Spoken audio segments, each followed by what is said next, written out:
The story opens on a rain-soaked battlefield in the dead of night, where blood and mud mixed beneath the cold downpour. At the very top of a mountain of corpses stood Qin Feng, his body ravaged by the terrifying effect of accelerated aging multiplied 100 times. And yet, even in that broken state, he had still forced his way through the ruins of the ancient god and cleared them with his own hands. Not far from him, a woman stood in the rain with a dagger gripped in her hand. Looking at Qin Feng's battered figure, she gave a faint smile and praised him, admitting that he truly was impressive. But that praise carried no warmth at all.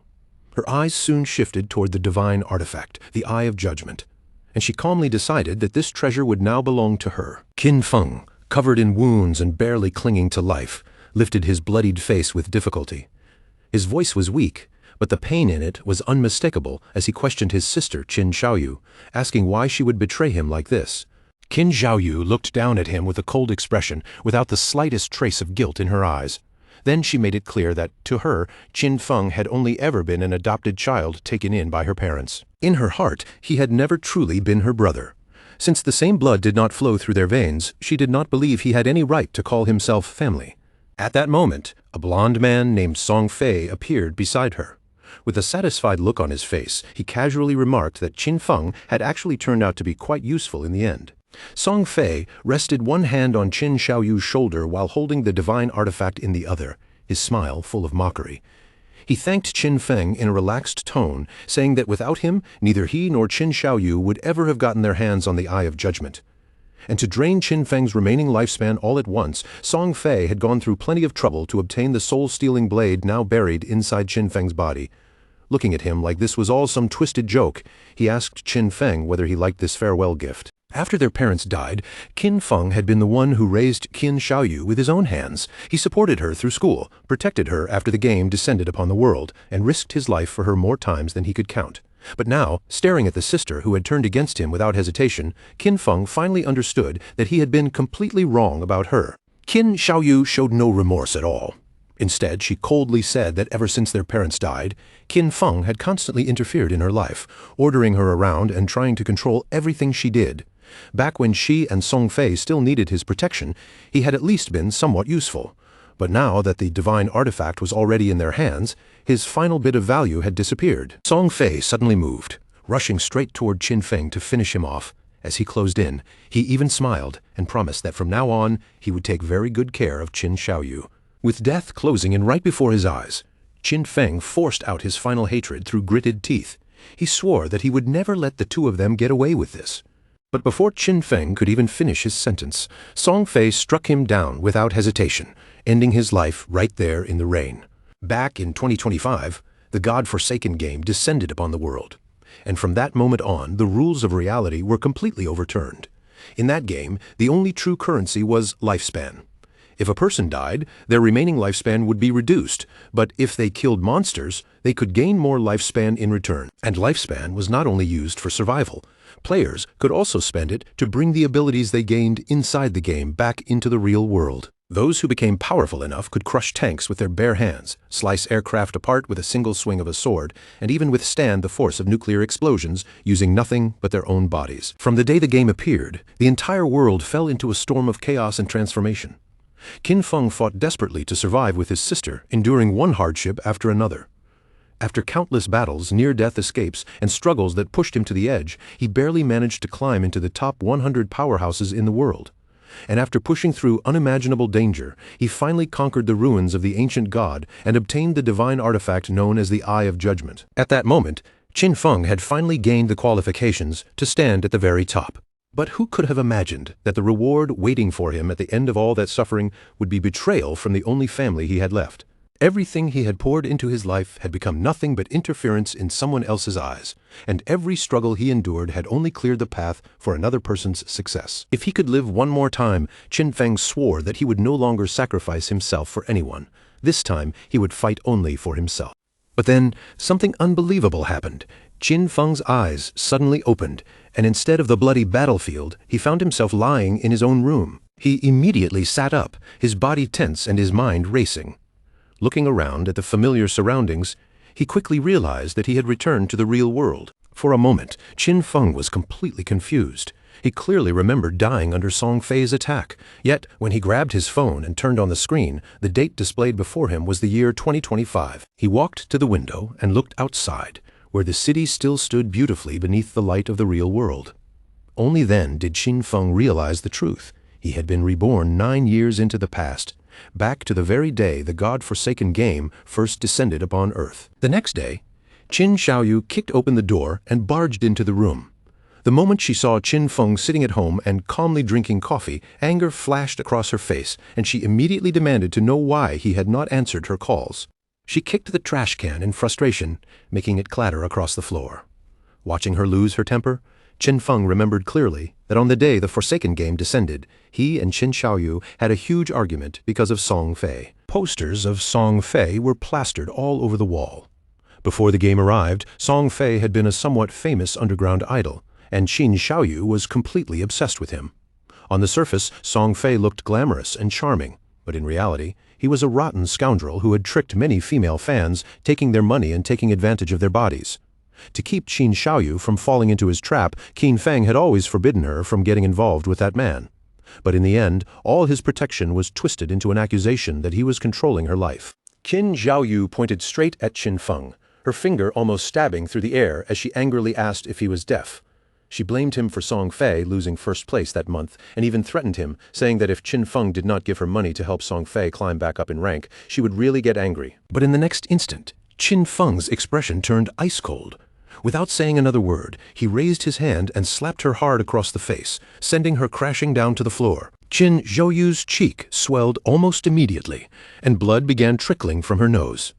Tears filled her eyes as she sat there in disbelief, completely unable to accept that Qin Feng had actually hit her. Qin Feng stared down at her with a sharp, chilling gaze. His voice was calm but full of warning as he made it clear that he had neither the desire nor the time to argue with her.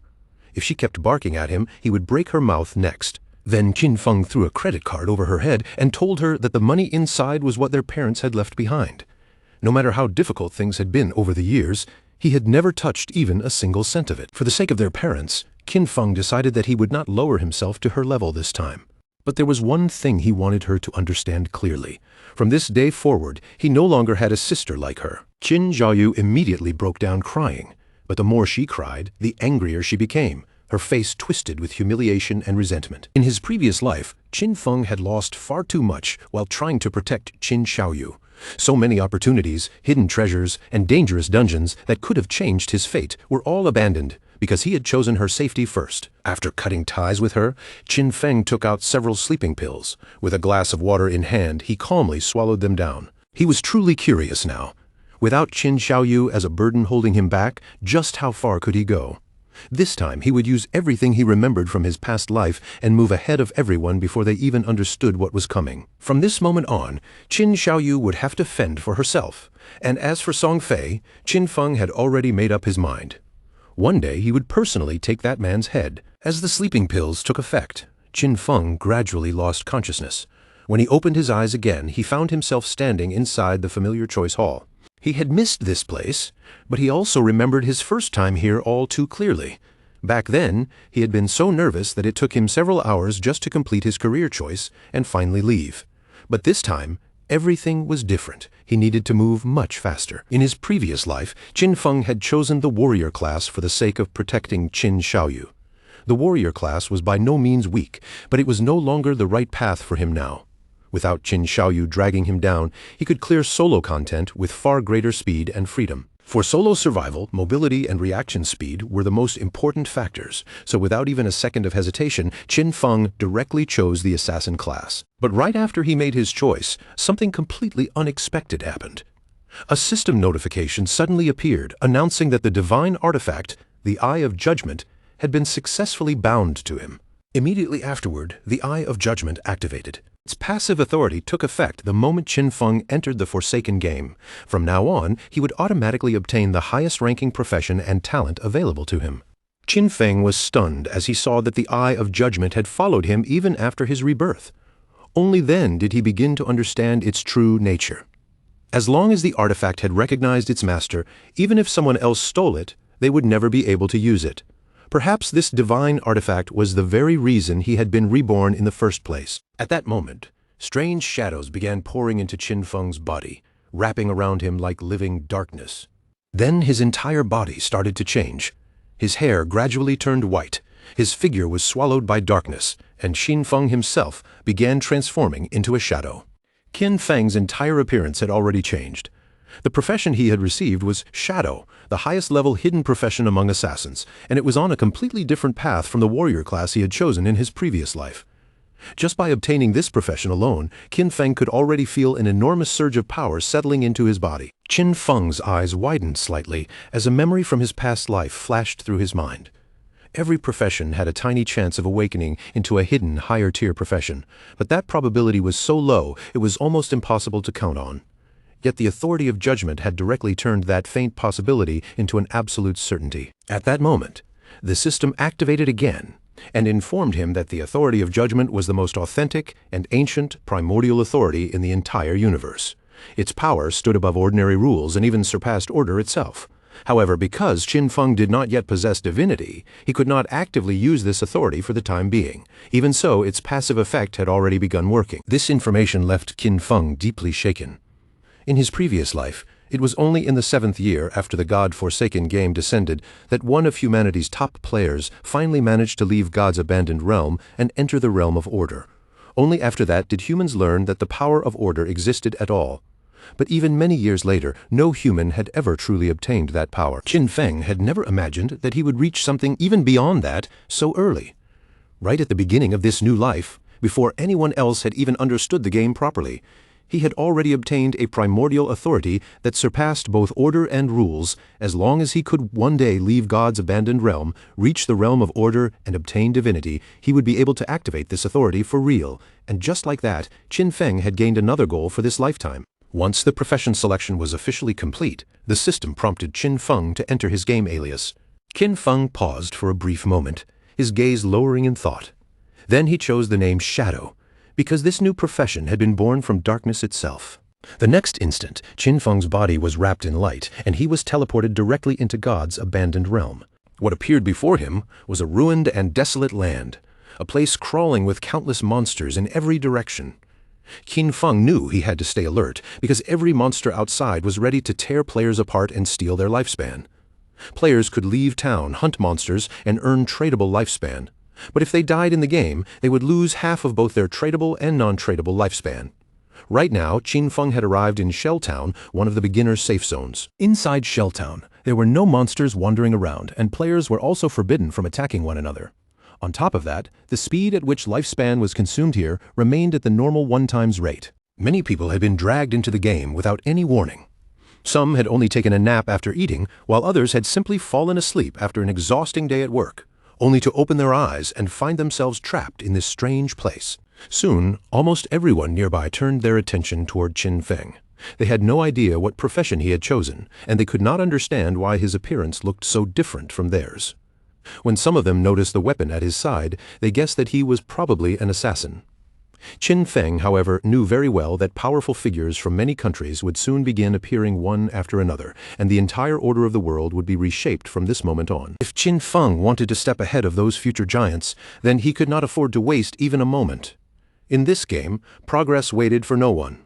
Just then, 3 men and an archer were suddenly teleported back into the town. In the God-forsaken game, players who died while hunting monsters would be sent back to the safe zone. These players looked furious and terrified at the same time, clearly shaken by how strong the wild monsters outside really were. One of them complained that the monster had wiped out all their lives with a single bite. They had been fighting only a weak level 1 crawler, yet even with all of them working together, they had barely managed to reduce its health by 1/3.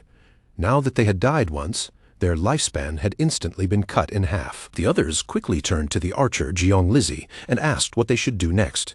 Qin Feng quietly observed her from a distance and noticed her starting weapon. Since ordinary archers began with short bows, he immediately realized that Jiang Lizzie was most likely a hidden class player as well. At the same time, Jiang Lizzie also noticed something unusual about Qin Feng. From his appearance and weapon, she could tell that he was probably a hidden class player too. With a friendly smile on her face, Jiang Lizzie stepped forward and asked Qin Feng if he wanted to join their team. She explained that the monsters outside were truly dangerous, and none of them could handle them alone.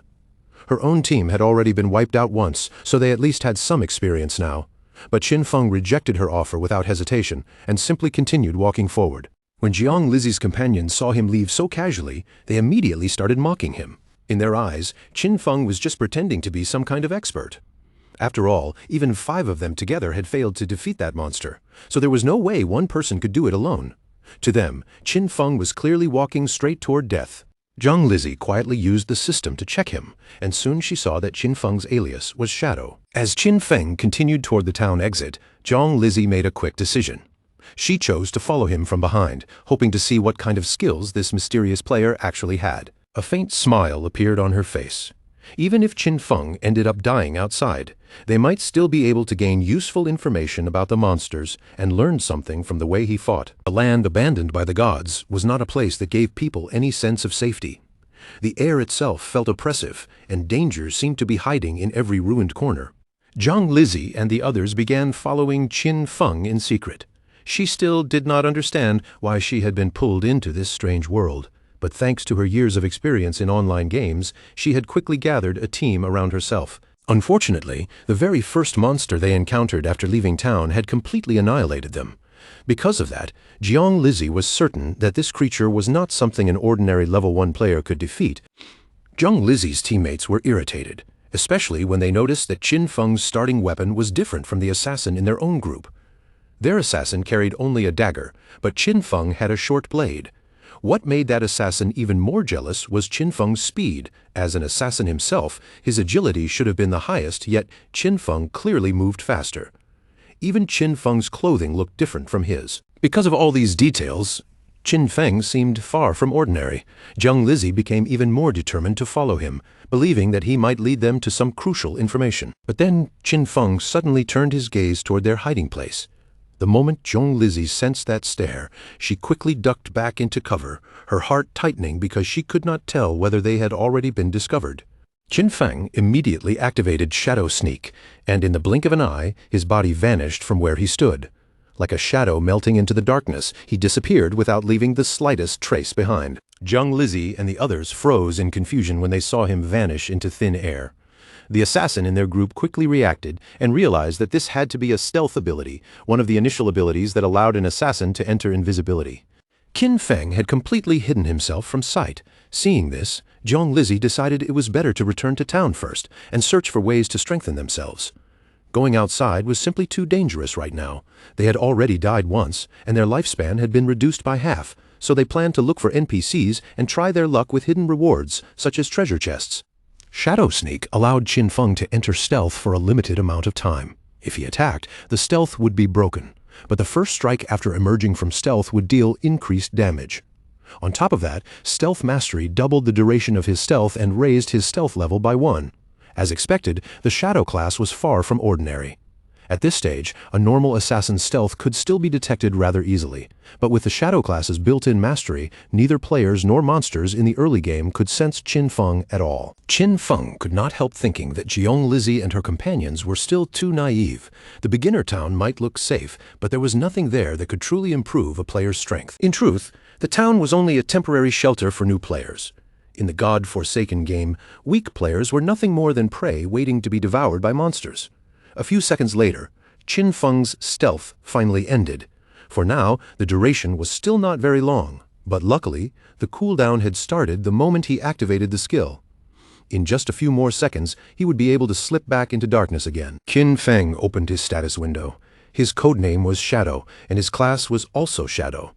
He currently had 75 years of non-tradable lifespan and 0 tradable lifespan. His attributes were 13 points in strength, 13 points in constitution, 18 points in agility, and 15 points in spirit. All players began with a base of 10 points in each attribute, and different classes added different bonuses on top of that. In his previous life, the warrior class Qin Feng chose had only increased his strength and constitution by 3 points each. But this time, the Shadow class had improved every single stat, and his agility alone had risen by a full 8 points. He still had 5 free attribute points waiting to be assigned.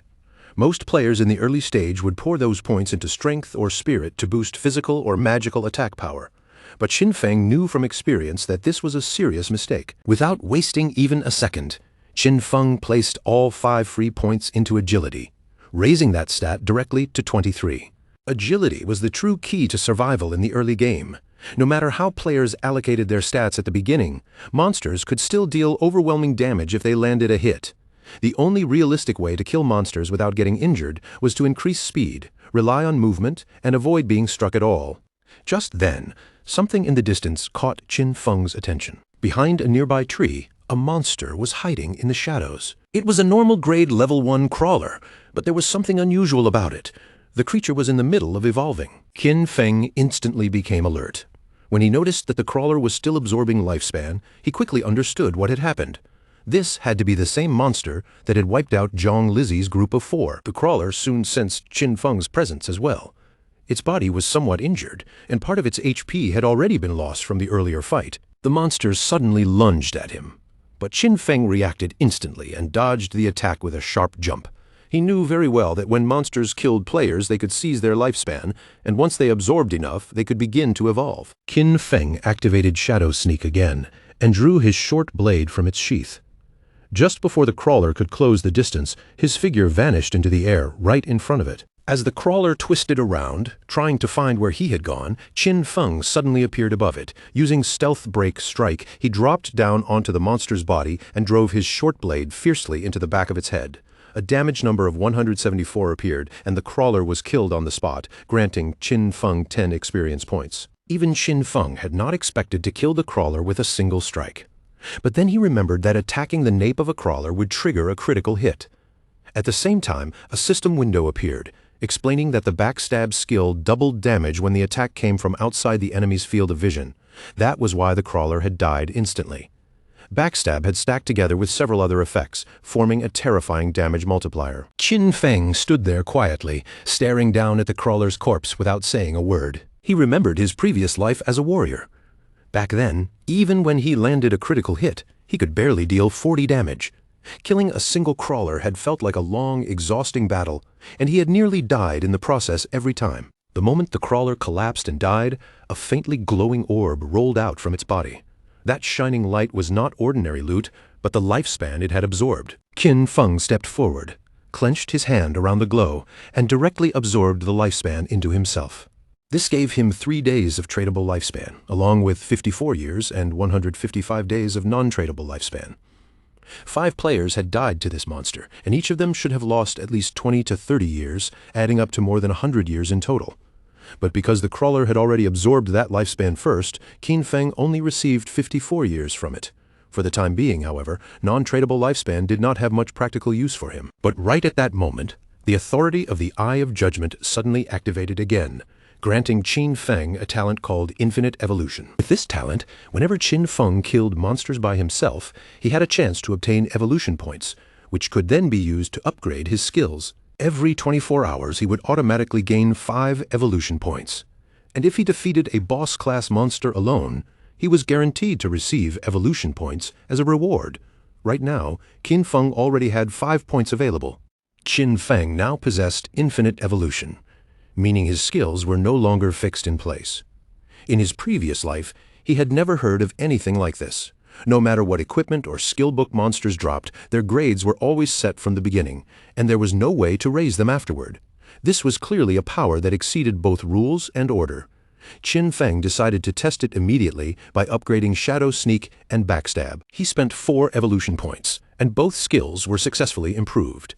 His starting skill, Shadow Sneak, rose from normal quality to bronze quality, and its duration increased from 12 seconds to 16 seconds. The attack bonus after breaking stealth also jumped from 60 to 90, while the cooldown was shortened by 2 seconds.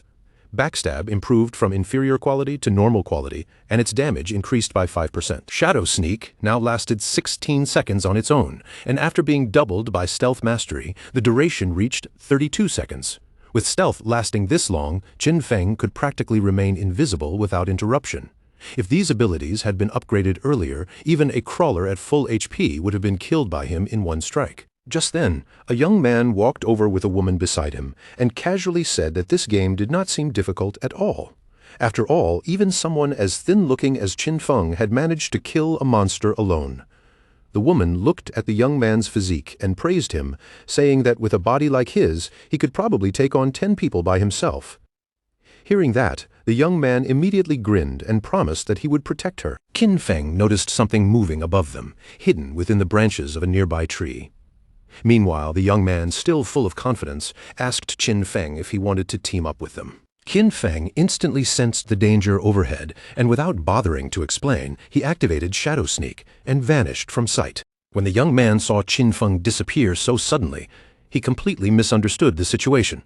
He thought Qin Feng had been scared off by his muscles and became even more pleased with himself. But in the next second, a huge spider dropped down from the tree, landing heavily in front of them and throwing both of them into panic. It was a level 1 bronze-grade monster called the Nurturer.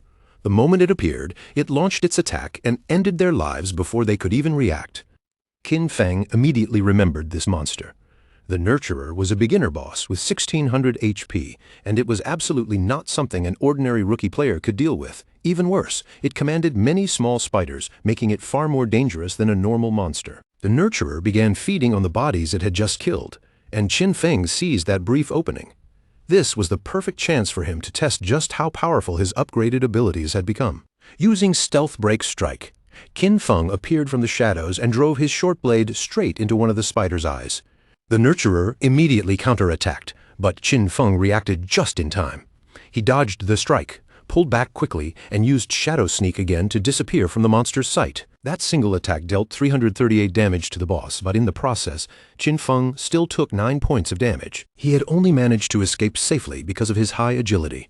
Qin Feng currently had 130 HP, and if the spider's attack had landed cleanly, he would have been killed on the spot. Even so, seeing that his strike had dealt more than 300 damage to a boss still impressed him. The Nurturer flew into a rage. Its massive legs swept through the area, slicing nearby trees in half as it thrashed wildly. Qin Feng knew very well that monsters like this were not mindless targets. The spider had intelligence, and it would never simply stand still and let him strike it again and again. The Nurturer began attacking in every direction, trying to force Qin Feng out by guessing his location. Even the small spiders around it had become alert now, so Qin Feng could not afford to rush in carelessly. While the spider's attention was scattered, Qin Feng picked up a rock and threw it with precision. The stone smashed directly into the Nurturer's abdomen, dealing 299 points of damage. Qin Feng grabbed another rock and instantly confirmed his guess. His main damage came from the bonuses of Stealth Break Strike and his class skill enhancement, so even a simple thrown rock could trigger strong damage under the right conditions. All he needed to do now was wait for Shadow Sneak's cooldown to finish, then launch another rock from Stealth. By doing that, the rock could activate the bonuses from Ambush Strike, Backstab, and Weak Point Attack all at once. As soon as Shadow Sneak came off cooldown, Qin Feng threw another rock. This time, it dealt 279 damage to the spider, and he immediately activated Shadow Sneak again to vanish. His strategy was simple but extremely effective. Stay hidden until Shadow Sneak refreshed, attack the boss once, then disappear again before it could properly retaliate. At the same time, back in town, the leaderboard suddenly updated. It revealed that the player Shadow had killed the bronze-grade boss Nurturer and had become the first person to reach level 2, instantly rising to number 1 on the list. The other players were stunned. Most of them were still dying to ordinary mobs, so they could not understand how someone had already managed to defeat a boss. Zheng Lizzie and her companions were completely speechless when they saw that Qin Feng had defeated a boss and reached level 2. They could not even handle normal monsters as a team, so in their shock, they even wondered if the system had made some kind of mistake. The man and woman who had been killed by the giant spider soon respawned back in town as well. When they saw that someone had actually killed that terrifying spider, they were shaken even more, and they quickly realized that Shadow was the same young man they had seen earlier in the forest. Back in the forest, the system announced that Qin Feng had killed the boss Nurturer, gaining 300 experience points and 2 evolution points. At the same time, Shell Town's level leaderboard was officially unlocked. Qin Feng also received 1 reputation point and began absorbing the spider's lifespan. Unfortunately, the moment the big spider died, the smaller spiders scattered in every direction, which made him feel a little regretful. He should have killed the small spiders first to gain more experience. Still, his gains were impressive. He obtained 46 days of tradable lifespan, a new bronze-quality skill book called Greedy Hand, and a corrosive dagger with 35 damage and 4 agility. After learning Greedy Hand, Qin Feng could use the skill on defeated monsters, giving him a 20% chance to obtain an additional loot reward. Qin Feng was slightly surprised because he had not expected a bronze boss to drop such a god-tier assassin skill. This skill could greatly improve loot acquisition. In the late game, when players defeated powerful bosses, a 20% chance to generate extra loot was already incredibly valuable. Qin Feng remembered that in his previous life there had been a man in the Godslayer Guild whose combat strength was only average. But because he possessed this skill, he became one of the most sought-after players around, to the point where he even had a personal bodyguard escorting him wherever he went. Qin Feng's eyes widened as he realized the true value of this ability. The activation chance might only be 20% right now, but with his infinite evolution talent, he could continue raising both the drop rate and the amount of loot it produced. The next day, students were walking along the road on their way to school. Qin Xiaoyu's friend asked whether she was really not going to call Qin Feng and apologize. She reminded Qin Xiaoyu that yesterday, the two of them had skipped the exam in secret just to go support Song Fei. So Qin Feng must have been angry for a reason. But Qin Xiaoyu refused to admit any fault. In her eyes, she had done nothing wrong, and because of Qin Feng, they had almost missed the entrance time. As far as she was concerned, Qin Feng was the one who should apologize. Her friend tried to persuade her again, saying that Qin Feng had always treated her very well. She also glanced at Qin Xiaoyu's face and asked what had happened to it. But Qin Xiaoyu stubbornly insisted that Qin Feng only knew how to meddle in her affairs. As for the injury on her face, she casually made up an excuse, saying she had simply tripped and hurt herself. When the two of them entered the school, they noticed that a large crowd of students had gathered outside one of the classrooms. Qin Xiaoyu's friend immediately grew curious. She squeezed through the crowd and pushed her way into the classroom, only to see Shang Wei's body slowly becoming semi-transparent. One of Shang Wei's friends explained in a nervous voice that he was not completely sure what had happened. Just a moment ago, Shang Wei had said he was going to take a nap, but when they turned around again, his body had already become like this. And this was not an isolated incident. Similar cases were already spreading across the internet. People from all over the world were experiencing the same strange phenomenon. Some experts claimed that once someone fell asleep, their body would enter a ghost-like semi-transparent state, but no one could explain why it was happening. Qin Xiaoyu's friend immediately became alert and decided to call her parents to warn them. She also urged Qin Xiaoyu to call her brother just in case and tell him to be careful. But Qin Xiaoyu refused without hesitation, coldly saying she would rather see him dead than contact him. Meanwhile, Qin Feng evolved his newly obtained skill, Greedy Hand, upgrading it from bronze quality all the way to gold. Now, whenever he looted an enemy, the chance of gaining an extra piece of loot rose from 20% to 70%.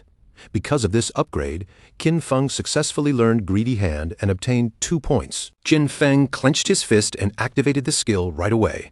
As a result, he gained 2 evolution points and 46 days of tradable lifespan. He was more than satisfied with gaining 2 evolution points. Qin Feng knew that upgrading Greedy Hand to level 3 would require 3 points, and once he reached that point, he would soon be able to push the extra loot chance all the way to 100%. Qin Feng also understood that the governments of every country must have already noticed the strange situation by now. Soon, more and more people would flood into the game, so he had to speed up his progress and equip anything useful as quickly as possible. He immediately equipped the bronze-quality corrosive dagger, gaining 35 attack points and 4 points of agility. Then Qin Feng activated Shadow Sneak to avoid drawing attention from nearby monsters. He knew it would not be long before people discovered that skills and equipment from this game could be extracted into the real world. And once that truth spread, the entire world would fall into chaos. To extract skills and equipment, 2 conditions had to be met. First, reaching level 10, and second, having enough tradable lifespan. Since killing small monsters was far too slow, Qin Feng decided to search for stronger bosses instead. As Qin Feng moved through the ruined wilderness, the sound of fighting suddenly reached his ears. He followed the noise toward a nearby cliff, and when he looked down from above, he saw several players locked in battle against a level 2 bronze-grade monster known as a Sprint Predator. Qin Feng had already been planning to search for stronger bosses, and now one had appeared right in front of him. For him, finding a Sprint Predator at this exact moment was almost perfect timing. The monster launched a fierce attack, but the player holding a shield and mace stepped forward and blocked it without much difficulty. That player was Wang Meng. Qin Feng was a little surprised to see him here, and he immediately realized that the rumors from his previous life had been true. It was said that when Wang Meng first entered the Forsaken game, he managed to gather an entire team made up of hidden class players, and all 6 members of his group possessed hidden professions. Wang Meng raised his shield and summoned Holy Barrier. In an instant, a golden protective wall spread out in front of him, forcefully pushing the Sprint Predator back. His hidden class was Holy Shield Warrior, a profession that gave him twice the basic stats of an ordinary warrior, and as if that advantage was not already powerful enough, he also possessed a built-in invincibility skill from the start. While the monster's attention was drawn toward Wang Meng, the mage and his team seized the opening. She lifted her hand and summoned a blazing fireball, sending it crashing directly into the creature's arm. This mage also had a hidden profession called Prophet. Compared with a normal mage, she could deal double magical damage, and her class came with an innate skill known as Prophetic Fireball.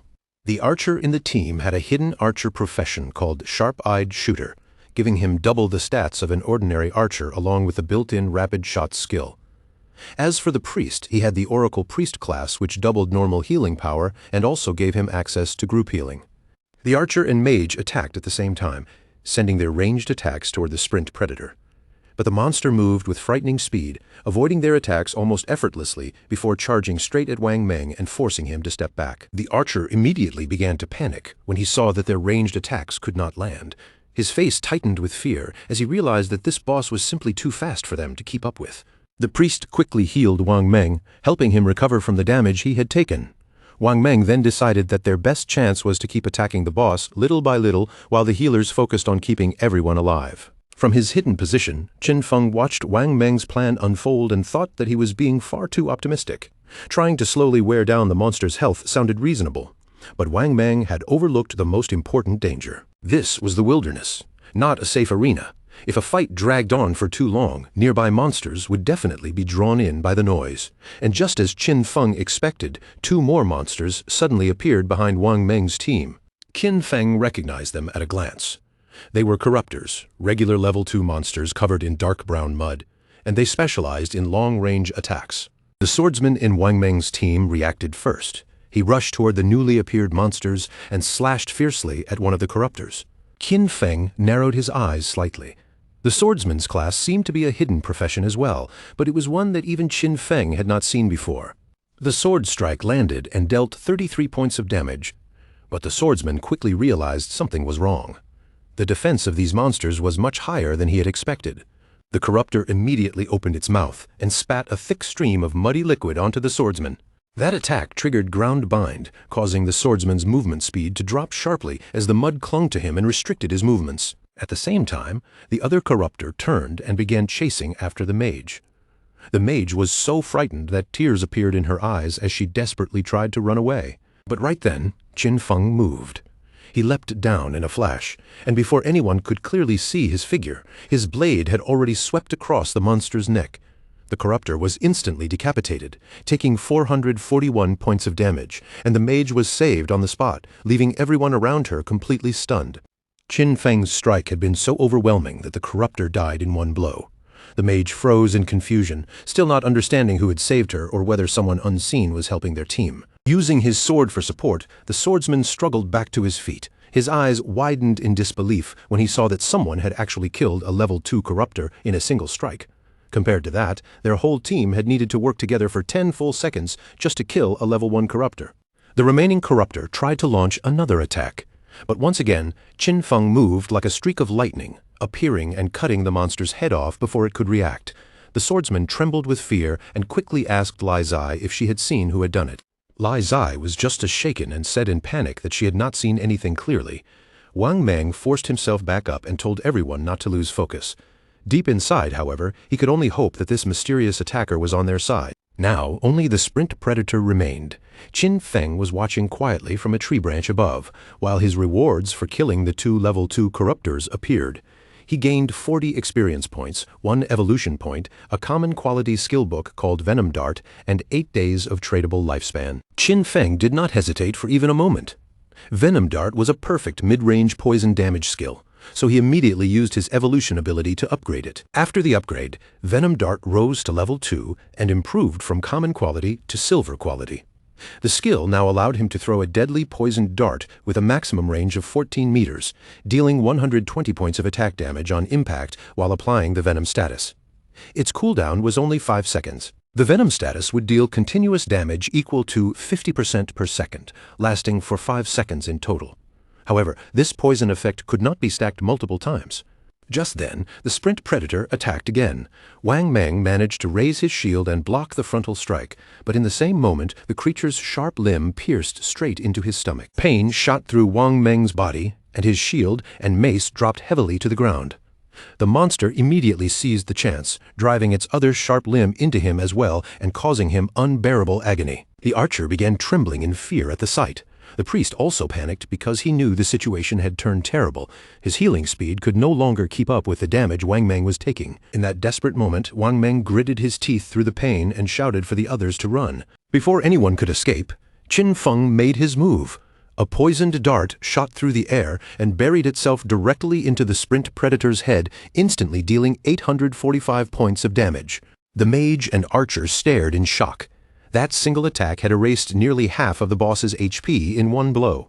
Both the monster and Wang Meng began to twist in pain, one from the poison tearing through its body and the other from the wound still pierced through him. Black venom started spreading out from the monster's wound. Then its body began breaking down under the poison, taking 324 points of damage again and again until it finally collapsed to the ground. Because Qin Feng had dealt more than 90% of the total damage, the loot belonged to him.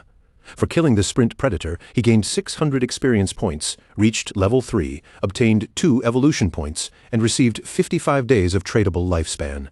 Qin Feng had not expected Venom Dart's damage over time effect to activate his class passive ability, with stealth allowing him to stay hidden and darts letting him attack from range again and again.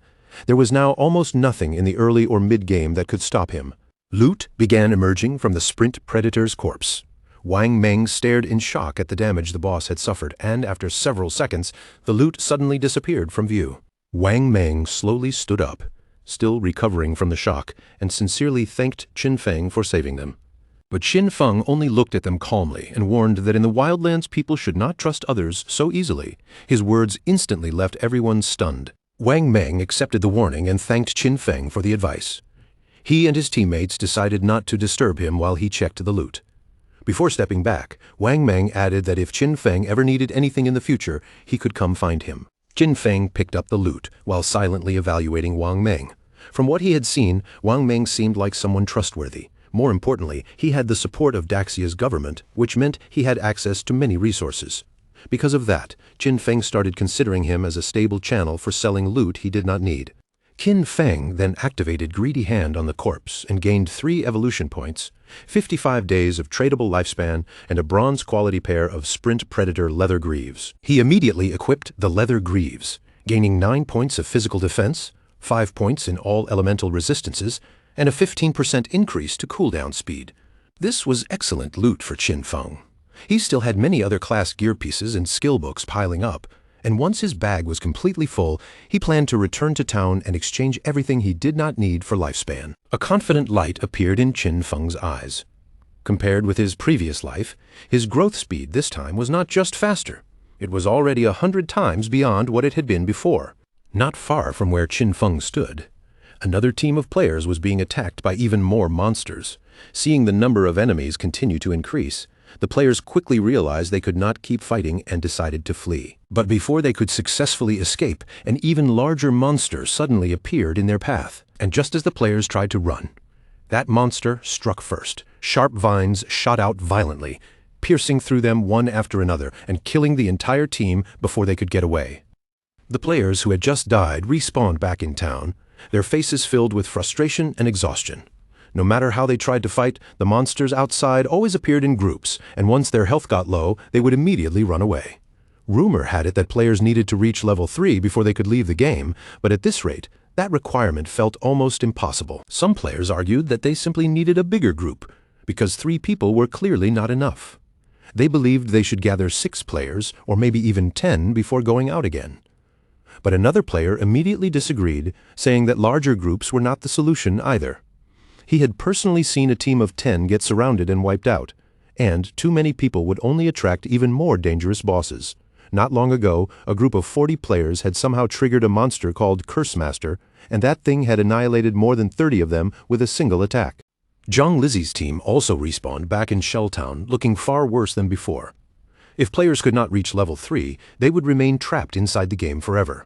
Everyone here had entered this world after falling asleep, which meant only their consciousness had been pulled into the game. If they could not escape, their real bodies outside would eventually starve to death. Zheng Lizhi was filled with frustration, unable to understand why this game was so brutally difficult right from the start.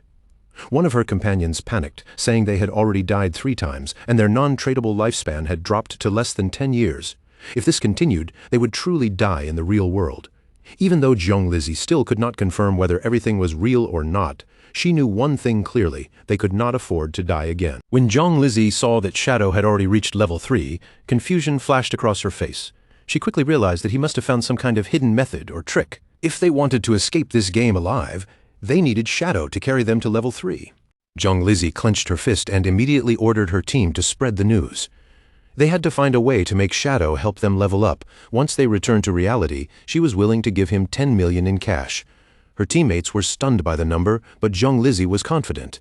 In her mind, there was no way Shadow could ignore an offer as huge as 10 million. Meanwhile, back in the forest, Qin Feng struck down a level 2 polluter, earning 20 experience points and 1 evolution point from the kill. After absorbing the monster's lifespan, Qin Feng checked his evolution points and decided that he had enough for another upgrade.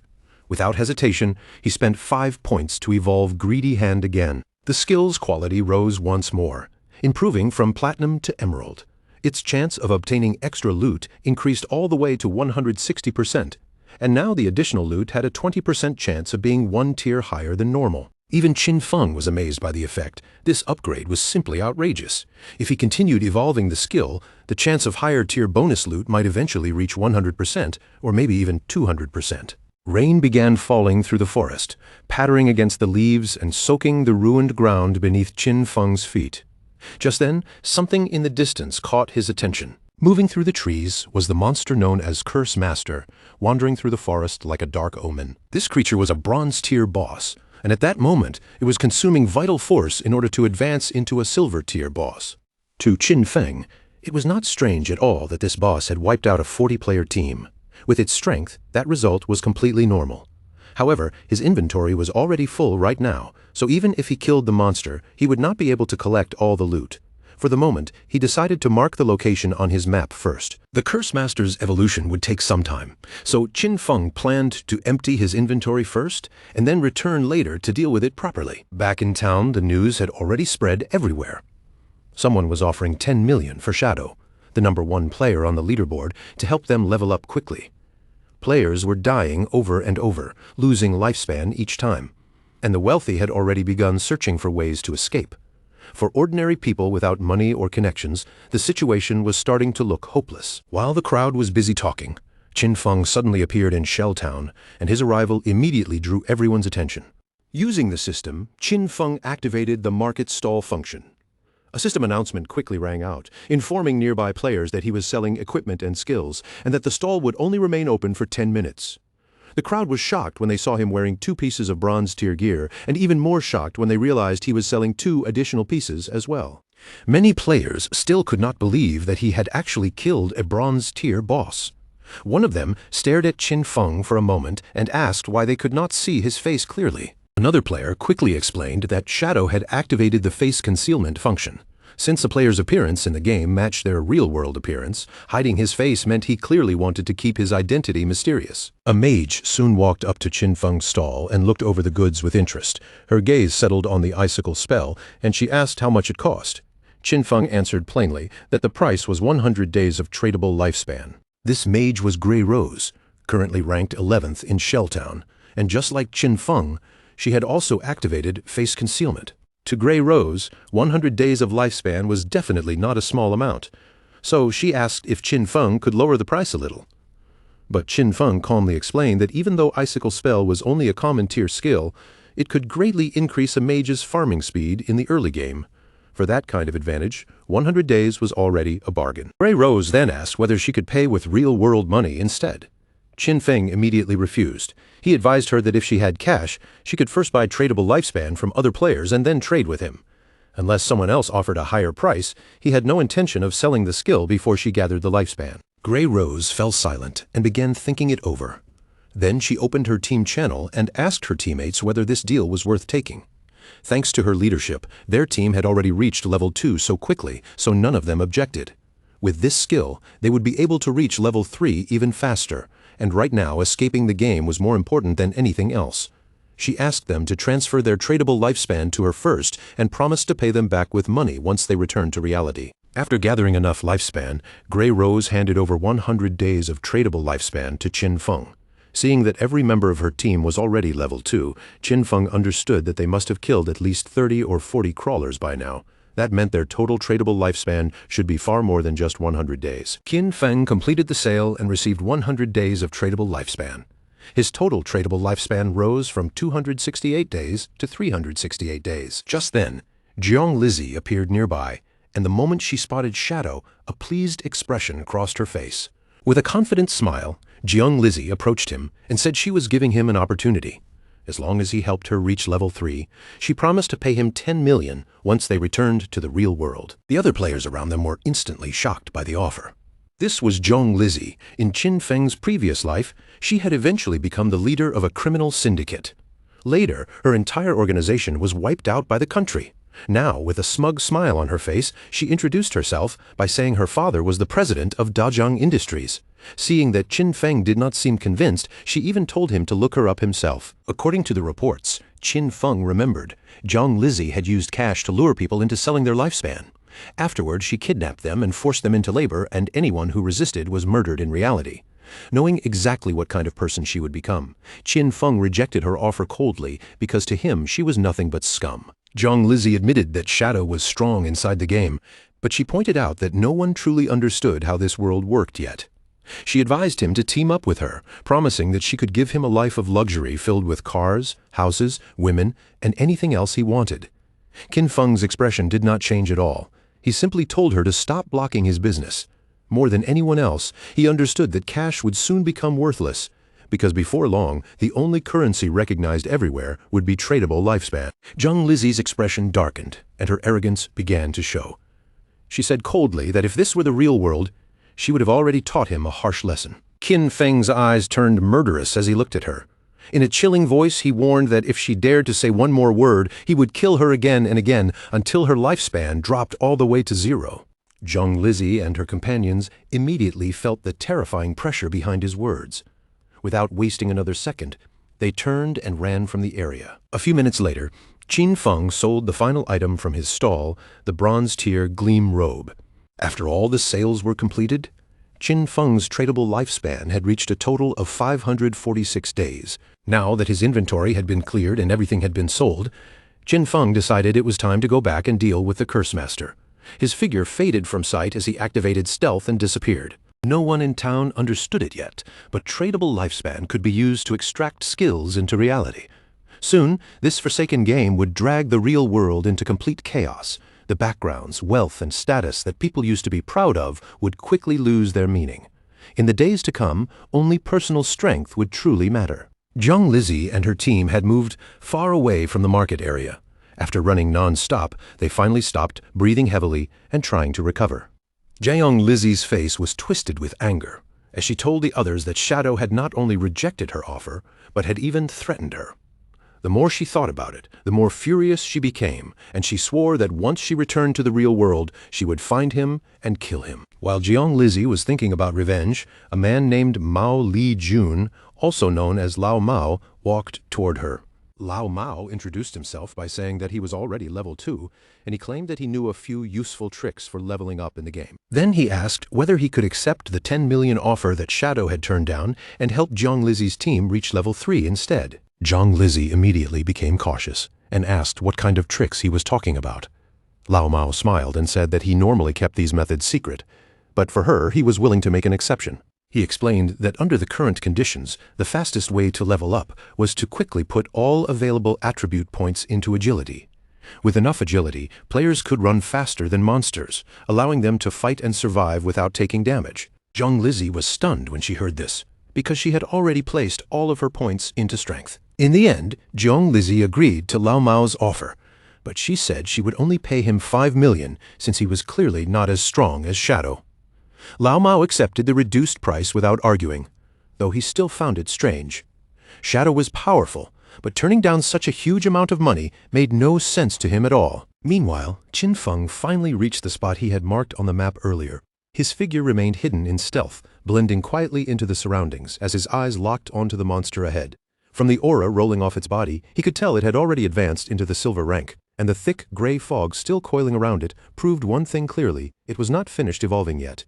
Qin Feng did not rush in blindly. Instead, he raised his hand and activated Venom Dart, already calculating the timing in his mind. If the monster continued evolving all the way to gold rank, the process would likely take another 7 or 8 hours, and he had no intention of standing around that long. Since waiting was pointless, Qin Feng made his move first. The poison dart shot out from the shadows and struck the monster cleanly, triggering the bonus from his stealth attack and instantly tearing away 659 points of damage. But that first hit was only the beginning. The venom quickly seeped into the monster's body, spreading through it like a hidden curse, and its health began dropping steadily at 219 points every single second. Without giving the monster much time to react, Qin Feng darted forward and closed the distance, using Shadow Sneak to move in with terrifying speed. He knew very well that a silver-ranked boss was nothing like an ordinary bronze level 1 monster. Its health was easily 2 or 3 times higher. Then, without warning, the monster's hands began to glow with a terrifying surge of magical power. Thick waves of energy gathered between its palms, and as the pressure increased, its already huge body started swelling even larger. Qin Feng's expression stayed calm as he judged the situation. In his mind, as long as he could land Venom Dart 2 or 3 more times, this boss would eventually be worn down by the poison. But the monster did not give him a peaceful chance to keep attacking. In the next instant, it unleashed a violent burst of power, and the ground around it was blasted apart as the surrounding area was swallowed by the shockwave. Qin Feng immediately understood what kind of enemy he was dealing with. This was a magic-type boss, the kind that could release devastating area attacks in a single breath. So the moment his venom dart flew out, he had already pulled back at full speed, narrowly slipping out of the attack range before the blast could swallow him. Still hidden from sight, Qin Feng watched the destruction left behind and felt the danger even more clearly. With his current health and defense, taking that attack head-on would not be a close call. It would be enough to kill him outright. The fight dragged on, and the monster soon began gathering power again. Another heavy wave of magical energy built up around its body, making the air around the battlefield feel tense and suffocating. Its enormous body slowly turned in Qin Feng's direction, but he did not panic. He kept moving carefully across the battlefield, staying just out of danger while his eyes remained fixed on his cooldown timer. His hidden shadow ability still had not recovered, so for now he had to hold back and wait for the boss to expose even the smallest opening. His strategy was direct and ruthless. Wait for the perfect timing. Strike only when the hit was guaranteed, then vanish before the monster could retaliate. A few moments later, the creature's movement faltered, and its massive frame stumbled as it became briefly distracted. That tiny pause was exactly what Qin Feng had been waiting for. He stepped in without the slightest hesitation, his hand already moving as he released Venom Dart once again. The attack landed with perfect accuracy. The dart pierced into the monster's body, and another 659 points of damage flashed out from the impact. Almost immediately, the venom began eating away at the boss from the inside. Its health continued falling second by second, losing another 219 points of damage with every passing moment. The monster seemed to realize that the situation was turning against it. It tried to pull away and escape from the battlefield, but Qin Feng had no intention of letting his prey run. He followed close behind, his gaze sharp, steady, and filled with determination. By then, the monster was already on the edge of defeat. Its desperate attempt to flee only made it look more pathetic, because no matter how hard it struggled, it could no longer shake Qin Feng off. In one swift movement, Qin Feng's figure disappeared from where he stood and reappeared directly above the creature's head. Before the monster could react, he slammed down hard, crushing it straight into the ground. The system immediately confirmed the result of the battle. Qin Feng had successfully killed the silver-ranked boss, and a stream of notifications appeared in front of him one after another. He gained a full 1,800 experience points, jumping instantly from level 3 to level 5. On top of that, he received 4 evolution points and an unexpected 124 days of tradable lifespan. Seeing all those rewards stack up, Qin Feng could not help but chuckle. One boss kill had raised him by 2 whole levels and even handed him extra evolution points. As the monster's body broke apart and transformed into loot, Qin Feng wasted no time. He reached out and activated his evolved skill, Greedy Hand, ready to collect everything that had dropped. The air in front of him shimmered, and a system screen appeared to confirm that the loot had been gathered. The rewards turned out to be even better than Qin Feng expected, adding another 4 evolution points and another 124 days of tradable lifespan to his gains. With the extra rewards doubled again, Qin Feng's lips curled into a satisfied smirk. Getting 2 bonus gains in a row was already impressive enough, and once he counted everything together, he realized that this single silver-ranked boss had given him a total of 12 evolution points and 372 days of tradable lifespan. Just as Qin Feng was taking in the size of his harvest, another system prompt suddenly appeared in front of him. This time, it revealed an unexpected surprise. The secondary effect of Greedy Hand had activated, and one of the items he had looted had been upgraded from silver rarity to gold rarity. Qin Feng looked at the notification with clear interest. A gold-tier item, now that was something valuable. No wonder Greedy Hand was considered a Jade-level skill. Its true strength was not just collecting loot, but improving loot beyond what it should have been. After that, Qin Feng turned his attention to the pile of items scattered around him. 7 or 8 pieces of equipment had dropped from the boss, but the problem was that his backpack only had 10 empty slots left. He let out a quiet sigh as the inconvenience became obvious. If he had to run back to town every time he killed a boss, he would waste far too much precious time. At that moment, something like a storage ring would have solved the problem perfectly. Just as Qin Feng was about to inspect one particular item among the loot, the view suddenly shifted back to Shell Town. Inside Shell Town, the mage from Wang Meng's team appeared in a flash of light. The moment she landed safely, relief spread across her face. After everything they had gone through, she had finally made it back alive, and it was all thanks to Wang Meng.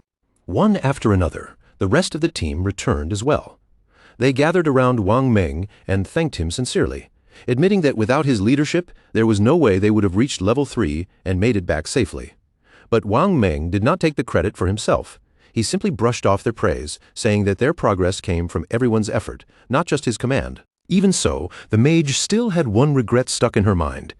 She sighed softly, wishing she had managed to add Qin Feng as a friend back in the forest. Thinking back, she wondered if he had rejected her because she had been covered in mud at the time. Her teammate grinned and comforted her, teasing that now that she had changed into a new outfit and looked much better, maybe that mysterious player would not turn her down again. While they were still chatting, a sudden system announcement echoed across the entire town. The leaderboard had just been updated, and the name Shadow had risen again. He had already reached level 5. The announcement instantly stirred up every player in town. Some people stared in disbelief, unable to understand how Shadow could jump from level 3 to level 5 in such a short time. The only explanation they could think of was that he must have killed an incredibly powerful boss monster. Another player pointed out that barely 10 minutes earlier, he had seen Shadow casually selling equipment in the town square, and now Shadow was already 2 levels higher. Then one guy suddenly mentioned that his sister had just turned 18, joking that if Shadow took an interest in her, their whole family would benefit, because having Shadow help them level up would completely change their future. His friends immediately shut that idea down, reminding him that Shadow had already ignored an offer of 10 million in cash, so there was no way a matchmaking proposal would tempt him. Back at Wang Meng's side, the mood among his team quickly became uneasy. They had only just been celebrating the fact that they had reached level 3, but now they discovered that Shadow had already pulled far ahead of them again. Wang Meng, however, remained composed. He told them not to dwell on it right now. What mattered most was logging out, returning to the real world, and warning their families and friends about the terrifying danger hidden inside this game. As their bodies began fading from the game world, the system confirmed their logout. Wang Meng's final words carried a heavy sense of urgency. If the real world was truly about to fall into chaos, then they had to make sure their loved ones were prepared. The scene then shifted away from the game and returned to reality. Wang Meng's eyes opened, and almost immediately, someone nearby called out to the captain in a tense voice. It turned out that Wang Meng was not an ordinary player at all. In the real world, he was a police officer. His fellow officers hurried toward him, their faces filled with obvious worry. One of them admitted that they had been terrified, because while Wang Meng was unconscious, his body had actually started turning transparent. The meaning behind that was horrifying. If a player died in the game, or if their lifespan ran out completely, they would not simply log out. They would vanish from the real world as well. But even with that terrifying truth hanging over everyone, there was no time to stand there frozen in fear. Wang Meng quickly pushed himself up and ordered everyone to gather. His expression was serious, and his voice made it clear that something extremely important had happened. Someone immediately asked Wang Meng about his report. Wang Meng explained everything clearly. He and his team had formed a party, and each member had obtained a hidden profession, giving them a major advantage inside the game. Even so, they had nearly been wiped out by a single monster. In the end, they only survived because an unknown player named Shadow appeared at the last moment and saved them. Wang Meng confirmed that every part of his report was accurate. Then he brought up Shadow's terrifying rate of progress. When Shadow rescued them, he had only been level 3. But by the time Wang Meng and his team finally reached level 3 themselves, Shadow had already climbed all the way to level 5, jumping 2 entire levels ahead. That information immediately unsettled the higher-ranking officers in the room. One of them asked the question everyone was thinking: did this mean Shadow was already the strongest player in the world? And more importantly, how had he leveled up so quickly? Speculation spread through the room, and Wang Meng could only suggest that Shadow might have defeated a high-level boss monster or accomplished something just as unbelievable. Another officer, paying close attention to the details, noticed something strange in Wang Meng's account. If Shadow had already been level 3 when he saved them, then why had he not logged out like everyone else? Was it possible that Shadow had no close family or friends waiting for him in the real world? At that moment, a female officer suddenly raised a bold and rather unexpected possibility. She suggested that Shadow might actually be a transmigrator, the kind of person who appears out of nowhere and grows stronger at an unbelievable speed, almost as if fate itself is pushing him forward. She added that transmigrators in stories were often orphans, which might explain why Shadow had not returned to reality yet. Her words made the entire room fall into an awkward silence. Only then did she seem to realize how strange her theory sounded, and her face flushed with embarrassment. A senior officer, clearly unimpressed, called her NEEU and told her to stop joking around during such a serious discussion. He dismissed the idea outright, saying she had obviously been reading too many novels. Then, turning the conversation back to the real issue, the senior officer revealed a piece of information that made the atmosphere even heavier. According to secret reports from the higher-ups, researchers had recently discovered a disturbing pattern. Many elderly people had been dying mysteriously in their sleep, with no simple explanation for what was happening. When researchers compared those deaths with the records of people who had returned from the forgotten game of the gods, they found something deeply alarming. The people who died in their sleep had also died multiple times inside the game. That connection revealed a frightening truth. Once a player's lifespan reached 0 in the game, they would not only die there, they would die in the real world as well. One officer voiced his concern, saying that the forgotten game of the gods was clearly an anomaly, something far beyond their current understanding. The head officer nodded in agreement, his expression grim, and suggested that what they were facing might even be an invasion by unknown beings from higher dimensions. The entire room fell into a heavy silence as everyone absorbed that frightening possibility. No one spoke for a moment, but the head officer did not allow the meeting to stall there. He quickly shifted back to the urgent situation at hand and announced that the higher-ups, most likely the government itself, had already issued an emergency order. From this point on, every officer had to form vanguard teams according to their location, enter the forgotten game of the gods, and gather as much information as possible. This matter was no longer something the police could handle on their own. The government was preparing to establish a special force specifically for this strange and dangerous crisis. The head officer made the scale of the problem very clear. This was happening worldwide. Every country was racing to investigate this new reality, and if they fell even one step behind, their nation could lose its position on the international stage. For the sake of national security, they had no choice but to collect intelligence at any cost. After laying out the situation, the head officer made his decision on the spot. NEU would serve as the captain of Team 1. The moment her name was called, she accepted the responsibility without the slightest hesitation. Wang Meng was then assigned as her vice captain, and the two of them were given full authority to choose the members of their own team. Wang Meng gave a serious nod, fully understanding that this mission was far more important than an ordinary assignment. The head officer's attention then turned to Shadow, the mysterious player Wang Meng had encountered in the game. Judging from Wang Meng's account, Shadow did not seem like someone with hostile intentions. Because of that, the head officer ordered Anyu and Wang Meng to approach him, build a friendly relationship if possible, uncover his true identity, and find a way to cooperate with him. He then explained why Anyu had been placed in charge. Her deep understanding of games, stories, and unusual character patterns made her the most suitable person to investigate someone like Shadow, whose strange abilities and rapid growth felt almost mythical. The head officer hoped that with Anyu's insight and Wang Meng's connection to him, they could turn Shadow into an ally, someone who might even become their representative inside the game. If they managed to win Shadow over, they could gain access to crucial information that might give them a major strategic advantage. As for the other police officers, their responsibility was to maintain public order, control the situation outside the game, and prevent fear from spreading into mass panic. With those orders given, the meeting finally came to an end. Outside, the sun slowly dipped toward the horizon, casting a warm, golden glow over the city. But beneath that beautiful evening light, the officers were already preparing themselves for the storm that was coming. The next day, the scene moved to a high school classroom, where Qin Feng's younger sister sat at her desk, staring down in a daze around her. The other students were buzzing with excitement, all talking about the latest news surrounding the game. A small group nearby mentioned something shocking. Shang Wei, the student whose body had started to disappear, had already reached level 3 in the game and logged out safely. One girl then shared the information Shang Wei had revealed. If several people from the same district fell asleep at the same time, they would all be sent to the same starter village inside the game. The news immediately stirred up the classroom, filling some students with excitement and others with worry. Another girl grew anxious and said this plan would not work for her because she felt she had to bring her parents into the game. They had no gaming experience at all, and she was terrified something might happen if they entered unprepared. But another student quickly disagreed, saying they should not rush to involve their parents yet. Their priority should be getting stronger first, so when the time came, they would actually have the ability to protect their families. Meanwhile, Qin Feng's younger sister lowered her gaze to her phone, her thoughts growing heavier. A feeling of frustration slowly built up inside her. With something as huge as the forgotten game of the gods happening, why had her brother still not contacted her? She had expected at least a message from him by now, something to check on her, or maybe even an apology for hitting her before. But there was nothing at all. No call, no text, no apology. That silence felt completely unlike the brother she knew. In the past, whenever they argued or whenever she made him angry, he would always be the one to soften first and find some way to make peace. But today was different.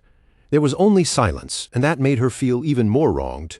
Even their parents had never laid a hand on her before, yet her own brother had actually hit her. Still filled with resentment, she tried to defend herself in her own mind. All she had done was skip class to attend Song Fei's concert.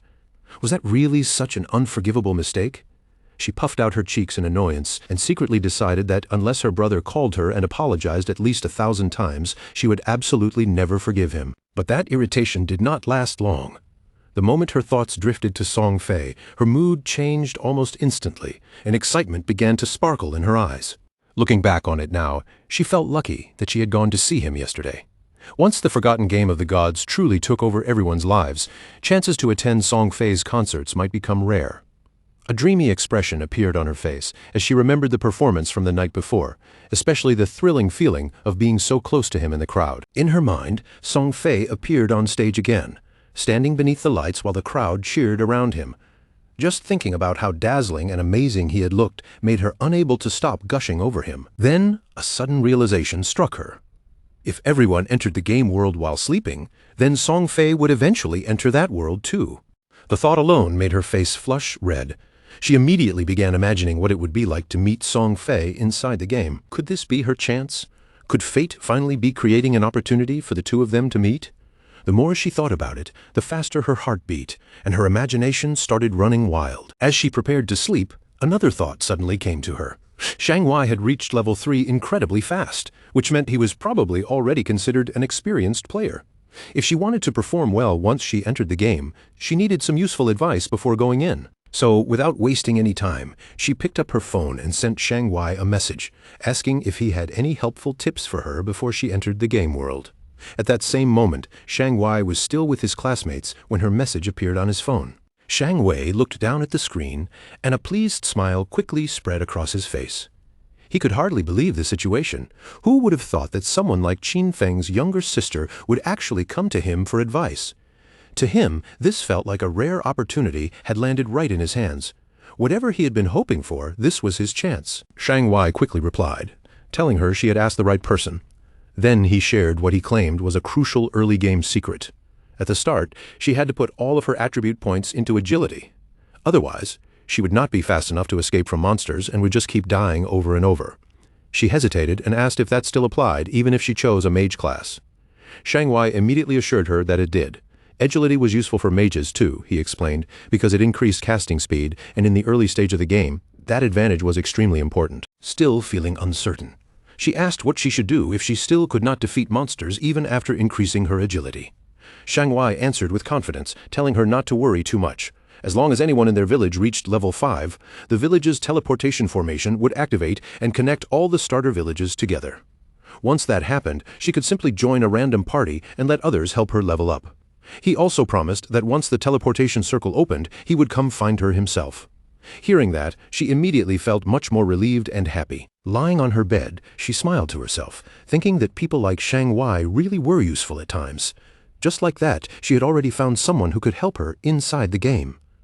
As drowsiness slowly came over her, another thought slipped into her mind. This was perfect. She would enter the game before her brother, level up quickly, and become strong first. Then, when her brother finally joined, she would make things difficult for him. No help, no support, he could struggle on his own.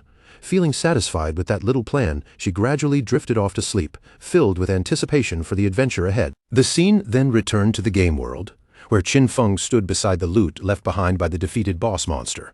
Among the scattered treasures, one object immediately caught his eye, a glowing orb that gave off a faint but unusual light.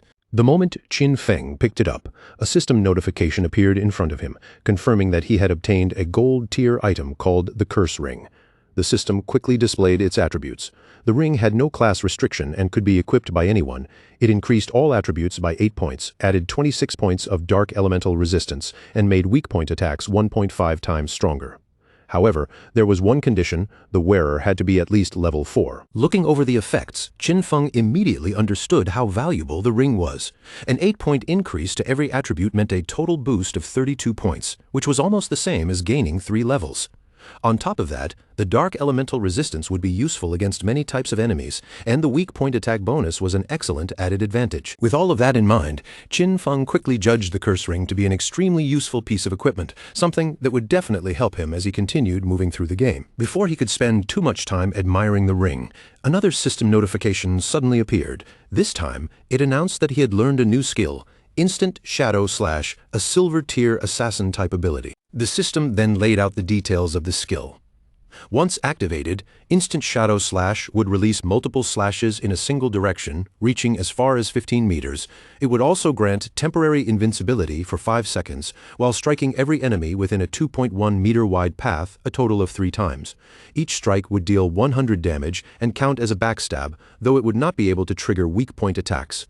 The cooldown was 12 seconds. After reading through the effects, Qin Feng immediately saw the value of the ability. It was not only a strong area attack, but it also came with a short period of temporary invisibility, making it useful for both offense and survival. He learned this skill without hesitation.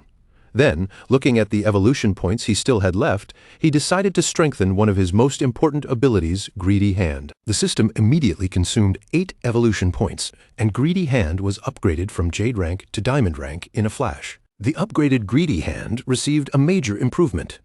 The chance of gaining extra loot from defeated monsters increased from 160% to 220%, while the chance for that extra loot to be upgraded by 1 rarity level rose from 20% to 40%. Thinking through the new effects, Qin Feng quickly realized what this meant.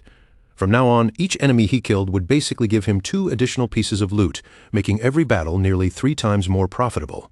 Not wanting his remaining evolution points to sit unused, he then upgraded Instant Shadow Slash 3 times in a row. The system consumed 3 evolution points, leaving him with only 1 point remaining. Instant Shadow Slash evolved rapidly, climbing from silver rank to gold rank, and then advancing again until it reached platinum rank.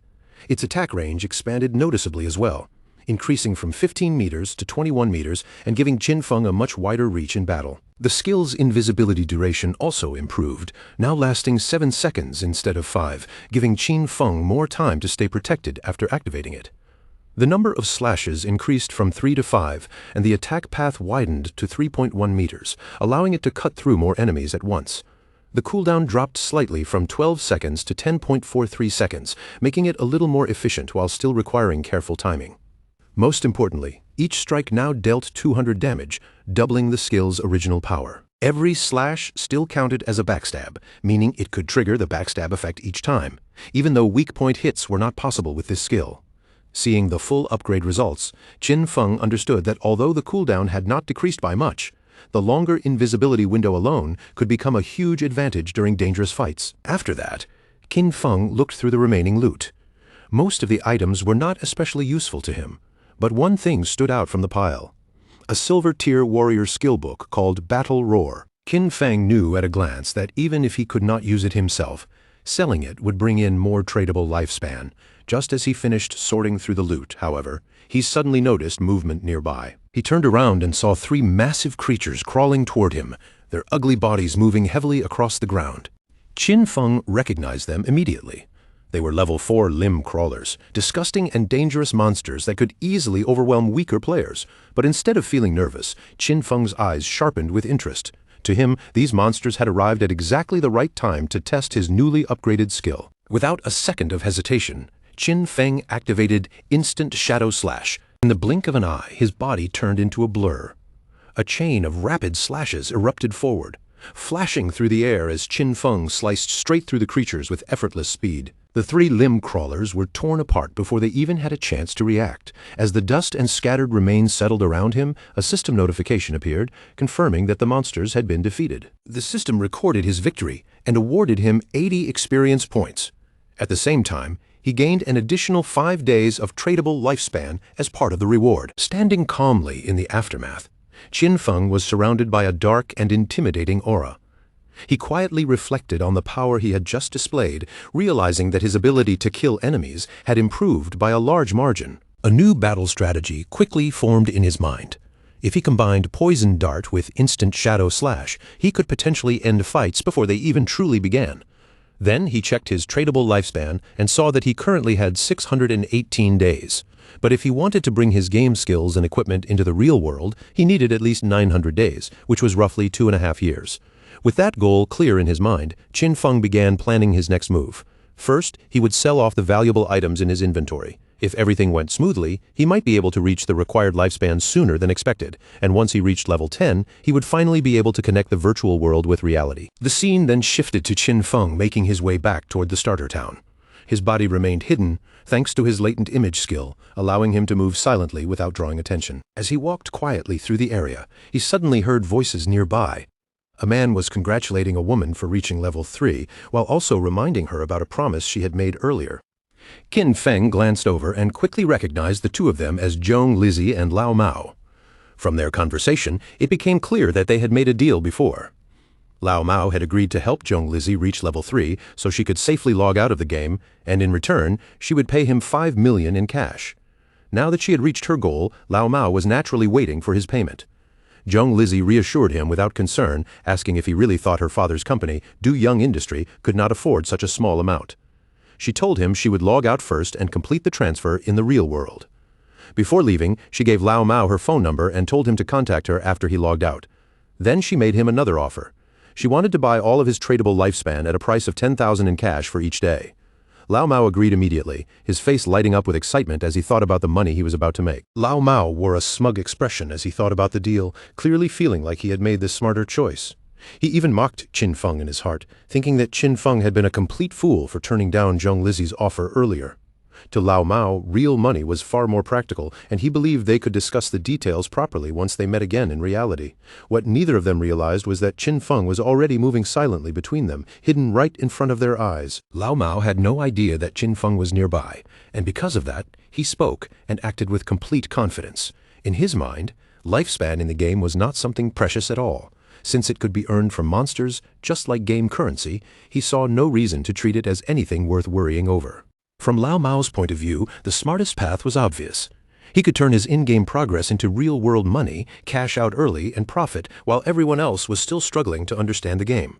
The more he thought about it, the more pleased he felt with himself, as if he had already discovered the perfect strategy. The scene then shifted back to the starter town, where Qin Feng stood calmly in front of the teleportation gate. As he stretched one hand toward it, the ancient structure began to respond, and bright blue energy slowly lit up across the gate's surface. The glow became stronger, spreading like ripples of light, and a system window appeared before Qin Feng. It congratulated him for activating the teleportation formation in Shelltown and rewarded him with 1 reputation point. The system also explained that he could use the teleportation gate once per day for free, but any additional use after that would require him to spend tradable lifespan. For the moment, though, the gate did not have much practical use. No other teleportation gates in the game had been activated yet, which meant there was nowhere for it to connect to. Qin Feng understood the logic behind the teleportation system very well. It worked as a 2-way connection. so opening only one side was meaningless. Unless another player in a different starter town reached level 5 and activated their own gate, this teleportation formation would remain nothing more than a glowing landmark. Then he remembered something from his past life. Song Fei had been in Firefly Town.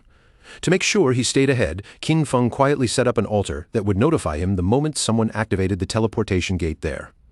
He was not simply waiting around, he was preparing in advance. As soon as that gate came online, he would be ready to deal with Song Fei. And as Qin Feng moved deeper into the town, his mind stayed fixed on his real objective. For most players, teleporting between starter towns would already feel like a huge step forward, but to him, that was only a small piece of the bigger picture. His true goal was still level 10. Only after reaching that point could he enter the God's abandoned realm and activate his authority. Once that happened, the real danger and the real beginning of the God-forsaken game would finally unfold. A little later, Qin Feng set up his shop again. Almost instantly, a system notification spread to the nearby players announcing that he was selling equipment and skill books, but the shop would only stay open for 10 seconds. It was first come, first served. The reaction was immediate. Players all around him became excited and rushed forward, shouting for the expert as they tried to get close before the chance disappeared. Some players called out that they had been waiting for this exact moment and had saved up tradable lifespan just for another chance to buy from him. One person proudly said he had already gathered 150 days' worth, while another remembered what happened last time Qin Feng opened a shop. Back then, he had sold an icicle spell, and Gray, the player who bought it, used that skill to climb all the way to second place in the rankings. Then another player suddenly spotted something that made his eyes light up, a silver-tier skill book called Battle Roar, made specifically for warriors. Without hesitating for even a second, he bought it on the spot. A system notification immediately appeared, confirming that the Battle Roar skill book had been sold for a staggering 300 days of tradable lifespan. The surrounding players were instantly stunned by the price. One of them could not help questioning whether a single skill book was really worth that much. But another player quickly shut him down, explaining that Battle Roar could greatly improve a warrior's ability to farm monsters. With that skill, earning back 300 days of tradable lifespan would take less than 2 days, which made the purchase not reckless, but extremely profitable. Once the other players understood the value of Qin Feng's goods, the crowd became even more frantic. Everyone surged forward, afraid that if they hesitated for even a moment, every item would be gone. And just as expected, the entire shop sold out in only a few seconds. Qin Feng glanced at his system window and checked the results. In just one short minute, he had earned 650 days of tradable lifespan, raising his total to 2,174 days. But even that amount did not satisfy him. If he wanted to bring his attributes, skills, and equipment into the real world, he still needed far more lifespan. Around him, several players groaned in frustration, complaining that they had not even gotten a chance to buy anything. They quickly asked whether he would open a shop here again, and Qin Feng gave them a simple confirmation that he would. Just then, a female player suddenly called out to him from the crowd. She said she had a treasure in her possession and asked whether he was interested in making a deal. Qin Feng turned his head toward the voice, and the moment he saw her face, he recognized her. She was one of the members from Wang Meng's team. The system quickly identified the treasure she mentioned. It was a space ring with 12 inventory slots. And even better, the ring would not occupy Qin Feng's backpack space or any of his equipment slots. Even Qin Feng was briefly surprised when he saw its details. He knew exactly how valuable a space ring was. A storage item that did not consume a ring slot or a backpack slot was incredibly rare, especially this early in the game. After all, players could only carry up to 3 storage backpacks, so an item like this was practically priceless in terms of convenience. Qin Feng knew that space rings could theoretically drop from any monster, but the odds were so low that most players would never see one. For this girl, with her profit-related profession, to obtain one so early was almost unbelievable. Her luck was truly extraordinary. Without wasting time, Qin Feng asked her for the price while already estimating its value in his mind. In his past life, a 12-slot space ring like this had sold for an astonishing 30,600 days of tradable lifespan. But the girl's answer surprised him. She did not ask for lifespan at all. Instead, she said she wanted Qin Feng to add her as a friend and help her team defeat a boss monster. Qin Feng agreed immediately. A system notification quickly appeared, confirming that player Big Plum had accepted his friend request. After the deal was made, Qin Feng and Big Plum left Shell Town together. As they walked, he asked her about the boss monster she needed help with. Big Plum explained that it was a gold-tier boss, but because she had seen it from too far away, she had not managed to catch its name. All she knew was that it was located on a worn-out boat in the swamp. Qin Feng's expression shifted slightly when he heard that. A worn-out boat in the swamp, and a gold-tier boss on top of it. Could it be the Golden Ghost Ship? He knew that the Golden Ghost Ship was a rare special boss that could appear at almost any level. Its spawn rate was extremely low, but whenever it appeared in his past life, major guilds would fight fiercely over it because the equipment it dropped was incredibly powerful. Just discovering the monster's location would be enough to trigger a large-scale conflict among players. But based on what Big Plum had described, Qin Feng guessed that this version of the Golden Ghost Ship was probably only around level 5, which meant it would be the easiest form to defeat. Still, one question bothered him. How had Big Plum managed to find such a rare boss so close to the starter town? Qin Feng's thoughts moved quickly as the pieces began to line up. The space ring, her connection to Wang Meng's team, and now a gold-tier boss appearing almost as if fate had led her straight to it. Suddenly, a possibility flashed through his mind. Could she be the legendary koi fish from his past life? He remembered the rumors people used to whisper about. Back then, people said that someone in Wang Meng's team had unbelievably good luck. Just by wandering around casually, that person could stumble onto rare bosses, hidden treasure chests, secret palaces, and even ancient temples. Qin Feng had once assumed those rumors were nothing more than a smokescreen, something used to hide the team's real source of information. But now, looking at Big Plum walking beside him, he finally realized the truth. The rumors had been real, and the so-called lucky koi fish was standing right in front of him. Lost in thought, Qin Feng stared at her for a moment, trying to understand just how much her strange luck could affect the future. Big Plum noticed his gaze, and her cheeks quickly turned red. She asked why he was staring at her like that. Qin Feng immediately snapped back to himself, calmly said it was nothing, and refocused on the road ahead. As the two of them passed through the main gate of the starter town, neither of them noticed the figure hiding nearby. Behind a tree, a bald player was crouched in the shadows, carefully watching every move they made. The scene then shifted to a group of fierce-looking players gathered not far away. A long-haired man stood before a crowd of bald players, speaking with the confidence of someone used to being obeyed. He boasted about his past victories, even mentioning how he had once led his team to conquer the overlord of Sand City. With a proud grin, he told the bald players that as long as they followed him, he would make sure they rose to success in the game. But before he could continue, the bald player who had been watching Qin Feng rushed back and reported that the target had already left town with a girl. The boss immediately smirked when he heard the news. He let out a laugh, thinking Qin Feng was nothing more than a young guy who had been distracted by a pretty face. Without wasting another second, he gathered his group and ordered them to move out. Their chance had come, and it was time to act. Meanwhile, outside town, Qin Feng and Big Plum continued along the road while discussing the terms for his help. Qin Feng stated his conditions clearly. If the boss dropped equipment or skill books that Big Plum could use, then those items would go to her. Everything else would belong to him. Big Plum thought it over for a moment, then asked what Wang Meng and the other party members would receive from this arrangement. Qin Feng explained that because everyone had different roles, there was no guarantee that the boss would drop assassin equipment for him. If nothing useful for him appeared, then he would have fought for nothing, and that would not be fair. After hearing his reasoning, Big Plum understood and agreed, though she still had one small request. If any equipment dropped that her captain or other teammates could use, she asked whether Qin Feng would be willing to sell it to her at a discounted price. Qin Feng agreed without making things difficult.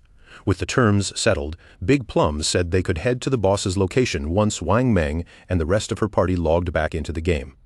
But after they had walked for a while, she suddenly realized she did not actually know where Qin Feng was taking her.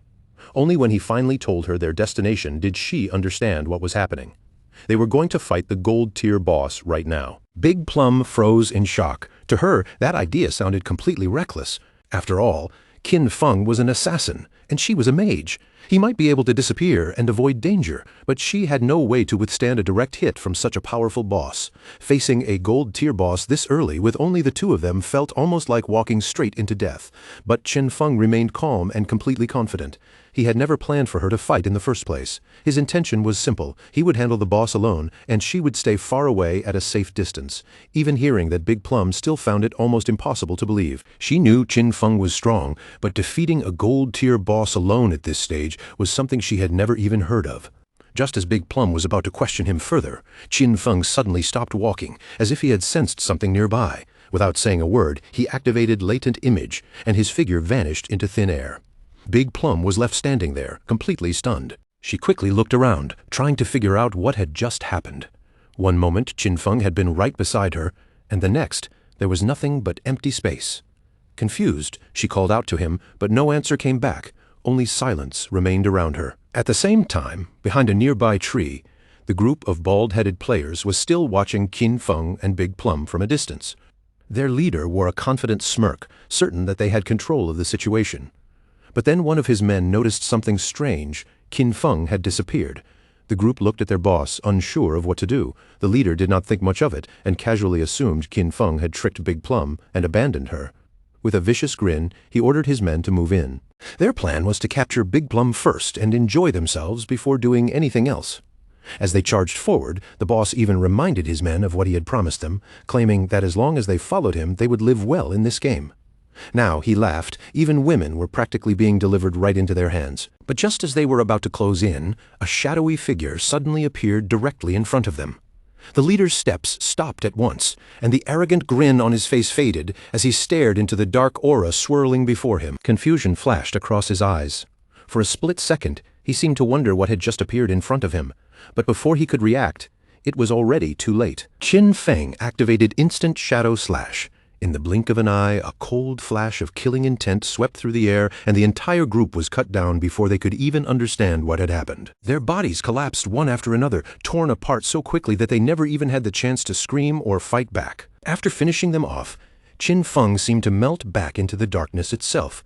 His figure disappeared again without leaving the slightest trace behind. A system notification appeared, confirming the result of the attack. 5 players had been killed, and Qin Feng had gained 12 days of tradable lifespan. Qin Feng cast a brief glance at the fallen bodies, but there was no interest in his eyes. Their drops were basically worthless, barely even worth paying attention to. To Qin Feng, cutting them down had not even counted as a real fight. It felt no different from wiping out a couple of weak, low-level monsters that had wandered too close. A moment later, Qin Feng reappeared beside Big Plum as if nothing had happened at all. His expression was calm, almost indifferent, while Big Plum had no idea what had just taken place. Seeing him suddenly return, she immediately asked why he had disappeared. Qin Feng only shrugged lightly and said a few people had been following them, so he sent them back to town. Big Plum seemed to accept the answer at first, but then her curiosity quickly got the better of her, and she started asking more. She jokingly said she had thought he had slipped away to relieve himself, then started rambling about how convenient invisibility must be. With a skill like that, she teased, he could even handle private matters without anyone seeing him. Qin Feng's face darkened slightly, clearly not entertained by where the conversation was heading. He cut her off at once and told her to focus because they still needed to hurry to the gold-tier boss monster. At the same time, back in Shelltown, the ground suddenly began to glow with a spreading light. In the next instant, Qin Feng's younger sister appeared there as a healer. As soon as she opened her eyes and saw the magic staff in her hand, surprise flashed across her face. She slowly picked up the staff, feeling its weight in her hands, and only then did she truly realize that everything around her was real. This was not some dream or illusion. She could actually touch the objects here. Nearby players quickly turned their attention toward her as well, instantly recognizing that another newcomer had just arrived. Her mood quickly lifted when she realized she had obtained the hidden class, Life Sacrifice. Since it was a hidden class, she naturally assumed it had to be incredibly powerful. In her mind, with a special class like this, she would definitely be able to attract Song Fei's attention. But then worry crept in again. Where was Song Fei right now? And more importantly, did he already know the secret about entering the same starter point? Then, as she thought about Qin Feng, anger began to shine in her eyes. He normally watched over her all day long, always acting like he cared about everything she did. But now, when the most important moment had arrived, he was nowhere to be found and completely unreliable. She forced herself to stop thinking about him. After all, she now had a hidden class, and Shanghai had already promised to help her level up. From now on, Qin Feng could just take care of himself, because she was not going to waste energy worrying about him anymore. Her gaze then landed on the leaderboard. But the moment she saw the top ranking, her eyes widened in shock. The player in first place, Shadow, had already reached level 6. She immediately became furious. Shanghai was only level 3, yet he had dared to act so impressive in front of her. Now it was obvious that Shadow was the true expert. If she could somehow stay close to Shadow, she would definitely level up much faster than she ever could with Shanghai. But then a problem surfaced in her mind. Where was she supposed to find an expert like that? Not far away, a group of players happened to be talking among themselves. Their voices carried a trace of worry because they could not get in touch with Swain, the healer in their party. It was Wang Meng's team. Wang Meng knew they did not have time to keep waiting, so he asked if anyone had a solution. One teammate answered with concern, saying that without a healer, they would have a hard time killing mobs safely. Another player added that they were not monsters like Shadow, who could farm alone without support, so the best option was probably to find another healer to join their party. While they were still discussing what to do, someone suddenly greeted them from nearby. When the team turned around, they saw Qin Feng's younger sister standing there. To her, this timing could not have been more perfect. She stepped forward with a smile and asked if they happened to need a healer, then proudly revealed that she had awakened the hidden class, Life Sacrifice. Meanwhile, deep in the forest, Qin Feng and Big Plum stood on top of a cliff. Below them stretched a dark swamp, and in the murky waters beneath the cliff, the golden ghost ship could be seen lurking like a cursed vessel waiting for prey. Qin Feng activated Shadow Sneak, and his body faded into the air. Before leaving, he told Big Plum to hide carefully and watch out for any ambushes while he went down to deal with the boss. Big Plum still looked a little confused, but she nodded and quietly told him to be careful. Qin Feng descended into the swamp, and the moment he entered the area, a system window appeared before him. It warned that under the influence of the ghost ship, this place had become a violent domain where lifespan was consumed at 100 times the normal rate. Qin Feng quickly calculated the cost in his head. With time flowing at 100 times the normal rate, staying here for 15 minutes would be equal to losing 1 full day of lifespan. For most players, that would be terrifying, but to Qin Feng this kind of violent temporal domain was still within an acceptable range. The system then identified the enemy ahead as the Golden Ghost Ship, a level 5 boss. But before Qin Feng could make his move, something unexpected happened. A timer appeared above the boss, showing 45 minutes and 25 seconds remaining. Qin Feng was slightly surprised when he saw that special bosses like this came with a time limit. Still, he quickly relaxed. There were more than 45 minutes left, and for him, that was more than enough. With that much time remaining, killing the boss would not be a problem. Qin Feng activated Instant Shadow Slash and moved like a streak of thunder across the swamp. A chain of powerful slashes tore into the boss, dealing a total of 1,500 damage in an instant. While the Golden Ghost Ship was still trying to figure out what had just attacked it, Qin Feng cancelled Shadow Sneak and immediately launched a Venom Dart. The dart flew straight toward the ship and struck its bell directly, triggering both a critical hit and a stealth break strike at the same time. As the poison began dealing continuous damage, Qin Feng quickly pulled back and created distance from the boss. He knew that fighting the Golden Ghost Ship had several tricky points. Most players did not know where its true weakness was, and many would assume they needed to attack either the skeletal body or the ship itself. But in reality, the real weak point was the ghostly fire bell hanging at the tip of the ship. The moment that weakness was struck, the boss flew into a rage. The Golden Ghost Ship began controlling the swamp water around it, forcing the surface to churn violently. Then the boss prepared a massive area attack, and huge pillars of water suddenly erupted from the swamp one after another. Qin Feng dodged through the attacks while steadily closing in on the boss again. Those water pillars carried terrifying damage, enough that even early-stage warriors wearing full silver armor sets could barely survive a direct hit. He was grateful that his Shadow class gave him such high agility. Without that speed, avoiding this attack would have been almost impossible. At that moment, rotten hands began rising out of the swamp around him. Decaying zombies known as water ghosts slowly surfaced from beneath the murky water. Qin Feng remembered this mechanic clearly. Once the boss's area attack ended, it would summon 12 decaying water ghosts, and each one possessed silver tier strength. Thanks to Shadow Sneak, the water ghosts could not sense Qin Feng at all, even though he was standing right in the middle of them. The 12 decaying water ghosts were ready to launch a savage attack, and most parties would already be thrown into complete chaos at this point. To make matters worse, the Golden Ghost Ship would summon another decaying water ghost every 3 minutes. If a party could not clear them quickly enough, their numbers would keep increasing until everyone was wiped out, but Qin Feng had been invisible from the beginning, so these monsters had no way to detect him. All he needed now was the right angle. The moment he found it, Qin Feng activated Instant Shadow Slash again. His body flashed through the group, and the rapid slashes tore through the decaying water ghosts, destroying them all in one sweeping attack. While Qin Feng was handling the monsters below, Big Plum remained on the cliff, watching everything unfold from above. Her body trembled slightly, and her face flushed with shock as she finally understood what kind of power the #1 ranked expert, Shadow, possessed. In her eyes, he was simply too strong. He appeared and disappeared without warning, moving like a ghost across the battlefield.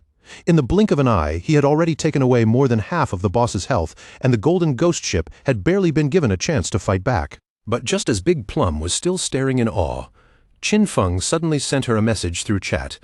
Calling her Little Black, he calmly told her that he would die in a while, leaving her completely stunned. Qin Feng, however, remained perfectly confident. He told her there was nothing to worry about. All she needed to do was stay where she was and wait for him to revive. Big Plum immediately panicked. From her point of view, Qin Feng clearly had the advantage, so why was he suddenly saying he was going to die? On top of that, she could not help asking who Little Black was supposed to be. Qin Feng answered calmly, asking if she was not Little Black.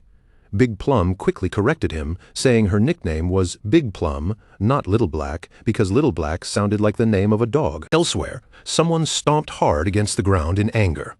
It was the man Qin Feng had killed before, and this time he had returned with his entire team. He was furious that he had been careless earlier. In his so-called glory days, he claimed he had killed one legendary opponent after another. Yet now, he had somehow been humiliated because of a little girl. One of his men suddenly came running back with good news. He had found the girl on the cliff, and he also revealed that Shadow was down at the bottom of the cliff challenging the boss alone. The leader's eyes filled with determination. This time, he had brought his whole team, so he believed they finally had a chance to kill Shadow. Down in the swamp, the Golden Ghost Ship was still raging, and the ship's bell began shining with an eerie light. Qin Feng had already forced the fight into its fourth stage, which was also the hardest and most dangerous phase to deal with. The boss raised its huge oar, stirring the swamp into violent waves. Once its health dropped to half, it unleashed its powerful skill, Massive Soul Surge. The waves spread rapidly across the swamp like a surging wall of death, and Big Plum's eyes widened in fear as she watched from the cliff. The Soul Surge directly disabled Qin Feng's invisibility skill. At the same time, something began rising from beneath his feet. In the next second, a massive pillar of water exploded upward and trapped his entire body. The impact tore through him instantly, dealing 1,059 points of damage. The system immediately confirmed his death. Qin Feng lost 326 years of non-tradable lifespan and 1,087 days of tradable lifespan. On the cliff above, the leader saw what happened and immediately became pleased. In his mind, Qin Feng had become arrogant after being called an expert a few times. To him, Shadow was nothing but a fool who had actually believed he could challenge a gold-tier boss alone. When the leader and his men saw Qin Feng's fallen lifespan lying on the ground, their eyes lit up with greed, and they rushed toward it like madmen. They had never imagined Shadow would be so rich. That huge glowing orb of light had to contain at least 100 days of lifespan. Since the boss was already low on health, they decided they would finish it off themselves while also grabbing Qin Feng's dropped lifespan at the same time.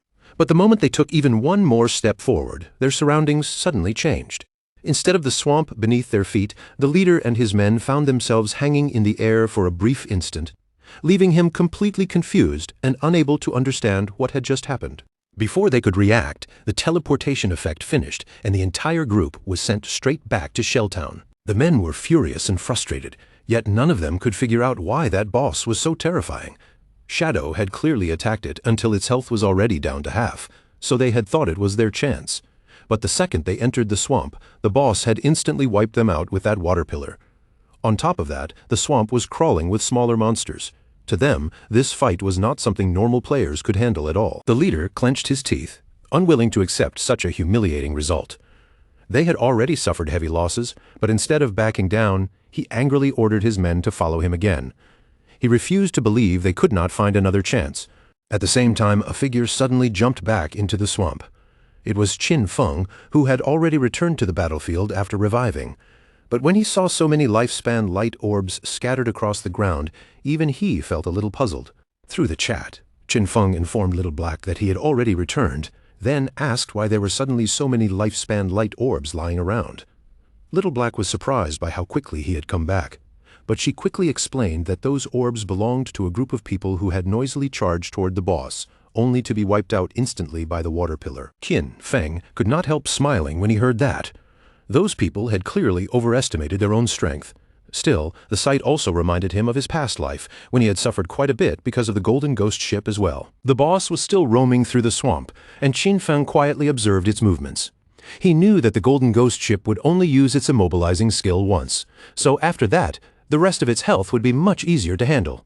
However, once its health dropped below half, every time it took damage, there was a fixed chance it would vanish and reappear far away, which made it extremely difficult for ordinary players to finish off. Without wasting another second, Qin Feng raised his hand and fired a poison dart, sending it straight toward the ship's bell. The dart struck the bell cleanly, and the boss immediately flew into a rage, beginning to summon another attack. Seeing the change in its movements, Qin Feng activated Shadow Sneak and slipped back into invisibility. After carefully watching the boss's attack rhythm, Qin Feng found the opening he wanted. Since he had already seen through its movement pattern, he activated Instant Shadow Slash and rushed in with a fast, precise strike. Meanwhile, the leader and his men returned to the cliff once again. One of them quickly reported that Qin Feng was already fighting the boss again. Hearing that, the leader narrowed his eyes, planning to wait for the perfect chance to take down both Shadow and the boss. When Little Black saw that the same group of idiots had come back to cause trouble again, anger immediately surged inside her. Shadow was so close to killing the boss, and she was not about to let these bastards ruin everything or walk away safely. She tightened her grip around her magic staff and began concentrating. The air around the staff crackled, and streaks of thunder started gathering at its tip. In the next instant, a bolt of lightning shot out from the magic staff and crashed down onto the men. Their bodies were scorched black by the attack, and the others nearby froze in shock. The leader's face twisted with fury as he shouted, demanding to know who had attacked him. One of his men quickly raised a trembling finger toward Little Black and told him that she was the one who had done it. The leader bent down, grabbed his axe from the ground, and immediately ordered his men to kill her. The moment Little Black saw them turning toward her with killing intent, fear filled her eyes. She turned and ran without hesitation, shouting for help as she fled. Behind her, the leader and his men charged after her, cursing loudly and swearing that they would kill her. Not far from that area, a man hiding behind a tree quietly watched the chase unfold. He was not alone either. Another man was hiding behind him, and when they noticed Little Black and the others rushing toward their direction, both of them quickly tucked themselves back behind the tree. Back in the swamp, Qin Feng pulled away from the Golden Ghost ship and kept his eyes locked on the boss. Its health was already nearly gone. Still, everything had gone just about as he expected. Even though the Golden Ghost ship was only a level 5 boss, killing it alone was still far from easy. His damage output was not high enough to end the fight quickly, so the battle had dragged on longer than he wanted, attracting more and more people to watch. When Qin Feng noticed movement on the cliff, he immediately realized those were the same people who had just died and returned. And that was not all.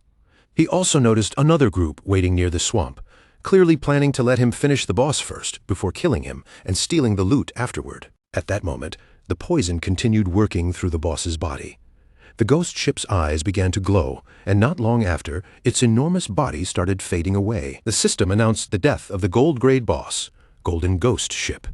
Qin Feng received 480 experience points as his reward, instantly rising to level 8. At the same time, he gained 7 evolution points and 216 days of tradable lifespan. Qin Feng immediately activated Shadow Sneak and disappeared from sight. For the people waiting nearby, their plan might have looked perfect, almost like a beautiful dream. Unfortunately for them, they had miscalculated from the very beginning. A server-wide system notification suddenly echoed across the game, announcing that the Shelltown player Shadow had become the first person on the entire server to kill a gold-grade boss. As an additional reward, he received 3 reputation points. That announcement instantly caught the attention of every player in the area. Players everywhere began wondering who Shadow really was and why he was so unbelievably strong. Some were shocked, while others were furious, insisting that the first player to kill a gold-grade boss should have come from Han City instead. Back in Shelltown, Wang Meng stared at the system notification in disbelief. It had not been long since Shadow was fighting a bronze boss alone, yet now, in such a short time, he had already killed a gold boss by himself.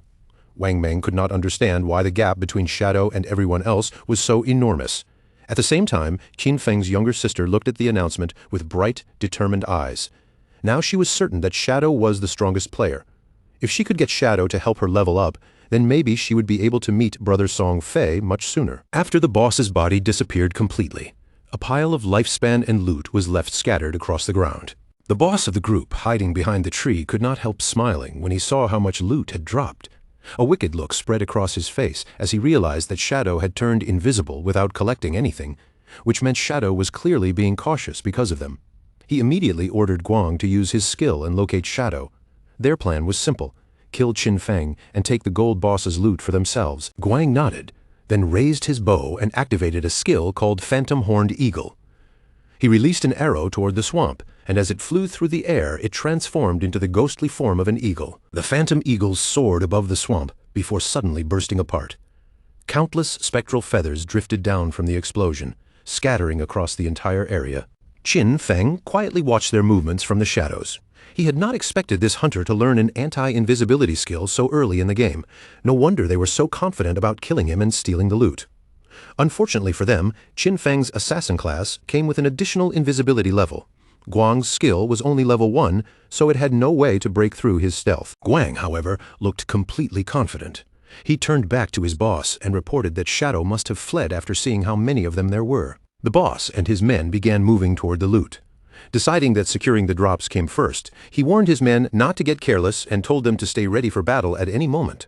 The boss loot had 5 minutes of ownership protection, but once that time ended, everything would belong to them. Proud smiles appeared on their faces as they imagined taking all the rewards. But just then, dark shadows began rising around them, and their eyes widened with sudden fear. Before any of them could react, Qin Feng moved like a streak of thunder. His attacks flashed through the group, and in an instant, every one of them was cut down. With the surroundings finally quiet again, Qin Feng turned his attention back to the loot on the ground. But then a question suddenly crossed his mind. Where had Little Black gone? He decided to set that question aside for the moment, and look for her later. Right now, he had enough evolution points to upgrade Greedy Hand again. So before collecting the loot, Qin Feng chose to upgrade the skill first. Greedy Hand advanced from diamond quality to epic quality. It could still be used on monster corpses, but now its chance of producing extra loot increased from 220% to 300%. Even more importantly, any extra loot it obtained now had a 100% chance of being upgraded by 1 full tier. Qin Feng then reached toward the loot, determined to make full use of that guaranteed upgrade effect. He gathered the glowing drops together, ready to squeeze out every bit of value the boss could provide. Greedy Hand began absorbing the loot, and as the skill activated, a faint smile appeared on Qin Feng's face. A bright light burst out from the forest as the skill finished working.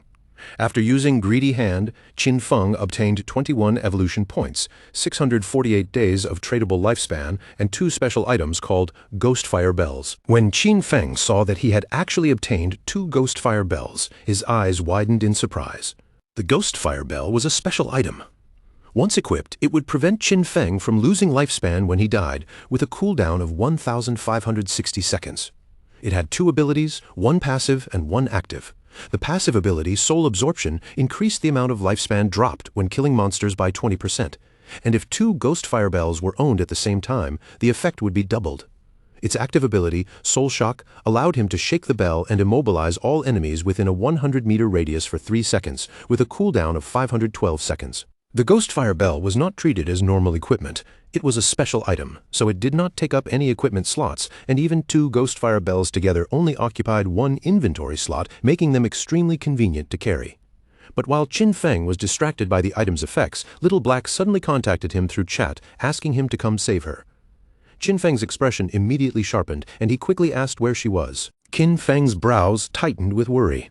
He had no idea where Little Black had ended up, and the only thing coming through the voice chat was her terrified screaming, begging the others not to get close to her.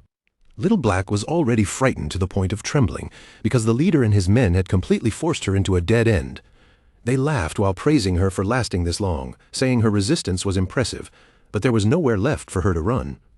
In their disgusting tone, they told her to come over obediently, promising they would make her feel so good that she would practically ascend to heaven. Her fingers curled tightly into a fist. Then, when she glanced behind her, her heart sank as she realized she had already reached the edge of the cliff. But instead of surrendering, her eyes hardened. No matter what happened, she refused to let these bastards be the ones to kill her.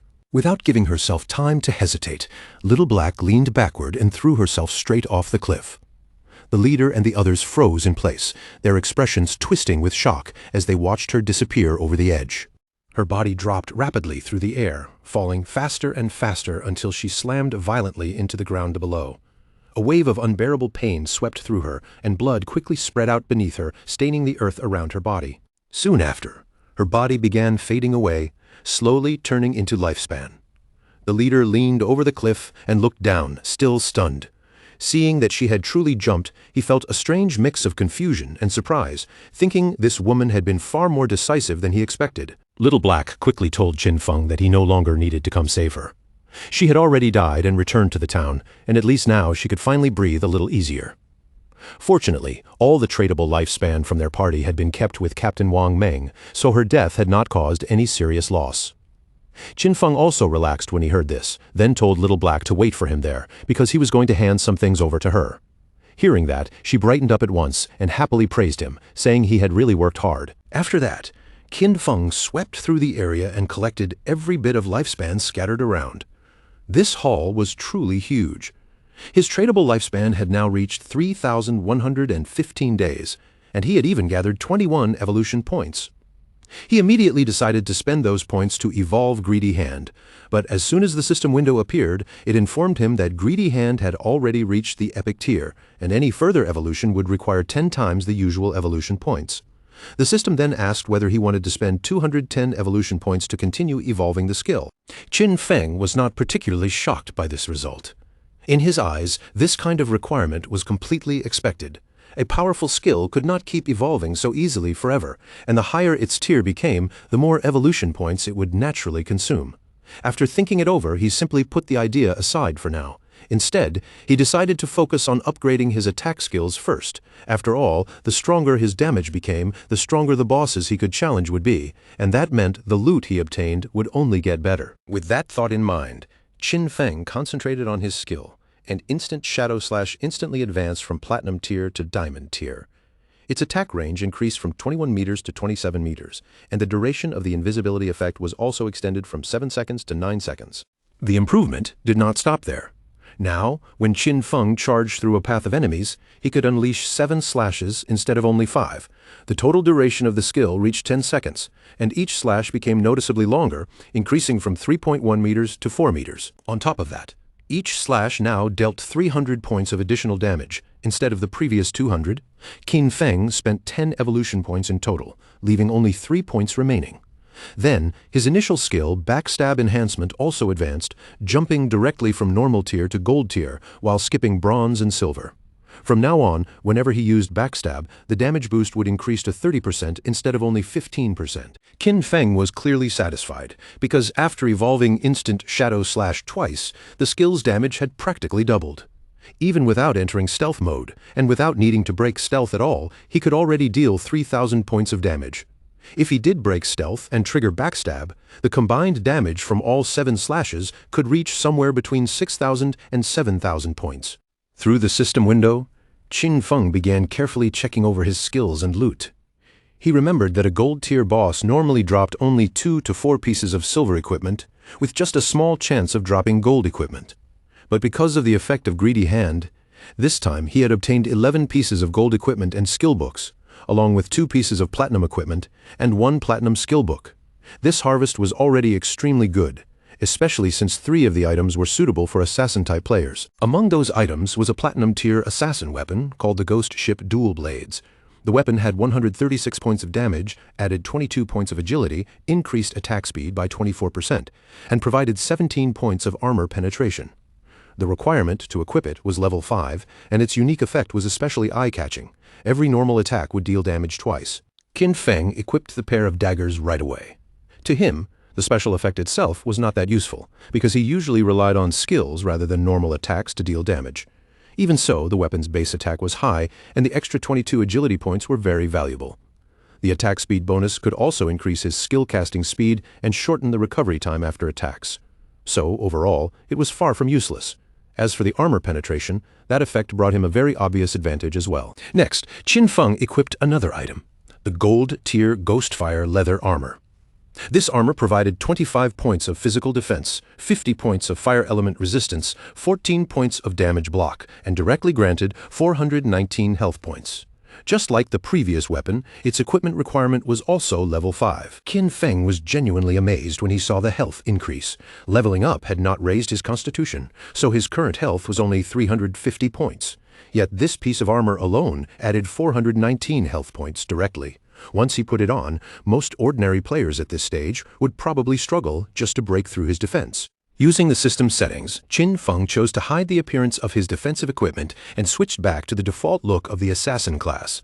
This way, other players would not be able to judge his gear just by looking at him. If they wanted to check his equipment, they would have to open the game interface themselves, but his upgrades were not finished yet, because there was still one final item left in his inventory. When Qin Feng checked his inventory again, he found that the last item was a skill book. It was a gold-tier assassin skill called Ghost Shadow Blur. The skill was passive, granting a 15% dodge rate, and whenever a dodge successfully activated, it would provide immunity to all damage from that attack. Qin Feng was happy at first, because he had finally obtained a survival skill suitable for assassins. But he soon remembered that this skill was considered rather weak by most players. In this game, raising dodge rate was extremely difficult. If someone focused too much on dodge, their other attributes would inevitably fall behind, and if the dodge effect failed to trigger at the wrong moment, they could easily end up in real danger. But Qin Feng was different from everyone else. His body began shining as the skill took effect, because he had the ability to evolve skills without limit. He could increase his dodge rate without sacrificing any of his other attributes, which meant this skill had almost no downside for him. To others, it was risky. To him, it was pure profit. After finishing his upgrades, Qin Feng began leaving the area and decided it was time to return. The remaining loot consisted mostly of items for warriors, priests, and archers. He could sell all of them to Wang Meng at a 10% discount. Even if Wang Meng's group could not afford everything right away, Qin Feng was sure that with Wang Meng's personality, he would still find a way to sell the items on credit, and this huge upgrade had all been thanks to Little Black. Without that lucky koi, Qin Feng would never have found a level 5 ghost ship to attack, so he made up his mind to thank her properly. As Qin Feng passed by a tree, the furious leader suddenly appeared with his men blocking the path ahead. Qin Feng noticed them at the same moment they noticed him. The instant their eyes met, the faces of the leader and his group turned deathly pale. Fear filled their eyes. The moment they recognized Shadow, they did not even think about fighting. They turned around and started running for their lives. Naturally, Qin Feng had no intention of letting them escape. He activated Shadow Stealth, and as his figure began fading into invisibility, he let out a quiet sigh, as if their panic had already decided the ending. Before those men could even take another proper step, Qin Feng moved like a flash of thunder. In a blink, he crossed the distance and wiped out all of the leader's subordinates. The leader's face twisted in panic when he saw his men fall one after another. He turned and ran with everything he had, but Qin Feng was never going to give him that chance. In the next instant, Qin Feng appeared directly in front of him and calmly canceled his invisibility. The leader nearly crashed face first into Qin Feng, and his eyes filled with tears of terror. He hurriedly admitted he was wrong, swore he would never do it again, and begged Qin Feng to spare him, saying he had less than 1 year of lifespan left. Qin Feng only stared at him with a cold gaze and asked whether he had ever thought about his own fate before attacking others. Without the slightest trace of pity, Qin Feng struck him with a poisoned dart. As the leader collapsed and writhed in pain behind him, Qin Feng turned his back and walked away without looking back. Because Qin Feng had killed too many players, the system applied a new status layer to him. Killer, at the first layer of the killer status, if he died, he would lose 75% of his current lifespan. Even after seeing that penalty, Qin Feng remained calm. He still had the Ghostfire Bell, and if he made a mistake and died once, that item would prevent him from losing any lifespan at all. Soon after, Qin Feng returned to Shell Town. The moment he stepped back inside, countless gazes immediately locked onto him. The players around him began whispering among themselves. News that he had killed a gold-tier boss had already spread, and everyone who heard it was stunned. But when some players saw that Qin Feng did not appear to be wearing any visible equipment, they started suspecting that he must have used some kind of bug to defeat the boss. As Qin Feng continued walking through the town, a man suddenly approached him and politely asked him to wait. Qin Feng turned around with a hint of curiosity. The man smiled awkwardly and held up a skill book, explaining that they had accidentally bought an assassin's skill book. He asked Qin Feng to accept it, saying they could treat everything that had happened before as if it had never occurred. The system quickly identified the skill book. It was a common tier skill called Impale, a single-target assassin skill. When the attack hit, it added 20 attack points and stunned the target for 2 seconds, with a cooldown of 22 seconds. Qin Feng accepted the skill book and his eyes widened slightly in surprise. Even though the skill was only common tier, it was still a control skill, which made it far more useful than it looked at first glance. After taking the book, Qin Feng continued on his way, The man who had handed it over also left with his companions, each side walking off as though nothing had happened. But the moment they were away from Qin Feng, one of the men could no longer hold back his anger. He snapped at Xian Zhao, saying they had already been killed by Qin Feng, and now they had even lowered themselves to give him a skill book. To him, that was simply too cowardly. Another man nodded along, furious that no one had ever treated them this way before. Then one of them suggested using all of their connections to gather people. If everyone contributed, even a single spit from each person could drown Qin Feng, so there was no reason to fear him. Xian Zhao's expression turned serious as he made his judgment. Shadow was growing far too quickly, and he was leveling up alone, which meant he must be hiding some enormous secret. Xian Zhao wanted to find him in real life and kidnap him. That way they could not only force out his secret, but even turn him into their slave and make him collect lifespan for them. The man immediately praised Xian Zhao, calling it an excellent plan. Xian Zhao then decided to have his family send a woman to approach Qin Feng and draw information out of him. When he heard Shadow's voice earlier, it sounded unfamiliar, almost like someone outside their usual circle. That meant Qin Feng was probably poor and had no powerful background. They planned to find a professional beauty, fully convinced that Qin Feng would fall right into the trap. Meanwhile, Qin Feng met up with Little Black and asked her to accept the trade request, saying he wanted to give her a few things. The moment she heard that, her eyes lit up with excitement. Still, she quickly corrected him and explained that her name was not Little Black, but Big Plum. Qin Feng handed her a powerful skill and a necklace. The moment she used them, flames began rising from her magic staff. Big Plum was overjoyed because with that skill and necklace, her damage had increased several times over. Even better, her mana regeneration had more than doubled. Filled with gratitude, she thanked Qin Feng sincerely from the bottom of her heart. Qin Feng simply said there was no need to thank him. He explained that he was only honoring the agreement they had made earlier, then asked her to hand over the space ring. With a cheerful smile, Big Plum took the space ring out of her inventory and told him he could keep it. Then, with her cheeks slightly flushed, Big Plum revealed something else. While she had been fleeing through the forest earlier, she had discovered an underground cave that looked like the entrance to some kind of ruin. She looked at Qin Feng and asked whether he was interested in checking it out. Qin Feng was a little surprised. First it had been the Golden Ghost Ship, and now she had somehow found the entrance to a ruin. At this point he realized that being friends with this girl was genuinely profitable, of course. Sincerity went both ways. If he had not given her 2 pieces of gold equipment, she might not have shared this information with him either. With the space ring now in his possession, Qin Feng's inventory finally expanded to 27 slots. He then asked where Wang Meng was, saying that after he sold them the extra items, he would go take a look at the ruins she had mentioned. Big Plum raised her hand and explained that the captain and the others had gone to train the new priest, so they probably would not be back anytime soon. Using the map, Big Plum marked the location of the ruin entrance for him. She explained that behind a patch of bushes, there was a stone slab on the ground. While escaping, she had moved the slab aside and hidden inside, but after taking only a few steps into the passage, she heard screams coming from deeper within. She was so terrified that she immediately ran back out. If that had not happened, those men probably would not have managed to catch her at all. Qin Feng's figure vanished from sight, and instead of waiting around, he immediately decided to head for the ruins first. As for trading with Wang Meng, that could wait until Wang Meng returned. Big Plum stood there for a moment, clearly a little confused by how quickly he made the decision. After leaving Shell Town behind, Qin Feng walked straight into the forest, his figure gradually disappearing among the dense trees and shadows. At first, Qin Feng had planned to find a suitable place to grind monsters until he reached level 10. But now that a ruin had appeared, ordinary grinding was no longer necessary. In beginner towns, ruins usually came in 3 main types: tombs, cursed ruins, and temples of faith. No matter which type of ruin it turned out to be, the small monsters inside were generally bronze tier. If his luck was good, there might even be silver tier monsters hidden deeper within. To Qin Feng, that did not sound dangerous. It sounded like a massive pile of lifespan and evolution points waiting for him. Following the location Big Plum had marked on his map, Qin Feng moved through the forest and finally arrived at the hidden entrance of the ruin. Without wasting any time outside, Qin Feng stepped directly into the ruin. As he entered, he recalled the 3 types of ruins that commonly appeared near beginner towns: tombs, cursed ruins, and temples of faith.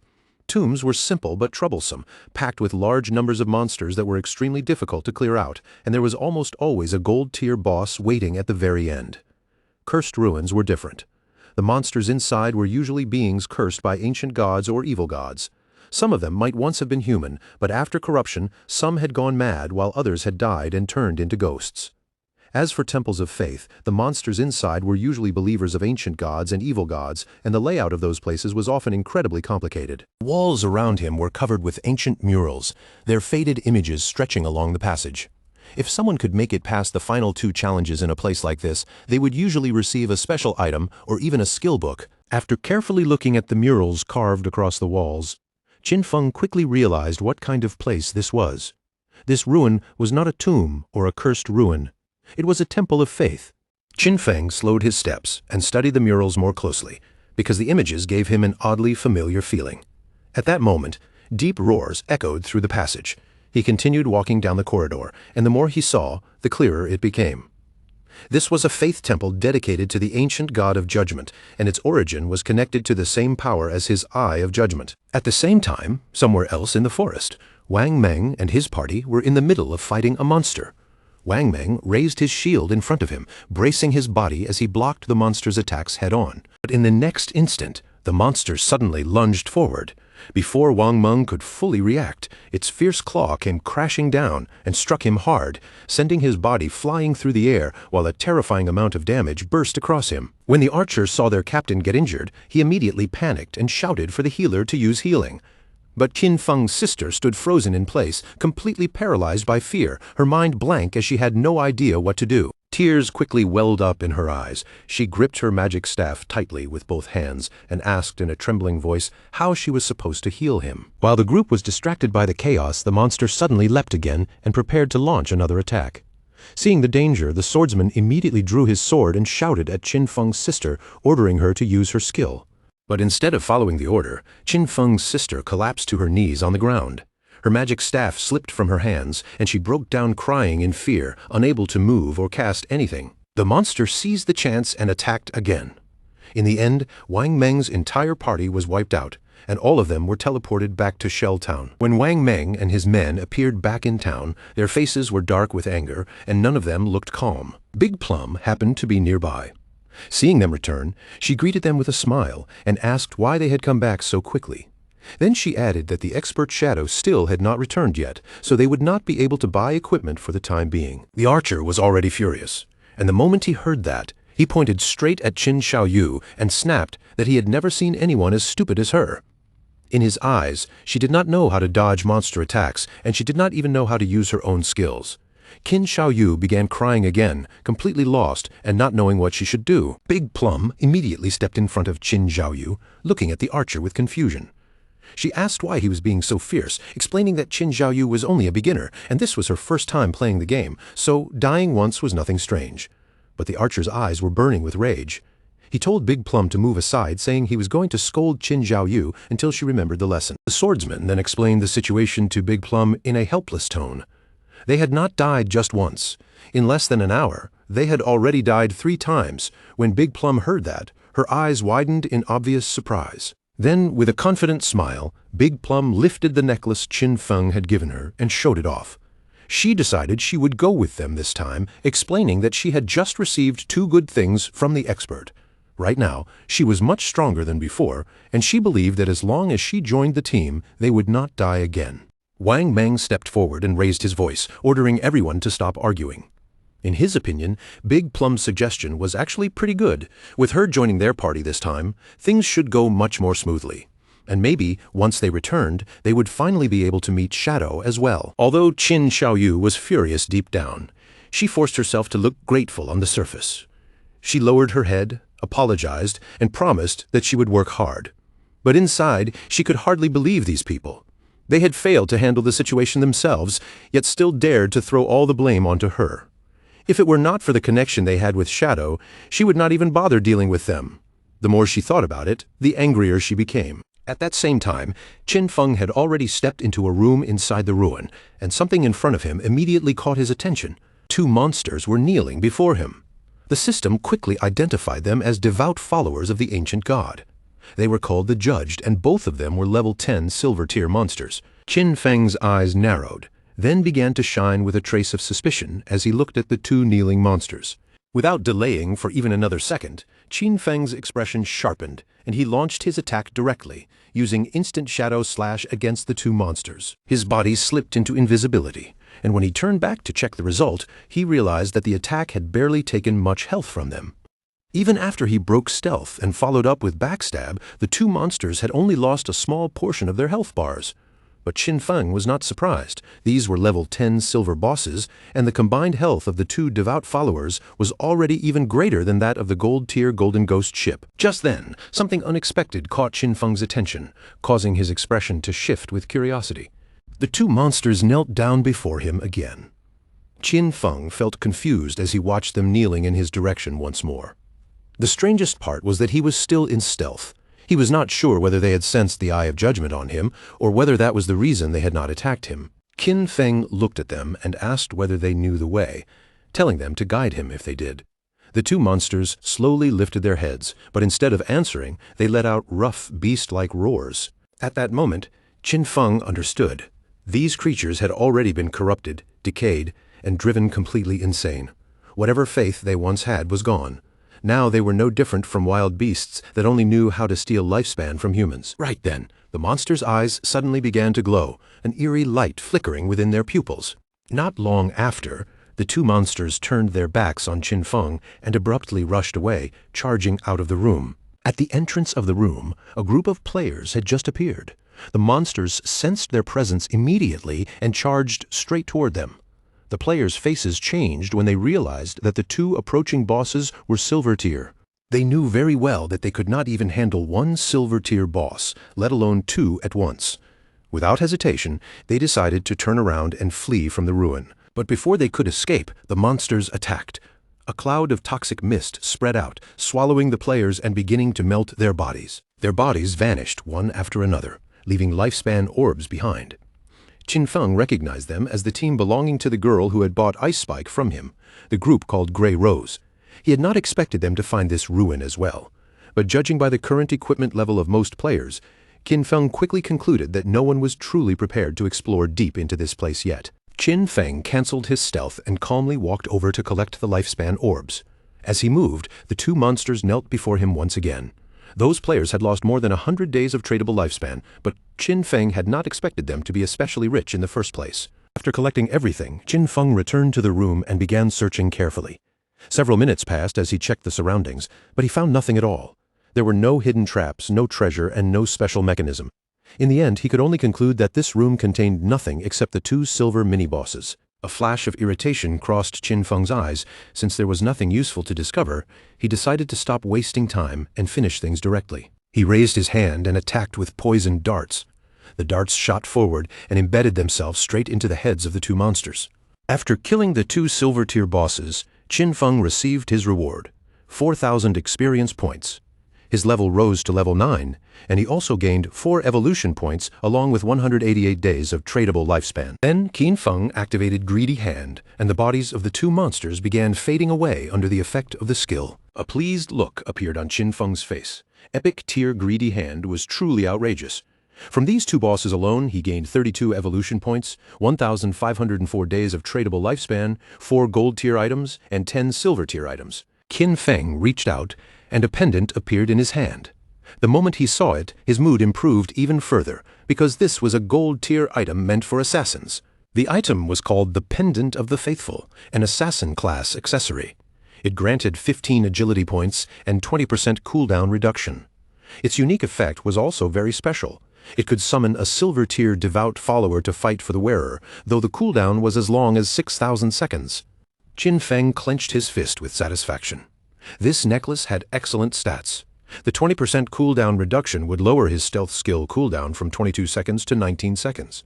His poison dart cooldown would drop from 4.35 seconds to 3.75 seconds, and instant shadow slash would go from 10 seconds down to 8 seconds. That meant his grinding efficiency would rise sharply.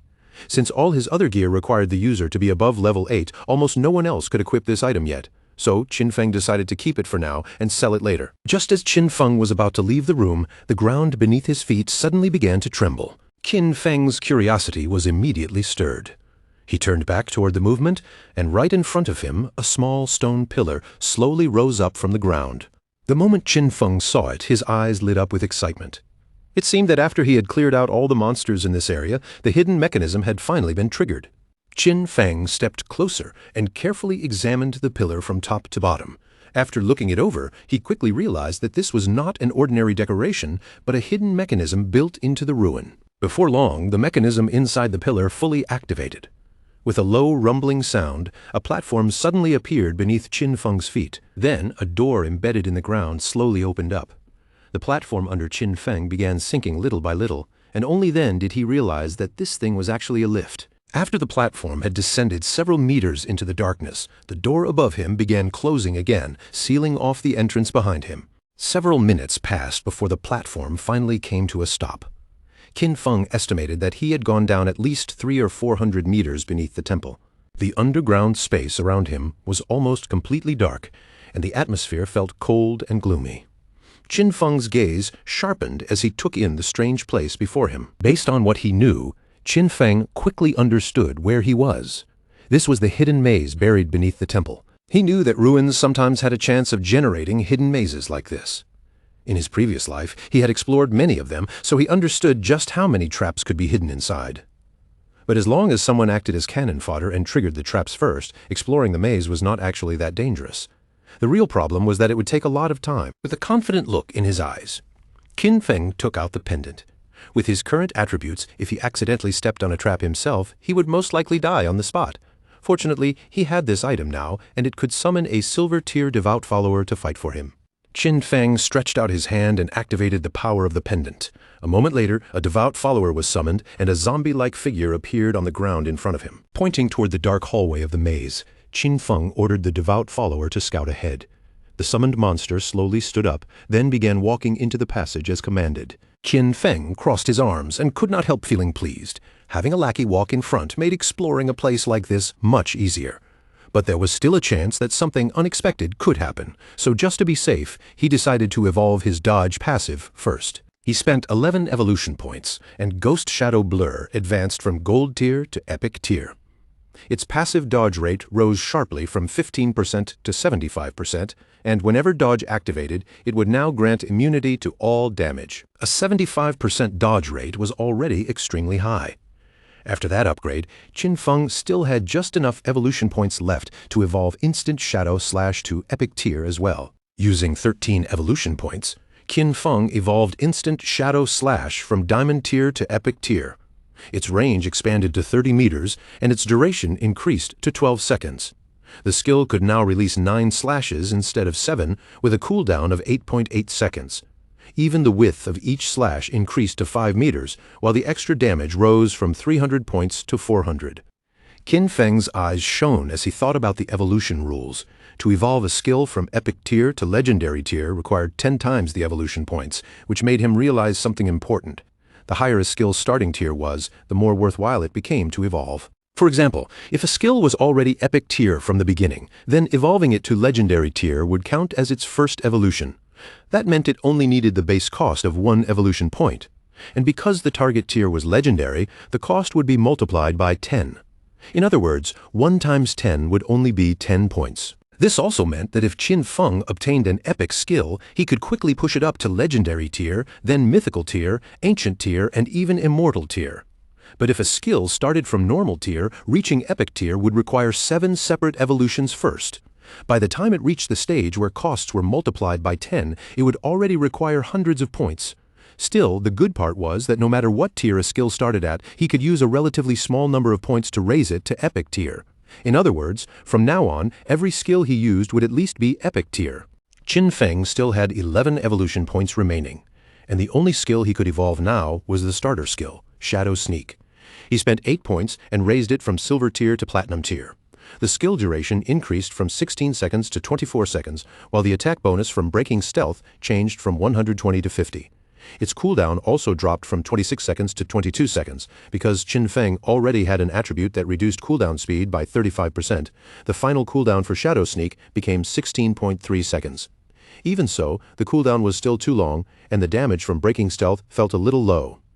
Qin Feng knew that sooner or later he would need to replace this skill. As the devout follower walked deeper through the hallway, it suddenly stepped on a stone slab.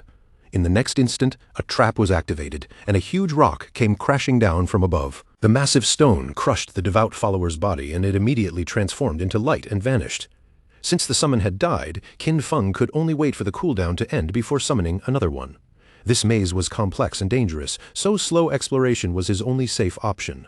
All he could do was hope that something good was waiting deeper inside. Meanwhile, in the upper layer of the temple, a man carrying a shield and a hooded woman quietly poked their heads through the doorway. The shield-bearing man reported to his captain, Grey Rose, that the monsters had disappeared. When Grey Rose heard that, she could not help showing a look of surprise. Their group entered the room, and Grey Rose quickly noticed that the lifespan left there had disappeared as well. She immediately understood that someone must have killed those monsters and taken the lifespan, but she had no idea who it was. The man beside her guessed that only the expert Shadow could possibly kill 2 silver-tier bosses. Grey Rose thought that made sense, and she also felt relieved, because at least this meant they would not have to die again here. Grey Rose placed a hand under her chin and thought back to what they had seen when they first arrived. At that time, there had been someone who seemed to be communicating with the monsters. She did not know whether that person was Shadow, or whether he had some kind of skill that could charm bosses. But if that was really true, then his power was far beyond understanding, and terrifying in a way that made her uneasy. At the same time, down in the second layer of the temple, Qin Feng's devout follower died again after triggering yet another trap. Ahead of Qin Feng stretched a long path leading toward a door. He had already spent 3 full hours exploring this maze, and this place should finally be the end. Based on his experience from his previous life, if ordinary players had used human lives to probe this maze, at least hundreds of people would have died here. Qin Feng activated the pendant once more and summoned another devout follower in front of him. The devout follower began walking ahead, while Qin Feng followed closely behind it, keeping his distance but never letting it leave his sight. When they reached the door at the end of the path, Qin Feng gave the summon a simple order: open it. Following Qin Feng's command, the monster stepped forward and used all of its strength to push against the door. But no matter how hard it tried, the door did not move at all. It struggled so fiercely that its entire body began trembling. Seeing that even the summoned monster could not open the door, suspicion appeared in Qin Feng's eyes. After a brief pause, Qin Feng walked forward himself and reached out, placing his hand directly against the surface of the door. The moment he touched it, the door slowly began to open on its own. Qin Feng's eyes widened slightly, clearly shocked by the reaction. From the other side of the door, a wave of air rushed outward, followed by a curtain of smoke that rolled into the passage. Cold sweat appeared on Qin Feng's forehead. The moment he felt that strange movement, he knew this situation was not good. Beyond the door was a wide room filled with tall pillars. At the very center of the chamber sat a treasure chest, its surface wrapped tightly in thorny vines. Qin Feng stepped into the room and carefully observed the chest. It was covered in sharp thorns, locked shut, and right beside it stood an NPC. The NPC was a woman, and the lower half of her face was wrapped in bandages. Qin Feng tried to use the system to detect her stats, but the system failed to provide any information. Qin Feng's eyes widened in surprise when he saw that nothing could be detected about her. This was the first time he had ever encountered such a mysterious NPC. The woman began whispering in a strange language. Then, right in front of Qin Feng, she slowly knelt down, and her body turned into light as it gradually faded away. Qin Feng watched her closely. His gaze fixed on the place where she disappeared. He had no idea why she had suddenly vanished like that. Then, as if responding to her disappearance, the thorns wrapped around the treasure chest also began to fade away little by little. Even so, Qin Feng did not let his guard down. Although he could not see any information about that mysterious woman, he was certain that she had some connection to the Eye of Judgment. The treasure chest began glowing with golden light, and Qin Feng immediately noticed that the items inside were epic tier. But he remained cautious, because there was always a chance that a chest like this could be a mimic or hide some kind of trap. Qin Feng pointed toward the chest and ordered his summon to go forward and open it. The devout follower obeyed his command, stepped up to the treasure chest and opened it. In an instant, a bright light spilled out from within. Qin Feng's eyes widened in surprise as he looked at the item inside. It was a skill book, and not just any ordinary one. For assassins, this was a godly skill because it contained both passive and active effects. Inside the chest was an epic tier assassin skill book called Stole of Mercy. Its passive effect was extremely powerful, giving a 100% correction to weak point hits, and on top of that, the damage multiplier for striking weak points would be doubled. The skill book also came with an active skill called Slit Throat. After activation, Shadow's next attack would apply the Slit Throat effect, dealing 100% of that attack's damage every second for 3 seconds. The original cooldown was 60 seconds, but because of Qin Feng's cooldown reduction, it would drop all the way down to 44.4 seconds. Qin Feng immediately noticed how useful the passive effect was because it basically doubled the area where enemy weak spots could be struck.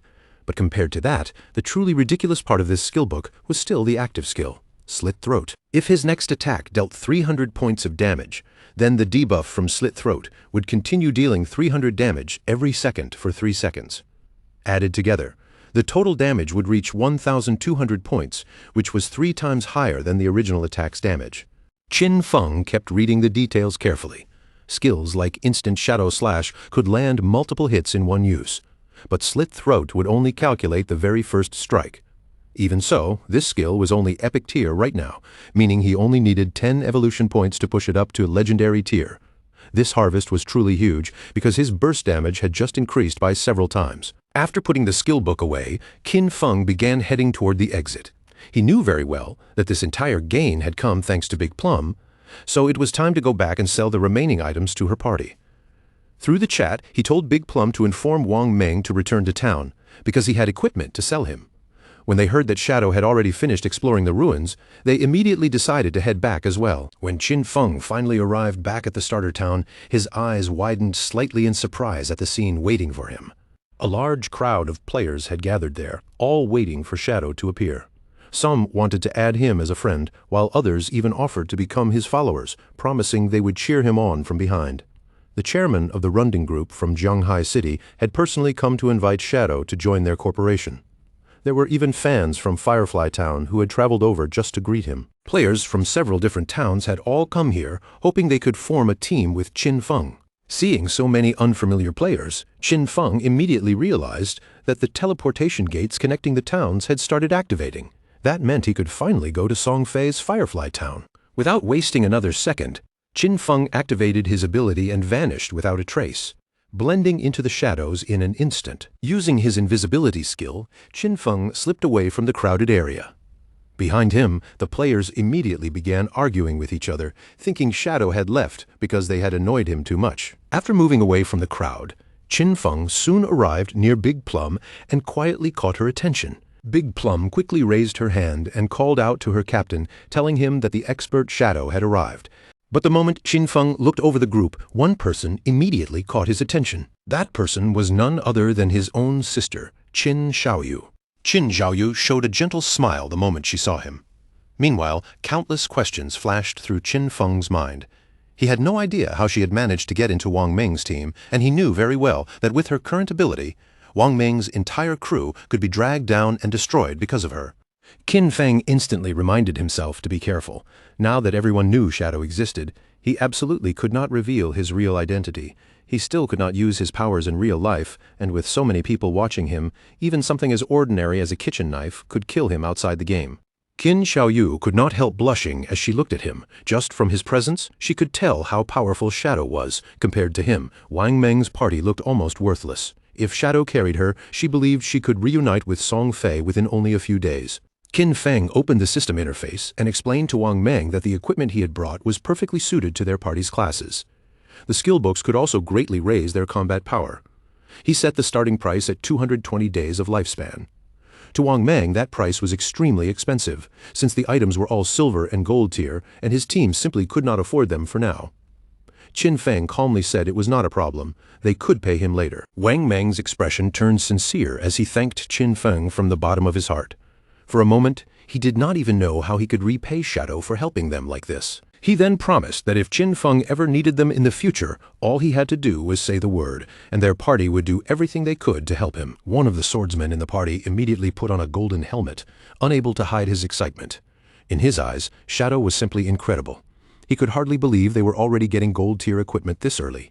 Wang Meng also equipped his new gear and obtained a gold-tier skill, instantly tripling his DPS. He was so moved that he almost cried, especially when he realized Shadow was letting them buy everything on credit.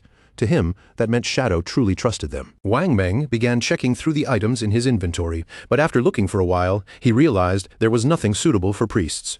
Qin Xiaoyu stood to the side, clearly confused. The archer, however, looked irritated and muttered that she was already lucky just to leech experience from them. Qin Xiaoyu then walked closer to Qin Feng and introduced herself as the priest of Wang Meng's party. With an expectant look, she asked if he had any equipment suitable for her. At that moment, the system notified Qin Feng that the player Little Graceful wanted to add him as a friend. Qin Xiaoyu's eyes widened in surprise, waiting for his response. Qin Feng only stared at her with an icy gaze. Then, without saying a single word, he disappeared from sight, leaving Qin Xiaoyu frozen there in shock. With a confused expression, Qin Xiaoyu looked around and asked where Shadow had gone. Wang Meng tried to smooth things over, explaining that Shadow probably just had not gotten any priest drops this time, and maybe next time he would bring something for her. But the archer bluntly revealed the harsher truth. Shadow had clearly ignored her on purpose.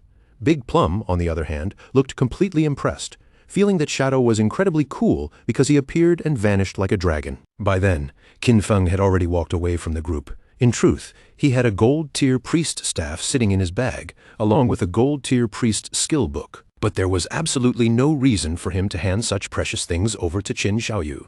As Qin Feng continued moving forward, he thought about the future. As he progressed, he would definitely collect piles of unused equipment and skill books. Selling them one by one would waste far too much time. Wang Meng's connection with the authorities made him the perfect bulk buyer. Because of that, Qin Feng could not allow Qin Xiaoyu to ruin his cooperation with them. What he needed to do now was quickly find a proper priest to replace her on Wang Meng's team. His eyes grew serious as he thought of someone important. He needed to find little Zhu as soon as possible. In Qin Feng's previous life, Gu Yikshu had been the former manager of the Godslayer Guild. She was a hidden-class priest known as the White Avian Priestess, and she had a white bird that could heal allies and apply buffs. She was the only priest Qin Feng knew who could defeat epic-tier bosses alone. She had once been a powerful ally of his, and compared to her, Qin Xiaoyu was nothing but trash. Qin Feng activated the teleportation gate, remembering that little Zhu was also from Firefly Town, just like Song Fei. That made the timing almost perfect. If he could find little Zhu, Qin Feng planned to place her directly into Wang Meng's team. With that goal in mind, Qin Feng used the gate and traveled straight to Firefly Town. When Qin Feng arrived, he immediately noticed that Firefly Town had a completely different atmosphere from the starter town he had just left. As he walked through the area, Qin Feng overheard two players rushing to get back somewhere. They said the silver boss was already below half health, so they could not let anyone else steal it, or their previous deaths would have been for nothing. One of them cursed Song Fei angrily, saying that bastard had brought a whole crowd of fangirls with him, making it impossible to compete. He could not understand how some minor celebrity had gathered so many brainless fans. Qin Feng had only just arrived in Firefly Town, yet he had already picked up clues about Song Fei. Following behind those players, Qin Feng soon reached a valley. This was a level 5 area known as Wailing Valley. The monsters in this place were Ember Fiends and Shackles, both dangerous creatures suited to the level 5 zone. After walking a little deeper into the valley, Qin Feng began hearing the sounds of players fighting up ahead. He quietly peeked out from his position and saw a large group of players attacking a two-headed monster whose entire body was wrapped in flames. Qin Feng immediately recognized it as a twin-headed Ember Fiend, a silver-tier boss. But the situation around the boss was extremely chaotic because many of the players were not only attacking the monster, they were also fighting each other. After observing more carefully, Qin Feng spotted one group of players in particular, and standing among them was that bastard Song Fei. Two players stepped in front of Song Fei's team and drew their weapons. One of them glared at Song Fei and said he had been ambushed by him with his lifespan stolen, so he swore he would kill him here. Beside him, a shield-bearing player smiled coldly and asked whether Song Fei thought hiding behind a group of mage girls made him safe. He then revealed that he possessed a godly anti-mage skill. But before that shield-bearing player could even take a single step forward, one of Song Fei's mages swung her magic staff and smashed his head apart. Qin Feng remembered very clearly that Song Fei, who later gained the title Heaven-Defying Mage God, belonged to the mage class. In his previous life, this bastard had deceived a large number of fans into choosing the mage class, then stole their equipment and skills to strengthen himself as quickly as possible. But a proper team could not be made entirely of mages. So his fangirls had come up with their own twisted solution. Some of them poured all their attribute points into intelligence, turning themselves into fragile but high-damage glass cannon mages. Some focused their points on agility, becoming disruption mages who could interfere with enemies. Others invested their points into health, forcing themselves into the role of mage meat shields. And there were even some who chose strength, turning themselves into battle mages who fought by swinging their staffs directly at enemies. In the early stage of the game, Song Fei's team was extremely overbearing. They ran around stealing lifespan from players everywhere, and almost no one had the power to stop them. But just as expected, as the game continued, most of those fangirls ended up dying very quickly. Song Fei raised his hand and pointed toward the boss, pretending to look deeply moved as he lied through his teeth. He said his fans were working so hard that his heart ached for them. He only hoped the boss would die soon so everyone could finally rest, and he even added that he wished the world could be filled with love instead of violence. The twin-headed Ember Fiend began advancing toward Song Fei's group, flames rolling around its body. One of Song Fei's fans immediately spoke up, insisting that this was not difficult for them at all, because the person working the hardest was clearly Song Fei.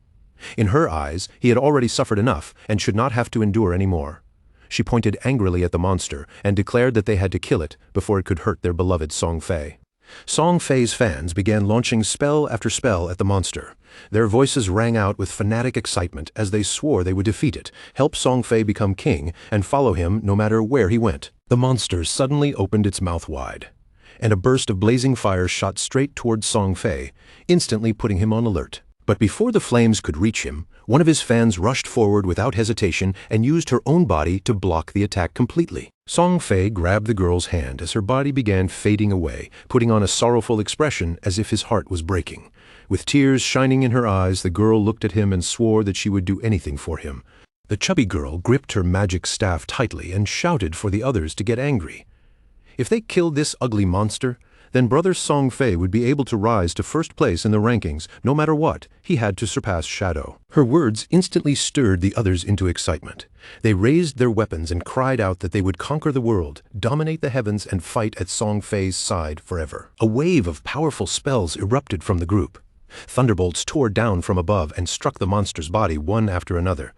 Song Fei could already tell the boss was close to dying. Since this silver-tier boss had been so difficult to kill, he could not help wondering how someone had managed to defeat a gold-tier boss alone. In his mind, Shadow must have used some kind of bug. Song Fei had so many fans helping him, yet he was only level 7. He simply could not understand how Shadow had leveled up so fast. A smile slowly spread across Song Fei's face. Once this silver-tier boss died, he would rise to level 8. He knew Shadow had been stuck at level 9 for quite a while, so this was his chance to catch up, overtake him, and become the #1 player in God Forsaken. But at that exact moment, a hand wrapped in shadow suddenly reached out from behind and clamped over Song Fei's mouth. In the blink of an eye, Qin Feng cut off Song Fei's head. Then, with instant shadow slash, he tore through Song Fei's body and sliced it into pieces. Blood spilled from Song Fei's mouth as his broken body collapsed, the arrogant look on his face vanishing completely. His fans were stunned, speechless, their faces frozen in disbelief.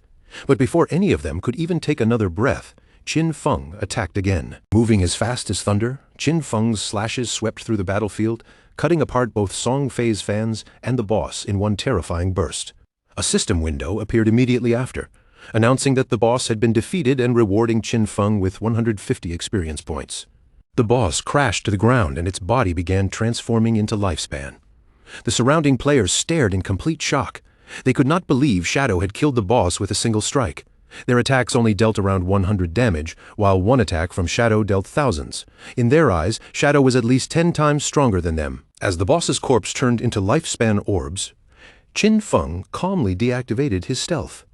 The smarter players quickly realized that the attack just now had been an area of effect strike. They were even more horrified when they understood that one single attack had killed Song Fei and his entire gang of fans. When they looked closer and saw Shadow standing there, they immediately remembered that he was the one who had achieved the first global kill of a gold-tier boss. Without hesitation, they decided to back off and let Shadow take the loot. The players began cheering for Shadow, saying he had avenged them by killing Song Fei's gang. But Qin Feng understood the truth clearly. They were only cheering because they were afraid of being attacked themselves, so they could only pretend to stand on his side. In his previous life, he would not have hesitated to kill people like them too. At the same time, Song Fei respawned back in Firefly Town.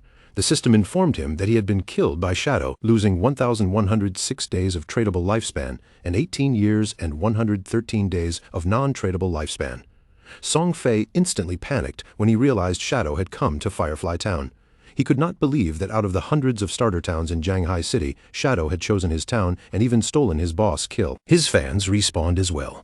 The chubby girl looked around in confusion when she realized Song Fei had also died. Another girl was furious, unable to understand why Shadow had killed them.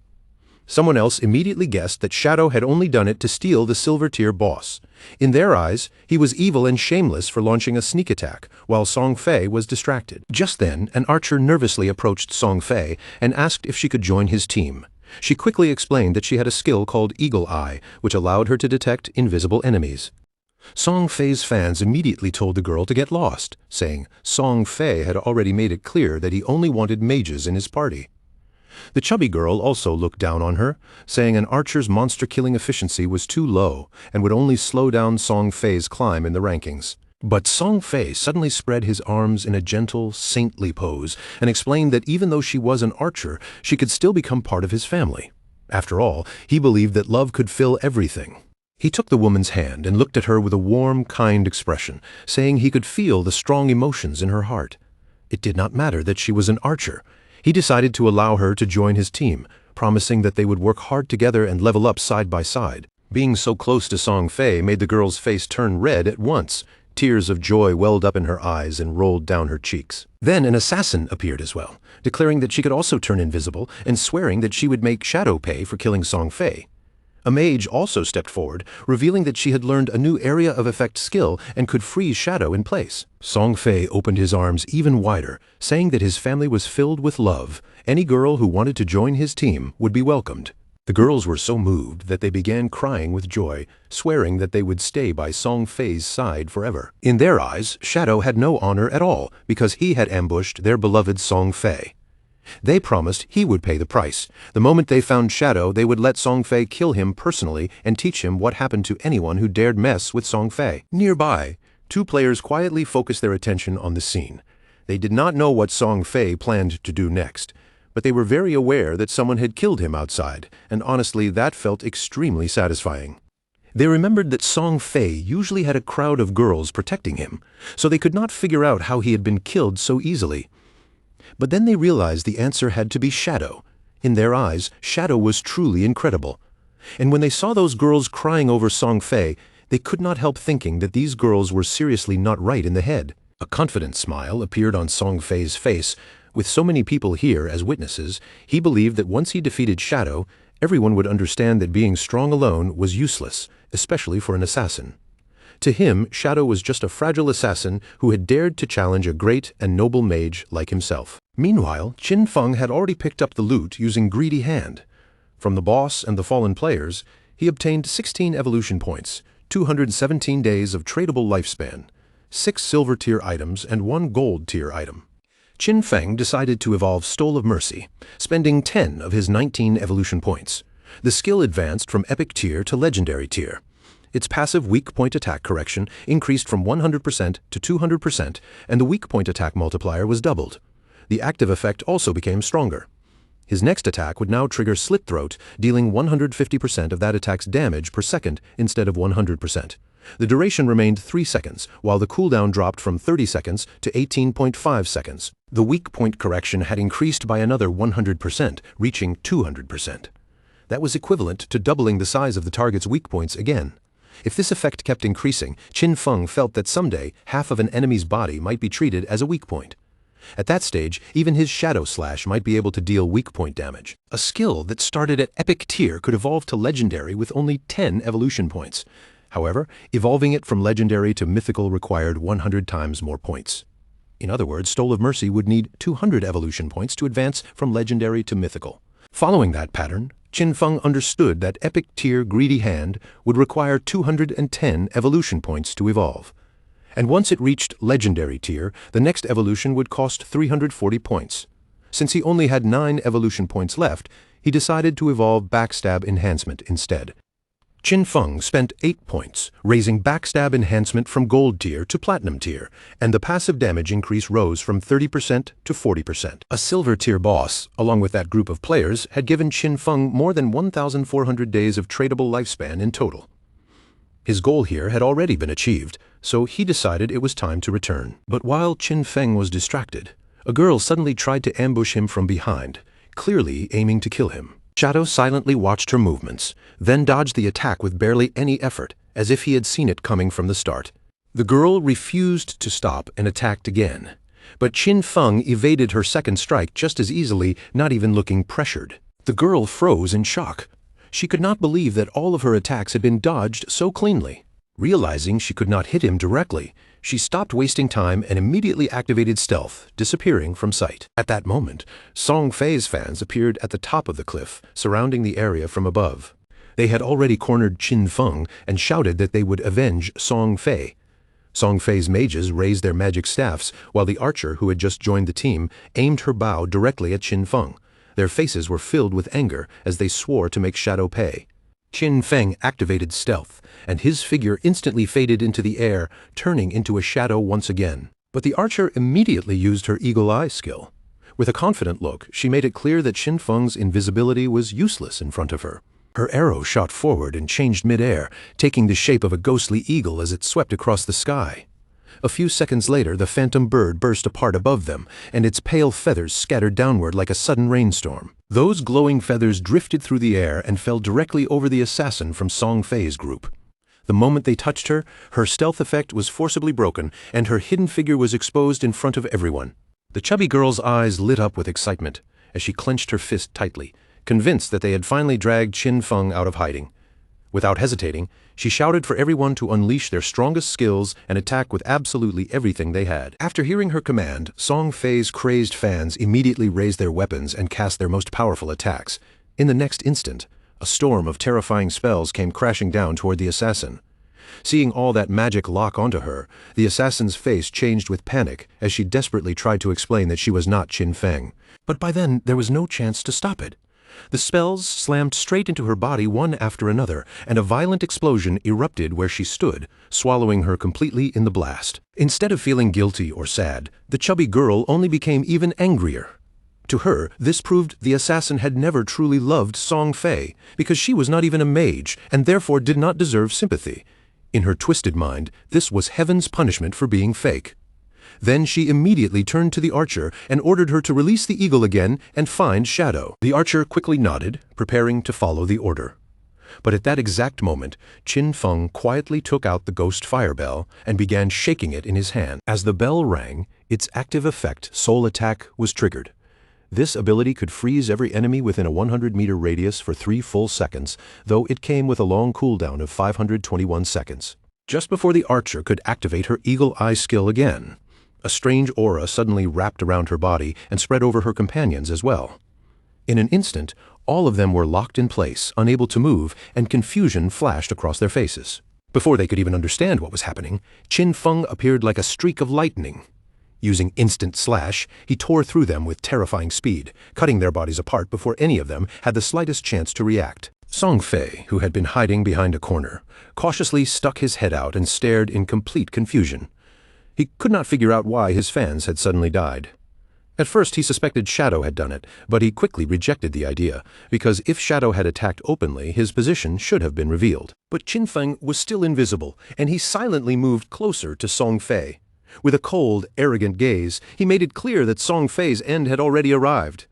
The moment Song Fei heard Shadow's voice near him, his eyes widened in terror and disbelief, and his whole body started trembling. Without wasting even a second, Song Fei hurriedly activated his magic shield. A powerful barrier instantly formed around his body, wrapping him in a layer of protection. However, Qin Feng did not give him the safety he expected. To Song Fei's shock, a poison dart shot forward and pierced straight through the magic shield with barely any resistance, shattering the barrier into pieces. The dart struck Song Fei directly in the forehead. In the next moment, that bastard collapsed to the ground, clutching himself as agonized screams tore out of his mouth. Soon, Song Fei's body began breaking apart into glowing orbs of lifespan. Qin Feng finally canceled his stealth, and when he saw how much lifespan Song Fei had left behind, he immediately understood that Song Fei must have originally carried more than 2,000 days of tradable lifespan. Song Fei's body completely vanished, leaving only those lifespan orbs behind. Qin Feng looked over them carefully, feeling a bit puzzled at first. He could not understand why Song Fei's fans had left behind no tradable lifespan at all, until he realized they must have already given everything they had to Song Fei. By this point, so much had already happened, yet there were still people foolish enough to believe God Forsaken was just an ordinary game. Those fanatics were truly terrifying. For Qin Feng, it was honestly a waste, because all that tradable lifespan added together could have reached several hundred years, and now it would simply end up feeding the nearby monsters. Back in Firefly Town, Song Fei and his fans respawned again. Song Fei's face twisted with rage, because after originally having more than 2,000 days of tradable lifespan, he now had only 500 days left. With a confused and furious stare, he turned to the archer and demanded to know why her detection skill had failed to find Qin Feng. The archer quickly explained that she had used the skill properly, but the only person she managed to reveal was their assassin sister. The chubby girl frowned and said she could see a stealth level displayed in the attribute panel, which made her wonder if Shadow's stealth level was much higher than they had expected. The archer then admitted that her Eagle Eye skill only had counter stealth level 1. In other words, it could only detect targets whose stealth was at level 1. If the enemy's stealth level was higher than that, there was no way for her to see them. Hearing this, Song Fei became even more frustrated because Shadow could strike, vanish, and leave no trace behind.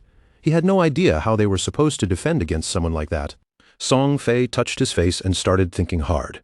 As far as he knew, he had never offended Shadow, and now that Shadow had already taken the boss kill, there should be no reason for him to keep coming after him.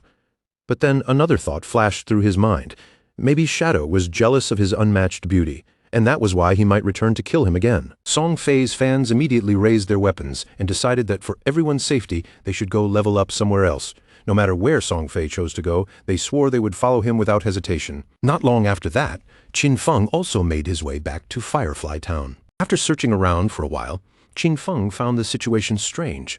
Song Fei and the others were nowhere to be seen, and he could not tell whether they had gone to another town or simply logged off. Qin Feng canceled his stealth and stopped a nearby player, asking if he knew where Song Fei and his group had gone.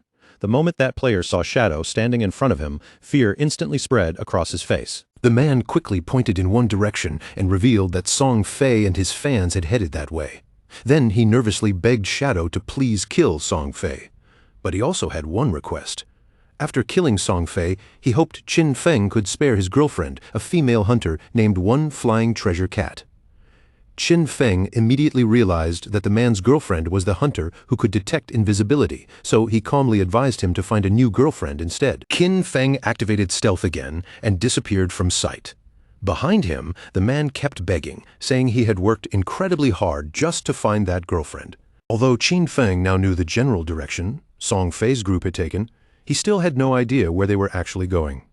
Searching the area, blindly, would waste far too much time. As the man cupped his hands near his mouth and kept calling out to Shadow, Qin Feng thought that things would be much easier if he could find Gu Yikshu. At that moment, a woman happened to walk past him. Qin Feng's gaze immediately landed on her, and a hint of surprise appeared in his eyes. That girl was none other than Gu Yikshu. Qin Feng canceled his stealth once more, smiled brightly, called her beautiful, and asked if she could do him a favor. When Gu Yikshu suddenly saw Shadow appear in front of her, she could not hide her surprise. Qin Feng took out the Golden Grade staff from his inventory and told her that he had heard her class could search for targets across a wide area. If she could help him find Song Fei, he promised to sell her the staff at a bargain price as a reward. The moment Gu Yikshu saw the golden weapon, her eyes sparkled with excitement. Yikshu opened her system window and asked how he knew she had a wide area search ability. She clearly remembered never telling anyone about it. Qin Feng simply asked whether she wanted the Golden Grade weapon, and she admitted that she did, though she was not sure she could afford it. Qin Feng looked a little confused and asked whether she really did not even have 500 days of tradable lifespan, explaining that the staff's real price should be at least 700 or 800 days. After checking her system window, Gu Yikshu realized that she actually had 700 days available to buy it. Hearing that, Qin Feng immediately made the deal with her and handed over the staff. A system window then appeared, confirming that the transaction had been completed successfully. Yikshu held the staff in her hands, staring at it with shining eyes, and she was so excited that she actually started drooling. Qin Feng lightly tapped her cheek to snap her out of it, telling her to stop drooling and hurry up with the search. When she heard him, Gu Yikshu's face flushed red. She quickly nodded, smiling with a mixture of embarrassment and excitement. Using her new staff, Gu Yikshu began activating her power and focused her mind. Even though this was her first time meeting Shadow, for some reason, he gave her a strange sense of familiarity. Her owl started circling around her, and she asked whether Shadow was not afraid she would take the staff and run away without helping him. Qin Feng remained completely calm and simply asked whether she did not hate Song Fei. When Gu Yikshu heard him mention her hatred for Song Fei, her eyes widened in surprise.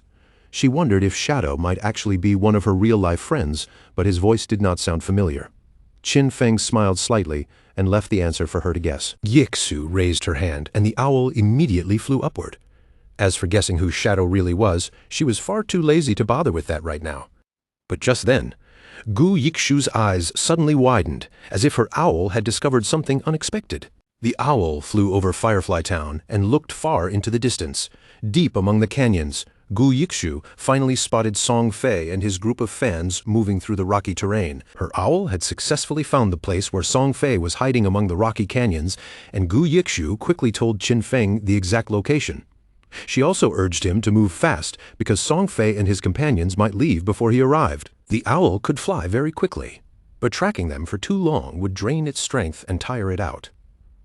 Qin Feng, already preparing to leave, told Gu Yikshu not to worry, because he would reach them very quickly. The next instant, Qin Feng shot forward like an arrow leaving the bowstring. He rushed over the rocks and crossed the uneven ground at high speed, moving through the rough terrain without slowing down at all. But then the owl suddenly stopped flying. Qin Feng immediately came to a halt as well, because that meant something nearby was interfering with their tracking. He narrowed his eyes and scanned the surroundings, soon noticing a tree nearby with a strange mark carved onto it. Wanting to understand what was going on, Qin Feng contacted Gu Yikshu again and had her send the owl to investigate the surrounding area more carefully. Before long, the owl discovered 2 more trees marked with the exact same signs. One was about 100 meters ahead, while the other stood roughly 100 meters off to the left. Qin Feng stepped up to the trees one after another, raising his hand and carefully brushing his fingers across the strange symbols carved into their trunks, as if afraid one wrong touch might ruin the secret hidden there. The moment he infused a small trace of his own energy into all 3 symbols, the markings suddenly lit up, and thin streams of bright light stretched between them, connecting the trees like some ancient formation waking from sleep. Right after that, the patch of ground in the center began to glow. The light grew stronger and stronger, until a treasure chest rose out of nowhere, wrapped in a rich green radiance and a faint golden shimmer. Qin Feng's eyes widened. He had never expected to find something like this in a small, ordinary place like Firefly Town. For a moment, even Qin Feng found it hard to believe what he was seeing.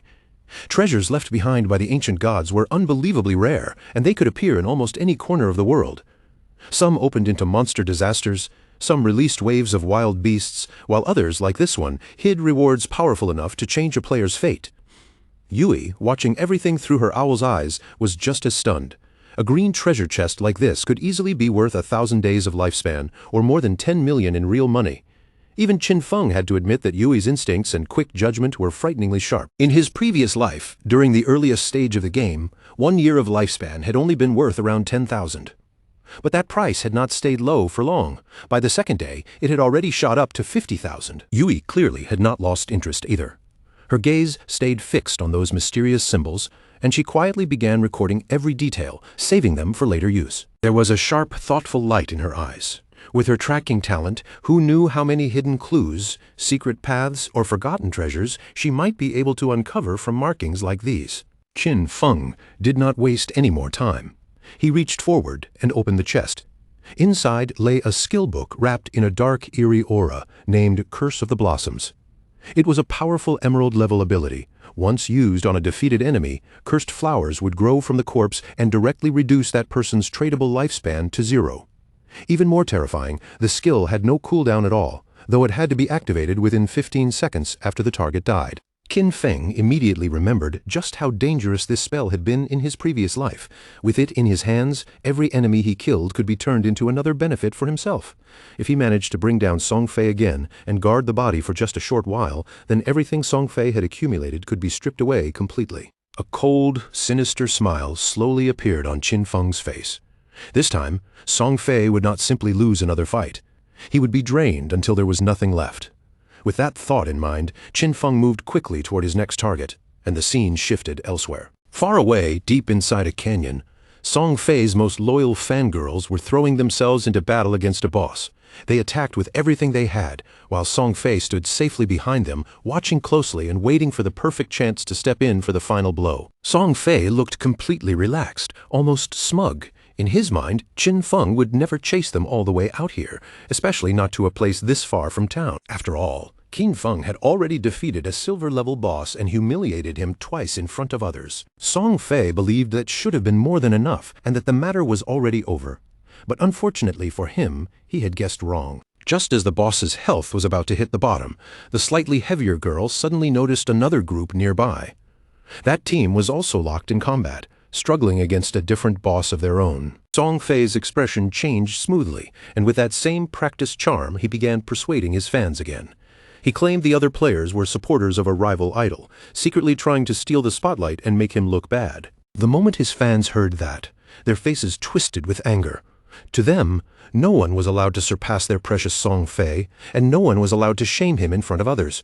Without even stopping to think, the girls rushed straight toward the other party. The team on the other side saw them approaching and assumed reinforcements had arrived, so they even looked ready to welcome the help. But before anyone from that team could properly greet them, the heavier mage girl raised her staff and smashed it down with brutal force, knocking their leader out in a single strike. The remaining members froze in complete shock. Before they could understand what was happening, Song Fei's fangirls had already turned on them, shouting wildly about idols, destiny, and protecting Song Fei's glory. One of the attacked players tried to open his mouth and ask what this madness was about, but he barely got the words out before a spell slammed into him and cut him off completely. Then things became even stranger. The fangirls began chanting bizarre poetic lines, praising Song Fei as if he were some untouchable divine prince rather than just another player hiding behind them. Once the other team had been taken down, the girls immediately stepped aside, leaving a clear path for their shining golden prince, Song Fei, to walk forward and finish off the boss. Song Fei, of course, kept performing perfectly. He put on a touched and grateful expression, thanking them again and again with words that sounded warm but meant absolutely nothing. He even invented a story about nearly being caught in an ambush, then praised the girls as brave heroes who had saved him. His empty praise worked instantly. The girls blushed, giggled, and looked at him with sparkling eyes, completely lost inside the fantasy world he had created for them. But that little performance had reached its end. At almost the same moment, Shadow appeared quietly at the edge of the canyon. Song Fei suddenly felt something was wrong. A cold chill crept down his spine, making the confident smile on his face stiffen. By the time Song Fei finally turned his head to look behind him, it was already far too late. Qin Feng's sword cut through the air like a blade of judgment, flashing forward with terrifying speed and landing its strike in a single instant. Song Fei's head was severed cleanly in one smooth motion, and his lifeless body collapsed heavily to the ground before he could even react. This time, however, Shadow did not disappear right after killing him. He stayed exactly where he was. He lowered himself beside Song Fei's corpse and activated Curse of the Blossoms. A huge crimson flower burst out from Song Fei's chest, its petals trembling like something alive, greedily drawing out the tradable lifespan from the young troublemaker's body. The fangirls stood frozen in place, staring at the horrifying flower with pale faces. None of them could understand what they were watching, or why such a strange thing had grown from Song Fei's body. Then the scene shifted again. Song Fei had reappeared at Firefly Town's portal, dazed, irritated, and completely confused. He still could not understand why Shadow kept targeting him. In his twisted way of thinking, he decided there could only be one answer: jealousy. Maybe Shadow was jealous of all the attention Song Fei received from his fangirls. Or maybe one of those girls was actually someone Shadow secretly liked. The more Song Fei thought about it, the more he convinced himself that Shadow's repeated appearances in Firefly Town were part of some complicated revenge plot. But while he was drowning in his own wild imagination, a system alert suddenly appeared, frightening him with the news that his tradable lifespan was falling rapidly, far faster than a normal death penalty should allow. At first, Song Fei assumed it might be some special punishment for dying too many times in a row. But before he could calm down and properly think it through, members of his fan club began appearing at the portal one after another as well. The heavier mage girl was among them. She rushed over, still breathing hard, and quickly told Song Fei about the creepy red flower that had grown from his corpse, clearly draining away something important from him. Song Fei's face changed at once. He finally connected the dots. The cursed flower and his vanishing lifespan were both Shadow's doing, caused by some terrifying new ability. That realization slammed into him like a heavy blow. Without hesitation, Song Fei ordered all his fans to log off immediately. He understood that if they kept getting killed by Shadow, their tradable lifespan could eventually fall to 0, and that meant real death. Even then, he kept playing the role of their leader, calling them his family and promising that he would go into the real world to extend their lifespan. After that, he claimed they would return with better equipment bought using the lifespan they had saved. The girls, still completely trapped by his charm, agreed excitedly, already imagining the day they would come back stronger and defeat Shadow together. Even as Song Fei vanished from the game, rage and humiliation twisted across his face. He refused to accept this as a true defeat. After spending 2.5 years building himself up to this point, he could not bear the thought of being crushed by some unknown player. In Song Fei's mind, money could solve everything. As long as he had enough of it, any obstacle could be smashed flat. All he needed was a little time. Back at the canyon where the battle had taken place, red flowers now covered the ground. Each one had grown from a fallen player, silently absorbing the tradable lifespan from Song Fei's fans. Because of Shadow's relentless killing, his killer rank had already risen to level 4, making the lifespan loss on death reach an astonishing 96.8%. But Shadow did not seem bothered by that number at all. After checking the results, he realized this ambush had added roughly 1,000 days to his lifespan, and all of it had come from Song Fei and his foolish followers. They had worked so hard to defeat monsters, only for their rewards to end up in Shadow's hands. Still, the harvest could not continue forever. Soon the flowers began to wither, and the flow of energy gradually stopped. Shadow immediately understood that the players had logged off to protect what little lifespan they had left. High above the canyon, the white owl continued circling through the air in complete silence. Yui had witnessed everything from beginning to end, and even she could not hide her shock. Seeing the strength of the top-ranked player for herself felt completely different from simply hearing rumors about him. When Shadow asked whether Song Fei had truly logged off, Yui gave a small nod and confirmed that the entire group had disappeared from the game to save themselves some time. Shadow remained calm and simply told her to continue watching the area. If Song Fei ever returned, she was to inform him right away. Yui thought her job might already be finished, but Shadow told her to stay on it a little longer. Then he mentioned that he had just obtained a golden tier priest skill called Sword of Divine Judgment. The moment Yui heard that, her attention sharpened instantly. She clearly wanted that skill. Noticing her reaction, Shadow decided to make her an offer. He said he could trade the skill to her for 500 days of lifespan, but if she agreed to one condition, he would cut the price in half. Yui's eyes narrowed at once, and she quickly warned him that she would not trade away her dignity, leaving Shadow momentarily stunned. Shadow quickly realized she had misunderstood him and hurried to explain. What he wanted was not anything strange. He simply wanted Yui to join his team and become their main healer. Only then did Yui relax. She laughed it off and agreed right away, though she still warned him that if the team turned out to be a disaster, she would hold him responsible. Shadow calmly reassured Yui that the people on his side were dependable, not some messy group thrown together at random. Since she had agreed, he did not delay any longer and immediately prepared to contact the others. Meanwhile, the focus shifted to another corner of the game world. Wang Meng had just finished taking down a poisonous monster, and his face was full of satisfaction as he looked at the experience he had gained. Still covered in the after effects of the poison, he quickly called out to Zhao, asking her to heal him and remove the toxin. But Zhao stood there in confusion, completely unsure of what she was supposed to do. Wang Meng tried to remind her again, telling her that as a priest, she should have a skill specifically meant to cleanse poison.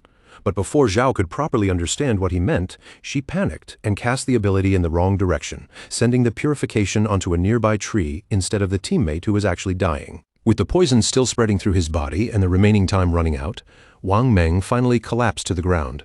The monster had already been defeated, but because the poison was never removed, all the effort from that victory was wasted in the worst possible way. The rest of the team stood there stunned, their faces stiff with disbelief. Frustration quietly rose between them as they looked toward Qin Feng's sister, unable to accept how completely useless she had been at the one job they needed her to do. Later, near the teleportation stone, the team leader stood in place with a heavy expression, clearly caught between patience and a decision that could not be avoided much longer. He understood the problem clearly. They badly needed a proper healer. But almost every capable hidden-class priest had already been recruited by someone else.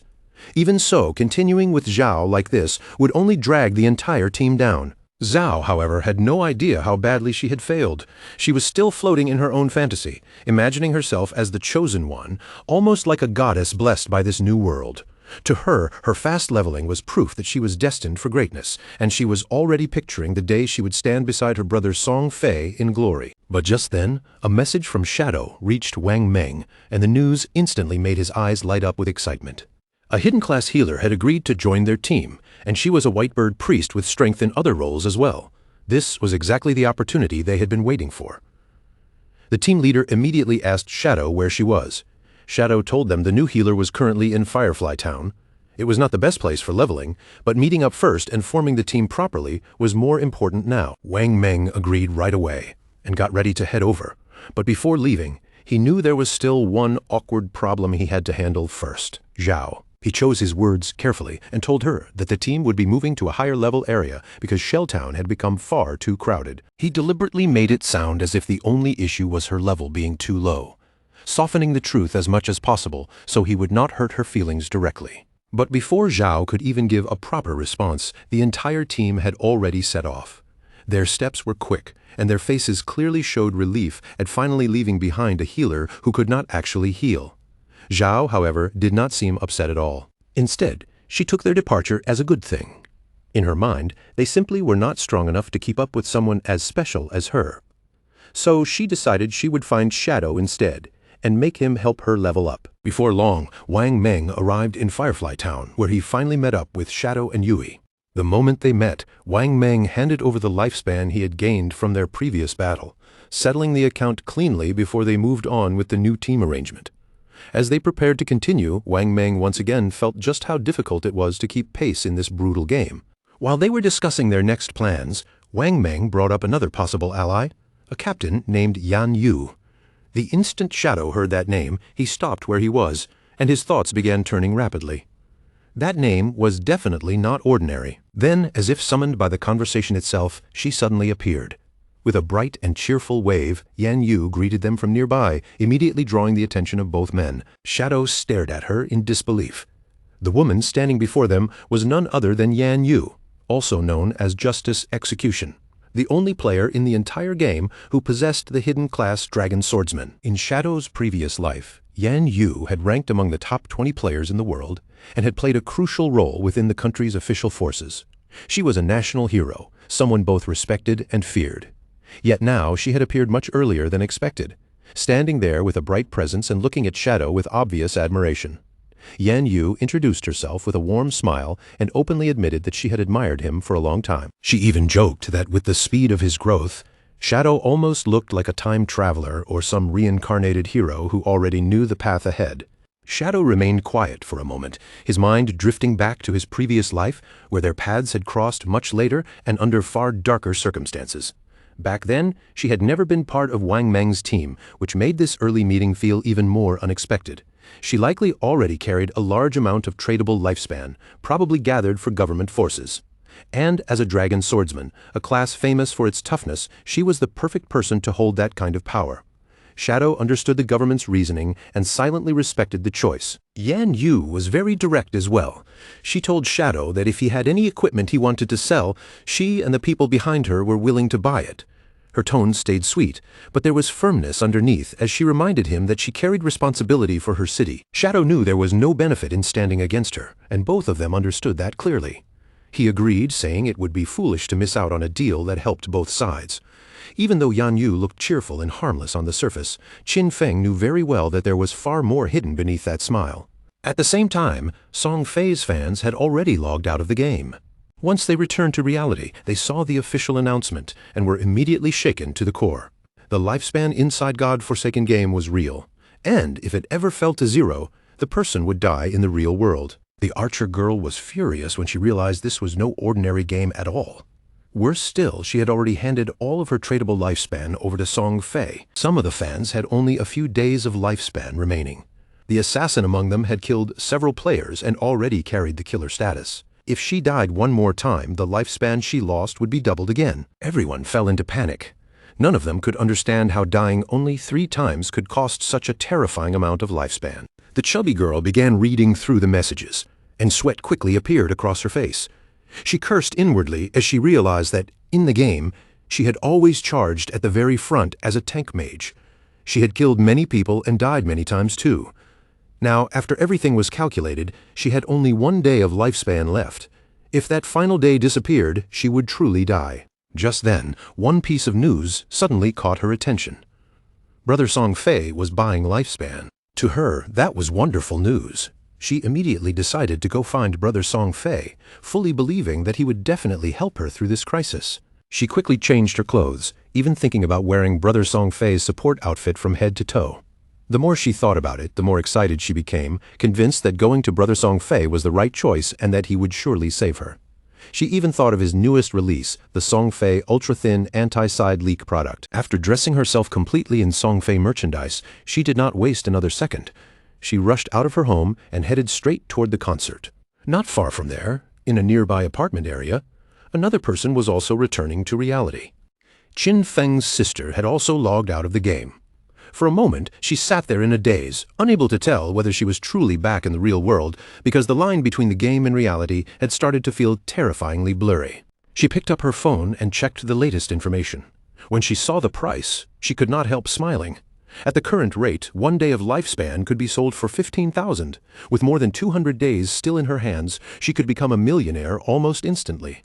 But her smile vanished when she saw the news that Shadow had killed Song Fei 3 times. Tears immediately filled her eyes, mixed with sadness and rage.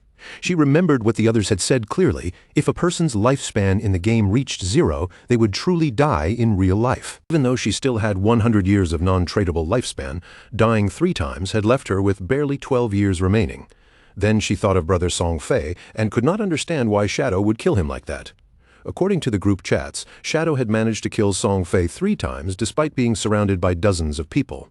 In her eyes, that made him terrifying beyond belief and unbelievably powerful. At that moment, the chubby girl began sending urgent messages into the chat, telling everyone that Brother Song Fei needed help right now. She asked any sisters in Zhanghai City to come find her and sell their tradable lifespan to her. She also revealed that Song Fei was currently at Dajiang Plaza and that the exchange rate for lifespan was 1 day for 10,000. To her, this was the perfect chance to make money while helping Brother Song Fei at the same time. Qin Feng's sister quickly put on her clothes, still unable to believe that Brother Song Fei was at Dajiang Plaza, so close to where she lived. She felt she could not just stand by and watch his lifespan run out. She had to go help him. Thanks to Shadow and the others carrying her earlier, she had managed to save more than 200 days of tradable lifespan, which was just enough to support Brother Song Fei. Without hesitating any longer, she made up her mind and immediately headed for Dajiang Plaza. Meanwhile, back inside the game, Shadow was moving through the area with ease, cutting down several monsters without running into any real trouble. Soon, a system window appeared in front of him, announcing that he had reached level 10. His attributes had each increased by 2, and he had also received 5 free attribute points. At the same time, class promotion had now been unlocked. Since he was the first player in the Zhanghai City area to reach level 10, he gained 7 reputation points. As the first player in the Great Xia Kingdom area to reach level 10, he gained 14 more. And as the first player in the entire world to reach level 10, he earned another 21 reputation points. The system also revealed that once 7 players in Zhanghai City reached level 10, the teleportation function to the continent of Forgotten Gods would be unlocked. Then, across every town, the system announcement rang out clearly, telling all players that Shadow had reached level 10. Players everywhere were stunned, and the discussions exploded with amazement. Of course, it was Shadow again. He had already taken the first kill of a gold-tier monster, and now he had become the first player in the world to reach level 10. To them, Shadow was simply far too powerful. Some had also heard that this same big shot had recently killed a small celebrity several times, and, in their opinion, Song Fei had brought it on himself. Across the towns, plenty of players could not hold back their frustration. Some cursed out loud, stunned that Shadow was actually from Great Asia, while others compared their own progress with bitter faces. One player even complained that their Hidden Smith class had only reached level 8, so what exactly was going on with Shadow?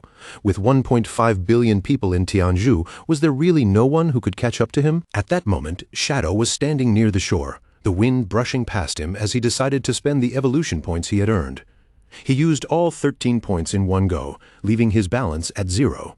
His starting skill, Backstab Enhancement, evolved from Platinum tier to Emerald tier, and its passive effect rose from 40% to 50%. But even after checking that his tradable lifespan had climbed to just over 7,000 days, he still felt it was nowhere near enough. Shadow knew very well that leaving Starter Town would not be possible right away. To activate the teleportation portal leading to the continent of the Forsaken Gods, they needed 7 players to reach level 10 first. But at that moment, the highest level players other than him were only around level 7, which meant he still had to wait before that path could open. Since he could not move on immediately, Shadow decided to return to the real world first and deal with something important there. His figure faded away along with the drifting sand around him.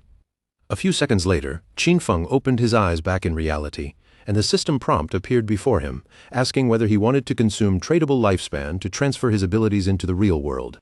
Qin Feng did not hesitate for even a second and accepted immediately. When the system asked which skill he wanted to extract into reality, he rose to his feet and made an even bolder choice. He decided to extract his entire class. The system instantly consumed 1,000 days of tradable lifespan and completed the extraction. Qin Feng gained the Shadow class in the real world. Its passive effect activated at once, and his body's attributes increased sharply. Strength rose by 3, Constitution by 3, Agility by 8, and Spirit by 5. After that, Qin Feng chose to extract his level as well. The system reported that level 2 had been successfully extracted, consuming another 2,000 days of tradable lifespan. His real-world level immediately rose to level 3, and his stats increased again, with Strength gaining 4 points, Constitution gaining 4, Agility gaining 14, and Spirit gaining 4. The system continued with more prompts. It reported that Qin Feng had consumed 900 days of tradable lifespan to extract the Platinum tier skill, Shadow Step. Then, it consumed another 2,262 days of tradable lifespan to extract the Silver tier skill, Venomous Dagger. Qin Feng felt quite satisfied after checking the result. He still had 1,292 days of lifespan left, though he could not extract any more skills for the time being.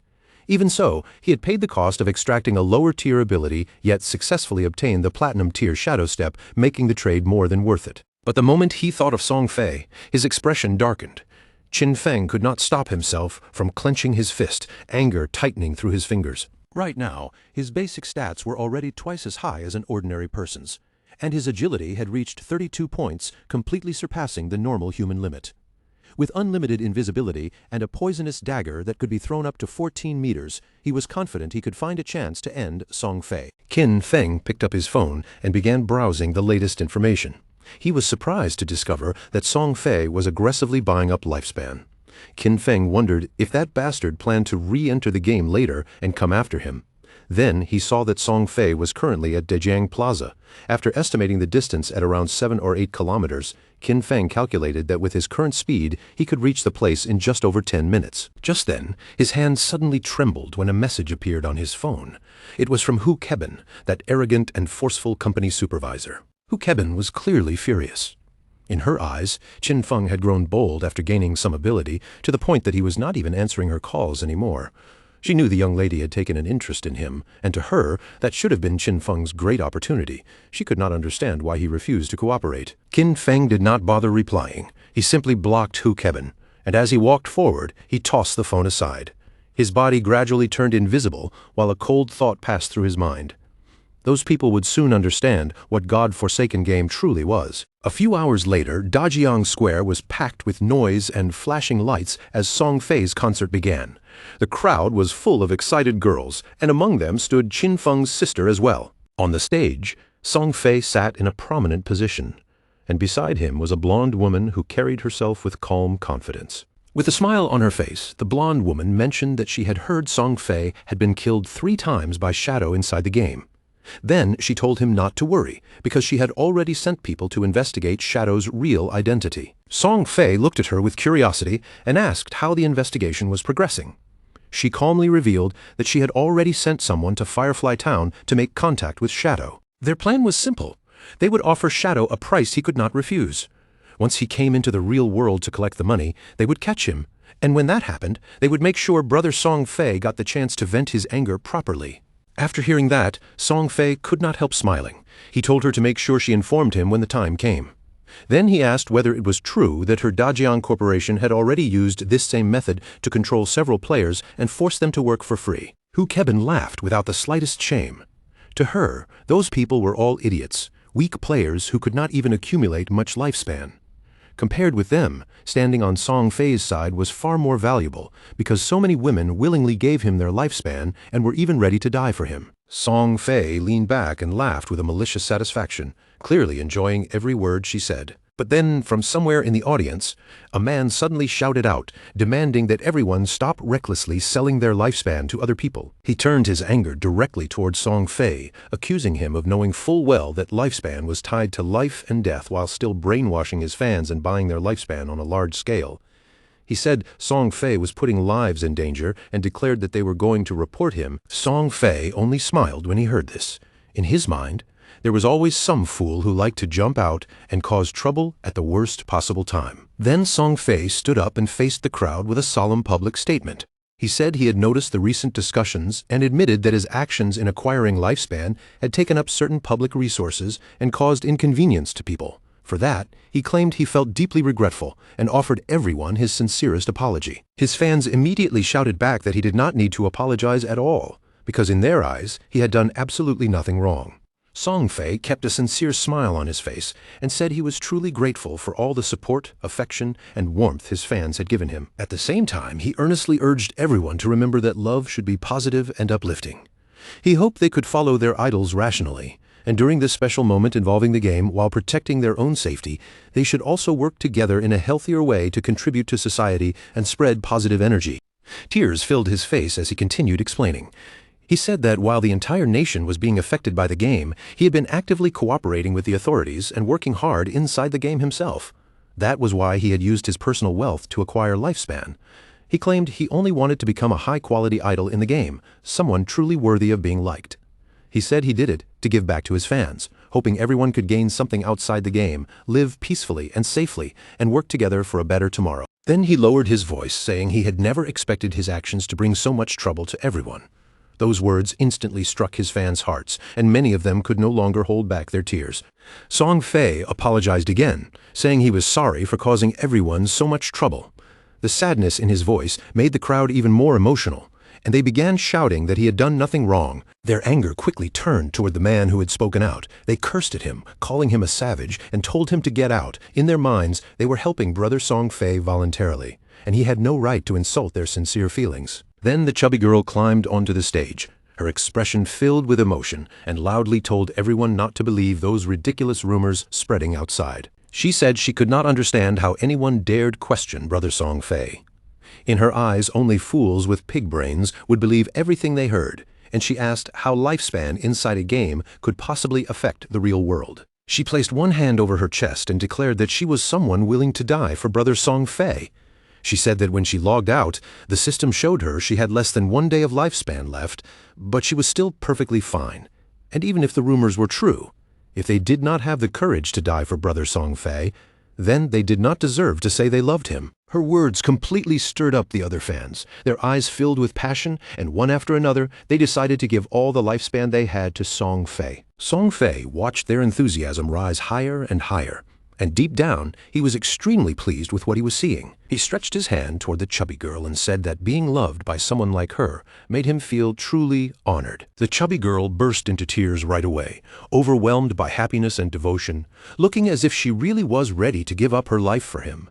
But at that exact moment, something suddenly shot through the air and pierced straight through Song Fei's head, leaving everyone around the stage frozen in shock. Blood began spilling from Song Fei's mouth, and his hair started falling away like dry leaves scattering in the wind. Then Song Fei's body lost all strength and collapsed onto the chubby girl's shoulder, making fear flood instantly into her eyes. She dropped backward onto the ground, landing hard on her backside, and began screaming in terror, completely unable to understand what had just happened. Once people realized Song Fei was truly dead, the entire crowd of fans exploded into panic. The guards immediately moved to escort Hu Kebin away, but she was crying and screaming uncontrollably as they pulled her through the chaos. She shouted that she had seen it clearly. When Song Fei died in the game, his body had been surrounded by an orb of lifespan, and now they had to leave immediately. She understood that whoever killed Song Fei had clearly used a skill from the game in the real world. Horror gripped Hu Kebin as she wondered whether abilities from that game could truly be used in reality, and how such a thing was even possible. The instant kill, the invisibility, the collection of lifespan, when she pieced all of it together, only one person came to mind. The killer could only be Shadow. But before Hu Kibin could fully process that terrifying thought, another dart suddenly shot through the chaos and pierced straight into her head as well. Her body went stiff, her life vanished in an instant, and the guards around her froze in complete shock. Hidden among the panicked crowd, Qin Feng was quietly standing there, watching everything unfold without the slightest change in expression. By the time dusk settled over the city, the news had already spread everywhere. Superstar Song Fei had tragically died at Dajiang Plaza, and the shocking report filled every screen. The reports also said that several of Song Fei's most devoted fans had sacrificed every last bit of lifespan they had left. One after another, they collapsed dead beside Song Fei's corpse, and after the police began investigating, they confirmed that his death had been caused by some kind of supernatural ability. Qin Xiaoyu and her friend sat there with pale faces, their eyes red from crying and their bodies still trembling with fear. Qin Xiaoyu could not accept it at all. Just yesterday they had gone to see Song Fei's concert, cheering for him like everything was still normal. But now, in less than a day, he was already dead. Her friend was not stupid either. After hearing the details, she quickly realized that the throwing knives and invisibility were almost certainly abilities from God-forsaken game. She could not help wondering if Shadow was the killer, especially since everyone had already heard that Shadow had killed Song Fei 3 times inside the game. Qin Xiaoyu was completely confused. Her mind kept circling around the same terrifying question. How could skills from a game appear in the real world? Even so, she still could not bring herself to believe that Shadow had truly killed Song Fei in reality. But the more she thought about it, the clearer the connection became. Shadow had killed Song Fei several times in the game, and if someone wanted to kill him in real life, the most likely person could only be Shadow. Throwing knives and invisibility, weren't those exactly the kind of skills an assassin would use? The answer became impossible for her to ignore. It had to be Shadow. Her beloved brother Song Fei had been killed by Shadow, and from that moment her world felt as if all light had disappeared. If Shadow had found a way to bring game skills into reality, then she would get close to him. She would approach him no matter what it cost, and she would become stronger. From that day forward, she had only one goal left. The taxi pulled over at the roadside, and the 2 girls stepped out together. Her friend looked at Qin Xiaoyu with some confusion and asked if she was really okay. But Qin Xiaoyu's eyes were burning with rage. The only thought left in her heart was to kill Shadow and avenge brother Song Fei. At the same time, Qin Feng was sitting quietly inside a small restaurant, calmly eating a bowl of noodles as if nothing major had happened. Inside God-forsaken game, players might be invincible in reality in certain ways, but their bodies still consumed energy. Once hunger caught up to them, they still had to eat like ordinary people. Just then, Qin Feng's phone started ringing. When he unlocked the screen, he saw a new message. Someone told him that Fat Hu was furious, saying Qin Feng had blocked both his phone number and WeChat. If Qin Feng did not show up soon, he would be fired and would not receive that month's salary. The message had been sent by Yang Zoya, a kind girl in Qin Feng's eyes, though she was delicate and often bullied by others. In his previous life, she had also become a member of his Zanshen guild. Qin Feng calmly replied, telling her not to worry about him or the job, and instead focus on leveling up in the game. Yang Zoya was surprised and asked whether Qin Feng had also entered the game. She had heard it was extremely difficult, and that many people had almost exhausted their lifespan already. Qin Feng explained that no matter what profession she had chosen, she should focus on raising agility in the early stage. Yang Zoya decided to listen to him, but she also mentioned that lifespan produced in the game was selling for a very high price right now. Then she asked how Qin Feng's progress was going and how much he had earned. Qin Feng only replied casually that it was not much because he had already spent almost everything. Qin Feng knew very well that Fat Hu was nothing more than a lackey. The real trouble stood behind him. Qian Shishi. She was the daughter of the president of Qian Group, and the company Qin Feng used to work for belonged to that group. That young woman spent her days doing almost nothing except chasing after men. Qian Shishi had once entered a hotel with 6 middle-aged foreign men, had driven around in a sports car with 3 African men just for fun, and now she had even started showing interest in Qin Feng. She was deeply obsessed with foreign culture. After God-forsaken game arrived, she would leave Great Xia and go to North America, where she would lead the formation of one of North America's top 3 guilds, Alice's Wonderland. In the future, Qian Shishi would specifically stand against Great Xia. In Qin Feng's previous life, she had caused endless problems for Great Xia and the Zanshen Guild. Qin Feng quietly thought that he needed to find a way to deal with her before she left the country. Otherwise, once she reached North America, handling her would become much more difficult. If Qian Shishi died, then the guild Alice's Wonderland might never be established at all. Rumor had it that all the key founders of that guild had some connection to Qian Shishi, and once that woman disappeared, the bond holding those founders together would naturally fall apart. Just then, Qin Feng's phone began ringing again. This time, the caller was Qin Xiaoyu. Qin Xiaoyu sounded a little confused when Qin Feng actually answered, because she had assumed he might have already died in the game. Since he was still alive, she coldly told him that she had earned enough money to buy a house, so he no longer needed to worry about her. Qin Feng simply played along and asked if she had anything else to say. She told him not to bother her anymore and said she would not come looking for him either. She also warned him not to even think about finding out where she lived, because from that moment on, she had cut all ties with him. Qin Feng hung up the call, and instead of feeling hurt, he could not help feeling pleased. After finishing his meal, Qin Feng decided it was time to return to the game and continue leveling. It would not be long before other players reached level 10 and discovered that skills could be transferred into reality. And once that secret spread, the world would never know peace again. Not long afterward, Qin Xiaoyu and her friend also logged back into the game. Her friend still looked uneasy and asked whether cutting ties with her brother was a little too harsh, even advising her to make peace with him. But Qin Xiaoyu stood firm and refused. She revealed that she had already sold her lifespan to Qian Group, and the total value had reached a full 2 million. Her friend was stunned by the amount. Qin Xiaoyu then said she had already bought a house, and from now on, the two of them would live together. She added that she would soon meet Shadow, and when that happened, Qin Feng would no longer matter to her at all. Just then, a passing player caught Qin Xiaoyu's attention. The man smiled as he handed her a book, saying this was the assassin skill book she wanted. He also reminded her not to forget what she had promised him. Qin Xiaoyu nodded with a cheerful look and said that once everything was finished, she would satisfy his little wishes. But deep down, she only called him a bootlicker and thought that once she met Shadow, no one would care about a worthless piece of trash like him. After that, Qin Xiaoyu contacted Wang Meng and told him she had obtained an assassin skill book, and it was even a control-type skill.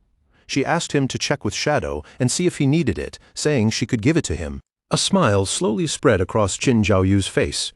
In her mind, Zhang Wei, that bootlicker, was still somewhat useful after all, since he had actually managed to bring her such a good skill book.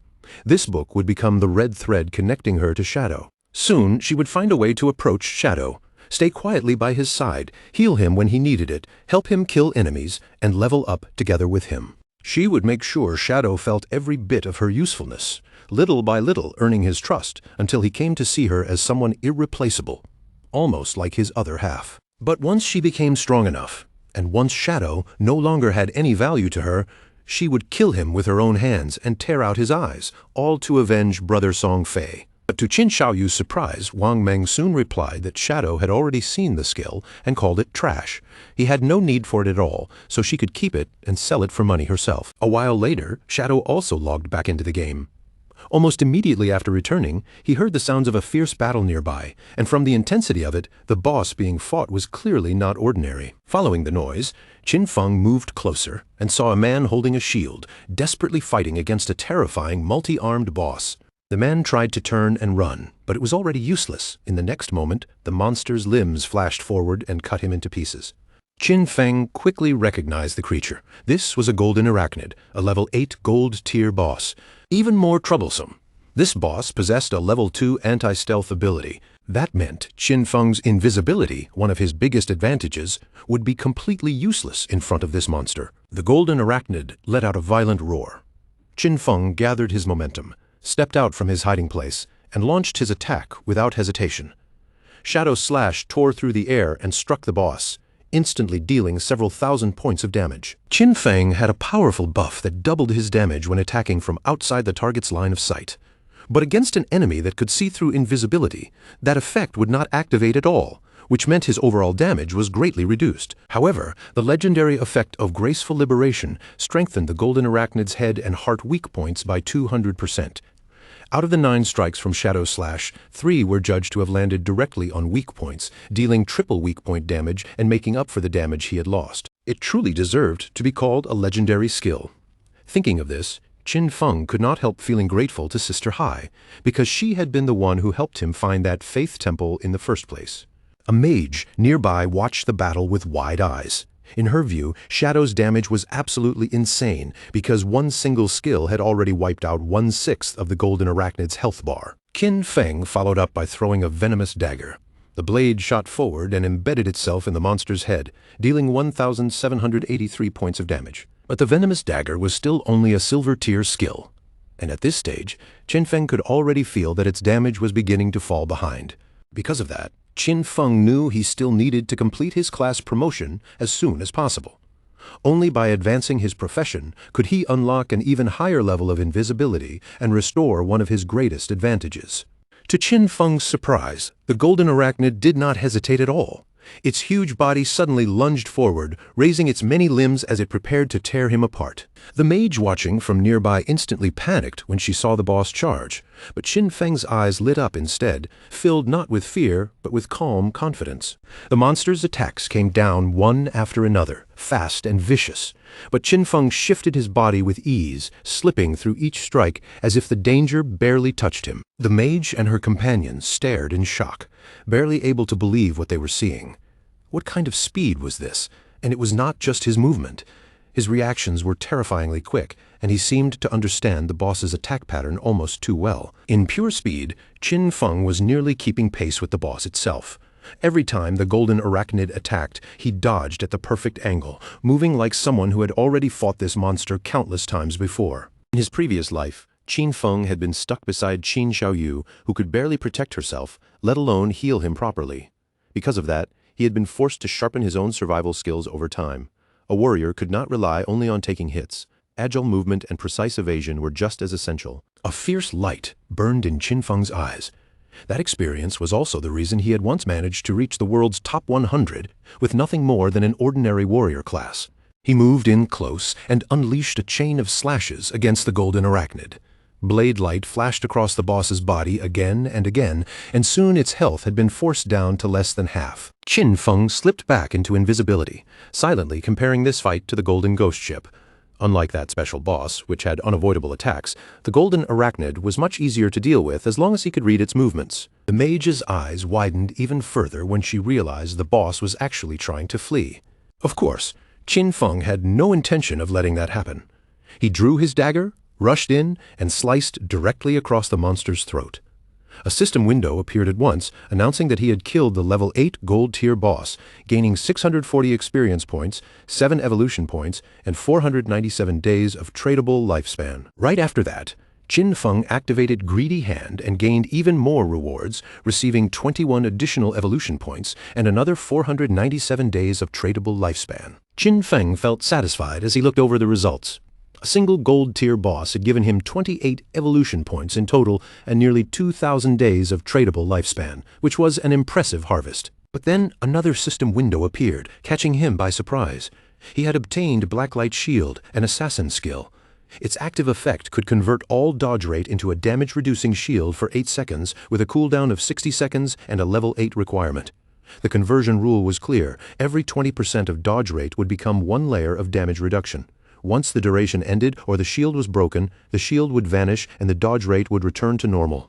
Qin Feng could hardly believe that a skill book like this had actually dropped. If he combined it with the 75% dodge chance from the epic skill Phantom Blur, Blacklight Shield could provide 3 full layers of damage reduction. With this ability, he could challenge many bosses without taking any real damage. He immediately spent a total of 6 evolution points to upgrade Blacklight Shield from Platinum tier to Epic tier. Its duration increased step by step, first from 8 seconds to 10, then 12, and finally 14 seconds. Its conversion rate also improved greatly. Instead of every 20% dodge chance creating 1 shield layer, then 15%, then 12%, it finally became every 10% dodge chance creating 1 layer. Qin Feng was pleased with the result. Now he could form 7 layers of damage reduction, which meant he could even explore many high-level areas ahead of schedule. Since he still had 22 evolution points left, Qin Feng decided to strengthen Venomous Dagger as well, and increase its damage output. He spent 16 evolution points, upgrading the Silver tier Venomous Dagger all the way to Emerald tier.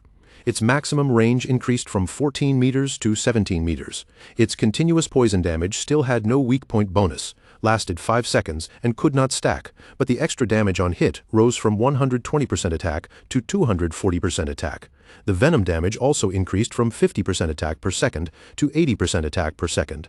Qin Feng understood that after evolving Venomous Dagger 3 times, its damage had at least doubled. With a base cooldown of only 5 seconds, it could keep dealing steady damage and was now no weaker than Shadow Slash.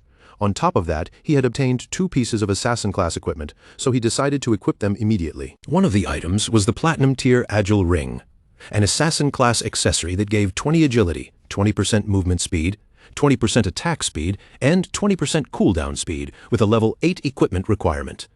The other was a pair of gold-tier heavy red leather gloves, Assassin-class armor that provided 18 physical defense, 15 to all elemental resistances, 12 constitution, and 588 HP, requiring level 6 to equip. With these 2 pieces equipped, Qin Feng's cooldown speed rose to 55%. Shadow Slash, which originally had a 12-second cooldown, now only needed about 7.7 seconds before it could be used again. His constitution had also increased by 51 points, his physical defense by 106, and his HP by 1,517. The result was not bad at all. With his current stats, he could survive 3 direct attacks from the Golden Arachnid without dying, and with Blacklight Shield added on top, his survivability had improved dramatically. Only then did the mage and the others step out, still staring at Shadow with amazed expressions. They praised him non-stop, saying the boss had looked like nothing in front of him, and that they could not believe he had taken it down alone. Then the mage asked whether he had any equipment or skills she could use, adding that she was willing to buy them. Qin Feng told her that he did have something suitable for a mage, a gold-tier skill book called Frostball Bounce. It was a group skill that released ice balls capable of bouncing up to 10 times, and he priced it at 800 days for a direct purchase. The mage hesitated slightly, feeling that 800 days was a bit expensive, especially since she had seen someone selling a level 5 gold-tier skill book for only 400 days earlier. Qin Feng looked at her seriously and made the difference clear. Frostball Bounce was a level 7 skill book, and compared with a level 5 skill, its damage was more than 40% higher. With that in mind, 800 days was not expensive at all. After hearing his explanation, the mage did not hesitate any longer. She quickly reached an agreement with Qin Feng and bought Frostball Bounce for 800 days. A system window appeared, confirming that the transaction had been completed. Qin Feng's figure then began to fade into invisibility again. At this stage, there was no boss in the starting area that could truly threaten him anymore. He decided to return to town and post a message, collecting information about the locations of silver-tier and gold-tier bosses. That way, he could keep finding bosses to hunt and push his leveling speed to the limit. Soon after, Wang Meng contacted him and said that Qin Xiaoyu, the priestess from his team, wanted to send Shadow a skill book. Qin Feng found that rather interesting and wondered what kind of skill book she was trying to offer. Qin Feng was slightly surprised when he saw that Qin Xiaoyu really wanted to send him a skill book, and it was only bronze tier. He wondered what kind of skill it could be, but still decided to take a look first. Qin Feng was not foolish. Right now, everyone was already guessing that Shadow had killed Song Fei, and immediately after that, Qin Xiaoyu wanted to give him a skill book. After thinking it over, he chose to reject her offer, wondering whether she was trying to get close to him, trying to avenge Song Fei, or maybe both at the same time. Wang Meng passed the message back to her, saying that Shadow had called the skill book trash, did not need it, and told her she could keep it and sell it for money herself. After that, Qin Feng told Wang Meng to come to town, because he had some things to sell him, and Wang Meng needed to prepare enough lifespan for the deal. Wang Meng's expression turned serious, and he hesitated before asking Qin Feng a question. Qin Feng immediately understood what he meant, and asked directly whether Wang Meng was trying to ask if he had been the one who killed someone. Then Qin Feng gave him the answer without hiding anything. He admitted that he had been the one who killed them. To Qin Feng, Wang Meng was a friend, so he knew Wang Meng could figure out the truth. During the time Song Fei had been murdered, Shadow had been disconnected from the game the entire time. The motive and timing matched too perfectly. Since Wang Meng had asked the question, it meant the authorities had probably already understood most of the situation as well. Qin Feng asked whether Wang Meng was planning to arrest him. He knew that in about 2 hours other players would reach level 10, and the fact that game powers could be transferred into reality would no longer remain a secret. To him, this was the perfect chance to see how the Great Sha government would respond, and he treated it as a test. After that, Qin Feng returned to Firefly Town and met up again with Wang Meng and the others. Yan Yu looked at him and asked directly whether he was truly admitting that he had killed Song Fei. Qin Feng gave a calm nod, acknowledging it without trying to deny anything. Yan Yu smiled slightly and said that Qin Feng was indeed the main suspect. However, they also knew that Song Fei and Jiang Lai had held malicious intentions toward him, and that Dajiang Industries had captured and abused many players, forcing them to work under control. Strictly speaking, from their point of view, killing those two could be considered an act of self-defense. Qin Feng immediately understood what was happening. Since they still could not uncover his true identity, they had chosen to maintain a temporary cooperative relationship with him instead. In his previous life, because he had worked closely with the officials, his record had always remained clean. But this time, he had directly killed both Song Fei and Jiang Lai, so certain things might change. Qin Feng was actually eager to see just how much his rebirth could alter that doomed era shaped by God-forsaken game. For now, Qin Feng decided to sell off the platinum-tier equipment he did not need. Since Yan Yu and the others were backed by the authorities, they would accept equipment and skill books from any class, and more importantly, they had enough resources to make the trade worthwhile. Qin Feng opened the system window. The moment the others saw what was inside, their eyes widened in disbelief. They could hardly believe Shadow had platinum-tier equipment and skill books. Some of them even wondered aloud whether he had achieved the first kill of a platinum-grade boss, but they quickly rejected that idea because no global announcement had appeared. Qin Feng simply said that his luck had been decent, and that he had found a few treasure chests. Zhao Zhu could confirm it, and even she herself had obtained an emerald-tier skill book. The mage nodded and confirmed that she had personally seen Qin Feng open that emerald chest. Little Black could not help feeling jealous when she noticed that Qin Feng called the mage Xiao Zhu, while when it came to her, he only said you. Qin Feng then casually decided to call her Little Blackie instead of Little Black, which immediately made her angry.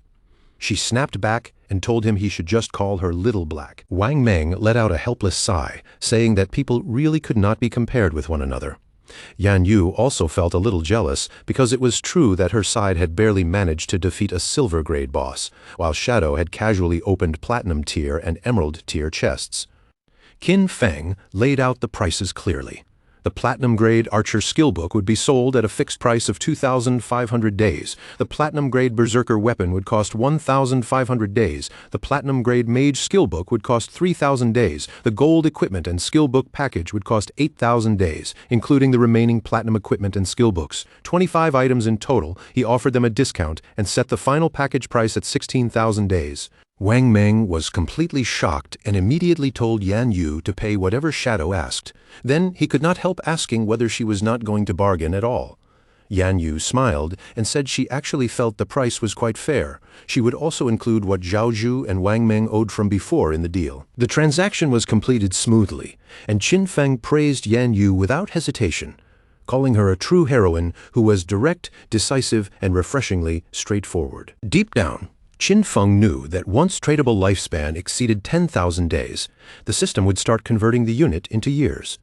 60 years was around 22,000 days, and at the current market exchange rate, that was equal to roughly 400 million in cash. Even for the officials of Jianghai City, that was an enormous expense. But the benefits they gained from the purchase were far greater than the money they spent.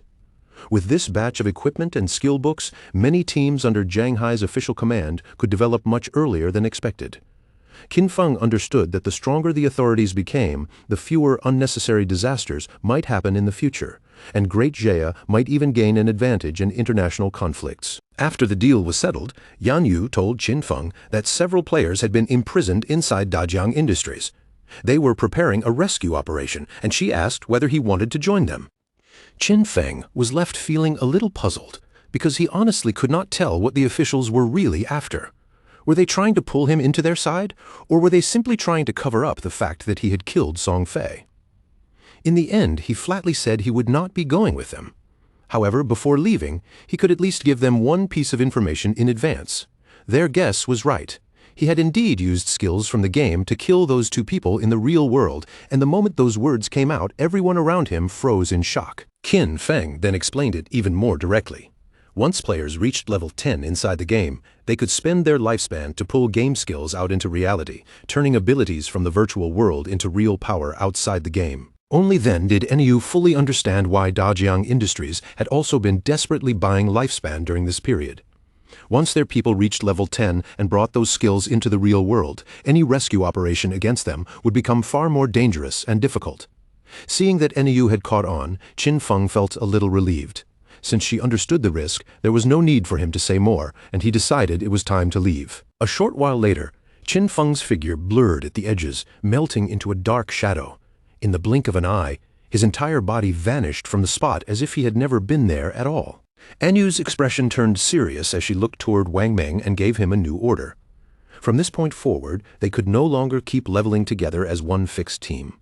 Their 6-person squad was already too high level, and whenever they moved as a group, even ordinary monsters were instantly crushed in a single strike because their damage was far too overwhelming.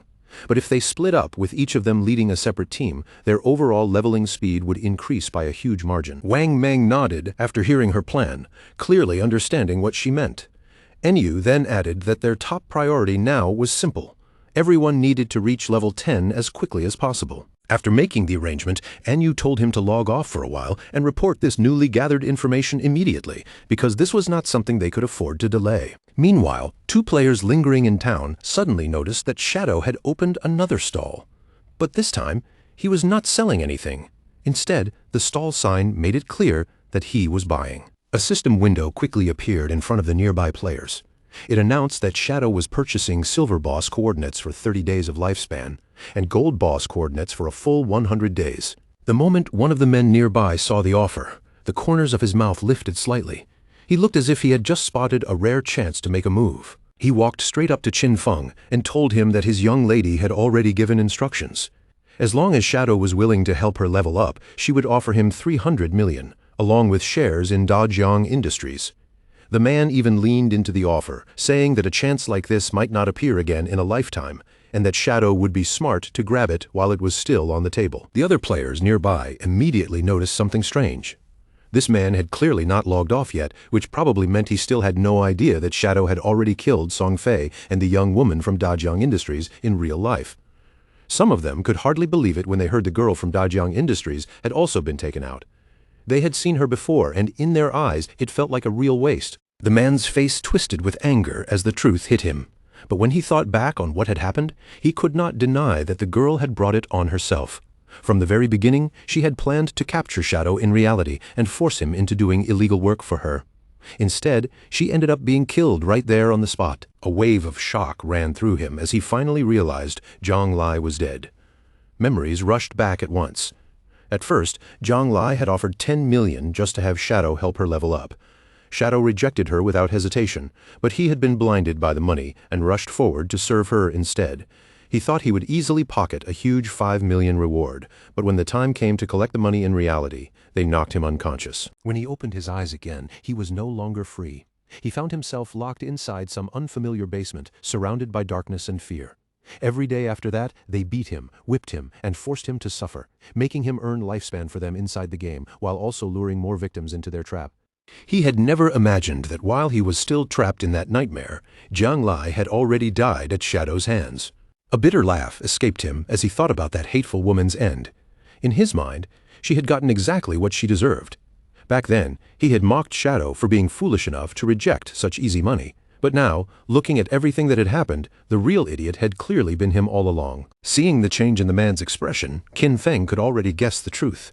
This guy had probably helped Zhang Lai trick and capture quite a few people. The man immediately grew nervous and hurriedly denied it, claiming that he had only done those things because he was forced. Then, as if afraid of being questioned any further, he quickly tried to leave. Qin Feng watched him go with cold eyes. He knew this man was no good, but there was no need to deal with him personally. Someone like that could be left for the officers to handle. Just then, 2 other players came over to Qin Feng. They said they had the coordinates for a Silver Boss and were willing to sell the information for 30 days of lifespan, asking him to close the deal right away. At that moment, someone else entered the city, and the attention of the surrounding players shifted almost instantly. The newcomer was Ace of Spades. Rumor had it that her real identity was Qian Shishi, the heiress of the Qian group. Players quietly warned one another not to get too close, saying she had already killed many people in the game. If anyone had lifespan on them, they had to be especially careful, because she might come after it. Qian Shishi logged into the game with her men following close behind, stepping into the city with the kind of confidence that made people instinctively move aside. She could not help smiling to herself. In her eyes, this game was not impressive at all. As long as someone had enough money, they could simply buy piles of equipment and skills, then push their strength ahead of ordinary players with ease. As long as her combat power stayed above everyone else's, the rest was simple. Whenever she found someone carrying lifespan, she could just kill them and take it for herself. What truly irritated her was that this damned game had delayed her flight, and the more she thought about it, the angrier she became. By this time, she should have already been in North America, indulging herself with Big Dick and Max Fackel, losing herself in pleasure instead of being stuck here because of this ridiculous situation. Her gaze then landed on two nearby players who were trembling so badly they barely dared to breathe. She was trapped in Daxia's magic city and could not leave the country, and when she looked at these Daxia men, she only saw weakness. In her eyes, each of them was like an insect. Compared with them, Tony's men still looked far more appealing. Tony smiled when he heard her comment and said she had excellent taste. Naturally, he claimed, they were much stronger than the men from Daxia, especially in that particular area. Then he added that once they returned to reality, she could experience it for herself. Hearing those words, Qian Shishi's face flushed bright red, almost like a tomato. She had also heard that the useless Song Fei was already dead. She had fought him once before, and in less than a minute he had disappeared from her sight. In her opinion, someone like that was nothing but trash. But the person who had killed him made her feel excited. They said his name was Shadow. Even though he was a man from Daxia, he still held the #1 position in the world. Maybe, she thought, someone like that was worth getting to know. After all, if Shadow was capable of killing Song Fei, then killing an ordinary person in reality should be even easier for him. To Qian Shishi, this was the perfect opportunity to make contact with him. She told her men that she would log off for a moment, make a call, and send someone to reach out to Shadow directly. She believed that even if Shadow had no interest in cash, he definitely would not refuse 3,000 days of lifespan. And to get that amount, all she needed to do was kill one ordinary person with a simple flick of her finger. Deep down, she laughed softly to herself. She promised that she would never forget the look on Qin Feng's face when he rejected her. But in her mind, that arrogance would not last much longer because Qin Feng would soon be dead. At the same time, deep in the forest, another player finally brought down a monster after a hard fight. As the creature collapsed, its body dissolved into lifespan, while a healer behind him hurriedly patched up the wounds he had taken from the monster's attacks. The man was completely drained, breathing heavily as he turned toward Qin Xiaoyu. He complained that the next time she healed him, she should not push things to such an extreme because, just now, he felt like he was about to go meet his great-grandmother. Qin Xiaoyu immediately turned her back on him and asked why he was being so fierce with her, adding that he was not even dead. The man looked confused and quickly explained that he had not meant to sound fierce at all. He was only trying to remind her to be a little more careful next time. Qin Xiaoyu then said that the system had already warned her that her hunger level had reached 90%. Since that was the case, she decided to log off with her friend Yan Yan and go eat. The two of them disappeared soon after, leaving the man standing there with a baffled look on his face. Inside, the man was furious. He cursed bitterly to himself, remembering how Qin Xiaoyu used to call him boss so respectfully. But ever since she had seen Shadow once, she had started looking at him with nothing but disgust. Gritting his teeth, he swore that sooner or later he would make her pay in the ugliest way. At the same time, Qin Xiaoyu logged out of the game and opened her eyes inside her new house, only to be hit immediately by the hollow ache of hunger in her stomach. She picked up her phone and checked for food delivery, but the moment she saw the screen, she was stunned. Every delivery place was closed, and not a single delivery driver was accepting orders. She could not help wondering if everyone had thrown themselves into that cursed game. Then she suddenly remembered life back at home, where Qin Feng always prepared delicious meals for her. She never had to cook, never had to think, and never had to lift even a finger. Her eyes gradually burned with anger, and she forced herself to stop thinking about it. She told herself she had to be more ambitious. It was only food. Compared with her freedom, something as small as eating could not possibly become a real problem. Clenching her fist tightly, Qin Xiaoyu encouraged herself over and over again. She was the best. She had to keep moving forward. She could do this without Qin Feng around. She would definitely live even better than before. Meanwhile, back inside the game, near the shoreline, a small cave sat hidden by the water's edge. From within that cave, a monster suddenly scrambled out in panic. It was a crab, fleeing as fast as it could. But the instant the crab rushed out of the cave, a sharp strike flashed through the air and split its body cleanly in half. The one standing there was Shadow. He let out a quiet sigh, thinking that in just a little over an hour, he had already killed 4 silver bosses. Overall, the efficiency was actually quite good. Each boss gave him 16 evolution points, And as the crab's corpse dissolved, it also turned into lifespan. On average, every silver-level boss could provide around 3,500 days of tradable lifespan. Thanks to those gains, all the equipment he currently had was now at gold tier or above. Qin Feng could not help smiling as he checked his improvements. His cooldown speed had risen from 55% to 75%. Shadow Slash originally needed 12 seconds before it could be used again, but now the cooldown had been cut down to just 6.8 seconds, which greatly increased his damage output. Unfortunately, there were no platinum-level bosses around the outskirts of the safe town, so, for the moment, gold-level equipment was already the best he could obtain here. If he wanted to become stronger from this point on, there was only one real path left for him, and that was to advance his profession. Qin Feng understood very clearly that the platinum-level bosses he would face later would each have at least level 2 anti-stealth. If he did not want to be exposed so easily, he had to complete his profession advancement quickly and raise his stealth to level 3. The only problem was that he was still short by more than 20,000 experience points. Only after raising his stealth to level 3 or higher could Qin Feng lower the risk of unexpected danger when facing platinum bosses. After all, he remembered clearly that in his previous life, taking down even one platinum boss required a perfectly coordinated 20-person team working together without a single mistake. With that thought settled in his mind, Qin Feng decided to return to town first and contact the officials so he could sell off everything he had gathered. His figure began to fade from sight, because if he wanted to stay ahead of every other player and seize the first solo kill of a platinum-level boss, he had to move faster than everyone else. When Qin Feng returned to town, he currently had 105 years of tradable lifespan in his possession. As he walked through the busy area, one of the nearby players quickly called out to him, asking that the next time he had extra equipment to sell, he should remember to sell it to them first. At that moment, Qin Feng had nearly 40,000 days of tradable lifespan on hand. Looking at that amount, he knew very well that it would be enough for him to extract quite a few skills from the game into reality. Just then, a man hiding behind a nearby pillar quietly stuck his head out. The moment he recognized him as Shadow, a smile crept across his face. He hurried over and lowered his voice, offering Qin Feng an assassination contract. The target was someone in the real world, and the man promised that the payment would absolutely match Shadow's value. Qin Feng did not even bother giving him a response. He simply ignored the man as if he were nothing, and continued walking away. Seeing Shadow leave without a word, the man immediately panicked and rushed forward to block Qin Feng's path. He begged him to stop and quickly explained that the job was only to kill an ordinary person named Qin Feng. He would provide the address himself, in his eyes, since Shadow had even managed to kill Song Fei. Dealing with someone like Qin Feng should be effortless, so he urged Shadow not to turn down free money. Qin Feng's eyes turned cold as he stared at the man. Though inwardly he was stunned, he asked whether this Qin Feng had offended them somehow, and if that was why they wanted him dead. The man, however, told him not to worry about details like that. With an arrogant smile on his face, the man made one thing very clear: the reward would not be small. If Shadow completed the task, he would receive 3,000 days of tradable lifespan. Qin Feng felt a trace of interest rise inside him. At current market prices, 3,000 days was worth roughly $50 million, which made this offer rather tempting.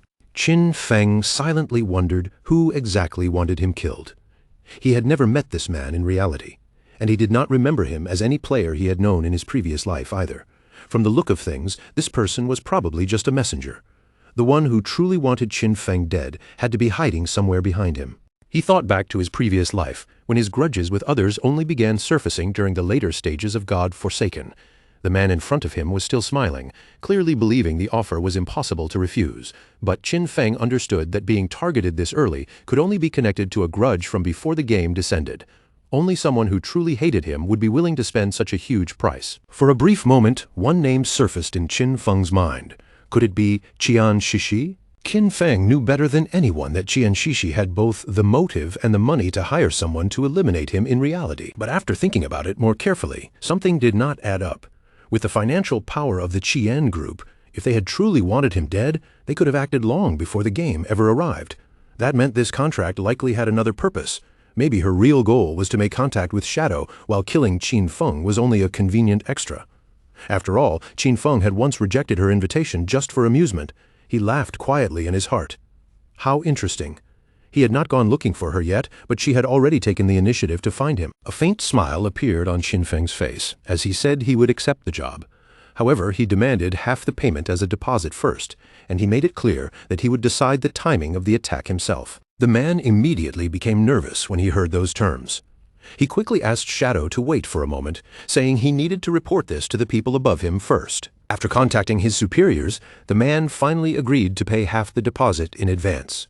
The transfer would be made directly, and once the transaction went through, Qin Feng would receive 1,500 days of tradable lifespan. Qin Feng was quite satisfied. He would collect the deposit first and treat it as a bit of interest. Then, with a cold snort inside his heart, he silently told Qian Shishi to wait, because he would be coming for her soon. The man then handed Qin Feng the target's address and personal information. According to him, with Shadow's abilities, finding this person should not be difficult at all. But when Qin Feng looked over the details, even he was slightly surprised because the information was actually accurate. Shadow turned to leave and told the man to wait for news. Watching him walk away with such a superior attitude, the man's face darkened with anger. In his mind, he could not help thinking that Shadow was also working for Miss Qian, just like him. So what right did he have to act so high and mighty? But just as Qin Feng was about to move on, someone suddenly called out from behind and asked him to wait. The person who stopped him was a woman. She had heard that Shadow was collecting boss coordinates, so she asked whether he was interested in what she had. She had the location of a gold boss, and with a light smile, she said the price was 100 days of lifespan. He could even pay after confirming the boss himself. Qin Feng thought the offer sounded reasonable, so he decided to go with her. The woman told him to follow, explaining that the location was somewhat far away, north of the city. As they traveled, Qin Feng asked for the boss's name. The woman said it was called the Plague Enveloper. When Qin Feng realized she even knew the boss's name, he asked whether she had truly seen it with her own eyes. The woman seemed unsure whether he could handle it alone and asked if he wanted to bring a healer, warning him that the boss dealt area poison damage. Qin Feng rejected the suggestion without hesitation and chose to go without a healer. He knew very well that the Plague Enveloper was indeed a gold-level boss. This boss carried a poisonous aura around its body. Anyone who remained inside its range would continuously lose health every second. Because of that, the best way to deal with it was to kill it as quickly as possible before the poison could grind a player down.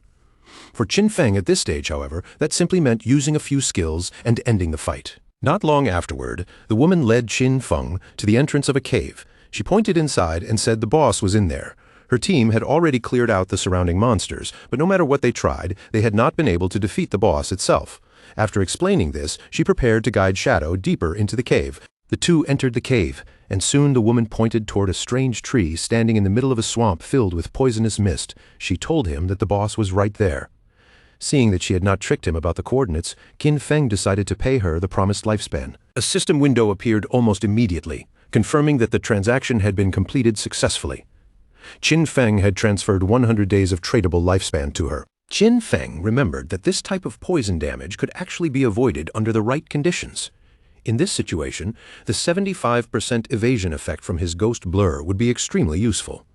The woman's forehead was covered in sweat, and after hesitating for a moment, she finally spoke up. She said there was something she had to warn him about. In truth, this whole thing was a trap. Once he started fighting the boss, someone would come to kill him. She also remembered that those people had level 2 anti-stealth items prepared. To Qin Feng, that information did not matter much, but the woman continued. She said they had instructed her to pretend to stop the attackers as part of the plan, using that chance to get close to him. Their real goal was for her to find a way to uncover Shadow's real-life identity. Qin Feng quietly looked at her for a moment. After hearing the whole plan, he felt nothing but disappointment at how crude and obvious it was. The woman's face flushed, and her expression turned nervous as she hurried to explain herself. She said she had also been forced into this. She chose to tell him the truth because she wanted him to go after the person behind it all. Since they were blackmailing her in reality, she wanted those people dead just as much as he did. When Qin Feng asked who was forcing her, the woman revealed the name Dongfeng Xian. She explained that his in-game ID was also Dongfeng Xian, and he had said Qin Feng had once killed him before. Hearing that name, Qin Feng immediately thought back to the guy who had first tried to steal his Golden Ghost ship boss. It was the same person who later sent him a skill book as an apology, hoping to smooth things over. The woman grew even more panicked as she remembered that Shadow had already killed Song Fei. Because of that, she believed he might also be able to deal with Dongfeng Xian. She had already placed all her hope on him, so she begged him not to expose or betray her. The best outcome, she stressed, would be for Shadow to eliminate Dongfeng Xian completely. Otherwise, she would be finished. In Qin Feng's eyes, their plan was laughably childish. He had never even heard of Dongfeng Xian in his previous life, which likely meant the man had been eliminated early on. For now, Qin Feng decided to kill the boss first. As for anyone who came afterward, he could slaughter them as easily as cutting down a stray dog that wandered past. Qin Feng activated his invisibility and jumped straight down from the cliff, telling the woman to keep following their original plan. She should allow those people to get close, and he would handle everything else. The woman immediately panicked, feeling as if everything was already over. In her mind, they were all doomed, because Shadow was definitely going to die. She remembered clearly that Dongfeng Xian had previously led 3 full teams, 18 people in total, to challenge this boss, only for all of them to be wiped out in less than half a minute. As Qin Feng descended toward the boss below, the woman thought about how terrifying the continuous poison damage had been. Back then, their group had not even managed to take off 5% of the boss's health. No matter how strong Shadow might be, she believed there was no way to survive against poison attacks that covered everything indiscriminately. In her mind, death was the only possible outcome, so they had to find a chance to escape before it was too late. Qin Feng moved first by activating Blessed Release. As the boss prepared to attack, he immediately triggered the Weakness Amplification effect, then followed it with the Throat Slash effect. His eyes sharpened, glowing with calm determination as he prepared to strike. In the next instant, Qin Feng launched his attack with terrifying speed, carving through the boss and taking away several thousand points of HP in one burst. Almost immediately, the boss's HP bar plunged downward, dropping to less than half in the blink of an eye. The woman was completely stunned. She realized that just one skill had wiped out 2/3 of a gold-tier boss's HP, dealing more than 80,000 points of damage in a single blow. Her mind went blank for a moment, and she could not help wondering whether Qin Feng was even human at all. Then, before she could fully process what had happened, Qin Feng vanished from where he stood and reappeared behind her like a shadow slipping through space. Fortunately for Qin Feng, the active effect of Blessed Release normally had a 25-second cooldown. With his 75% cooldown speed boost, the final cooldown was only 14.3 seconds. Because of that, he chose not to finish the boss immediately. Instead, he would leave it alive for now, wait for Dongfeng Xian's people to arrive and throw themselves into death, and use the meantime to let his skills recover. Sure enough, before long, Dongfeng Xian and his men entered the cave, clearly coming with the intention of killing Shadow. The leader's eyes were filled with anger as he issued a ruthless warning. If anyone dared to stand in their way, they would kill that person without the slightest mercy. The woman immediately drew her sword, stepping forward as if to block them. Qin Feng, however, felt a bit annoyed as he watched the situation unfold. Of all people, it had to be this guy again, and now he was even connected to Dongfeng Xian. He wondered whether their plan, where Snowy pretended to stop the group, could actually work. More than 10 people were rushing in at once, and Qin Feng was not completely sure whether Snowy's combat power was strong enough to hold them back. Snowy immediately activated her power, and a bright golden shield appeared in front of her, spreading out like a solid wall of light.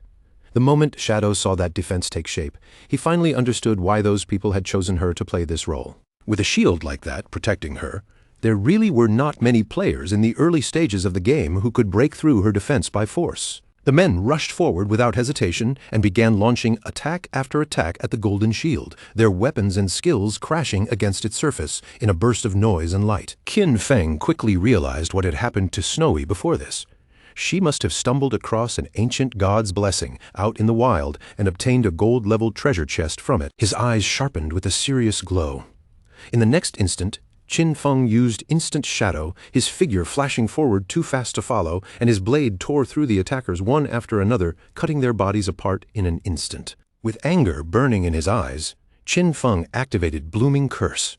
The corpses scattered across the ground began to twist and change, transforming into eerie flowers that bloomed from the remains of the dead. Snowy stood there in complete shock, her face paling as she stared at the horrifying scene. To her, it was terrifying beyond words. One single skill had killed so many people, and now strange crimson flowers were blooming from their corpses. She could not help wondering what those flowers even were. At the same time, she felt a wave of relief. Fortunately, she had not listened to Dongfeng Xian. Otherwise, she would have ended up dying just as miserably as Song Fei and the others. After calming herself down, Snowy quickly asked Shadow to add her as a friend. She promised that if she found a chance, she would tell him Dongfeng Xian's real-life location. Qin Feng thought about it briefly and decided to hear her out. Snowy's cheeks suddenly turned red, and she lowered her voice with a shy smile. She told him that if he ever needed any special service, he should come directly to her, and for him, it would always be free. Qin Feng instantly understood what she meant, and at the same time, he finally realized why that kind of service was so expensive and burned through lifespans so quickly. After that, he turned away from her, leapt forward, and began dropping down the cliff toward the boss below. Qin Feng rushed straight at the boss and unleashed a series of powerful slashes, his dagger cutting through it again and again. In his eyes, the lifespan absorbed from those dozen or so players could not even compare to what this boss was about to give him. After all, instead of farming safely and building themselves up, those people had chosen to run around causing trouble for others. Since they had walked into death on their own, Qin Feng felt they deserved exactly what happened to them. After finishing what he needed to do, Qin Feng turned his gaze back towards Snowy and asked if there was any problem. Snowy quickly said there was none, then chose to leave without causing any more trouble. Qin Feng then activated Greedy Hand, and when he saw what appeared, a pleased feeling rose inside him. It had been a long time since he had seen an assassin's skill book drop. At last, another one had finally appeared. The skill book was called Darkest Hour, and it was a platinum-level assassin skill. Once activated, it could release a burst of dark light from the user's blade, blinding every enemy within its range. The skill had a 60-second cooldown and required level 10 to learn. Its effective range was 20 meters, and its base blinding duration lasted 10 seconds.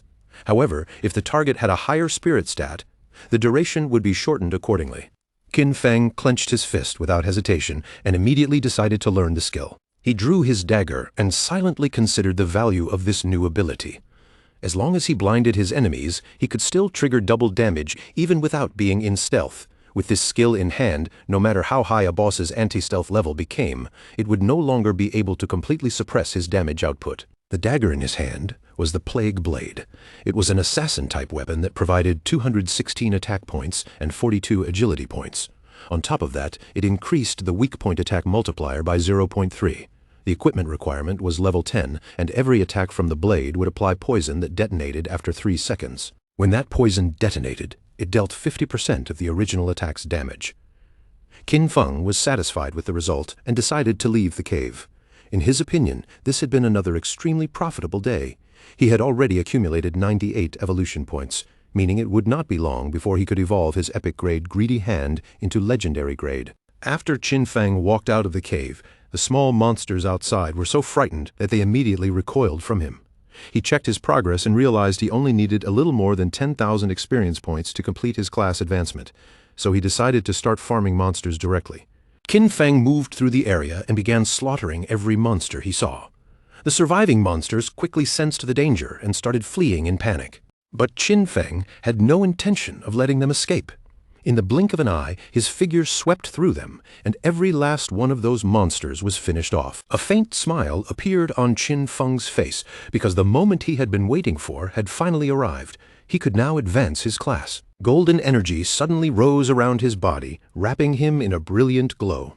At the same time, the system notification appeared, informing him that his Shadow class had successfully advanced. His current class tier changed from Tier 0 to Tier 1. His class attribute bonuses also increased sharply. Strength rose from 3 to 9, Constitution from 3 to 9, Agility from 8 to 24, and Spirit from 5 to 15. His first class passive now doubled the duration of stealth, and it also gained a new effect, allowing him to use stealth skills while he was already in stealth mode. His second class passive increased his stealth level bonus from +1 to +2. Finally, his third class passive became even more powerful, raising the damage bonus for attacks launched from outside an enemy's line of sight from double damage to triple damage. Qin Feng lowered his gaze and looked at his own hand, feeling the changes brought by the Tier 1 advancement. His attribute bonuses had tripled, and he could now activate stealth even while already hidden. In other words, as long as his cooldowns were short enough, he could remain invisible almost permanently. Even better, attacks launched outside an enemy's field of vision now dealt triple damage instead of double, and this was only Tier 1. No wonder this class was known as the strongest stealth class. Right at that moment, the system announced that 7 players in Zhanghai City had already reached level 10. It also informed everyone that the teleportation matrix leading to the Divine Abandoned Continent would activate in 10 minutes, reminding all qualified players to prepare for departure. A ranking table appeared soon after. Shadow was listed in first place, followed by Grey Rose in second. In third place were Snowy Day, Black Elf Doll, Lai Zai, and Wang Meng. Finally, Huai Yu and Yu Han were ranked fourth. Qin Feng noticed that it was already 8:30 p.m. He had not expected so many players in Zhanghai City to reach level 10 this quickly. What surprised him even more was that the list was filled with familiar names. In his previous life at this exact time, that same ranking table had been completely dominated by foreign players. Qin Feng's eyes became serious as he realized what was happening. The impact of selling so much equipment and so many skill books had already started to show. Perhaps the world order from his previous life really would begin to change, and deep down he truly hoped it would. Meanwhile, in reality, night had already fallen, and the police had successfully arrested several men connected to the case. One officer reported that the main members of the Dajiang Industries criminal group had all been arrested. However, he also added that 3 key members were still inside the game. Their physical bodies were currently in that strange state of non-existence, which made it impossible to capture them for now. The team was waiting for further instructions from the commander. The commander praised his comrades for doing a good job, then ordered them to inform An Yu. He assigned her the task of finding a way to force those suspects to disconnect from the game. He explained to the person beside him that this method should work. Even if those criminals hid inside safe towns where no one could attack them, their bodies in reality would still feel hunger. The other person nodded and said that once they became hungry, they would have no choice but to log off and eat, and the moment they disconnected, they could be arrested. Everyone felt relieved, because this operation had gone extremely smoothly, and all of it was thanks to Shadow.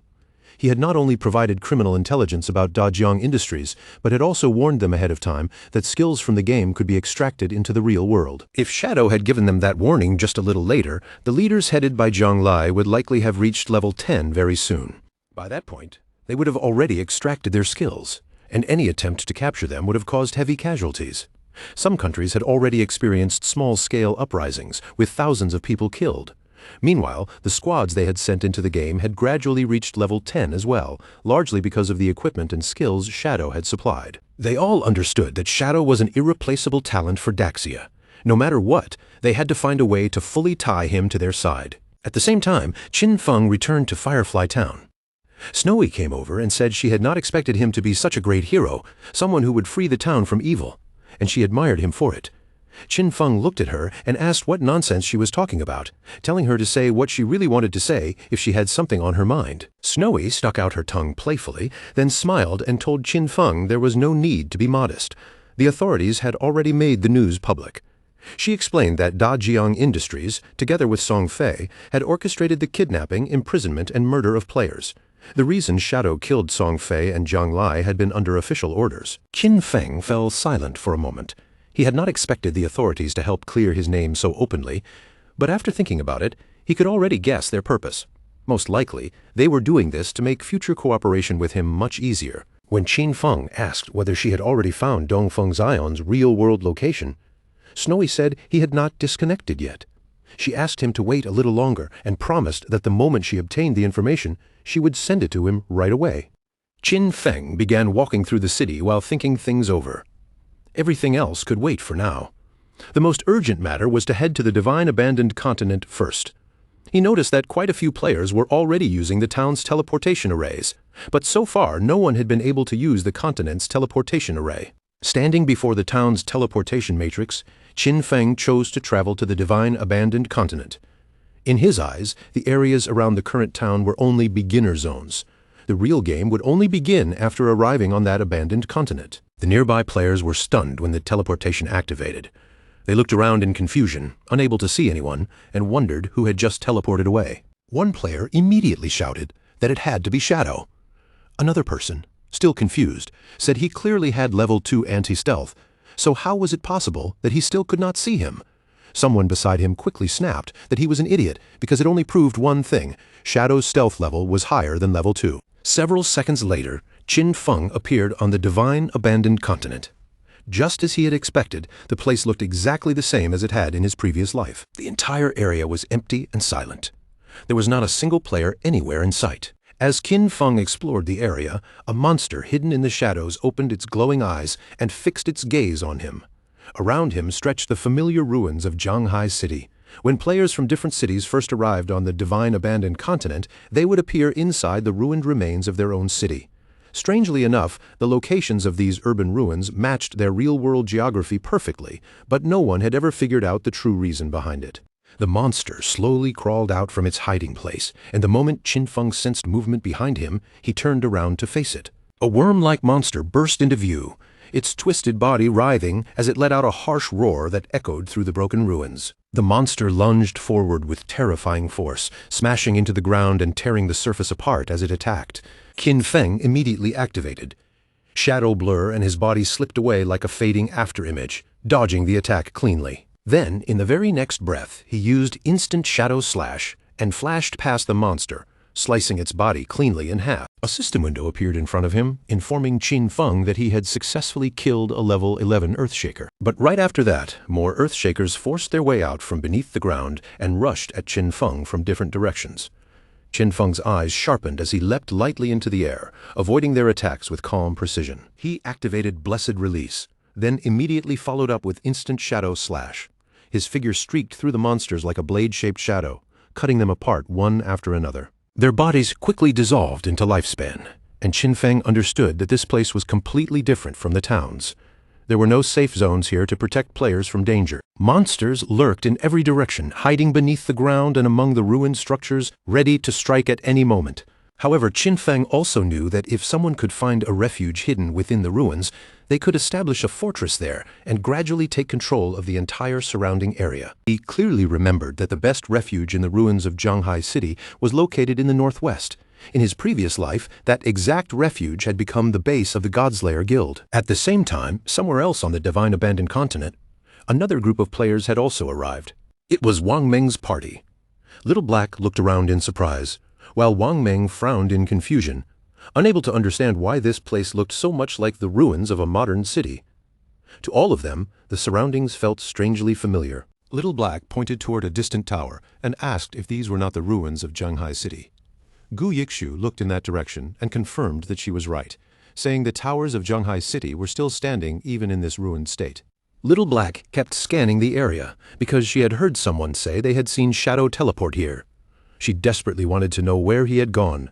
Gu Yikshu told her to stop searching so hard, reminding her that Shadow could turn invisible, so finding him by sight would not be that simple. Just then, two Earthshakers suddenly burst out from the ground. Wang Meng reacted immediately, drawing his shield and warning everyone that monsters were attacking. Yikshu raised her hand and quickly activated her skill, Elven Blessing, sending a strengthening effect over the party. The monsters charged in fast, but Wang Meng stepped forward with his shield and blocked their attack head-on. Thanks to Gu Yikshu's enhancement, he was barely able to withstand the force. Yikshu quickly warned Wang Meng to be careful, because even these ordinary monsters hit harder than the silver-tier bosses near the starting town. The party's archer immediately used Binding Shot, drawing his bow and firing an arrow straight toward the monsters.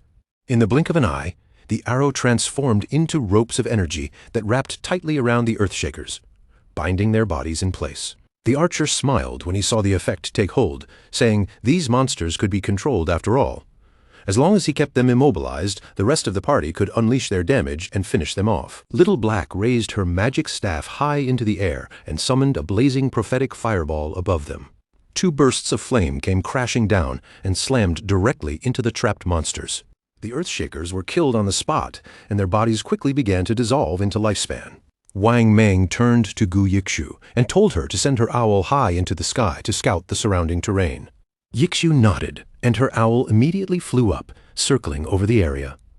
A moment later, she reported that monsters were everywhere, and there were a lot of them. Worse still, the noise from their fight had already attracted several monsters in their direction. She could not see any safe zone nearby either, so she turned to Wang Meng and asked what they should do now. Wang Meng was stunned when he heard there was no safe zone nearby. The archer immediately panicked, asking what kind of terrible continent this was, and why it had suddenly turned into a survival game the moment they arrived. Little Black quickly asked Gu Yikshu to try finding Shadow. She said Shadow had arrived about 10 minutes earlier, so he should not be too far away. In her mind, as long as they could find him, they would be safe. At first, Gu Yikshu could not see any human figure nearby, but after searching carefully, she suddenly began to notice scattered lifespan glowing in the distance. She saw a huge cluster of bright lights gathered toward the northwest, and immediately realized those were rewards left behind by defeated monsters. It had to be Shadow's work. He had probably killed so many monsters that his inventory was full, which was why he had not bothered picking up the loot. At that moment, more monsters broke out from the ground and charged toward them. Gu Yikshu immediately started moving and urged everyone to hurry after her. Since Shadow had already cleared the monsters from that direction, the path there should be much safer. As long as they followed the glow of the dropped rewards, they would eventually find him. Wang Meng quickly ordered everyone to stay alert, keep their formation, and make sure no one fell behind. They would fight while retreating and move toward the northwest together. At the same time, not far away from them, more Earthshakers erupted from the ground and prepared to launch another attack. But before they could fully charge forward, a figure moved through them at incredible speed, cutting their bodies into pieces in an instant. It was Shadow. Qin Feng knew that even without the active effect of Blessed Release, the total damage from Shadow Slash could still reach 20,000 to 30,000 points, which was more than enough to instantly kill these ordinary mobs. To him, this place was basically a perfect farming paradise. A few minutes later, Qin Feng finally arrived at the entrance of the hideout. He quietly observed the surrounding ruins, knowing that beneath this broken area lay a massive underground palace.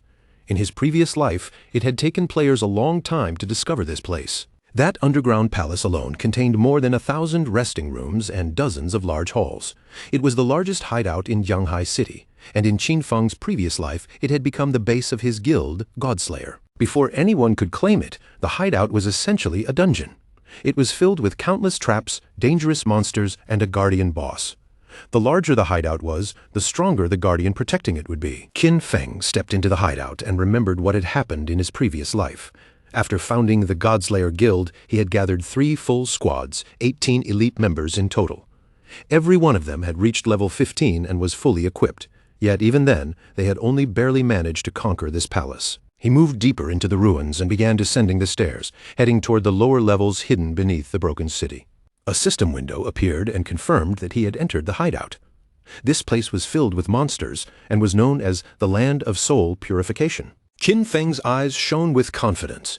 Even though he was alone this time, he knew he had the power to conquer this place by himself. Another system window appeared, informing him that if he defeated the Area Guardian, he would be able to claim ownership of this region. The monsters inside quickly locked onto Qin Feng. One after another, they turned toward him and lunged forward without hesitation. Qin Feng remained perfectly calm as he drew his dagger. In front of him stood level 12 gold-tier mobs known as elemental spirits, and he was ready to cut through them. Right before the monsters could swarm in and tear into them, Qin Feng moved first. He activated Darkest Hour, plunging the area into a deadly opening, and in the very next instant, Shadow Flash Slash tore through the monsters so fast they barely had time to react before they were butchered on the spot. Qin Feng's figure began flickering through the battlefield at terrifying speed. Every monster that crossed his path was sliced apart in clean, brutal arcs, and as their bodies collapsed, they dissolved one after another into glowing lifespan. A surge of satisfaction rose in Qin Feng's chest, because once his enemies were blinded, every strike he landed gained an extra boost in damage. Against those level 12 monsters, he didn't even need to rely on big skills anymore. A simple basic attack was enough to drop them in a single hit, but even after the 15 monsters in this hall had been wiped out, the soul-cleansing grounds were far from empty. Beyond this room, there were still dozens of halls and thousands of small chambers waiting in the darkness. A faint smile slowly curved across Qin Feng's face. The scale of the job was enormous, no doubt about it.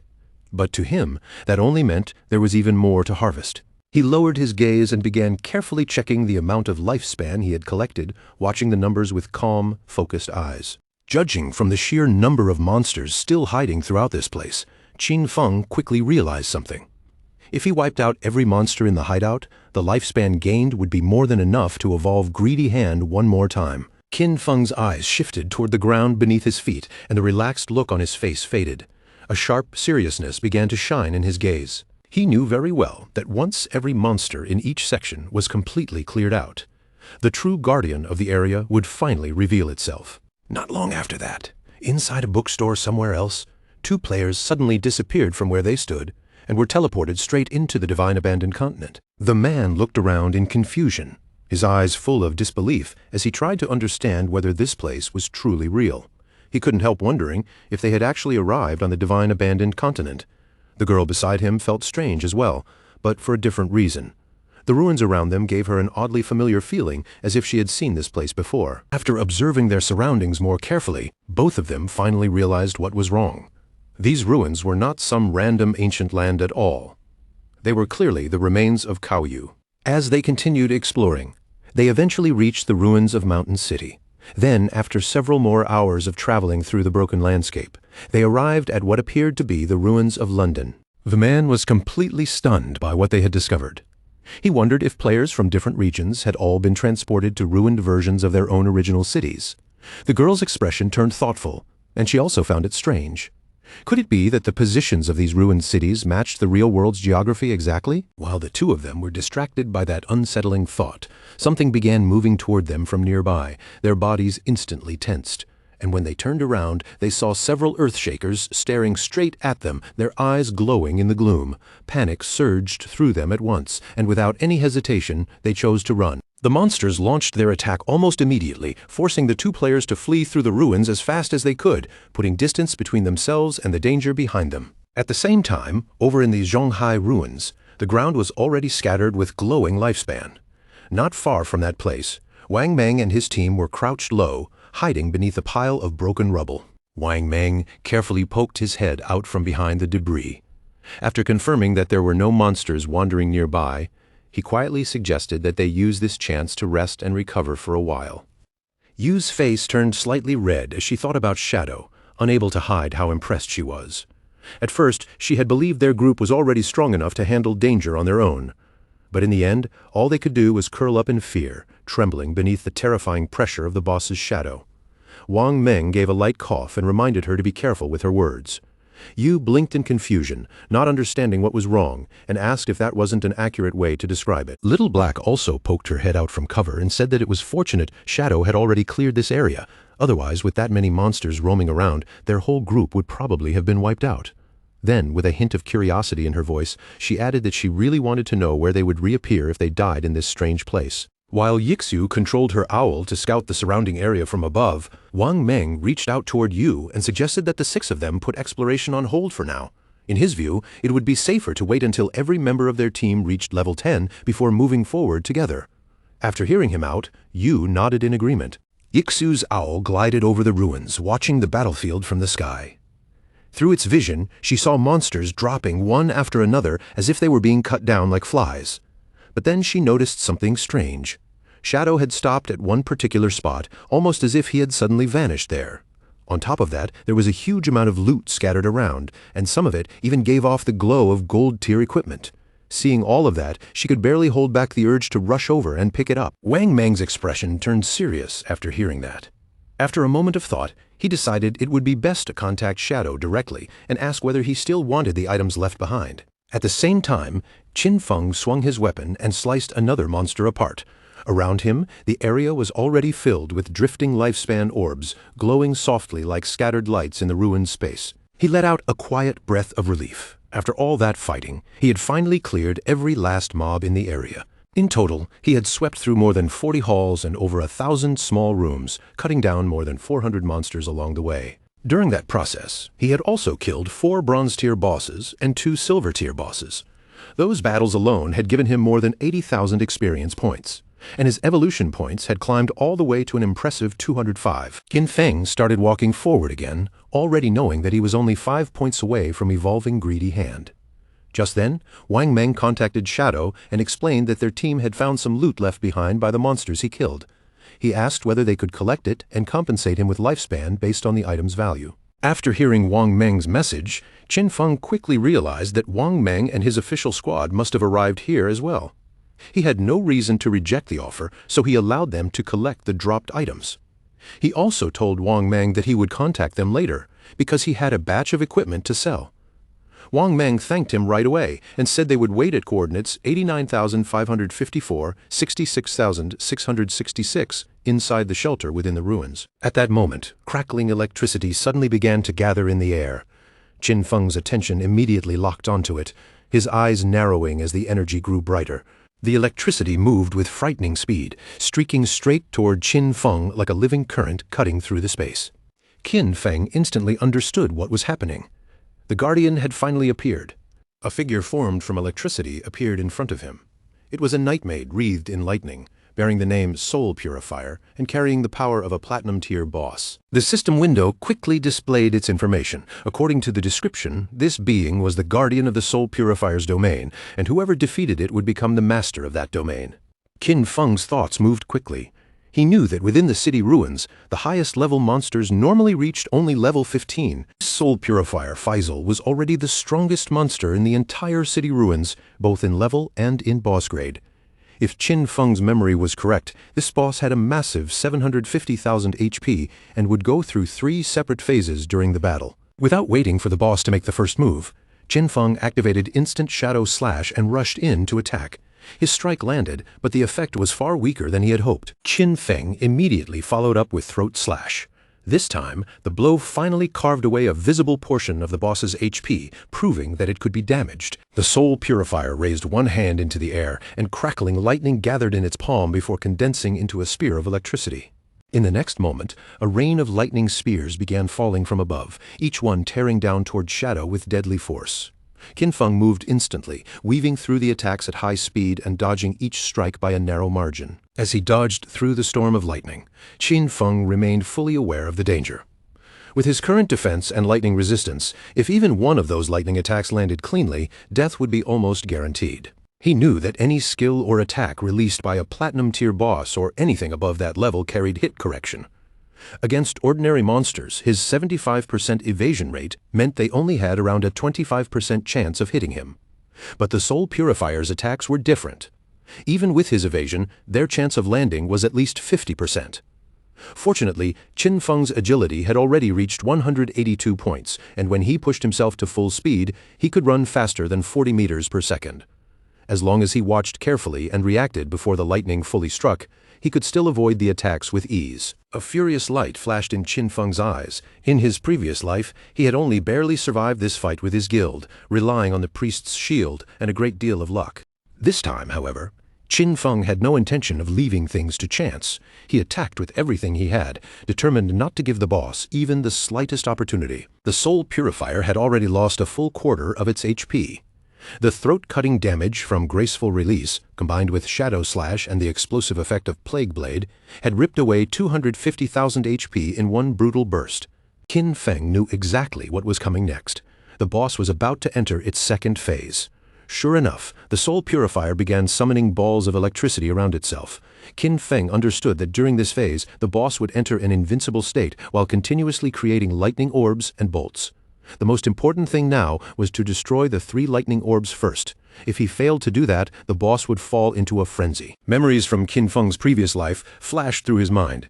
Back then, his team had once been completely wiped out by the boss's frantic damage in this very phase.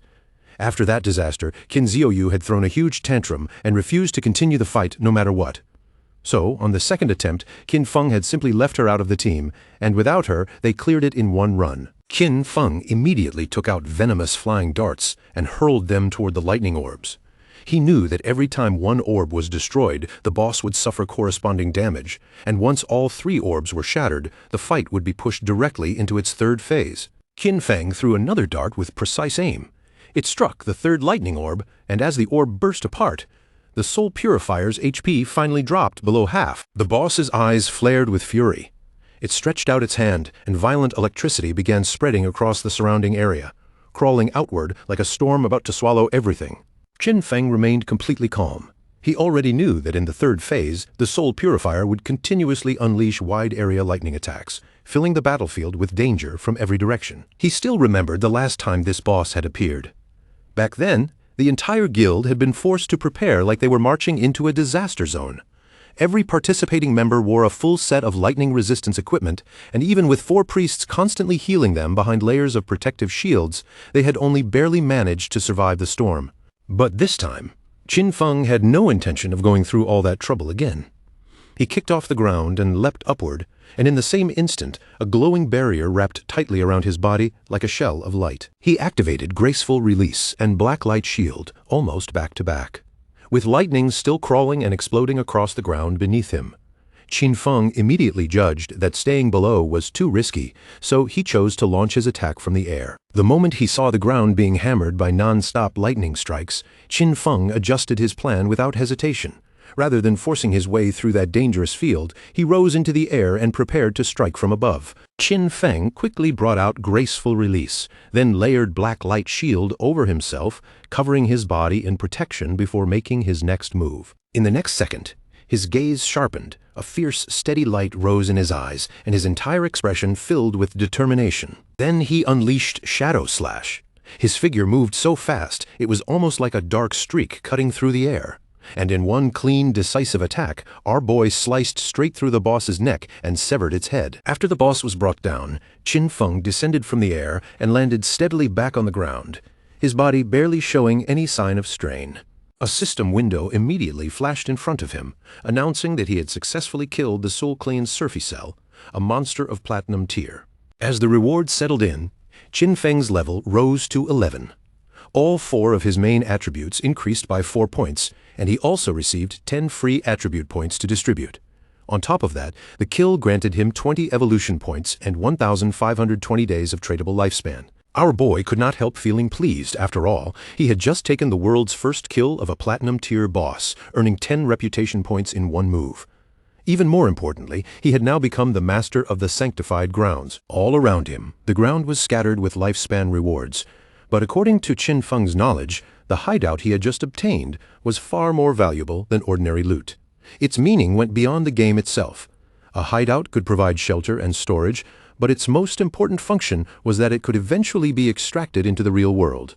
That mattered greatly because once the game descended, weapons from reality would begin to corrode. The strongest real-world weapons, especially nuclear bombs, would become useless from the very first day. Planes, tanks, and similar military equipment might struggle along for another month or two, but eventually they would all turn into nothing more than scrap metal. In other words, once that future arrived, every real battle would rely completely on skills brought out from the game. Once a hideout was extracted into reality, it could unfold a magical defensive barrier around itself. At that point, it would no longer be just a base, but an absolutely safe refuge. Qin Feng stood there quietly for a moment, thinking everything over, and then began walking away from the area. In his previous life, his guild, Godslayer, had used this very place as their base, slowly building their strength from here again and again. He did have many warm and joyful memories connected to that time, but along with those memories, he had also seen countless people come and go, bringing with them hidden schemes, betrayal, and endless deceit. A firm light slowly rose in Qin Feng's eyes. This time, he would not walk the same road again. He would no longer rely on that old path. Instead, he would grow stronger by himself, step by step, until he reached the very top. Outside, rain began pouring down, soaking the battlefield in a cold gray haze. Through the curtain of rain, a monster raised its axe and swung it down with brutal force. Qin Xiaoyu's friend dropped to the ground in a rush and narrowly dodged the incoming strike. While scrambling away, she shouted for Qin Xiaoyu to move aside, her voice rising in panic as she cried out for help. But Qin Xiaoyu failed to react in time. Before she could get out of the way, the huge axe tore through her body and split her in half. A moment later, she respawned back in town. The system coldly informed her that she had died again, losing 14 years of non-tradable lifespan and 2 days of tradable lifespan. Qin Xiaoyu froze in shock when she realized she had died yet again. Her friend, however, was furious. He snapped at her, calling her an idiot, and scolded her harshly, asking how she could possibly fail to dodge such an obvious giant axe attack from the boss. Qin Xiaoyu immediately flared up as well and shot back, asking who he thought he was insulting. She angrily reminded him that he was supposed to be the tank, and if he could not properly draw the boss's attention, how was she supposed to avoid its skills? That only made him even angrier. He called her an idiot again and shouted that there was no way for him to attract a boss's AoE skill like that. After the two argued bitterly for a while, he finally quit the party altogether. The moment Qin Xiaoyu's friend saw that the tank had run off, panic spread across her face. With the boss now turning its attacks toward her, she started shouting desperately for help. The boss lifted its axe and attacked again. Not long after that, Qin Xiaoyu's friend also appeared back in town, having respawned after being killed. With worry written all over her face, the friend suggested that they should stop challenging bosses for now and focus on killing smaller monsters to level up first. She admitted that she felt uneasy because they did not have much lifespan left. Qin Xiaoyu fell silent, lowering her gaze as she began to think seriously. Just then, a new system announcement appeared. It revealed that the player Shadow from Shanghai City had achieved the world's first kill of a platinum-level boss and had gained 10 reputation points. In an instant, everyone's eyes locked onto the system window. The players could hardly believe what they were seeing. To them, it was almost absurd that someone had managed to solo kill a platinum-level boss. Many people began talking in disbelief, saying that they had barely reached the continent, yet Shadow was already farming there alone. The name Shadow echoed through the crowd once again. Everyone started wondering who this mysterious player really was. The achievement was simply too shocking, especially when most players had not even laid eyes on a gold-tier monster yet. One thing was clear to all of them: whoever Shadow was, he was terrifyingly powerful. Qin Zhaoyu felt confused as she stared at the announcement. She could not understand why the other players seemed so weak. From what she knew, people were still struggling just to kill a silver-tier boss, so she could not wrap her head around how Shadow had already taken the first kill of a platinum-tier boss. Back inside the hideout, our boy began gathering the lifespan orbs scattered around him. After killing the Soul Clean Surfacell, he had already reached level 11. Qin Feng knew very well that after level 10, every level up would grant +4 to all attributes and 10 free attribute points, so he continued putting every available point into agility. His logic was simple. With enough agility combined with his infinite invisibility, he could eliminate many bosses without suffering any damage at all. What truly surprised him, though, was that this boss kill had instantly awarded him 20 evolution points.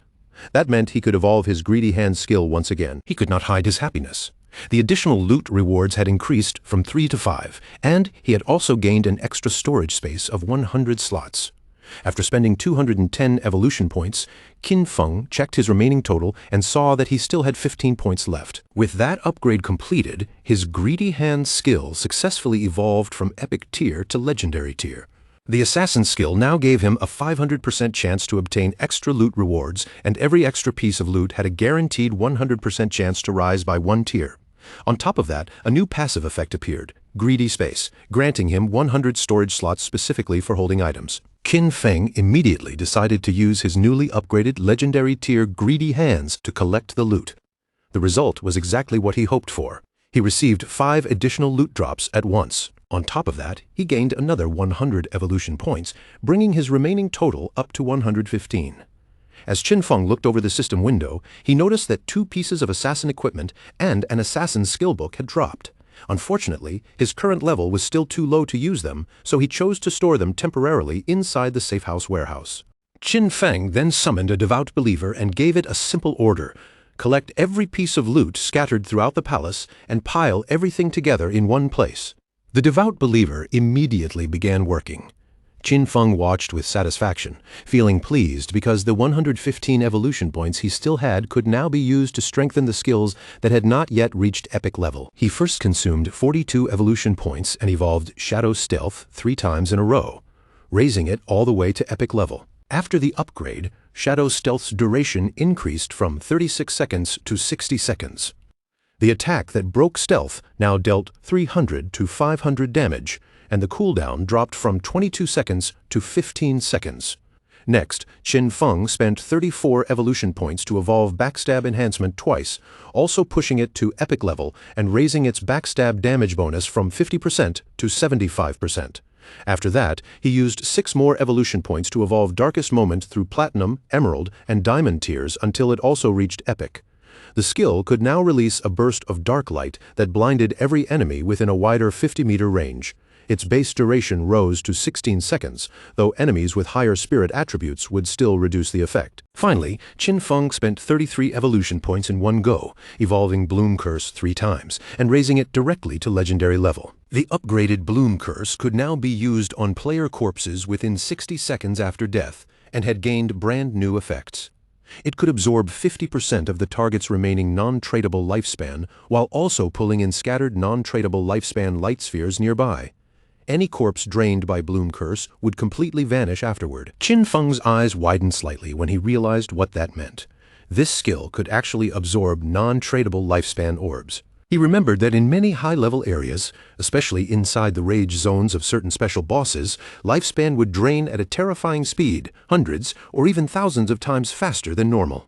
And when that kind of consumption happened, the first thing to be burned away was always non-tradable lifespan. At that moment, Snowy contacted Qin Feng and congratulated him on taking the first kill of the platinum-level boss. Then she told him she had good news. Eastern Sage had just logged off. Snowy added that she had heard Eastern Sage's clan was gathering at the Jiangnan Hotel. Apparently, they had purchased a large amount of lifespan and planned to convert it into combat power inside the game. While the devout believer continued piling up the loot, Qin Feng praised her for the information. Snowy, however, said there was no need to thank her because this was what she was supposed to do. Then her tone turned serious as she revealed that Qin Feng absolutely had to defeat Eastern Sage, or she would be doomed. Qin Feng told her not to worry and began storing away the loot. After putting everything inside, he realized that all the items fit perfectly and that half the space was still unused. Thinking about how useful the 100-slot backpack really was, he decided it was time to find Wang Meng and sell everything to them. When Shadow returned, and Yu and Little Black immediately noticed him. Their eyes widened with joy the moment they saw his figure appear, and Yu became so excited that she rushed toward him at once, looking like she was about to throw herself forward and hug him. But before Yu could reach him, Qin Feng raised a hand and stopped her in place. Without wasting any time, he went straight to business. He made it clear that, just like before, he would be the one setting the price, and if they could not accept it, they were free to refuse. Then he explained that over 30 of the items were common grade and bronze grade junk, so he would give them a discounted bundle price, 950 days of lifespan for everything. And Yu still had the faint mark of Qin Feng's hand on her face, but instead of being angry, she wore a bright smile. She quickly nodded and said they agreed. They had already calculated the value of the items they had gathered earlier, and it was roughly around 1,000 days of lifespan. So to make the deal simple, she offered 2,000 days for the entire batch. Qin Feng was slightly taken aback by her offer, and calmly pointed out that this batch was not ordinary junk. It contained silver level, gold level, and even platinum level items, with a total value reaching about 18,000 days of tradable lifespan, and Yu immediately opened the system window and began checking through the contents. As her eyes moved across the list, her expression changed completely. She could hardly believe there was actually platinum-level equipment inside. After all, she only owned a single piece of gold-level gear herself, so in her mind, only a true boss-level figure would casually sell items of this quality. The more she looked, the more excited she became, realizing that these supplies would definitely speed up Zhongkai City's development. She looked back at Shadow with shining eyes and thanked him again and again. Our boy simply said there was no need to be so polite, since both sides were helping each other. Little Black stared at Shadow with a nervous look, and could not hold back her curiosity, asking how he could possibly have so many inventory slots, and whether he was secretly Doraemon or something. Qin Feng did not answer that directly. Instead, he reminded them that their bags were probably already full, then casually gave them a useful tip. Under the statue in the center of the city ruins, there was a staircase, and that staircase led to a teleportation portal back to the starting town. Qin Feng started walking away from them, but before leaving, he added one more warning. If they wanted to return through that portal, the first use would cost them 500 days of lifespan. After that, returning again would no longer cost anything, but whether it was worth it or not was something they had to decide for themselves. After saying that, he left without looking back. And Yu immediately pointed in Qin Feng's direction with a proud little smile, as if she had just proven her point. She said she had already told them that Shadow had to be a reborn player. Otherwise, there was no way he could know such hidden information.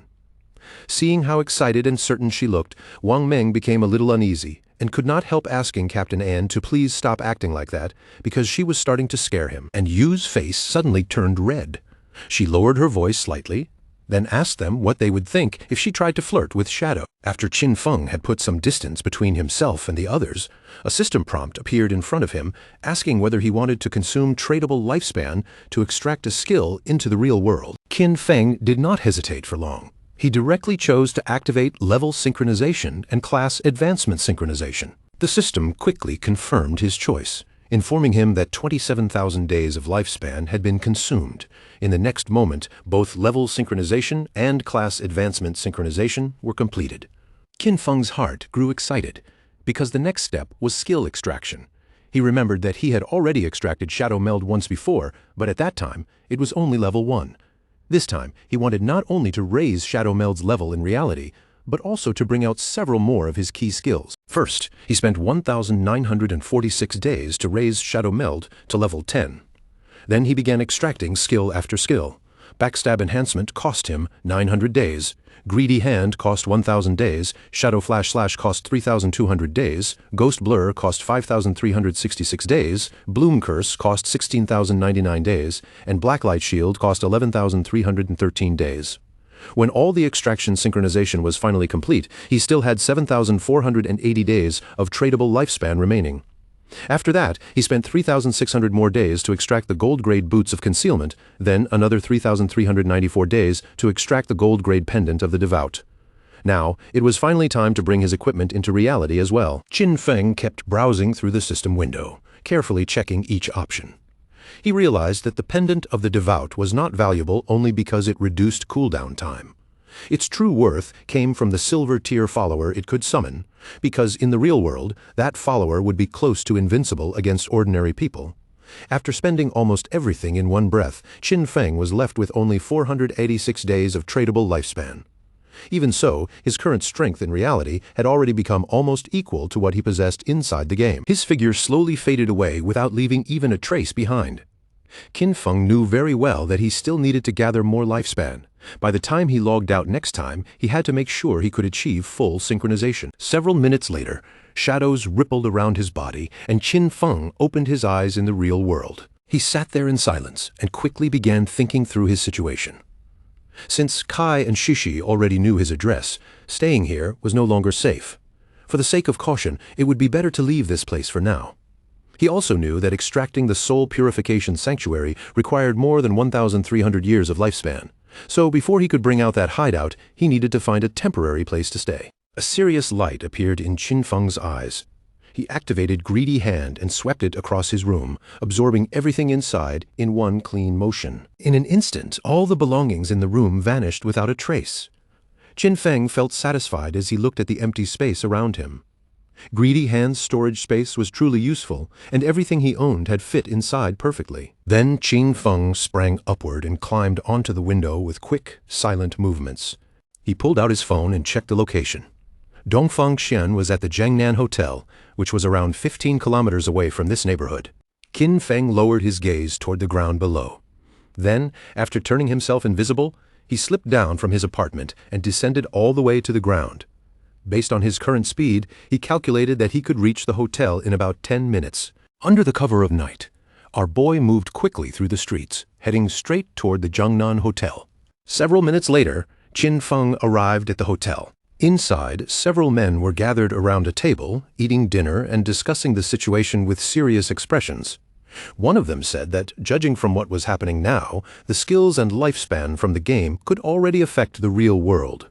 To him, this was a tremendous opportunity for the Dongfang family. He even praised Dongfang Xian, saying he had done well by establishing a faction inside the game from the very beginning. Dongfang Xian smiled modestly and replied that everything he had done was only what he should have done for the family. The old man looked cheerful and said he was very satisfied with Dongfang Xian's progress. He explained that this time their family had purchased a huge amount of exchangeable lifespan for one purpose, to acquire equipment and skill books. Their goal was to help the main members of the family reach level 10 as quickly as possible, seize an early advantage, and then use that advantage to expand the family's influence in the real world. With the game and reality developing side by side, the Dongfang family would surely rise into a dominant force. At that point, even the dream of creating a 1,000-year dynasty would no longer be impossible. Dongfang Xian stared quietly at his grandfather. As he watched the old man speak, a sinister light slowly flickered in his eyes. In his heart, Dongfang Xian sneered with contempt. He thought of his grandfather as a damned old relic, someone who already had one foot in the grave yet still refused to give up the position of clan leader, all while dreaming of immortality. Dongfang Xian's true plan was to trap Shadow, force him to reveal all his secrets, and then make Shadow earn lifespan for him. Once Dongfang Xian reached number 1 on the ranking list, he would make sure every one of these people died. At that moment, the grandfather looked toward him and asked how the plan to deal with Shadow was progressing. Dongfang Xian put on a confident smile and told his grandfather not to worry. He assured him that he had already found a trustworthy woman who could uncover Shadow's true identity, and that they should receive news very soon. The grandfather then reminded him that Shadow had to be captured alive. He wanted Shadow forced to serve the Dongfang family, because only then could he bring enormous benefits to the clan. Meanwhile, Qin Feng had already killed the guards stationed at the hotel entrance. Inside the room, the Dongfang family members raised their cups and toasted together for the family's resurgence. Then their voices rang out in unison as they shouted, "Long live the Dongfang family." Qin Feng's eyes turned cold and serious. He had not expected these noble families to be armed. Although Ghost Blur and Blacklight Shield were powerful, they still could not guarantee a 100% chance of evading every attack. More importantly, he had not extracted any armor into the real world. He understood very clearly that if a bullet struck his heart or head, he would die instantly without question. Since caution was the smarter choice, Qin Feng stretched out his hand and used the pendant of the devout to summon one of his followers. A devout believer appeared before him, equipped with sharp claws for close combat and green flames for ranged attacks. Qin Feng gave it a cold order. Go inside and leave no one alive. He knew that, as a silver-level boss, the devout believer had strong damage resistance. Even against firearms, it would be able to hold out for quite some time. While everyone inside was still distracted by their celebration, the devout believer reached the door and pushed it open. The monster let out a fierce roar the moment it entered. When the people in the room saw it, panic exploded across their faces, because none of them understood where such a creature had suddenly come from. With its eyes glowing, the devout believer lowered its body and charged straight toward them. Seeing the monster rush in, Dongfang Xian's expression turned grave. He shot to his feet and pointed directly at it, causing the guards to raise their guns and aim at the creature.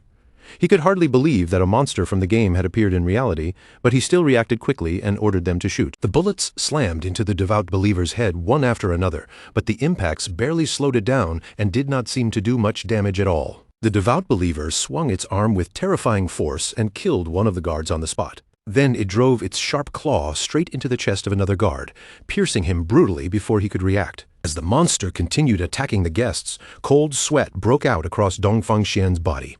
Fear finally crawled into his eyes, and he could no longer stay calm. The devout believer soon turned its attack toward his grandfather. The old man panicked instantly and began shouting for help in a terrified voice. But Dongfang Xian did not waste even a single second helping him.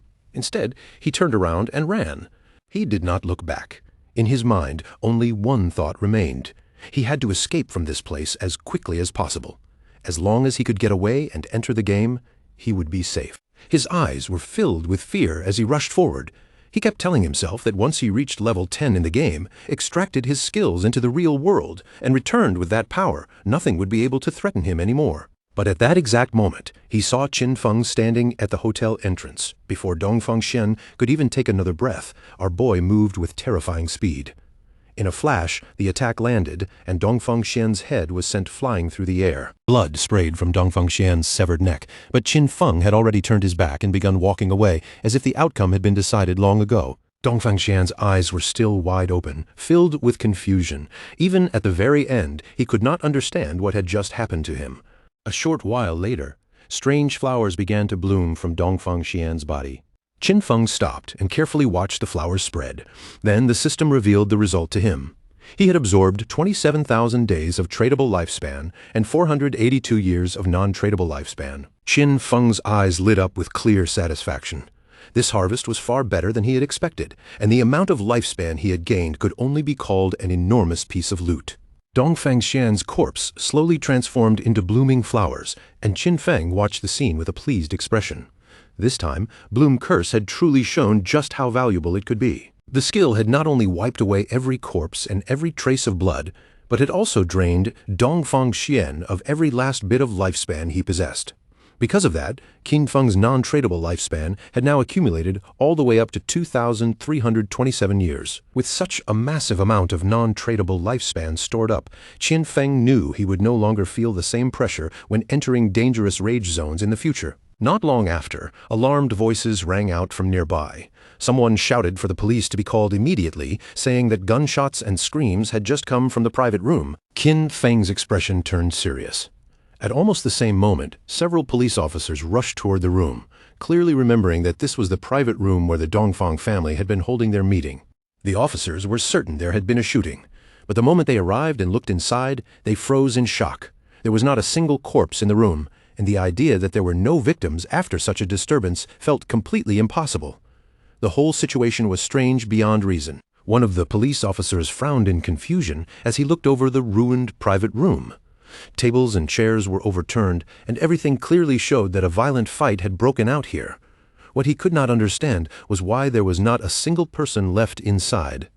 He immediately asked the others if anyone had seen people leaving the hotel, but the more they thought about it, the stranger it became. The question hanging over everyone's heads was simple: where had the entire Dongfang family gone? It was as if they had vanished into thin air, so they quickly decided that the investigation unit needed to be called in. Meanwhile, Qin Feng had already left the hotel behind. Without slowing down, he moved away from the building, and his next target was the Kane Corporation. However, Kane Corporation's main headquarters had already moved to North America before the game descended. At this moment, only the CEO's daughter, Qian Shishi, was still trapped in the Demon City area, and Qin Feng needed to eliminate her before she managed to leave the country. The distance from Zhanghai City to Demon City was nearly 300 kilometers, far beyond what could be covered casually. If Qin Feng relied on running there on foot, the trip would take at least 2 or 3 hours, and to him, wasting that much time was completely unacceptable. Qin Feng prepared to rest for the moment, while already thinking that he needed to find a faster way to get there. Our boy soon returned to the godforsaken game. After standing up, he remembered that there were still several silver and gold tier bosses left inside the ruins, so he decided to go farm them first. At that moment, Captain NU contacted Shadow with an excited tone and told him she had excellent news.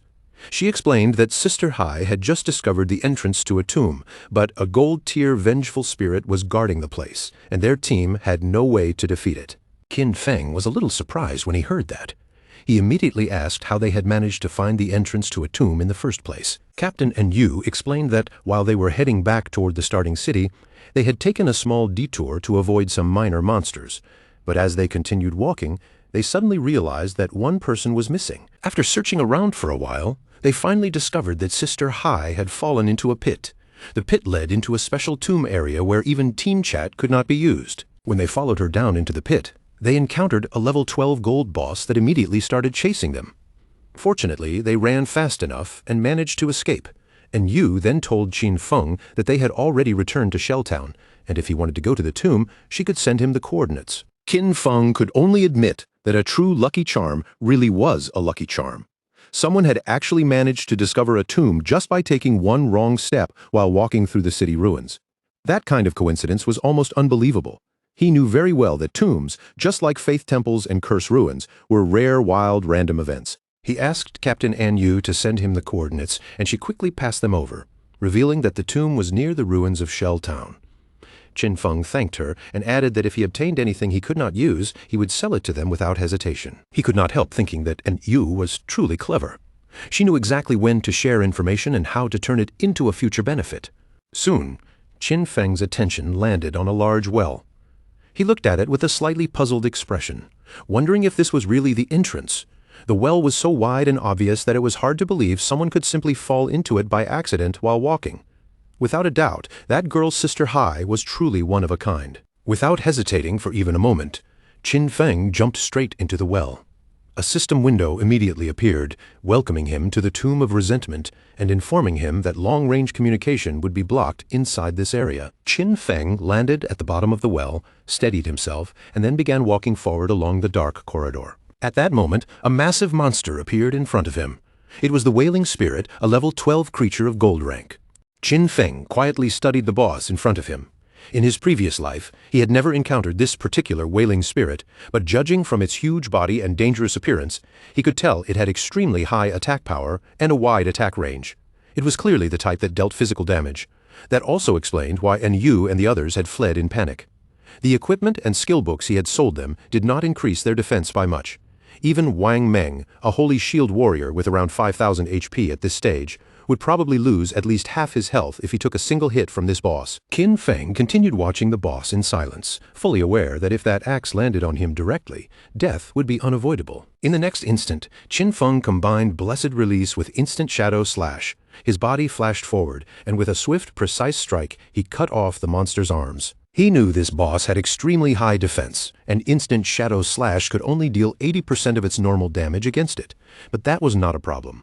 The creature would never be able to endure the follow-up throat-slitting damage from Blessed Release. But right then, the monster's severed arm suddenly began moving toward Qin Feng, and even he felt a flash of alarm. A moment later, the arm exploded.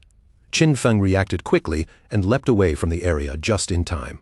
His eyes narrowed in surprise as he realized what it was: a corpse explosion. Qin Feng immediately admitted to himself that he had been careless by not dodging sooner. Fortunately, Ghost Blur had activated at the critical moment. Otherwise, that blast would have already killed him. The boss's corpse soon transformed into Lifespan. Qin Feng suddenly remembered something similar from his previous life. Back then, they had once killed an unknown boss, and one of the team members had excitedly rushed forward to loot the body, only for the corpse to explode and wipe him out instantly. Some entire teams had even been annihilated by boss corpse explosions, though that usually happened with platinum-level bosses and above.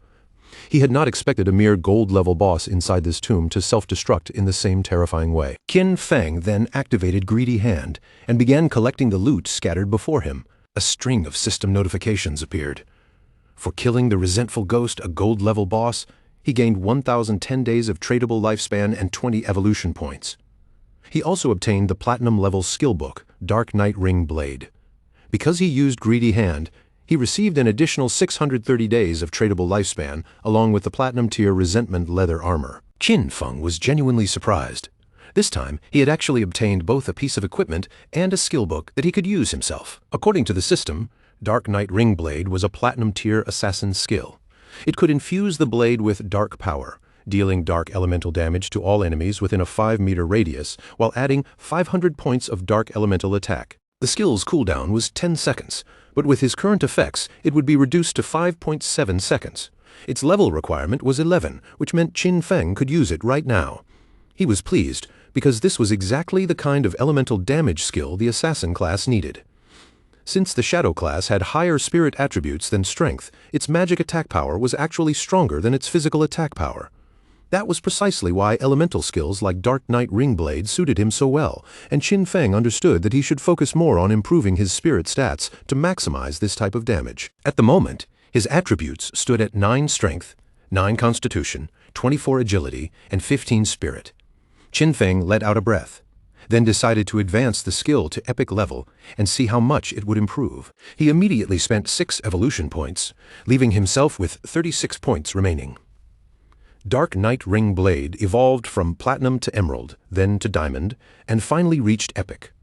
After the upgrade, its dark elemental damage radius expanded from 5 meters to 12 meters, and the added dark elemental attack increased from 500 points to 1,300 points. After the skill finished evolving, Qin Feng checked the result again. The range had grown from 5 meters to 12 meters, and the additional attack had climbed from 500 points to 1,300 points. His eyes became serious as he considered the skill's real value. Because it was an area attack, its additional attack power could not be considered overwhelmingly high, and the total damage from a single use still could not compare to Shadow Slash. Even so, it was absolutely a divine skill when it came to clearing groups of smaller enemies.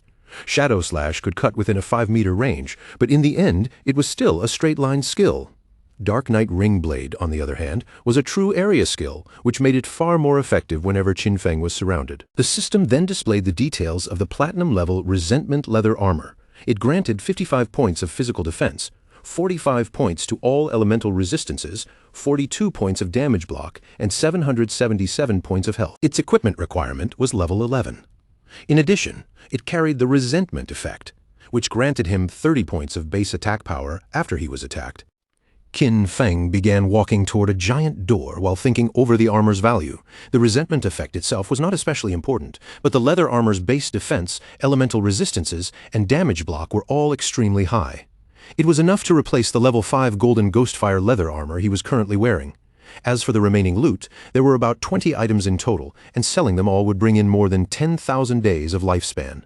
Now that he had entered the tomb, he hoped he could find some good materials inside, and if he could obtain a mount, that would be even better. At the same time, somewhere else, a goblin swung its sword with vicious force, cutting Qin Xiaoyu and her friend in half. A moment later, Qin Xiaoyu and her party respawned back in town once again. The man was so furious that he completely lost control, shouting like a madman in front of everyone. Then he suddenly grabbed Qin Xiaoyu by the collar, yanking her close with a furious look on his face. He coldly told her she was completely useless, someone who had only grown taller, but had never grown a brain. Then he scolded her even harder, saying that every time the team got wiped out, it was always because of her mistakes. Because of her, he now had only 2 years of non-tradable lifespan left. With a rough shove, he threw Qin Xiaoyu hard onto the ground. Then he pointed at her and threatened her, warning her not to even think about looking for him at school. If she dared to come after him there, he made it clear that he would definitely deal with her himself. Qin Xiaoyu's friend quickly rushed over and bent down to help her up. Meanwhile, the man did not stay another second and directly disconnected from the game. Her friend looked at Qin Xiaoyu with concern and asked her to come along to her parents' small town. She explained that she had heard there was a community support group there, one specifically created to help elderly people and players like them who did not know how to play the game properly. As Qin Xiaoyu listened, her fists clenched tighter and tighter, and the anger in her chest became almost impossible to hold back. In the end, Qin Xiaoyu disconnected from the game as well, and rejected her friend's suggestion. She told Yan Yan to go by herself, making it clear that she would not be following her. Still furious, Qin Xiaoyu opened her eyes in bed. The anger had not faded at all. She immediately picked up her phone and sent Han Han a message asking if he could help her level up. Han Han smiled when he saw her request and did not refuse right away. But he quickly gave her a condition. If she wanted him to help raise her by 1 level, then she had to spend 1 night with him. He even said he wanted to see how the famous school goddess behaved in bed. Qin Xiaoyu exploded with anger the moment she read that. She called him an ugly monster and scolded him for actually thinking he had the right to take advantage of her. Then she coldly told him to get lost. But soon, a smile suddenly appeared on her face. Her tone changed completely as she told Han Han that, actually, she had always liked him too. She claimed that the only reason she had refused his confession before was because her brother Qin Feng had been controlling her. Now that she had cut ties with Qin Feng, she said they could finally be together openly without worrying about anything. But Han Han did not fall for it at all. Han Han immediately called her an idiot and asked if she was trying to make him laugh himself to death. He pointed out that if she could cut ties with her own brother so easily, then who knew what she might do to him later. After saying that, he coldly ordered her to get out. With no other choice, Qin Xiaoyu started contacting one person after another. First, she reached out to Sharp Young Master, inviting him to come over to her house and keep her company, while also helping her level up along the way. But he recognized her immediately and mocked her without mercy. He bragged that he was now a platinum-level talent and already had plenty of women around him, then told her to get lost. After that, she tried her luck with Brother Xiaoma. She told him she was bored and waiting for him in Shell Town. But his reply was just as cold. He reminded her that everyone already knew how she had deceived Zhang Wei, then threatened that if she bothered him again, he would test his new skill on her. Qin Xiaoyu became both sad and desperate. She cursed those men in her heart, feeling that not a single one of them could be trusted when she truly needed help. In her despair, she thought about the fact that she only had 2.5 years of non-tradable lifespan left, and she had no idea what she was supposed to do now. Tears filled her eyes as she sat there alone. For the first time, the silence around her felt cold and suffocating. Then Qin Xiaoyu suddenly thought of Qin Feng, no matter what. She believed he definitely would not ignore her. He had to have some way to solve her problem, so she decided she needed to go back and find him to confirm it herself. By the time night had fallen, several hours had already passed. Qin Xiaoyu finally arrived outside Qin Feng's apartment. For a brief moment, she imagined herself walking inside, finding Qin Feng there, saying a few soft words of apology, and then watching him forgive her like before. But almost immediately, she rejected that thought. She had done nothing wrong, so why should she be the one to apologize? As she prepared to knock on the door, she forced herself not to think that way. She convinced herself that lowering her head would only be temporary. First, she would pretend to be obedient and let Qin Feng help her level up. She was sure he would agree, because ever since childhood, he had always been the person who cared about her the most. A pleased smile slowly spread across Qin Xiaoyu's face. Once she leveled up and escaped the crisis of running out of lifespan, she would cut ties with Qin Feng completely.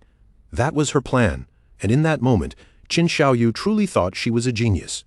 Feeling satisfied with herself, she knocked on the door and called for Qin Feng to open it.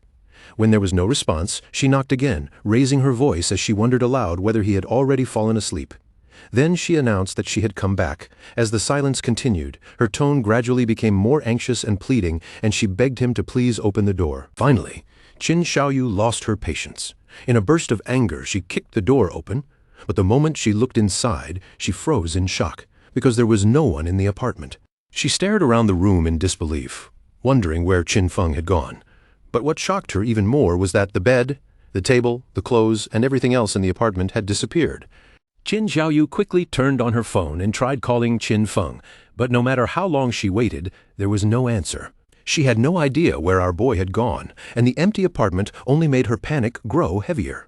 At the same time, deep inside the tomb of resentment, Qin Feng was slaughtering every monster in his path.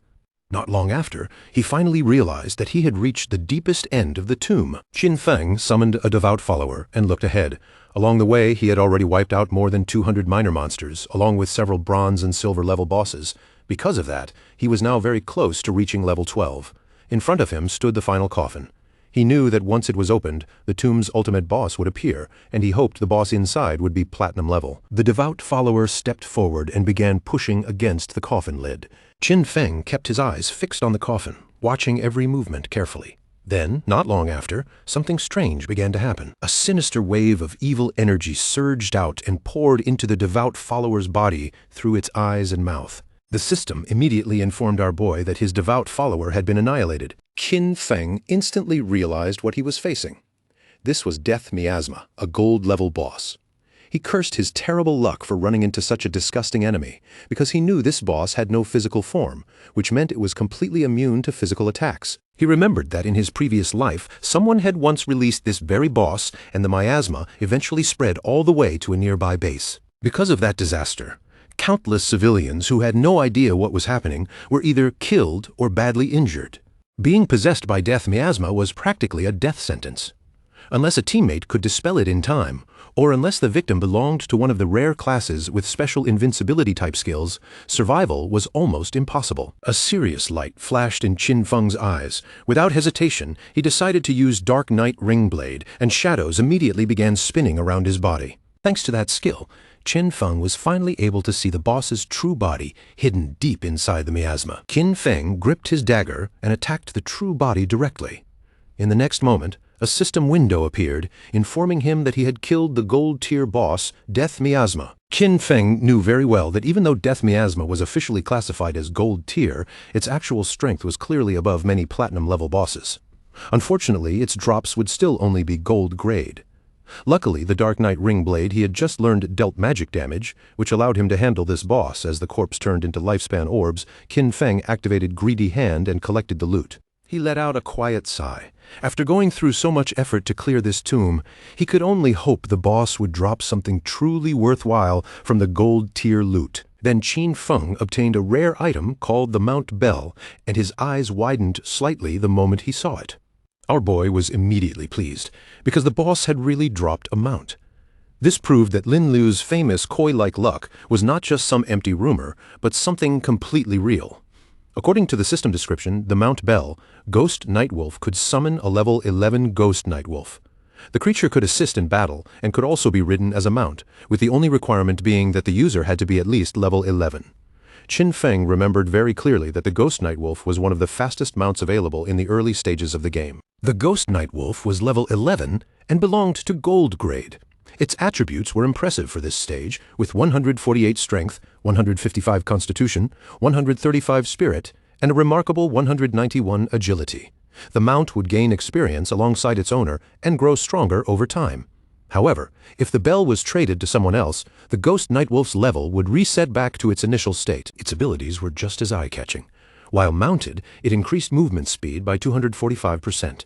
Its Nightwalk ability allowed the mount to remain permanently in level 1 stealth during the night.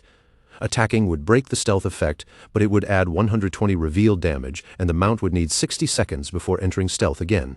Its Pounce skill allowed it to leap at a single target 3 times in a row, with each strike dealing an extra 267 physical damage and a 12-second cooldown. Finally, Wolf Howl could grant allied units plus 35 attack, plus 35 physical defense, and plus 35 all-element resistance for 180 seconds, though it had a 600-second cooldown. Qin Feng understood immediately that this was not just a simple mount, it was also a battle pet that could fight alongside him. And the fact that it came with a stealth ability made this harvest even more valuable. To Qin Feng, this was an enormous gain. Under the cover of night, Qin Feng mounted the Ghost Nightwolf and rode out from the ruins, heading toward his next destination. His plan was already clear. First, he needed to reach level 15 and gather enough lifespan to extract the mount into the real world. Once he logged out of the game again, he would head straight to Magic City to eliminate Kai and Qian Shishi, cutting off any possible future threat at the root. As Qin Feng passed by Zhanghai Coliseum, he remembered that the place covered an enormous area. It also had 2 additional underground levels, forming a complicated labyrinth beneath the surface. The entire place was crawling with monsters, which made it exactly the kind of area Qin Feng needed. For him, this was not a danger zone, but the perfect hunting ground to raise his level as quickly as possible. The ghost Nightwolf moved with light, nimble jumps, carrying Qin Feng up along the wall of Zhanghai Coliseum. The top of the massive structure was packed with powerful monsters, each one giving off a dangerous aura. Those monsters soon noticed him. One after another, their eyes turned toward our boy, locking onto him from the shadows of the Coliseum wall. The ghost Nightwolf suddenly bent its legs and leapt forward, launching itself from the high wall with incredible speed. Qin Feng and his beast dropped from above together, descending straight from the sky toward the crowd of monsters below. A sharp light flashed in Qin Feng's eyes. His expression became calm but determined, as if the entire battlefield had already fallen under his control. Then he activated Shadow Instant Slash. His figure blurred through the monsters like a streak of darkness, and our boy began cutting them down one after another in a brutal massacre. At the same time, in another part of the ruins, Yu was also fighting. With her sword in hand, she struck down one of the monsters roaming the area. The monster's corpse dissolved into lifespan, and Yu finally let out a small breath of relief as the pressure on her shoulders eased a little. Her teammate, Ma Neiliang, the son of a department head in Zhanghai City, immediately began clapping and praising her. He said that Captain An truly lived up to her reputation and that her damage was simply insane. He praised the hidden class dragon swordsman as incredibly powerful, then openly declared that Yu was absolutely the woman he had set his sights on. But Yu only looked at the fallen boss and said that this gold boss was merely level 8, yet they had still spent more than 10 minutes fighting it. Because of that, she really could not understand how Shadow had managed to solo kill a platinum boss.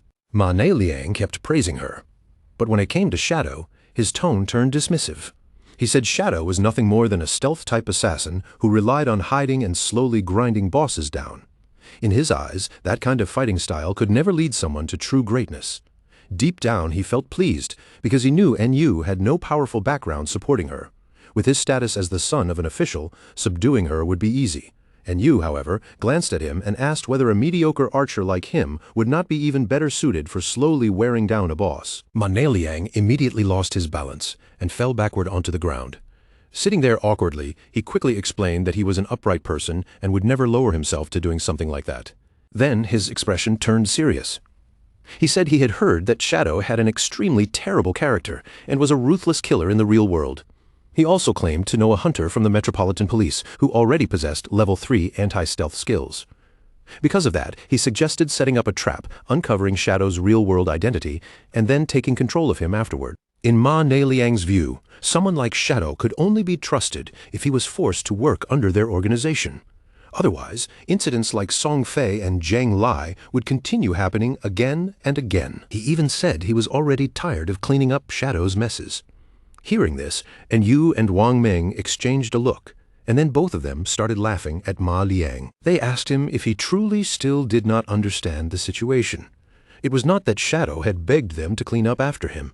In reality, they were the ones who had to follow behind and clean up what Shadow left behind, because only by doing that could they make sure their interests stayed aligned with his and maintain cooperation. Then they reminded him of Shadow's achievements, the world's first solo kill of a gold boss and the world's first solo kill of a platinum boss. Ma Neiliang's face twisted with anger. To him, Shadow was still nothing more than a fragile assassin. He snapped back, asking why they could not control Shadow as long as their anti-stealth level could keep up. Then he scolded them as a bunch of nobodies, furious that they dared to lecture him. After that, Ma Neiliang turned toward Yu and told her to watch carefully. He declared that he would ruin Shadow's reputation and capture him himself. When that day came, he said Yu would be kneeling in front of him, apologizing and begging for his forgiveness.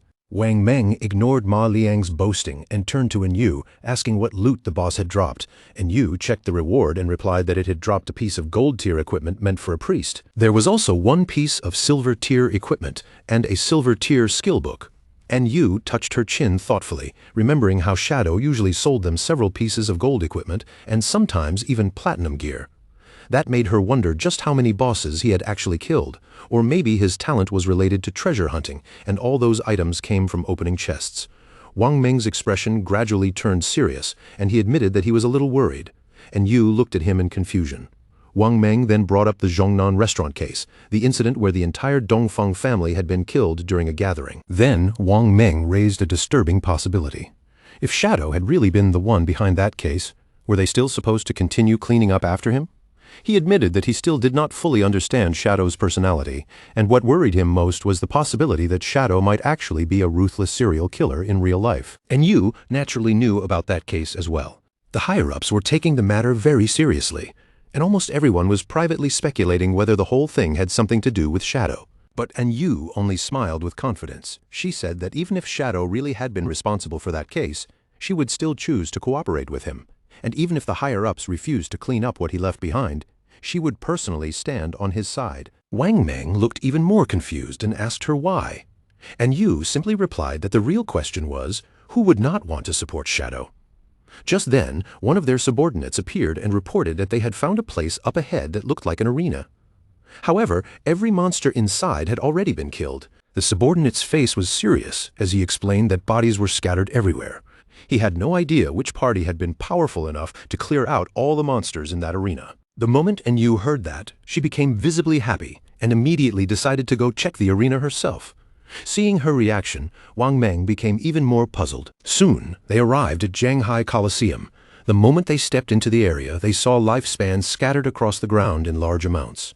Everyone was stunned by the unbelievable amount of loot in front of them. There had to have been hundreds of smaller monsters here, and that made them wonder what kind of party could possibly clear this entire place. Captain An Yu, however, was certain that Shadow had been here. With that in mind, she suggested they search the surrounding area because they might be able to run into him. Ma Liang immediately questioned why she was so sure it had been Shadow. Captain An Yu answered calmly that the reason was simple. Shadow was number 1 on the leaderboard. Their own party was right behind him. And if even they could not accomplish something like this, then it could only have been Shadow. Ma Liang was furious and argued that he also had invisibility, so he could do the same thing if he simply spent more time.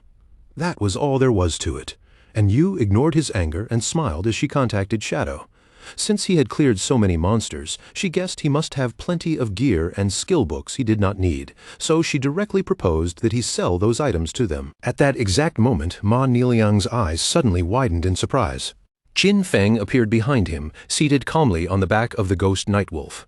The sight of the wolf startled Ma Liang so badly that he dropped onto the ground, landing on his backside. On the other side, Captain An Yu's eyes lit up with excitement as she quickly asked Qin Feng where he had gotten a mount. Qin Feng replied calmly that it was thanks to the coordinates Little Black had given him that he had managed to obtain this mount. When Little Black heard that, her face immediately flushed red. She lowered her gaze a little and softly said there was no need to mention it. Qin Feng then decided to make a deal with Captain An Yu. He suggested that she take all the items scattered on the ground as one full package, with the conditions staying the same as usual. An Yu nodded and said she understood. If she was not satisfied, she simply did not have to buy it. She already knew very well that Shadow's prices had always been fair. While they were talking, Ma Liang stood nearby with rage building in his chest. His eyes widened, and his expression grew darker by the second. He felt completely humiliated by Shadow's sudden appearance and the way everyone treated him. In his heart, Ma Liang swore that he would make all of them pay for this insult. Mounted on the ghost Nightwolf, Qin Feng continued moving forward through the ruins, leaving the others behind as he advanced deeper into the area. According to the system chart, Qin Feng had already reached level 13. Below him, at level 10, were Justice Enforcement and Wang Meng, while Black Goblin Big Liza had also appeared at level 10. Our boy now had 245 years of tradable lifespan and 255 evolution points. Qin Feng felt pleased because after clearing the arena ruins this time, he had obtained a fairly good gold-grade skill book. The skill book was called Silent Concealment. It was gold-grade and allowed the user to enter stealth while remaining completely still. As long as they did not attack or move, they could stay invisible indefinitely. Attacking from this state added 300 points of detection penetration damage. The cooldown was 120 seconds, and the required level to use it was 13. Qin Feng immediately realized that this skill did more than simply strengthen his stealth. Its true value was that if he used it in reality and combined it with the invincible state from the game, he could make himself disappear completely in the real world. Without wasting time, he decided to evolve the skill book to epic level, consuming 11 evolution points. The skill quickly improved, rising from gold to platinum, then to emerald, then diamond, and finally epic. After the upgrade, the extra damage from a stealth penetration attack increased from 300 points to 800 points. At the same time, the cooldown dropped from 120 seconds to 60 seconds. Once that was done, Qin Feng decided to evolve some of his other skills as well. First, he spent 34 evolution points to raise Venomous Dart to epic level. The skill advanced from emerald to diamond and finally to epic, and its effects improved greatly. Its maximum range grew to 20 meters, its on-hit attack damage increased to 400, and it now applied the Venom status. That status dealt 100% damage per second for 5 seconds, had no weakness bonus, and could not stack. After that, Qin Feng invested a massive 200 evolution points to upgrade Graceful Release to mythic level. Once it evolved from legendary to mythic, its weakness attack bonus surged to plus 300%, and its weakness attack multiplier doubled, while its level remained at 5. Its active use now applied the Throat Slash effect, dealing 200% of the attack's damage every second for 3 seconds. Its cooldown was also reduced to just 15 seconds or 9.7 seconds after his bonuses. Qin Feng felt deeply satisfied because mythic-level skills were truly powerful. From now on, aside from certain special monsters, almost every attack he made would count as a weak point strike. Then he took out the necklace, examined it carefully, and decided it was time to evolve it as well. This was the Deceiver's Pendant, a platinum-grade assassin accessory. It granted 45 points of physical attack, 20 points of strength, and 20 points of constitution.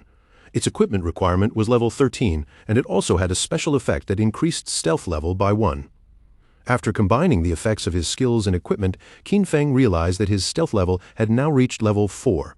At this stage, he was convinced that no one could detect him. In addition, he also had the item Shadow Veil. Thanks to it, his evasion rate had directly climbed to an impressive 83%. This gold-tier Shadow Veil was assassin-type equipment, granting 5 points of constitution, 5 points of spirit, and a 32% evasion rate. Right at that moment, a small explosion suddenly rang out nearby. Qin Feng immediately stopped moving, turning his attention toward the source of the sound to find out what had happened. And as he turned around, something began slowly emerging from the darkness. The creature standing before them was a towering boss, its arms made from heavy chains, and where hands should have been, 2 razor-sharp blades gleamed like execution weapons. Qin Feng recognized her almost immediately. This was the Steel Saintess, and the moment he realized it, a question flashed through his mind: what lunatic had actually dared to release a boss like this here? Memories from his previous life rushed back. Back then, the Steel Saintess had appeared among the ruins of Zhanghai City, and more than 1,000 players had joined forces to hunt her. But instead of victory, the battle ended in disaster, with over 4,000 deaths piling up before it was over. In truth, she was the guardian of the church sanctuary, the second largest refuge hidden within the Zhonghai ruins.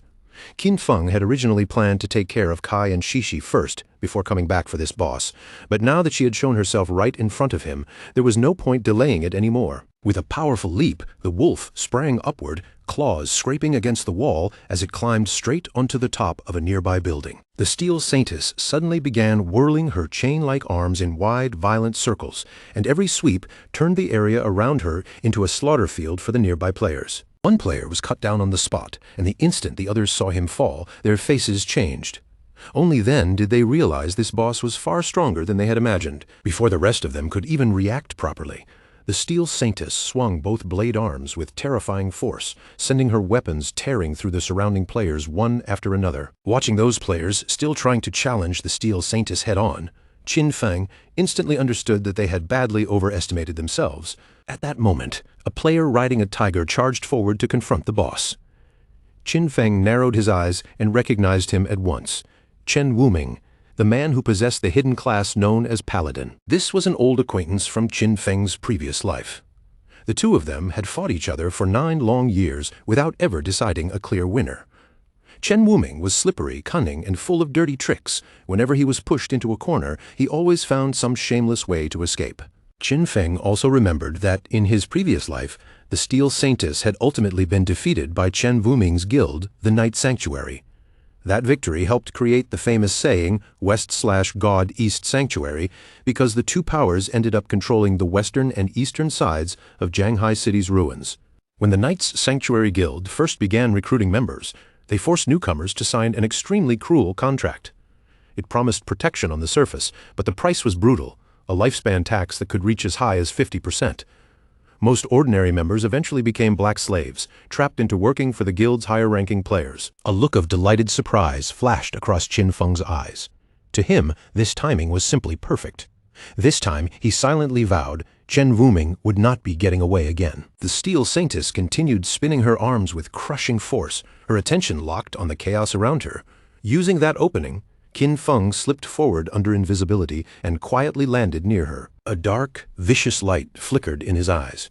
Without wasting even a second, he activated the Dark Knight Ring blade, and in a blur of movement, he cut down the players standing close to him. Wrapped in a blood-red aura, Qin Feng began rotating at high speed, his blade light sweeping outward as players fell one after another. Seeing his own people being wiped out so suddenly, Chen Wuming froze in disbelief. The moment he realized the attacker was Shadow, Chen Wuming shouted at him in confusion, asking why he was killing his men when they had no grudge or hatred between them. Qin Feng appeared silently behind him, his gaze cold and filled with killing intent. Then, in an almost absurdly calm voice, he replied that it was because he did not eat beef. Hearing such a strange answer, Chen Wuming's eyes widened with fear. With an icy and arrogant expression, Qin Feng launched instant Shadow Slash. In the next breath, Chen Wuming was cut down before he could make another move. After that, Qin Feng raised his hand and immediately released the skill Blooming Curse. Not long afterward, the players who had been killed reappeared back in their town after respawning. Chen Wuming was burning with rage, unable to understand what Shadow not eating beef had anything to do with them. Beside him, one of his subordinates suddenly panicked because his lifespan had dropped all the way to 0. Chen Wuming immediately realized this had to be the effect of one of Shadow's skills. He decided they would gather their forces and strike back, but before that, they needed to move somewhere else to level up and recover the lifespan they had lost. Among the players who had respawned with them, Qin Zhaoyu was also there. She could not hold back her tears as fear and confusion overwhelmed her. She kept wondering why Shadow had targeted her directly, especially now that her remaining lifespan was already on the verge of being completely exhausted. At the same time, the system notified Qin Feng that his Flower Bloom Curse had absorbed 4 days of tradable lifespan and 1 full year of non-tradable lifespan from Xiaoyaoya. Qin Feng's mood instantly lifted when he realized she had actually been in Chen Wuming's party. His eyes widened with visible excitement. The fact that he had only absorbed such a small amount of lifespan from her proved just how desperate she already was. That desperation must have been what pushed her into joining the Knights Sanctuary Guild as a black slave. In Qin Feng's eyes, this was exactly what she deserved. Just then, the Steel Saintess suddenly launched an attack toward Shadow, and the impact kicked up a thick cloud of smoke across the battlefield. When the smoke finally scattered, Shadow was still unharmed. He had dodged the attack with ghostly blur, and Qin Feng knew very well that during the boss's first phase, she was not especially difficult for him to handle. The Steel Saintess seemed momentarily confused, as if she had not expected her attack to miss so cleanly. The chains that made up her arms suddenly pulled tight, each link stretching with a sharp metallic strain. A moment later, both of her chain arms began spinning again, gathering speed as the blades cut through the air. Yet even as she moved, there was a strange sense that she did not fully understand what was happening around her. Qin Feng's eyes sharpened with focus. He knew that in this phase, the Steel Saintess only relied on repeatedly swinging her chain swords, mixing targeted strikes with wide-area physical attacks. Qin Feng appeared above her and decided to combine Blessed Release with Plague Blade.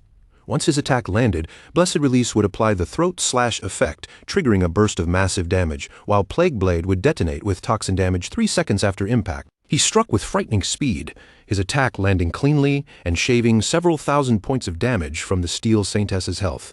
Right after that, he followed up with Throat Slash, carving a deep wound across her throat. In only the blink of an eye, the Steel Saintess's HP bar plunged sharply, dropping to less than half. Her eyes suddenly flared with rage, glowing as if the fury inside her had been awakened. Qin Feng remained perfectly calm. He knew the true reason this boss had been feared as a sanctuary guardian was not her first phase, but the terrifying second phase that came after it. Once half of her health was gone, the demon sealed inside her body would wake up. From that moment on, every bit of damage she received would be reflected equally back at the attacker. There was even a legend claiming that a portal existed inside the demon's stomach. According to that rumor, anyone swallowed by the demon would be transported to some unknown place, said to be at the bottom of a volcano. But in Qin Feng's previous life, no one had ever truly achieved that.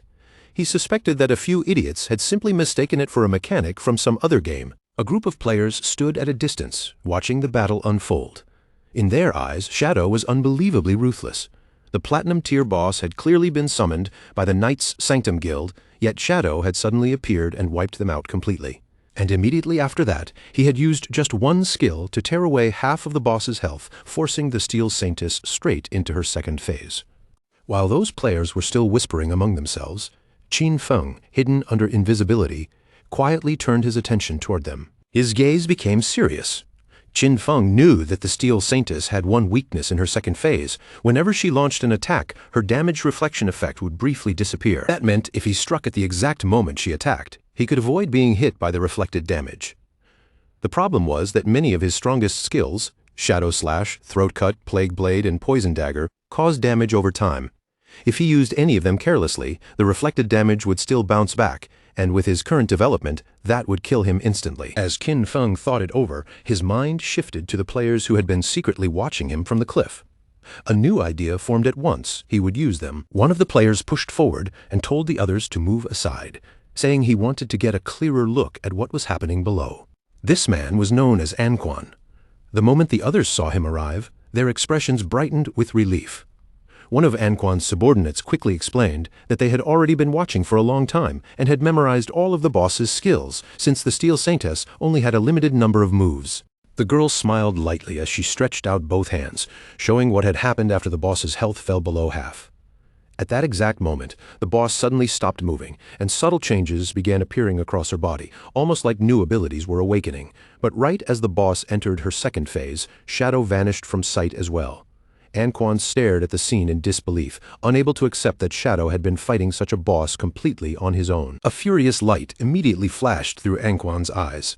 His expression darkened, and without wasting another second, he turned to his subordinate Zhao Tu and ordered her to activate Red Eye, telling her to confirm whether Shadow was still hiding somewhere nearby. Zhao Tu gave a quick nod, her face turning serious at once. She focused her attention forward and began channeling her ability, preparing to search the area carefully. A small rabbit soon appeared beside her, formed from her power. It darted across the ground and ran close to the boss, moving so quietly and naturally that it did not draw the boss's attention at all. After searching for a while, Zhao Tu finally reported that she still could not locate Shadow anywhere. From what she could tell, he had most likely already left the battlefield. When Anquan heard that even her level 3 anti-stealth ability had failed to detect him, his face tightened. In his mind, that could only mean Shadow was gone, because he refused to believe that anyone could actually possess level 4 invisibility. Without another word, Anquan suddenly leapt from the building and dropped straight down toward the ground below. Zhao Tu watched him move so abruptly, and for a moment, confusion flickered across her face. Before leaving her position, Anquan told Zhao Tu to keep her eyes locked on the area. If Shadow appeared again, even for a second, she had to warn him immediately. Zhao Tu nodded in response. Anquan then landed on the ground, steadied himself, and slowly drew his swords, his posture shifting into that of someone ready to enter battle. Excitement lit up in Anquan's eyes, and a confident smile spread across his face. To the surrounding players, challenging a Platinum Tier boss alone looked no different from throwing his life away. But then someone in the crowd recognized him. That player remembered seeing Anquan back in the starting town, where he had taken down a Gold Tier boss without suffering even a single scratch. Soon, people began whispering about his class, Soul Warrior, a class that granted him 100% dodge whenever he rolled. This was none other than the famous player known as Safety First, and rumors said he had once been a top global streamer for Souls-type games known for terrifyingly fast reflexes. The boss quickly noticed his presence. Her attention shifted away from everything else and locked directly onto Anquan. In the next instant, the boss launched her attack. Her sharp, blade-like arms sliced through the air as she struck toward him with deadly speed. Fortunately, Anquan reacted just in time. His body dropped low, and he slid across the ground, narrowly slipping past the attack as the blade missed him by a hair. The boss immediately formed arms made of pure energy, raising them high before trying to crush Anquan into the ground.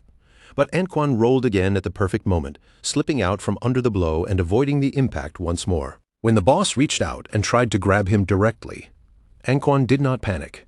He rolled away again, creating distance between them and escaping her grasp before she could close her fingers around him. His subordinates could not hold back their excitement and began praising him loudly.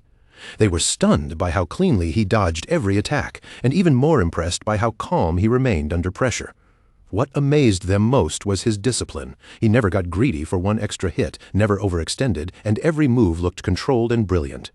One of them smiled in admiration and said Anquan was truly incredible, perfectly avoiding every strike the boss threw at him. What made it even more unbelievable was that slash effects kept flashing across the boss's body at the same time, making him wonder whether the Soul Warrior class was really that terrifying. The black-haired woman then explained with a curious look that every time Anquan rolled, he triggered the Soul Warrior's special passive counterattack mechanic. In other words, each perfect dodge was not just an escape, it also struck back at the boss. That was why the boss's HP kept falling every time Anquan rolled away. Xiao Tu smiled and made it clear that perfect dodging was only the most basic part of Anquan's strength. What truly made him dangerous was the brutal offense hidden inside his movements. Every attack landed with sharp precision and heavy force, turning what looked like defense into a relentless assault. With his timing and skill combos, Anquan was not merely untouchable, he was lethal. His defense kept him alive, but his offense was what ended battles quickly. The boss grew increasingly frantic as she tried again and again to catch Anquan, her attacks chasing after him without ever quite landing. Confidence shone in Xiao Tu's eyes as she continued explaining.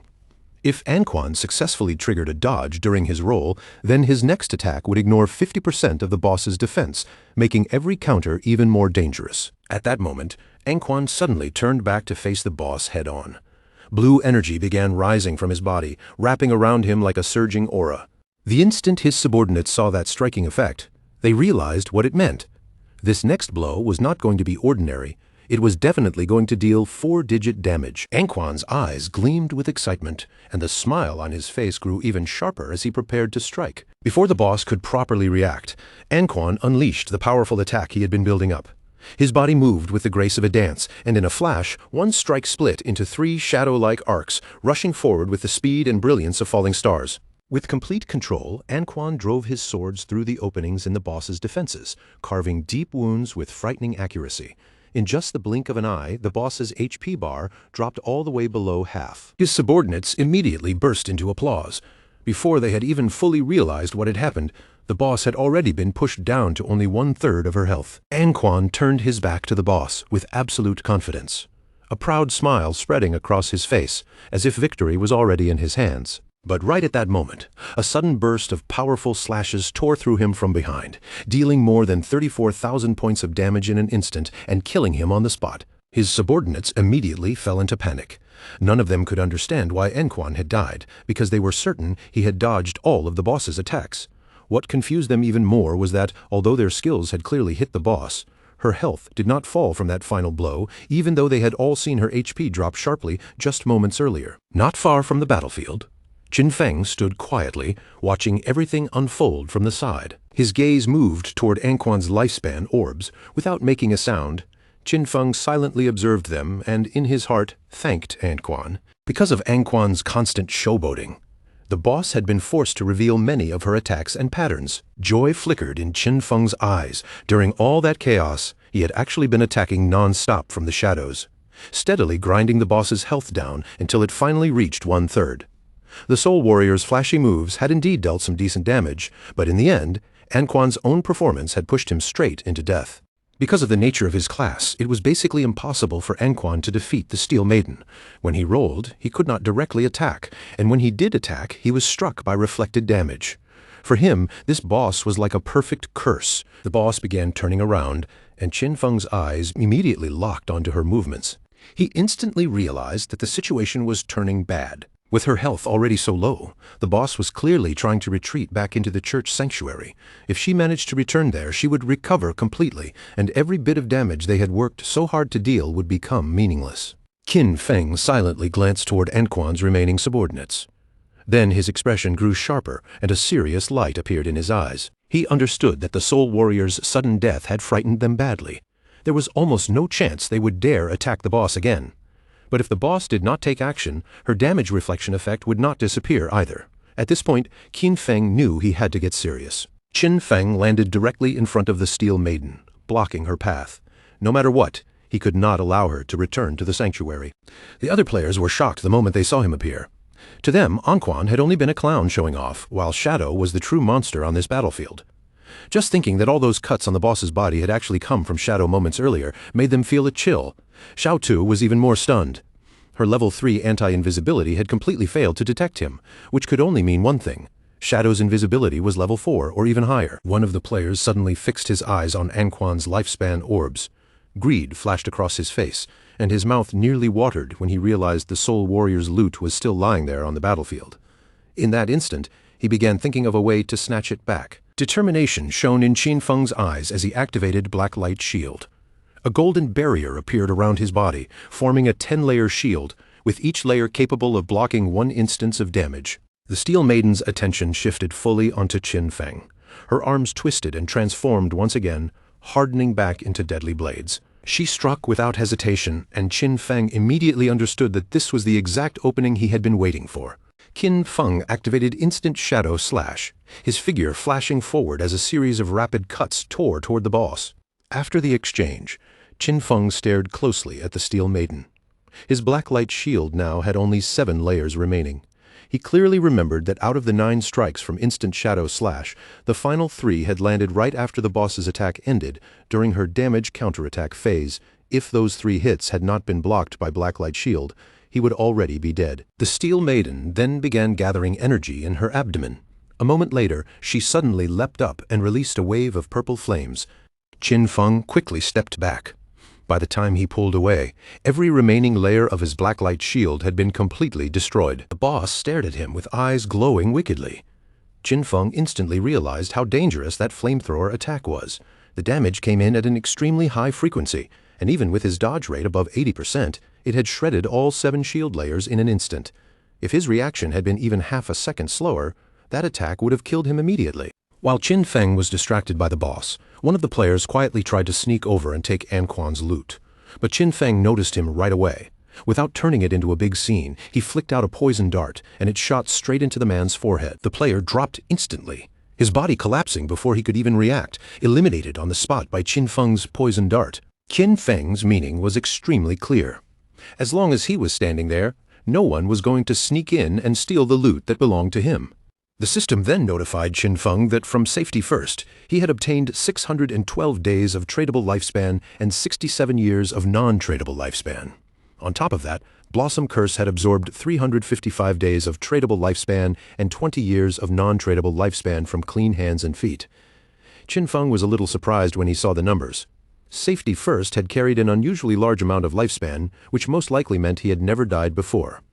That made him seem rather interesting, so Qin Feng decided not to use Blossom Curse on him for now. The Steel Maiden let out a furious roar, her voice shaking through the area, but Qin Feng's expression stayed calm as he faced her. He knew very well that from this point on, he would have to depend on Black Light Shield and regular Shadow Slash, slowly wearing her down bit by bit instead of rushing recklessly. The Steel Maiden struck with terrifying force, but Qin Feng pulled himself out of her attack range just in time. Her hands smashed heavily into the ground instead, sending impact through the floor. This method was not the fastest way to deal damage, but compared to risking his life, it was much safer. While Qin Feng continued clashing with the boss, Xiao Tu watched from the side with growing shock in her eyes. She had not expected Shadow to fight with such fierce pressure and control, and she could not help wondering what kind of skills he actually possessed. Before this, she had never understood how he managed to take so many first kills, but now that she was seeing him fight with her own eyes, she was fully convinced of his strength. A sharp light flashed through Qin Feng's eyes, and his resolve tightened. He decided that it was finally time to finish this battle with one last strike. Qin Feng moved in an instant, his figure cutting across the battlefield like a shadow. His blade tore through the Steel Maiden's body again and again, slicing her apart as if her defenses meant nothing. The system immediately confirmed that Qin Feng had killed the Steel Maiden. As a reward, he received 48,000 experience points, 120 evolution points, and the Church Sanctuary key. The surrounding players were completely stunned. They could hardly believe that Shadow had really taken down the boss by himself. but at the same time, they finally understood why he was ranked first on the leaderboard. Qin Feng calmly collected the drops with greedy hand. Among the loot, he obtained an assassin-type emerald-tier leather armor piece called Black Flame's gift-piercing leather armor. This armor granted 95 points of physical defense, 120 points to all elemental resistances, 77 points of damage reduction, and 77 points of constitution. Its special effect, Black Flame's gift, could apply a stack of Black Flame status whenever Qin Feng attacked or was attacked with a maximum of 5 stacks. Each stack reduced the target's defense and elemental resistance by 7%, though the effect would be weaker against Emerald-tier bosses or anything above that level. Qin Feng felt quite satisfied. Just this one piece of Emerald-tier equipment already gave better defensive value than the full armor sets most players could gather.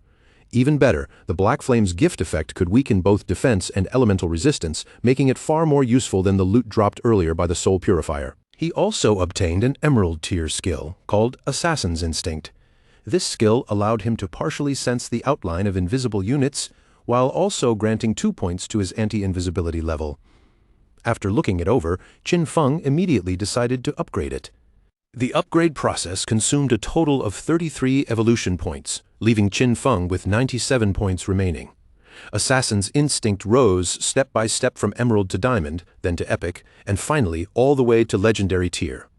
As it evolved, the anti-invisibility bonus increased from 2 points to 5 points. Once it reached Legendary tier, it gained an additional effect that allowed him to sense a target's weak points with even greater sensitivity, giving him a 50% critical hit damage modifier. In other words, this anti-invisibility skill had become a Legendary tier ability with level 5 anti-invisibility and a 50% critical damage boost. When combined with the passive effect of Graceful Deliverance, his total bonus reached 350%. Now, even with his eyes closed, Qin Feng could still strike directly at an enemy's weak points. With 97 evolution points still left, Qin Feng decided to evolve Ghostly Blur to Legendary tier next. This upgrade consumed 80 points, leaving him with only 17 remaining. In return, Ghostly Blur advanced from Epic to Legendary, increasing its passive evasion rate from 75% to 85%. Even more importantly, every time evasion activated, Qin Feng would now gain complete immunity to that instance of damage. At that moment, Captain Anyu and the others arrived. She greeted Qin Feng right away and casually asked whether any good loot had dropped. Qin Feng looked at her with slight confusion, not quite understanding what had gotten into Anyu. Captain Anyu smiled and said she had not checked the leaderboard earlier, so she had never expected him to reach level 13 in just one night. To her, that speed was simply insane. Wang Meng added that they had been grinding non-stop the entire night, yet they had not even reached halfway through level 11. Compared to them, Qin Feng's leveling speed was completely unreal. Captain Anyu immediately smacked Wang Meng on the head, scolding him and telling him not to talk nonsense. In her mind, it was only natural that men leveled up faster. Qin Feng was still a little confused by her reaction, but he went ahead and explained that he had indeed gotten some loot. He had already appraised everything together, and the total value came to 45,000 days of lifespan in one complete package. Captain Anyu decided to hand over the lifespan, and the system soon confirmed that the transaction had been completed. Then Qin Feng's expression turned more serious. He told her that he had another valuable item for sale, and asked whether she knew anything about hideouts. A smile slowly appeared on Captain Anyu's face as she said they had already heard some information about hideouts. She explained that inside the ruins of Zhonghai City there were no true safe zones.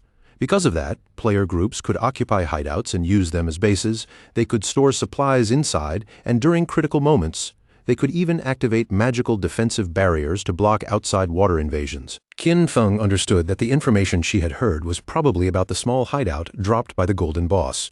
Captain Anyu nodded and continued explaining that Zhonghai City's officials still had not found any hideout of their own. However, in Modu, the officials had already taken control of a medium-sized hideout, and that was how they learned hideouts existed in the first place. Qin Feng then took a golden key out of his inventory.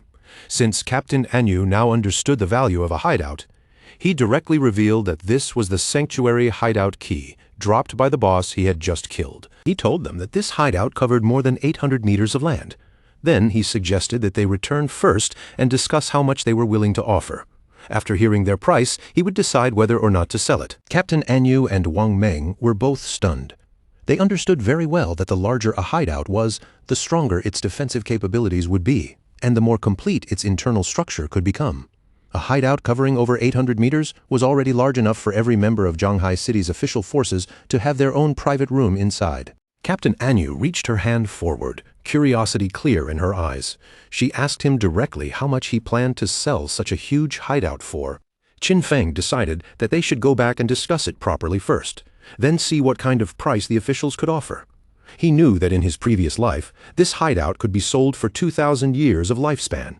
If he managed to sell it to the government now, then combined with the lifespan he already had, it would be enough for him to extract all of his equipment, skills, and levels into the real world. Captain Enyu looked a little nervous, but she still accepted his proposal. She assured Qin Feng that she would report the matter to her superiors immediately. Then Captain Anyu said there was one more thing she needed his help with. They had just received news that 7 gold-tier bosses had appeared together in Darkmoon Town, and many people had already died there. Because of this, the officials were willing to offer 10 years of lifespan if Shadow stepped in and eliminated them. After hearing this, Qin Feng said that 7 gold-tier bosses did not sound like a major problem on their own.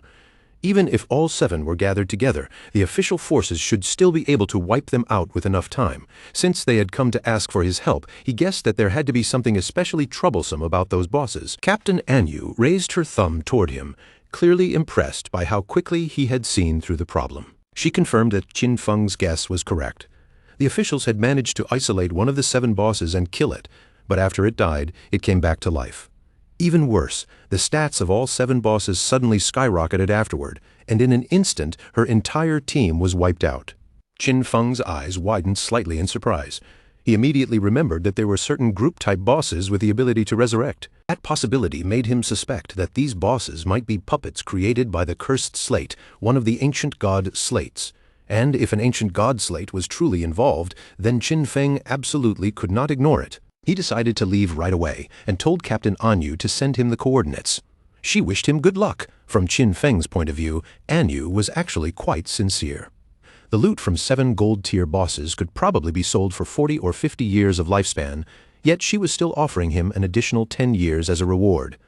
Honestly, that was already very generous. Riding on the Ghost Knight Wolf, Qin Feng moved quickly through the ruins. As he passed by a statue, something caught his attention and his eyes suddenly widened. Not far away, a group of players had surrounded a girl and were beating her. That girl was Qin Xiaoyu, Qin Feng's younger sister. One of the women smiled coldly before slapping Qin Xiaoyu hard across the face. She accused her of being a slut, saying Qin Xiaoyu had only just joined the guild and was already trying to seduce the guild leader. Qin Xiaoyu's face was covered in bruises, and tears streamed down as she cried helplessly. The woman glared at her with anger, and made it clear that this was only a warning. If Qin Xiaoyu did not stay away from the guild leader, she would ruin that pretty face of hers completely. The group did not stop there. They continued beating Qin Xiaoyu, surrounding her as she struggled and cried under their attacks. Qin Feng watched from the top of a building, his gaze cold and quiet. He quickly realized that after Qin Xiaoyu joined Knight's Sanctuary, she had somehow gotten caught up in the group's internal drama. These petty power struggles meant nothing to him, and he had seen this kind of thing too many times before. In his previous life, he had always been the one who stepped in and solved these problems for her. Qin Feng descended to the ground and told her that she should simply enjoy living on her own. Meanwhile, Qin Xiaoyu cried even harder, begging the women to stop hitting her because it hurt so badly and she felt like she was going to die. But the women showed no mercy. They kept attacking her while swearing that they would kill her, calling her a damn slut, and accusing her of seducing who knew how many men. Qin Feng then entered the statue, remembering something important. Beneath the enormous statue at the center of Zhanghai City's ruins, there was a hidden chamber that allowed players to return to the starter town, and very few people knew about this secret. A magic circle appeared in front of Qin Feng. He knew that teleportation through this place was not free. The first trip cost 500 days of lifespan. The second cost 1,000 days, the third cost 2,000 days, and the price would keep doubling with every use. As time passed, the starter town would eventually evolve into a higher-level zone. The small monsters there would transform into bosses, and hidden treasures would begin appearing throughout the area. The ancient god slate this time was one example of that, and Qin Feng had no intention of letting such an item slip away. The system asked whether he wanted to teleport back to the abandoned land of the gods, Darkmoon Town. Qin Feng remembered that Darkmoon Town was supposed to be a town that appeared in later stages, but in his previous life he had never heard anything about it.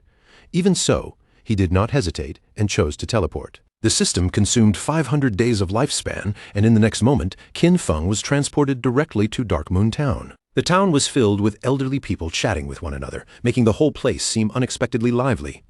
Qin Feng felt a bit surprised as he looked around, because he had not expected this area to be so active, and he could not help wondering why most of the people here were elders. Not far away, several players were gathered together. One of them helped an elderly woman stand up, and she looked visibly relieved to have finally returned to the safe zone. The players reminded her that, just as they had promised, they had already helped her level up to level 3. During that process, she had received 72 days of lifespan, and now she only needed to hand over the tradable portion to them. The old woman's face immediately twisted with anger, and she flatly refused to hand anything over. She snapped at them, asking why they were demanding payment from her when they were supposed to be a charity group, helping her level up for free. One of the players kept a polite smile on his face and patiently explained that they were not asking her for money at all. Earlier, when they formed a party, part of the lifespan dropped by the monsters they killed had automatically been shared with her. Another player quickly added that all she needed to return was that shared portion exactly as they had agreed before starting. But the old woman only grew angrier. Her voice rose as she said she had no idea what kind of damned agreement they were talking about. To her, it was shameless that a group of young people would dare stand around demanding money from an old lady. The players hurriedly tried to calm her down, explaining again that she had misunderstood the situation. They had helped her level up for free, and the only thing they wanted back was the lifespan dropped from the monsters during the process. They also explained that if she had not joined their party, she would not have shared the lifespan drops at all, nor would she have gained the same experience. But the old woman started yelling for them not to touch her, then screamed for help, accusing the people from the Mengxia River Guild of harassing her. Right at that moment, someone suddenly grabbed the old woman from behind and threw her hard onto the ground. The move happened so quickly that both the old woman and the players froze in confusion. It was Qin Feng. He seized her by the neck, his eyes filled with a cold killing intent, and drew his dagger without hesitation. Before anyone could react, he finished her off on the spot. When the two players saw what had just happened, they were completely stunned. Their minds went blank for a moment, unable to understand why this stranger had suddenly stepped in. Lifespan orbs immediately appeared on the ground. Qin Feng glanced at them and calmly said that her lifespan was now lying right there, so they could simply take it themselves. The two players instantly brightened up, celebrating in disbelief and wondering which expert had just helped them. Qin Feng only replied that it was nothing more than a small favor. After saying that, Qin Feng turned his back on them and walked away. The players quickly picked up the lifespan, overjoyed that they had recovered 72 days, and they hurriedly thanked him from behind. As for Qin Feng, he found it rather troublesome that direct fighting was not allowed inside the town. As he continued walking, Qin Feng started thinking about the Mengxia River Guild and realized that their roots had actually begun here in Darkmoon Town. He remembered that this guild had originally been founded around charity work, helping elderly people survive in the abandoned land of the gods without charging them anything. Later on, the guild received official recognition and strong backing. In terms of sheer membership numbers, Mengxia River was considered the largest guild in Huaxia. A faint light appeared in Qin Feng's eyes. In his view, during this chaotic apocalypse, people like those guild members were exactly the kind of people the world needed more of. Night had fallen, and deep within the forest another battle was already underway. Someone was fighting against a strange monster formed from thick mud. There were two mages in the group. One of them quickly called out to her mother, telling her to use Lightning Strike. Her mother obeyed at once, gripping her magic staff and beginning to gather power. A moment later, a bolt of lightning surged upward from the ground and struck the mud monster directly. The swordsmen in the party immediately seized the opening, rushing in together and cutting the monster cleanly in half. The monster's body collapsed and began turning into lifespan orbs. The young man let out a relieved breath after finally defeating it. The girl happily praised everyone, saying they were the best. Her mother then reminded them that as long as they listened carefully to other people's tutorials, even players like them could still defeat small monsters. As they moved through the forest together, the boy asked Chu Yan whether her good friend Qin Xiaoyu had really joined Night Sanctuary, since he had heard that the guild charged extremely high membership fees. Chu Yan nodded and said she had actually invited Qin Xiaoyu to join Mengxia River with them instead. With a sincere look, Chu Yan explained that she had told Qin Xiaoyu how Mengxia River was a charity guild, a place where many people who were not good at games could support each other. There were even experienced players there who guided newcomers. But despite all that, Qin Xiaoyu had refused to join. Another player remembered that Qin Xiaoyu was already level 10 because the people from Night Sanctuary had helped raise her level. She then added that she had heard Knight's Sanctuary's membership contract locked members in for 3 full years. Once someone signed, they were basically treated like slaves during that entire period. The boy understood the situation clearly. Even if Knight's Sanctuary had raised Qin Xiaoyu to level 10, they were only treating her as a tool, nothing more. In his opinion, if someone lacked real skill, the safest path was to quietly hunt small monsters and slowly build up lifespan and experience. That was exactly what they were doing, only fighting weaker monsters and retreating to ask for help whenever they ran into a boss. Chu Yan sighed softly. She knew Qin Xiaoyu believed she was different from ordinary players. After all, Qin Xiaoyu had a hidden class, and in that sense she really was stronger than them. But at that moment, a rain of invisible arrows suddenly poured down from above. They had no time to react at all. The arrows pierced straight through the player's body, instantly tearing away 1,000, 100, 3, 4, 3.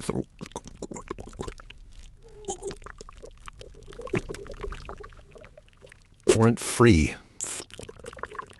Hull. Call. Look.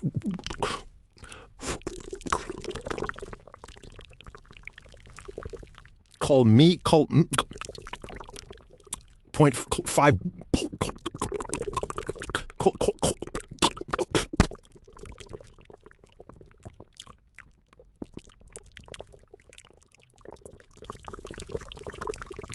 Re?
The man's body collapsed and transformed into lifespan.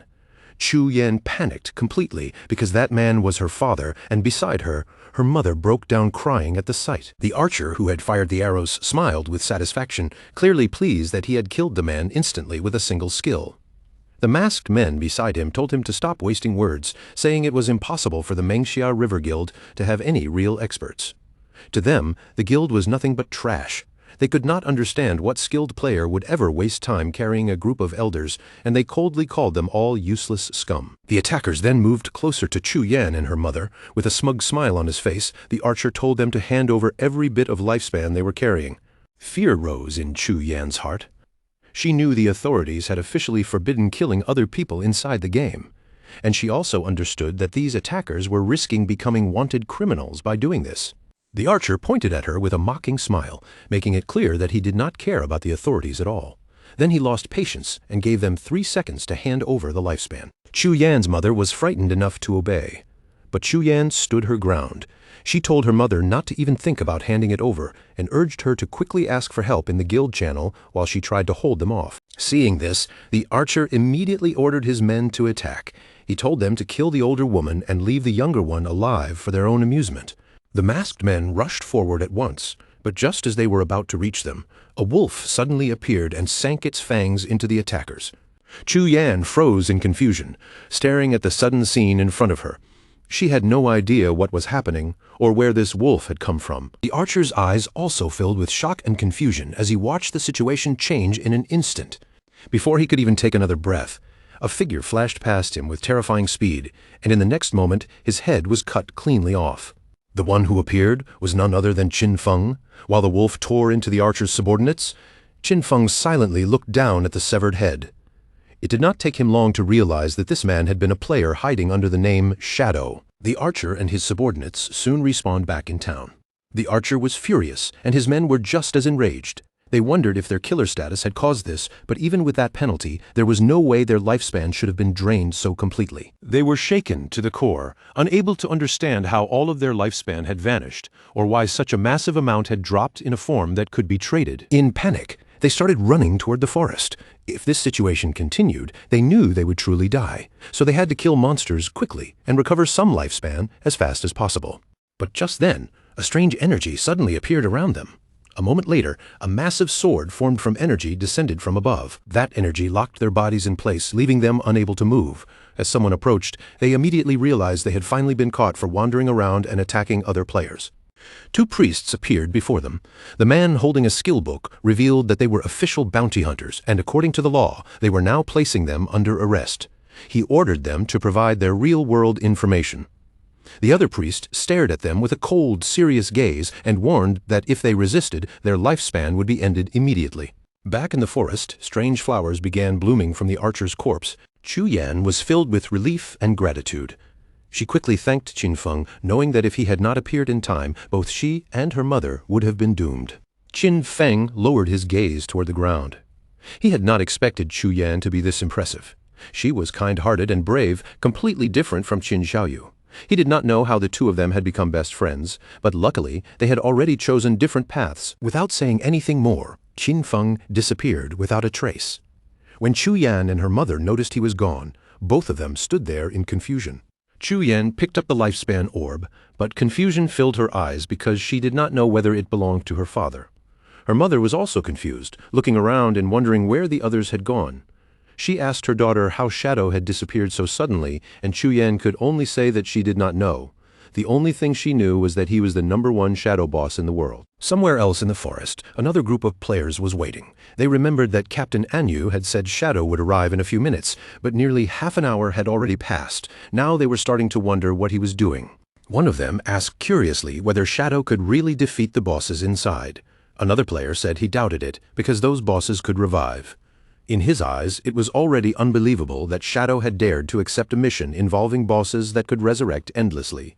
Meanwhile, Qin Feng passed right between them while remaining invisible. Qin Feng quietly moved away from the group. He knew that the ancient god slate could add one positive affix and one negative affix to equipment. With enough luck, those affixes could even change the traits of a class itself. There had even been people who witnessed the 7th-ranked player in the world use 7 of these slates to summon the ghost of an ancient god, destroying a legendary-level boss in one terrifying move. Sometimes, these bosses would not even appear in plain sight. They possessed terrifyingly high stealth levels, and unlucky players who walked too close would suddenly be wiped out without ever understanding what had attacked them. The group-type bosses created by the ancient god slate were not ordinary monsters. Each one carried its own strange mechanics, and every boss had a different set of skills that made the fight far more unpredictable. Qin Feng saw several monsters standing ahead, their eyes glowing with clear malice. Sometimes, bosses like these could remain invisible with extremely high stealth, allowing them to kill passing players before those players even realized danger was nearby. Other times, the real boss was actually a summoner-type sorcerer hiding somewhere in the area, while the monsters in front of the players would simply keep respawning endlessly. According to the information available right now, once any of these bosses were killed, they would revive. And every time that happened, all of them would gain another stack of berserk attributes. The official report claimed that killing even one boss would trigger the resurrection and berserk effect. But Qin Feng wondered what would happen if all of them died at the exact same time. Would they still be able to revive then? That was something worth testing. Qin Feng decided to test it first.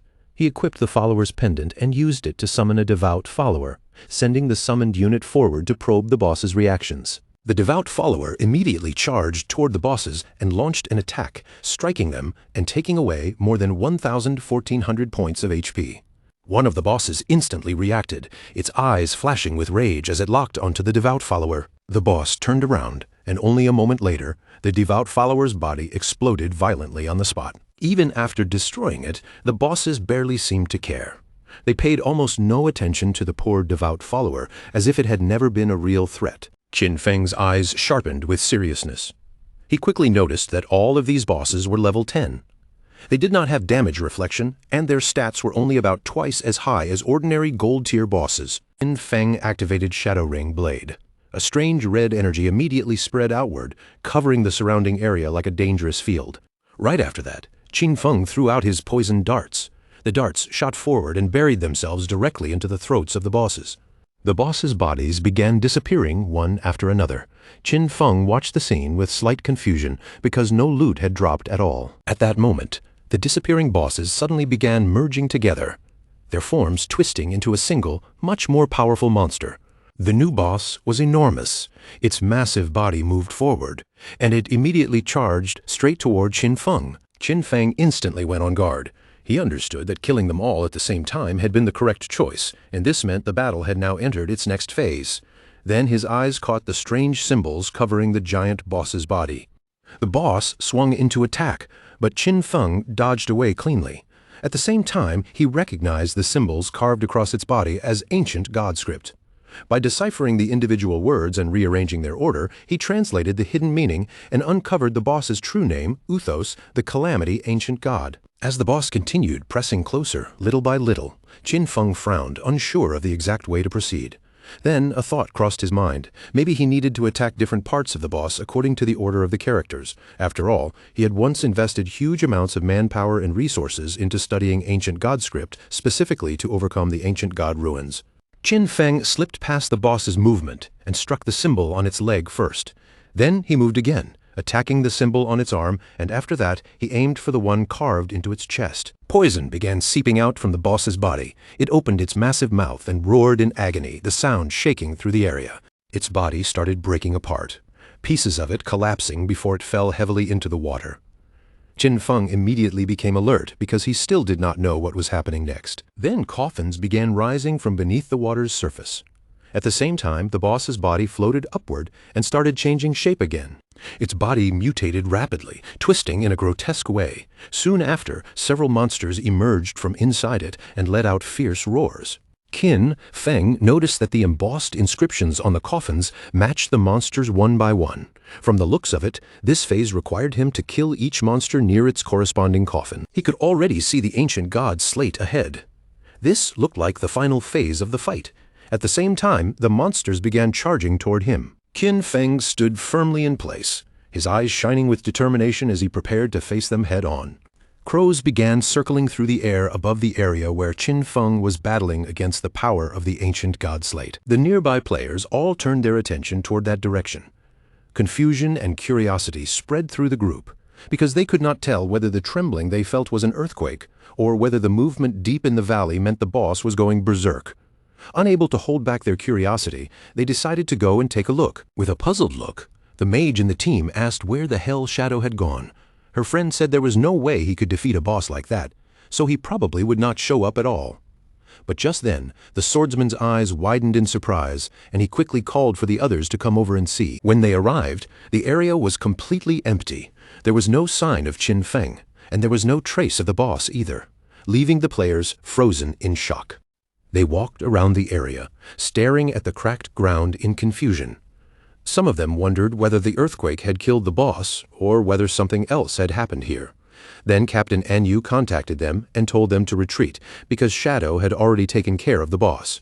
The players' eyes filled with surprise and disbelief. They could not accept that Shadow had actually defeated the boss alone. The coffins were now empty, and the chains around them had been broken apart. Just a short while ago, these players had still been doubting whether Shadow could defeat those 7 bosses at all. Yet barely 10 minutes had passed, and every boss had vanished without them even noticing when Qin Feng arrived. They could not understand how he had done it, especially since these bosses were supposed to respawn. Only now did they begin to understand why their leader trusted Shadow so much. Meanwhile, under the moonlight, Qin Feng walked alone with the slate in his hand. To him, this harvest was not bad at all. Joy flashed in his eyes. He had reached level 14, and thanks to the 7 bosses combined with Greedy Hand, he had gained a total of 294 evolution points. But the most important gain was still the ancient god slate itself. With its complicated mechanics, the authorities would not be able to decipher it in less than a month, and by then, the losses would likely be catastrophic. Qin Feng spent 210 evolution points, leaving himself with 115 points remaining. His skill, Shadow Flash, evolved from Epic Tier to Legendary Tier. The improvements were extremely noticeable. Its blink range increased to 40 meters, its stealth duration rose to 15 seconds, and its cooldown was reduced to only 8 seconds. The upgraded skill could now unleash 9 slashes across a wider 6-meter area, with each hit adding 700 attack power. However, the most powerful change was not just the damage increase, but a brand new effect that came with the legendary evolution. Every slash would now grant Qin Feng a shield equal to 100% of his maximum HP. These shields could stack up to 9 times and would last for 60 seconds. Qin Feng felt confident, and a cheerful feeling rose in his chest. From now on, as long as all 9 slashes of Shadow Flash Slash landed, his effective HP would instantly become 10 times higher. His room for error had just increased by an enormous amount. He turned invisible and began moving through the area again. At his current leveling speed, he knew he would reach level 15 in another 5 hours.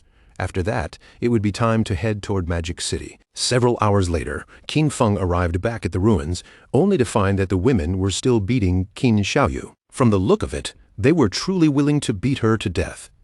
Qin Feng was somewhat surprised to see that the fight had gone on for so long. These women were far more ruthless than he had expected. The white-haired woman stretched her arms, trying to loosen her body after all that effort. She looked exhausted and complained that both her back and waist were aching. Her friend was also furious, staring at her swollen hand and complaining that she had hit Qin Xiaoyu so much her hands were practically smoking.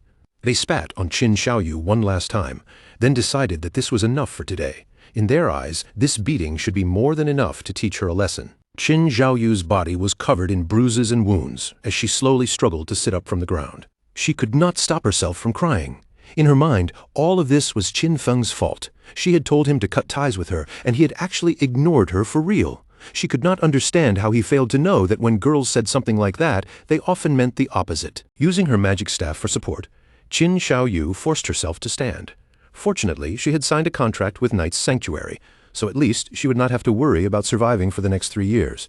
Although she had to give up 50% of her lifespan, she would still keep a portion for herself, which meant she could grow faster than Chu Yan and the others. Qin Xiaoyu activated Holy Healing, a skill that allowed her to fully restore a target's life.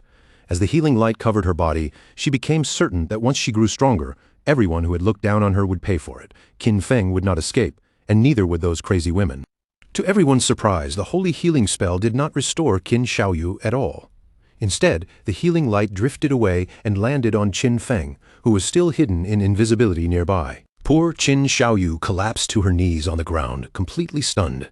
She thought she had failed to cast the spell again, and with tears still in her eyes, she looked around in confusion, wondering where her healing had disappeared to. At the same time, over in the Magic City ruins, another group of players was locked in battle against a massive boss formed entirely from rock. The rock boss swung forward with a heavy attack, but the party's tank stepped in front of everyone and raised his shield, blocking the blow head-on. Not far from the battlefield, 3 players were hiding in the shadows, quietly watching the fight unfold.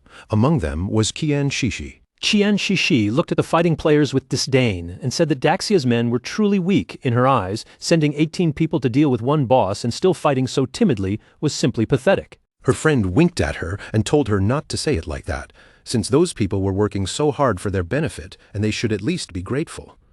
Qian Shishi blew him a kiss, then laughed and said he was really polite.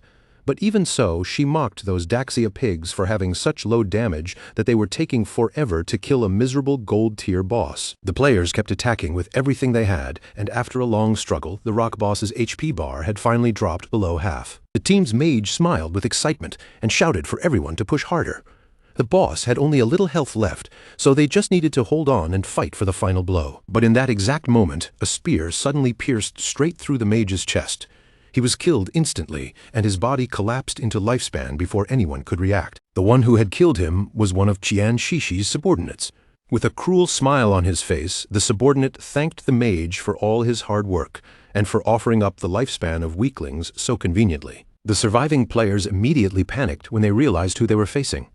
This was the Spade Gang, a thief group made up of mysterious women from Daxia and foreign players.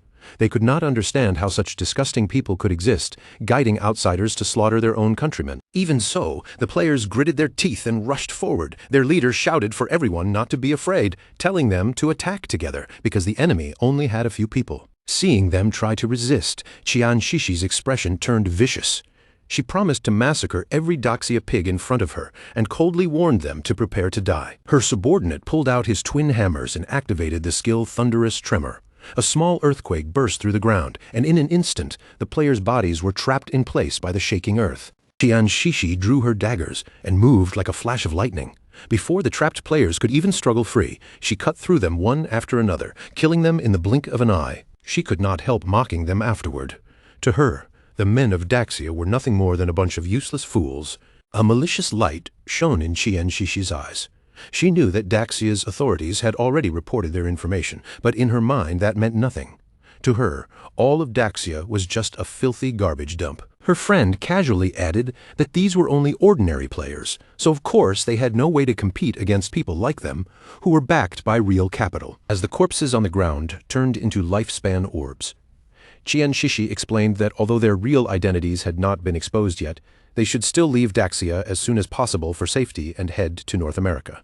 She looked down at the ground and decided that once they left, they would create a guild focused entirely on hunting Daxia pigs. The black man beside her thought it was a good idea, while the other man asked what name they should give the guild. Qianshishi lifted her dagger with a smile and decided that their guild would be called Alice. Then she dropped down and began indulging in her own wild fantasies, imagining herself surrounded by black men. After that, she decided they had done enough for today. It was time to disconnect and throw a big party to celebrate the founding of Guild Alice. Meanwhile, Captain Anyu smiled and waved toward Qin Feng. She told him that they could now discuss the price of the hideout properly because her side had already arrived. Qin Feng asked her directly how much they were offering. Captain Anyu answered with 1,500 years, but Qin Feng immediately felt that the price was too low. Captain Anyu admitted that she also knew 1,500 years was not enough.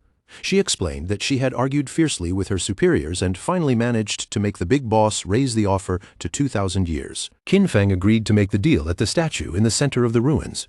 He understood that Anyu was smart, but even knowing that, she had still tried to start with a lower price. A little while later, Qin Feng arrived at the statue and saw Captain Anyu standing there with several knights beside her. Captain Anyu blushed slightly and smiled, explaining that she was carrying too much lifespan on her. Because of that, the higher-ups did not feel safe letting her come alone, so they had arranged a military escort for protection. Qin Feng's eyes sharpened slightly, but he did not take it seriously. To him, this escort meant nothing. The authorities still had no idea how strong he truly was, and these knights had only seen one or two of his moves. Qin Feng handed over the key, and the system soon informed him that the transaction had been completed successfully. He lost the church sanctuary hideout key, and in exchange, he obtained 2,000 years of tradable lifespan. After the deal was finished, Qin Feng turned to leave, while Captain Anyu politely said goodbye to him. The knights beside her were a little confused, unable to understand why she was willing to spend 2,000 years of lifespan for this. Captain Anyu told them they simply did not understand. This was a hideout that could shelter hundreds, maybe even thousands of people, and other than Shadow, no one would ever be generous enough to give up something like that.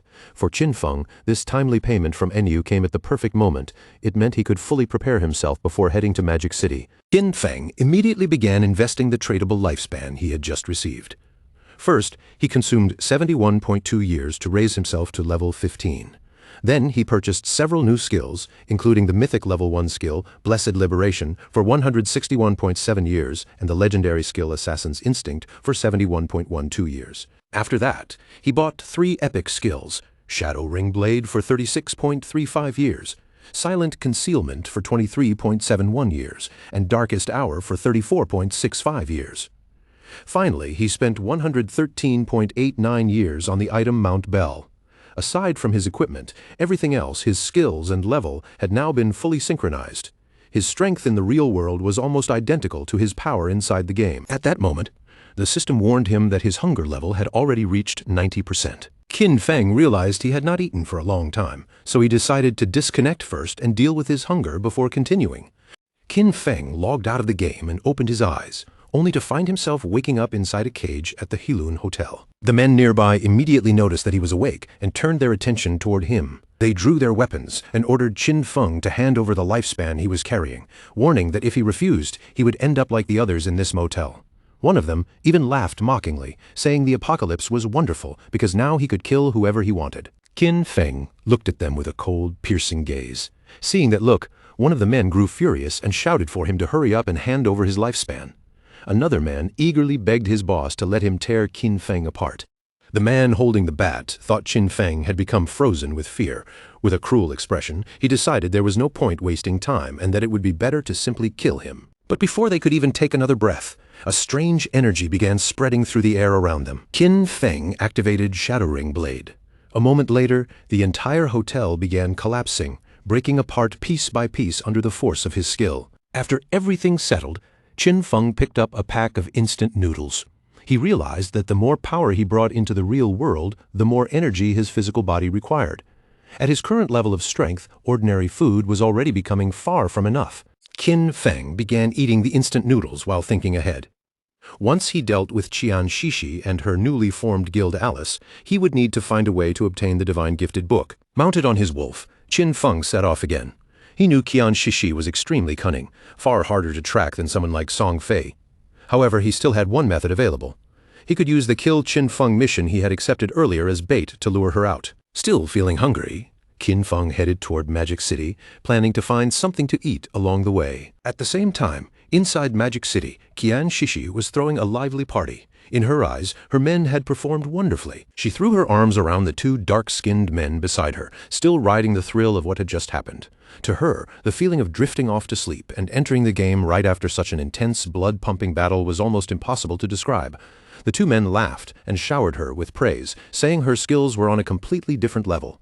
In the middle of their joking and cheering, they even called her a crazy hot chick. Just then, one of her subordinates stepped forward and reported that Shadow had sent a message. According to him, Qin Feng was already dead. Shadow wanted her to meet him in Magic City in the real world, where he would hand over Qin Feng's head and collect the remaining payment. But Qian Shishi immediately understood how dangerous it would be to meet Shadow face-to-face outside the game. So instead, she calmly said there was no need for an in-person meeting and told him to send a photo. Her subordinate quickly explained that Shadow did not use a phone at all because he was worried the authorities might track him through it. Hearing that, Qian Shishi's lips slowly curled into a smile. If Shadow was that wary of the authorities, then it meant he might not be friendly with them either. Recently, the authorities had been pressing harder and harder against them, and if she could use this chance to pull Shadow into Alice, then those Daxia pigs would stop being such a serious threat. With that thought in mind, she decided to put on a little performance and use it to test exactly which side Shadow was standing on. So Qian Shishi decided that before anything else, she would meet Shadow inside the game first. After sending him the coordinates, she headed toward the ruins and contacted Skywalker. Her voice instantly became sweet and affectionate as she called out to him, asking if he was there and saying that she missed him. Then her tone shifted slightly, and she asked him for a favor, explaining that this time she needed his help dealing with someone who was still alive. At that moment, Qin Feng was sitting quietly in meditation. He had activated Silent Concealment, a skill that allowed him to remain permanently hidden as long as he stayed completely still. When he saw that Qian Shishi wanted to meet him inside the game, he immediately realized she was much sharper than she looked. The coordinates she sent pointed to Spectre Academy, and luckily for him, that place was not far from his current location. Without wasting much time, Qin Feng logged into the game. Since Qian Shishi had gone out of her way to arrange this meeting, he wanted to see for himself what kind of scheme she was planning. A few hours later, Qin Feng arrived at the Magic City ruins near Spectre Academy. Still hidden under his invisibility, he quietly got down from his mount without revealing even the slightest trace of himself. Right then, several government agents appeared in front of Qian Shishi. Their expressions were stern as they announced that the authorities had already located her Spade Gang and confirmed her identity as Spade A. They warned her to surrender immediately and stop resisting, otherwise they would have no choice but to take military action. Qian Shishi only smiled at that. She looked straight at Qian Xingjian and told him to go back and deliver a message to his Daxia men. They had better remember this clearly. The Spade Gang no longer existed. From now on, they were the Alice Guild. Then, deliberately showing off her figure, Qian Shishi made her attitude even clearer. The Alice Guild, she said, specialized in killing Xiaoguo's men. Tian Xingjian and the officers behind him were caught off guard, and their faces flushed despite themselves. Embarrassed and furious, they cursed Spade A on the spot, declaring that the officers of Great Xia would definitely bring her to justice.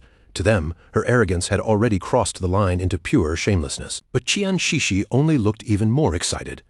With a provocative smile, she taunted the Daxia pigs and dared them to come at her. She even hinted that if they performed well enough in this little show, she might become even bolder with them later that night. Hidden in the shadows, Qin Feng watched the entire exchange unfold in silence. Tian Xingjian clenched his fist tightly as he stared at Qian Shishi. Seeing that she was still as stubborn and reckless as ever, he swore then and there that he would arrest her no matter what. Qin Feng quickly recognized him. This man was Tian Xingjian, and his code name was also Tian Xingjian. In Qin Feng's memory, he was a well-known informant who had provided intelligence to the Alice Guild, and he had not fallen until the 7th year after the game began. What made this even more interesting was that Qian Shishi and Qiu Huainan had already started working together this early. Qin Feng understood the purpose behind the whole setup almost instantly. They had arranged this scene to test him. If he stepped in and helped Qian Shishi, he would be openly standing against the authorities. But if he did nothing, then Qian Shishi probably would not agree to meet Shadow in the real world. Then our boy suddenly leapt from above, his body dropping out of the sky like a shadow cutting through the air. He activated Shadow Ring Blade without hesitation. Since they wanted to test his sincerity, this was the perfect moment to show them exactly where he stood.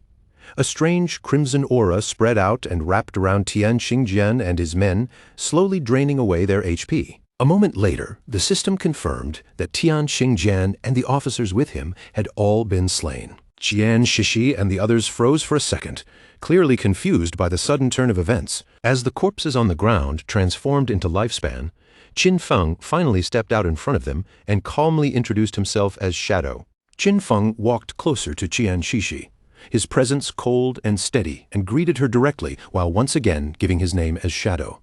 Qian Shishi's eyes widened instantly, and her face flushed with excitement. In her mind, Shadow's entrance had been far too cool. That kind of overwhelming strength and confidence was exactly the type of powerful man she adored. Then she suddenly began to cry, saying it was such a shame that Shadow was a pig from Daxia. She could not understand why a man this powerful had to come from Daxia of all places. In her frustration, she cursed the nation itself, feeling that Daxia simply did not deserve someone like him. Her subordinates were stunned as they stared at the damage numbers. Shadow had dealt more than 40,000 damage in an instant. They could not help but acknowledge that this was truly the strength of the #1 player in the world, and they quickly lowered their heads to greet him. But before they could settle down, our boy moved like a bolt of thunder. In the blink of an eye, he killed the 2 men, and their bodies immediately turned into glowing orbs of lifespan. With an icy expression, Qin Feng casually made up an excuse. He said he did not understand what those 2 had been saying, but judging from the situation, they must have been insulting him. Qian Shishi was completely shocked. She quickly explained that they had not been insulting him at all. They were only greeting him. Qin Feng pretended not to know any better and offered a flat apology. Then he calmly suggested that, to avoid any similar misunderstandings in the future, everyone here should speak the Daxia language. After that, our boy decided it was time to begin the transaction. But before discussing anything serious, he looked at Qian Shishi and ordered her to put on some clothes first. Qian Shishi smiled as she covered her chest, then asked him about King Feng's head. Deep down, she felt Shadow was definitely a strange man, but that only made her like him even more. Shadow told her plainly that Qin Feng's head was indeed with him. However, something like that could not be brought into the game. If she was willing, he could show it to her in the real world. Qian Shishi opened the system window, her expression filled with confidence. After seeing Shadow's strength with her own eyes, she decided to believe him. A man this powerful in her mind had no reason to lie to her. Just like that, Shadow received 1,500 days of tradable lifespan. With the payment settled, our boy was ready to leave. But before he could walk away, Qian Shishi suddenly called out and told him to wait. With a charming smile, she proposed a long-term partnership. In her words, Shadow had the ability and she had the money. Then she revealed that she already had a new assassination target in mind. If he was interested, she invited him to come to her house that very night. She stuck out her tongue slightly, her cheeks turning bright red like a tomato, and promised that whatever Shadow needed, she would satisfy it. Our boy's interest was finally stirred. He looked at her and asked who the assassination target was, and more importantly, how much she was willing to pay. As Qian Shishi began logging out of the game, she told him they should meet in person to talk about the details. She assured him that the reward this time would be several times richer than before, and that she would be waiting for him tonight at Magic City's port. Qin Feng's expression turned serious. The moment she mentioned the port, he began wondering whether her so-called place there was actually her yacht. At the same time, Not far away from the statue, Tian Xingjian and his men revived and returned. Tian Xingjian was furious, cursing Shadow under his breath. In his eyes, Shadow had clearly proven that he would betray the authorities without hesitation. Even so, the result was still a success. Tian Xixi had managed to form a connection with Shadow. As for why things had reached this point, Tian Xingjian felt the idiots in Zhanghai City deserved the blame for constantly provoking Shadow. Then he immediately ordered Lin Qingyu to lead everyone and collect their lifespan first, because there might be action soon. Lin Qingyao, the white-haired woman beside him, gave a quiet nod. Her game nickname was Late Night Drizzle. As she thought about what had just happened, she could not ignore the possibility that Shadow had truly joined forces with Spade A. If that turned out to be true, then they would have to find a way to eliminate Shadow, even if it meant risking their lives. She lowered her gaze to her own hand and sank into deep thought. The difference in strength between her and Shadow was simply too great. Before everything was already over, she had not even managed to catch a glimpse of his silhouette. A few hours later, deep into the night, a hooded man arrived at Tian Xixi's yacht. His voice was calm as he introduced himself as Shadow and said he had come to find Spade A. The guards immediately recognized him the moment they realized Shadow had arrived. They respectfully told him that they had been waiting for him for some time. The yacht was already prepared to set sail, and they invited him to come aboard. Shadow said nothing in response. Night had fully fallen, and the yacht glided across the open sea far away from the lights and noise of the city. While Shadow stood there quietly, Tian Xixi appeared with a glass of wine in hand. She had changed into an elegant red dress, and with a graceful smile, she offered him a glass. Looking him over, she remarked that they had finally met in person, though she had not expected him to remain so mysterious even in the real world. Shadow did not waste time on pleasantries. He went straight to the point and asked her who she wanted him to kill. Tian Xixi slowly stepped closer to Shadow, a mischievous smile playing on her lips. She told him there was no fun in being so direct. With such a beautiful night around them and such pleasant company beside her, she suggested that they leave those boring matters for later. Instead, Tian Xixi lifted the wine glass with a charming smile and invited him to drink with her first. Since the night was so beautiful, she wanted them to share a toast to this lovely evening before talking about anything unpleasant. Shadow reached out and took the glass from her hand. Without showing even the slightest hesitation, he raised it to his lips and calmly took a sip, as if he had no suspicion at all. Seeing him drink it so easily, Tian Xixi's mood instantly brightened. A little while later, Shadow walked over and sat down on the sofa, his posture relaxed and quiet beneath the hood. Tian Xixi smoothly sat down beside him, leaning close as she wrapped both hands around his arm. With a playful smile, she asked whether he was already starting to feel something, then proudly revealed that the wine contained her own special secret recipe. Her breathing slowly grew heavier, and her eyes filled with excitement as she explained that anyone who drank that wine would obediently follow her commands. In her heart, she was almost giddy with triumph. Just as she expected, no matter how powerful Shadow was, in the end, he was still a man. But soon her excitement turned into stunned surprise when she saw how intense his reaction seemed to be. With desire clouding her eyes, she moved in front of Shadow and softly told him not to be nervous, urging him to relax and enjoy himself. Then she whispered her plan. When both of them reached the peak of the moment, she would lift his hood and finally see his face clearly, because she was certain he had to be unbelievably handsome. For now, though, she wanted to keep that little bit of mystery alive. Tian Xixi completely lost herself in the moment with Shadow, amazed that Daxia could actually produce such an extraordinary man. Only now did she feel she truly understood why he was called Shadow. A scorching heat seemed to rush through her body, making the entire experience feel overwhelming. As that burning sensation consumed her more and more, she urged him to continue, crying out that she was ready until everything finally reached its peak. But at that exact moment, something strange suddenly happened. Green flames burst out from Shadow's body, instantly burning Tian Xixi. Tian Xixi froze in terror as the searing heat spread over her. Her eyes widened in disbelief, and for a second, she could only wonder if what she was feeling was really fire. Then someone appeared beside her and snatched the protective crystal pendant hanging from her neck. Even he had not expected Tian Xixi to own such a valuable life-saving item. It was a gold-tier universal accessory called the Protective Crystal Pendant, and its special effect granted the wearer 1 layer of damage immunity every 300 seconds. The person standing there was none other than Qin Feng. His body released a suffocating pressure, and his sharp gaze locked onto her like a blade. Tian Xixi was completely shaken. She could not understand why Qin Feng was here, because in her memory, Shadow had already killed him. Our boy did not bother hiding the truth anymore. There was only one reason he could be standing here alive. He was Shadow. Qian Shishi scrambled away from the so-called Shadow sitting on the couch, her body stiff with fear, her eyes stretched wide as the truth crashed down on her all at once. The hooded man on the sofa was not Qin Feng at all. He was a devout follower summoned by our boy, ordered to pretend to be Shadow in his place. And judging from its expression, the follower was extremely pleased because it had clearly enjoyed its time with Qian Shishi. The arrogant Qian Shishi from moments ago was completely gone. Now she knelt before King Feng, lowering her head again and again as she slammed her forehead against the floor. With panic all over her face, she begged him to spare her life, admitting again and again that she had been wrong. She offered to hand over all of her lifespan and swore that she would become his slave, telling him he could do anything he wanted with her. Qin Feng looked down at her coldly and asked about the 5 foreigners who had been with her. Tears filled Qian Shishi's eyes as she immediately tried to act pitiful. She even barked like a little dog, calling him daddy and asking whether he would let her go if she gave him the information.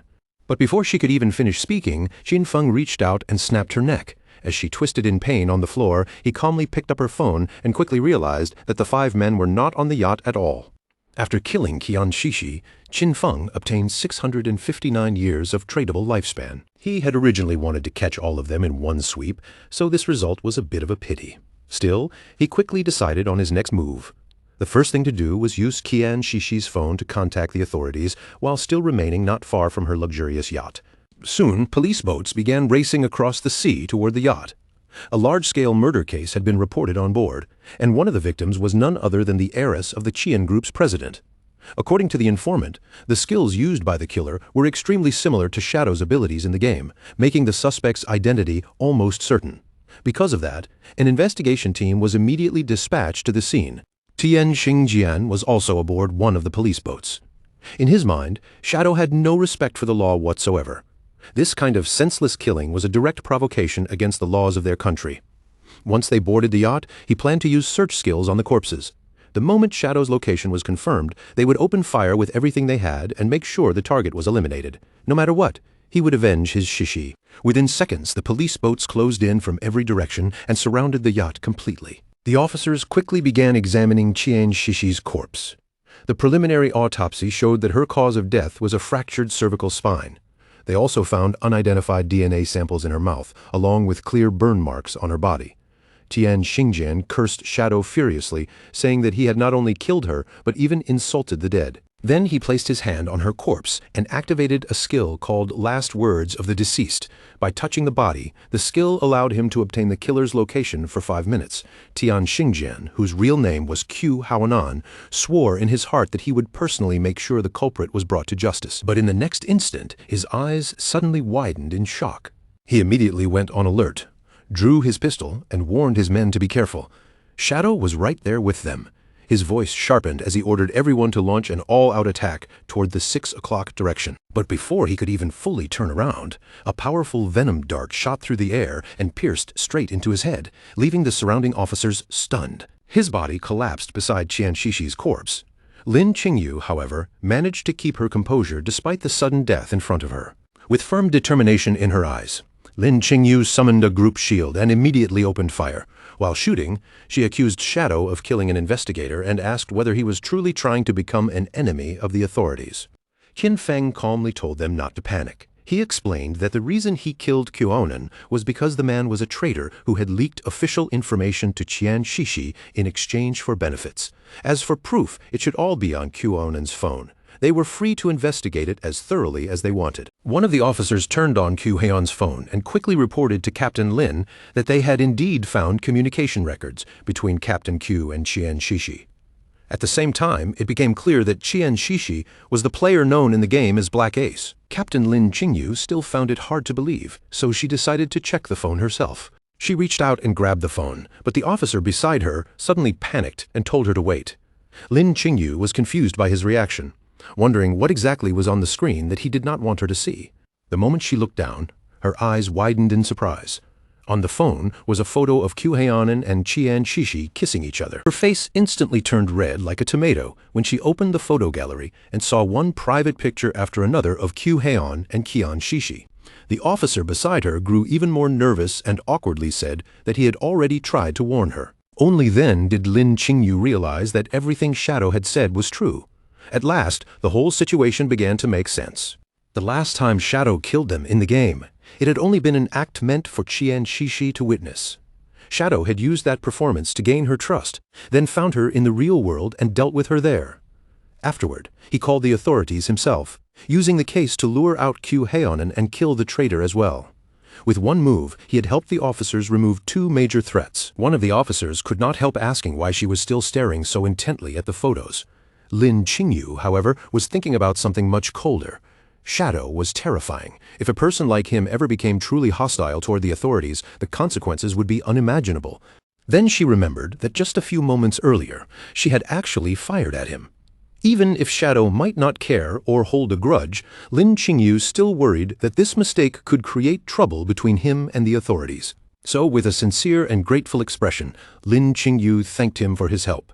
Then she apologized for shooting at him earlier. Without hesitating for even a second, she raised her gun and fired into her own leg, making all the officers around her panic at once. But Lin Qingyu immediately told them not to worry about her. With tears gathering in her eyes, she looked toward the place where Shadow should be, and told him she had returned the favor. Then she asked him to please continue cooperating with the authorities. One of the officers quickly stepped forward to support her and said there was no need to be so cautious. But Lin Qingyu quietly replied that none of them truly understood Shadow's personality. No matter what, it was better to be safe than sorry. At that moment, Qin Feng was still hidden under his invisibility skill, silently watching everything unfold. He recognized Late-Night Drizzle, whose real name was Lin Qingyu. She had shot herself just to avoid becoming his enemy. As expected, this was the woman who would one day become the leading figure of Magic City's official forces. At the same time, inside the game, several monsters appeared not far from the ruins. A shield-bearing player rushed forward and started fighting them head-on. While blocking the attacks, he shouted for Qin Jiaoyu to heal him quickly. Qin Jiaoyu lifted her friendly-looking staff and activated a healing skill. But because she was so clumsy, the healing light landed on one of the monsters instead of her own teammate. The monster immediately bit the shield player, and when he realized she had healed the wrong target again, he stared at her in disbelief and called her as useless as ever. Her healing skill continued pouring light into the monster's body, restoring it, instead of saving her teammate. At the same time, the other monster lunged forward and brutally devoured her friend right in front of her. Before long, the two of them could not hold out anymore. One after another, they were completely eliminated. A moment later, both of them respawned again. Qin Jiaoyu stood there with tears shimmering in her eyes, unable to understand what had just happened because she had not seen anyone attack at all. After thinking about it, she immediately decided it must have been Shadow, and she even wondered if he kept targeting her because he had discovered that she wanted to avenge Brother Song Fei. The man beside her could not take it anymore and smacked her hard on the head. Calling her an idiot, he asked why someone like Shadow would waste his time specifically attacking her. Then he angrily explained that they had been wiped out by a platinum boss called the Headless Assassin, Zhao Luo, and asked if she had not even bothered to look at the system notifications. Qin Xiaoyu now had a swollen bump on her head. The man glared at her furiously and pointed out that the boss had only been provoked because her healing skill landed on the wrong target. Then he swore through clenched teeth that if the guild leader ever assigned her to his team again, he would rather kill himself on the spot. At that very moment, the boss suddenly descended near them, and the man's expression instantly changed as panic spread across his face. A strange aura began to rise from the boss's body. The man immediately turned his back on Qin Xiaoyu and fled without hesitation, realizing in horror that the boss had actually followed them all the way here. Qin Xiaoyu's eyes went wide with fear as she stared at the approaching danger, instantly realizing that things had become very bad. That night, somewhere inside the city, a large mansion stood quietly beneath the darkness. Inside the mansion, someone suddenly threw a plate of fruit to the floor, sending fruit and shattered pieces scattering everywhere. The person who had lost her temper was a red-haired woman on a call. Her face was twisted with rage as she cursed the officers on the other end, calling them completely useless. In her eyes, this had been a golden chance to kill Shadow, yet they were simply giving up. She did not care about their excuses at all. Shadow had massacred her entire Dongfang clan, and she refused to let their blood be spilled for nothing. After hiding inside the government for so many years, those people had still proved useless at the most critical moment. She demanded that no matter what price they had to pay, they had to make Shadow answer for what he had done. Behind her stood a young boy holding a whip in his hand. The red-haired woman turned toward him and reminded him coldly that Shadow had killed his father-in-law, asking why he was still hesitating. Behind the boy was a wounded woman, and her eyes still shone with a wicked kind of confidence. The boy looked toward his mother and said that he already had a plan to kill Shadow. His mother's anger faded slightly into curiosity. She asked her son, Nantian, what kind of plan he had, reminding him that the godforsaken game could only be entered by adults over 18, and he still was not old enough to log in. Nantian's eyes gleamed with confidence as he explained his idea. Even if he could not enter the game himself, he could still use his brain. Since Shadow loved killing people so much, they could send a few people to provoke him and lure him toward his father's fireworks factory. They would prepare everything ahead of time. Once Shadow appeared and tried to kill the bait, they would detonate the entire factory in one strike. Tens of thousands of fireworks would become the funeral pyre that buried him, and the whole world would witness Shadow's death. And even if the plan failed, Shadow would have no way to trace it back to them. A satisfied smile slowly spread across his mother's face. She realized that raising this son had not been a waste after all. Then she turned sharply toward Chu and snapped that even her son was proving more useful than him. Chu did not argue back. He only reminded her that this matter had to be kept secret. The official attitude toward Shadow was still focused on winning him over, and besides, his elder brother and second brother would never support them taking such action. After hearing that, the red-haired woman ended the call directly. Since the others were unwilling to act, she decided she would handle it herself. She walked toward her son, glanced at the tied-up woman nearby, and asked why he had kept refusing to hand over his lifespan. Nantian apologized softly. Then he touched his own cheek, his face turning slightly red, and admitted that he had lost control for a moment and had accidentally killed her. At the same time, inside the godforsaken game, in the ruins of Magic City, the boss that had chased Qin Xiaoyu and her friend launched another lightning-fast attack. Just before they could escape, it moved like thunder and sliced them apart, killing them instantly. Qin Xiaoyu froze in shock, unable to believe how terrifyingly fast this boss was. Before long, their bodies turned into glowing orbs of lifespan. Nearby players immediately reacted, pointing at the sudden deaths and shouting that those players had been killed out of nowhere. Since someone invisible had wiped them out instantly, they quickly concluded that it had to be Shadow. But before those players could even catch their breath, the boss attacked again. In the blink of an eye, they were killed as well, and their bodies transformed into lifespan orbs on the ground. Seeing this, the remaining players lost all courage and began running for their lives. They were convinced that Shadow had completely gone mad and was now slaughtering innocent players everywhere. Meanwhile, Qin Feng was standing above the sea, casually whistling as he enjoyed the open view around him. Since this place was far away from town, he felt it was a good spot to extract the hideout. At that moment, the system asked our boy whether he wished to consume 1,315.2 years of lifespan. The system explained that this lifespan would be used to extract the soul-cleansing land into reality. Since the hideout was an underground structure, King Feng would also need to mark its exact location on the map. Before he proceeded, the system issued one final warning. Any materials that overlapped with the hideout would be completely obliterated, and it asked him to confirm whether he still wanted to continue. Qin Feng lowered his gaze toward the depths of the sea below him and calmly confirmed the action. Not long afterward, a magic circle began to appear on the surface of the water. Then the sea itself split apart, opening up with a tremendous force as the soul-cleansing land was successfully extracted into reality. With a calm and steady expression, Qin Feng decided that the next thing he needed to do was search for the divine book. Our boy logged back into the game, and Wang Mang quickly informed him that someone had reported him for randomly killing players. However, Wang Mang already knew it could not have been him because Qin Feng had not even been online at the time. After investigating the situation, Wang Mang discovered that the real attacker was a platinum-tier boss named Headless Assassin Xiao Luo. Her stealth level was frighteningly high, and no one in the area could see her at all.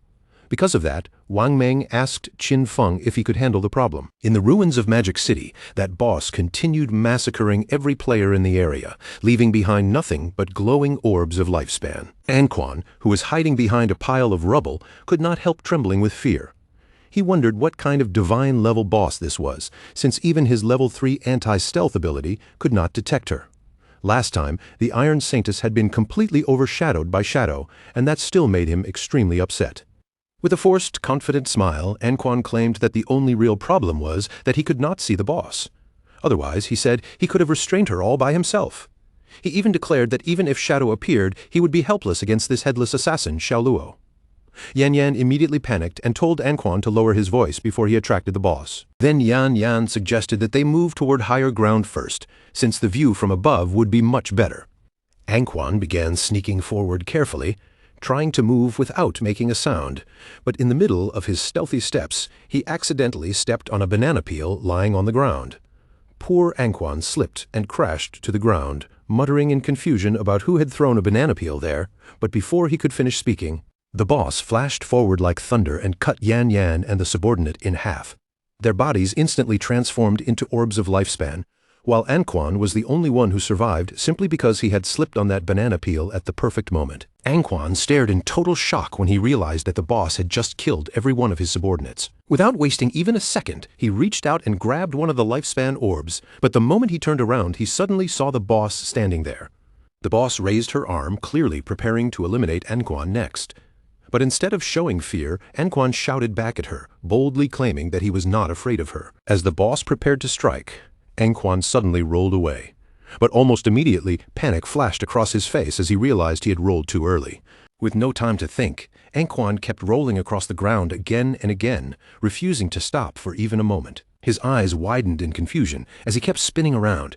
He could not understand what the boss was waiting for, or why she still had not attacked him. Anquan continued rolling non-stop around the boss until his head started spinning badly. He had pushed himself to the limit, and dizziness completely overwhelmed him. When Anquan finally stopped rolling, he looked up in confusion and noticed that the boss was starting to disappear right in front of him. By then, he was so dizzy that his vision blurred and he could barely see anything clearly. After gathering power for her strike, the boss suddenly unleashed Anti-Stealth Strike. The attack shot straight toward the dizzy Anquan, and this time he had no chance to roll away again. Still wobbling from spinning too much, he took the blow head-on. In the very next instant, Anquan's body collapsed and transformed directly into lifespan, leaving only a glowing orb behind. While the boss's attention was still caught by Anquan's death, Shadow's figure quietly began to appear from the darkness. Out of nowhere, Qin Feng emerged above her like a ghost. He activated True Anti-Stealth Strike and drove his dagger forcefully into her back, dealing more than 28,000 points of damage in a single hit and killing her on the spot. His movement was so fast that she never even had the chance to turn around, much less sense his presence. But after seeing the boss's name, Qin Feng could not help feeling slightly surprised. This headless assassin was actually called Xiao Luo. A few minutes before Qin Feng appeared, the guild members scattered throughout the city, ruins had all turned their anger toward poor Qin Xiaoyu. They pointed at her and blamed her for miscasting her healing spell, saying she had triggered the headless boss by mistake. According to them, the boss had locked onto her and chased her all the way back to the respawn point. Qin Xiaoyu's eyes filled with tears, and her face was full of grief. She quickly explained that she truly had not meant for any of this to happen. Two players were especially furious. They told the guild leader that their teams would never dare accept someone like her, because anyone near her might die without even understanding what had happened. The guild leader frowned and told them to lower their voices, asking if they were trying to attract the boss again. The guild leader looked at Qin Xiaoyu with a serious expression and finally understood that she simply was not suited for combat. Because of that, he told her that from now on, her job would be gathering information about hideouts. If she found a gold-tier hideout, he would reward her with 3 years of lifespan. If she found a platinum-tier hideout, he would give her 10 years. Back when they first learned she had a hidden class, they had thought they had picked up a treasure, but now reality had proven otherwise. Pointing toward Qin Xiaoyu, the guild leader then decided that from this day forward, he would give her 1 year of lifespan every day, because letting her die over and over was far too wasteful. A system window immediately appeared in front of Qin Xiaoyu, informing her that she had received 2 days of tradable lifespan. Her remaining tradable lifespan was now 2 days, 13 hours, and 32 minutes. Overwhelmed with gratitude, she thanked him sincerely from the bottom of her heart. When the other girls in the guild saw this, they were instantly furious. In their eyes, Qin Xiaoyu had simply gotten lucky, and they were convinced this had been her plan all along so she could see the guild leader every single day. Cursing little Cao Yu under their breath, they angrily declared that they would do the same thing too. Right then, lifespan began rising from another area nearby, and someone noticed that the boss's name was Xiao Luo. The moment they heard that, the guild leader and his men all became curious and confused. Not long afterward, the boss's corpse appeared on the ground. Then Qin Feng's figure emerged, standing there silently as he stared straight at the guild leader. The guild leader and the others froze on the spot, their eyes widened and their jaws nearly dropped as shock spread across their faces. Without hesitating for even a second, the guild leader's expression turned furious, and he slammed a heavy blow onto one of his own men's head. At that exact moment, a strange energy suddenly appeared around Qin Xiaoyu. The space surrounding her started to twist and distort, leaving her standing there in complete confusion. Her eyes widened with fear and surprise.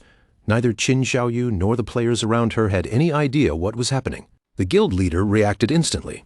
Without wasting even a second, he kicked Qin Xiaoyu hard in the backside, sending her flying away. Qin Xiaoyu's body lifted into the air as if pulled by an invisible force. Terrified, she screamed loudly and begged for someone to help her. Then 3 headless bosses appeared around her at the same time. The moment Qin Feng saw them, his attention immediately locked onto Qin Xiaoyu. Anquan and the others were watching from a corner, and they panicked when they saw 3 bosses appear. But then they quickly realized there were actually 4, and then 5, because one had just been instantly killed by Shadow. Only then did they understand why the boss had felt like it was everywhere at once. There were multiple clones, with tears in her eyes and desperation all over her face. Qin Xiaoyu cried out for help. Then she spotted Shadow, and for a brief moment, she thought she had finally been saved. She stretched her hand toward Qin Feng and begged him to save her, calling him Brother Shadow. But the moment that word brother came from the mouth of someone who had once betrayed him, Qin Feng's eyes flashed with anger. Just as the headless bosses were about to launch their attack, Qin Feng activated his new Shadow Dash and moved in an instant. In the blink of an eye, his blade swept through the bosses and poor Qin Xiaoyu together, cutting them all into pieces. Qin Xiaoyu was completely stunned as she died, unable to understand why Shadow had killed her too. The system then informed our boy that he had killed headless assassin Xiaoluo and Qin Xiaoyu, earning 48,000 experience points, 20 evolution points, and 1,520 days of tradable lifespan. As glowing lifespan orbs rained down from the sky, King Feng turned his back on Qin Xiaoyu without the slightest emotion and coldly said that she was simply unlucky. Qin Feng activated Greedy Hand and swept up the loot. He soon realized that besides the 1,520 days of lifespan dropped by the boss itself, there were also many light orbs scattered around. Those were the non-tradable lifespans the boss had just absorbed from other players and had not yet digested. Captain Anyu and Wang Meng soon appeared nearby. With a smile, Anyu greeted our boy and offered to buy the items from him if he did not need them. Qin Feng was slightly surprised, noticing that Captain Anyu and Wang Meng seemed to show up everywhere. With a calm expression, our boy said they had arrived at just the right time. He happened to know another place with valuable loot, and if the price was good enough, he could take them there. He told Wang Meng and the others to follow him, but made it clear that Anyu could not come. Captain Anyu was immediately both angry and confused, asking why she was not allowed to go with them. Shadow lifted his finger and pointed toward Wang Meng, then clarified in a calm voice that, to be more accurate, women were not allowed to go. Anyu's face flushed slightly. Showing off her attractive figure, she asked the boss why that was the case. Then, pretending to be deeply wronged, she accused him of discrimination and said she had even planned to seduce him, only to discover that he apparently preferred men. Qin Feng gave her a light knock on the head, then explained the reason. Outside the north gate of the city ruins stood a tower of divine authority. After clearing its challenge, players could obtain valuable rewards. However, the NPCs inside looked down on women. If even one woman joined the team, the challenge difficulty would increase tenfold. Little Black smiled and said goodbye to Qin Feng, wishing him good luck, while her friend looked at him with open admiration. Captain Anyu, however, turned away in anger, declaring that those NPCs were sexist trash and swearing that once she leveled up, she would kill them herself. Then she told Xiao He they should go explore the nearby mountain, kill some monsters, and vent her frustration. Qin Feng told Wang Meng and his men to follow him. Right after that, the system notified them that Shadow had sent a party invitation. One of Wang Meng's subordinates became visibly nervous, saying this was his first time teaming up with the great boss. Wang Meng immediately scolded him for acting scared, reminding him that this was a rare chance to observe the great boss's movements up close. But in the next instant, Qin Feng had already left them far behind. When they noticed the distance opening up, they panicked, completely unable to understand what was going on. Shadow looked like he was walking casually, yet somehow he was still faster than them running at full speed. At that point, they could only wonder how they were supposed to learn anything from him, finally concluding that his agility was simply too high. While moving forward, Qin Feng checked his system inventory and noticed that more than 20 items had dropped from the boss, and among them, 2 were actually usable by assassins. The first item was an assassin weapon called the Forest Bone Blade of Tyre Emerald. It had an attack power of 388.125, came with armor penetration, and increased strength by 39 and agility by 48. The requirement to equip it was level 15. Its unique effect doubled movement speed for 5 seconds after dealing damage, and while that effect was active, it also granted a 30% evasion rate. Qin Feng drew the new Forest Bone Blade, and his eyes lit up with satisfaction. Its attack power was almost 80% higher than the 216 points on the Plague Blade.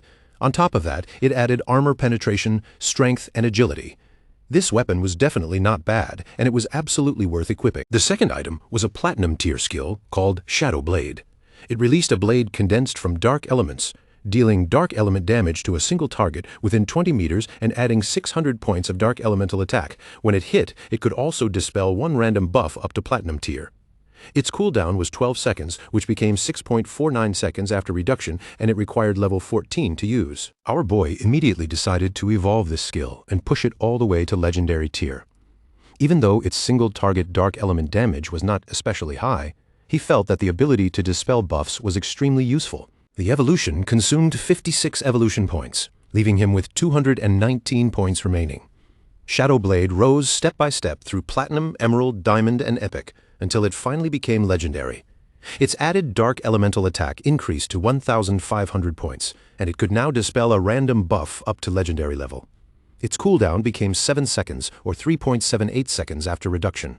Finally, the skill gained a brand new legendary effect. Whenever it struck a weak point, it would refund 3 seconds of cooldown. Holding the newly upgraded skill in mind along with his new blade, Qin Feng felt genuinely pleased.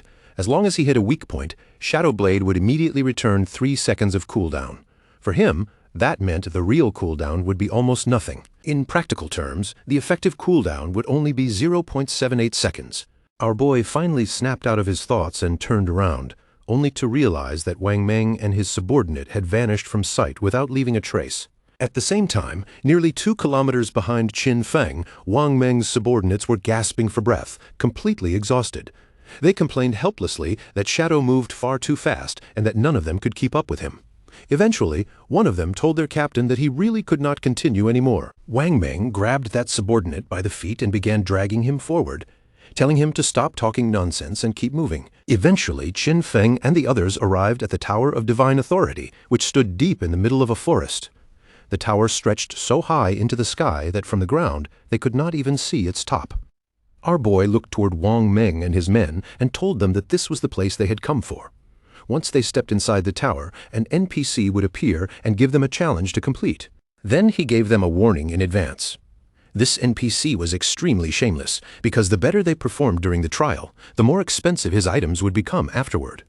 With a calm look on his face, Qin Feng advised them to hold back as much as possible and only use about 1% of their true strength. He told them to do their best while keeping it low-key, because in the end, they only needed to defeat a gold-tier boss. But when our boy turned around, he saw Wang Meng and his men sprawled across the ground, their bodies trembling from exhaustion. None of them had been able to keep up with Qin Feng's pace at all. Wang Meng's face was covered in sweat, and he was gasping so hard that he could barely speak. Still, he forced himself to raise a trembling thumb and told our guy not to worry, promising that the mission would absolutely succeed. As Qin Feng walked toward the entrance of the Tower of Divine Authority, he reminded them to communicate through team chat at all times, so the NPC would not hear anything they said. He explained that once they cleared the challenge, they would be able to buy excellent items from that NPC, and he assured them that the rewards would not disappoint. Then Qin Feng and the others pushed open the heavy doors of the tower and stepped inside. The moment they entered, Wang Meng and his men were startled by the sight in front of them. A hooded NPC was floating in midair, calmly welcoming them as friends from Blue Star and saying that the arrival of the Forsaken Gods must have already made them feel uneasy. The floating NPC then revealed that this place was the Tower of Divine Authority. If they successfully completed the challenge inside, they would earn the right to trade with him. Then he simply asked them to tell him when they were ready. Wang Meng's men were both surprised and confused when they realized this game actually had NPCs. One of them quickly asked Shadow what kind of boss they would have to face in the challenge. Our guy only told them to follow his lead during the fight and said it would be simple. But the swordsman in the party became even more uneasy and asked him to explain it more clearly. The swordsman wanted to know how long the fight would last, how many phases the boss had, what skills it used, and whether the battle depended more on mechanics or raw stats. Once he started, he could not stop asking questions. He also wanted to know if the boss had movement skills, instant kill attacks, targeted abilities, weak points, and exactly how long they should expect the battle to continue. Wang Meng quickly told Qin Feng not to take this guy too seriously. He explained that the swordsman's nickname was Steady as an old dog, and ever since a past mission accident where 2 party members died, this guy had become extremely cautious, no matter what he was doing. Qin Feng did not waste any more time and directly told the NPC that they were ready to begin. The swordsman instantly panicked, raising his voice to say that he still was not ready at all. The NPC lowered his hooded head toward them and announced that it was time for them to begin enjoying the trial. A moment later, a portal opened inside the tower. From within it stepped a powerful level 20 gold-tier boss, the Obsidian skull-splitting puppet. The swordsman's eyes widened with fear the moment he saw the boss's level. This monster was already level 20, while the highest level among their group was only level 11. Qin Feng remained completely calm and told them there was no problem. Then he signaled for Wang Meng to go first. Following Shadow's command, Wang Meng pulled out his shield and drew his sword from his inventory.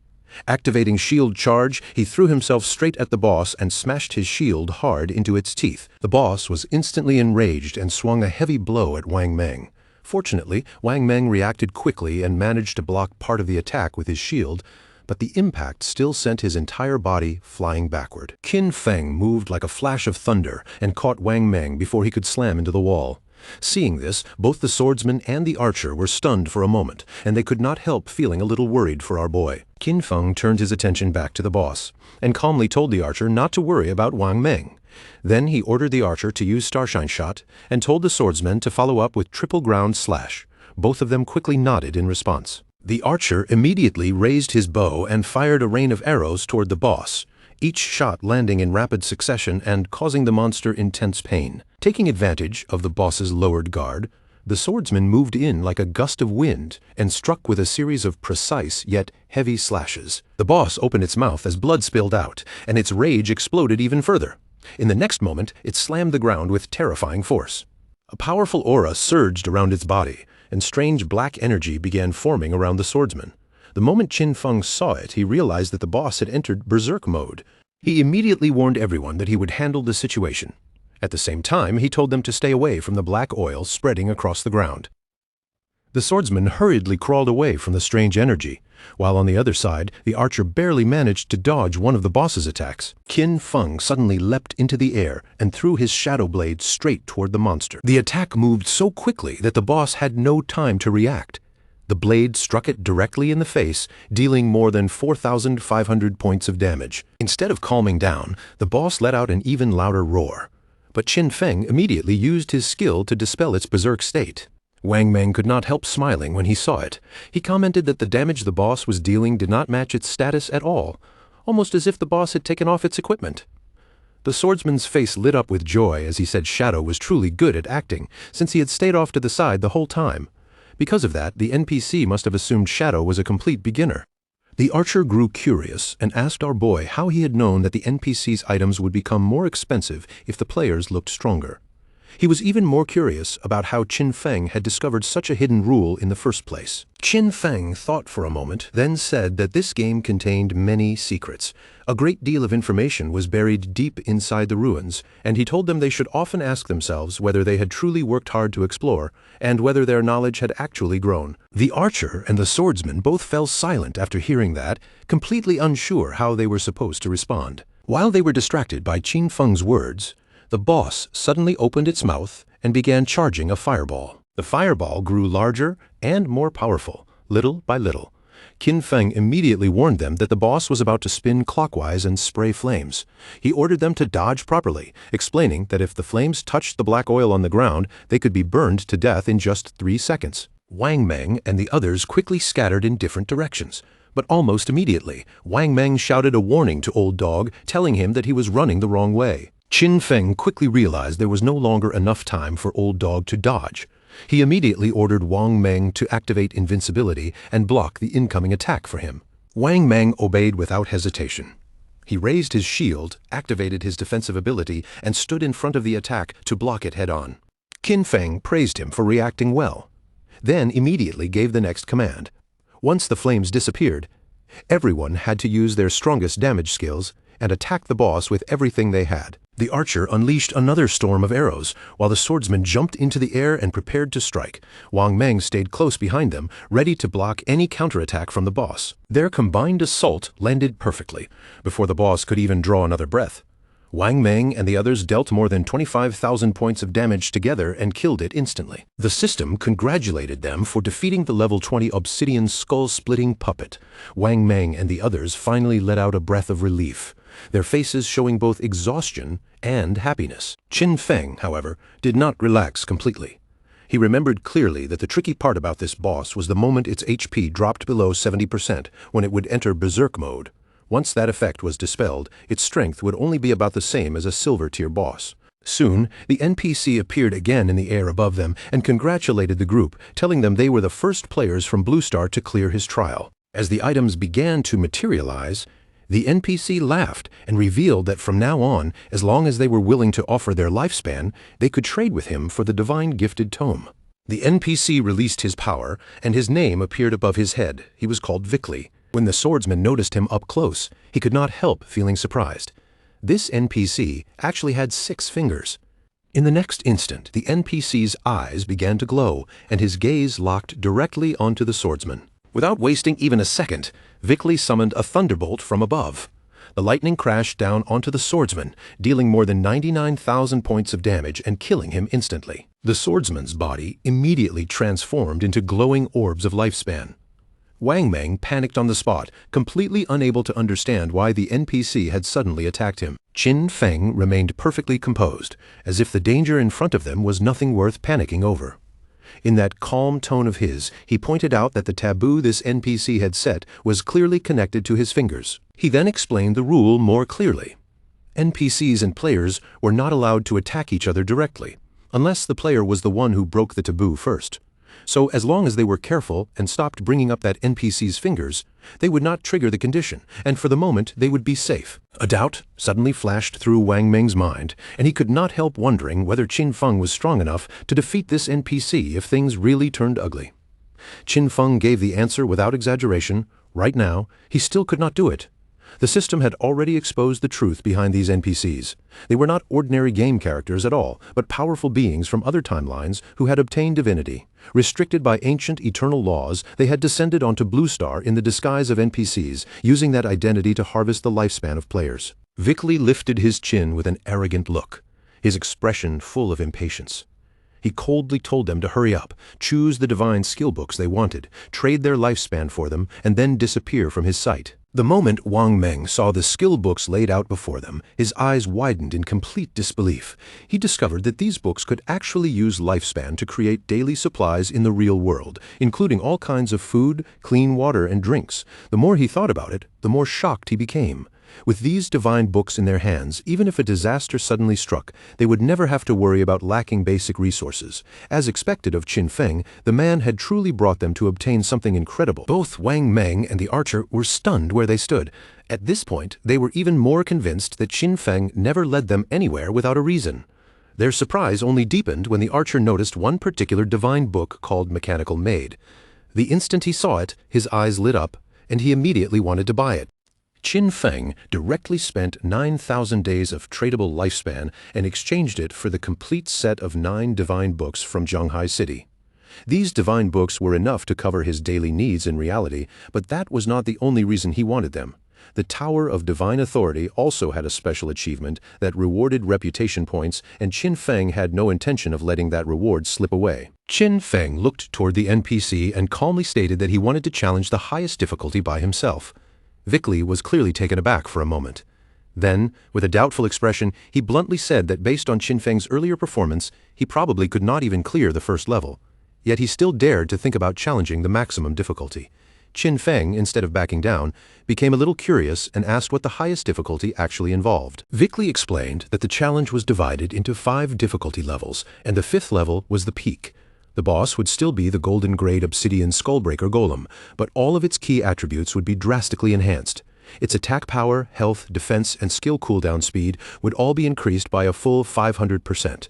Wang Meng and the archer were so shocked that their jaws nearly dropped. A 500% increase was no small matter.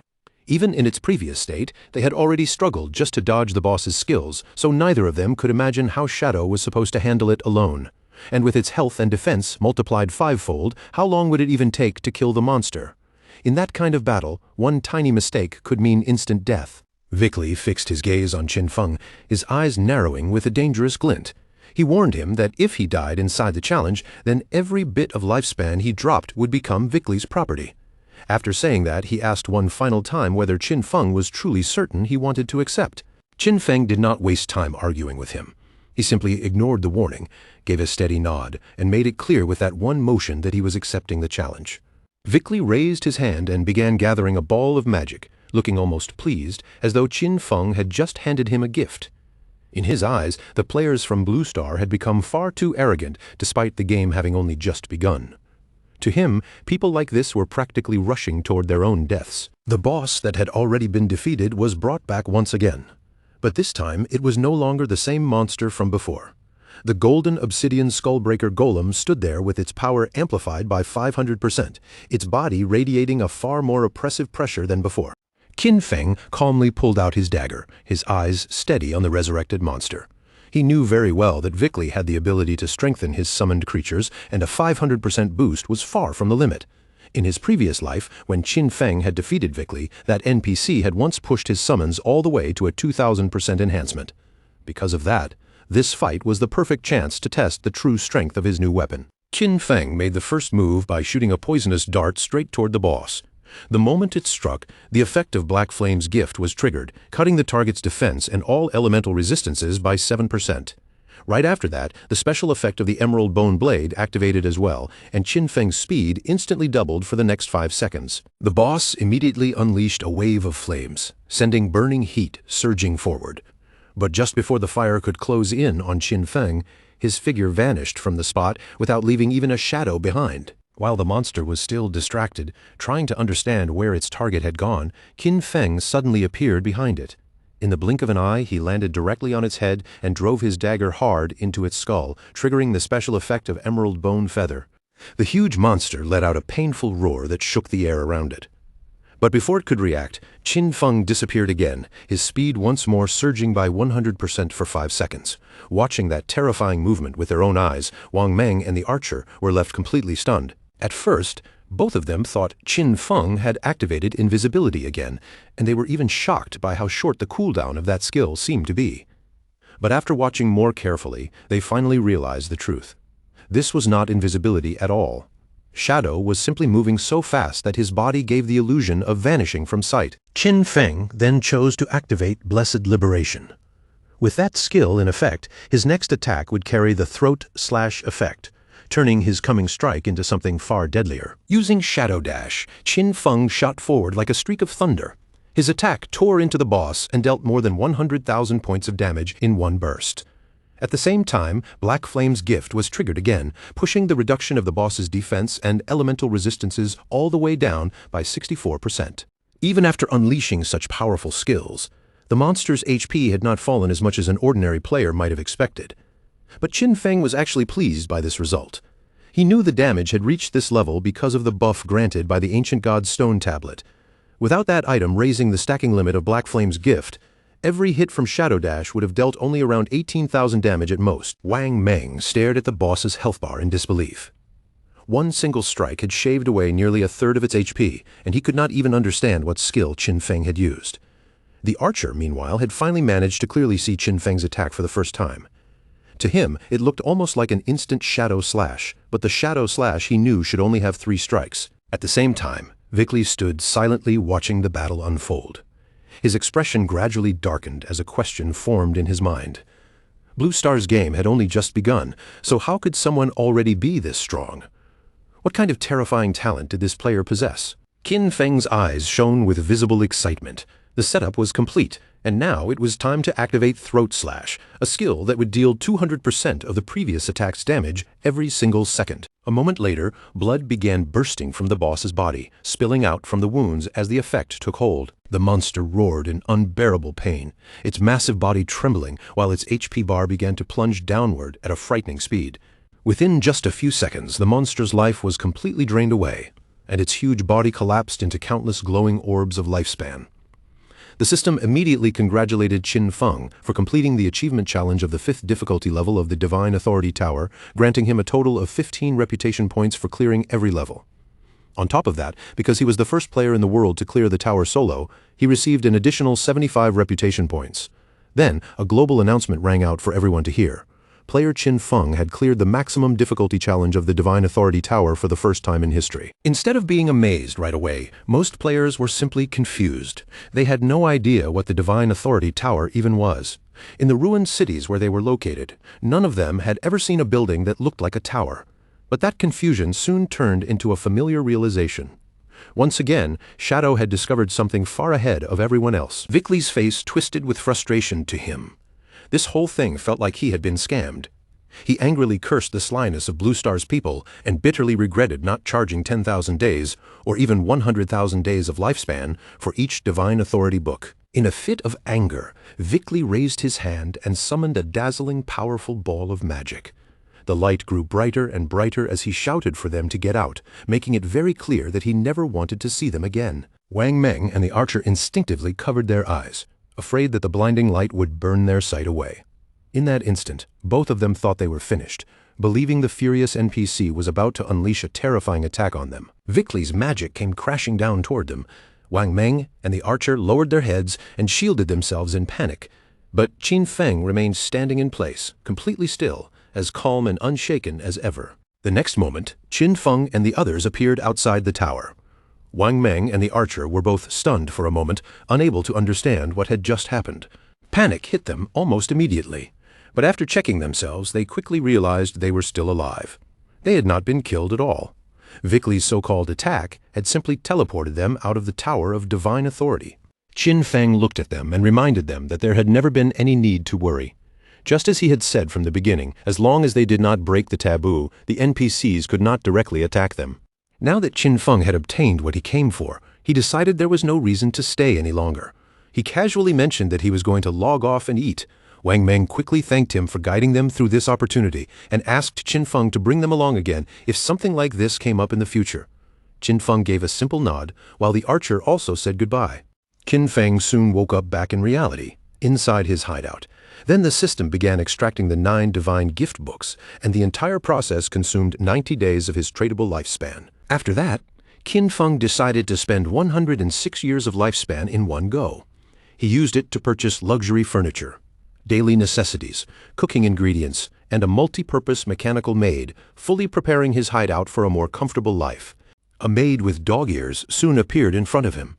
She introduced herself politely, then informed Qin Feng that she could take care of all matters inside the house and would serve him in whatever way he needed. Qin Feng lay back comfortably on the luxurious sofa and gave his first order, telling her to start a complete cleaning of the hideout immediately.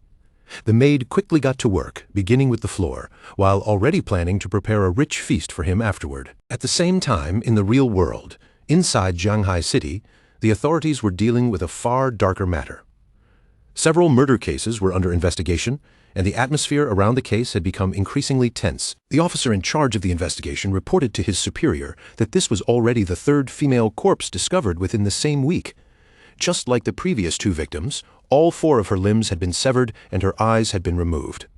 The method was so similar that it was highly likely the same killer was responsible. Hearing this, the superior immediately asked whether the investigators had found any useful clues. The officer answered with a heavy expression, saying that the murderer clearly understood how investigators worked. Every time the bodies were abandoned, the timing was chosen just outside the effective duration of their investigative skills.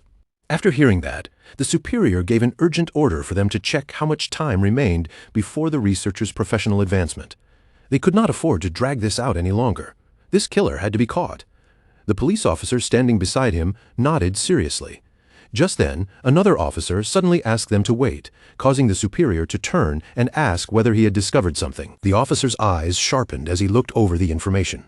He had noticed something disturbing. Shadow's log-in and log-out times matched almost exactly with the moments when the girls had been killed. The superior fell into thought, knowing that matching schedules alone were not enough to prove anything.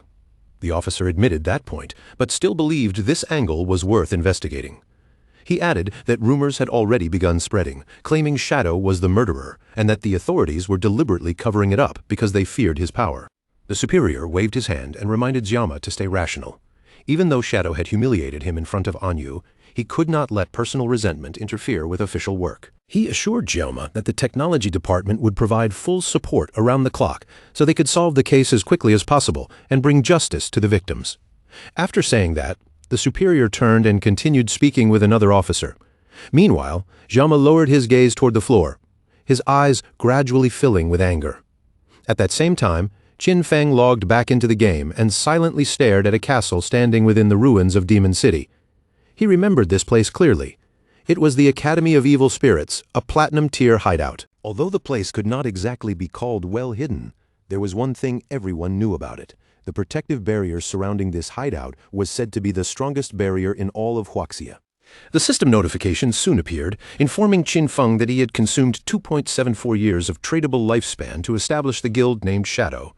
His goal was very straightforward. He intended to seize this hideout and register it under his guild's name, turning it into a sanctuary within the ruins of Magic City. Qin Feng immediately leapt forward. Sanctuaries had the ability to teleport between each other, and once this place became his, traveling between Magic City and Zhenghai would become much more convenient from now on. After activating invisibility, Qin Feng slipped into the hideout without making a sound. His figure blended into the surroundings as he began moving quietly through the interior. Several minutes later, Qin Feng had already reached the third underground level, which was also the deepest part of the hideout. Yet, along the way, he had not run into even a single monster. That alone told him something was wrong. Someone, or perhaps a group of fairly powerful people, had already cleared this place before him. Just then, a sharp shout suddenly echoed through the underground space, declaring that she had nowhere left to run. Qin Feng's interest was immediately caught. He moved closer and quietly looked around the corner, only to see several men surrounding a lone woman. The woman's eyes were filled with fear as she backed away from them. Her voice trembled as she begged them not to come any closer. They were standing on a bridge, and the woman had already been forced into a dead end, with a river of molten lava flowing behind her. One of the men smiled and told her not to be so afraid, saying they would not kill her, at least not for now. He explained that Dongfang Yue wanted them to capture her so his son could show her some love. Then he demanded that she reveal her location in the real world. If she refused, they would kill her again and again until every bit of her lifespan was drained away. He even warned her that suicide would be useless because members of Shura Hall were already waiting at her respawn point. The orange-haired man then smiled wider and suggested they make a deal. He reminded her that she had killed Dongfang Yue twice in the game, so by his estimate, she must have taken at least 30 years of lifespan from him. The woman said nothing, her expression tense as she lowered her gaze and fell into thought. Seeing her silence, the man continued, telling her to hand over those 30 years of lifespan, then spend some time playing with the three of them. In exchange, he promised they would let her leave alive. Tears welled in the woman's frightened eyes. Her lips trembled as she asked them what exactly they meant by playing. The men began grinning at one another, their expressions turning even more vile. Then one of them started pulling down his pants, and the poor woman instantly panicked. With a disgusting smile on his face, the orange-haired man made it clear that this was the kind of game they wanted to play. The woman stood there silently for a moment, as if struggling with what to do. Then she turned her face away.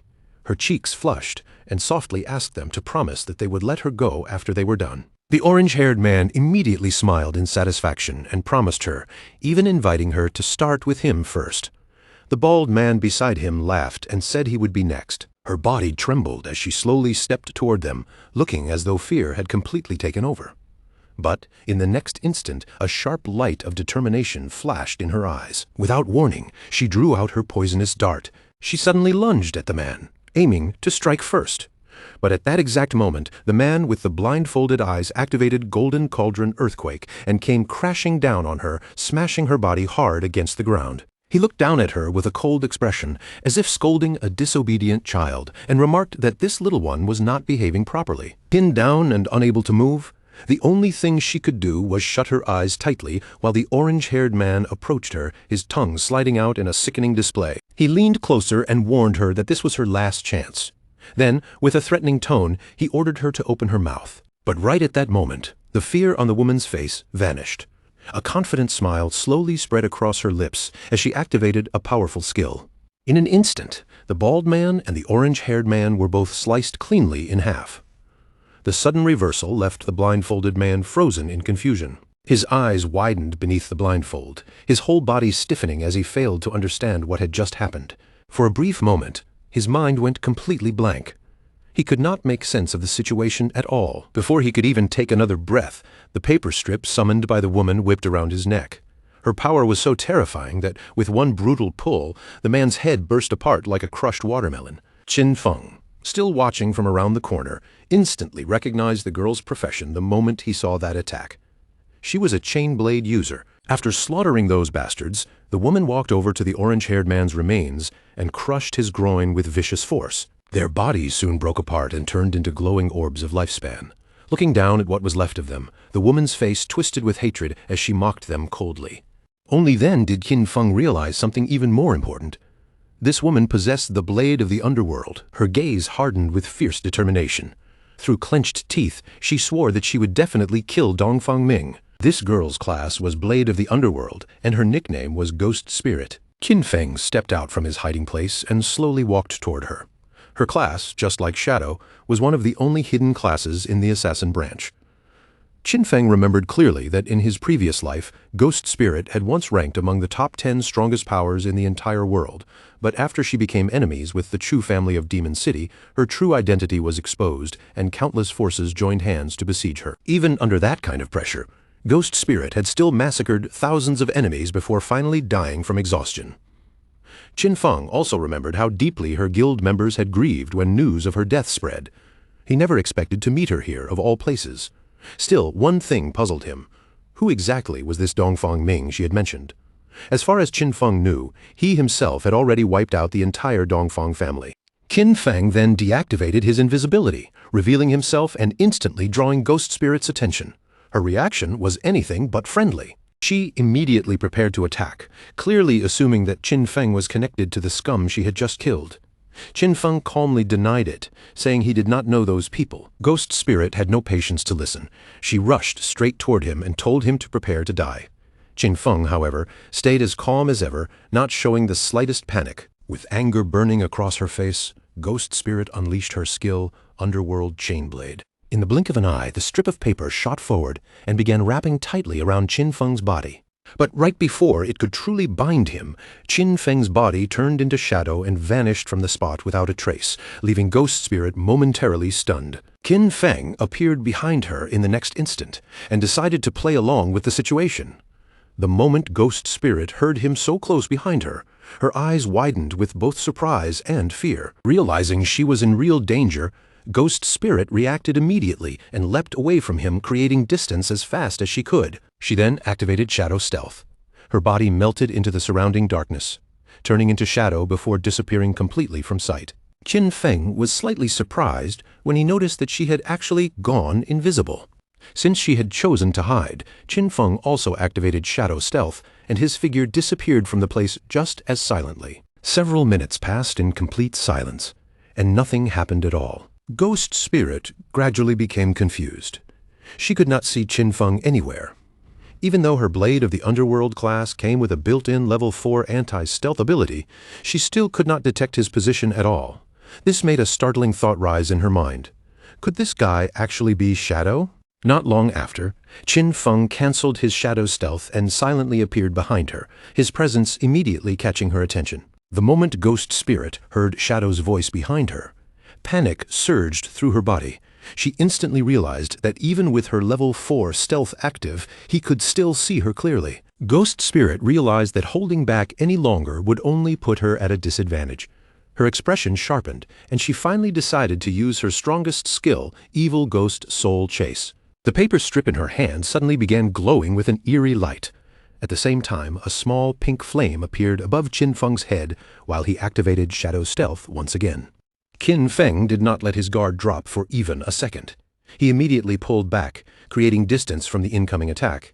But to his surprise, the blade did not lose its target at all, and continued chasing after him, leaving him slightly confused. After observing it more carefully, Qin Feng quickly understood what was happening. This locking blade was able to pinpoint his exact location even while he was hidden. Ghost Spirit's eyes burned with firm determination. Even if her own eyes could not see through his concealment, her weapon could still find him. Anyone marked by evil ghost soul chase would have no way to escape its pursuit. Qin Feng tried to shake it off, but no matter how he moved, it was useless. The blade kept following him without hesitation. At that moment, he realized that this class had the ability to ignore stealth levels entirely. Ghost Spirit truly was far from ordinary. But Qin Feng was not someone who would be cornered so easily. With a clever shift in movement, he began circling around Ghost Spirit, using her own skill against her. By the time she noticed what he was planning, it was already too late. Ghost Spirit refused to give up and tried to catch Qin Feng before he could finish his move. But the moment she acted, the strip of paper suddenly wrapped around her own body, binding her tightly and leaving her completely immobilized. Qin Feng grabbed the strip of paper and lifted it, leaving Ghost Spirit hanging helplessly in midair. Then he told her directly that he was Shadow, not someone sent by Dongfang Ming. He also made it clear that if he had truly wanted to kill her, she would already be dead. With no better choice left, Ghost Spirit decided to believe him and asked him to put her down. Qin Feng did not waste time with unnecessary words. He went straight to the point and asked whether the Dongfang Yu she mentioned came from the Dongfang family of Jianghai City. Even while hanging upside down, Ghost Spirit still nodded. She explained that Dongfang Yu was indeed from that family, but she had married into the Chu family.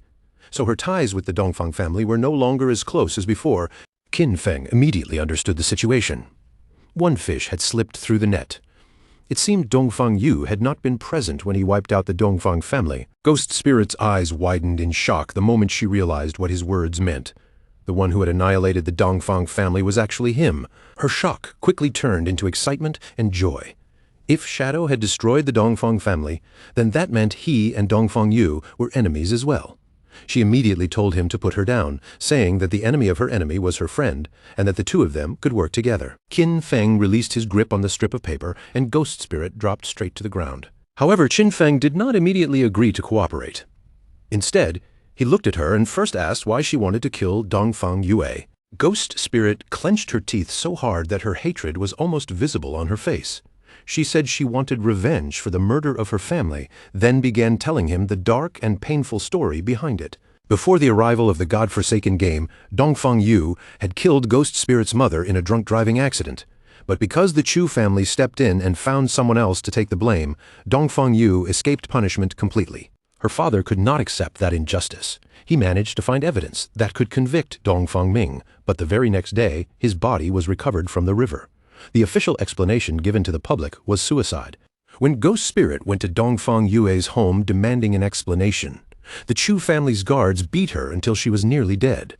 Drowning in despair and pushed to the edge of giving up on everything, she encountered the arrival of the god-forsaken game. The first thing she did after entering the game was kill Dongfang Yue. But killing her once was not enough.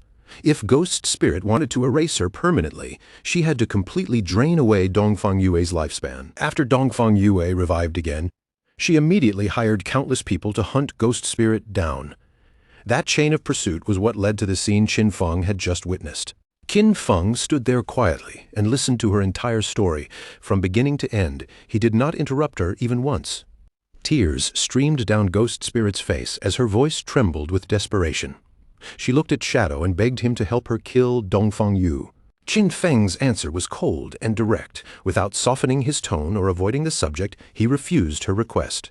But Ghost Spirit still refused to give up. With sorrow filling her tearful eyes, she pleaded with him again, begging him to help her kill Dongfang Yue. Qin Feng stared at her in silence. From the look in her eyes, he could tell that she was not someone who would abandon her goal so easily. With a deeply pained expression, Ghost Spirit told him she would not ask for help without paying a price. She offered him everything she had, promising to work under him and hand over all the lifespan she earned, along with her equipment and skills, as long as he helped her kill Dongfang Yue. She even went as far as declaring that she would willingly become his slave if that was what it took. Qin Feng silently observed her, and a trace of surprise flashed in his eyes. Then, with an arrogant but steady gaze, he told her he would not help her kill Dongfang Yu directly, because this was her revenge, and it could only be settled by her own hands. Qin Feng was not a villain, so he told her that he would help her reach that point, but how far she could go after that would depend on her own fate and ability. Ghost Spirit froze in shock. Her eyes widening with confusion, she could not understand what kind of help he planned to give her if he was refusing to kill Dongfeng Yu himself. Qin Feng answered honestly. With a calm look in his eyes, he told her to join his guild and become one of his people. If she did that, he would help her complete her revenge. A system window appeared in front of Ghost Spirit, informing her that Shadow had invited her to join the guild named Shadow. Ghost Spirit fell silent for a moment, thinking it over carefully. Then her eyes slowly lit up with joy when she realized that Shadow's guild currently consisted of only him. So all she had to do was join?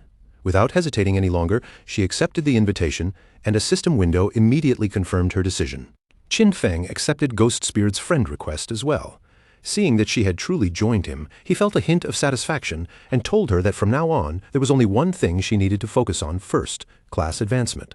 Qin Feng turned his back to her and said that she would have to discover for herself what class advancement meant and how to complete it. Once she succeeded, she could come find him again. Ghost Spirit remained kneeling on the ground, but her eyes began shining with renewed determination. Qin Feng made his meaning clear. If she could not even accomplish this much, then she should give up on revenge altogether. Qin Feng activated Shadow Stealth and left the area without a sound. In his heart, he knew the blade of the underworld class had limitless potential. With just a little guidance, Ghost Spirit would definitely be able to advance much further in the future. After leaving Ghost Spirit behind, Qin Feng continued forward and soon arrived in the deepest part of the Evil Spirit Academy. Standing before him was a level 15 boss, a strange woman surrounded by several spiritual heads. She was the platinum-grade aberrant witch, Stana. After studying her for only a moment, Qin Feng quickly realized that she was the guardian of the Evil Spirit Academy. In the blink of an eye, Qin Feng leapt into action and unleashed Dark Knight Ring Blade against the boss. The attack struck hard, dealing 26,000 points of damage while also triggering weak point strike.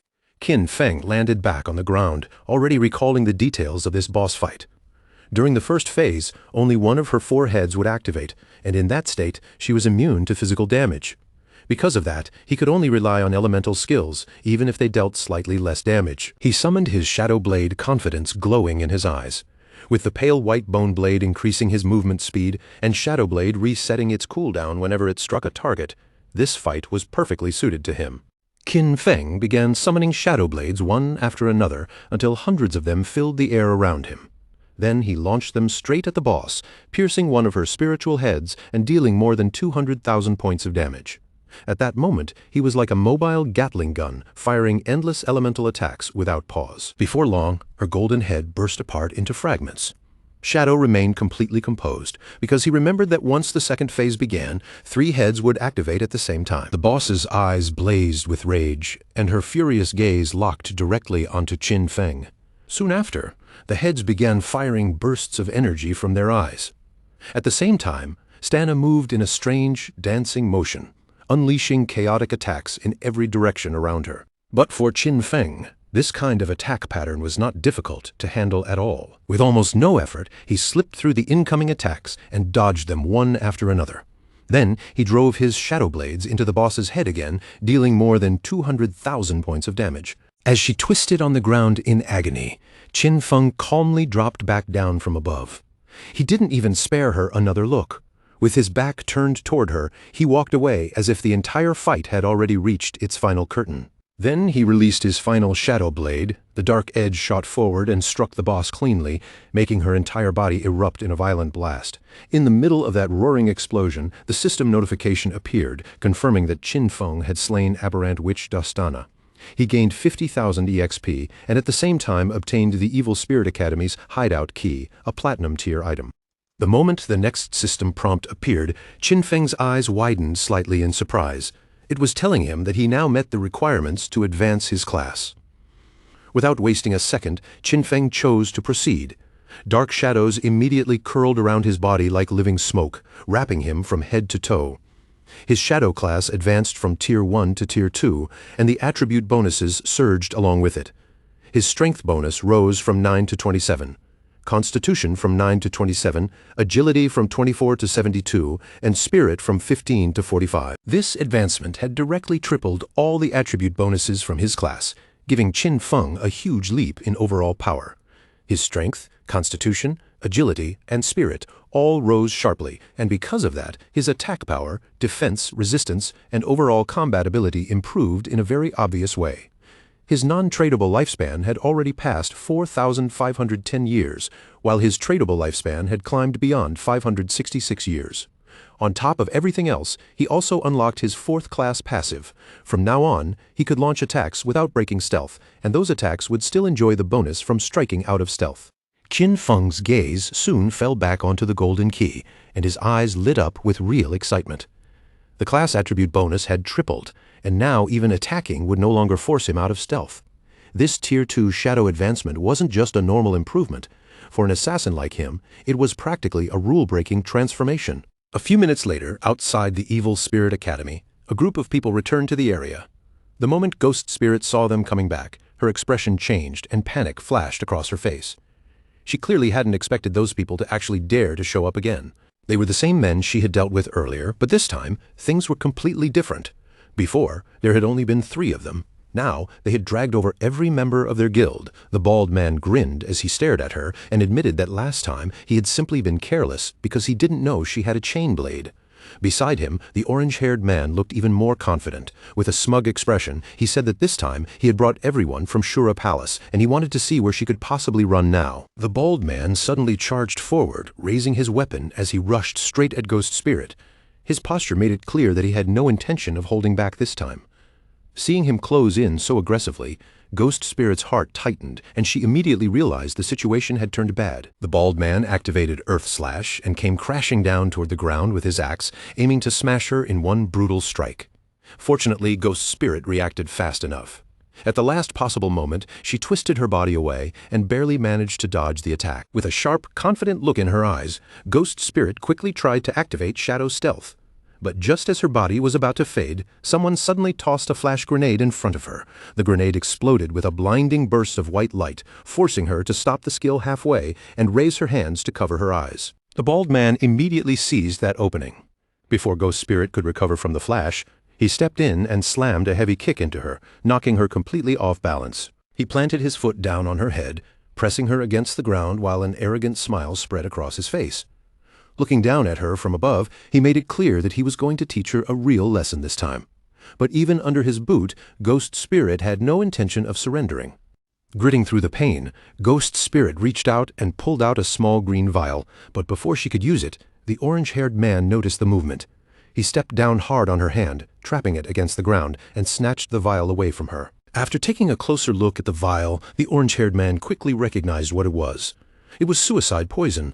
Once used, it would make the user lose half of their lifespan and return directly to the respawn point.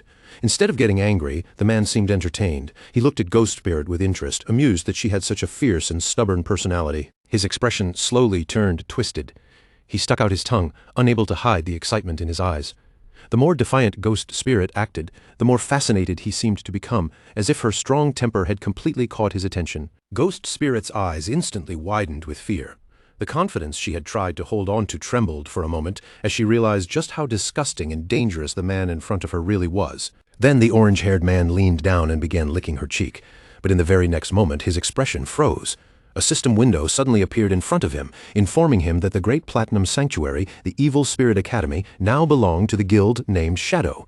The barrier had been activated, and all personnel who were not members of this guild would be treated as intruders. Immediately after that warning appeared, the sanctuary's defense system began removing the intruders.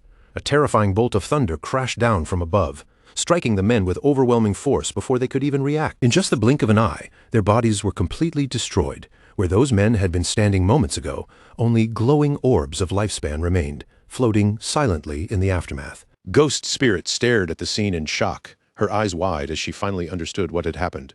The Evil Spirit Academy was actually a sanctuary, and now it belonged to her guild. That could only mean one thing. In just a few short minutes, Shadow had killed the Guardian and taken the key. Qin Feng also received the Jade Tier Aberrant Witch's Ring.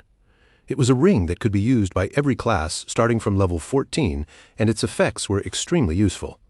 It increased all attributes by 22 and boosted cooldown speed by 30%. Its unique effect also expanded skill range by 25% and increased area damage by 10%. And as if that reward wasn't already good enough, he also obtained a platinum-grade skill called Virulent Poison Trap. This platinum-grade skill was made for assassin and hunter classes. It allowed Qin Feng to set down a trap hidden with level 5 stealth. Any enemy who triggered it would take 500 extra poison damage, suffer a 50% slow for 5 seconds, and continue receiving poison damage equal to 100% of his attack power.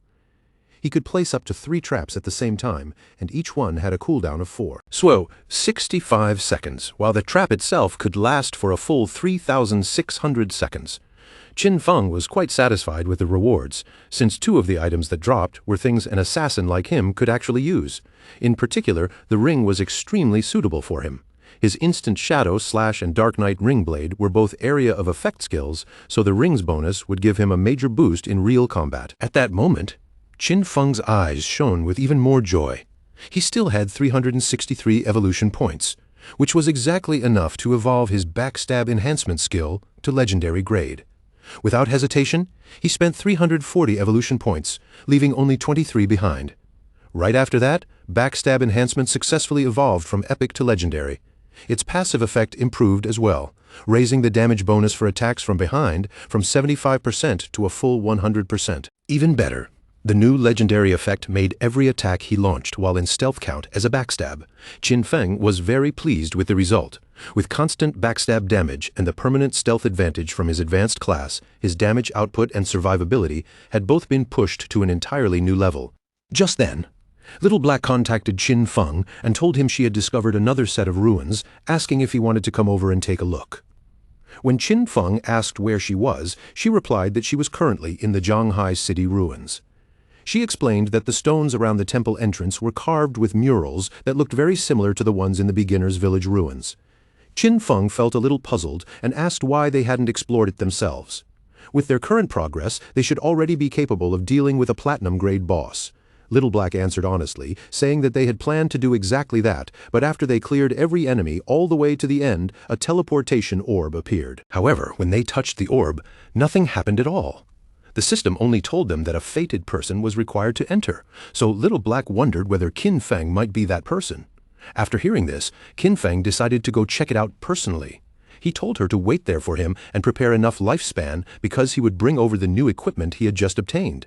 Besides, since the 2 shrines could teleport between each other, traveling from the Magic City ruins to the Zhanghai ruins had become much more convenient. Little Black also mentioned that the officials on the Zhanghai side didn't have enough lifespan, so he could sell directly to the people in Magic City instead. At the same time, Little Black was waiting on the outskirts of the Zhanghai City ruins, keeping watch near the area where she had discovered the strange entrance. She was sitting on a white llama, and the creature was calmly lowering its head, chewing grass as if nothing serious was happening around it. Not long after, Qin Feng suddenly appeared behind her without making a sound. His voice came from close by as he asked where exactly the ruins were located. The sudden sound of Qin Feng's voice startled both Little Black and the llama at the same time. Little Black flinched and quickly complained, telling him not to scare her like that. Qin Feng had obviously done it on purpose, but he put on an innocent face and promised that he would be more careful next time. Little Black then leaned forward and peeked over the edge of the cliff, pointing down below as she explained that the entrance to the ruins was at the bottom. When Qin Feng asked how they had managed to find such a hidden place, she gave a small, awkward reaction and said it was a long story. Little Black turned toward the llama beside her and began explaining from the beginning.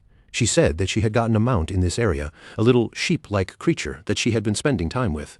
While she was playing around with it, a silver-gray boss suddenly appeared out of nowhere. The sudden arrival scared both of them badly, instantly throwing the whole situation into chaos. In her panic, Little Black lost her footing and tumbled straight off the cliff. Fortunately, instead of falling all the way down, she got caught by a tree growing near the bottom.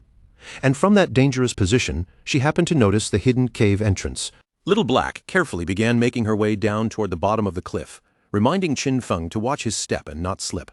As she moved, she explained that after she respawned, she called Captain An and Uncle Wang Meng over so they could explore the place together. Qin Feng simply jumped down after her, landing smoothly while commenting that finding a place like this really did match her usual style.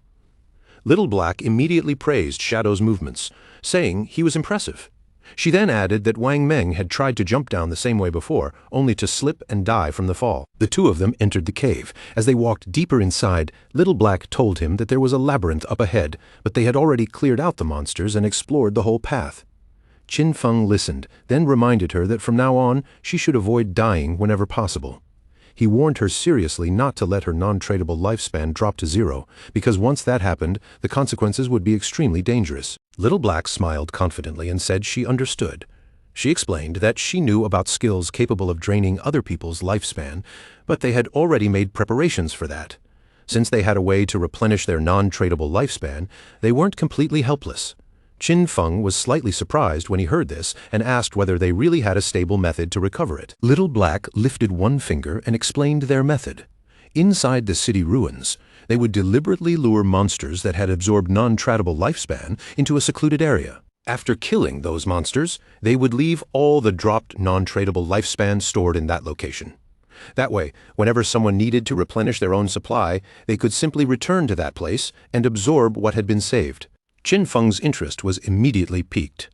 He nodded slightly, admitting that it was a clever method, then asked whether a newcomer had been the one to come up with the idea. Little Black froze in shock, because Qin Feng had guessed it perfectly.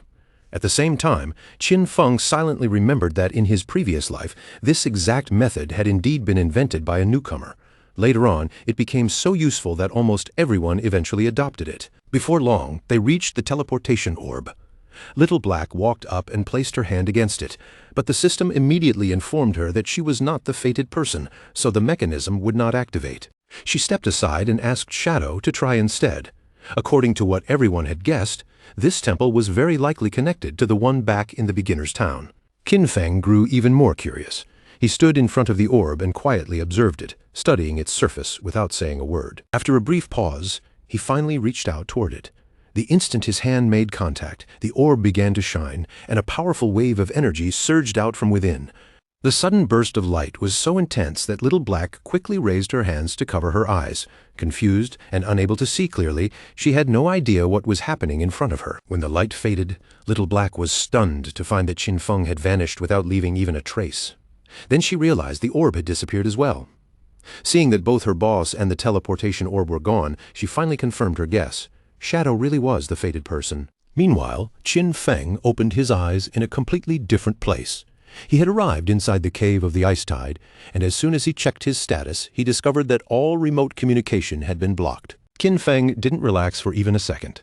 The moment he realized he was alone in this unfamiliar place, he immediately activated his invisibility skill, letting his figure fade into the surroundings while he quietly assessed the danger. Right after that, the system issued him a brand new mission: protect the Ice Tide crystal. Qin Feng's gaze instantly locked onto the crystal in front of him. He recognized it at once, and his expression turned serious, because he remembered clearly that if this object was struck by any attack, it would erupt with a terrifying icy tide. As Qin Feng looked around more carefully, he noticed movement inside the surrounding caves. Monsters were beginning to emerge from the darkness, and every one of them seemed determined to charge at the Ice Tide crystal no matter what. He immediately understood the danger. If he allowed even one of them to succeed, then he would be finished. Qin Feng quickly took the virulent poison trap out of his inventory. For him, dying once was not the most frightening part.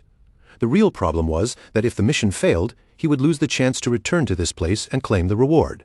He understood better than anyone that his only real option right now was to evolve Virulent Poison Trap. After spending the required evolution points, leaving himself with only 17, the skill successfully advanced from Platinum grade to Epic grade. After the upgrade, the trap's stealth level rose from level 5 to level 8. Any enemy that triggered it would now suffer 1,200 extra poison damage and be slowed for 8 seconds. The slowing effect still remained at 50%, while the continuous poison damage was still equal to 100% of Qin Feng's attack power. Even more importantly, the maximum number of traps he could place increased from 3 to 9, while the duration of each trap still remained at 3,600 seconds. Qin Feng immediately placed 3 traps right at the cave entrances, carefully setting them where the monsters would have to pass through. At the same time, the system informed him that the effect of the Aberrant Witch's Ring had activated, increasing the skill's area of effect by 25%. Seeing the widened trap range, Qin Feng instantly understood that the upgraded traps were now enough to cover the entire passage, no matter how the monsters rushed out. As long as they tried to pass through those cave mouths, they were guaranteed to trigger the traps. And right at that moment, the first wave finally arrived. One monster after another appeared from the cave openings, their glowing eyes fixed directly on Qin Feng. In the next second, The horde poured out from the darkness and charged toward him with terrifying speed. But the instant they crossed the entrance, they stepped straight into the traps Qin Feng had prepared. Thorn-covered vines suddenly burst out from the traps, whipping upward and wrapping tightly around the monsters' bodies. The poison damage erupted at the same time, tearing through them for more than 100,000 points of damage. Dust and broken earth rose from the ground as the trap effects exploded across the passage. But Qin Feng stood in place calmly, even with the chaos in front of him. His expression remained steady and unmoved. Then, without warning, an arrow suddenly cut through the air and shot toward him. The moment Qin Feng noticed the incoming attack, his eyes sharpened and his expression instantly became more serious. Just before the arrow could strike him, Qin Feng summoned a shield in front of himself. The arrow slammed into it at the last possible moment, and the attack was blocked by the narrowest margin. Qin Feng's gaze immediately shifted toward the monster holding a bow. Only then did he realize that among these mobs, there were also ranged attackers hiding in the group. Meanwhile, outside the Magic City ruins, a mage named Dongfang Yue met with the orange-haired man.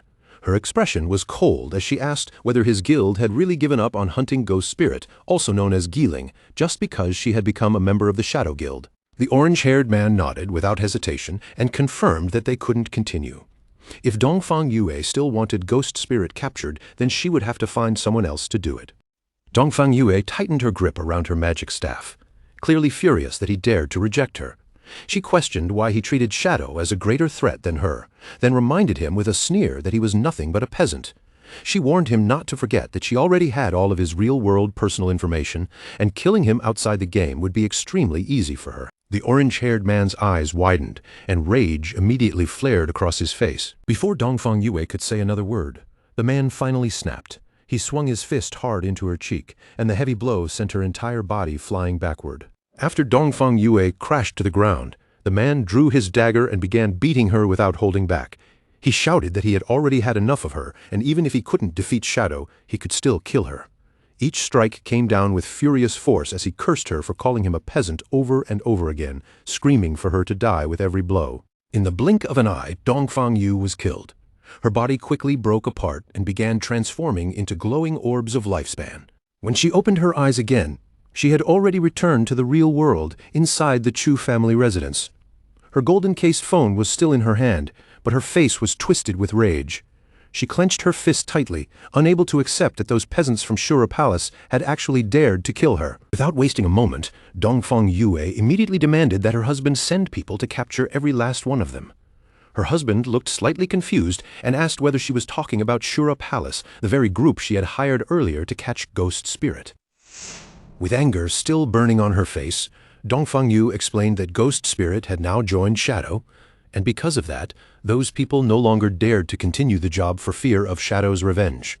Her husband listened and then calmly told her that they would deal with those peasants after Shadow was eliminated. He then informed her that he had already arranged for people from Magic City's Black Dragon Hall to move against Shadow. The plan was already underway, and he assured her that it would not be long before she could avenge her family. Dongfang Yue's eyes widened again, overflowing with hatred. Her fury was no longer aimed at Shadow alone, but also at the peasants who had dared to humiliate her. The thought of revenge made her breathing grow excited. With a vicious and confident expression, she swore that she would avenge the Dongfang family, and that every single one of those people would be slaughtered. Back inside the cave of the Ice Tide, Qin Feng threw his short blade with a sharp flick of his hand. The blade shot forward and buried itself directly into the eye of the bow-wielding monster, killing it instantly. To Qin Feng, the fact that some of the mobs could attack from range did not change much. His Shadow Blade skill reset its cooldown whenever it struck a weak point, which meant these enemies were no different from targets waiting to be cut down. One precise slash was enough for each kill. By then, the Ice Tide crystal was already covered in cracks, looking as if it might shatter at any moment. Just as Qin Feng prepared for what might come next, the system suddenly announced that the guard mission had been completed and told him to claim his reward. The notification caught him off guard, and he couldn't help wondering if it was really over already. The Ice Tide crystal finally broke apart, scattering into countless fragments. As the broken crystal pieces faded, a golden treasure chest slowly appeared in its place. Qin Feng's gaze immediately fixed on the chest. From its glow and aura, he quickly realized that this was not an ordinary reward at all. It was an epic treasure chest. He reached his hand toward the chest, anticipation rising in his eyes. Last time, an epic chest had given him graceful release. Now he wanted to see what kind of reward this one would contain. The chest slowly opened, and a dazzling golden light poured out from within, filling the space around Qin Feng with a powerful glow. Then, from inside that golden radiance, the figure of a woman gradually began to take shape. She was an NPC. Qin Feng looked at her with surprise because he recognized her immediately. She was the same NPC who had appeared beside the epic chest the last time. With her eyes still closed, the woman began to speak in a strange, ancient language. Qin Feng recognized it at once as the language of the old gods. Her words reached him clearly, telling him that he had passed 2 trials and was the chosen one. Qin Feng found this extremely strange. He obviously could not truly understand that language, and yet the meaning entered his mind perfectly. For a moment, he wondered whether this was because of his eye of judgment. As the woman's body began to transform, she revealed that the old gods had already perished. And Qin Feng was the one who would inherit the mantle of judgment. The NPC's body continued to change before his eyes. Shadow could do nothing except stand there in silence, watching the transformation unfold with clear amazement. Little by little, the woman's appearance shifted further, as if some hidden power within her was slowly awakening. Then the third eye on her forehead opened. A powerful aura surged out from her body, filling the space around them as she told Qin Feng that her name was Asathis. She declared that she would follow him and personally witness him become the true god of judgment. After saying that, Asathis asked Qin Feng to accept the gift she had prepared for him. The gift was Asathis's summoning bell. It was a bell created by Asathis, the herald of judgment, using the power of order itself. With it, Qin Feng would be able to summon her once at level 25, again at level 35, and one final time at level 50. Each summoning would give him the chance to challenge a special ruin. If he completed all 3 challenges successfully, Asathis would be able to live in his hideout and provide him with a skill upgrade function. Qin Feng took the summoning bell, and joy immediately lit up in his eyes. He understood that the previous temple had been level 5, while this one was level 15. Thinking about it, he couldn't help feeling surprised that Little Black had stumbled upon both of them. Her luck was truly so good that it almost seemed unreal. Asathis then looked at Qin Feng and asked him to choose a skill. She told him that he had one free chance to upgrade a skill to match his current level. His gaze sharpened, and the playful look in his eyes faded as he sank into serious thought. Qin Feng understood very clearly that the true value of any skill was never judged by one thing alone. There were 2 standards that mattered most: the skill's quality and the level required to use it. Normally, the quality of a skill was fixed from the moment it appeared, with no natural way to raise it any further. But Qin Feng was different. With infinite evolution in his hands, he could forcefully push a skill beyond its original limits. Even something as ordinary as Shadow Lurk could be raised step by step until it became a mythic grade skill if he was willing to spend the price. The level requirement was just as important. It did not simply decide when a person was allowed to activate a skill. It also shaped the skill's true strength. When looking at the numbers alone, a level 5 Shadow Lurk and a level 51 Shadow Lurk were practically from 2 different worlds. For ordinary players, finding skills that were both high quality and high level was unimaginably difficult, but for Qin Feng, this kind of problem would eventually stop being a problem at all. As long as he was willing to consume lifespan, he could directly raise the level of any skill he wanted. With confidence flashing in his eyes, Qin Feng made his choice without hesitation and selected his strongest grade skill, Graceful Release, as the one to upgrade first. Asathis leaned in and gently kissed Qin Feng's hand, fulfilling the wish he had chosen. In that instant, his mythic skill, Graceful Release, surged upward, jumping from level 10 all the way to level 16. The weak point attack correction rose sharply, increasing from plus 300% to plus 410%, and the attack multiplier applied to those weak points was doubled as well. Even more importantly, when Graceful Release was used actively now, it would apply a throat slit effect, dealing 310% of the first attack's damage every second for 3 seconds, while the cooldown dropped to 6.97 seconds. Asathis' figure slowly began to fade from sight, her voice lingering softly as she said she was looking forward to meeting him again someday. Right after that, a glowing blue portal opened in front of Qin Feng. The shimmering light rippled in the air, clearly marking the way out of this place. Before stepping through the portal, Qin Feng suddenly paused. He turned back toward the chest, reached inside once more, and noticed there was still something hidden within it. What he obtained was the Epic Tier Baffich's equivalent exchange agreement. It came in the form of epic grade leg armor designed for the assassin class with a level 15 requirement.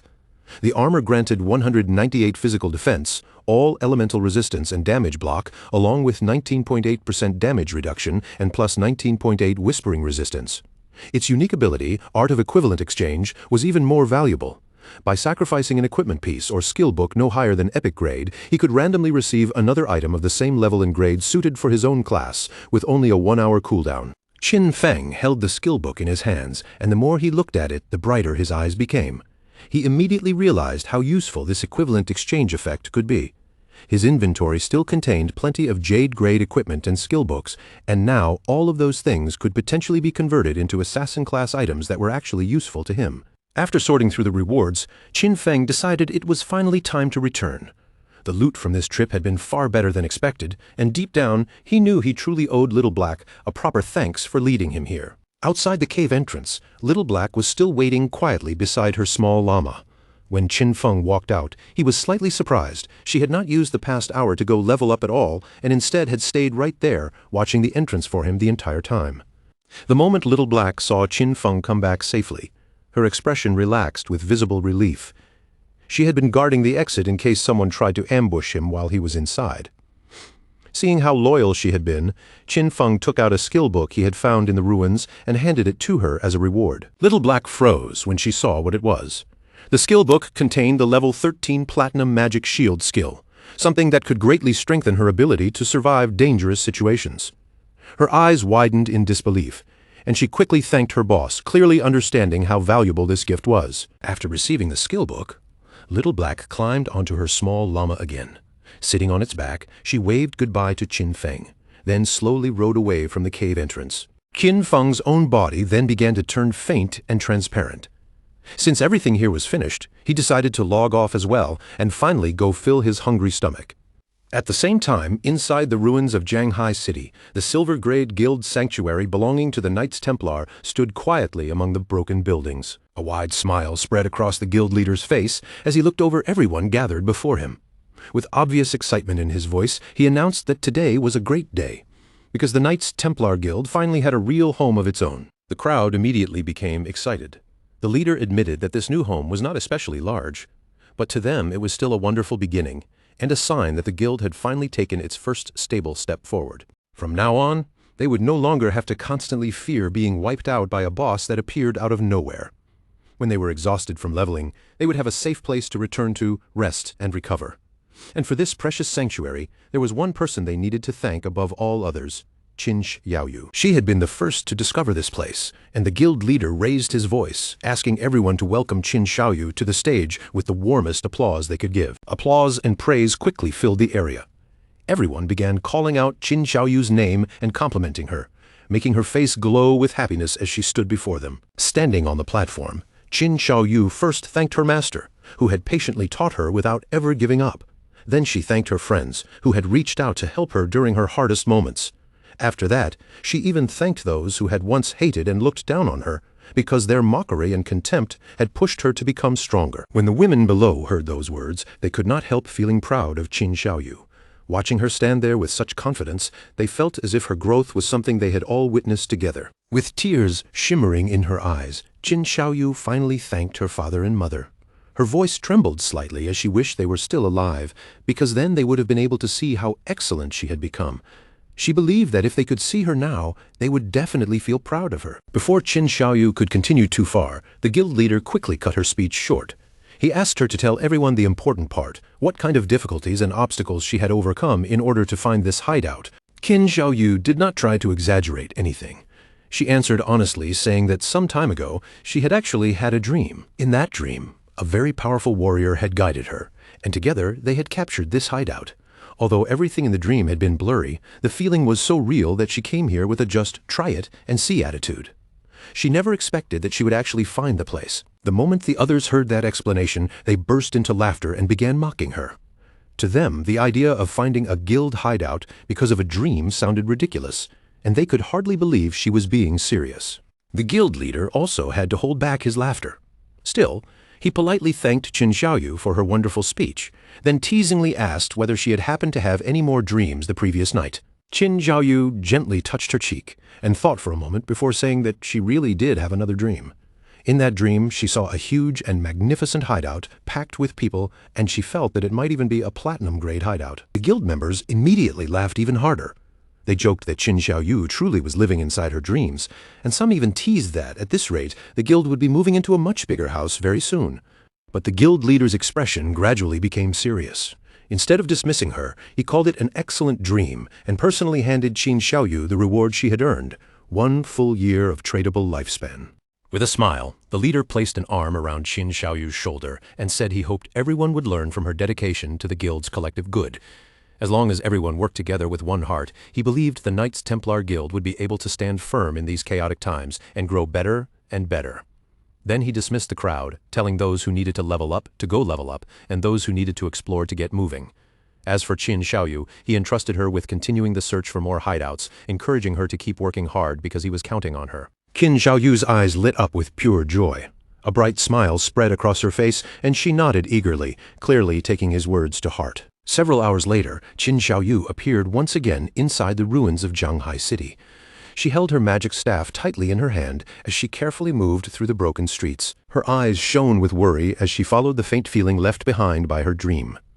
According to that feeling, the place should have been somewhere nearby, yet no matter how she searched, she still could not find the hideout she was supposed to discover. At the same time, several guild members were secretly following her from a distance.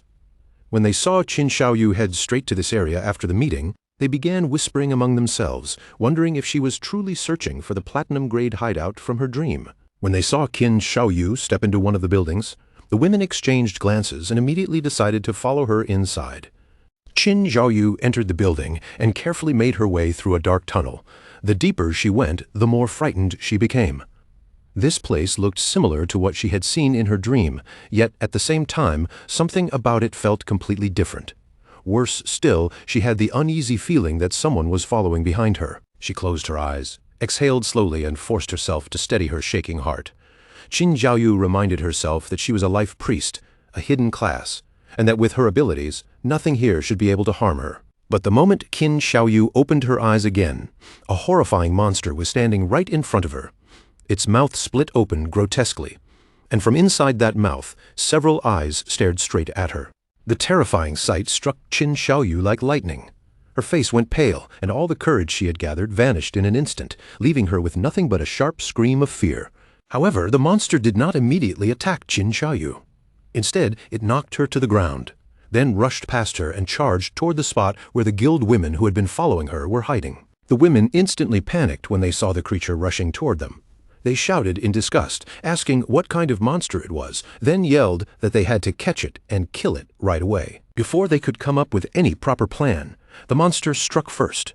Its tentacles whipped forward and wrapped tightly around one of the women, and then the tentacles growing from its mouth forced their way into her mouth. In the blink of an eye, the woman's body began to weaken rapidly. Her strength drained away as the monster devoured all of her lifespan, leaving her powerless in its grasp. When her companions realized this monster could literally absorb them to death, they screamed in horror. Without hesitating for even a second, they turned and fled deeper into the ruins, desperate to escape. But the monster clearly had no intention of letting them get away so easily. Poor Qin Xiaoyu finally woke up to the sound of those screams. Her face was still filled with fear as she turned her head, only to see the terrifying monster draining the women's lifespan right before her eyes. Qin Xiaoyu reacted fast. Without letting out even the slightest sound, she turned her body and slipped away, fleeing as quietly as she possibly could.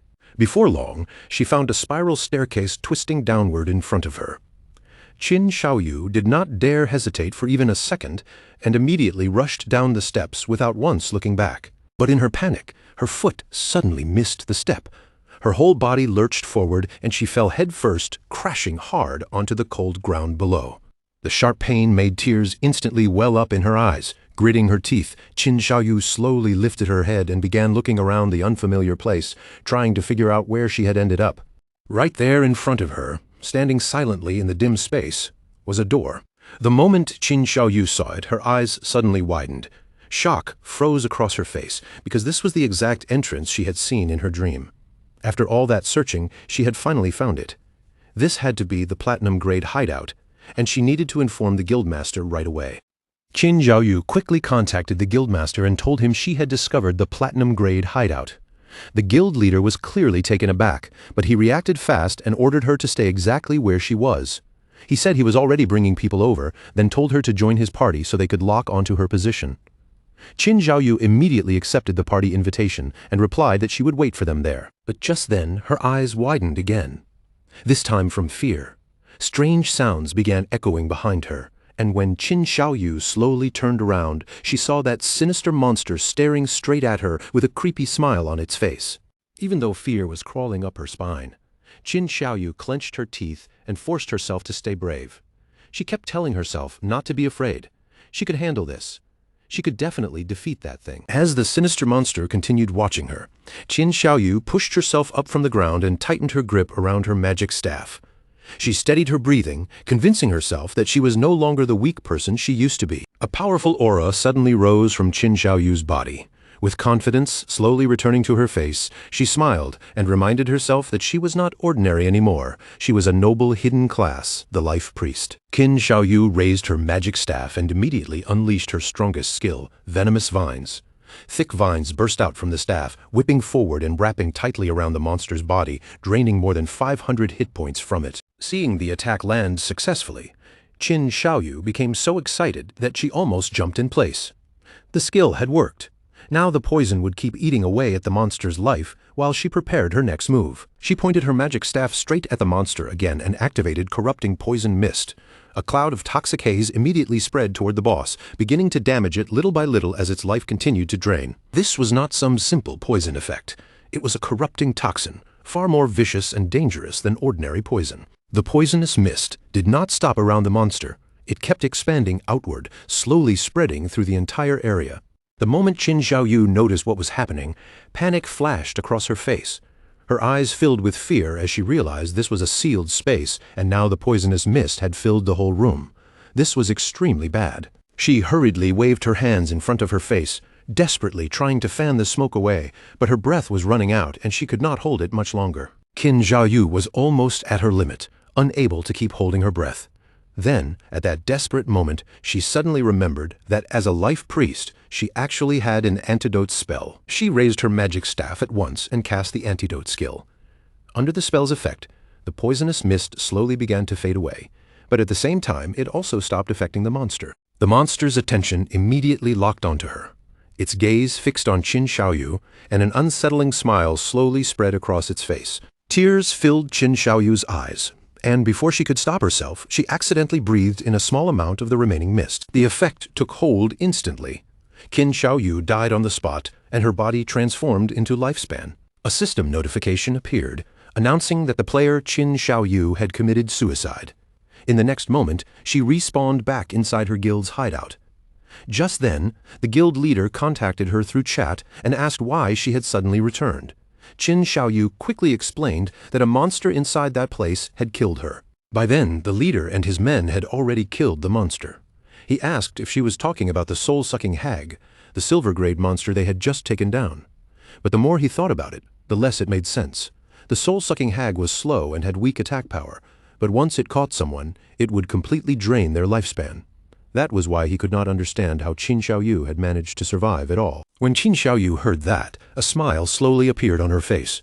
She explained to the guildmaster that in that desperate moment, she had chosen to commit suicide herself because she knew she would definitely die if the monster caught her.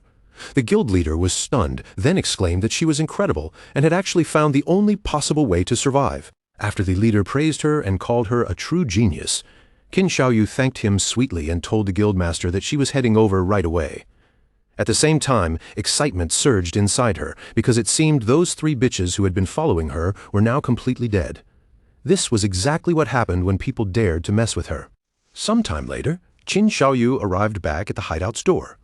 She pointed ahead and explained to the guildmaster that the platinum-grade hideout was right behind that stone door.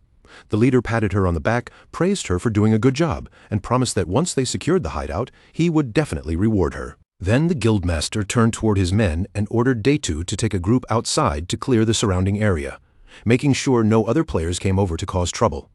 Daytu nodded immediately and told the guildmaster not to worry. He declared that anyone who dared interfere would be eliminated, even if that person was Shadow himself. The guildmaster then pointed straight at the hideout's door and gave the order to charge. They had to kill the guardian inside, and once that was done, the entire hideout would belong to them. Several guild members rushed up to the stone door and prepared to force it open, shouting battle cries as the atmosphere grew heated. They urged one another to charge in, kill the Guardian, and claim victory for the Knights Templar, while also yelling at the people in front to hurry up.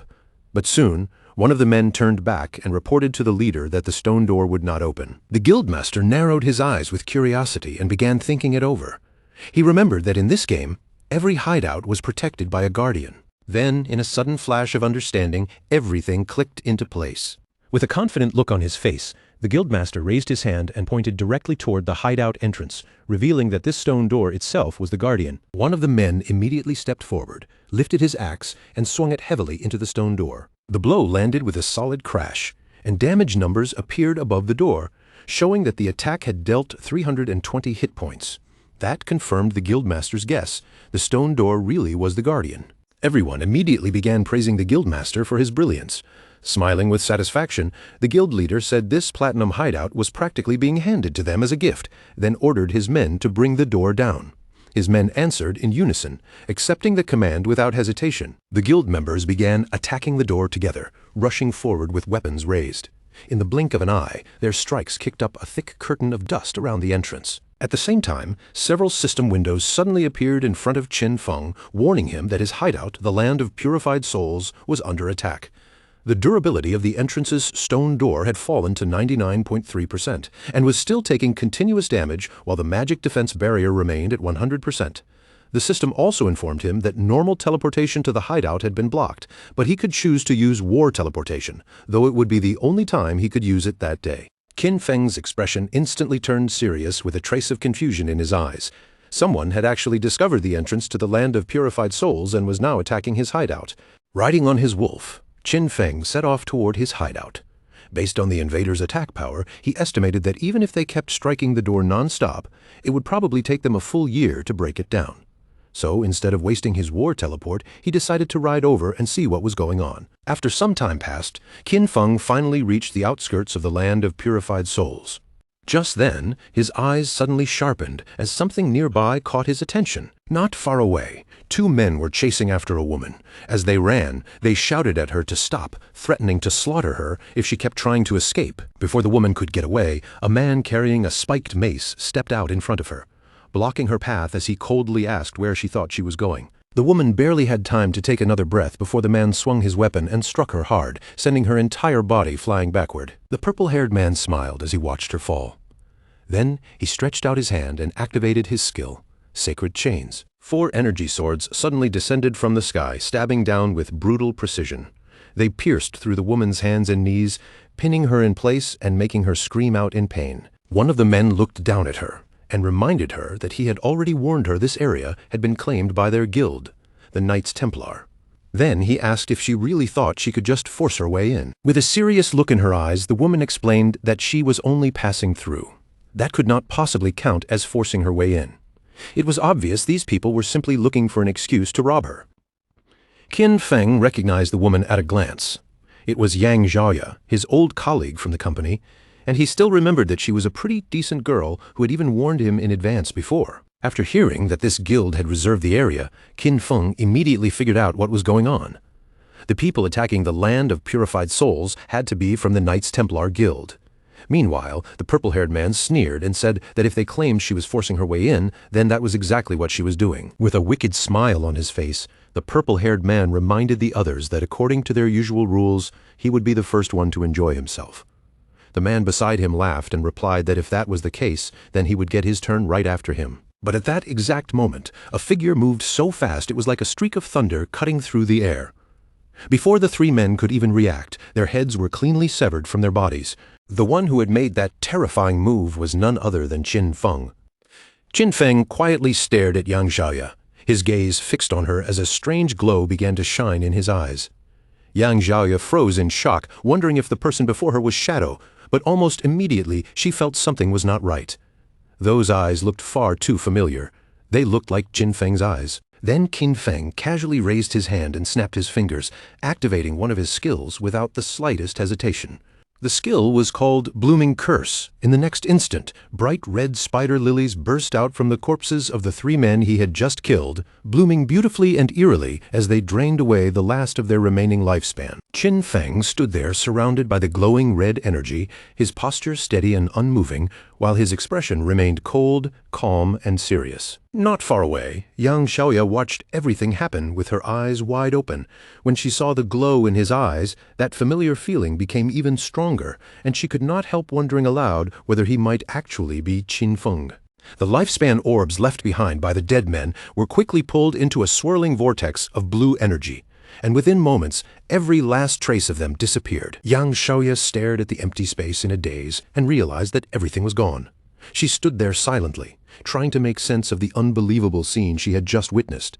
She could not deny that Shadow's eyes looked incredibly similar to Qin Feng's, but she quickly shook off that thought and treated it as nothing more than a coincidence. After all, if Qin Feng really was the powerful player known as Shadow, there was no way he would allow his own sister, Qin Shaoyu, to join a guild like the Knights Templar, where members were treated no better than slaves. The focus then shifted back outside the land of purified souls, near Shadow's hideout. There, a group of players led by the Knights Templar Guildmaster suddenly noticed Shadow's arrival. The moment they saw him, they erupted into a fanatical welcome, cheering excitedly and calling out to Big Brother Shadow. The guild leader hurried forward with an eager smile and explained that his men had been trying to rob someone earlier. He even thanked Shadow for appearing in time and teaching those men a lesson. He then said that ever since Shadow had saved them from the headless assassin, his entire guild had become completely devoted fans of Shadow. The leader kept flattering him, proudly claiming that the Knights Templar Guild now followed Shadow's positive values and worked hard to become a bright, upright, sunshine-filled guild. Only after piling on all that praise did he finally ask why Shadow had come to visit them. Shadow did not bother responding to any of the flattery. His expression remained calm as he went straight to the point and asked whether it was true that they were attacking a hideout. The guild leader's face changed at once. Looking both surprised and nervous, he began to stammer as he asked how Shadow had found out. Then, with obvious hesitation, he carefully asked whether Shadow was also interested in that hideout. With his eyes glowing faintly, Shadow looked at them and spoke in a calm, even voice, declaring that the hideout they were attacking belonged to him. The guild leader froze on the spot. Shock spread across his face so completely that he looked as if he had turned into stone, unable to process what he had just heard. His subordinates were just as stunned. One by one, they stood there with their mouths hanging open, staring in complete disbelief. Sweat began rolling down the guild leader's face as he tried to argue. He carefully pointed out that he had heard Shadow's hideout was located in Magic City, and as far as he knew, a single player could only own one hideout. At that moment, one of his men leaned closer and whispered an important detail into his ear. If a player established a guild, then the guild itself could also own a hideout. Shadow confirmed it without any emotion in his voice, saying that he had hideouts in both Magic City and Zhanghai City.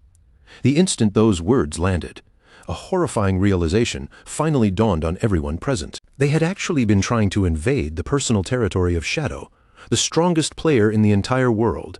Terror swept over the group like a cold wave, and as they looked up at him, it felt as if the sky itself was collapsing over their heads.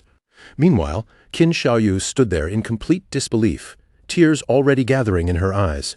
She could not understand how this hideout could possibly belong to Shadow, because in the dream that had led her here, Shadow had never appeared at all. Now that the real owner of the hideout was standing in front of him, the Knights Templar Guildmaster immediately began groveling. He bent low before Qin Feng, frantically explaining that they truly had no idea the place belonged to him, then begged to know how they could make up for their mistake. Shadow, however, only looked at the holographic panel showing the status of his hideout and coldly pointed out that they had been attacking his gate for quite some time, and repairing it would not be cheap. With a chilling look in his eyes, Shadow calmly named his price, 500 years of lifespan. The guild leader screamed the moment he heard that terrifying number. The shock was so overwhelming that his body stiffened, his eyes rolled back, and he fainted dramatically while his subordinates cried out in panic. One of the men quickly caught the unconscious leader in his arms and looked up at Qin Feng with desperation. Trembling under Qin Feng's presence, he pleaded with him, asking whether the price could possibly be lowered. Qin Feng looked down at the man coldly and asked if he even knew how much it cost to repair a gate like that. When the subordinate nervously admitted that he did not know, Qin Feng simply told him to shut his mouth. A moment later, the guild leader finally woke up with a dazed and miserable expression. Still lying there in shock, he muttered about the outrageous repair cost, wondering what terrible thing he had done to deserve such a disaster. Then, all of a sudden, his despair twisted into rage. He sprang up and lunged straight at Qin Xiaoyu, grabbing the front of her robes with both hands. His face was twisted with fury as he blamed her for the entire mess. He shouted that she was trying to ruin him and drag the whole Knights Templar Guild down with her. Qin Xiaoyu lowered her head with shame written across her face. She did not try to defend herself and quietly admitted that it was all her fault and that she had dragged everyone into this situation. Then she turned toward Qin Feng and bravely took all responsibility onto herself. She told him to punish her instead, saying she would do anything he ordered, even if it meant pledging her life to him. Qin Xiaoyu swore that she would become his servant and hand over every bit of lifespan she earned from then on until the entire debt was fully repaid. Still facing Qin Feng, Qin Xiaoyu continued begging. She said he could punish her however he wanted, beat her, curse her, or abuse her as long as he spared her guild. The Knights Templar Guildmaster and his men watched her in silence, clearly touched by the sight of her sacrificing herself for them. But Qin Feng completely ignored Qin Xiaoyu's plea. His glowing eyes shifted past her and locked directly onto the guild leader instead. Then Qin Feng calmly spoke a single name, Chen Wuming. The guild leader, whose real name was Chen Wuming, was instantly swallowed by terror. His voice shook as he stammered in disbelief, unable to understand how Qin Feng could possibly know his true identity. Qin Feng looked at Chen Wuming and asked him one cold question. Did he really think Qin Xiaoyu was worth 500 years of lifespan? The moment he heard that, a twisted and almost manic grin slowly spread across Chen Wuming's face. Then, in a shocking reversal, Chen Wuming suddenly threw himself at Qin Xiaoyu and unleashed a furious punch, screaming for her to die. His fists slammed into Qin Xiaoyu and sent her flying. As he attacked, he roared that she was the reason they had invaded Qin Feng's hideout in the first place, and now she still had the nerve to act like some noble hero. His jealousy burst out completely as he screamed that she was only trying to get close to Qin Feng and become his servant, something he believed she did not deserve at all. With Qin Xiaoyu lying unconscious on the ground, Chen Wuming immediately dropped to his knees and went back to begging. He cried that his plan to get close to Qin Feng had completely failed, then pleaded for mercy, saying his guild was small and could never afford 500 years of lifespan. As long as Qin Feng spared them, he promised they would do anything else he demanded. In the end, Qin Feng gave them another option. He told Chen Wuming to pay 100 years of lifespan first, and the remaining 400 years could be repaid by bringing him every member of their guild who had killer status. Each person they brought over would reduce the debt by 1 year. Chen Wuming was instantly overjoyed by this new deal. He quickly explained that it would be easy for them, since his guild had more than 2,000 members, and doing this would also help him clear his own killer status. Without wasting another second, he transferred the payment, and a system notification soon confirmed that Qin Feng had received 100 years of lifespan. Chen Wuming quickly asked Qin Feng to give him a moment, then turned around and began shouting orders, urgently rallying every guild member who carried killer status to gather there immediately. While the Knights Templar members were being assembled, Qin Feng decided to put the newly gained lifespan to use. A system window appeared in front of him, asking whether he wanted to spend 7 days of lifespan to repair the damaged hideout. Qin Feng accepted without even changing expression. A moment later, another notification popped up, confirming that the lifespan had been deducted and the hideout had been fully restored. Once Chen Wuming's guild members with killer status had all been gathered together, Shadow made his move. A terrifying vortex of dark energy erupted around them, spinning like a blade storm and slicing through all 400 players at once. The system immediately confirmed the kills, and the ground was soon covered with glowing orbs of lifespan. Because Shadow had killed so many players marked with killer status, his own killer status was reduced as well, dropping from level 4 down to level 3. Chen Wuming, the guildmaster of the Knights Templar, immediately started clapping with exaggerated enthusiasm. He praised Shadow's incredible efficiency, then coldly said that the dead players had all been troublemakers who violated guild rules anyway, so the lesson Shadow gave them was exactly what they deserved. Shadow then turned his gaze toward Chen Wuming and gave him a new arrangement. From now on, his guild would be responsible for guarding this hideout. Shadow made it sound almost reasonable, saying it would be the perfect way to discipline the guild's unruly members and keep them from causing more trouble. He ordered the Knights Templar to guard the place in shifts. Then he warned Chen Wuming directly that if the hideout was attacked again in the future, he would be the one held personally responsible. Chen Wuming quickly agreed on the surface, not daring to show even a hint of resistance. But deep down, he was cursing Shadow non-stop, realizing that his own guild members had basically been turned into unpaid security guards. Just then, another system notification suddenly appeared in front of Qin Feng. His other hideout, the Evil Spirit Academy, was under attack, and its defensive barrier was already taking damage.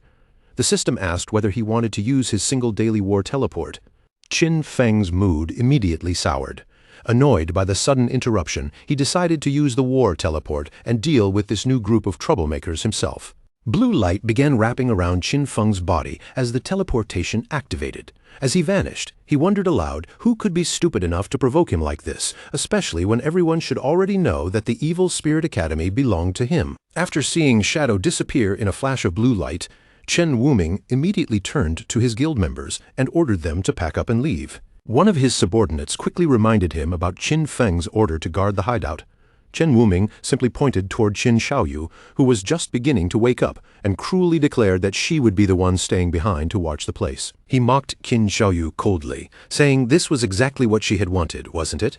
Then he ordered her not to move from that spot and to report immediately if anything happened, threatening to drain her lifespan if she failed to do her job. The focus then shifted to the Evil Spirit Academy, a massive Gothic cathedral standing deep within the ruined remains of Magic City. Outside the academy, a group of men from the Magic City Black Dragon Hall were attacking the main doors non-stop, trying to smash through the magical defensive barrier, protecting the hideout.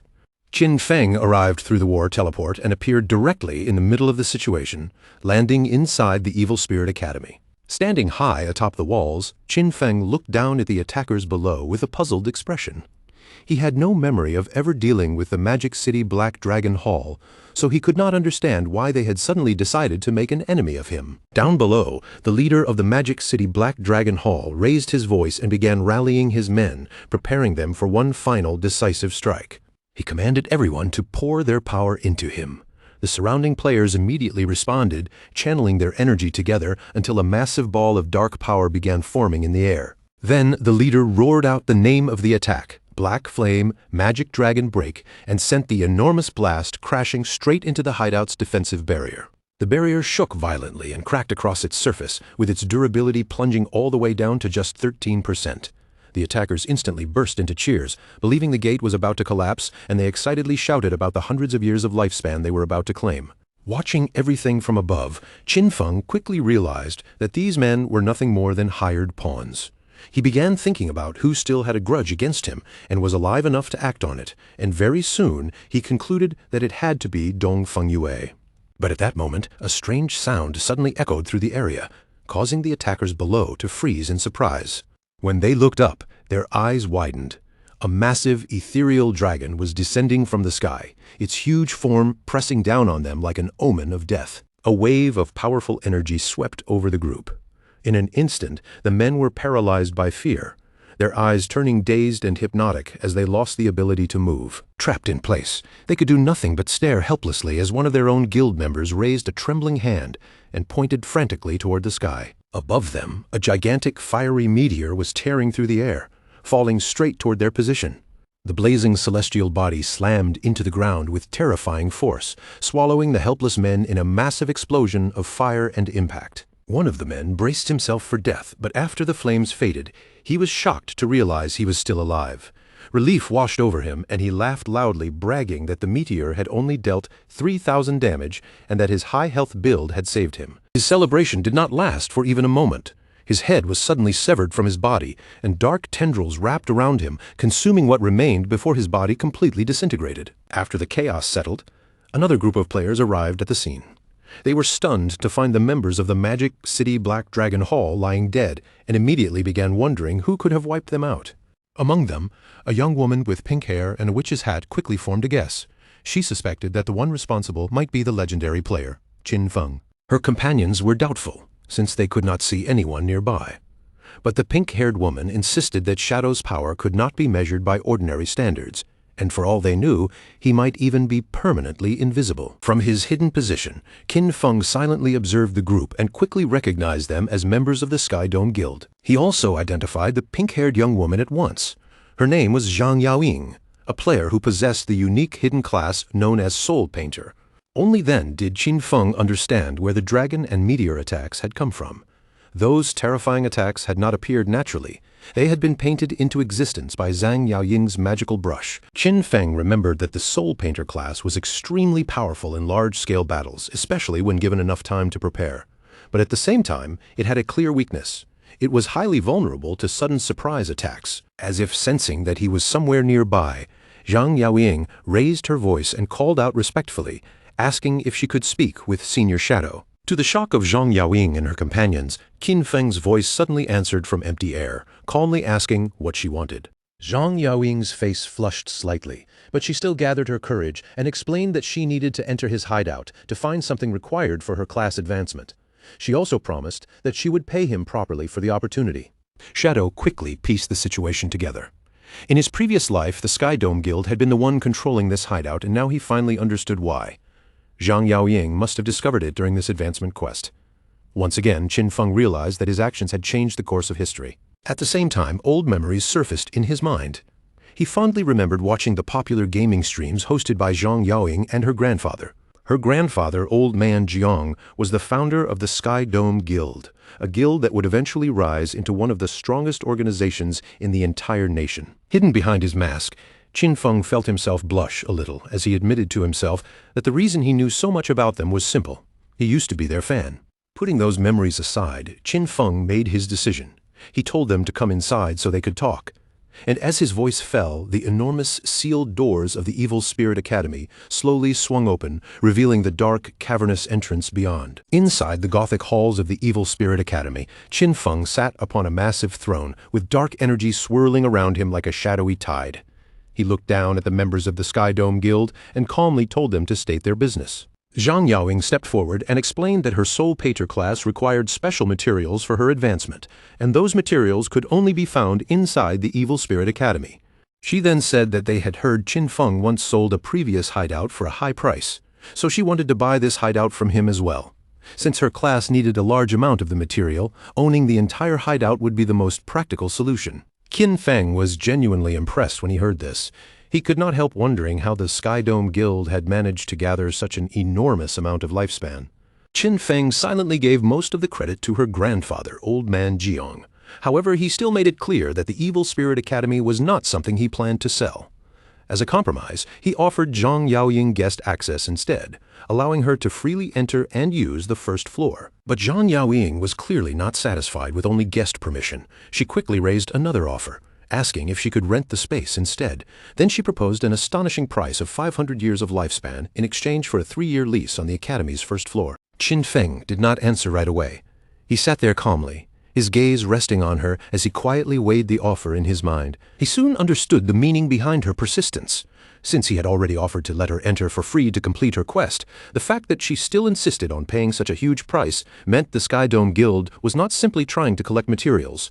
Their real goal was to officially build a connection with him. And as if Zhang Yaoying had already guessed what he was thinking, she immediately added another condition to make the deal even more tempting. With a sly grin spreading across her face, she promised that if Qin Feng agreed, the Sky Dome Guild would handle the Magic City Black Dragon Hall for him. The group that had just dared to attack his hideout would be wiped out completely. Qin Feng was slightly surprised by how bold she was. He looked at her and asked whether she could really decide something as serious as starting a guild war without first consulting her grandfather. Zhang Yaoying laughed when she heard that, clearly amused that Qin Feng even knew about her grandfather. Then she confidently assured him that Old Man Jiang always listened to her, and crushing a small guild like the Black Dragon Hall would be nothing difficult. Qin Feng could not help admiring how decisive she was. Since she had already shown that much sincerity, he agreed to the deal and casually tossed the rental contract over to her. A system notification appeared right after that, confirming the transaction. Shadow had successfully received 500 years of lifespan. Qin Feng told them they could use the first floor however they liked. He also reminded them not to worry about the defensive barrier, because the lava flowing in the lower levels would automatically repair any damage. With the agreement finalized, Zhang Yaoying and the other Sky Dome Guild members immediately burst into celebration. After the Sky Dome Guild members entered the hideout, Shadow finally allowed a faint smile to show beneath his mask. He thought to himself that Zhang Yaoying was even more lively in person than she had ever seemed on her streams. Then, realizing he was blushing a little under the mask, he quickly shook off the thought and reminded himself that he still had proper business to handle. Qin Feng then headed into his hideout's warehouse. He had already used his equivalent exchange skills several times before, and each result had turned out surprisingly well. Seeing that the skill's cooldown had ended, he decided to activate it again. As he used Baffich's equivalent exchange, golden energy swirled around his hand, and he sacrificed a low-value item. The system soon announced that he had lost a wisdom training scroll, but in exchange, he had gained the Scarlet Blade, a powerful Jade-tier assassin finisher skill. Scarlet Blade was a high-damage melee attack, and what made it even more valuable was that it could heal Qin Feng for a large percentage of the damage he dealt. Qin Feng was pleasantly surprised by the result. Getting a limit break finisher skill at this stage was a major boost to his overall combat power. After all, ultimate abilities like this were famous for being powerful enough to reverse the outcome of a fight at a critical moment. When Qin Feng checked the skill's numbers, he noticed that the base damage of this new Jade-tier skill was already more than twice as high as his strongest legendary skill. Seeing how much potential Scarlet Blade had, Qin Feng immediately spent evolution points to upgrade it all the way to legendary tier. Its damage and healing both increased sharply, and after calculating his buffs, he realized that a single strike could now deal more than 100,000 points of damage. Since he still had plenty of evolution points left, Qin Feng decided to strengthen another important skill. He invested 500 points into his passive stealth ability, evolving it to Mythic tier. This upgrade not only raised his stealth level, but also gave him a brand new passive effect. While he remained in stealth, the lifespan drain he suffered in dangerous areas would be reduced by 90%. A satisfied glow appeared in Qin Feng's eyes. With this new effect, exploring high-level rage zones would become far safer than before. Now that Shadow had reached level 17, he could finally equip the new Jade-tier gear he had obtained earlier. He put on a new veil, a pair of gloves, a pair of boots, and a ring, with each piece providing a noticeable boost to his stats. With those items equipped, almost his entire set had now been upgraded to Jade tier. But when Qin Feng looked down at his new mismatched appearance, his expression immediately filled with disgust. He muttered that low-level equipment always looked unbelievably ugly. Without wasting another second, he switched his appearance back to his default all-black Shadow outfit. With his gear and skills fully upgraded, Qin Feng calmly declared that it was time to conquer the next hideout. The scene then shifted back to the real world, somewhere in the suburbs of Magic City, where an armored vehicle slowly pulled up in front of a grand mansion. One armed guard glanced over and asked his colleague how many people they had managed to bring back this time. The other guard answered that they had only found 4. The first guard sounded disappointed by that number. His colleague explained that fewer and fewer people were willing to sell their lifespan these days, then turned toward the new arrivals and ordered them to get out of the vehicle. 4 people stepped down from the vehicle. A large muscular man, a man wearing a long coat, another man dressed in a suit, and a young woman hidden under a hood. The man in the long coat looked up at the impressive mansion and remarked that the buyers must be extremely rich. One of the guards told them to wait outside while he went in to inform Dongfang Yu. The muscular man immediately complained that they were not even being invited inside, while the hooded woman impatiently urged the guards to hurry up. Watching them from the side, the guards sneered inwardly, thinking that this group of idiots had no idea what was about to happen to them. Inside the mansion's grand hall, Dongfang Yu appeared with her young son, Nantian. Her expression was cold as she confirmed that these were the people selling lifespan, then ordered them to convert the lifespan into light orbs and throw them onto the floor. The muscular man smirked when he heard that. He asked if she was joking, then pointed out that they had not even seen the money yet. Dongfang Yue's face darkened at once. One of her eyes began glowing with a dangerous light as she repeated her command, warning them to hand over the lifespan if they did not want to die. The moment her words fell, more armed guards suddenly appeared from all directions, raising their guns and surrounding the 4 sellers completely. The man in the suit slowly lifted his hands as if surrendering, but his tone was full of mockery as he asked what Dongfang Yue meant by this. Then a sinister grin spread across his face. He asked whether she was planning to rob them, just like they had robbed others before. Before he could even finish speaking, one of the mansion guards suddenly lunged forward. But the situation had already taken a strange turn, and even Dongfang Yu was visibly shocked by what was happening. The man in the long coat revealed his class as an insect manipulator and summoned a swarm of glowing insects around him. With a greedy grin, he declared that they had just found themselves a fat sheep. At the same time, the hooded woman's eyes lit up with a sharp glow. She ordered her companions to wash this beauty clean, clearly preparing to rob Dongfang Yu and everyone in the mansion. The battle erupted instantly as Dongfang Yue's guards opened fire. The muscular man from the cellar group stepped forward and summoned a massive golden shield, a platinum tier ability called Golden Round Wall. The shield blocked every bullet completely, leaving the guards frustrated as they realized they could not break through his defense. Then the muscular man leapt high into the air, raised the enormous shield, and slammed it down into the ground, unleashing a powerful shockwave across the mansion floor.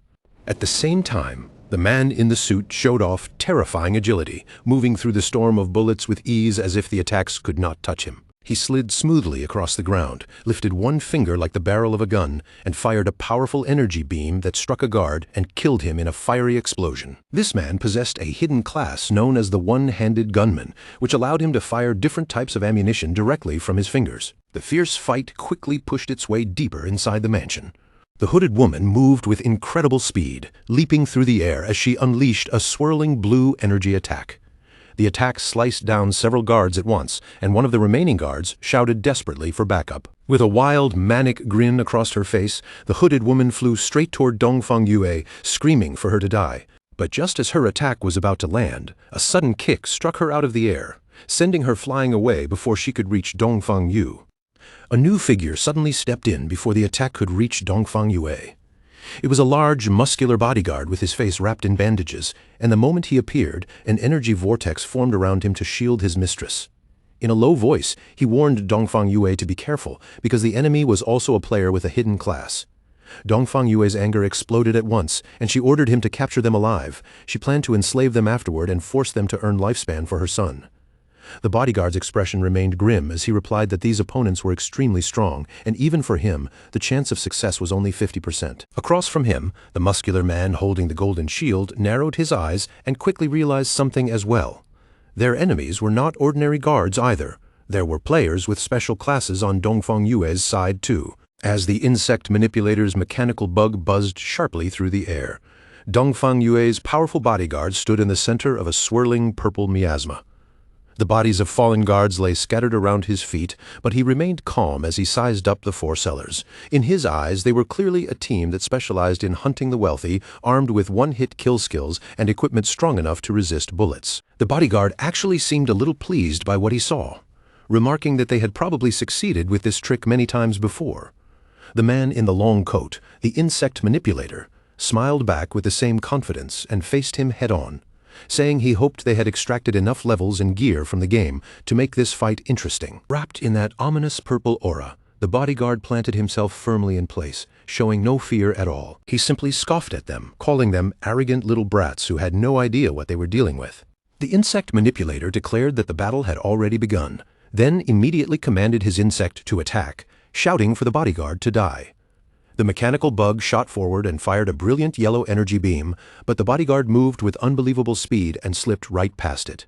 Then, in a shocking move, he reached up with one hand and snatched the fast-moving insect directly out of the air. The sellers were completely stunned by what they had just witnessed. The insect manipulator cried out in disbelief, shouting that his insect could fly at 200 kilometers per hour, and he could not understand how the bodyguard had caught it with his bare hand. With a rough grunt, the bodyguard suddenly expelled a strange purple gas from behind him. Then, his powerful grip tightened, crushing the mechanical insect right in his hand and leaving the sellers staring in shock. He casually tossed the broken remains down onto the floor, then stepped on them as if crushing trash beneath his foot. Only then did he reveal that he had already set up a barrier around the entire area. As the purple aura around him surged even stronger, the bodyguard announced his unique hidden class, Fart Master, the source of the plague. He declared that his purpose was to spread pestilence in a way that surpassed ordinary humanity, and then, with a chilling tone, he said that it was time for him to make his move. With a dangerous glow flashing in his eyes, Dongfang Yue's bodyguard, the Fart Master, announced the start of his attack. The next instant, he leapt into the air with astonishing speed, catching even the muscular man from the opposing group off guard. The bodyguard aimed a powerful high kick straight at him. But the muscular man raised his defense and taunted him, daring him to test the strength of his iron wall protection. As the muscular man braced himself behind the golden shield, the bodyguard's buttocks suddenly unleashed a devastating air cannon. The blast smashed into the shield, shattered the golden defense in an instant, and sent the man crashing heavily to the ground. Seeing his companion knocked down, the insect manipulator immediately shouted toward the one-handed gunman, ordering him to shoot. The gunman reacted fast and fired a rapid volley of energy blasts, but the bodyguard dodged every single shot with ridiculous ease. The gunman sneered and taunted him, saying that jumping into the air against a gunman was basically suicide. In his eyes, the bodyguard had already trapped himself with nowhere left to escape. But the muscular bodyguard with bandaged arms recovered instantly. While still in the air, he clapped his buttocks together and unleashed a powerful sonic boom. The shockwave struck the one-handed gunman directly, shattering his glasses and killing him on the spot. The bodyguard landed near the corpse and looked down at it with disdain, remarking that the man's cultivation level must have been far too low if a mere sonic boom was enough to kill him. The insect manipulator's face twisted with terror after seeing his comrade die. He immediately turned to run, but before he could escape, a hand shot out and grabbed him by the head, stopping him cold. The bodyguard held the terrified man in place, while the insect manipulator begged desperately for his life. But the bodyguard calmly told him he would not kill him.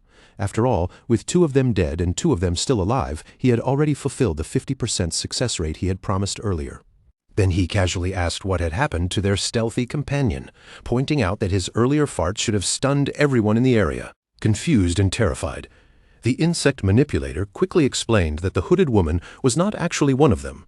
His other 2 brothers had already been killed, and they did not know that woman at all. She had only happened to get out of the same vehicle with them because she was also there to sell her lifespan. The focus then shifted to the Magic Leaning Tower, a strange landmark standing on the outskirts of the ruined Magic City, shaped much like the Leaning Tower of Pisa, above the tower's peak. A glowing purple magic circle hovered silently in the air. In the middle of the ruined cityscape, Shadow materialized like a semi-transparent ghost, his figure faint and unreal against the broken surroundings. He made his way to the tower's entrance and quickly noticed that the guardian monster was nowhere to be seen. From that alone, he concluded that someone else had beaten him here. Without wasting any time, Shadow entered through the large doorway, where frost covered the entrance like a frozen seal. Inside, Shadow calmly took in the surroundings. He knew the Magic Leaning Tower was actually an enormous multi-level library, a giant maze filled with traps from top to bottom. He also remembered the legend connected to this place. A terrible monster had been sealed deep inside, a princess who had been transformed by an evil white dragon. As he floated through the library, he noticed clear signs that the place had already been looted. That meant another party had gone deep into the tower before him. Shadow also remembered that the teleport mechanism leading to the top floor should be somewhere in this area. It did not take him long to find a glowing book with a strange title, Postpartum Care for Sows. Shadow immediately recognized it, knowing that pulling this book would activate the teleportation magic. The moment he pulled the book from the shelf, a bright light swallowed his body, and he was instantly teleported away. Shadow reappeared on the rooftop of the tower, floating silently behind 2 players who were completely startled by his sudden arrival.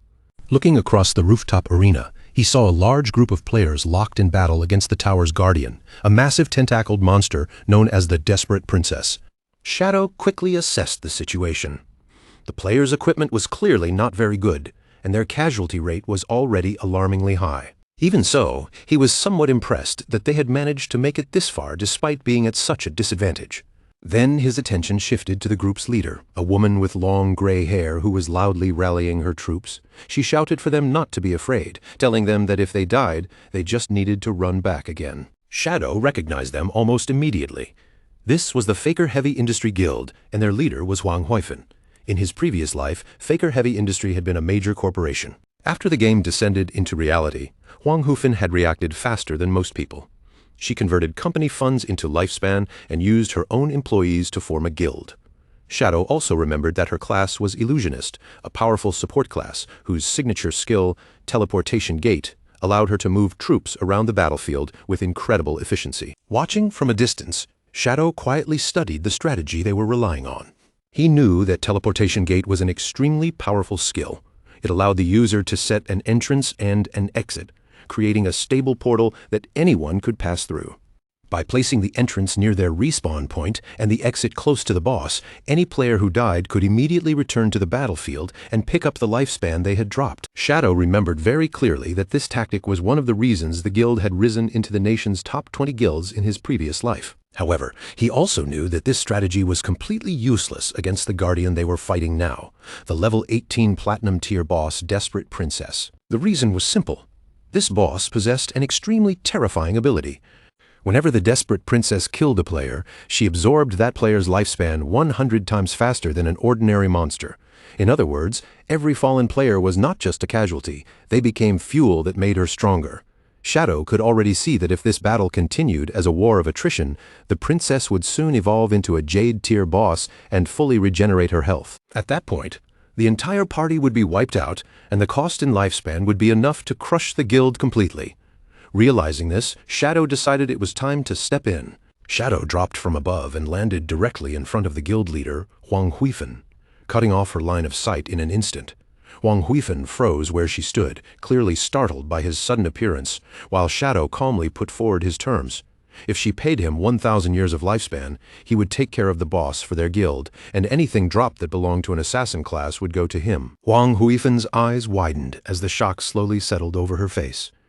Her words came out broken and uncertain, because only then did she realize the man standing right in front of her was none other than the legendary Shadow himself. Shadow confirmed who he was without the slightest hesitation, his tone steady and almost cold.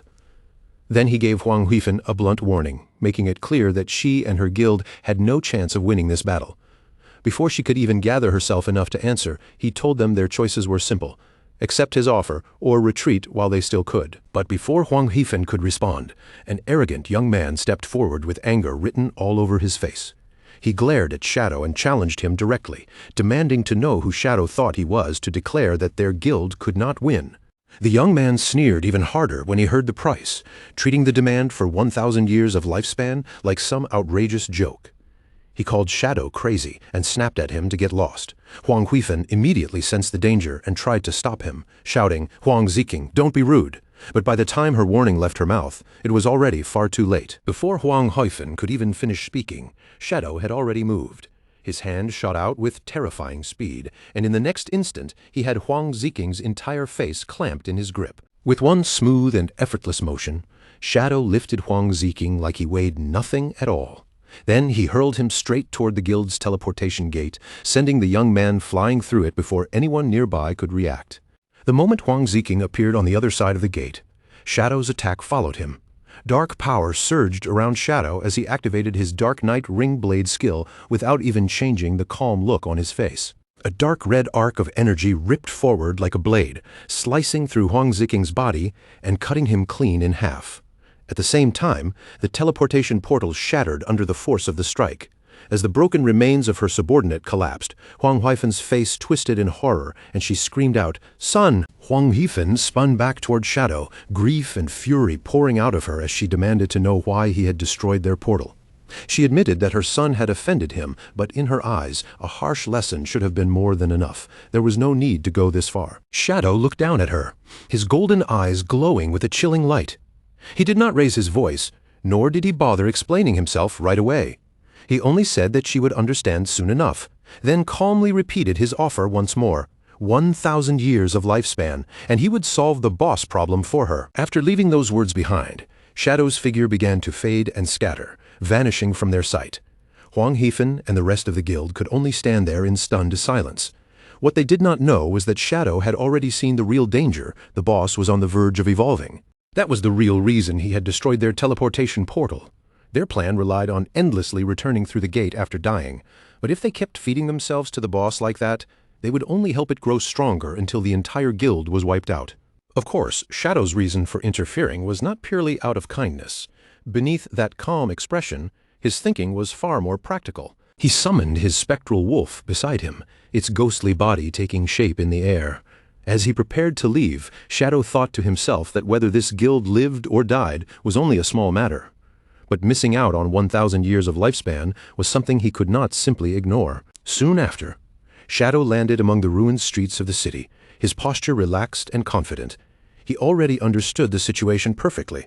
The surviving guild members still had just enough lifespan to push the boss into evolution, and the pulsing light shining from the tower was the final confirmation he needed. From there, his plan could not have been more straightforward. Once the boss successfully rose to the Jade tier, Shadow would return at the perfect moment, kill her himself, and claim rewards far greater than what he would have gained from an ordinary boss fight. Just as Shadow settled in and prepared to wait, a message suddenly arrived from Ghost Spirit. Her tone was excited as she reported that she had found Dongfang Yu in a suburban manor. However, Dongfang Yu was not alone. A powerful player was protecting her, and that person had nearly killed Ghost Spirit during the encounter. Shadow immediately told Ghost Spirit to bring the details and meet him at the Withered Bone Field. At the same time, he could not help feeling a little impressed. In a magic city this vast, being able to locate one specific person proved that Ghost Spirit's abilities were far from ordinary. Not long afterward, the two assassins met in a bleak wasteland covered with scattered bones.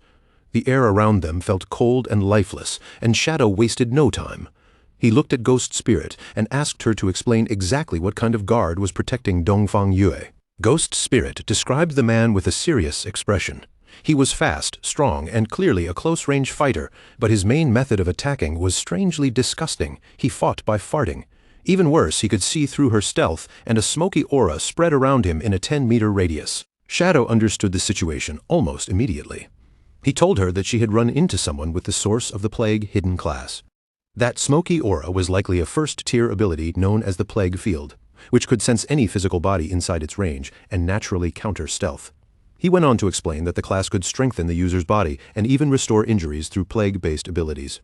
At higher tiers, it was rumored to become so hard to kill that people almost considered it immortal. When Ghost Spirit heard that, her expression changed completely. A chill of fear and helplessness passed through her, and for a moment she looked almost crushed, wondering if revenge was something she could ever truly achieve. But Shadow did not leave her in despair.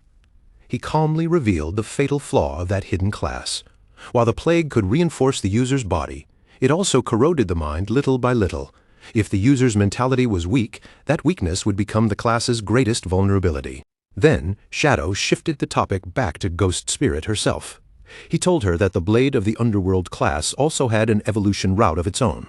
Once she reached Tier 2, her class would evolve into the Yellow Spring Evil Ghost. As those words fell, a massive spectral green demon suddenly took shape behind Ghost Spirit. Its huge shadow loomed over her, and its glowing eyes burned with an eerie light in the darkness. Ghost Spirit stood completely still, staring in awe as that ghostly presence surrounded her. A faint, ethereal glow appeared in her own eyes, and in that moment she seemed to finally grasp the true potential hidden inside her class.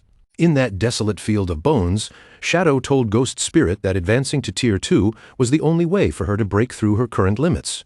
If she wanted to keep moving forward, this was the path that truly belonged to her. Ghost Spirit could barely hide her amazement.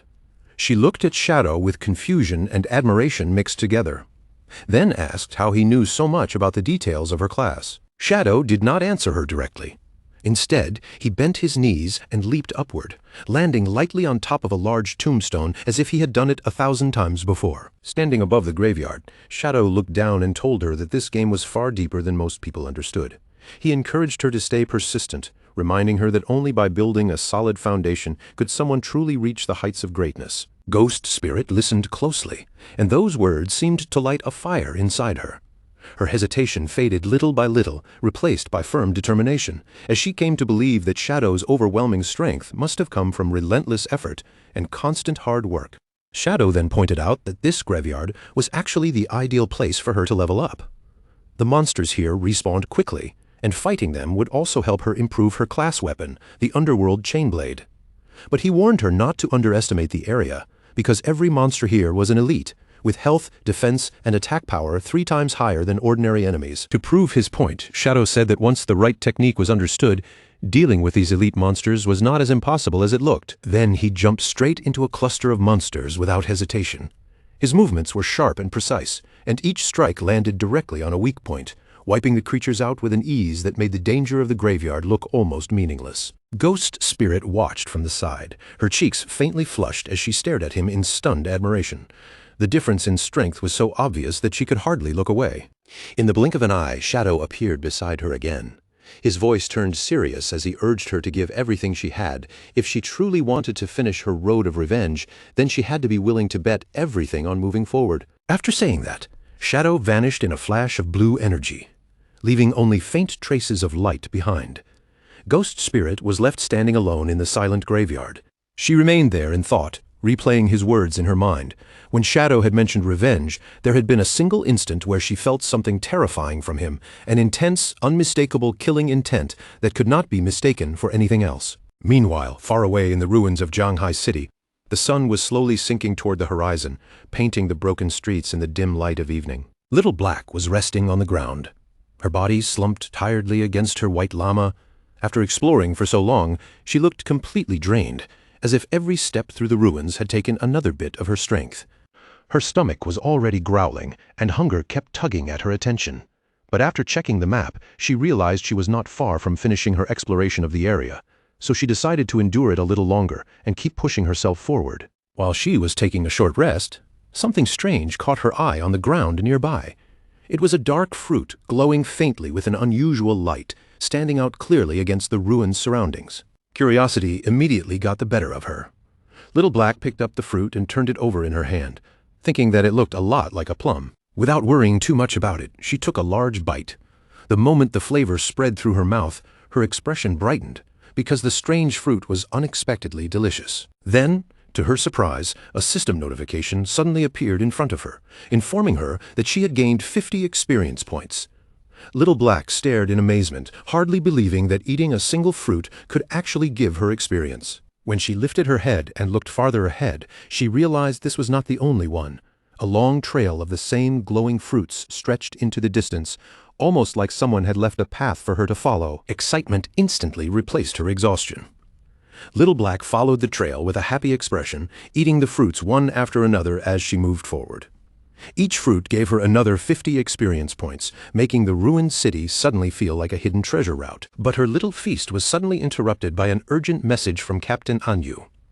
Anyu told Little Black to hurry to the corrupted coast, explaining that a man named Manaling had been captured by a boss. Since Manaling was carrying more than 500 years of lifespan, they needed Little Black's help right away. Little Black quickly opened her map and checked her position, then replied that she was already close to the marked area. On the other side, Captain Anyu immediately told her not to move around carelessly and to wait there, promising that she and the others would arrive soon. Even after receiving the message, Little Black kept following the line of glowing fruits, crawling forward bit by bit while grumbling under her breath about Manaling. In her eyes, that guy really was useless enough to get into trouble anywhere. But the complaint did not last long, because the sweet taste of those strange fruits quickly pulled her attention right back. By the time night settled over the area, Little Black had climbed to the top of a hill. The moment she looked down from above, she stopped cold, her expression freezing in surprise at what lay ahead. The glowing fruit trail had led her all the way to the bleak and corrupted coast.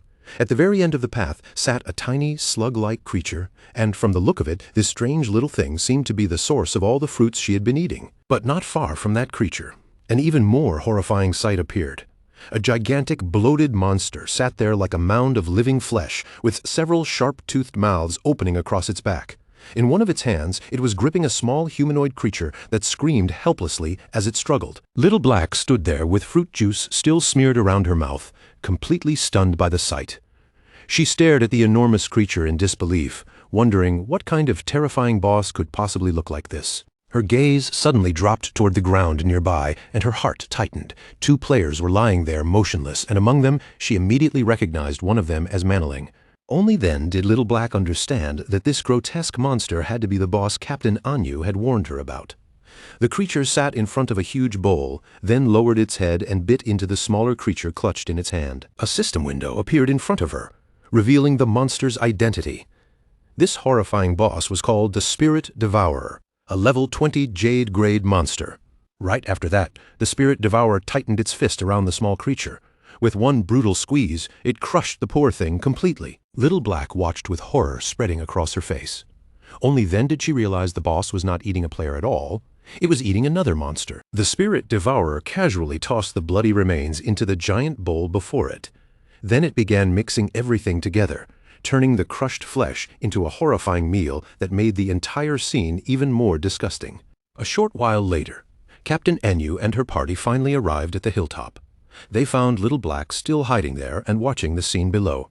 Captain Anu quickly stepped up beside her and asked if she had seen Manling and the boss. The whole group looked down from the hill, and Wang Meng's face changed as he cried out in shock that the creature was actually a jade-grade boss. Captain Anu looked equally disgusted, especially after seeing how it ate other monsters. Meanwhile, Little Black was still chewing on one of the fruits, and she added a strange detail that made everyone pause. For some reason, the boss had not attacked any players so far. Captain Anu immediately warned the team to stay calm and keep observing for the moment. She admitted that with their current strength and equipment, they were not prepared to fight a jade-grade boss head-on, so reinforcements would be necessary. They continued watching from the hill, but the Spirit Devourer's behavior only made them more confused. The giant boss slowly lowered itself into a deep squat, as if it were preparing to do something extremely strange. Everyone stared in disbelief, trying to figure out what the monster was doing, until one person hesitantly suggested that maybe it was defecating. The next moment, their worst guess was confirmed. Glowing purple fruits began emerging from the monster's rear, and Little Black screamed in complete disbelief. One of the newly formed purple orbs rolled nearby, and when they looked closely at it, they could not help commenting on its unusual shape. No matter how they looked at it, the thing was shaped almost exactly like a plum. The horrifying truth slowly dawned on Little Black. She looked down at the fruit in her hand, then turned her gaze back toward the squatting boss. The delicious plums she had been happily eating were actually the monster's feces. Her face instantly lost all color, while Captain Anu and Wang Meng stared at her in stunned silence. Little Black's mouth opened in a silent scream of horror. The fruit slipped from her hand and fell to the ground as her mind struggled to accept what had just happened. She frantically wondered what on earth she had been eating this whole time, while Captain Anu and Wang Meng hurriedly tried to quiet her down. But her reaction had already been far too loud. Down below, the massive Spirit Devourer slowly turned its head and its attention locked directly onto their hiding place. The colossal boss rose before them like a mountain of flesh. One of the mouths on its back opened wide, and a terrifying roar burst out, echoing through the corrupted coast like the whisper of some ancient gluttonous god. The entire party froze, instantly realizing they had stepped into deadly danger. After the Spirit Devourer's roar swept over them, the air around Captain Anu and Wang Meng seemed to twist strangely. A mysterious power washed through the party, and their eyes suddenly glowed red as they screamed in pain. They clutched their heads tightly, their faces twisting as an unbearable hunger swallowed their thoughts. It was as if their minds had been emptied of everything except the urge to eat. Little Black watched in confusion as Captain Anu and the rest of the party rushed past her. Their expressions were crazed and desperate, like they could no longer control their own bodies. Instead of attacking or running from the monster, they sprinted straight toward the enormous bowl. Inside it were the bloody remains of the creature the boss had been mixing into its gruesome meal. With wild, frenzied looks on their faces, they plunged their hands directly into the disgusting mixture. Then they began stuffing the gore into their mouths, muttering again and again about how hungry they were. As they continued eating, their bodies started changing in a terrifying way. Their limbs and torsos swelled unnaturally, and their faces puffed up until they looked round and bloated. From her hiding spot, Little Black watched the nightmare unfold with horror in her eyes. She cried out that her friends had gone completely insane, eating until they were turning obese right in front of her. Then another thought struck her: why was she the only one who had not been affected by that strange hunger? The answer came almost immediately, and in the most horrifying way possible. The massive Spirit Devourer leaned over one of the bloated party members. With terrifying ease, it grabbed him in one huge hand, lifted him up, and shoved him straight into one of the gaping mouths on its back. In the next instant, that player disappeared completely, swallowed whole by the monster, without leaving even a chance to resist. Seeing that, Little Black finally understood the boss's horrifying rule. She screamed in terror that the Spirit Devourer was choosing the fattest person it could find and eating them first. Panic surged through Little Black as she realized Captain Anu's elite team still was not enough to handle this monster. At that moment, only one hope remained in her mind. She had to ask that man for help. She quickly contacted Shadow and rushed through the explanation, telling him they had encountered a jade-grade boss called the Spirit Devourer and that Captain Anu, Wang Meng, and the others were about to be eaten. The moment Shadow heard the boss's name, his expression changed. He immediately realized this was the bloodline monster he had been searching for. Inwardly, he could not help thinking that Little Black really was his lucky star. Without hesitation, he told her to send him the coordinates and said he would come right away. At that time, Shadow was standing at the entrance of a glowing cave. He noted that he had already obtained the keys to 3 other platinum hideouts in Magic City. Since things had lined up like this, he decided it was the perfect moment to deal with the bloodline monster, especially since the desperate princess boss should be finishing her evolution soon as well. Before long, Shadow arrived at the corrupted coast. The moment Little Black saw him, relief rushed across her face. Shadow immediately asked where the boss was, and she quickly pointed toward the area just ahead. Little Black anxiously told him that Captain Anyu and Wang Meng had already been swallowed, begging him to save them as fast as possible. While they watched, the giant boss squatted down again, straining in that same disturbing posture as if it were about to defecate once more. Then, to their absolute disgust, a large translucent purple orb was forced out of the monster. Inside the orb, Manoling's terrified face could be seen clearly, trapped within like he had been sealed in some horrible purple shell. Both Shadow and Little Black were stunned by the sight. Little Black cried out that the boss had actually excreted Manoling, and fear immediately gripped her as she worried that Captain Anyu and the others might end up the same way. Shadow quickly explained the Spirit Devourer's mechanics. This monster was a servant of the gluttonous ancient god, and its whisper could drive players into uncontrollable gluttony. The more those players ate, the fatter they became, and once they were swollen enough, the boss would devour them and digest their lifespan. He continued by revealing the only known way to resist that effect. A person had to eat the boss's excrement. Though it sounded unbelievably disgusting, he had heard that it actually tasted good. Then he glanced at Little Black, realizing she was unaffected, and started to ask if that meant she had already, but Little Black, mortified and nearly in tears, cut him off at once and begged him not to say another word. Still kneeling there in horror, Little Black tearfully begged Shadow to hurry and save her friends. Shadow did not waste time with another response. He shot forward at once, racing straight toward the pulsing purple orb that held Manoling inside. Shadow snatched the orb out of the air with one swift motion, but instead of trying to break it open and free Manoling, he twisted his body and hurled the entire orb directly at the massive Spirit Devourer. The purple orb, with Manoling's terrified face still visible inside, smashed hard into the monster's soft belly. The impact landed squarely and brutally, sending a heavy ripple through the boss's bloated body. The Spirit Devourer let out a pained roar. At the same time, thick white liquid burst violently from the mouths across its back, spraying outward in a disgusting gush. The force of the blow made the creature spit out everyone it had swallowed. Captain Anyu, Wang Meng, and the other party members were expelled from the monster's gullet one after another, crashing onto the ground in a messy heap, covered in slime, but still alive. With the others finally out of the boss's stomach, Shadow's eyes lit up with a brilliant yellow glow. A powerful red aura wrapped around his body, making the pressure around him rise instantly. Shadow activated his mythic skill, Graceful Release, and immediately followed it with his legendary instant skill, Shadow Slash. In the next moment, a storm of bright blue energy blades rained down on the Spirit Devourer, tearing into the boss again and again, with each devastating hit dealing tens of thousands of damage. Shadow glanced at his finisher skill gauge and saw that it had finally filled completely. The timing could not have been better, and a sharp thought crossed his mind. This was the perfect chance to see just how much power that finishing move could truly unleash. Without hesitation, Shadow released his ultimate attack, Scarlet Blade. In the air above him, a colossal blade made entirely of crimson energy took form, blazing like a giant execution sword. Then it came crashing down in a vertical slash, cutting straight through the Spirit Devourer and dealing an unbelievable 1,032,015 points of damage in one single strike. A worldwide system announcement immediately rang out, declaring that the player Shadow from Great Jia had achieved the world's first kill of a Jade-grade boss. Off to the side, Little Black stared with her mouth hanging open, completely unable to process what she had just witnessed. When she saw the damage number climb past 1 million, she screamed in disbelief, unable to understand how Shadow's strength could be this terrifying. The global announcement spread across the world like a shockwave, leaving players everywhere shaken. Some players groaned that Great Jia was about to rise even higher because of Shadow's achievement, while others immediately tried to claim a connection to him. One furious player even insisted that Shadow's ancestors had to be from their own country. Meanwhile, golden light surrounded Shadow as one system notification after another flooded his vision. He had gained a huge amount of experience, evolution points, equipment, and new skills from the kill. But among all the rewards, the most important one was the Spirit Devourer bloodline, and the system directly asked whether he wanted to activate it. Shadow understood exactly what this meant.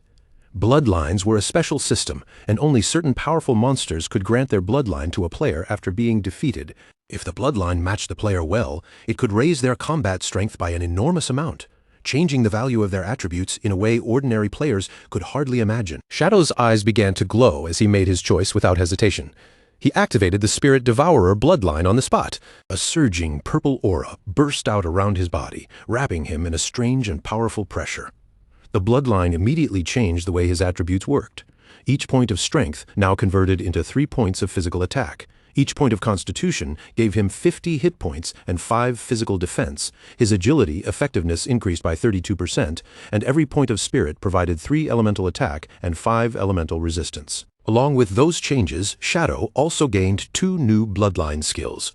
The first was Spirit Devour, an ability that let him consume any skill from his own class in exchange for an attribute correction bonus, though the cost was also strange. It increased his appetite by 200%. The second skill was called Big Mouth.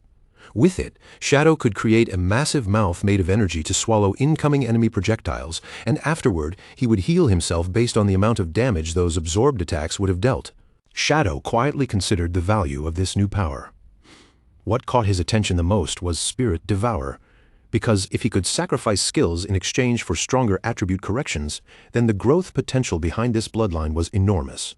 He knew that attribute correction determined how efficiently each stat translated into real combat power.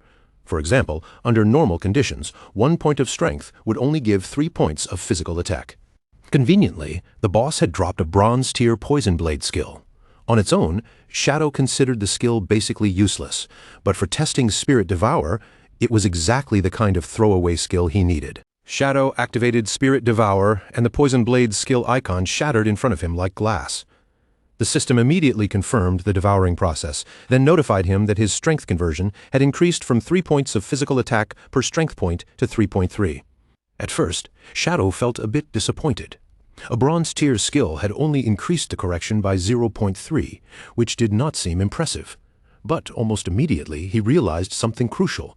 The devoured skill had now become a passive ability, and that meant it could still be evolved. Shadow instantly spent 242 evolution points to upgrade the devoured Poison Blade skill, raising it all the way from bronze tier to legendary. The result was far beyond what he expected. The system informed him that his strength conversion had now jumped from 3 points to 5 points of physical attack per strength point. Shadow's eyes lit up with excitement as the true meaning of this ability sank in. If he kept devouring skills and then evolving them, his attribute corrections could eventually become hundreds of times stronger than other players. A confident smile slowly spread across his face as he thought to himself that once again he had become invincible. After the battle ended, Captain Anyu, Wang Meng, and the rest of the party were finally safe, though their condition was painfully embarrassing. They were still covered in slime and swollen from the boss's gluttony effect. Wang Meng looked almost ready to cry as he thanked Shadow for saving them, clearly relieved that they had not all been excreted by the boss like Manling. While the others tried to recover, Little Black hurried over to Captain Anyu, who was still bloated from the effect. She threw her arms around her and comforted her sincerely, telling her that no matter what size she became, she was still beautiful. Once everyone slowly returned to normal, Captain Anyu walked over to Shadow to talk about his payment. She explained that the Jianghai officials were currently short on lifespan, so they might not be able to pay him that way right away. Shadow did not seem bothered at all and casually told her not to worry about it, suggesting that they could repay him by helping him find assassin skill books instead. Captain Anyu agreed without hesitation.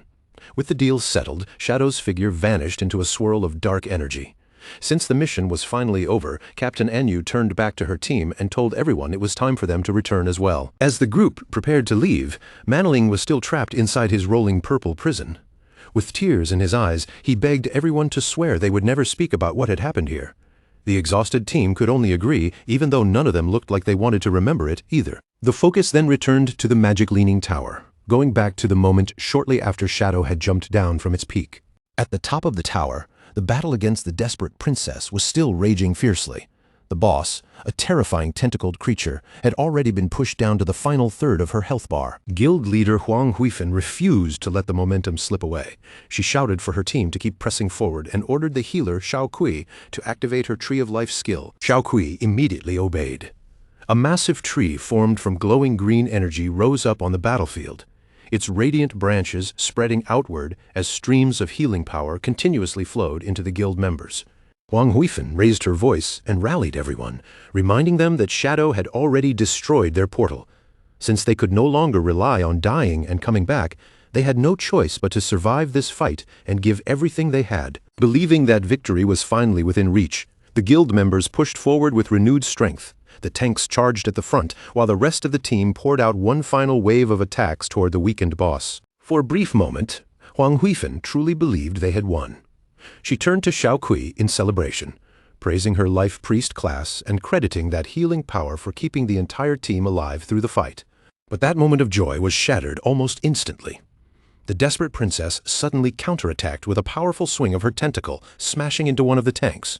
His shield broke apart under the impact, and he was killed on the spot. After killing him, the boss slowly closed her eyes. A strange blue energy began rising from the fallen player's body, flowing toward her as if she were absorbing something directly from his death. Then her eyes snapped open. They were no longer the same as before. Now they burned with a sinister yellow glow, full of malice and hunger. Huang Huifeng and Xiao Kui stared in horror as the boss's aura began to surge wildly.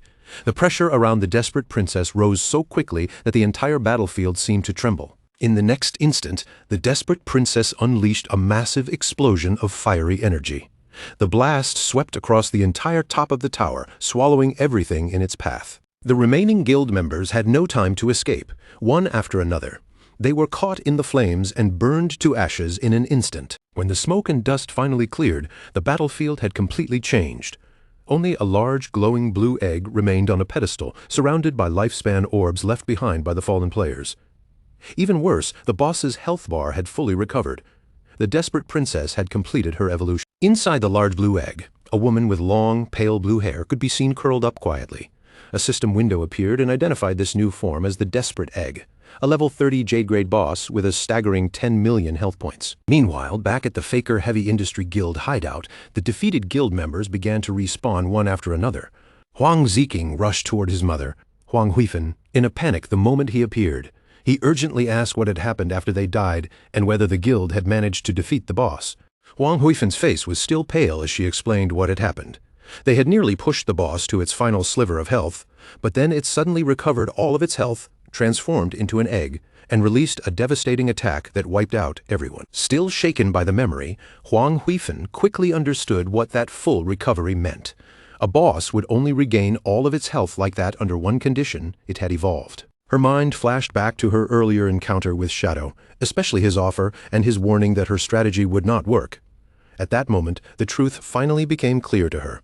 Shadow had known from the very beginning that the boss was going to evolve. He had also predicted that their human wave tactic would fail, because every death would only help fuel the boss's transformation. Huang Huifeng now understood that once a platinum boss evolved into a jade-grade boss, it was no longer something her guild could defeat. With a heavy sense of resignation, she realized that her only real option was to ask Shadow for help. Back on the silent peak of the magic-leaning tower, Shadow's invisible figure reappeared in front of the large blue egg. Shadow quietly observed the Desperate Egg and confirmed that it had indeed become a jade-grade boss, but the transformation felt strange to him. A simple evolution should not have changed the boss's form this drastically. He noticed that the egg itself did not seem to have any offensive ability. That made him wonder whether this was only a transitional stage, and if something even more powerful would eventually hatch from inside. Deciding not to simply stand around and wait, Shadow leaped into the air.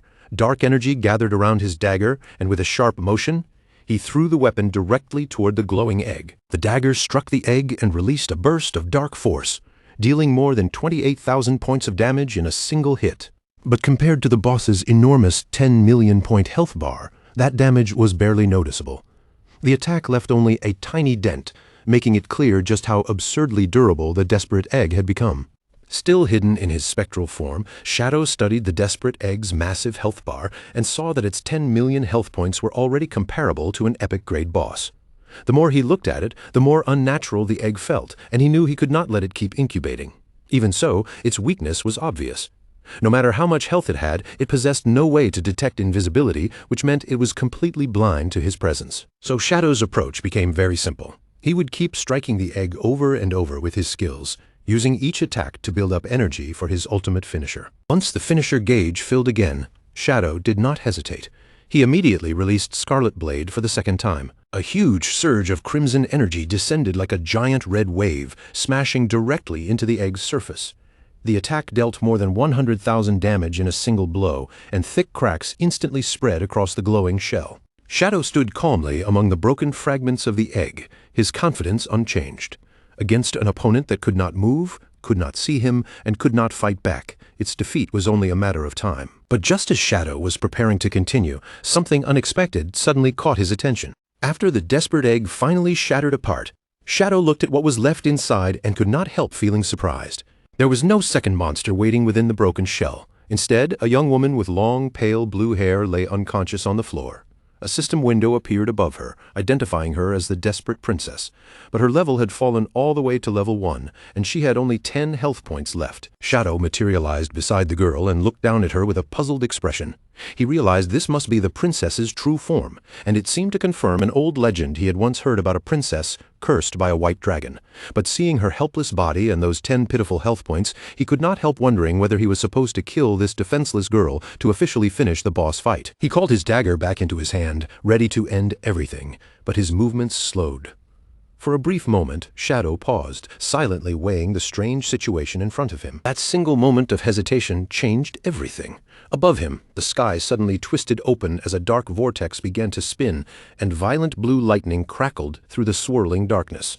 Shadow looked up in shock as a massive skeletal dragon slowly emerged from the portal, its enormous bones pushing through the storm of light and shadow. A system window immediately confirmed the identity of this terrifying new enemy. It was the cursed white dragon Ates, a level 100 mythical grade monster. After the desperate egg shattered, the cursed white dragon Ates fully descended from the sky portal. Without warning, the giant skeletal dragon aimed a powerful attack straight toward Shadow. Even Shadow was taken aback by the sudden appearance of such an enemy. He stared at the mythical grade boss in the sky, wondering why a monster of this level had appeared here without warning. As the dragon's roar shook the tower, Shadow quickly understood what was happening.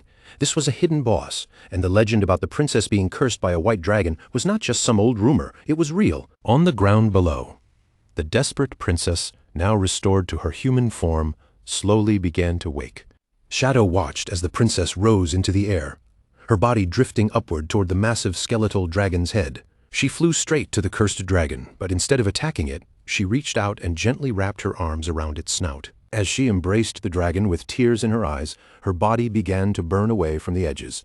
Within her chest, a bright red heart appeared, glowing through the fading light of her body. In the next moment, the princess completely disintegrated against the dragon's face, vanishing in a burst of radiant light. That light then spread outward, expanding until it swallowed the skeletal beast as well. The cursed white dragon's skeleton began to collapse piece by piece, crumbling away under the glow.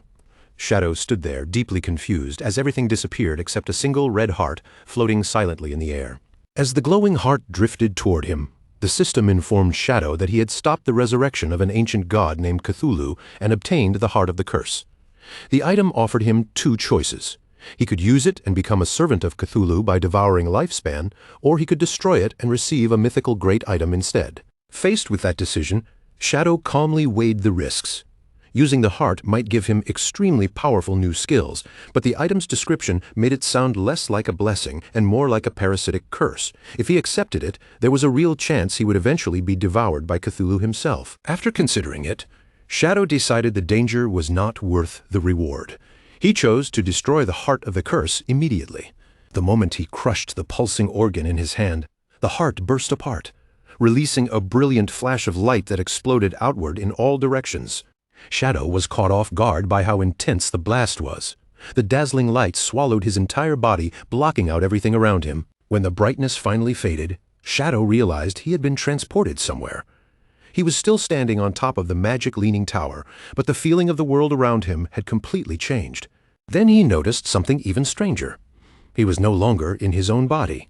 Looking down at his armored hands and the horned form he now occupied, Shadow wondered whether he had triggered some kind of trial or perhaps entered a sealed memory. Just then, a young princess with long greenish hair ran toward him with a bright, affectionate expression and called him Ates. Shadow saw that he was now watching through the body of a young man with white hair and horns who was sitting on the wall. The princess looked up at Ates and asked if he was going out again. Ates gave her an apologetic smile and explained that an enemy had summoned a monster to attack the harbor. As the guardian of the kingdom, he had no choice but to leave and provide support. The young princess immediately became furious. She puffed up with anger and called him a liar, reminding him that he had already promised to teach her how to ride the wind that very day. She argued that the coast was 7 days away, so there was no way he could leave, handle the situation, and return on the same day. Her voice grew more upset as she accused him of lying to her, just like her father always did. Then she pointed at him angrily, her little face full of indignation, and declared that all men were nothing but terrible liars and scoundrels. Ates immediately looked flustered by her outburst.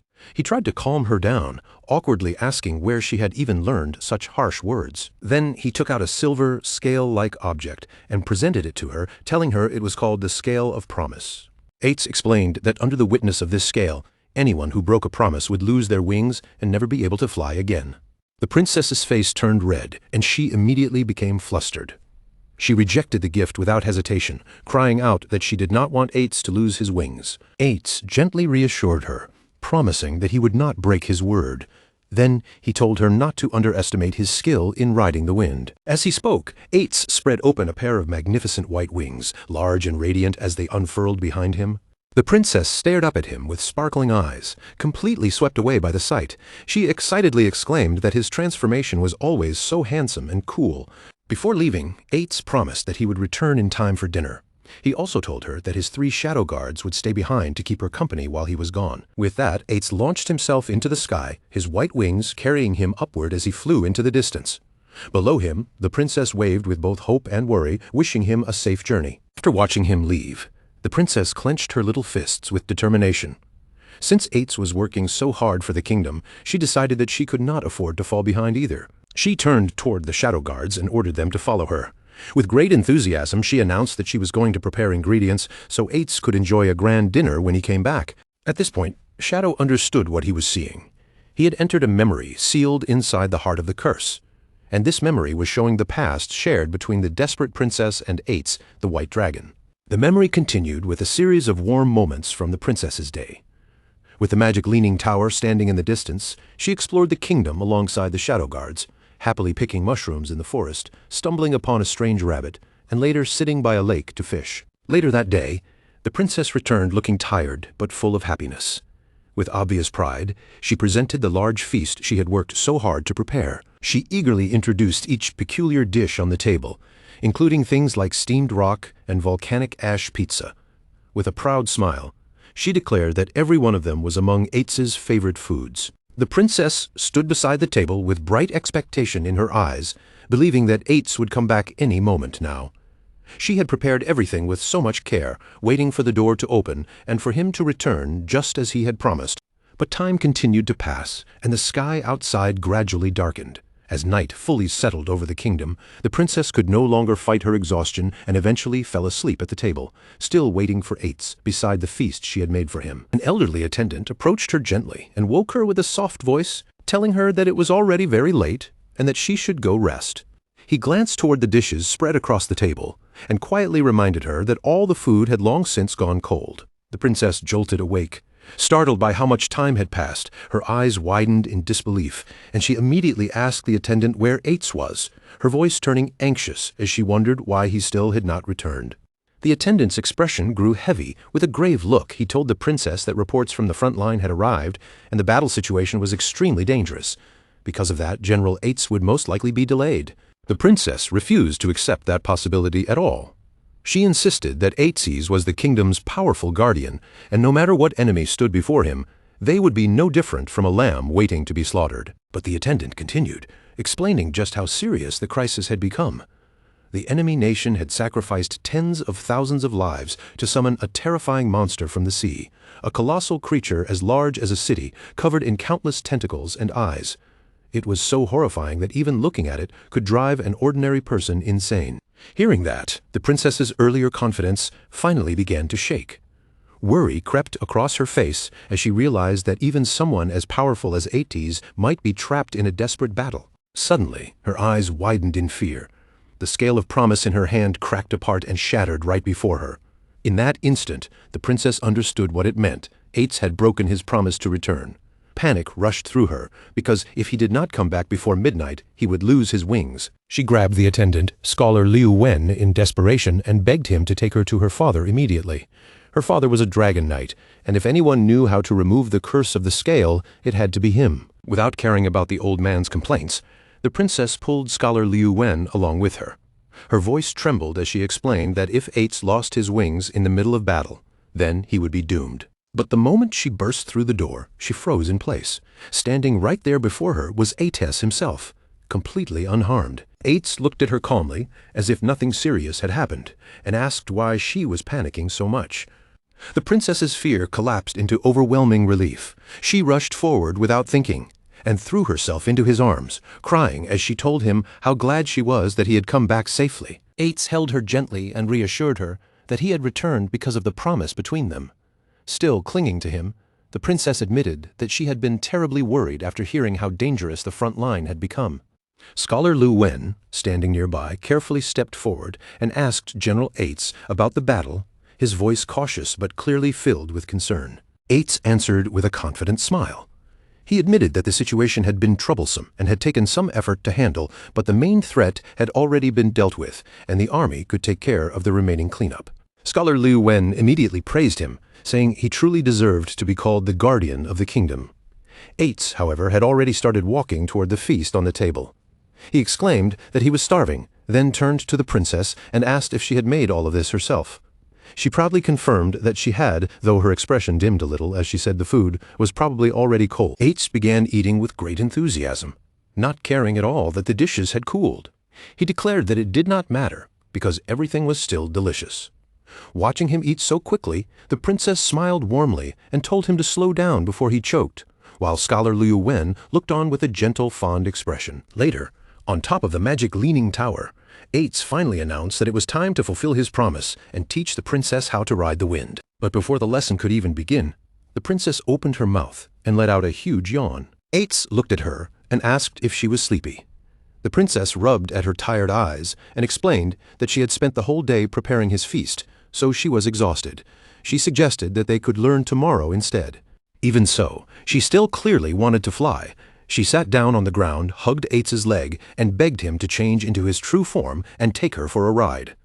Eights hesitated, reminding her that the king had strictly forbidden him from taking her along for something so dangerous. The princess immediately grew angry again. She grabbed onto his armor and blamed him for coming home so late, reminding him how much effort she had put into preparing that meal for him. Then, with a frustrated sigh, she called him a faithless scoundrel once more. Eights finally gave in, but only on one condition. He made her promise not to tell the king, or else he would definitely be scolded. The princess's anger vanished in an instant, and a bright smile returned to her face. Eights closed his eyes, and blue energy began swirling around his body. The air around him trembled softly as his transformation began. With a brilliant flash of light, Eights transformed into a magnificent white dragon. The princess stared up in wonder at his grand dragon form, completely captivated by the sight. She slowly approached the enormous white dragon and gently placed her hand against his snout. Her voice softened as she looked at him with affection and told him to be safe. Then green energy lifted the excited princess into the air. She floated upward and carefully settled herself onto Eights' head, unable to hide the joy on her face. With one powerful beat of his wings, Eights launched into the night sky. Carrying the princess with him, he soared high above the land, cutting through the darkness on the wind. The memory continued with a quieter moment, showing Ates gently tucking the sleeping princess into bed beside her teddy bear. But nearby, the king's expression remained deeply serious. The king revealed that he believed the enemy empire was carrying out a dark ritual. He could already sense a terrifying wave preparing to sweep across the continent, and he warned Eights that everyone had to be ready. Not even Eights, despite being a member of the dragon race, would be able to escape the coming danger. Under the dark sky, Eights stood firm and resolute. He pledged his loyalty without hesitation and agreed to follow the king's arrangements. The memory then moved forward to a later time, where the magic leaning tower stood beneath a quiet, star-filled night sky. The peaceful atmosphere vanished almost immediately. The next sight was grim and bloody. Shattered pieces of Eights' armor lay scattered across the floor, with splashes of blood marking the aftermath of a terrible battle. By then, the kingdom had been dragged into a devastating war. A horrifying army attacked again and again, leaving the entire nation struggling under constant pressure. Soldiers and civilians cried out in terror, shouting that an enemy nation had launched an attack using an army of monstrous, inhuman creatures. People fled through the streets in panic, screaming for help as the invaders mercilessly crushed anyone who could not escape in time. The capital was soon overrun by feral red monsters with no skin, their grotesque bodies rampaging through the streets as they tore through the city. From a high balcony, the king looked down over the chaos, watching helplessly as the swarm of monsters flooded into his city. His face was grim as he observed the overwhelming number of creatures. He said that the Moraga Empire had truly gone mad, realizing that their enemy intended to drag the entire world into destruction with them. Below, their dark banner rose over the battlefield like an omen of ruin. Amid the chaos tearing through the capital, the desperate princess ran as fast as she could, panic written across her face. She screamed Eitz's name over and over, desperately shouting that the enemy had already breached the city walls. Finally, she found him sitting silently on a high wall with his 2 shadow guards positioned beside him. Looking down at the slaughter below, the princess rushed toward Eitz and begged him to act. She told him the enemy army was filled with inhuman monsters that their soldiers could not fight, then questioned why he was still sitting there. Her voice trembled as she pleaded, telling him that the kingdom needed his help right now. Eitz turned toward the desperate princess with a calm expression and told her that he had actually been on his way to find her. He instructed her to stay inside the magic leaning tower, assuring her that it was safe there and that she should not go anywhere else. The princess agreed quickly, but immediately urged him to hurry and defeat the enemy army. But Eitz refused. He said he would stay here and protect her instead. The princess stared at him in confusion and anger, unable to understand what he meant. She reminded him that he was the guardian of the kingdom, and his duty was to protect the entire nation, not only her. She gestured desperately toward the city below, where soldiers were being overwhelmed and slaughtered. The capital was on the verge of falling, its people were dying in the streets, and she insisted that Eitez's role was to transform into a dragon and burn their enemies to ashes. The princess told him that she did not need him to stay by her side personally. Just like before, his shadow guards were enough to protect her. Eitz did not answer right away. He simply lowered his head in silence, his expression hidden as the chaos of the collapsing city continued below. With a heavy gravity settling in the air, he began to peel back the layers of history, exposing the grim reality behind the enemy's unnatural power. He revealed that 5 years ago, they had uncovered a dark secret. The Moraga Empire had been performing a forbidden and mysterious ritual known as Forsaken by the Gods. The mechanics of the ritual were deceptively simple. Any individual could choose to offer up their own lifespan as a sacrifice to summon creatures from the beyond. The exchange was absolute. The greater the portion of one's life force offered, the more monstrous and terrifying the entity that would claw its way into this world. Eitz's explained that this was an archaic, desperate rite, as no person in their right mind would ever willingly trade the years they had left to manifest such horrors. And yet he continued, for a nation backed into a corner like the Moraga Empire, this suicidal ritual had become their only remaining beacon of hope. He gestured toward a map, his finger tracing the shape of the Moraga Empire, an isolated inland archipelago. He noted that they were blessed with a rare, magical flora known as the blood flower. This singular plant, native only to their soil, exuded a potent magical energy that had for generations extended the lifespans of its citizens to an incredible average of 700 years. However, thousands of years ago, the tides shifted and a devastating conflict began to radiate outward from their borders, consuming the continent. In a bid to stem the tide of endless war, the Moraga Empire dispatched their most formidable envoys, warriors like Eitz's, to foreign lands. These envoys were bound by ironclad contracts to serve the kingdoms to which they were pledged. By lending their peerless strength to the side of the underdog, they aimed to stabilize the shifting balance of power and secure a lasting peace. But peace was not what the other nations desired. Behind closed doors, their leaders reached a cold, unanimous consensus. The people of the Moraga Empire were a threat that had to be completely and utterly eradicated. The consequence of that decision ushered in an era of unimaginable suffering for the Moraga Empire. They were systematically crippled by plagues, targeted by malicious curses, and fractured from within by calculated division. When the final petal of the last blood flower withered and fell, a catastrophic avalanche was triggered, burying their history in ice.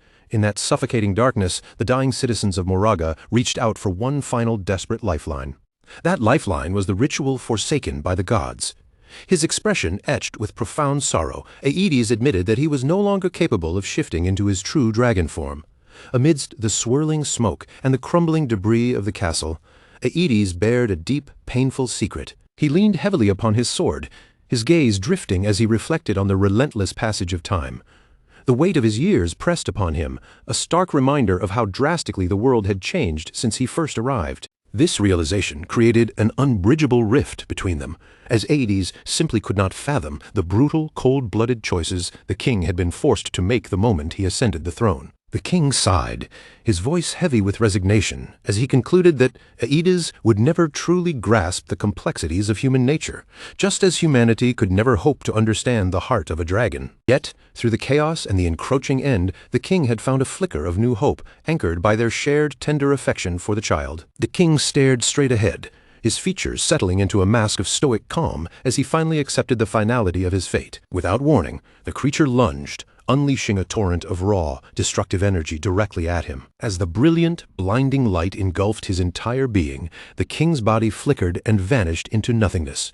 In his final, fleeting moments, his mind was flooded with a crushing sense of regret, a bitter realization that he had been wrong about everything. A thunderous, cataclysmic explosion tore through the heart of the castle, leaving no doubt that the king had fallen. High up within the magical tower, the princess witnessed the distant, blinding flash across the horizon and let out a sharp cry of raw, unfiltered shock. Aedes, standing motionless beside her, spoke with a chilling, hollow calm. He stated flatly that the capital had officially fallen and predicted that the monstrous horde would soon turn their hunger toward their position. As if summoned by his very words, a black tide of winged creatures swarmed the sky, descending toward the tower. A shadow guard nearby bellowed a frantic warning that the monsters were upon them. The creatures slammed into the shimmering, azure barrier that shielded the tower, the impact vibrating through the stone floor beneath their feet. Aedes turned to the princess, attempting to offer some semblance of reassurance. He told her the tower was fortified by a powerful barrier, making it nearly impossible for the monsters to breach their sanctuary. But the illusion of safety was shattered when the scholar Lewin stumbled onto the tower wall, his body marred by fresh wounds.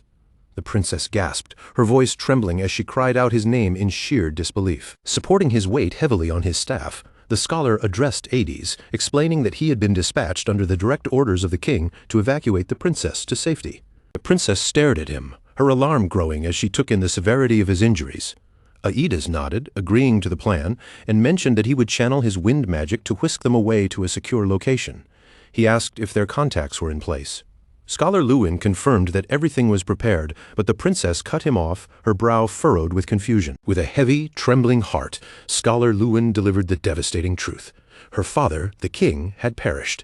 The princess stood frozen, her world collapsing in an instant. The scholar explained that the king's final act had been to ensure her escape to a neighboring kingdom. Panic rising in her chest, the princess frantically asked if Aedes would be joining them. Aedes turned to her, a faint, melancholic smile touching his lips.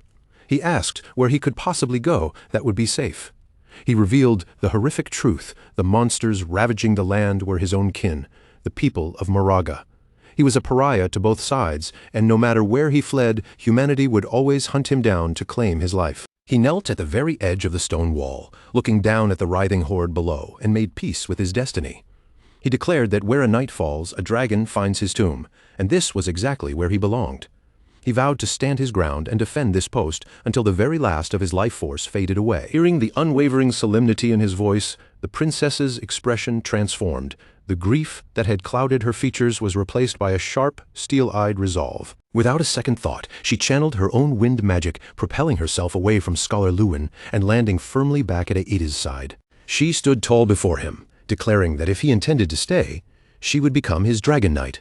She told him with fierce conviction that this was her home, and she would stand beside him to protect it. She boasted proudly that her wind-riding skills were perfected and demanded to know how they could forge their contract right then and there. Aedes looked up at her, completely taken aback, his breath stolen by her display of unwavering, fierce loyalty. Deeply moved by her devotion, Aedes reached out, taking the princess's hand in his own armored grasp.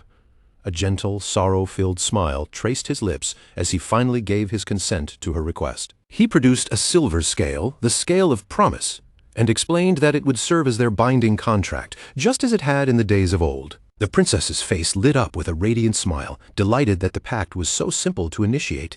She eagerly began to seal their bond, making a heartfelt promise that they would remain together forever. But Aedes suddenly interrupted her, delivering a heart-wrenching twist to the ritual. He murmured that their promise was, in fact, that they would never see one another again. The light vanished from the princess's eyes. Her face paled, and she stared at him, consumed by sheer shock and utter disbelief. Before she could even process his words, Aedes unleashed a powerful, controlled gust of wind, forcibly launching her and Scholar Lewin away from the tower. As they were swept into the sky, he entrusted the responsibility of the princess's safety to the scholar, his eyes never leaving her form. The princess screamed Aedes' name, her voice raw with a mix of confusion and a profound sense of betrayal as the winds carried her further and further from his side. Standing alone on the ramparts, enveloped by his own swirling wind magic, Aedes called out for her to leave, insisting that her path did not lead to a dragon's tomb. Then the nightmarish turn occurred. Scholar Lewin's eyes flared with a malevolent crimson light. With a swift, sickening motion, he plunged his hand directly into the princess's chest, ripping her still beating heart from her body.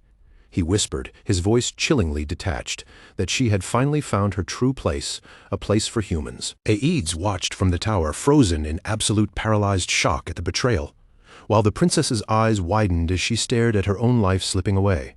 As his own life ebbed away, the scholar gasped out a final cryptic warning to Aedes, urging him to be vigilant and revealing that the Moraga were far from the only ones who had been cursed. The scholar's face contorted as it was consumed by a monstrous, pulsating red growth. A massive, tentacled abomination erupted from his ruined body, reaching out to snatch and devour the princess's still warm heart.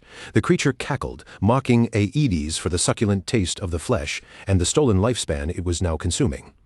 It taunted him, asking if murdering his beloved was a fitting retribution for the dragon flames that had burned it in the past. As Aedes stood, completely shattered and staring in stunned silence, the tentacle monster erupted into a fit of maniacal, echoing laughter.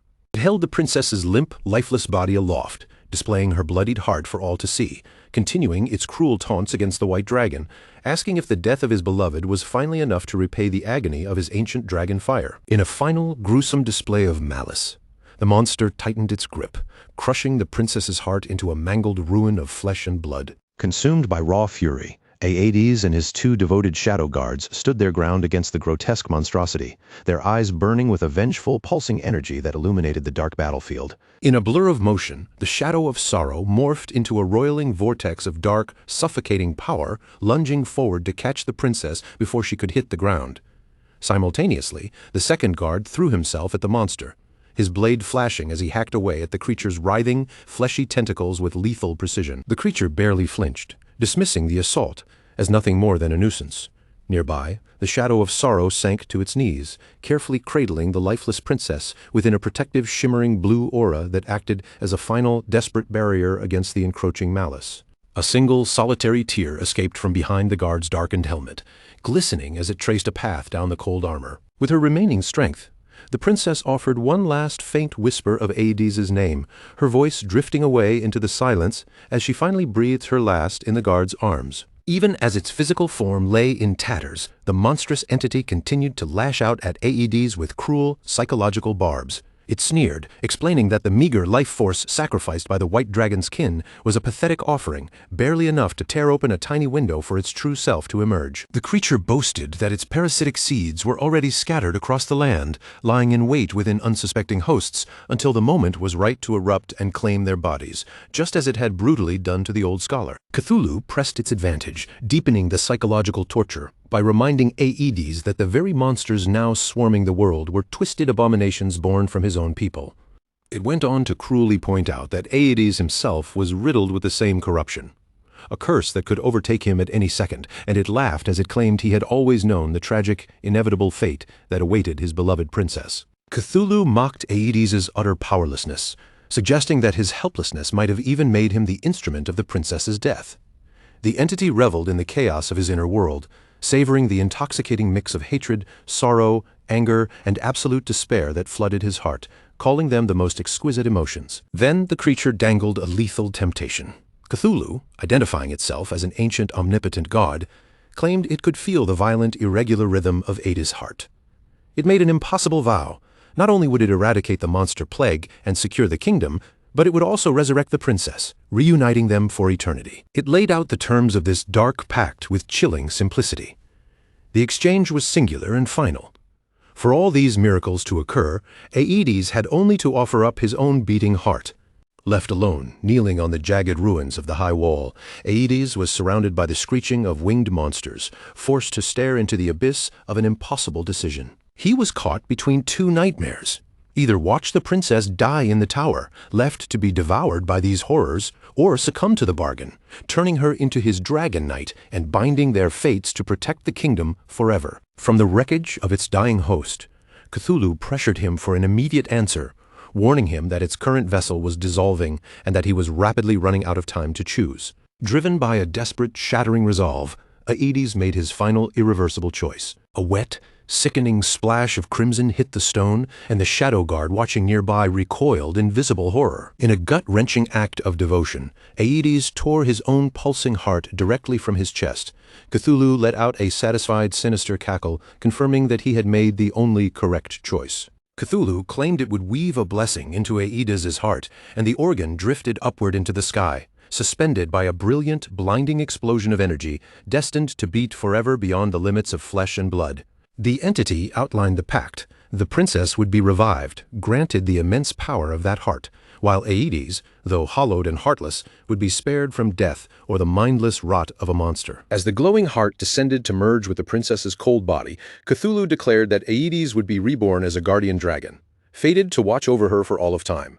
Aedes let out a guttural, soul-shattering grunt of agony as the transformation tore through his body, sending a massive pillar of searing purple energy surging from the summit of the magic-leaning tower. His human form withered and distorted, violently reshaping until nothing remained but a massive, terrifying skeletal dragon. He unleashed a deafening, thunderous roar, his massive form wreathed in a swirling, ghostly aura of blue flame. With his newfound monstrous strength, Aedes vaulted from the edge of the tower wall, taking to the air. Now a guardian dragon bound by Cthulhu's influence, he banked over the chaos of the battlefield, unleashing a relentless torrent of fire that scoured the swarming monsters below, marking the start of his eternal, lonely vigil. As the skeletal dragon Aedes rained down his infernal wrath, Cthulhu's voice echoed like a dark narration over the carnage.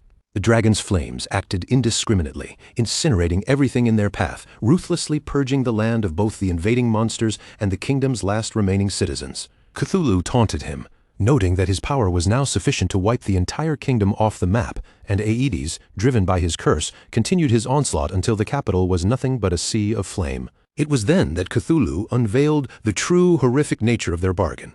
Every life extinguished by those flames was being harvested, their entire lifespans funneled into a single dark focal point. Bolts of jagged purple lightning hammered into the scorched, magic-leaning tower, and the terrible architecture of the entity's plan was laid bare. Back on the tower, the resurrected princess began to scream, her body convulsing in agony as Aedes's cursed heart, embedded within her, began to warp her very existence with dark, encroaching energy. Shadowy, viscous tentacles erupted from her form, consuming her entirely until she was nothing more than a living, tentacled core for the beast that had taken root in her body. With the princess now fully transformed into a nightmarish horror, Cthulhu triumphantly laid claim to all the harvested lifespans, declaring them as its rightful property.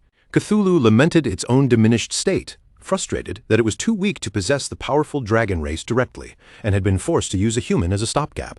Yet it remained patient, convinced that it was only a matter of time before it could use the white dragon to reap the lifespans it required. The monstrous princess gazed up at the skeletal Aedes as he circled high in the clouds, puzzled that he had not returned now that the kingdom had been completely purged. His distance felt strangely calculated. Without warning, two glowing silver scales manifested in front of her. Cthulhu recognized them instantly. The scales of promise, vows the white dragon had forged long before their dark agreement was ever signed. The first vow was a decree of eternal separation, to never look upon the princess again, and the second was a solemn oath to stand guard over the kingdom's high tower for eternity. A wave of fury washed over Cthulhu as it realized Aedes's final brilliant act of defiance. He had anticipated the entity's treachery and used his own vows to anchor himself to the magic-leaning tower, forever locking himself away from the monster that used to be his princess. Cthulhu cursed the white dragon, enraged that he chose to exist as a mindless, zombie-like sentry rather than serve as its puppet. Baffled and thwarted, Cthulhu decided to turn the tower into its own personal nest, feeding on the life essence of anyone foolish enough to approach. It swore that its total revival was inevitable, and that it would one day rule the world once more, as the image of the solitary tower slowly faded into the mist of passing centuries. The vision dissolved, and reality snapped back to the present day at the magic leaning tower.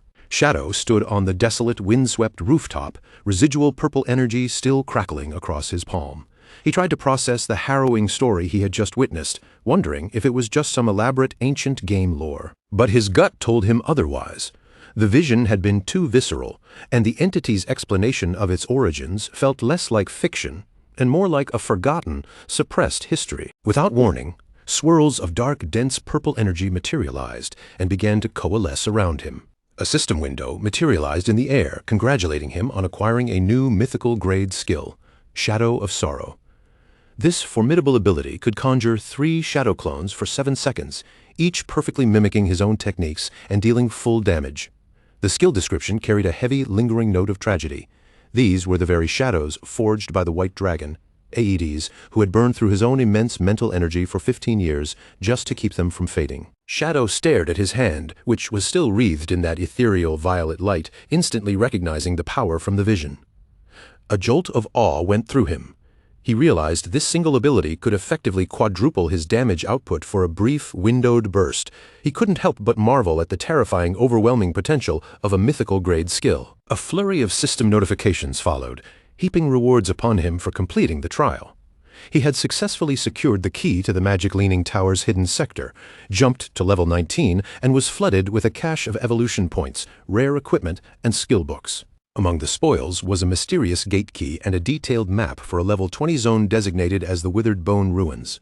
Shadow felt a surge of curiosity. He had never even heard of such a place. He carefully unrolled the weathered parchment, his eyes tracing the path to Withered Bone City, situated on an island in an inland sea. As he studied the geography, a realization dawned on him. It must have been a lost territory of the Moraga Empire, straight out of the legends he had once heard. Shadow became more and more certain that this newly unlocked region had some deep connection to the White Dragon's homeland. Just thinking about it made his eyes sharpen with excitement, because a place like that would never be simple.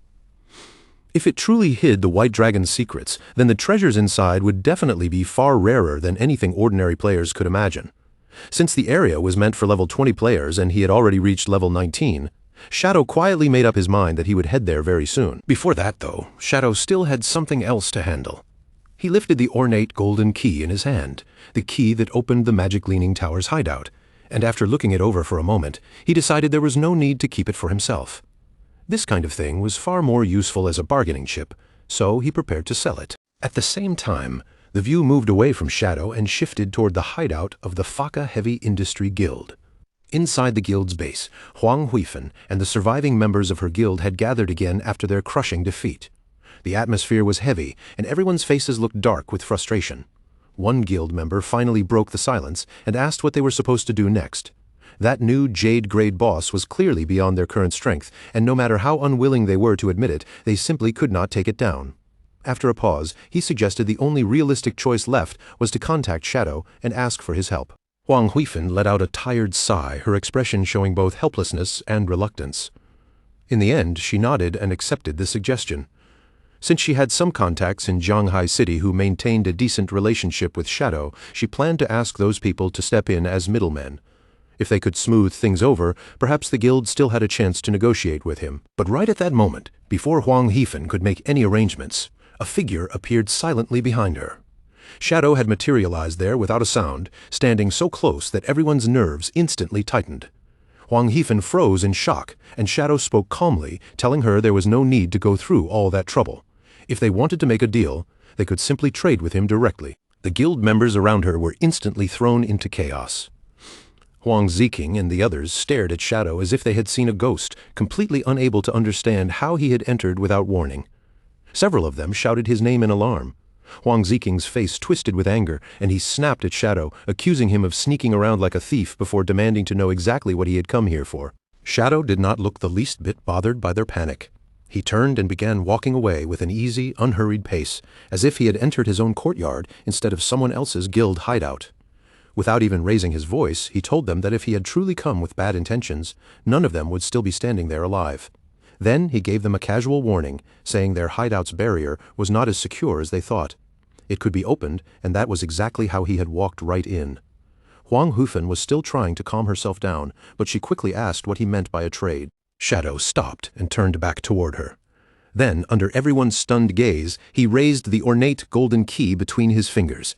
He made his offer plainly, saying this was the key to the Magic Leaning Tower's hideout, and he was willing to sell it to them.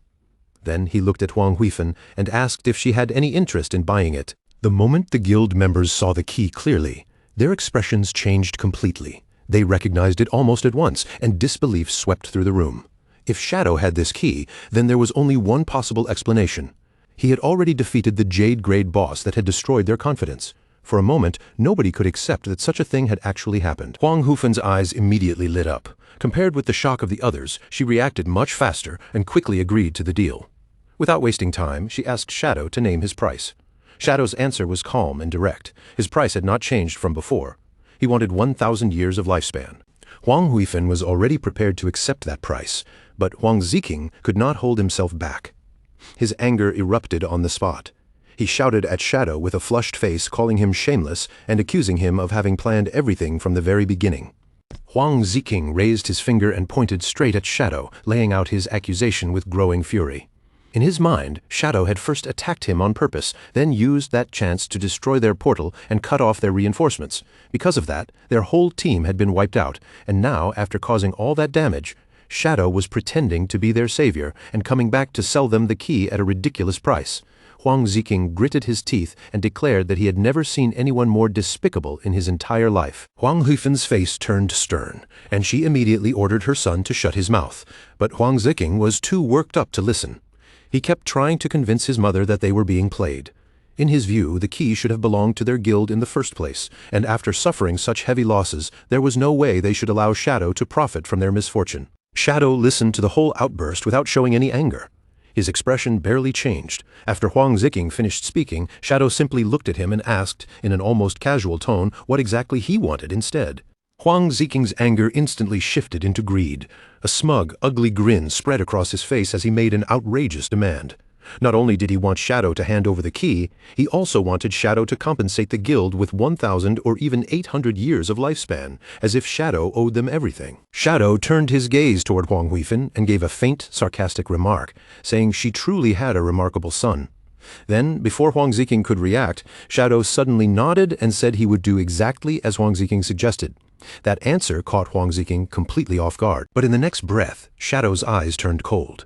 His tone remained steady, but the pressure behind his words was unmistakable. The new price was now 1,800 years of lifespan, and he made it clear that he would not sell the key for even a single day less. At first, Huang Ziking still thought he had won. He laughed proudly and turned toward his mother, acting as if he had just taught everyone how to deal with someone like Shadow. But only a moment later, the meaning of Shadow's words finally sank in. His smug expression froze, then slowly cracked into disbelief. Staring at Shadow, he stammered and asked what he had just said. Shadow explained with almost frightening patience. He had come here sincerely to do business, which was why he had not fought back or punished Huang Ziking for insulting him. But since Huang Ziking insisted on cursing him and making things difficult, the original discounted price no longer existed.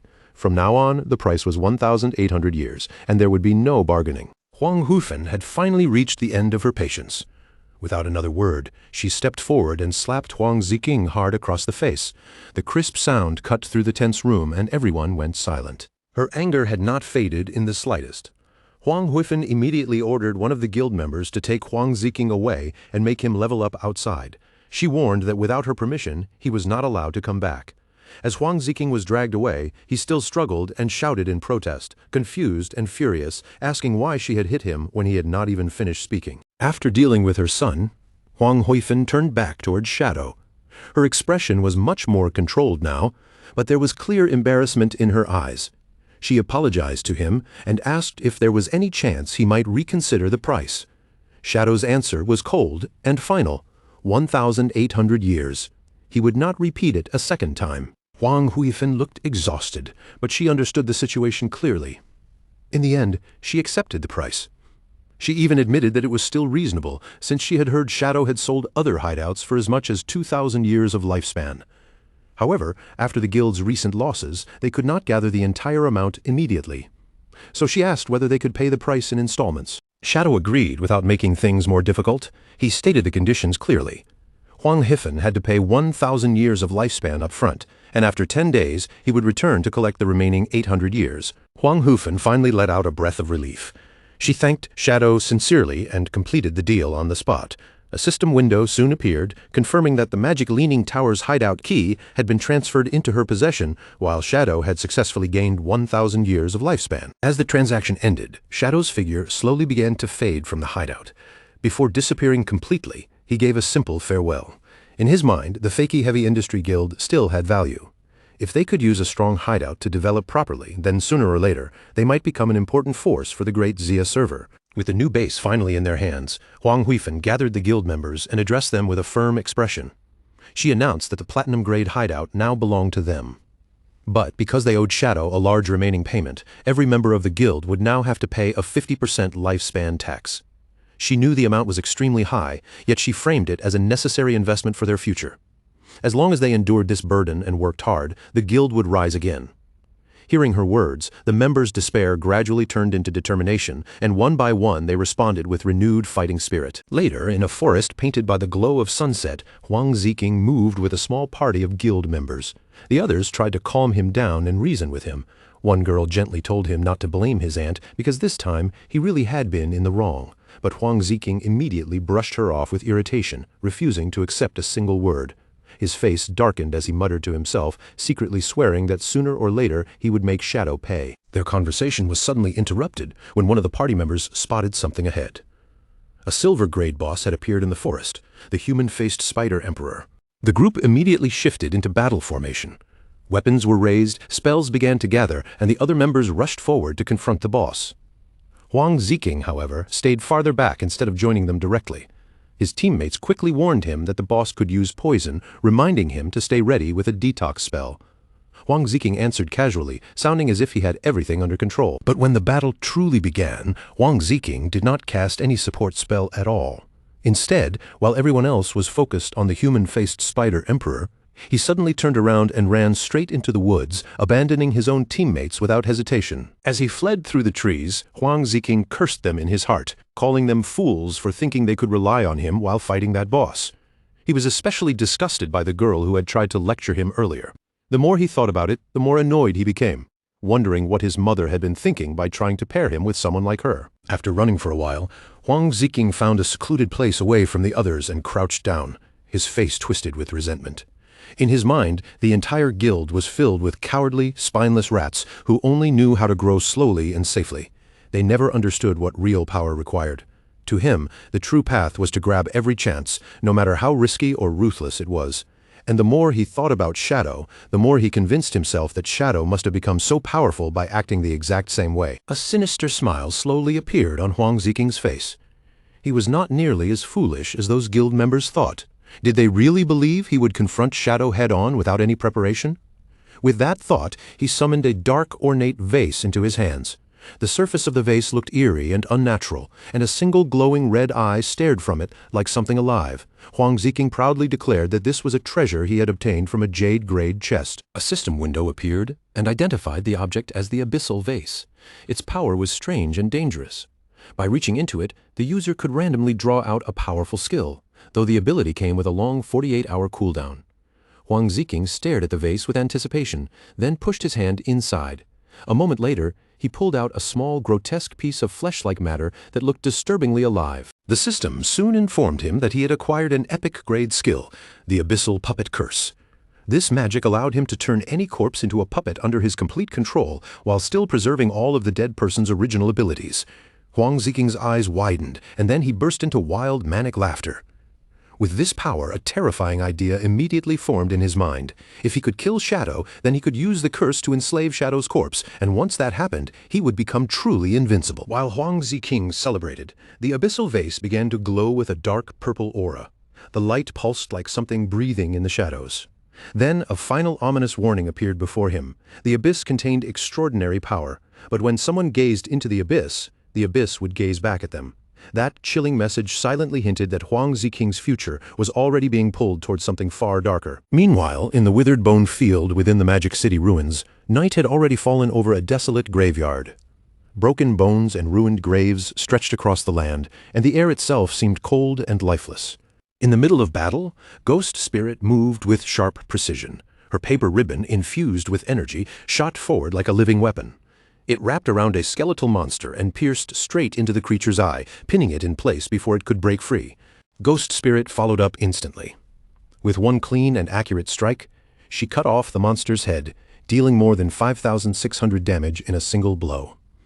As the enemy collapsed, system notifications appeared before her one after another, informing her that her weapon had upgraded to gold and that she had gathered enough experience to advance her class. Ghost Spirit stood among the glowing energy orbs left behind by the defeated enemies. For the first time in a while, she allowed herself to breathe out in relief. Looking at the notifications in front of her, she confirmed that she had finally accumulated enough experience for her advancement. Her expression soon became firm again. Without hesitation, Ghost Spirit accepted the class advancement. Her eyes filled with determination as she stepped into the next stage of her strength. A bright magic circle immediately formed beneath her feet, lighting up the dark graveyard around her. In the next instant, a column of purple energy surged upward from her body.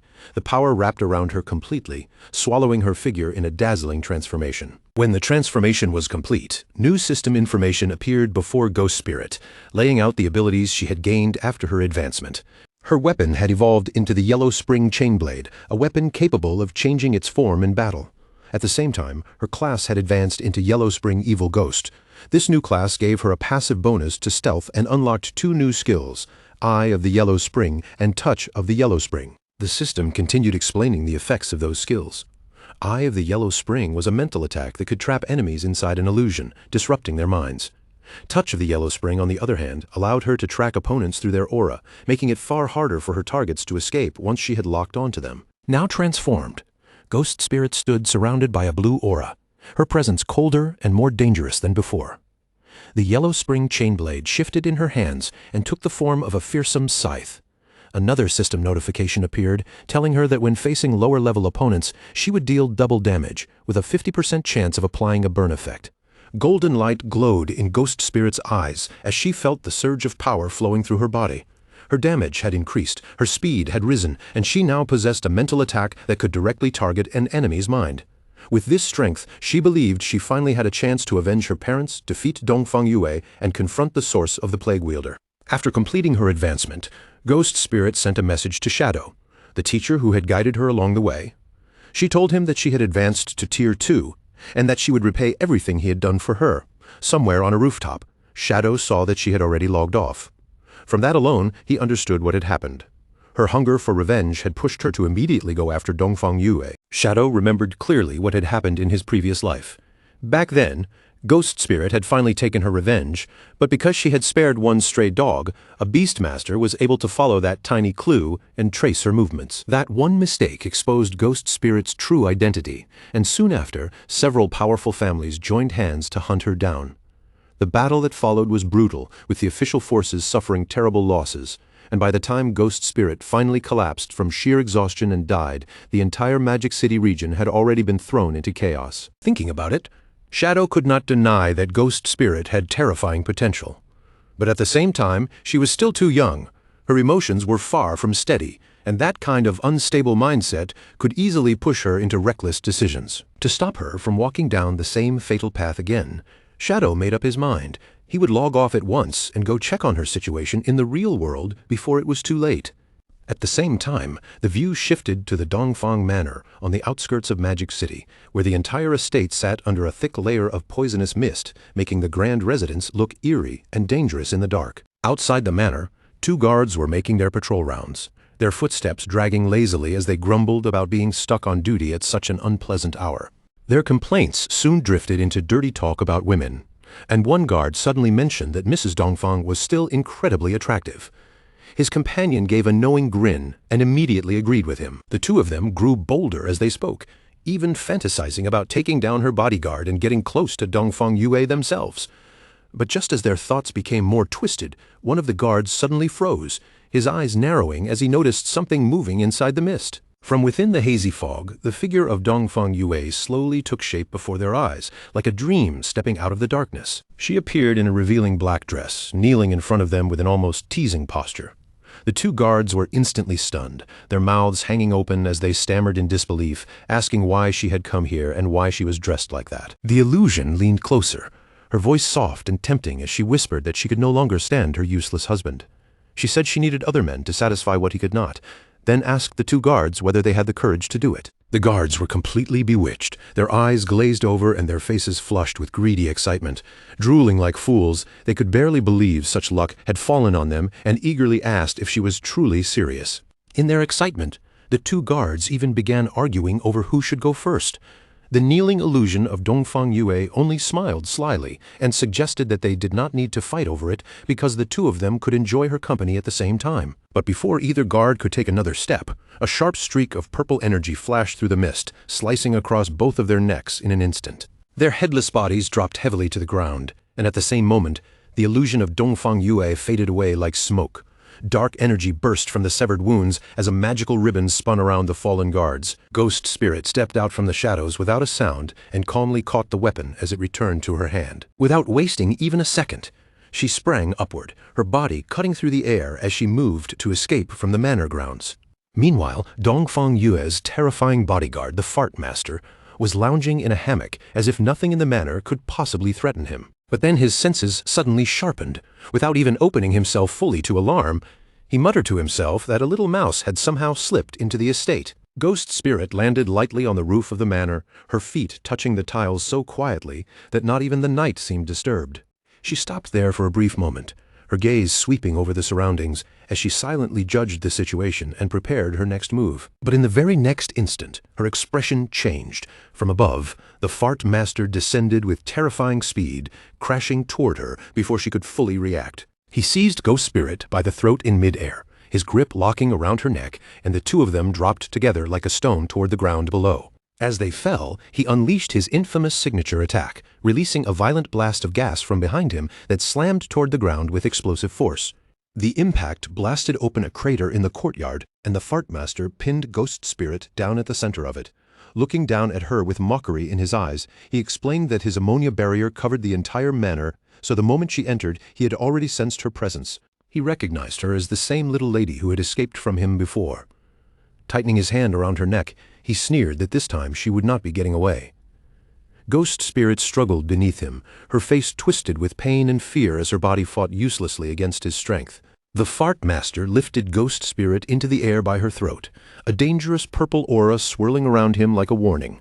He studied her closely and admitted that she had become stronger, even saying that if she were given more time, she might grow into a truly satisfying opponent. A twisted excitement flickered across his face, and his smile sharpened as he confessed that the urge to kill her right now was becoming almost impossible to resist. Ghost Spirit continued to struggle in his grip, while the bodyguard wrestled with his own thoughts. Part of him told himself to wait, to let her grow stronger first so the fight would be more enjoyable. But he immediately contradicted himself, admitting that his self-control was slipping. He cursed under his breath, tormented by the decision, and then his hand tightened without restraint. A sickening crack rang out as his grip crushed down. The Fart Master suddenly froze in panic, realizing with horror that he had accidentally crushed her neck and killed her. Horrified by what he had done, he released his hand, letting Ghost Spirit's lifeless body fall limply to the ground as he shouted in despair. But at that very moment, his entire body stiffened. A purple energy claw suddenly pierced straight through his chest from behind. In disbelief, he slowly turned his head and saw Ghost Spirit standing behind him, her arm driven deep into his back. The body he had just dropped was nothing more than a decoy. The Fart Master stared in complete confusion, unable to understand what had happened. He had been absolutely certain that the Ghost Spirit in his hand was real, and that she had already died. Ghost Spirit's eyes glowed a chilling red as she revealed the truth. From the beginning, he had been trapped inside her illusion, created by her new skill, the Eye of the Yellow Spring. Then, with a cold and merciless voice, she told him to die. With Ghost Spirit's purple energy claw still piercing through him, the Fart Master struggled to make sense of it. He could not understand how someone like him had been pulled into an illusion without realizing it. Ghost Spirit fixed her glowing red eye on him and calmly explained that his fate had already been sealed the moment his gaze met hers. In truth, the illusion had started much earlier, at the exact moment when he first grabbed her by the neck and thought he had taken control of the fight. Knowing he had lost, the bodyguard finally collapsed. Ghost Spirit stood above him in silence, acknowledging that he had indeed been a worthy opponent. But her victory did not stay quiet for long. A sudden commotion erupted from inside the manor, and Dongfang Yue threw open a window, angrily yelling about the noise and threatening to fire everyone responsible. Her anger vanished the instant she looked down into the courtyard. There, the body of her powerful bodyguard was dissolving into black smoke before her eyes. Panic overtook her face, and she screamed that an intruder had broken in, calling desperately for help from anyone nearby. Almost immediately, armed guards rushed into the main hall, weapons raised as they formed defensive positions and prepared to protect Mrs. Dongfang. The guards spread out to search for the intruder, and the noise woke her son, Nantian. Still half asleep, he asked what was going on. Dongfang Yu quickly told him that an enemy had come and ordered him to stay where he was. But Nantian sat up instead, a confident smile spreading across his face. He told his mother not to be afraid, declaring that he was already 18 now, that he had become a player, and that this time he would protect her. Dongfang Yue was deeply moved by his words. She pulled him into her arms, holding him tightly as she wished that his father had even half of Nantian's courage and warmth. As the mother and son shared a kiss, the window behind them suddenly gave a faint creak as it slowly opened. The two of them immediately pulled apart in shock, and Dongfang Yue turned sharply toward the sound, demanding to know who was there. Outside in the hallway, the guards who had rushed in moments earlier were already lying on the floor, their bodies dissolving into dark shadows. Dongfang Yue stared at the bodies in front of her, her face draining of color as horror crawled across her expression. She could not understand how all of her guards had died so quickly, and in the middle of that fear, one thought flashed through her mind: had Shadow already discovered their plan to ambush him? At that exact moment, a ghostly figure silently appeared behind her. Ghost Spirit's voice drifted into the room from the darkness, cold and quiet, as she asked what kind of plan Dongfang Yue's was talking about. Dongfang Yue spun around in panic and found herself facing a hooded figure standing far too close. Her voice trembled with anger and fear as she demanded to know who Ghost Spirit was, why she had attacked her, and insisted that there should be no hatred between them. Ghost Spirit did not rush to answer. She only looked at Dongfang Yue with a calm, chilling stare and asked if she truly failed to recognize the person standing in front of her. Then Ghost Spirit's eyes lit up with a dangerous red glow. Her voice turned colder as she ordered Dongfang Yue to look carefully, to remember the face she had tried to bury in the past. The moment Dongfang Yue took a proper look, terror and recognition crashed over her at the same time. Her eyes widened in disbelief as she realized the attacker was the very girl she had assumed had vanished long ago, and she cursed in shock that Ghost Spirit was somehow still alive. Before Dongfang Yue could defend herself or even take a step back, a burst of energy shot forward and pierced straight through her body. Ghost Spirit stood over Dongfang Yue as she fell, her expression filled with hatred that had been buried for years. She called Dongfang Yue a demon and coldly commanded her to die. Inside the bedroom, Nantian and his dog were trembling beneath the covers, watching everything unfold in fear. Ghost Spirit finally spoke the reason for her vengeance. Dongfang Yue had murdered her parents, and now Ghost Spirit would make her die right in front of her own son. Dongfang Yue had completely lost the strength to fight back. Tears ran down her face as she accepted that her end had come, but even then she forced out one last plea, begging Ghost Spirit not to hurt Nantian. Ghost Spirit let out a mocking laugh as her dark energy ribbons wrapped around Dongfang Yue and lifted her helpless body into the air. Nantian cried out for his mother from the bed, but Ghost Spirit only sneered, asking what right Dongfang Yue had to make any demands now. Dongfang Yue kept pleading through her tears, insisting that the hatred was only between the two of them. Her voice shook as she argued that her son had nothing to do with it and should be considered innocent. Those words only made Ghost Spirit explode with rage. Her voice rose into a furious scream as she asked whether Dongfang Yue had ever thought about this day when she killed Ghost Spirit's parents. With one final cry filled with years of pain and hatred, Ghost Spirit released a devastating blast of dark energy. Dongfang Yue's body was swallowed by the attack and obliterated in an instant, leaving only the violent surge of darkness behind. From the bed, Nantian and his dog stared at the scene in absolute horror, frozen beneath the covers as they watched Dongfang Yue disappear before their eyes. Ghost Spirit stood there breathing heavily, her chest rising and falling as the weight of her revenge finally settled over her. Then she slowly turned her head toward the bed, her red eyes locked onto Nantian, and the boy was so terrified that his entire body seemed to freeze in place. But with her revenge already complete, Ghost Spirit did not continue the attack. She simply turned away from the bloody room and stepped back from the scene. She walked out of the bedroom, leaving what remained of Dongfang Yue on the floor, while Nantian and his small dog watched her go, still shaking beneath the blanket. Yet, the moment Ghost Spirit disappeared from sight, Nantian's frightened expression began to change. The fear on his face slowly twisted into a sinister grin. Nantian revealed his true feelings with a dark smile, admitting that he had long grown tired of his mother's control and was actually grateful that Ghost Spirit had killed her. Beside him, the little dog's eyes also glowed red, as if it could already imagine feasting on the flesh of the young girl. Ghost Spirit had not gone far before an uneasy feeling struck her. She sensed another presence nearby and immediately stopped walking, her body tensing as danger closed in around her. She turned back nervously, and her eyes caught several shadowy figures floating in the air. One by one, they surrounded her from different directions, cutting off every easy path of escape. Back in the bedroom, Nantian pointed from beneath his blanket with a vicious smile spread across his face. Revealing his true power as a corpse necromancer, he ordered his undead servants to capture Ghost Spirit alive. Those shadowy figures were not ordinary enemies.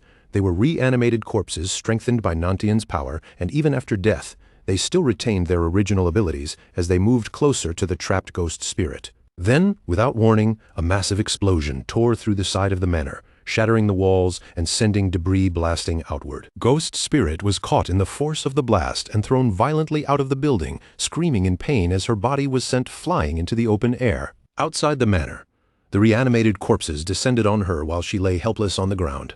Among them, a one-handed gunman stepped forward and raised his weapon, preparing to fire a deadly energy blast at point-blank range. Just as the shot was released, black spikes suddenly burst into its path, intercepting the attack before it could strike Ghost Spirit. The force of that counterattack slammed into the undead minions and knocked them down, breaking their formation in an instant. Ghost Spirit looked up from the ground, confused and stunned by the sudden reversal, unable to understand who had stepped in to save her. Inside the bedroom, Nantian, who had been hiding under the blanket, was now screaming in terror as someone held him up by the head. A figure stood over him, gripping Nantian's severed head while crushing his demonic dog beneath one foot. It was Qin Feng. Through the shattered wall, he looked directly toward Ghost Spirit and delivered a cold final lesson, showing mercy to an enemy was the same as being cruel to yourself. Ghost Spirit remained on the ground outside, staring up toward the broken window where Qin Feng stood. Still unsure who had saved her at the last moment, she weakly asked who he was. From the shadows, Qin Feng told her that enemies should never be spared. Then he activated his blooming curse on Nantian's decapitated body, and crimson-red spider lilies began sprouting from his severed head. Only then did Ghost Spirit understand that this man was her savior, the one who had protected her and allowed her to finish her revenge. Her face flushed slightly as she thanked him softly and called him master. Around her, crimson flowers spread like a blood-red reminder of everything she had endured and everything she had finally reclaimed. Standing in that field of flowers, Ghost Spirit could no longer hold her emotions back. She broke down and cried, her voice trembling with both relief and sorrow, as she finally said aloud that she had avenged her parents. As the flowers continued absorbing life force, a system message appeared, showing that 788 years of tradable lifespan had been collected. Qin Feng walked toward Ghost Spirit and asked what she planned to do now that her revenge was finished. With no goal left in front of her, Ghost Spirit admitted that she did not know, and even thought about dying so she could reunite with her parents. Qin Feng's expression hardened as he told her that revenge only leaves emptiness behind, and she should have prepared herself for that from the beginning. He warned her that if she truly wanted to sink into despair, then he had nothing more to say, but there was still one thing she needed to understand. He then showed her a vision of the game world, revealing the vast and mysterious landscape before her eyes. Qin Feng explained that the God-forsaken game hid countless secrets, and among those secrets, there might even be a way to bring the dead back to life. He told Ghost Spirit that as long as a person kept moving forward, infinite possibilities would always exist ahead of them. But if she believed revenge was the final stop in her life, then everything he said would mean nothing. Qin Feng turned his back to her and gave her a choice. If she wanted to keep moving forward, then she had to follow him. But whether she chose that path or not was entirely up to her. After a brief moment of silence, Ghost Spirit's eyes changed. New determination appeared in her gaze, and she pushed herself to her feet before running after Qin Feng across the moonlit field. Soon after, the view shifted back to Magic City in the real world. At Qin Feng's hideout, the soul-cleansing land, they found themselves standing inside a vast, ethereal space that shimmered like an endless world of water. Ghost Spirit looked around in surprise and asked where they were. Qin Feng calmly explained that this place was his hideout in the real world. He led her forward until they arrived before the doors of an unbelievably luxurious mansion, leaving Ghost Spirit staring in stunned silence at the grand entrance. Once they stepped inside, Qin Feng's maid came forward and respectfully welcomed her master home. Ghost Spirit was visibly surprised, clearly not expecting him to have a maid waiting for him in such a place. Qin Feng casually ordered the maid to prepare dinner for two. Seeing Ghost Spirit's confused expression, he explained that the maid was not an ordinary person, but a creation made by the Divine Authority book. Qin Feng continued explaining that the book could create many different things he might need, almost like a hidden treasury in his hands.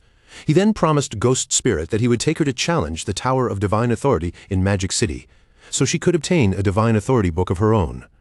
Hearing this, Ghost Spirit's eyes softened with gratitude, and she thanked her master once again.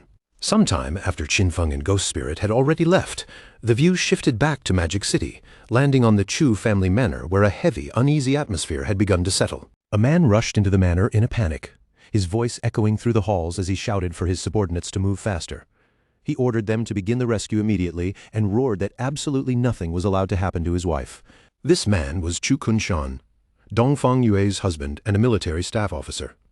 His face was filled with confusion and alarm as he recalled the frantic cry for help his wife had made over the call, unable to figure out who would dare attack them so late at night. The first name that flashed through Chu Kunshan's mind was Shadow. As he hurried deeper into the manor, his heart tightened with worry, wondering if their secret plan involving the fireworks factory had been exposed. But almost immediately, he shook off the thought, trying to convince himself that it should be impossible. Inside the manor, his people were already combing through the scene. Some examined the huge crater blasted into the ground, while others moved through the empty bedroom, searching every corner for any trace of what had happened. One officer stepped forward and reported to the stunned Chu Kunshan that there were clear signs of a fierce battle throughout the manor, but despite searching the area, they had not found a single person. Chu Kunshan grew even more frantic, his voice rising as he demanded to know where his wife, his son, the guards, and the servants had gone. The officer could only confirm the chilling truth: no one was there, and they had not even found any bodies. Rage surged through Chu Kunshan as he realized this was exactly like what had happened to the Dongfang family. Everyone connected to the manor had disappeared without leaving even the smallest trace behind. The horrifying possibility that his wife and son were already gone struck him like a physical blow. Chu Kunshan stumbled backward, his face twisted in denial as if refusing to accept the thought. His grief quickly burned into tearful fury. With his eyes red and his voice cracking, Chu Kunshan screamed that Shadow had murdered his family, then demanded that a warrant be issued immediately to capture him. Lin Qingyu, who had been quietly observing the situation, finally stepped forward and asked how he could be so certain Shadow was responsible. Chu Kunshan snapped back in anger, saying it was obvious because his wife's family, the Dongfangs, had also been killed by Shadow. Lin Qingyu remained completely unfazed. She calmly pointed out that there had never been solid evidence in the Dongfang case, which made his attempt to connect it to his wife's disappearance extremely weak. Her gaze sharpened as she questioned him further, asking whether he perhaps knew something others did not. Then she suggested that maybe his family had a personal grudge with Shadow, and that this whole matter might simply be revenge coming back to them. Those words clearly hit a nerve. Chu Kunshan's face darkened with fury, and he glared at Lin Qingyu as he warned her to watch her mouth, asking whether she actually dared to interrogate a military staff officer. Lin Qingyu did not flinch at his threat. Her expression stayed calm as she told Chu Kunshan that trying to intimidate her would not work. She then revealed that not long ago the Sky Dome Guild had captured several members of the Magic City Black Dragon Hall and handed them over to the authorities. During the interrogation, those men confessed that Chu Kunshan had been the one who ordered the attack on Shadow's hideout. They also admitted there was a plan to lure Shadow into a fireworks factory and kill him there with a massive explosion. Lin Qingyu explained that the authorities had originally intended to arrest everyone involved at the fireworks factory. But now that Dongfang Yue had disappeared, she was officially suspected of fleeing from justice. Lin Qingyu then accused Chu Kunshan of abusing his authority and conspiring to carry out a terrorist act before coldly requesting that he come with them for investigation. Two officers immediately stepped forward and seized Chu Kunshan by the arms. Shocked by the sudden arrest, he struggled violently and shouted at them, demanding to know what they thought they were doing. Chu Kunshan turned his anger on Lin Qingyu, yelling that she had gone too far. He accused her of colluding with a worthless guild and actually daring to arrest an official like him. Even as he thrashed against the officers restraining him, Lin Qingyu remained calm. She stated that his official position meant nothing to her, because she only stood on the side of justice. Chu Kunshan kept fighting, roaring for them to let him go. Lin Qingyu coolly advised him to cooperate with the investigation. If he was truly innocent, she said, then once everything was proven, he would still have the chance to settle the score with her later. Then Lin Qingyu delivered one final chilling piece of information. Chu Kunshan would be taken to Magic City Prison for interrogation, a place where lifespan drained 100 times faster than normal. With an icy look, she told him to prepare himself. As Chu Kunshan was dragged toward an armored truck, his protests grew even louder. He screamed that they had no right to do this to him and threatened to report every single one of them. Unseen by the officers, two figures were watching from the branches of a nearby tree. One of them confirmed in a low voice that the noisy man being arrested was their target, Chu Kunshan, the military staff officer. The two figures exchanged smug smiles and bumped their fists together. Purple energy began to surge around them, making it clear that they were ready to make their move. Later that night, a convoy of armored trucks rumbled along a dark forest road, their headlights cutting through the trees as they transported the prisoner away. Inside the lead vehicle, Chu Kunshan was still angrily protesting his arrest to Lin Qingyu. One guard responded in a steady voice that the arrest order had come from above, and that single sentence left Chu Kunshan momentarily speechless. But without warning, a brilliant blast of energy tore through the night and came hurtling straight toward their vehicle. The blast slammed into the armored truck with terrifying force, knocking it violently off the road and sending the entire vehicle crashing over in a chaotic wreck. Inside the overturned truck, Lin Qingyu braced herself against the twisted interior, gritting her teeth as she cursed under her breath. When she turned her head, her eyes widened in shock. The guard who had been sitting beside her was already dead, his terrified expression frozen on his face. Pinned by the wreckage, Lin Qingyu quickly realized she could not move. Then the roof of the truck was suddenly ripped open from the outside, metal tearing apart with a harsh screech. A hand reached down through the opening and grabbed the unconscious Chu Kunshan by the collar, dragging him out of the wreck like he weighed nothing. Standing on top of the overturned vehicle were the two attackers, a man with a pompadour and a girl with blue hair. The man lifted Chu Kunshan up and grinned, declaring that the mission had been ridiculously easy. At that moment, reinforcements from the second truck rushed onto the scene. Weapons raised, they shouted for the pair to release the prisoner immediately and surrender. But the two attackers only laughed in response, looking down at the officials with open mockery as if they had no fear of being surrounded. Just as the arriving officers aimed their weapons, one of them suddenly sensed something else and looked up, realizing there was another danger coming from above. A huge, muscular man with glowing red eyes dropped down from the trees, swinging a massive flaming hammer through the night air. He brought the blazing weapon down with monstrous strength, smashing it into the official's vehicle. Then he leapt away just as the truck erupted into a massive explosion, screams tearing out from the flames. The man with the pompadour stood watching the destruction alongside another bald, muscular man. Seeing the sheer force of the strike, the pompadour-haired man remarked that Mr. Theodore had not been lying after all. The hammer-wielding attacker landed in the middle of the burning wreckage as orbs of lifespan floated up from the fallen officers. He threw his head back and laughed wildly, reveling in the power of his attack and the pleasure of killing the official dogs of Great Xia. Surrounded by flames and smoke, the muscular man with the hammer stood proudly amid the wreckage, holding up a glowing card as if it were the source of his confidence. He boasted that this card had come from Mr. Theodore. According to him, the card had multiplied his attributes by 5, giving him the strength of a level 50 player, even though he was only level 10. Still, he complained that the dead officers had dropped far too little lifespan. The pompadour-haired man brushed off the complaint and reminded him that their real reward from Mr. Theodore would be 1,000 years of lifespan. Inside the overturned truck, the injured Lin Qingyu looked out through the wreckage with tears in her eyes. Her body hurt badly, but her mind raced as she realized just how dangerous these attackers had become with Mr. Theodore's help. The attackers believed that with Mr. Theodore backing them, they would soon be able to kill Shadow and avenge Qian Shishi. Just as they were getting ready to leave, the blue-haired girl suddenly stopped them and told everyone to wait. A sinister smile spread across the girl's face as she tilted her head toward the ruined truck. She announced that she could sense a little mouse still hiding inside. Hidden within the wreckage, Lin Qingyu's heart sank. She immediately realized that her hiding place had been discovered. The blue-haired girl raised her hand and hurled a massive fireball straight at the already destroyed truck, triggering a second explosion even larger than the first. With a crooked smirk on her face, she coldly declared that not a single dog working for the officials would be allowed to walk away alive. As the group turned and started leaving, the woman folded her arms and complained that they were still thinking about Qian Shishi, asking in irritation whether she herself was not pretty enough. The man with the pompadour only laughed, saying that although she was cute, Qian Shishi had been their old partner, and helping her take revenge had already become something like a tradition for them. After leaving those words behind, the group quietly slipped into the darkness of the night, their figures gradually disappearing behind the shadow of a nearby tree. Behind them, Lin Qingyu stood there naked, bruised, and badly battered, silently watching their backs fade away. At that moment, she finally understood that these attackers were remnants left behind by the Alice Guild. Her passive ability, Killing Intent Perception, also confirmed the truth for her. These people had been sent by a man named Theodore, and their goal was to capture Chu Kunshan.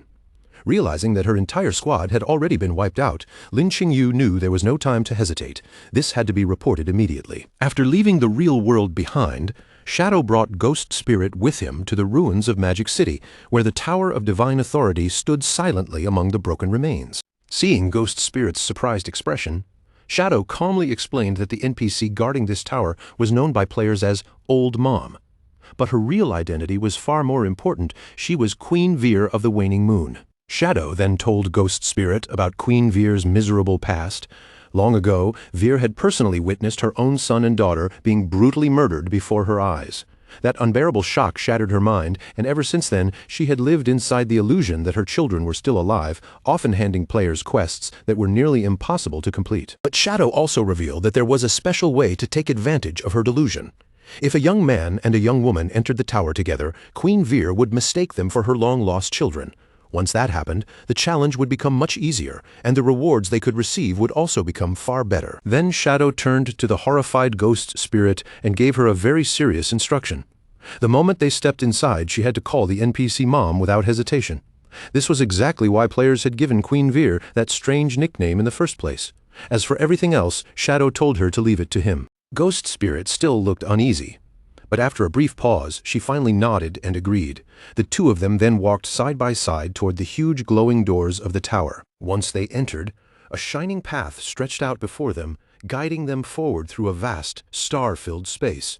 At the end of that dreamlike road, Queen Vir slowly appeared in the middle of the ethereal light. The moment Queen Vir saw them, tears of joy filled her eyes. She welcomed them with a trembling voice, calling them her beloved children, and asked if they had finally come back for the Divine Authority book. Shadow immediately went along with the act. Without showing the slightest hesitation, he nodded and confirmed that this was exactly why they had come, softly addressing her as Mom. Ghost Spirit also threw herself fully into the role. Her eyes turned red, tears rolled down her face, and she cried as she told Queen Vir how terribly she had missed her. Queen Vir was instantly overwhelmed by emotion. Her voice shook as she said that she had missed her child just as much. But even though she desperately wanted to hand over the book right away, she explained that the rules still required them to clear a challenge first. With a wave of her hand, Queen Vir summoned her avatar. A massive level 20 Jade Tier entity appeared before them, and she gently told the two that they would have to defeat it before receiving the book. Right after that, a system notification appeared in front of them, confirming that they had received Mother's blessing. With that blessing active, every one of their stats increased by 20%. Ghost Spirit barely had time to process the enormous boss in front of her before the air around her suddenly twisted. In the next instant, 3 dark, shadowy figures appeared around her without warning. Those 3 figures were not ordinary illusions. They were the clones created by Shadow's skill, Shadow of Sorrow. In the blink of an eye, the 3 clones moved at the same time. Their blades tore through the avatar in a storm of brutal slashes, pouring out hundreds of thousands of damage points and destroying the massive boss before Ghost Spirit could even react. The system immediately announced that the challenge had been successfully completed. Ghost Spirit stood frozen in place, completely stunned, unable to believe that the boss had been killed instantly, or that 3 shadows had appeared so suddenly out of nowhere. The entire battle ended with a blinding flash of light, disappearing almost as quickly as it had begun. Ghost Spirit stood behind Qin Feng, still staring in disbelief. She kept thinking about that terrifying technique, 3 clones appearing at once, followed by an instant kill, and she could not help wondering just how powerful this man truly was. Queen Vir slowly descended from the sky, still completely lost in her delusion. She gazed down at them with a gentle, loving expression, calling them Alan and Anna, and warmly praising how strong they had become. She then floated over to Ghost Spirit and placed a stack of glowing blue books into her hands, calling her little Anna with a soft smile. Queen Vir offered her all 9 of the divine gift books she possessed. Ghost Spirit continued playing her part perfectly. She hugged Queen Vir tightly, tears streaming down her face, and thanked Mom again and again as if she truly were a daughter returning home. Qian Feng watched the scene with a heavy, somber look in his eyes. He knew that Queen Vir would give everything she had to the children she believed had come back to her. In the past, countless players had taken advantage of that, demanding item after item until she burned through her own lifespan to create them and eventually died. After giving the books to Ghost Spirit, Queen Vir turned her gentle gaze toward Qian Feng and asked him if there was anything he wanted. Qian Feng calmly replied that he wanted the divine book of the communication bracelet. Queen Vir looked apologetic when she heard that request, softly admitting that she did not currently have such a book.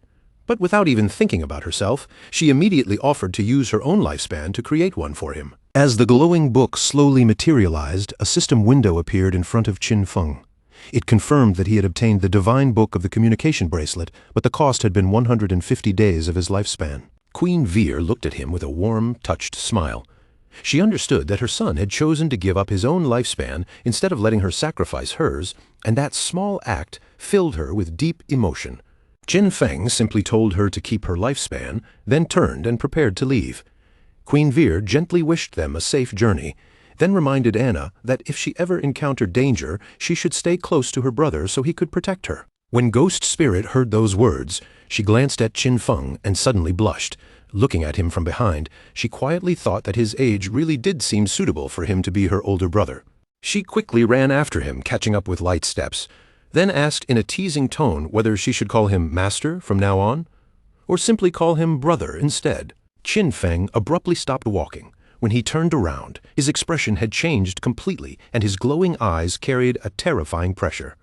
In an icy voice, he told her that she could call him whatever she wanted, but Brother was the one title she was absolutely not allowed to use. Ghost Spirit was startled by how harshly he reacted. As Qian Feng turned and walked away again, she awkwardly agreed, while secretly wondering why he rejected that word so strongly, and whether some painful past was tied to the title Brother. Just then, Captain Anyu contacted Shadow through voice chat and asked him to share his friends list. Shadow was confused by the sudden request, so Anyu quickly began explaining the reason. She told him that a serial killer had appeared in Zhonghai City, and 7 people had already been killed. Even worse, rumors were now spreading everywhere that Shadow himself was the murderer. According to Anyu, the victims' estimated times of death lined up almost perfectly with Shadow's login times. The killer's methods were also extremely meticulous, which caused many people to start suspecting him. Anyu then added that she and her team did not believe those rumors at all. In their eyes, Shadow would never lower himself to doing something so vile. Shadow immediately understood the key point. If someone was framing him using his login times, then that information had to be leaking from someone connected to his friends list. Shadow quickly went through the possible suspects in his mind. Anyu's squad, Radiant Martial Virtue, Milky Snow, Old Man Jiang and his granddaughter from the Sky Dome Guild, and even his own guild member, Ghost Spirit. He then asked where the bodies had been found. Anyu replied that they were scattered across Zhonghai City and asked if he planned to investigate personally. Shadow confirmed that he would. Hearing that, Anyu sounded relieved and said she would send over the case files, fully believing he could catch the killer within minutes. After ending the call, Shadow immediately turned to Ghost Spirit and ordered her to log off at once, telling her there was a mission waiting for her. Back in the real world, inside his mansion hideout, Qian Feng handed Ghost Spirit the divine book for the communication bracelet, allowing them to stay in contact between the game and reality. He also gave her the Ghost Knight Wolf mount so she could move faster while searching for the killer.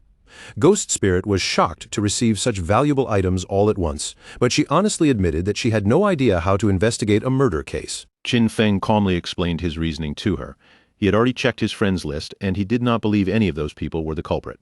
However, since Wang Meng and the others had reported the situation to the officials, he suspected that there might be a mole inside the police who was secretly leaking his login times. He then told Ghost Spirit why she was the best person for the job. Her skill, Touch of the Yellow Spring, allowed her to follow a target through aura or scent, making it far more useful than ordinary investigation methods. Qin Feng sent the case files to her and told her to use her abilities flexibly. Hearing his trust in her, Ghost Spirit's expression turned serious. Filled with determination, she vowed that she would uncover the real culprit behind the murders. Meanwhile, inside a hotel in Magic City, Tony and the blue-haired girl dragged the bound Chu Kunshan into the room and threw him heavily onto the floor. Tony stepped forward and announced to the figure hidden in the shadows that the person had been brought over. Only then did a bald older man, a cigar hanging between his fingers, slowly turn around from the darkness. The man praised Tony with a satisfied look, saying he had handled the job well. The moment Chu Kunshan saw his face, fear rushed into his eyes, and he immediately recognized him as Mr. Theodore from the embassy. Theodore gave him a chilling smile, pleased that dear Chu still remembered him, then claimed he simply could not bear to watch Chu suffer such injustice. That was why he had asked his friends to rescue him, while Chu stood there drenched in nervous sweat. Chu Kunshan stared at the people around him and quickly pointed out the problem. These so-called friends were all wanted criminals. Then he looked back at Theodore with suspicion in his eyes and asked whether Theodore's real target was Shadow or the great Jaya government itself. Theodore only laughed when he heard that question. To him, there was almost no difference, because the officials and Shadow had long since become close allies. Chu Kunshan's fear quickly turned into anger as he began ranting about how unfair everything was. His wife and son had died, yet instead of arresting Shadow, the authorities had arrested him, a military officer. After venting bitterly, he lifted his head toward Theodore again, admitting that no one would save him for free, and asked what Theodore wanted him to do. Theodore answered in a calm, almost casual tone. His divination had pointed directly to Chu Kunshan, meaning Chu could help him find something he desperately wanted. After saying that, Theodore asked what profession Chu used inside the game. At first, Chu Kunshan looked confused by the question, but a moment later, realization flashed across his face. He finally understood why Theodore considered him valuable. Lowering his head, he revealed the secret he had been hiding. He possessed the only hidden class in the priest system, the Feng Shui Master. Chu Kunshan then explained what his class could do. Yin-Yang Harmony allowed him to interfere with an enemy's emotions while dealing extra damage to ghost-type targets, while Ley-Line Perception helped him locate hidden treasures and monsters. Even so, Chu Kunshan could not help sighing in frustration. His hidden class sounded rare, but in the end, it was still a support role, and it would not be very useful if he had to face Shadow in a direct fight. But right after saying that, a sinister glint suddenly flickered in Chu Kunshan's eyes. A glowing yin-yang symbol appeared around him as he secretly activated his yin-yang harmony skill. The skill took effect almost instantly. Theodore's subordinates were caught in its influence, and Tony and the bald, muscular man suddenly turned on each other, their tempers exploding into a violent argument. That argument escalated in the blink of an eye. The two men lunged at each other and began brawling like wild beasts, while Chu Kunshan watched them with cold eyes. He explained that under his skill's influence they would keep fighting until one of them died, though the skill would not work on enemies more than 5 levels above him. Theodore watched the chaos unfold without the slightest panic. Instead, he looked amused, laughing as he clapped his hands, praising Chu Kunshan and saying that finding him had truly been the correct choice. Then Theodore casually pulled out a magical tarot card burning with blue flames.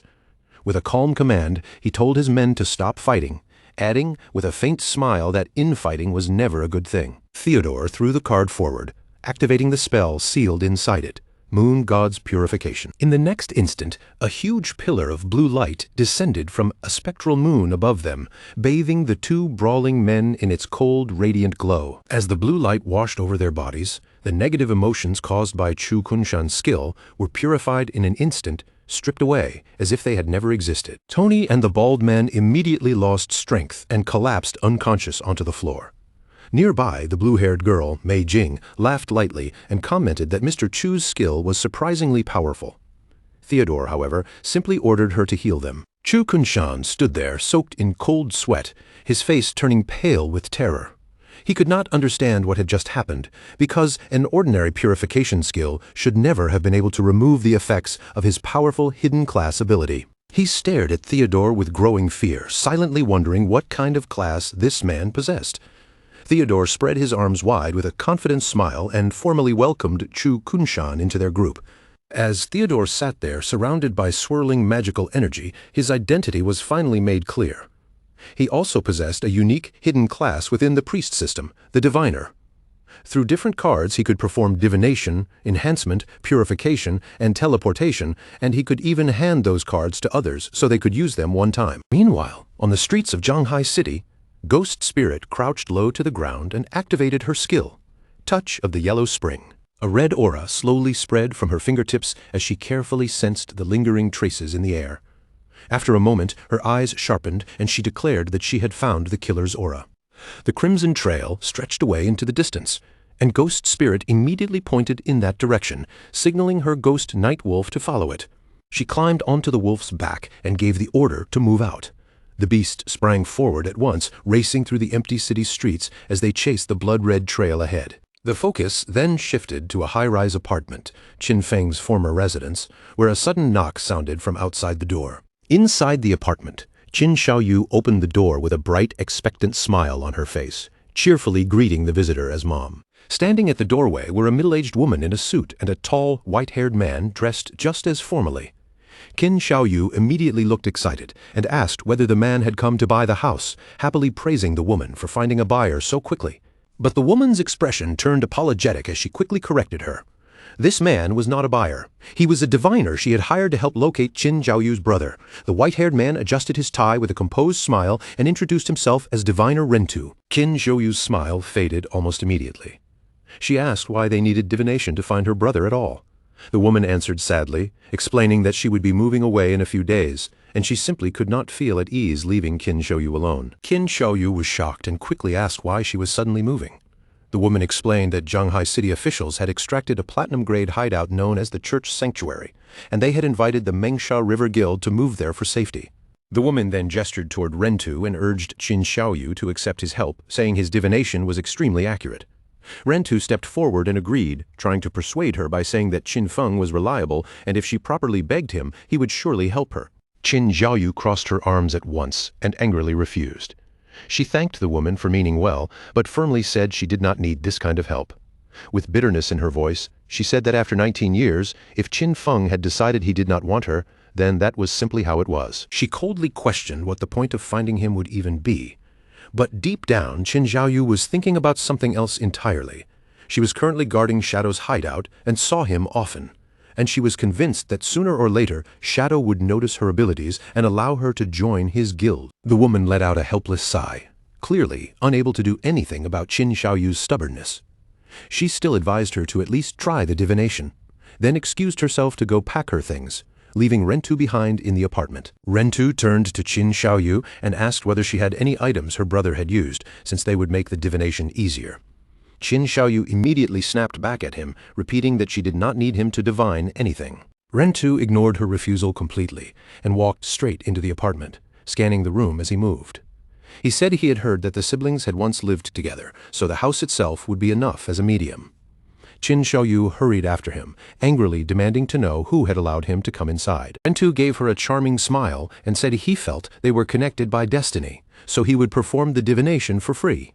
Without waiting for her approval, he raised a card glowing with blue magical energy and told her she could simply look at the result if she was satisfied. That was good, and if not, it did not matter. A holographic tarot card immediately appeared in midair, hovering between them with a faint magical glow. Rentu activated the divination card, and an image slowly formed on its surface, showing a dark figure lying motionless in the depths of the sea. With a regretful expression, Rentu interpreted the vision for Qin Xiaoyu. He told her that her brother had already been burned to death, and that his corpse had sunk into the ocean. Qin Xiaoyu froze completely, struck speechless by the news. Ironically, at that exact moment, the real Qin Feng was perfectly fine, relaxing comfortably on a sofa inside his hideout, but Qin Xiaoyu, unaware of the truth, suddenly exploded with rage. In her mind, she furiously cursed Qin Feng as trash for dying so easily. She believed he should have stayed alive long enough for her to become powerful and trample him under her feet herself. Outwardly, Rentu only maintained a solemn expression and offered her his condolences. Then Rentu smoothly changed the subject, saying he had heard that Qin Xiaoyu had interacted with Shadow before. He claimed his divination had already located Shadow and asked whether she wanted to go with him. As he held up a golden card, he explained that he could teleport her there immediately. Rentu then manipulated her even further, suggesting that although her brother was dead, everything would still turn out well if she accepted Shadow as her new brother. Qin Xiaoyu agreed without hesitation. Inwardly, she scoffed that Qin Feng had escaped too easily by dying, but decided it no longer mattered, because Shadow would definitely protect her. As she accepted, Rentu activated a blue magic circle beneath their feet, and the two of them were instantly transported away. When they reappeared, they were no longer in the apartment. Instead, they stood inside a dark, dirty room that looked like an abandoned laboratory. Qin Zhaoyu looked around in confusion and asked where Shadow was. Rentu's expression darkened as he slowly removed his suit jacket, then answered coldly that he should be the one asking her that question. Before Qin Zhaoyu could react, Rentu suddenly swung his fist and slammed a vicious right hook into her face, hitting her so hard that she coughed up blood. Rentu then grabbed Qin Zhaoyu by the ankle and lifted her off the ground like she weighed nothing, leaving her dangling upside down in front of him as he coldly demanded that she tell him everything she knew about Shadow. Qin Zhaoyu was completely terrified. Tears poured down her face as she shook in midair, stammering through her sobs that she did not actually know Shadow at all. Rentu's face twisted with anger as he accused her of lying. He reminded her that she had clearly said she guarded Shadow's door and saw him all the time. Then, while she was still hanging helplessly upside down, he drove a brutal punch straight into her stomach, knocking the air out of her and sending her into unconsciousness. Watching her body go limp so quickly, Rentu clicked his tongue and muttered that she had fainted far too easily. What shocked him even more was that she had not extracted even a single ability from the game to protect herself. He dragged Qin Zhaoyu's unconscious body across the floor without the slightest mercy. At the same time, he spoke into his phone, telling the person on the other end that the prey was ready. With a hungry, sadistic look in his eyes, he asked when he would finally be allowed to make his move, complaining that his blade was already thirsty. Rentu tossed Qin Zhaoyu's limp body onto a cold metal table, then glanced down at his phone. After reading a message from his boss ordering him not to kill her without further instructions, he clicked his tongue in obvious disappointment. But that disappointment did not last long. A sinister smile soon crept back onto his face, and his eyes began glowing red. He slowly pulled out a scalpel, deciding that if he was not allowed to kill her yet, then he would simply take his time and play with her instead. Meanwhile, inside a restroom, Officer Sharma quietly noted that there had been no news of Shadow logging off for 2 full days. As he walked out, he thought through the situation carefully. After extracting stats from the game, a person's need for food would become far stronger, which meant it should be impossible for Shadow to remain online for such a long time without logging out. Because of that, Officer Zhaoma concluded that Captain Anyu must have deliberately stopped reporting Shadow's activity, most likely because she had begun to suspect that someone was trying to frame him. Officer Zhaoma then stepped into the main police office, his thoughts turning colder as he realized he would need to speed up his own plans. A malicious darkness spread across his face as he imagined the perfect result, the public turning against Shadow and believing he was a serial killer. He laughed to himself, convinced that once public opinion exploded, even the officials would be forced to eliminate Shadow. Elsewhere, the Ghost Night Wolf landed lightly on the pavement, its paws touching down almost soundlessly in the empty streets. Ghost Spirit sat firmly on the mount's back, her eyes fixed ahead as she declared that she had finally arrived. A thread of red energy swirled faintly through the air before her. From her elevated position, she looked down at the concrete facility below and confirmed that the killer's aura led straight into that house. Without wasting another second, Ghost Spirit leapt down from above and activated Shadow Sneak, causing her presence to blend into the surrounding darkness. She landed silently on a narrow window ledge, steadying herself without making even the slightest sound. Leaning closer to the glass, Ghost Spirit peeked inside. At first, a small smile appeared on her face, relieved that finding the culprit had gone so smoothly. But the moment she saw what was happening inside, that smile vanished completely. Her expression froze, then shifted into pure shock and horror. Inside the room, Qin Zhaoyu was hanging from the ceiling by her wrists, her body suspended helplessly in midair. Her legs had been severed at the knees, and dark blood dripped steadily onto the floor below. Beneath her, Rentu knelt with his head tilted back, his face twisted in sick ecstasy as he declared that it had been far too long since he had enjoyed himself this much. A system notification appeared before Qin Zhaoyu, telling her that her logout request had failed because she was currently in a combat state. Tears streamed uncontrollably down her face as the meaning of those words sank in. There was no escape for her now. She remained suspended from the ceiling by her wrists, unable to break free no matter how desperately she struggled. Her legs had already been cut away, with crude bandages wrapped around the ruined wounds in a horrifying attempt to keep her alive. Qin Zhaoyu screamed in unbearable agony while Rentu laughed wildly beneath her. She could not understand why something this cruel was happening to her. All she had wanted was to sell a house. Yet, somehow, she had been dragged into this nightmare. Trapped in a place that felt no different from hell. She could feel death closing in on her little by little. Swallowed by despair, she cried out from the depths of her heart, begging for anyone at all, to save her. In that darkest moment, the image of her brother, Qin Feng, suddenly surfaced in her mind. For the first time, she thought that if Qin Feng were here, maybe he would save her. But that thought only made her pain sharper. She cursed her brother in her heart, wondering why he had to die and leave her all alone. Then, without warning, a bright green light spread over her broken body, wrapping her in a strange, warm glow. Qin Xiaoyu watched in confusion as magical energy began knitting her flesh back together. Realizing that someone was casting a healing art on her, hope briefly returned to her tear-filled eyes, and she thought someone had finally come to rescue her. But Rentu looked up at her with a twisted grin and introduced himself once again. He revealed that his game ID was Human Butcher and his profession was actually a priest. Bathed in the green light of his own healing spell, Rentu slowly walked toward her. With terrifying calmness, he told her not to worry because he would not allow her to die so quickly. He covered his face and burst into uncontrollable laughter, then explained his sick belief with chilling excitement. To him, pushing his prey to the absolute limit and killing them slowly was the only way to create a truly wonderful experience. That was why he had chosen to become a priest. The torture was not over yet. Looking at the terrified Qin Xiaoyu, Rentu announced that next he would tear off her chest. The horror finally became more than Qin Xiaoyu could endure. Her eyes rolled back, foam gathered at her mouth, and her consciousness collapsed as she fainted again. Rentu stared at her limp body with disappointment, mocking her for passing out so easily and calling her nothing more than a weak little girl. Suddenly, Rentu sensed danger. His expression changed instantly, and he jerked his body aside, just in time to dodge a fast-moving object flying toward him. A cloaked figure descended from above, purple light glowing from beneath the hood. It was Ghost Spirit. Ghost Spirit activated Blade of the Underworld, sending out a glowing ribbon of energy that pierced straight through Rentu and lifted him into the air. Her face was cold and murderous as she glared at the captured killer. With icy anger in her voice, Ghost Spirit demanded to know why he had framed Shadow for the crimes he committed. Rentu immediately activated his healing art, still wearing an arrogant expression as if he believed the situation remained under his control. But his confidence lasted only a moment. The glowing ribbon tightened around his body, locking him in place and completely immobilizing him. Ghost Spirit dropped from above with terrifying speed, grabbed Rentu by the throat, and slammed him down with crushing force. She pinned Rentu against the cracked wall, her grip tightening as she threatened to saw off his legs if he refused to confess everything.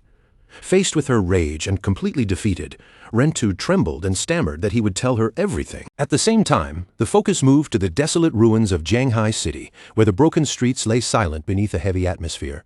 Captain Anyu, Wang Meng, and Little Black were gathered together in a serious discussion. Anyu pointed out that ever since they had stopped reporting Shadow's log-in times, no new murders had occurred, which proved that someone really had been trying to frame him. Little Black angrily defended Shadow without hesitation.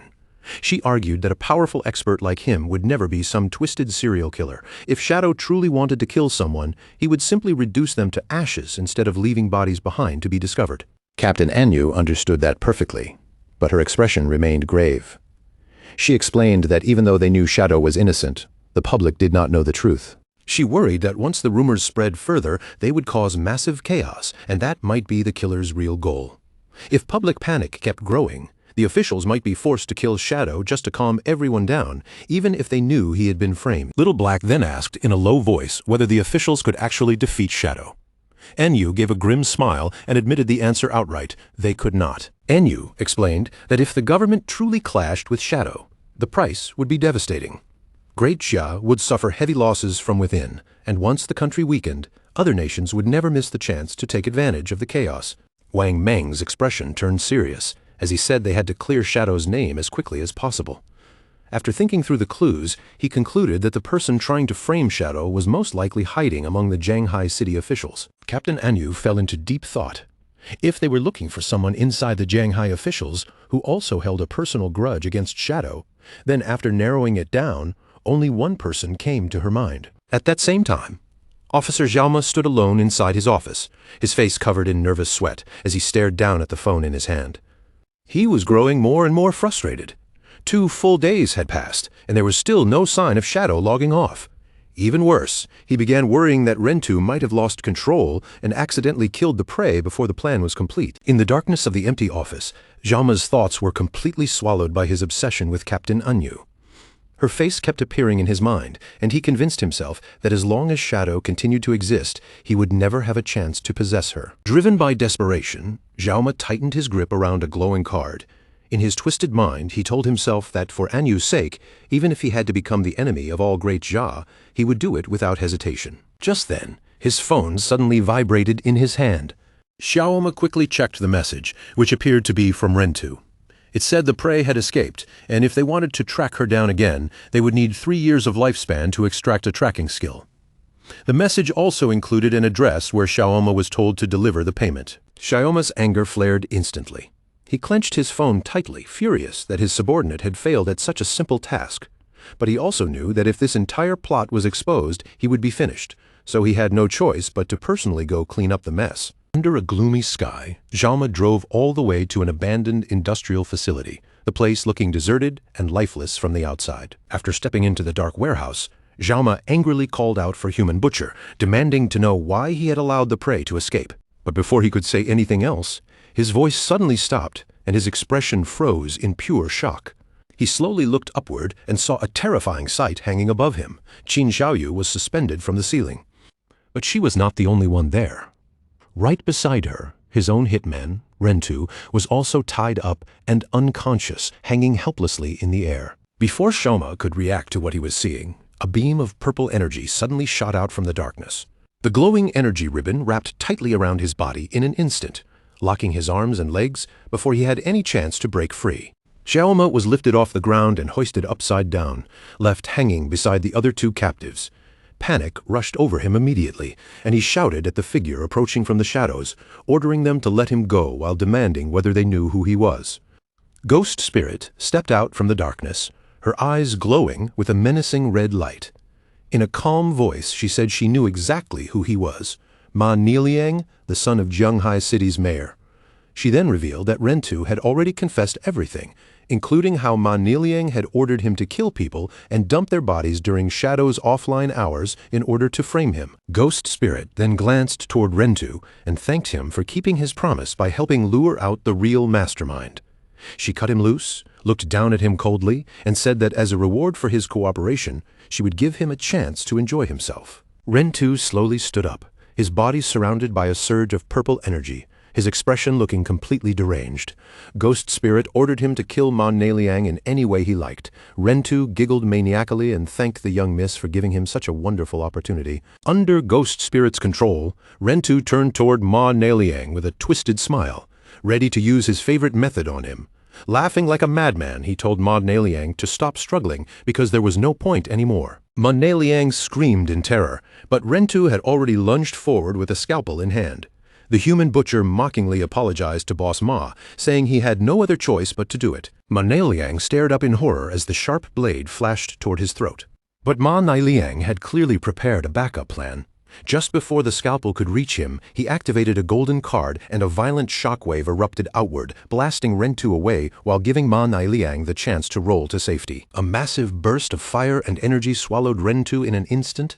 Ghost Spirit watched from where she stood, completely calm, as the explosion lit up the entire warehouse. When the smoke finally cleared, Rentu was already dead on the ground, and his body began transforming into glowing lifespan orbs. Ma Niliang stood there panting heavily, glaring at Ghost Spirit with hatred in his eyes. At that moment, he realized she had to be Shadow's disciple. Furious, Ma Niliang slapped another glowing golden card onto his forehead. The power of the sun god surged through him, granting him a huge boost in agility for 2 minutes. A golden crossbow appeared in his hand, and he declared that he would kill both Shadow and Shadow's disciple. With frightening speed, Ma Niliang launched himself into the air and began firing multiple energy arrows at Ghost Spirit one after another. Ghost Spirit remained calm as the barrage came toward her. She moved through the explosions with smooth, precise steps, dodging each attack without losing her composure. Ma Niliang tried to keep the pressure on, but Ghost Spirit suddenly vanished by using her stealth ability. Floating in the air, Ma Niliang panicked as he realized she had the same assassin abilities as Shadow, and now he had completely lost track of her. In the next instant, purple energy ribbons shot out from the darkness. Before Ma Nieliang could react, they pierced through his arms and wrapped tightly around his body, trapping him in place. Ma Nieliang screamed in pain as he was lifted into the air and suspended with the other captives. Ghost Spirit reappeared below him, looking up coldly as she asked if he was the one who dared to harm her master. With purple light glowing in her eyes, Ghost Spirit glared at him and pointed out that Ma Nieliang was far too weak to possess such powerful card skills on his own. She demanded to know who was standing behind him. Unable to endure the pain and fear any longer, Ma Nieliang broke down in tears and confessed everything. He revealed that the foreigners connected to Qian Shishi had been the ones who found him. They had given him those powerful cards and asked him to help kill Shadow, claiming that some major figure was supporting them from behind. Sobbing uncontrollably, Ma Nieliang insisted that he truly did not know anything beyond that. He then began begging for his life, promising that if Ghost Spirit spared him, his father, the mayor, would give her anything she wanted. Ghost Spirit did not even bother to look moved. She simply turned her back on him and muttered that he was far too noisy. Behind her, the purple ribbons suddenly tightened with terrifying force. Ma Nieliang's body burst apart in a shower of blood, killing him on the spot. With her eyes still glowing cold red, Ghost Spirit walked away from the scene.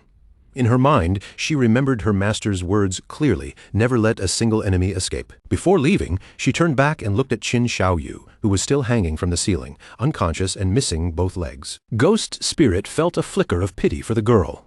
But she did not stay. She left Qin Xiaoyu for the authorities to rescue, thinking that whether this girl survived or not would depend on her own fate. Not long afterward, the police arrived at the warehouse after receiving an anonymous tip. The officers rushed inside and were immediately stunned by the horrifying scene. The moment they saw the severely injured girl hanging there, someone shouted for a healer. They quickly identified the bodies at the scene: Ma Nieliang and an unidentified man later confirmed as Rentu. As for the girl, she was still in a coma, but thankfully her life was not in immediate danger. Then one of the captains suddenly shouted that there was a message left behind. On the warehouse wall, 2 phones had been embedded directly into the concrete. Written above them was a message stating that the serial killings had been committed by these 2 men in order to frame Shadow. The evidence was inside the phones, and the girl hanging nearby was a witness. The message was signed with a strange line, doing good deeds without leaving a name. After checking the phones, the officers found records that confirmed the entire truth. Ma Nieliang had conspired with Rentu to murder people and frame Shadow. They also discovered that a mole inside the department had been leaking Shadow's login times to Ma Nieliang.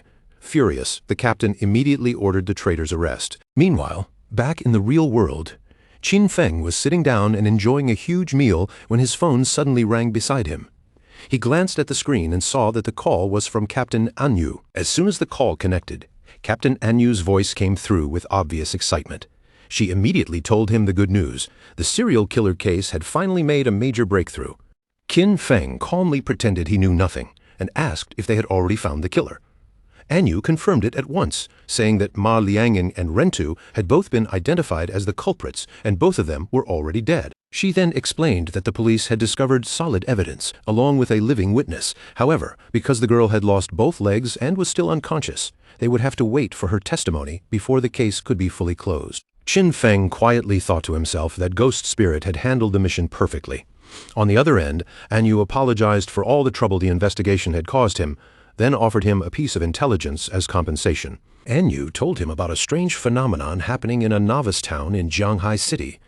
5 flying monsters had been circling the sky and hunting players, but the strangest part was that no matter how many were killed, there would always still be 5 of them. Because of that, she suspected some hidden treasure might be involved, and urged Shadow to look into it. Qin Feng's eyes widened slightly the moment he heard the details. He immediately realized what it meant. Another ancient god slate had appeared. He quickly analyzed the information in his mind. If the monsters were flying above the novice town, then the ancient god slate was probably somewhere high in the sky. Since ordinary players could not fly at this stage, he would need to obtain a flying mount first. That was when Qin Feng remembered the Withered Bone City key he had obtained from the Magic Leaning Tower. Withered Bone City belonged to the Moraga Empire, the homeland of dragons, so he reasoned that there might be a flying dragon mount waiting for him there. The system showed that entering Withered Bone City required level 20. Qin Feng opened his status and saw that he was still level 19. His gaze turned determined at once, because all he needed was one more level before he could enter. After entering the game, Shadow teleported to the outer beach of Withered Bones City. Around him stretched a bleak, lifeless coastline covered in massive bones, while far across the water, a dark castle loomed on a lonely island. The moment Shadow appeared, he noticed glowing lifespan orbs scattered across the ground. That meant other players had recently fought and died in this place. His expression sharpened as he sensed something unusual nearby. Without making a sound, Shadow moved behind a huge skeleton and hid himself from view. In the distance, a gigantic skeletal lobster monster was standing upright on its hind legs, spraying green acid toward a group of players trying to fight it off. Among that group were Lin Qingyu, Late Night Drizzle, and a large bald man. Lin Qingyu's face tightened in shock as bubbles of green acid drifted through the air and floated straight toward her. The bald man in the party stepped forward with a confident posture and told everyone else to watch carefully, as if he already had the situation under control. A green ghostly aura then wrapped around his body. The system identified his class as Soul Walker, a hidden support class that could turn both himself and his teammates into spirit forms. In that state, they could not attack, but they were also immune to damage and had no physical collision. The skeletal lobster unleashed a heavy stream of green acid breath, but because of the Soul Walker's ability, the attack passed straight through the players' intangible bodies without harming them at all. From behind the skeleton, Shadow watched everything silently, his eyes narrowing. He recognized this group from his past life. He remembered that this bald man, Zuma, had once teamed up with Theodore and the others to trap Magic City officials. That scheme caused the official forces to suffer terrible casualties, leaving them unable to maintain order. Because of that, Magic City fell into chaos for 3 full months, indirectly leading to the deaths of hundreds of thousands of people. The fight against the huge skeletal lobster soon reached a critical point. As the monster let out a violent roar, Lin Qingyu noticed its health had dropped dangerously low and shouted that the boss was entering its second phase. Right after that, the boss released a swarm of blue bubbles. The bubbles burst open one after another, and countless smaller lobster monsters crawled out from within. The party was instantly thrown into chaos. One of the shield-bearing players struggled to hold the front line, gritting his teeth as he complained that there were simply too many monsters. In the middle of the confusion, Lin Qingyu shouted desperately at Zuma, the Soul Walker, telling him to use soul conversion and save the team. But Zuma only turned his head away with a cold, indifferent expression, completely ignoring his teammates' plea for help. Lin Qingyu froze in disbelief at his betrayal. At the same time, the small lobster monsters slipped past the crumbling front line and rushed straight toward her. The entire formation collapsed. Lin Qingyu fired both of her weapons again and again, but she quickly realized they could no longer hold the monsters back. She shouted at Zuma one final time, demanding to know what he was doing, but by then it was already too late. The massive boss and its smaller minions lunged toward her together as Lin Qingyu fell backward, completely exposed. Terror filled her eyes as she looked up and saw the monster opening its jaws, ready to devour her in the next instant. But just as the monster struck, a flash of blue energy tore through the air, slicing across its body and cutting the creature into pieces. Shadow had finally entered the battlefield. He moved so fast that the players could barely follow him, unleashing a skill that instantly carved through the swarm of smaller lobster monsters. Shadow leapt over the stunned Lin Qingyu and landed in the middle of the battlefield with a devastating area attack. A swirling vortex of dark energy erupted outward, annihilating the remaining enemies in one sweep. A system window appeared, confirming that Shadow had killed the Jade-grade lobster boss and gained a huge amount of experience, evolution points, and more than 9 years of lifespan. As Shadow stood calmly among the fallen loot, Zuma stared in complete shock, finally realizing that the famous Shadow had appeared. The atmosphere turned violent in an instant. Shadow appeared directly in front of Zuma, his gaze sharp and filled with intense killing intent. Before anyone nearby could react, Shadow struck with terrifying speed and chopped off Zuma's head in a single clean motion. As Zuma's headless body collapsed, a system notification confirmed his death. His corpse dissolved into light, leaving Lin Qingyu staring in disbelief. She quickly thanked Shadow for saving them, but still asked why he had killed one of their team members. Shadow glanced back at her with a cold, glowing eye and asked why a foreigner was included in Magic City's official team.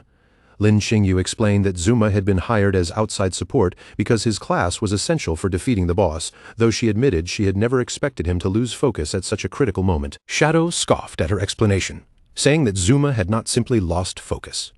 He then quoted an old saying warning that those who were not of one's own people would always have different intentions. clearly implying that Zuma's betrayal had been deliberate. Lin Qingyu broke into a nervous sweat as she asked whether Shadow meant Zuma had done it on purpose. She could not understand what he would gain by letting them die. Shadow turned away, his cape moving behind him, and coldly told her that figuring out his motive was their job, not his. Then he brought up a deal. Shadow told her that if the Magic City officials found any bosses they could not handle, they should contact him directly. His terms were simple. He only wanted the lifespan drops and any assassin-class equipment. Everything else could belong to them. The same arrangement he had made with the Zhanghai officials. Lin Qingyu quickly told him that several boss coordinates had already been reported, and some of them were nearby. Shadow activated his flight ability at once, telling her to send the coordinates as he shot up into the sky. Elsewhere, a red-haired girl blushed as she whispered to her teammates that she had heard Shadow was coming, wondering if he might be handsome. Her teammates were much more skeptical, but their doubts were silenced in less than a second. As the beast fell, a system notification confirmed Shadow's kill, awarding him experience evolution points, more than 5 years of lifespan, and a platinum-grade assassin skill called Smoke Bomb. Before anyone could fully react, another terrifying Jade-grade boss appeared, the noble's eldest son, Traitor Lulu, wearing dark lava armor and carrying a giant flaming sword. The nearby player froze on the spot, thinking his life was over. But in a blur of movement, Shadow struck again, dealing massive damage in an instant. The system soon confirmed the kill, awarding him experience, evolution points, over 10 years of lifespan, and a Jade-grade skill called Merge into Darkness. The rescued players stood there in awe, completely unable to process what they had just seen. Each of Shadow's shadows had dealt more than 300,000 damage, a number far beyond what they thought was possible. Instead of learning the new skill directly, Shadow chose another path.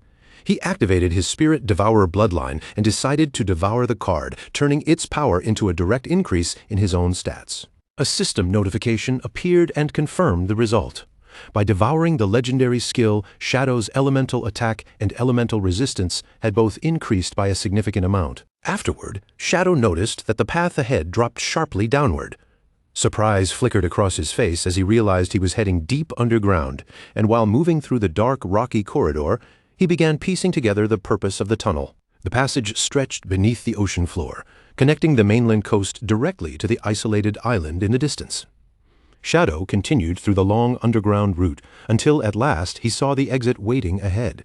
He stepped out from the cave mouth and found himself standing in a grim, storm-covered landscape. Far above, a ruined, dark castle towered over a high cliff, briefly illuminated by flashes of lightning splitting the sky. A system notification appeared, welcoming him to the Moraga Empire's Withered Bones City ruins. But immediately after that, a severe warning followed. This was a berserk area, and any player inside would lose lifespan at 100 times the normal rate. Shadow stood at the edge of the dark water, his gaze moving slowly across the hidden passage before him. The tunnel had been concealed so cleverly beneath the sea that even he could not help admiring its design, and in that moment, an old memory from his past life surfaced in his mind. A memory of a madman once ranting about a secret route buried under the ocean. Back then, no one had taken that man seriously. Everyone had brushed off his words as nonsense, assuming he had mixed up this world with some other game and was just spouting delusions no one needed to hear. But standing here now with the hidden tunnel right in front of him, Shadow finally understood that the so-called madman had never been lying. What he had said back then had been completely true. Shadow moved forward into a dead, eerie forest, where the trees had long withered into twisted black shapes and bones lay scattered across the ground like abandoned remains. Then, without warning, the earth beneath his feet began to rumble, shaking harder and harder, as if something buried below was waking up. Not far ahead, a gigantic dragon skull rested half-buried on the ground, its hollow eye sockets facing the wasteland. Suddenly, that enormous skull began to tremble violently, cracks spreading across its surface with a sharp, grinding sound. The next instant, something massive exploded out from inside the skull. The dragon bones shattered apart in every direction, and the entire area was swallowed by debris as a colossal creature forced its way into the open. Shadow did not retreat. He planted his feet firmly on the ruined ground and watched in silence as the dust slowly drifted away, revealing the horrifying shape of the monster standing before him. It was a huge skeletal centipede. Its body formed from long, jagged bones, while a stitched-together female upper body was fused onto the top like some cruel experiment. A single red eye glowed from her distorted face, and the system immediately identified her as the guardian of the Withered Bone Ruins, the Thousand-Blade Centipede, a terrifying diamond-grade boss. Shadow narrowed his eyes and quickly studied the enemy in front of him. Her upper half still carried the outline of a human woman, but below the waist, everything had been twisted into the monstrous body of a giant centipede. His gaze shifted to the rotting wounds spread across her body, and he immediately recognized something unsettling. Those scars looked exactly like the ones he had once seen on the White Dragon, Eights. As the terrifying creature launched herself toward him, Shadow instantly understood what she really was. She must have once been a citizen of the Moraga Empire, only to be corrupted beyond recognition by Cthulhu's curse. Her enormous centipede body swept through the air, but Shadow slipped aside before it could crush him. While dodging, his eyes stayed on the scars covering her human torso, and from those cruel marks, he could tell she had endured inhuman torture while she was still alive. The sharp skeletal legs stabbed down one after another, forcing him to keep moving as he weaved through the deadly strikes. Then, as one crushing blow smashed down toward him, Shadow kicked off the ground and leaped into the air, barely avoiding the impact as the strike shattered the earth beneath him. The moment he found an opening, Shadow launched his counterattack. His skills activated at once, and shadowy clones appeared around him while he released the Blessing of Release, stacking a surge of devastating extra damage onto his next assault. A flash of purple light tore through the darkness.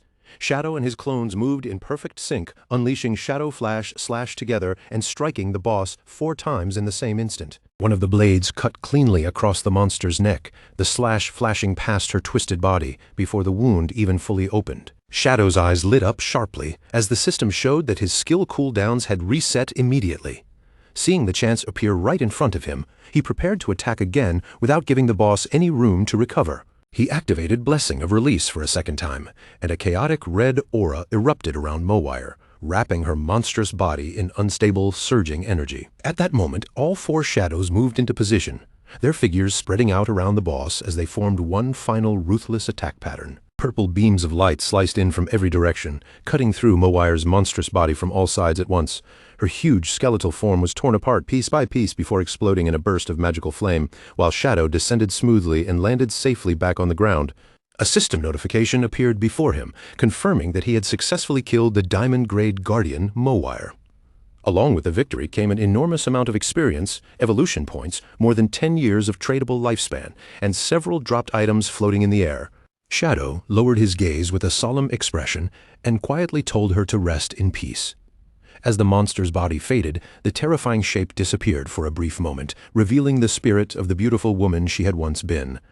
She gave a peaceful smile, finally released from the curse that had twisted her existence before dissolving into glowing orbs of lifespan. After defeating the diamond-grade guardian, Shadow continued moving through the barren, lifeless ruins. Ahead of him, high above the cliffs, an ominous castle stood beneath the dark sky, wrapped in flashes of lightning that made it look even more dangerous. Without stepping any closer, Shadow raised his hand and launched a long-range strike, sending a wave of dark energy tearing forward through the ruins. The attack slammed into a spider-like monster hiding in the shadows. Her upper body still resembled a human woman, but it was fused grotesquely to the body of a spider, and she let out a piercing scream as the dark energy impaled her. A system notification quickly appeared, confirming that Shadow had killed the cursed spider, Moli. The reward was another massive burst of experience, more evolution points, and 10 additional years of tradable lifespan. Shadow stood among the floating loot and took in the grim truth of the ruins around him. Every monster he had encountered here shared the same horrifying pattern, a human upper body fused to some twisted, monstrous lower half.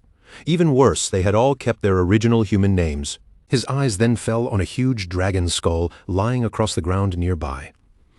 Looking at its warped structure, Shadow pointed out that even the bones in this place had been mutated. The skull was nothing like a normal dragon's remains. It had several eye sockets, unnatural horn-like growths, and a shape that suggested extreme biological corruption. From all of this, Shadow concluded that the entire Withered Bone Ruins had once been used as a biochemical experimentation ground. He remembered the lore Aedas had once told him. In order to win the war, the people of Moraga had summoned Cthulhu, the ancient sea god. But that decision brought a curse down upon the city. The curse twisted the people beyond recognition, transforming the entire population into monsters. As Shadow pushed deeper into the ruins, the air itself seemed to grow heavier around him. The closer he came to the city's center, the thicker and more oppressive the curse became. Then, without any warning, a massive object suddenly dropped from the sky above him. A giant golem with rock-like skin crashed down in front of Shadow, slamming into the ground with a heavy impact and blocking the path ahead. The system instantly identified the enemy as the Royal City Guard commander Ma Ren, a level 25 platinum-grade boss. The golem's massive stone body glowed from within, as if magma were flowing beneath its rocky surface and pulsing through the cracks in its armor. Shadow tilted his head and looked up at the towering giant, but there was no fear in his expression. Instead, he seemed almost disappointed, questioning why a Royal Guard commander was only a low-level platinum-grade boss. The Guard commander lifted one enormous stone arm into the air, and red energy began gathering around its fist like heat building before an eruption. With terrifying force, it brought its fist crashing down into the ground. The impact split the earth apart, but Shadow had already leaped away, avoiding the strike with ease as cracks spread across the spot where he had been standing. The fight officially began, and Shadow immediately struck back. He unleashed Shadow Blade, sending a powerful slash directly into the stone golem's massive body. But the moment the damage numbers appeared, something strange happened. A bizarre rebound effect triggered almost instantly, as if the attack had been thrown right back at him. Shadow's expression shifted with surprise as pain shot through his own body. The exact amount of damage he had just dealt had been reflected back onto him without delay. He landed back on the ground and immediately understood that this enemy was far more dangerous than it looked. Staring at the Royal City Guard commander's glowing red eyes, Shadow identified the ability as damage reflection. After quickly analyzing the boss, he realized it had 10 times the health of an ordinary platinum-grade boss, along with a terrifying 100% damage reflection attribute. His expression turned grim as he understood how close that exchange had come to ending badly. If his black light shield had not already been active, that single reflected strike would have been enough to kill him. In a cursed land like this, he could not afford even one careless move. Shadow suddenly kicked off the ground and launched himself high into the night sky, his figure cutting across the moonlight like a dark silhouette. To deal with the reflected damage, he fully activated his defenses first. Layer after layer of black light shield formed around him until 10 complete layers surrounded his body. From above, Shadow unleashed a barrage of 10 Shadow Blades, sending the attacks raining down toward the golem one after another as he put his strategy into motion. Instead of relying on one huge strike right away, he used repeated low-damage attacks to build up energy for his ultimate move. At the same time, his stacked shield layers absorbed the steady, reflected damage coming back at him. Once his energy was fully charged, Shadow dropped from the sky and released his ultimate attack. Blessing of Release combined with the Crimson Blade, and a massive vertical beam of red energy tore down through the golem's body, dealing an astonishing 450,000 damage. The moment that enormous damage number appeared, Shadow braced himself. Just as expected, the full force of that 450,000 damage was instantly reflected straight back toward him. But this time, Shadow was ready. A golden barrier suddenly erupted around his body, flaring brightly in the darkness and swallowing the reflected impact completely. Shadow remained standing there without a single wound on him. The reflected damage meant absolutely nothing, because the Crimson Blade gave him a terrifying 600% lifesteal effect. Since his health was already full, all that massive healing turned into an overflow shield instead, creating a barrier worth 2.7 million points, so the 450,000 damage that bounced back at him felt like nothing more than a tiny scratch. Once the Royal City Guard commander fell, a system window appeared in front of Shadow, confirming his victory. He received a huge amount of experience, more evolution points, and over 14 years of lifespan as a reward. But before he could enjoy the gains, the notification added a warning. The commander's death had alerted every guard inside the city. Shadow paused where he stood, his expression shifting slightly as he sensed the atmosphere around him suddenly change.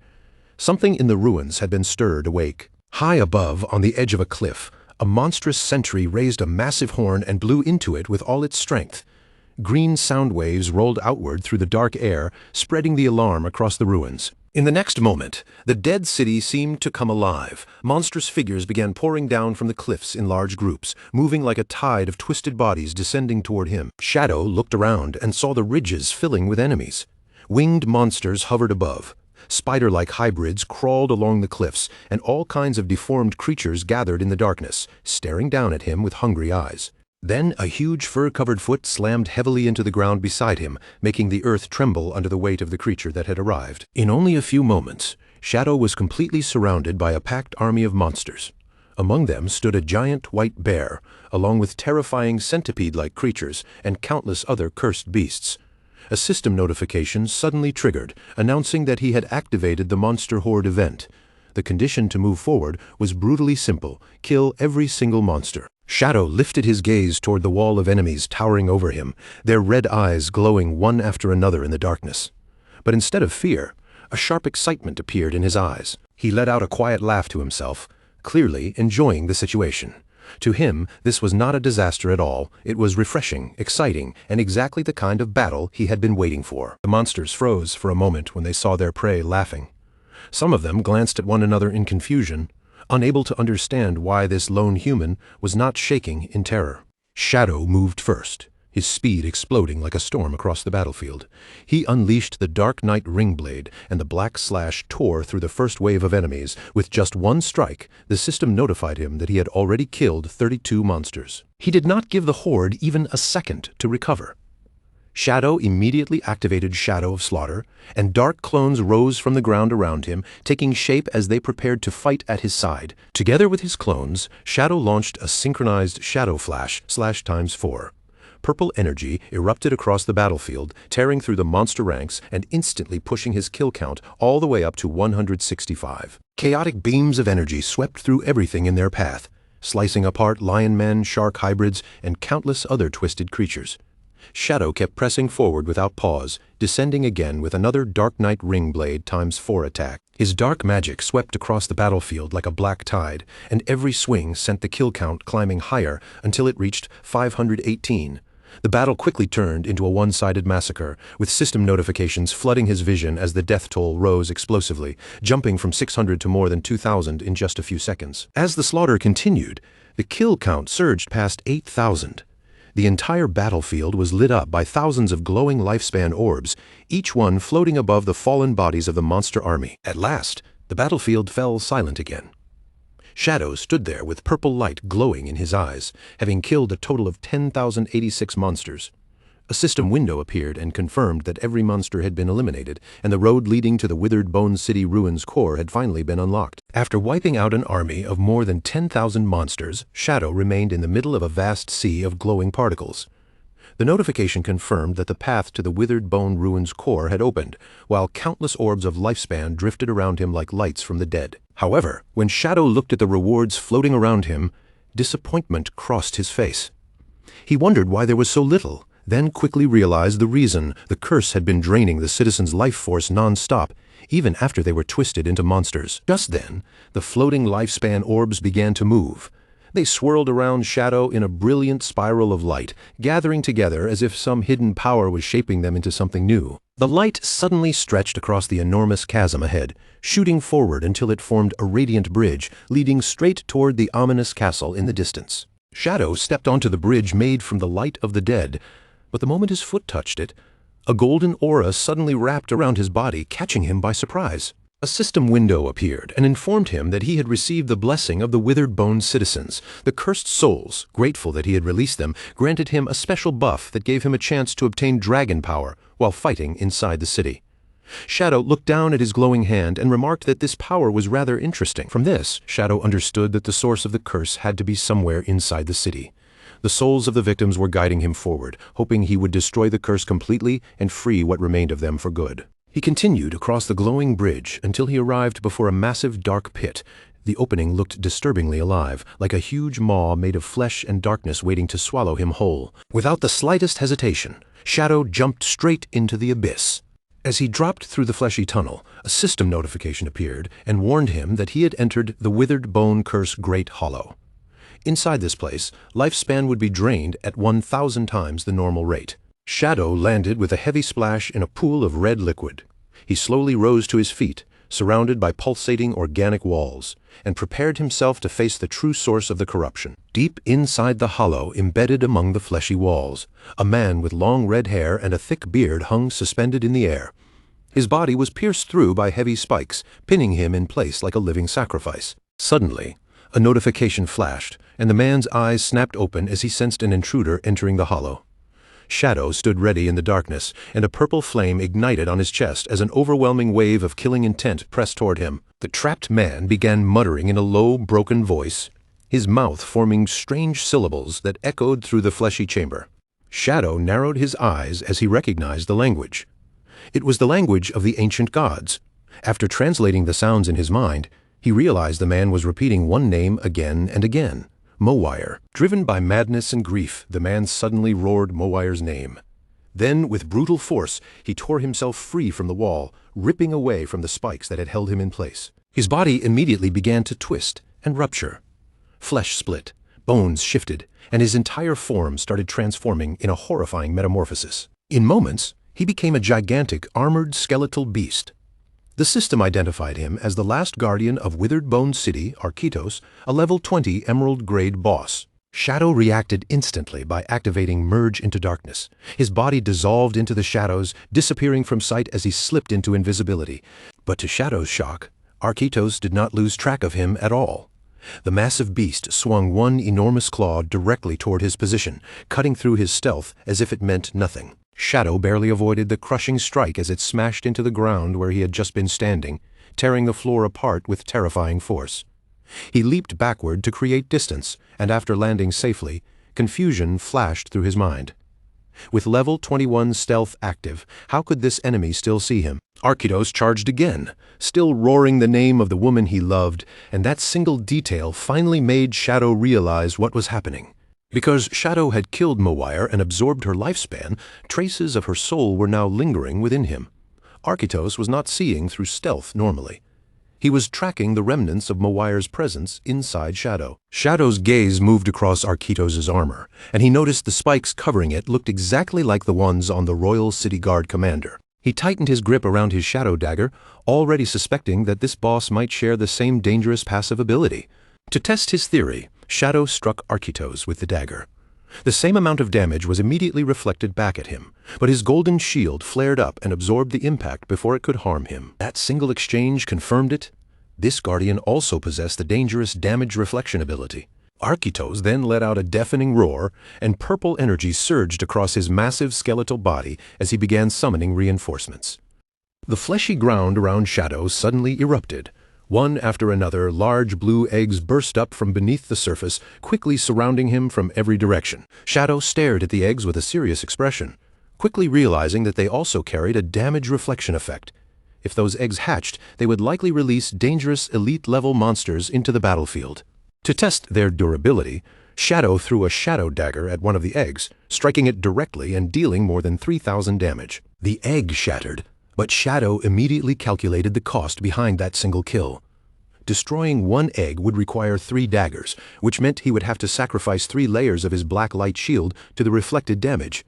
Since each shield layer needed 2 seconds to regenerate, he quickly concluded that there was no way he could destroy all the eggs in time. With no better option left, Shadow made his decision almost instantly. He would let the eggs hatch. He kicked off the ground and soared high into the air, using the height to gain a clearer view of the battlefield, while accepting that he would have to face whatever monsters broke out from those shells. As his body dropped back down toward Arkitos, Shadow's eyes sharpened. His ultimate skill had finished charging, and the timing was perfect for a direct strike. He released the crimson blade in midair. A massive beam of red energy came crashing down like a judgment from above, slamming into Arkitos and dealing a staggering 450,000 damage. Shadow landed without making a sound, his body protected by the huge golden barrier created from his life steal. The reflected force never even reached him. Around him, the chaos had not ended. The eggs burst open almost at the same time, and from each shattered shell, a monstrous claw tore its way out. A swarm of cursed young dragons rose into the air, their wings spreading as they screeched through the hollow. The system identified them as level 20 Emerald Grade monsters, and they immediately prepared to attack Shadow from every direction. Shadow dropped back into the pool of red liquid and landed in a low crouch, his gaze sweeping across the newborn horde as they gathered around him. Without the slightest hesitation, Shadow unleashed the Dark Night Ring blade. A swirling vortex of dark energy tore outward from him, shredding through the cursed dragons and dealing nearly 30,000 damage to each one. The fight ended almost as soon as it began. Shadow stood calmly inside his golden barrier while the system confirmed that 9 dragons had been killed. With his blood shield protecting him, the damage reflection from those monsters was no longer something he needed to fear. As the young dragons died, their bodies broke apart and dissolved into glowing orbs of lifespan. drifting upward through the dark, fleshy hollow. But this time, the orbs did not flow into Shadow. Instead, they gathered in the air above him, spinning faster and faster in a violent spiral of light. From within that glow, a voice rang out in the ancient god language, coldly addressing Shadow as an outsider. The swirling energy condensed and reshaped itself, rebuilding Architos into an even more terrifying form. The system identified this new state as Flesh Curse, Architos Blue Scale. The monster's twisted face curled into a menacing smile as he declared that Shadow would never succeed in destroying his race. The battle instantly grew more intense. Architos lunged forward with terrifying speed, his mutated body charging straight at Shadow as a massive fist gathered violent energy. Shadow's eyes flashed neon blue, and he answered with an instant shadow slash, moving so fast he became a blur. In a split second, he struck the monster from every angle, but to his disbelief, the word immunity appeared around Architos again and again. None of the attacks worked, and Shadow was left stunned, unable to understand why he had dealt no damage at all. Architos seized that tiny opening without mercy. His huge fist crashed into Shadow with devastating force, landing the blow before Shadow could fully adjust. Shadow was blasted backward as the impact erupted into a massive explosion. The hit tore through him for nearly 30,000 damage, sending his body flying through the hollow. When Shadow finally steadied himself, the golden blood shield around him shattered into fragments of light. As Architos growled in that guttural ancient language, Shadow translated the words and understood his meaning. As long as his bloodline and soul still existed, his home would never fall. Architos stood in the middle of the surging purple energy, roaring that withered bone city would never be conquered. Shadow stared at him with confusion, realizing there was something deeply abnormal about this boss. Normally, only epic-grade monsters or anything above that level could speak clearly and possess real self-awareness. Yet Architos was only an emerald-grade boss, and somehow he had retained his own consciousness. Architos ignored Shadow's confusion and began gathering dark energy into a dense sphere. As the power formed in his hands, he chanted about protecting his city, his empire, and his people. Then the Guardian unleashed Demon Dragon Cannon. A vertical beam of destructive energy erupted with terrifying force, tearing through the hollow like a pillar of darkness. Shadow reacted the instant the attack fired. He kicked off the ground and leaped high into the air, narrowly avoiding the blast as it roared beneath him. After landing, Shadow immediately countered with Shadow Blade, sending a sharp slash toward Architos. But once again, the attack did nothing. Architos simply walked straight through it, completely immune, and Shadow cursed under his breath as he realized he had to break that invulnerability shield somehow. Architos then released a new technique. A grotesque ribcage made of raw flesh suddenly materialized around Shadow, trapping him inside like a living cage. The system identified it as Flesh Prison, and a countdown appeared as Shadow's lifespan began draining away by the year. A cold sweat broke out across Shadow's face as he saw how quickly his lifespan was being stripped away.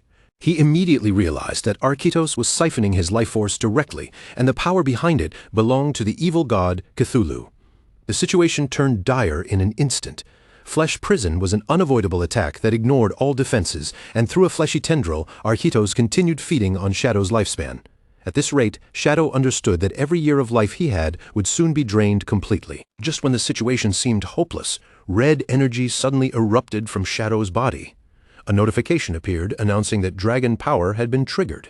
The system detected that Shadow possessed Aedes skill, Shadow of Slaughter. Because of that, Shadow received a new buff, Aedes Flame of Nirvana. The description revealed the key to turning the battle around. This white flame ignored every defense and burned directly into the opponent's soul, dealing massive damage from within. Orange dragon fire lit up in Shadow's eyes as he understood what had awakened inside him. This was the true power of the dragon race. Shadow immediately struck back with the enhanced dragon, Shadow of Slaughter. His clones appeared around him, each one wrapped in holy white flames, and together they descended on the monster like burning shadows. He followed it with Dragon, instant shadow slash, cutting through the air at blinding speed. This time, Architos' immunity finally broke apart under the attack. The strikes landed cleanly, dealing tens of thousands of damage while leaving a severe burn seared into Architos' soul. Architos screamed in agony as the white flames consumed him. In his final struggle, he cried out to Cthulhu, desperately begging the evil god for more strength. He roared that he could not die, that he had to preserve the dragon race no matter what. Shadow stood calmly before him, while the spirit of Aedes manifested behind him like a solemn presence. Then Shadow told the dying guardian the truth. What he had done was not protection. By summoning Cthulhu, he had doomed his own people to an eternal curse. With a cold glare, Shadow told him to feel the flame of Nirvana and let it cleanse the sins he had carried for so long. Then, Shadow delivered the finishing strike with Dragon, Crimson Blade. A colossal beam of red energy blasted down onto Arkytos, dealing nearly 500,000 damage in one devastating blow. The last guardian was swallowed by the flames and completely incinerated. A system window appeared, confirming the kill and awarding Shadow 1 million experience points, 120 evolution points, and nearly 40 years of lifespan. Shadow slowly descended through the fading glow, surrounded by victory notifications. The system also awarded him another 60 evolution points, almost 40 years of lifespan, and a diamond-grade item known as the Bone Spike. As the dragon power buff faded away, Shadow began examining the rewards more carefully. The 1 million experience points proved that the monsters of the city had funneled their resources into Arkytos. But the lifespan reward felt suspiciously low at only 39.8 years, making Shadow suspect that most of the lifespan had already been stolen away by the evil god, Cthulhu. Suddenly, the red liquid on the ground began to stir. A grotesque chest slowly emerged from beneath the surface, and a system message informed Shadow that because he had used dragon power, a hidden reward had been unlocked. The chest opened, revealing 2 glowing golden items inside, a withered bone rune and an epic-grade mount bell. Shadow inspected the rune first and discovered that it was a key to the tomb of the withered bone god. He noted that once he gathered 3 of these runes, he would be able to enter the hidden ruin. Then he picked up the golden bell, intrigued by the fact that it was an epic-grade mount item. Curious about what kind of creature it could summon, he decided to activate it right away. The moment the item was used, a massive winged skeletal dragon materialized before him. The system identified it as the King of Scavengers, Osiris, a level 20 epic-grade entity that was now soulbound to Shadow. Osiris had once been a guardian, but now it served as both a flying mount and a combat pet.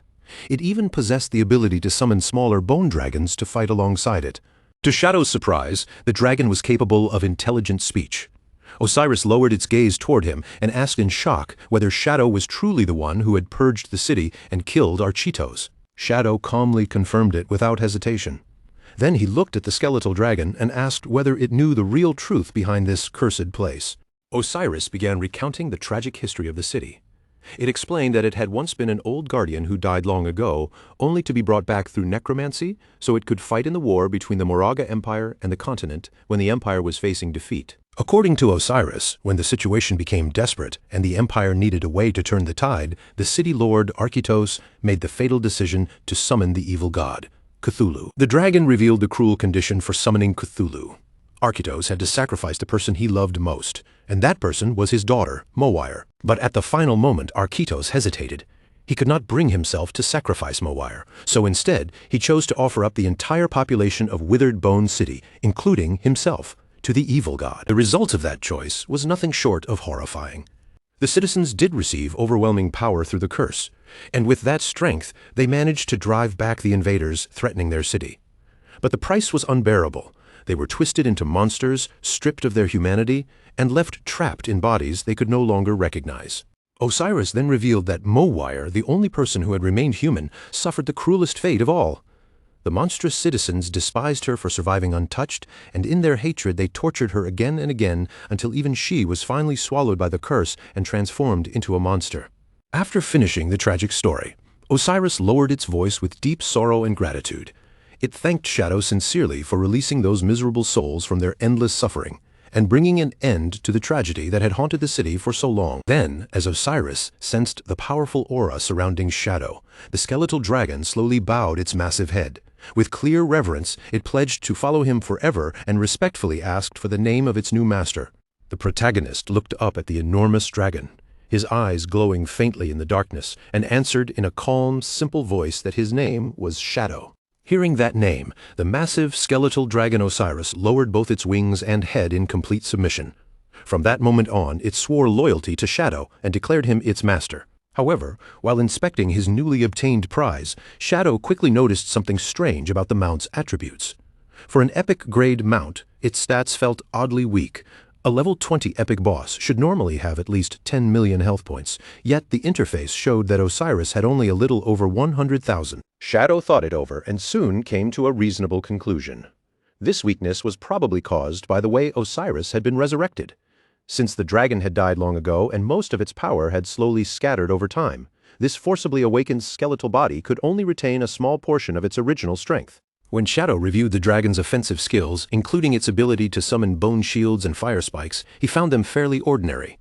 Still, one skill caught his attention, the ability to summon 12 Jade-grade winged dragons. That alone made him satisfied, because those summoned dragons would give him excellent aerial vision. But the true value of this mount was not its combat strength. Its real advantage was movement. Shadow noticed that because Osiris's body was made from lightweight bones, its flight speed was unbelievably high. It could reach 360% speed, roughly 450 meters per second, fast enough to break the sound barrier. After weighing everything, Shadow concluded that even if the mount lacked raw fighting power, its supersonic travel speed alone made it an extremely satisfying gain. Just then, a system window suddenly appeared in front of him, notifying Shadow that he had already met the conditions for a class advancement. He was slightly surprised, realizing that the massive experience he had earned from clearing the Withered Bone ruins, more than 1 million points, was enough to trigger the upgrade immediately. With a determined look in his eyes, Shadow did not hesitate and activated the advancement. A vortex of dark energy began swirling around him, growing stronger by the second. At the same time, magical runes appeared in the air, floating around his body as the power intensified. Shadow stood at the center of the surging chaos, his eyes glowing with power, while a red ring of energy slowly formed around him like a mark of transformation. The system soon confirmed that the advancement had succeeded. His Shadow class had advanced from Tier 2 to Tier 3, and his attributes rose dramatically. His strength and constitution doubled from 27 to 54, his spirit doubled to 90, and his agility jumped even higher, reaching 144. Along with the huge stat boost, Shadow gained a new class passive called Shadow Arc. Its effect was extremely powerful. While he was invisible, any damage, negative status effect, or forced stealth removal he suffered would be delayed by 1 second. During that brief window, he could take action to completely negate the damage or cancel the status effect. Shadow looked down at his hand and laughed with quiet confidence. As long as his reaction speed was fast enough, this skill would let him nullify almost any attack while he remained in stealth. Thinking about the class advancement, Shadow felt deeply satisfied. He was certain that in his previous life, no player with the Shadow class had ever survived the third advancement. Otherwise, a skill as powerful as Shadow Arc would have become famous for drastically reducing death rates. After all, a 1-second reaction window might sound short to ordinary people, but for high-level players, reaction speed was already far beyond normal limits. 1 second was more than enough time to cast multiple skills and completely reverse a dangerous situation. After checking his class upgrade, Shadow turned his attention to the other rewards. Red energy glowed in his palm, and a diamond-grade weapon slowly manifested in his hand. The system identified the weapon as the Spike of the Skeleton, a powerful dagger that greatly increased both physical and elemental attacks. Even more importantly, it carried a special effect that could break through an enemy's defense and resistance. Shadow equipped the dagger immediately. Between the successful class advancement and this new diamond-grade weapon, his overall strength had risen by a massive amount. With everything settled, Shadow prepared to leave the ruins. Osiris the skeletal dragon moved into action at once, and Shadow landed gracefully on top of its head. Before departing, Shadow decided to test how his stealth worked together with the mount, so he activated Merge into Darkness. Dark energy surged around both of them, wrapping Shadow and Osiris in shadow. To Shadow's surprise, the dragon's stealth level was actually level 21, even higher than his own current level. Impressed by this unexpected advantage, Shadow gave the command for Osiris to take off. He wanted to feel the dragon's speed for himself. Osiris obeyed immediately, spreading its skeletal wings before launching into the air with explosive force. The two of them rose rapidly from the depths of the underground hollow, moving upward like a streak of purple light tearing through the darkness. In an instant, the skeletal dragon burst out from the ruins and shot straight into the open sky. The speed was so intense that even Shadow was left speechless for a moment. Wind roared past him, tugging at his cloak, and as his eye glowed in the rushing air, he had to admit that Osiris was incredibly fast.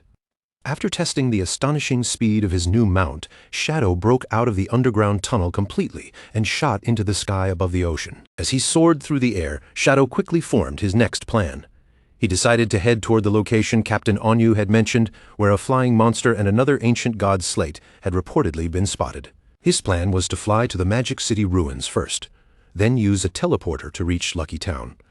Shadow remembered that traveling from the Magic City to the Withered Bones City had originally taken him several hours. Meanwhile, far below in a forest, a party of adventurers was in the middle of raiding a large black bear monster. The group consisted of a swordsman, a mage, and a healer. The female mage gathered holy light into a blazing fireball, while another teammate shouted for everyone to finish off the beast. But before they could land a final blow, a massive shockwave suddenly ripped through the forest as Osiris flew past at supersonic speed. The force of the wind was overwhelming. It blasted the entire party off their feet, along with the black bear monster, sending all of them tumbling across the ground. When the chaos finally settled, the mage looked around in complete confusion. At the same time, the swordsman stared blankly at his own weapon, bewildered to discover that the boss monster had been blown straight into his sword by the wind and killed instantly. Shadow paid no attention to the trouble he had caused below. He continued flying forward, quietly appreciating how fast Osiris truly was, because the return trip to the Magic City ruins took only 10 minutes. In the ruins of the Magic City, a dramatic scene was unfolding in the empty streets. A man held a woman's hands tightly and begged for her forgiveness, admitting that he had only cheated on her once with another man. And even then, he claimed he had been thinking about her the entire time. The woman looked at him and asked him to promise that he would cut ties with the other person forever. Once he agreed, the two embraced and shared a passionate kiss, openly confessing their love for each other. But their romantic moment was suddenly and violently interrupted when an enormous pressure descended from the sky above them. The force slammed the man face first into the pavement, flattening him against the ground. The woman was also crushed down by the sudden impact, pinned helplessly to the street. Shadow stepped down from his dragon, his boot landing close to the crushed couple lying on the ground. With Osiris looming behind him like a massive skeletal shadow, Shadow touched his mask and wondered for a brief moment whether he had hit something on the way down. But he quickly dismissed the thought and chose to ignore it. Then Shadow activated his invisibility skill, preparing to leave the ruins without being noticed by anyone. A system notification appeared, showing that he had consumed 5.4 years of lifespan to teleport to Lucky Town. Shadow immediately complained that the cost of returning to a novice town doubled every time, making the trip more and more expensive. Even though Shadow still had more than 2,000 years of lifespan stored up, he remained ridiculously stingy with every bit of it. While staying invisible, he still felt a sharp sting over that small teleport cost, as if those few years had been painfully scraped out of his pocket. Still hidden from sight, Shadow walked through the town gates and passed right by two guards stationed at the entrance. The two of them seemed to sense something unusual, brush past them, but no matter how they looked around, they could not see him at all. Shadow glanced over their clothing as he walked by, taking in the details of their uniforms. From the style and markings, he quickly judged that they belonged to the official government forces.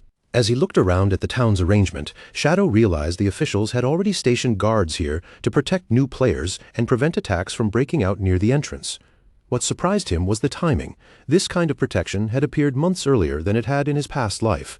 Moving through the peaceful streets, Shadow quietly reflected that his cooperation with the government had probably accelerated their response and made them far more efficient. Around him, even elderly players seemed to be surviving smoothly under this protected environment, walking the streets without constant fear. As he passed by, he noticed a warm little scene on a nearby bench. An old man and an old woman sat together closely, acting like a sweet couple deeply in love despite their age. But that calm moment was shattered almost immediately when a desperate cry for help rang out from the direction of the town gate. At the gate, a massive black insect monster had grabbed hold of a player, its sharp limbs pinning the victim in danger. The two official guards Shadow had just passed reacted at once and rushed into action. The female guard opened her magic book and cast a spell, causing holy light to gather around the trapped player. A glowing shield formed just in time, blocking the monster's attack before it could tear into him. The male guard charged forward with his weapon raised, angrily cursing the creature as he leaped into the air. His blade came down in a powerful slash, striking the giant insect and dealing over 1,600 damage. The female guard immediately followed up, channeling her magic again and launching a holy fireball toward the black insect. But the monster's movements were extremely agile. It twisted away at the last second, slipping past the attack before the fireball could land. Using that brief opening, the insect monster scurried away at high speed. The male guard could only watch in frustration, gritting his teeth as he realized the creature had escaped them yet again. The two guards looked up and saw the fleeing monster rejoin its pack of 5 in the air. The female guard's expression sank with despair as she said that killing one was pointless, because another one would immediately respawn to replace it. Watching everything from invisibility, Shadow quickly understood the problem. Those 5 gold-grade monsters were not especially strong on their own, but the guards were struggling because every time the bosses were about to lose, they simply flew away, leaving the ground-based team unable to finish them off. On the ground, the male guard hurried over to check on the elderly victim. The old man was kneeling there, shaking badly, with tears running down his face from the scare. But in the next instant, that fear suddenly turned into furious ingratitude. The old man lifted his head and screamed at the guards, calling them completely useless. Still sitting in the dirt, the old man kept berating the very people who had just rescued him. He shouted that these flying monsters had been blocking the town for days, making it impossible for anyone to go out hunting. Then he accused the guards of not caring about the elderly at all, and even threatened to file a complaint against them. The female guard looked stressed and confused as she tried to calm him down, explaining that Shadow was already on his way. But the male guard was clearly losing patience and snapped back, telling the old man to show at least a little respect. The moment Shadow's name was mentioned, the crowd only became more agitated. The old man and the surrounding onlookers started shouting, demanding to know where Shadow was. Some mocked him, saying big shots were always too busy, while others complained that he was taking far too long just to kill a few bosses. The mob grew louder and more hostile, yelling that if Shadow was really so powerful, then he should have been helping them already. A bald old man shouted angrily that his son was waiting to farm Lifespan, and that Shadow was wasting everyone's precious time. The situation spiraled further out of control. The female guard kept trying to reason with the angry crowd, assuring them that Shadow would arrive soon and suggesting that anyone who could not wait should simply log off for now. But the male guard could tell that reasoning was useless, so he urged his partner to leave with him. The crowd immediately blocked their way, refusing to let the guards go. People shouted that the officials were trying to run away from their responsibilities without solving the monster problem. Then the mob began screaming that the guards were wasting taxpayer money, calling them useless for failing to kill a few bugs, and demanding an explanation. Finally pushed to his limit, the male guard exploded in anger. He reminded the crowd that the officials had already helped power level them all the way to level 3, then demanded to know what else they wanted. But the ungrateful mob only sneered back, saying level 3 was still useless. The elderly players continued jeering, using their age as a weapon as they accused the guard of wanting to beat up old people. When the male guard tried to move forward, the same old man from earlier deliberately stepped into his path and bumped into him on purpose. The old man instantly threw himself onto the ground in an exaggerated performance, wailing that the officials were beating the elderly. He clutched himself and cried that his heart disease was acting up and that he was about to die, while the male guard looked down in panic and insisted he had not even touched him. The mob immediately seized the chance and surrounded the 2 guards even tighter. They shouted for the officials to go ahead and beat them to death, claiming their old lives were worthless anyway, and accusing the government of not only failing to help them, but actively harming them. In the middle of the chaos, one perverted old man in the crowd tried to take advantage of the female guard. He stretched his hand toward her chest, aiming to grope her, and the female guard froze in shock and humiliation. Acting purely on instinct, she swung her hand and slapped him across the face with all her strength. The result was immediate and far more severe than anyone expected.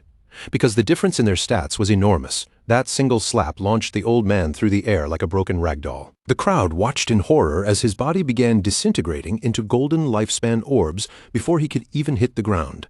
The female guard had accidentally killed him, leaving the other elderly players stunned, silent, and terrified.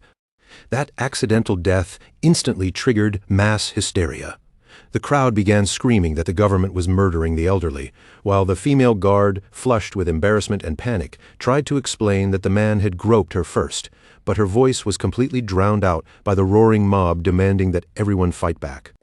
Seeing that the situation was turning violent, the male guard immediately deployed a protective barrier around them. He muttered that these people had completely lost their minds, then decided to let them wear themselves out, confident that their weak attacks could never break through his shield. The harassment only grew worse. A glob of spit suddenly splattered across the shocked female guard's face, making her freeze in disbelief. The one who had done it was the same ungrateful old man from earlier.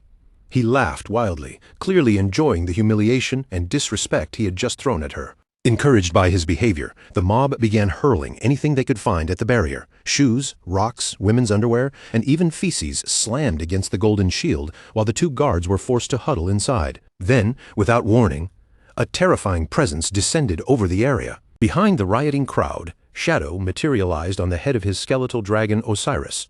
The moment the massive dragon loomed over them, the noise died down, and a heavy silence spread through the crowd. Shadow and Osiris stared down at them together, their eyes glowing with a chilling light. The air around them carried an overwhelming aura of death. Neither Shadow nor the dragon said a single word. Instead, a massive gust of wind suddenly erupted from Osiris. The force was catastrophic. The elderly players were blasted away like dry leaves caught in a violent storm, with no strength to resist at all. Their bodies slammed violently into the surrounding trees with bone-crushing force. In the next moment, the entire forest fell silent. The two guards remained safe inside their barrier, staring out in disbelief.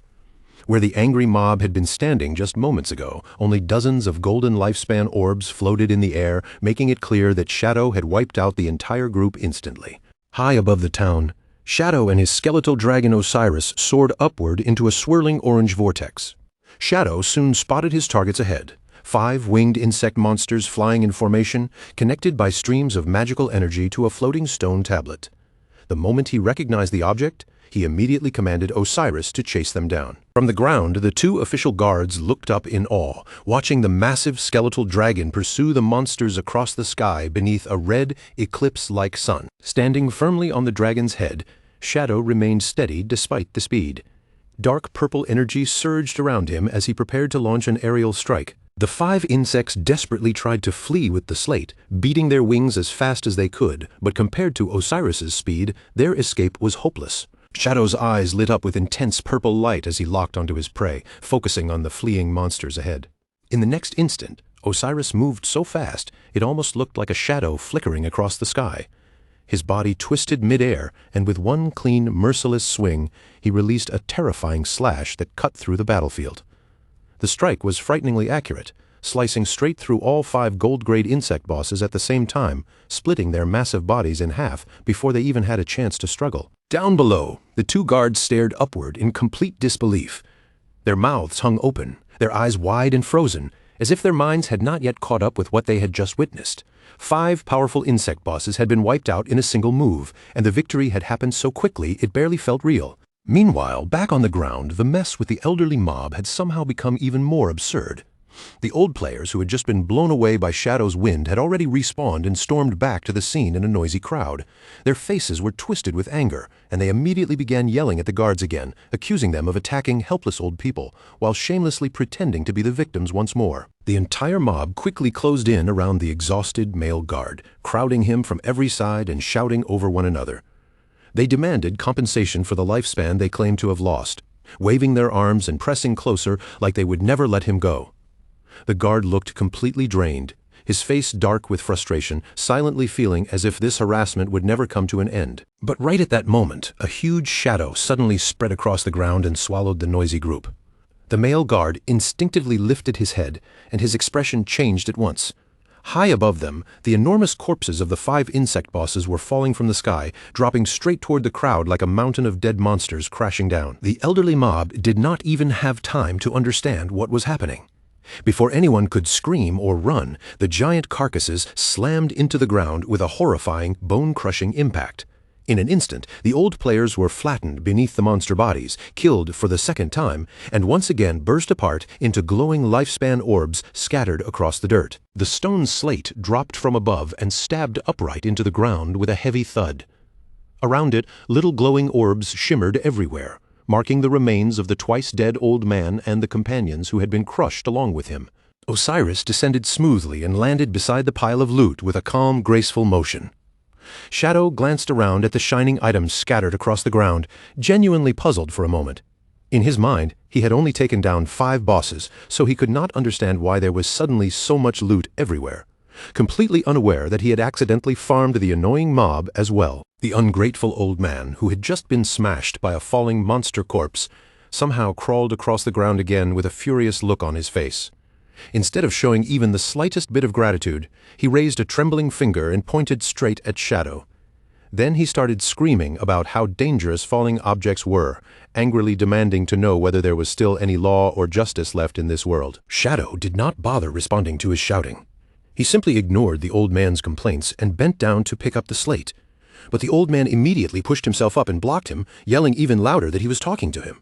He demanded respect with an arrogant face, insisting that he had eaten more salt in his lifetime than Shadow had eaten rice, as if that alone gave him the right to lecture anyone. Just as Shadow reached for the slate, the old man suddenly grabbed the other side of it and tried to yank it away for himself. His voice sharpened as he shouted, asking whether Shadow was deaf. Shadow slowly turned his gaze toward him, clearly surprised that someone this weak, this shameless, and this clueless would actually dare to snatch something from his hands. Shadow's answer came without a single wasted word. At point-blank range, his hand moved, and a dagger shot out in a flash. The blade pierced directly through the old man's neck, cutting off his endless complaints in the most brutal and immediate way possible. The force of the attack sent the old man flying backward, like a broken rag doll. A critical damage number of more than 13,000 erupted above him, and the slate slipped from his grasp as he died yet again. His body quickly dissolved into pale light, leaving behind only the silence that followed his screaming. Shadow calmly reached out and caught the falling slate before it could hit the ground. With that nuisance finally removed from his path, his attention shifted toward the loot scattered everywhere.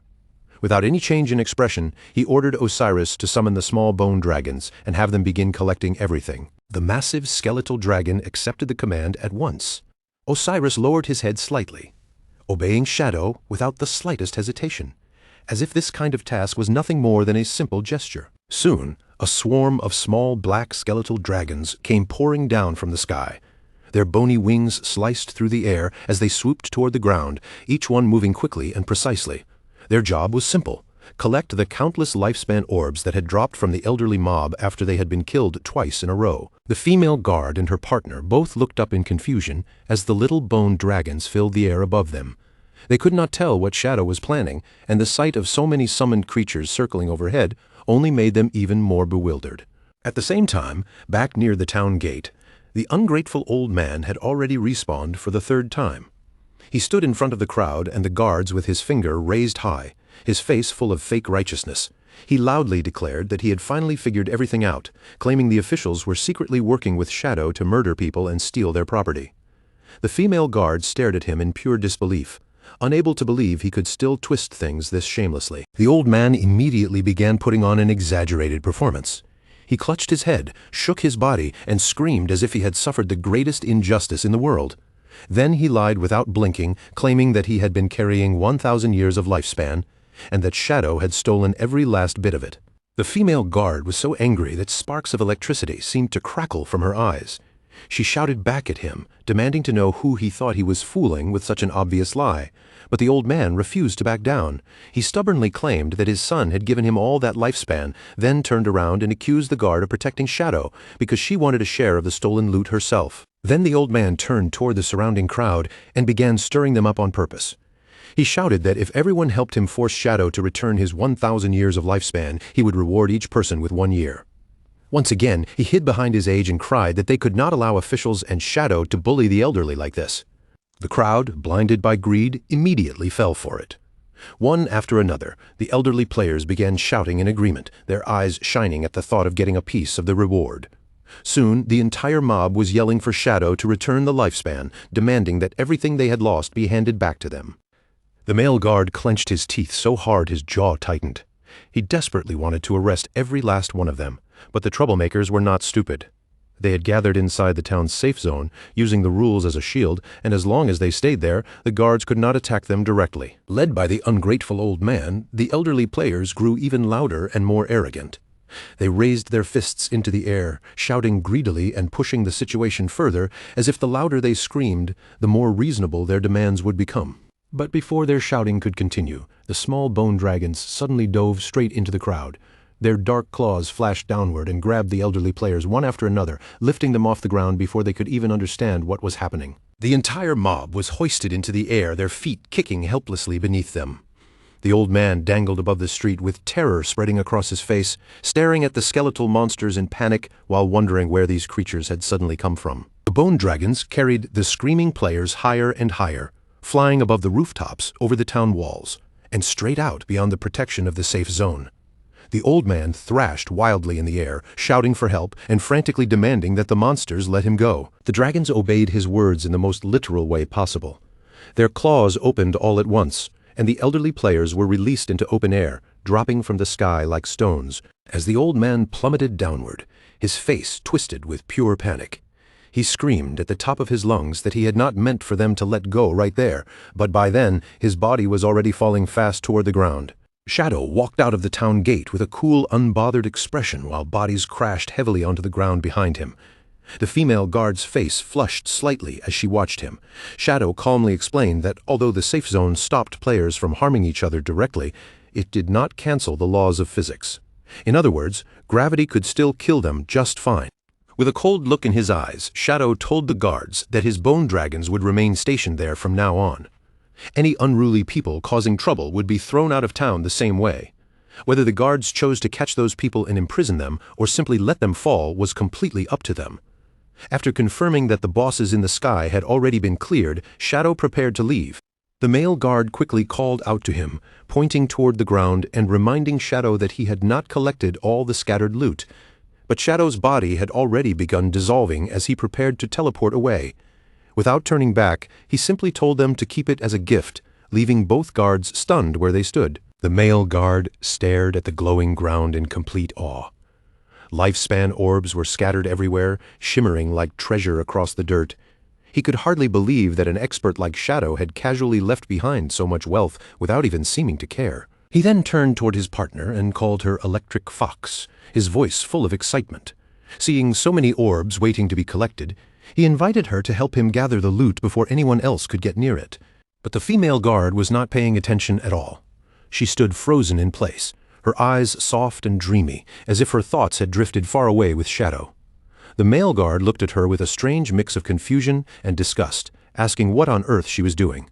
Completely lost in her infatuation, she clasped her hands together in front of her chest and sighed with a love-struck expression.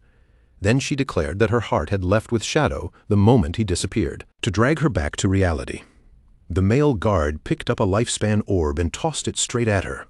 The glowing orb smacked her right on the forehead with a solid, unmistakable impact. She immediately cried out, clutching her forehead in pain and anger. The male guard scolded her and told her to stop daydreaming already. Then he bluntly reminded her that someone as powerful and important as Shadow would never look twice at a small character like her, cruelly comparing her to a toad dreaming of eating swan meat. That insult instantly set her off. The female guard snapped back and shouted that he was the toad, not her. But the male guard only grinned and accepted it playfully, saying that if he was a male toad, then she must be a female toad, which meant the two of them actually matched pretty well. The female guard held the glowing orbs in her hands, and her face turned bright red. His teasing clearly caught her off guard, leaving her flustered, embarrassed, and unsure how to respond for a moment. All around them, the skeletal dragons were still dropping screaming elderly players from the sky, turning the area outside the town into complete chaos. Yet in the middle of that ridiculous scene, the two guards kept bickering like nothing unusual was happening. The male guard teased her again, asking whether she secretly had a crush on him. She immediately denied it and called him disgusting. But when he casually asked whether she wanted to have dinner with him that night, her attitude changed in an instant, and she looked at him with sudden excitement, asking if he was really serious. Back in the real world, outside Shanghai City Hospital, the scene shifted to a quiet hospital room. Qin Xiaoyu sat up weakly in her bed, her face pale and drained, looking miserable after everything she had been through. A male official stood beside her bed and spoke with a trace of sympathy, acknowledging that she had lost both legs during her ordeal. But the brief moment of pity did not last long, because the conversation soon shifted to something even harsher, the cost of keeping her treatment going. The female official gave Qin Xiaoyu the numbers in a cold, businesslike tone. Her treatment had already cost 50 years of lifespan. The government would reimburse 10 years of that amount, but the remaining 40 years had to be paid by Qin Xiaoyu herself. Qin Xiaoyu panicked the moment she heard that. Her eyes widened, and she cried out that she did not have anywhere near that much lifespan. Desperate and frightened, she quickly asked whether she could mortgage her 2 houses to cover the debt instead. The female official answered without any warmth. They had already evaluated her properties, and in this new world, those houses were almost worthless. Together, they were only worth 3 days of lifespan. Qin Xiaoyu was completely stunned. She screamed that she had spent millions in cash and even 200 days of lifespan buying those homes, unable to accept that their value had collapsed so brutally in such a short time. Still refusing to give up, she frantically offered 500,000 in cash instead. But the officials immediately told her that old world currency was no longer valid, and the only thing accepted now was lifespan. Qin Xiaoyu's body trembled as she finally admitted in a shaking voice that she simply did not have enough. The male official then gave her a final ultimatum. She had 3 days to gather the required lifespan. If she failed to pay by then, all of her medical treatment would be stopped. After that, the officials offered her one possible way out. Qin Xiaoyu could be assigned to the official logistics team and slowly work off her debt. But the work would be harsh and exhausting, forcing her to spend at least 15 hours every day mining, gathering materials, or helping with reconstruction inside the game world. Qin Xiaoyu buried her face in both hands and broke down crying, her shoulders shaking as she argued back in panic. She kept repeating that she was already crippled in the real world, so there was no way she could handle heavy physical labor. The official answered her calmly, without changing expression. He reminded her that although her real body was disabled, her body inside the game world was still complete. And if powerful enough healing skills appeared in the future, there might even be a chance for her real legs to be restored. But Qin Xiaoyu completely lost control. What truly terrified her was not just the labor itself, but the status that came with it. She screamed that she did not want to become some lowly worker, and she could not stand the thought of being surrounded all day by sweaty, dirty, foul-smelling people, calling the whole idea disgusting. Then she threw herself into a full tantrum, wailing as if the whole world had wronged her. She cried that she was already miserable enough and demanded to know why everyone was treating her like this, stubbornly insisting that none of what happened was her fault. The 2 officials simply stood beside the hospital bed in silence. Neither of them looked moved by her crying. Their faces remained cold and steady, clearly unimpressed by the way she kept painting herself as the innocent victim. After a pause, the female official offered her another possible way out. She asked whether Qin Xiaoyu had any family or friends who could serve as guarantors for her. If someone was willing to vouch for her, they could approve a loan covering the remaining 40 years of lifespan at a low interest rate, allowing her to avoid being sent into forced labor. Tears kept sliding down Qin Xiaoyu's face as she desperately searched through the people she could rely on. In her heart, she believed her brother, King Feng, was already dead. Her only other thought was her mother, but even then, she was not sure whether her mother would be willing or even able to guarantee such a terrifying debt. She slowly curled in on herself beneath the hospital blanket, overwhelmed by pain and fear. Her crying softened into quiet sobs, but her trembling body showed just how desperate and helpless she felt. Left alone in that dim hospital room, Qin Xiaoyu finally admitted the truth to herself. She could not think of a single person who would definitely come to save her. In that moment, the room felt colder and darker, and she felt completely abandoned by everyone. Just then, the door suddenly exploded open with a loud bang, startling everyone inside. A booming voice came from the entrance, loudly announcing that her help had arrived. The 2 officials immediately turned toward the doorway in surprise. Qin Xiaoyu also lifted her tear-streaked face and stared at the entrance in confusion, not understanding who would suddenly come for her at a time like this. A tall, muscular man strode into the room with heavy, confident steps, and behind him followed a subordinate holding up a phone to record everything. The newcomer was the leader of the Knights Templar Guild. He stretched out one hand toward Qin Xiaoyu and asked for her phone, scoffing as if 40 years of lifespan was nothing more than a tiny, laughable amount. Qin Xiaoyu recognized him almost immediately. The guild leader looked down at her with a practiced smile, his tone suddenly full of warmth as he claimed that when he heard about the disaster she had suffered, his heart had ached for her. A notification quickly appeared on Qin Xiaoyu's phone, and when she saw the number, her cheeks flushed with shock and gratitude. The guild leader had transferred 100 years of tradable lifespan to her. For a moment, she was so overwhelmed that she could barely speak, stumbling over her words as she thanked him again and again. The guild leader casually sat down on the edge of her hospital bed and even placed an arm around her shoulders, telling her there was no need to thank him at all. He said that if she needed more help later, he could continue assisting her with loans. But as Qin Xiaoyu looked at the transaction details, her eyes caught one troubling line, an annual interest rate of 30%. The guild leader explained it as if it were completely normal. He said that the 3 points of interest were simply the fee for his guarantee. Then, wearing that same charming smile, he gently told her not to worry about anything else and to focus on her treatment so she could recover as soon as possible. He then declared that the Knights Templar Guild would be her strongest support from now on, and that the guild was her real home. Qin Xiaoyu, blinded by his false kindness, looked up at him with tear-filled eyes full of admiration. She thanked him sincerely, completely unaware that what she had just accepted was a predatory contract wrapped in a beautiful lie. When the Knights Templar Guild leader finally prepared to leave, his subordinate was still filming the scene from behind. The guild leader gave Qin Xiaoyu a friendly wave and told her to rest properly, saying he still had other business to handle. Before walking out, he left her with one final carefully chosen line. No matter when it happened, he assured her, the Knights Templar Guild would always be waiting for her return. After he left, Qin Xiaoyu remained alone on the bed, tears still streaming down her pale face. But now her despair had turned into a fragile sense of determination. Her cheeks were flushed, her eyes were bright with emotion, and she clenched her fist tightly, vowing to do her best while completely falling for the guild leader's performance. Outside the hospital room, the guild leader's gentle mask vanished almost instantly.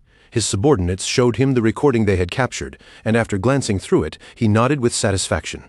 He ordered them to edit the footage carefully before releasing it to the public. As they walked down the hospital corridor, the guild leader began giving detailed instructions on how the story should be shaped. He wanted the video to focus on Qin Xiaoyu's tragic condition and make it clear that when no one else was willing to help her, only the Knights Templar Guild had stepped forward. A sinister grin slowly spread across his face as his real thoughts finally showed. Qin Xiaoyu had already caused losses for the guild, so now he planned to turn her misery into an advertisement and use it to attract even more members. To him, that was the proper way to squeeze value out of something useless. Looking out over the city beyond the hospital, the guild leader's expression sharpened. He announced that it was time to log into the game, because the moment for his meeting with Shadow had finally arrived. The scene then shifted into the virtual world, where the Knights Templar hideout stood among the ruins of Zhenghai City.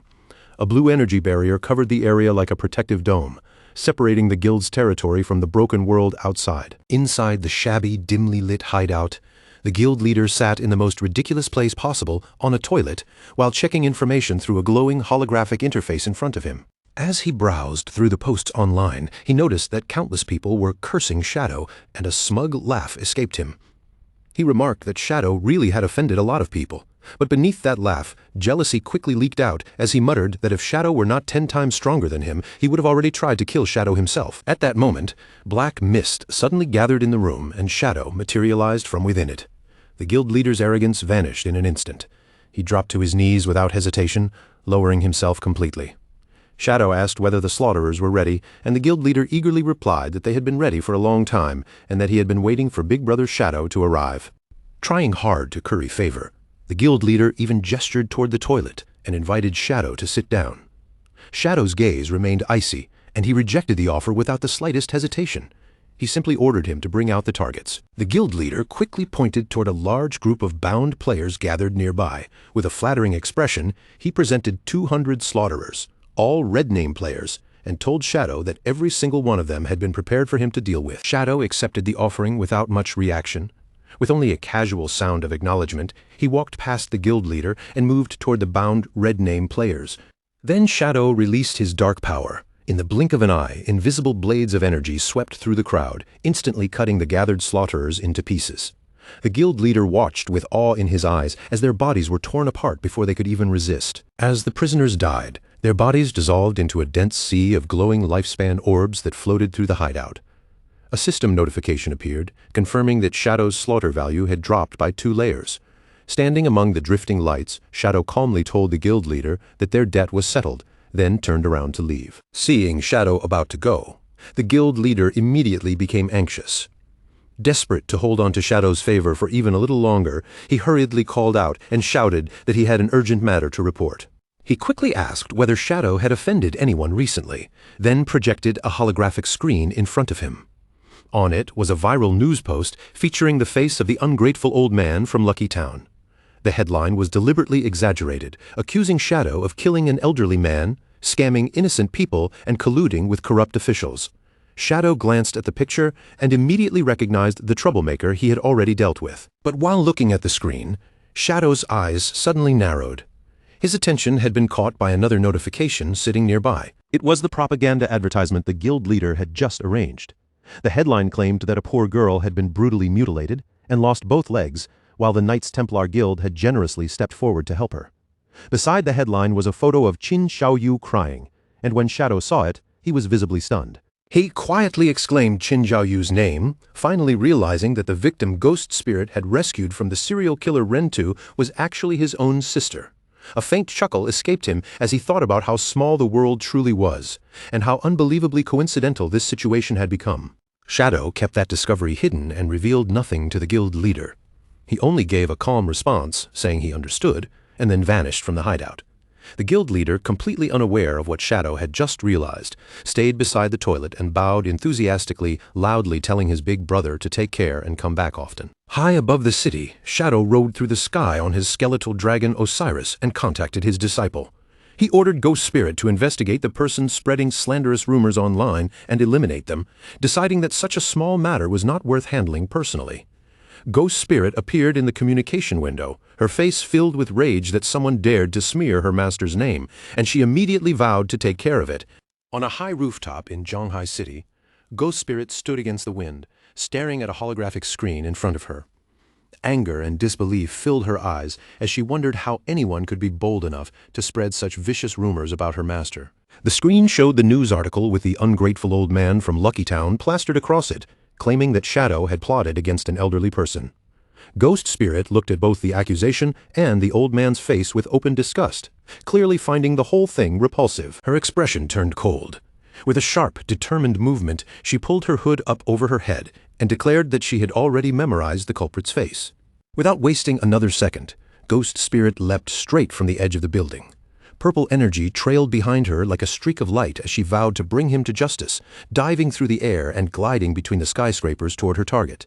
The scene shifted again, this time to a residential complex known as Lakeview Garden, right outside the home of a man named Feng Xiaoying. A hand slammed against the door with violent force, the knocking echoing through the hallway like someone was trying to break it open. Outside stood a young man named Ma Dagon, accompanied by a woman and their injured child, who was drooling weakly and clearly in terrible condition. Ma Dagon shouted furiously for Feng Xiaoying to come out, accusing Feng Xiaoying's dog of knocking his son down the stairs and leaving him paralyzed. His voice cracked with anger as he yelled that Feng Xiaoying could not escape responsibility for this. Still burning with rage, Ma Dagon slammed his fist against the door again and demanded that Feng Xiaoying give them an explanation right away. The door finally swung open, and the person who appeared was Feng Xiaoying, the very same ungrateful old man from Lucky Town. His face was full of impatience and aggression as he glared at the family outside, shouting at them to stop bothering him. Feng Xiaoying immediately pointed a finger at Ma Dagon and turned the accusation back on him. He claimed that Ma Dagon had been using his perspective eye ability to spy on his wife while she was showering, then threatened to call the police as if he were the one being wronged. Feng Xiaoying sneered at the neighbor without the slightest shame, his mouth twisting as he threw out one insult after another. He claimed Ma Dagon's son was simply stupid and had fallen down the stairs by himself, then arrogantly spread his hands and demanded proof that his dog had anything to do with it. Ma Dagon immediately raised his phone in front of him, his hand shaking with anger.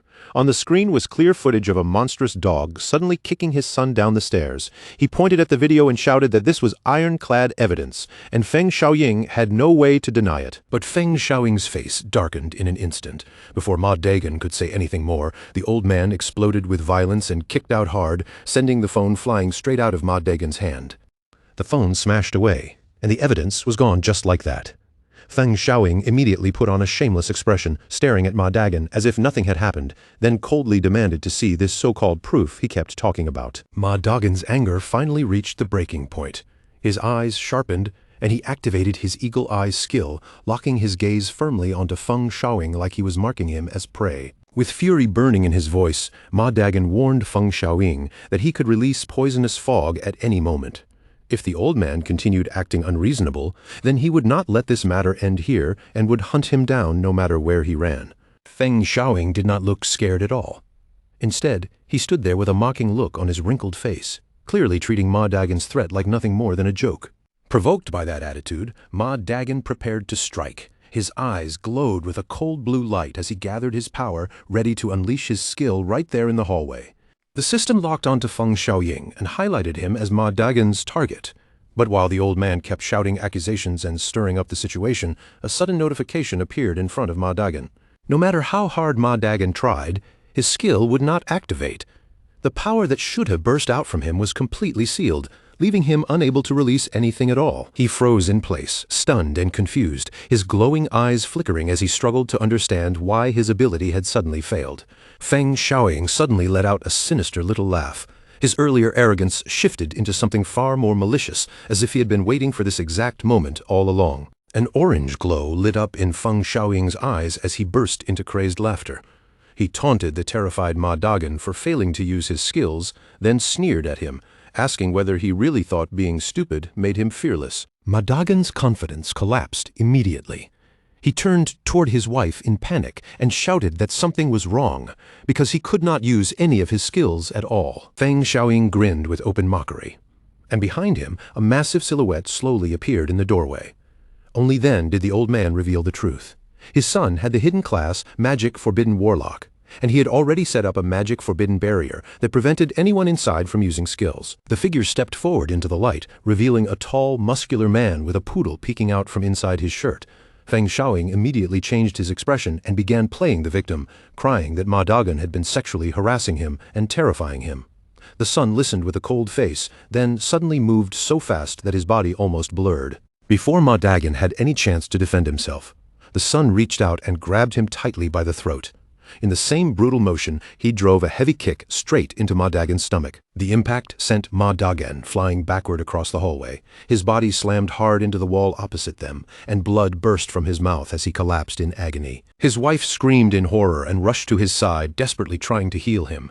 But the Magic Forbidden Barrier swallowed her power before it could form, and her healing magic fizzled out uselessly in her hands. The son then turned his attention to her. With one rough motion, he grabbed the wife and lifted her straight off the ground, leaving her dangling helplessly in his grip. He coldly stated that he did not hit women, then threw out a harsh warning. He ordered her to take her husband and get lost immediately, and told them never to appear in front of him again. Tears poured down the wife's face as she struggled in his grasp. Even while terrified, she sobbed that this was their fault and demanded that Feng Xiaoying's side take responsibility for what had happened to her child. The son stared at her in silence for a moment, his expression unreadable.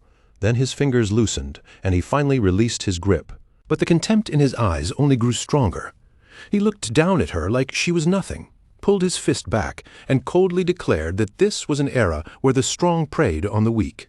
The terrified woman screamed as his fist shot toward her face, the force of the punch tearing through the narrow space between them. At that critical moment, strands of purple energy suddenly appeared and wrapped around the woman's waist.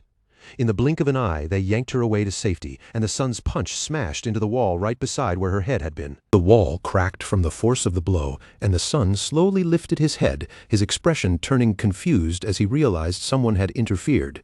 Ghost Spirit stood in front of the wife like a shield, her presence cold and sharp. When the frightened woman asked who she was, Ghost Spirit replied without warmth that they were not qualified to know her identity, but she knew exactly who they were. A terrifying purple glow lit up in Ghost Spirit's eyes as she stared down Feng Xiaoying and his son. Her voice dropped with killing intent as she said she knew they were the ones spreading rumors to smear Shadow, and she was here to make them pay for it. The son's expression changed in shock, and he asked whether she was Shadow. Behind him, Feng Xiaoying immediately shouted for him not to be afraid, pointing out that Shadow was clearly a man, not someone this small and petite. Hearing that, the muscular son quickly regained his confidence and curled his mouth into a smug smile. He boasted that even if the real Shadow came, it would not change anything. After all, he was already level 16, with all of his points invested into strength and constitution, making him unbeatable inside his Magic Forbidden Barrier where skills were sealed and only physical combat mattered. Ghost Spirit did not retreat a single step. Purple energy swirled around her body as she looked at him with open pity, called him an idiot, and calmly declared that she would teach him exactly how stupid he really was. The fight erupted right there in the hallway, inside the suppressive field of the Magic Forbidden Barrier, where every skill was sealed, and the space felt heavy with tension. Feng Xiaoying's son stood with absolute confidence, his broad frame blocking the hallway as he declared once again that inside his Magic Forbidden Barrier, he was practically invincible. Ghost Spirit's gaze turned colder. She looked at his arrogant face and mocked him as nothing more than a frog trapped at the bottom of a well, unable to understand how wide the world truly was. In the next instant, Ghost Spirit attacked. Her body flashed forward with blinding speed, so fast that even the large man's expression changed slightly in surprise. She launched a sharp kick at him, forcing him to react quickly. Feeling the speed and angle of her movement, he immediately realized that she was most likely an assassin-type player. Before her follow-up punch could land, he twisted his heavy body in midair and managed to avoid it, moving with surprising control despite his size. Even with Ghost Spirit's speed, the difference in raw physical stats was obvious. His strength and toughness were far above hers, giving him a clear advantage inside the barrier. Ghost Spirit refused to slow down. She unleashed a storm of rapid strikes, attacking again and again from close range, trying to overwhelm him through speed and precision. She suddenly shifted angles and struck from another direction, but the sun had already read her movement. He reached out with ease and caught her fist in his hand, stopping her attack completely. Holding her hand in his grip, the sun sneered down at her and mocked her weakness. He admitted she was fast, but reminded her that without skills, her physical attacks felt like nothing more than tickles against his body. Ghost Spirit struggled to pull free, but he did not give her the chance. He drove a devastating uppercut into her, the force blasting her body upward and sending her flying back. Ghost Spirit crashed hard into the ground as Feng Xiaoying cheered loudly for his son from the side. The son flexed with a smug grin, taunting her about the huge gap in their strength and warning her not to die too quickly. Ghost Spirit lay battered against the wall, her body stiff and unable to move for the moment. The son stared at her and quickly guessed that she must be working under shadow, so he decided to interrogate her instead of finishing her off immediately. The towering son grabbed Ghost Spirit by the collar and hauled her up in front of him, rage burning across his face. He shouted that Shadow had killed his mother multiple times in the game, and that he absolutely had to kill him.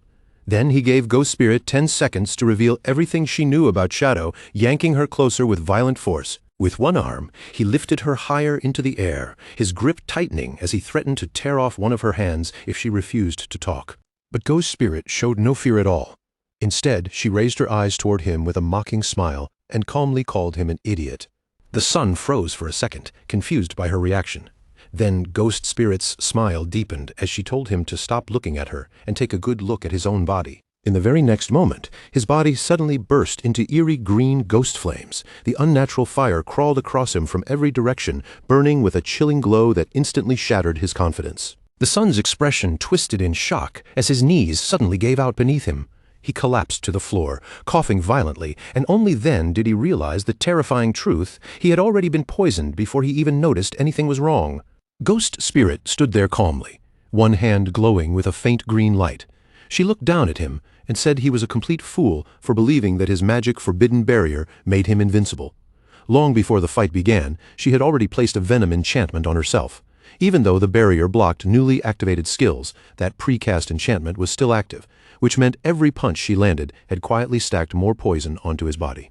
The son let out a miserable scream as the ghostly flame spread across him and devoured his strength. His voice cracked as he cried for his mother in agony, while Feng Xiaoying watched from the side with horror written all over his face. Ghost Spirit looked down at the dying man with cold eyes and revealed that she had already investigated both of them. She identified the father as nothing but a troublesome nuisance, while the son was Han Bingxiong, a magic-forbidden warlock. Then she mocked his ridiculous build, pointing out that he looked down on support classes and had dumped all his points into strength, only learning the barrier skill so he could bully people who could not fight back. Han Bingxiong finally died under the burning poison, his body breaking apart as the flames swallowed him completely. Ghost Spirit only watched with an icy expression and remarked that a simple basic priest skill like Dispel would have been enough to save him. Feng Xiaoying was instantly swallowed by panic. His face turned pale, and he screamed that Ghost Spirit had killed his son, fumbling desperately for his phone as he tried to call the officials for help. But before he could make the call, a boot suddenly came down with force and kicked the phone straight out of his hand. Feng Xiaoying raised his head in terror and saw Ma Dagen standing over him. Ma Dagen had already recovered, his body fully healed and his eyes burning with fury.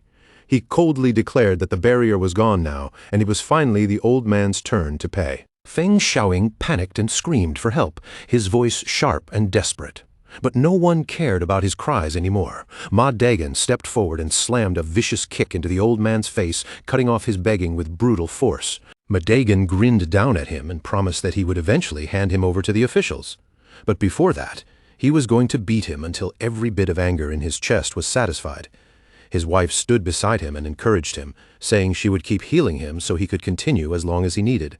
Then Ma Dagen activated a transformation skill. His body swelled as muscles bulged across his frame, and a venom-enhanced state wrapped around him, making him look far more dangerous than before. Without holding back, he rushed in and unleashed a heavy barrage of punches.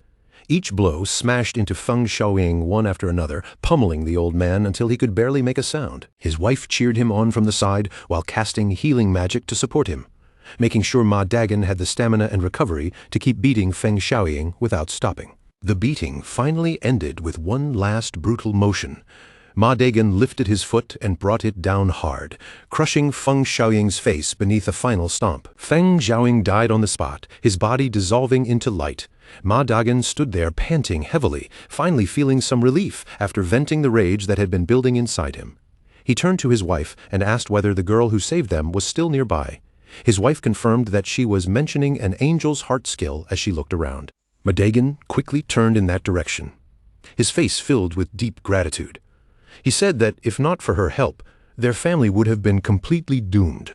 Then he suggested that they should call the officials and report everything properly. But when the couple searched the area, their mysterious benefactor had already disappeared without a sound. Ma Dagon's wife noticed only a few torn pieces of clothing left on the floor and stared at them in confusion, wondering when Ghost Spirit had slipped away. Outside the building, Ghost Spirit had already leapt away from the upper floors, leaving the scene behind before anyone could thank her directly. As she dropped through the air, she opened a communication window with Shadow and reported that the mission had been completed. When Shadow praised how quickly she handled it, a delighted smile appeared on her face, and the pride in her eyes was impossible to hide. The scene then shifted to a desolate wasteland, 300 kilometers away from Magic City. 4 cloaked figures were trekking through the harsh terrain, with Chu Kunshan guiding the way. One of the subordinates glanced around uneasily and questioned Chu, clearly worried that they might have come to the wrong place. The entire area was filled with poisonous gas and volcanic fumes, and the dangerous air constantly drained their health as they moved. Looking at the lifeless, burning landscape around them, the subordinate could not help doubting that anything could possibly survive in a place like this. Theodore, however, remained completely confident. Chu Kunshan relied on his ley line perception and calmly assured the group that the treasure they were searching for was indeed nearby, hidden somewhere inside a cave not far ahead. Before long, they arrived in front of an enormous cave entrance. From deep within the opening, ominous red energy poured outward like a living mist, making the whole place feel like the mouth of some sleeping monster. Before stepping inside, Theodore turned to Zuma, the Soul Walker, and gave him a clear order. If they encountered danger, Zuma had to immediately turn the entire group into an invincible spirit state. Zuma nodded seriously and confirmed that he understood. The 4 of them then walked into the swirling red vortex. They carefully made their way through the strange terrain inside the cave until they finally reached a cliff where they looked down over a vast sea of red liquid below. Suddenly, Chu Kunshan's eyes sharpened. He raised his hand and pointed ahead, shouting for everyone to look in that direction. Theodore followed his gaze and immediately burst into laughter. Rising from the center of the crimson pool was a massive, fiery plant, its shape terrifying and beautiful at the same time.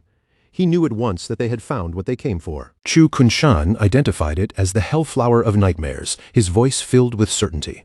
With this item in their hands, he declared that Shadow would undoubtedly die. Theodore's group had reached the Deep Purgatory Volcano, a nightmare-like danger zone where even the system gave a chilling warning. The lifespan drain here was 10,000 times the normal rate. Zuma began trembling as he stared at the fiery entity in the distance. His voice shook as he asked Theodore what that thing was, because just looking at it made his very soul shiver. Theodore calmly answered that it was the Hellflower of Nightmares. Then he reassured Zuma in a steady voice, saying that as long as they did not wake it up, they would be safe for the time being. Chu Kunshan looked toward Theodore and pointed out that since they had already found the item Theodore wanted, it was time for him to reveal the full plan. Theodore agreed without hesitation and called over his subordinate Tony. He handed him a glowing blue book called the Divine Book, Wall Construction, then explained that it could instantly create walls by consuming lifespan. Tony stared at the book in surprise, then activated it to test its power. In the next moment, a massive stone wall suddenly materialized out of thin air, rising before them with a heavy, solid presence. Tony quickly examined the structure and calculated its cost. The wall had consumed 10 days of lifespan, but its durability was only 100,000 points. Sweat appeared on Tony's face as he turned back to Theodore with clear concern. He said he had seen Shadow's attacks before, and with that kind of destructive power, he feared a wall like this would not be enough to stop him. Theodore replied sternly that he already knew that. That was exactly why Tony's main task for the next few days was to keep building walls non-stop and raise the book's proficiency as much as possible. Then Theodore pointed toward the Hellflower of Nightmares and gave Tony a much harsher requirement. He ordered him to increase the wall's durability all the way to 10 million points. Only then did Theodore reveal the real trap.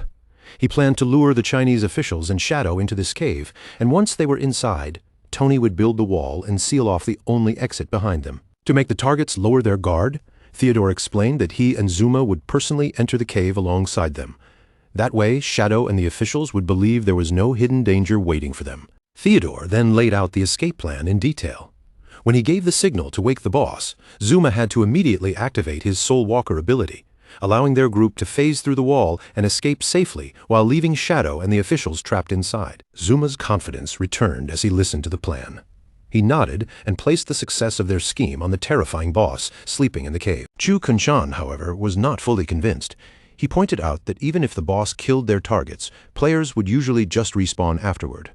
Theodore then began explaining the truly horrifying nature of the Hellflower of Nightmares. Once a battle began inside the cave, the entire area would be swallowed by a nightmare field, trapping everyone inside under its terrifying influence. Players caught within that field would start accumulating a nightmare gauge.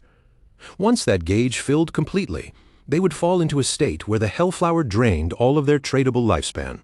Combined with the zone's 10,000 times lifespan drain, Theodore believed the victims would be pushed into permanent death. Theodore's expression darkened as he emphasized the scale of what they were about to do. If they could wipe out Magic City's strongest elite squad, especially Shadow himself, it would be a catastrophic blow to Great Zia. Then he spread his arms wide, his voice filled with ambition. He promised the group that once the plan succeeded, they would return as heroes of Country M and enjoy a life of wealth and luxury forever. Tony, Zuma and Chu Kunshan all smiled as greed crept across their faces. The thought of the reward waiting for them made the dangerous plan suddenly feel far more tempting. But Zuma soon raised another question. Since none of them had any long-range attacks, he asked how they were supposed to wake the boss from a safe distance. Tony immediately mocked him for asking something so stupid, then bent down and picked up a rock from the ground. Tony held the rock in his hand and explained with a smug look that in this game anything could become a weapon. If they needed to wake the boss from far away, all they had to do was throw a rock. Tony acted on impulse before anyone could stop him. With a foolish grin, he actually hurled the rock straight toward the Hellflower of Nightmares, and the moment it struck the fiery plant, the sleeping boss was instantly provoked into rage. A terrifying wave of power erupted from the flower like a volcanic explosion. The entire cave trembled as the boss began to awaken, and the crimson light around it surged violently in every direction. Theodore's face changed on the spot. He screamed at Tony in pure panic, calling him an idiot at the top of his lungs, then immediately shouted for Zuma to activate his Soul Walker ability before it was too late. As the boss's overwhelming aura flooded the cave and pressed down on them like a nightmare, Zuma hurriedly transformed the whole group into spirit forms. Without wasting another second, they fled through the tunnel in a frantic rush, desperately trying to escape the monster they had accidentally awakened. After finally making it back outside the cave, the group barely managed to steady themselves. The deadly pressure from inside faded behind them, and only then could they catch their breath again. Theodore's fear quickly turned into fury. Enraged by Tony's stupidity and the fact that it had nearly gotten all of them killed, he stormed forward and kicked Tony violently to the ground. Then he screamed at him, calling him a useless fool who had almost ruined everything. Theodore stood over the crying Tony with a terrifying glare, his voice cold and threatening. He ordered Tony to remain there and practice building walls until he mastered it completely. Then he warned him that if he failed, Count Bold from Country M would personally wipe him out. Tony trembled in fear and quickly nodded, not daring to argue. The scene then shifted to the corroded forest on the outskirts of the Magic City ruins, where the air was damp, toxic, and filled with the faint scent of decay. A swift white creature suddenly lunged forward like a flash of light. Its jaws clamped down hard on a tree-like monster, tearing into it before the creature even had time to resist. Lin Qingyu stood with her squad nearby, watching the white creature slaughter the tree spirits one after another. Each fallen monster burst apart into glowing lifespan orbs, scattering light across the corroded forest floor. One of her teammates stared at the creature in amazement and praised Lin Qingyu, marveling at how powerful her dragon was and asking when she had managed to obtain such a treasure. Lin Qingyu laughed it off and casually claimed she had simply gotten lucky while opening a treasure chest the day before. The teammate could not hide his envy, saying this was probably the first dragon mount in the entire game, and with a full 100% movement speed bonus, something like this would have been worth an unbelievable fortune in older games. But before the relaxed atmosphere could continue, Lin Qingyu's expression suddenly changed. Her eyes sharpened as she sensed something unusual moving nearby. Green poisonous gas began swirling around the party without warning, curling through the trees like a living mist. Lin Qingyu immediately shouted for everyone to stay alert, warning them that other monsters were hiding close by. The ground suddenly shook beneath their feet. Massive wooden spikes and thick vines burst from the earth, surrounding the entire party in an instant.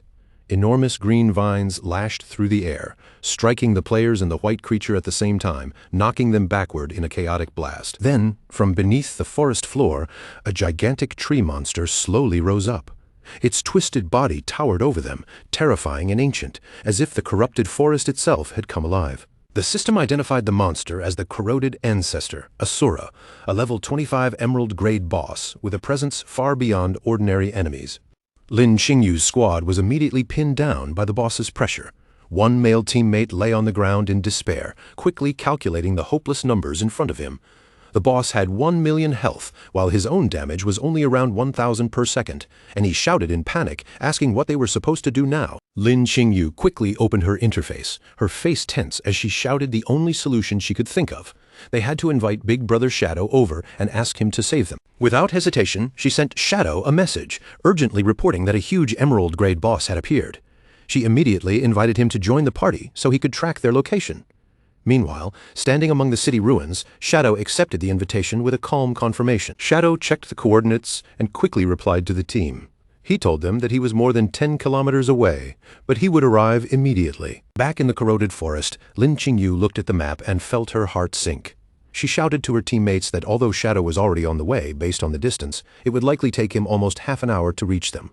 Her teammates cried out in panic, warning that the poison damage was too high and their healing could no longer keep up. Realizing they could not hold out that long, Lin Qingyu cursed under her breath and immediately ordered everyone to retreat.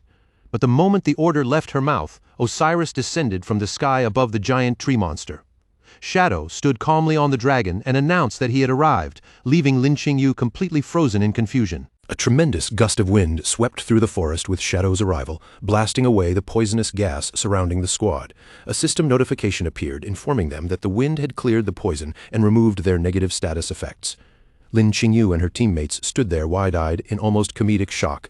The male teammate stammered at his captain, asking why she said it would take half an hour when it had only been half a minute, while another teammate stared up in awe and trembled as he asked whether the creature Shadow was riding was actually a flying dragon. High above them, Shadow stood atop the skeletal dragon Osiris, looking down at Lin Qingyu's squad. The entire team stared back at him in disbelief, still unable to process how quickly he had crossed such a huge distance. Osiris's purple eyes glowed as its gaze landed on Lin Qingyu's mount below. After studying the white creature for a moment, Osiris wondered aloud whether that little thing was some kind of hybrid dragon. The instant Osiris spoke, Lin Qingyu's mount trembled violently. Its body stiffened with fear, clearly overwhelmed by the pressure coming from the massive skeletal dragon above it. Lin Qingyu's squad was completely stunned. They looked at one another in disbelief, wondering if the huge dragon above their heads had actually spoken like a person. Standing calmly on Osiris's head, Shadow explained that creatures at epic grade or higher were capable of speech. Osiris then asked for permission to eat the hybrid creature below, but Shadow's expression turned cold as he told it to be quiet. Down on the ground, Lin Qingyu's mount had already fainted from pure fear. Lin Qingyu looked up at Shadow with awe in her eyes, murmuring that she had never imagined Big Brother Shadow was already using an epic-grade creature as his mount. Shadow ignored her amazement and shifted his attention toward the giant tree monster. His gaze locked onto the boss as he confirmed that this was the creature with 1 million health points. He quickly analyzed the situation in his mind. With his current damage output, he could kill the boss if he used a full combo, but that felt far too inefficient. What he wanted was not a drawn-out sequence of attacks, but one clean, decisive blow. Deciding that the timing was perfect, Shadow pulled out the glowing ancient god slate. The system immediately identified it as the blessing slate of the blood source, ancient god Alakasi, an item capable of bestowing a blessing on any skill and granting that skill a random enhancement. Shadow considered his skills carefully, noting that many of his main damage abilities had effects that overlapped with one another. After a brief calculation, he chose to place the blessing on instant Shadow / a golden aura instantly wrapped around Shadow's body, shining brightly against the dark forest. At the same time, a notification appeared, confirming that his skill had been enhanced by the blessing of Alakasi. The system revealed the upgraded skill, Alakasi's Blessing, Instant Shadow / The ability had become a single target attack, but its number of hits was multiplied by 6. Every strike would now count as a weak point attack, and each hit would also charge his ultimate skill. Shadow's eyes gleamed as he immediately understood what that meant. His ordinary skill had been transformed into an explosive single-target burst attack, and after a quick calculation, he realized that one use would now unleash 54 strikes. With his clones added into the equation, that number would skyrocket to an astonishing 216 hits. That was more than enough to instantly fill his ultimate skill meter multiple times. Meanwhile, Lin Qingyu's teammates watched from below in confusion, whispering among themselves as they wondered why Shadow had suddenly started glowing. After finishing his calculations, Shadow decided there was no better time to test the power of his newly enhanced ability. In the next instant, his figure vanished into a swirl of dark energy, disappearing from Osiris's head like a shadow being swallowed by the air. A moment later, one of Lin Qingyu's teammates suddenly spotted him high above the battlefield and shouted in surprise. As the teammate cried out that Shadow was fighting the boss alone, Shadow moved with terrifying speed. He flashed toward the giant tree monster and unleashed the empowered instant Shadow Slash directly on its body. The boss was instantly swallowed by a devastating storm of attacks. Dozens of damage numbers erupted almost at the same time, and each one exceeded 10,000, turning the entire impact into a rain of brutal strikes. That single attack instantly filled Shadow's ultimate skill meter. A red light glowed in his eye as he realized that one use of this basic skill was now enough to fully charge his ultimate. Shadow did not pause for even a moment. With the ultimate ready, he charged forward immediately and unleashed Crimson Blade. A massive red slash tore through the battlefield and cleaved straight into the boss. The final blow dealt 450,000 damage, and the system confirmed that Shadow had killed the Emerald-grade boss, listing the rewards he had earned from the fight. The squad watching from below was completely stunned. The male teammates shouted in disbelief, unable to accept that an Emerald-grade boss had just been killed in an instant. Lin Qingyu, however, remained much calmer and simply asked whether this was their first time seeing Big Brother Shadow fight a boss, clearly implying that this kind of ridiculous feat was normal for him. As the red aura around him slowly faded, Shadow quietly evaluated his new strength.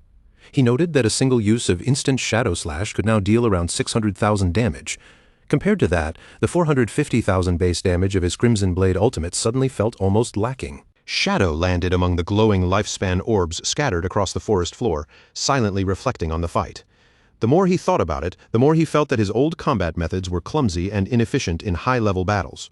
His previous skill rotations had simply been too troublesome. Gripping his sword, Shadow realized that the slate had created a powerful connection between his abilities. It did not just raise his damage, it also improved the way his skills worked together, giving him stronger burst potential and better survivability at the same time. Even so, Shadow knew this was only the beginning. In his eyes, the true potential of the Shadow class had only just started to reveal itself. Lin Qingyu hurried over with her eyes practically shining, unable to hold back as she blurted out how incredible he was. Shadow barely reacted. He simply tossed out the loot that had dropped from the boss and told her squad they could take it. The moment they realized he was serious, their faces lit up with pure joy, and they quickly thanked him again and again. After handing over the rewards so casually, Shadow looked back at Lin Qingyu and asked whether there were any other bosses in the surrounding area. Lin Qingyu immediately perked up, nodding with excitement as she began naming several nearby locations where more bosses had been spotted. Before Lin Qingyu could finish rattling off the full list, Shadow cut her off without hesitation. His meaning was simple. She should get on his dragons, and they would sweep through those places one by one until every boss was dealt with. Lin Qingyu was so thrilled she could barely stand still. A moment later, Osiris shot upward like a streak of power tearing into the sky, carrying Shadow along with Lin Qingyu, whose excited scream echoed through the air as they vanished into the distance. Behind them, the two male members of Lin Qingyu's squad were left rooted in place. They stared up at the sky in stunned silence, their excitement slowly draining away.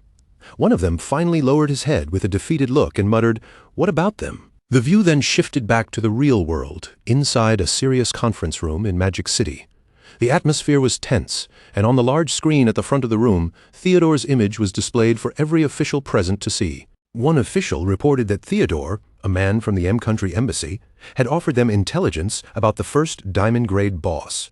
But the moment this was said, another official frowned and questioned whether information that valuable could really be given away for free. The first official quickly clarified the situation. Theodore had not asked for money, resources, or any kind of rare reward. His only condition was simple. He wanted them to arrange a flight that would take him back to M country. The lead official's expression immediately darkened with suspicion. To him, such a tiny request in exchange for intelligence on a diamond-grade boss felt far too strange. The more valuable the information was, the more it seemed like there had to be a hidden trap behind it. But his subordinate offered another angle. Theodore was not merely handing over coordinates from a safe distance, he had also volunteered to personally accompany their team to the boss's location. If this really was a setup, then Theodore would be walking straight into danger with them, which made the whole thing seem almost suicidal. The lead official did not relax. Instead, he raised the most important problem of all. Even if the information was real, could they actually kill a diamond-grade boss?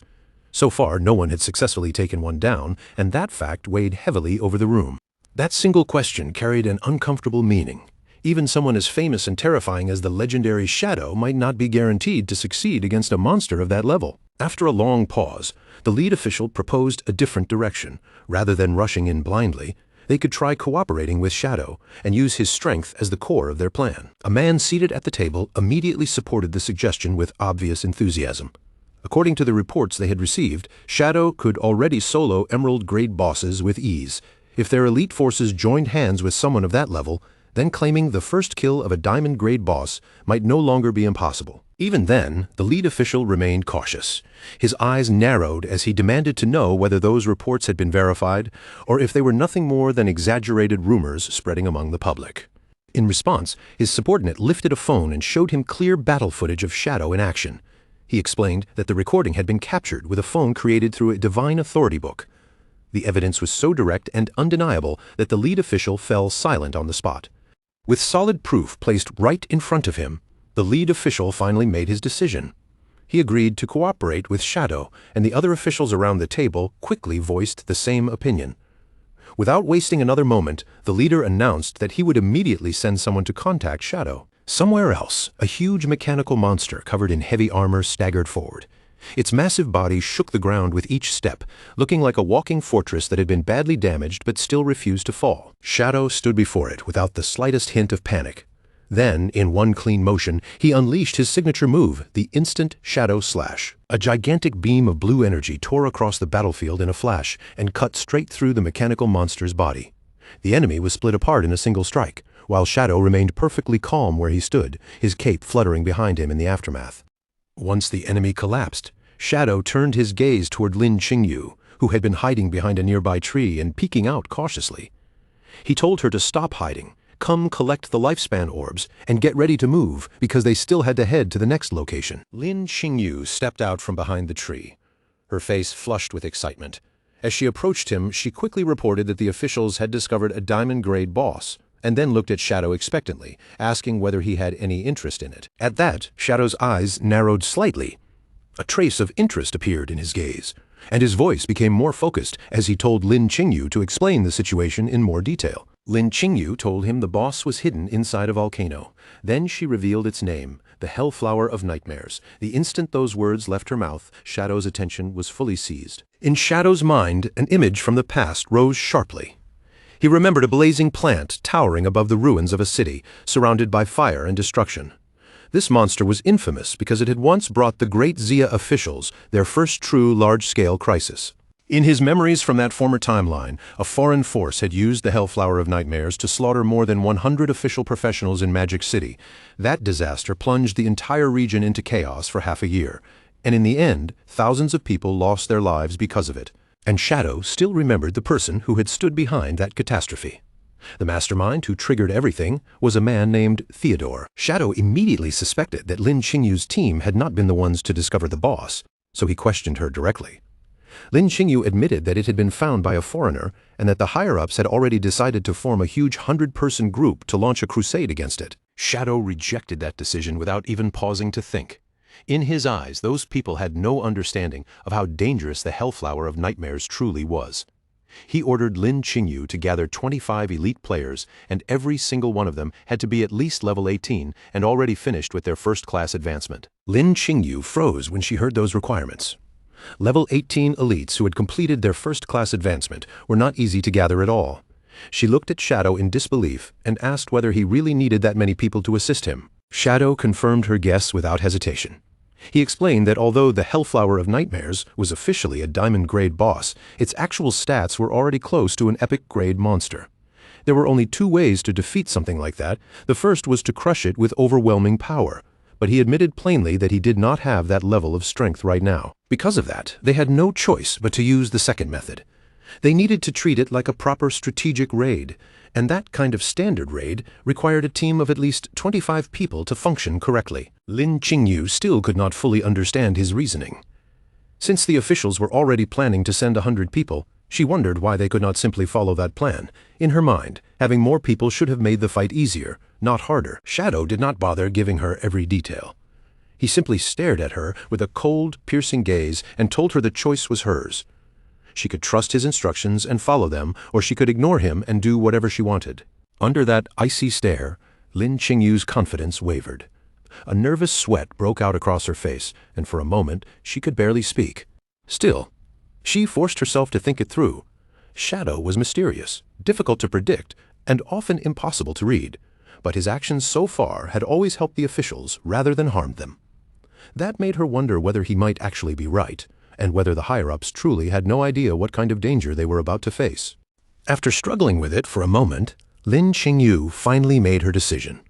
She agreed to help him, but also admitted that his requirements were simply too high. With her current ability and connections, she could only gather 10 suitable people. Shadow accepted that number immediately. He told her that 10 would be enough from her side, and that he would find the remaining people himself.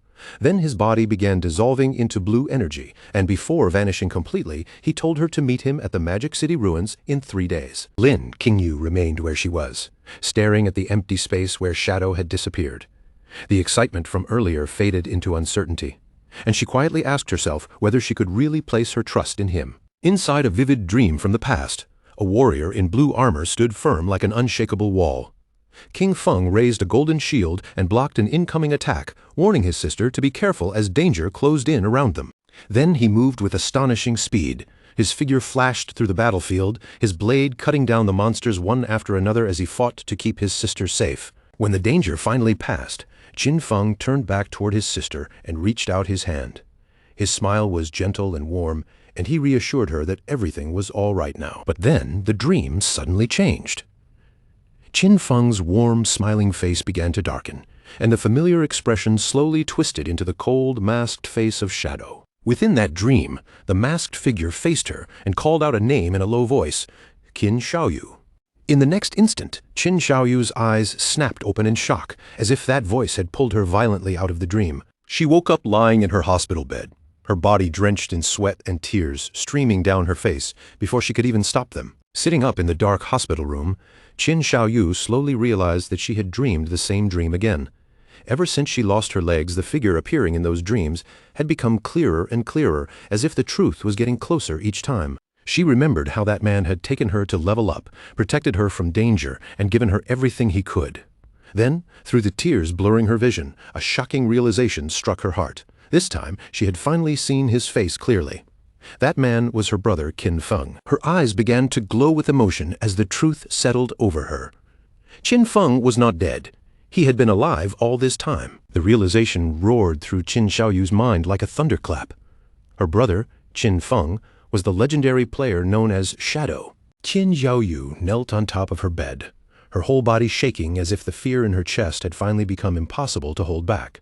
The more she thought about it, the clearer it became. Those places she had seen in her dreams, and even the monsters that had haunted her sleep, had all started appearing one after another inside the game. That meant her dreams were not simple nightmares at all. They were real clues. And if that was true, then one question kept pounding in Qin Xiaoyu's mind: was Qin Feng really Shadow? Desperate to know the answer, she lowered herself back onto the bed, forcing herself to calm down enough to log into the game at once. No matter what it took, she had to find him, face him directly, and confirm whether the bond between them was truly real. Qin Xiaoyu lay silently in her hospital bed, staring into the dim room while suspicion and fear tangled together inside her heart. Tears slid down Qin Xiaoyu's cheeks without stopping. She kept thinking about how Shadow had ignored her again and again, and that painful thought made her chest tighten.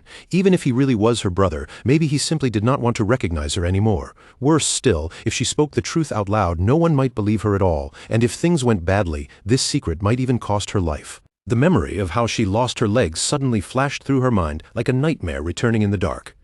Qin Xiaoyu shrank beneath the blanket, her fingers clutching the fabric as her body trembled uncontrollably. But as she lay there in the darkness, breathing unevenly, another realization slowly rose inside her.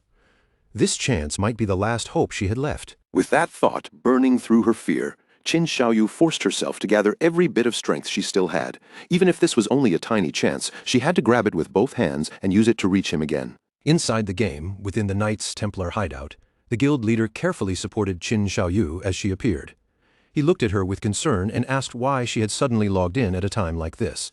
Then he explained that although her legs were restored inside the game world, her condition was still far from normal. Her stats had been cut in half, and she was still affected by a stumbling debuff that made every step unstable. Before he could even finish speaking, Qin Xiaoyu's legs gave out beneath her, and she lost her balance, falling helplessly to the floor. The guild leader hurriedly asked if she was injured, but Qin Xiaoyu immediately lowered her head with a pitiful expression. Playing the role of the weak victim perfectly, she cried that she only wanted to repay everything the guild had done for her. With a trembling voice, she begged him to let her keep doing her old job, standing guard by the door and waiting there for Big Brother Shadow. The guild leader acted deeply moved by her loyalty, as if her dedication had touched him from the bottom of his heart. Supporting her carefully, he helped Qin Xiaoyu back toward the doorway, saying that since she already knew the task well, she could continue watching the entrance. But just then, a system notification suddenly popped up in front of him. It was a private message from Shadow, sent directly to the guild leader, Chen Wuming. The message asked whether he wanted to take part in claiming the first kill of a diamond-grade boss. In an instant, Chen Wuming's entire expression changed, his calm face twisting into wild excitement. Chen Wuming shouted that this was the kind of chance he had dreamed about, and in his excitement, he actually dropped Qin Xiaoyu right there before rushing away. He yelled that urgent business had come up, but as he ran, Shadow sent another message telling him not to get ahead of himself. Shadow ordered him to find 2 specific players, Safety First and Grey Rose, and bring them to the Magic City ruins in 3 days. Chen Wuming accepted without the slightest hesitation, practically glowing with anticipation. In another brightly lit room, a table had been filled with magical food created from the Divine Gift Book. Among all the strange and tempting dishes, one item stood out the most. A huge fortress burger sitting there like a treasure waiting to be devoured. Little Black stared at the food with sparkling eyes, saliva almost dripping from the corner of her mouth. She praised the Divine Gift Book's creations for looking unbelievably delicious, already reaching forward as if nothing in the world mattered more than that first bite. At that exact moment, the door was suddenly kicked open with a loud crash. Captain An Yu stormed in and shouted for Little Black to follow her immediately, because Shadow was recruiting people for a team. Little Black had not even managed to take a single bite before An Yu grabbed her and dragged her away by force. As she was pulled from the room, Little Black screamed desperately for her burger, while An Yu snapped at her for thinking only about food, even at a time like this. As Little Black was dragged farther and farther from the table, tears filled her eyes.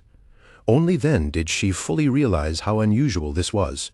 This was the first time Shadow had ever personally asked others for help. Meanwhile, Shadow sent out another message, telling the team to return to Magic City and gather at the Evil Spirit Academy. It stood deep within the ruins, like a massive Gothic cathedral, dark and solemn against the broken city around it. Back inside the hideout, a heavy door slowly opened, and Zhang Yaoying the witch came running in with quick, eager steps. She looked toward Shadow with a bright smile, her eyes carrying a playful glint, and asked whether the big boss had specifically called for her. Shadow gave her a direct answer, confirming that he needed her help for a boss battle that would take place in a few days. But right after saying that, Shadow noticed something strange about her status. His brows shifted slightly as he asked why she was still only level 10. Zhang Yaoying explained without embarrassment that she had spent all of her experience on advancing her class tier instead of raising her level. Shadow was genuinely stunned. For someone to complete 3 class advancements while still stuck at such a low level was beyond reckless. He could not help commenting on how daring she was, while Zhang Yaoying simply giggled as if she had done nothing unusual at all. Suddenly, magical energy began to twist and gather in the air. From within the swirling light, a figure stepped out with white hair, red skin, and sharp horns. It was Qin Xiaoyu. She walked toward Shadow with complete confidence and announced her arrival, respectfully calling him Master. Shadow was shocked all over again. He stared at the demon girl in front of him and blurted out, asking why she was also only level 10. Qin Xiaoyu calmly replied that she remembered her master's teaching clearly. class advancement was the most important thing. Because of that, she had also completed her third advancement before focusing on leveling. Shadow could only sigh, then turned and told both of them to follow him. Since they had already pushed their class advancements this far, he promised to help them raise their levels over the next few days. The two girls immediately cheered, their faces lighting up with excitement as they looked forward to seeing their master's true abilities. 3 days later, at the wild volcano in the Magic City ruins, Captain An Yu arrived together with Wang Meng and Little Black. Even after all that time, Little Black was still sobbing about the fortress burger she had never gotten to eat. Captain An Yu paid no attention to her complaints and simply looked ahead toward the agreed meeting place. But the moment An Yu looked into the distance, her expression suddenly froze. She stared down into the valley, visibly startled by the crowd gathered there. The number of people was not especially large, but almost every face looked familiar enough to make her heart tighten. This was not an ordinary group at all. Every person standing there was an elite. Among them was An Quan, the swordsman known for perfect evasion, and the only man besides Shadow who had ever been capable of soloing a boss. Then there was the arrogant guild leader of the Knights Templar, standing there with his usual proud posture as if he belonged at the center of everything. Dongfang Yue had also arrived, the mage ranked number 1, whose reputation alone was enough to make other players glance over in awe. Wang Meng began sweating as he recognized one famous name after another. The more he looked around, the more clearly he understood what was happening. Every top-ranking player here had come because Shadow had summoned them. A little distance away from the main group, Theodore and Zuma stood quietly together, watching everything unfold. Some of the Chinese players noticed them and began whispering among themselves, wondering who these two foreign players were. Zuma's nerves were already showing. He leaned toward Theodore and pointed out that this small gathering was nothing like the army they had been promised. His voice carried clear unease as he worried that their plan to trap everyone might have already been exposed. Theodore, however, remained perfectly calm. He told Zuma not to panic, explaining that the people gathered here were not ordinary players but elites among elites. In his eyes, quality mattered far more than numbers.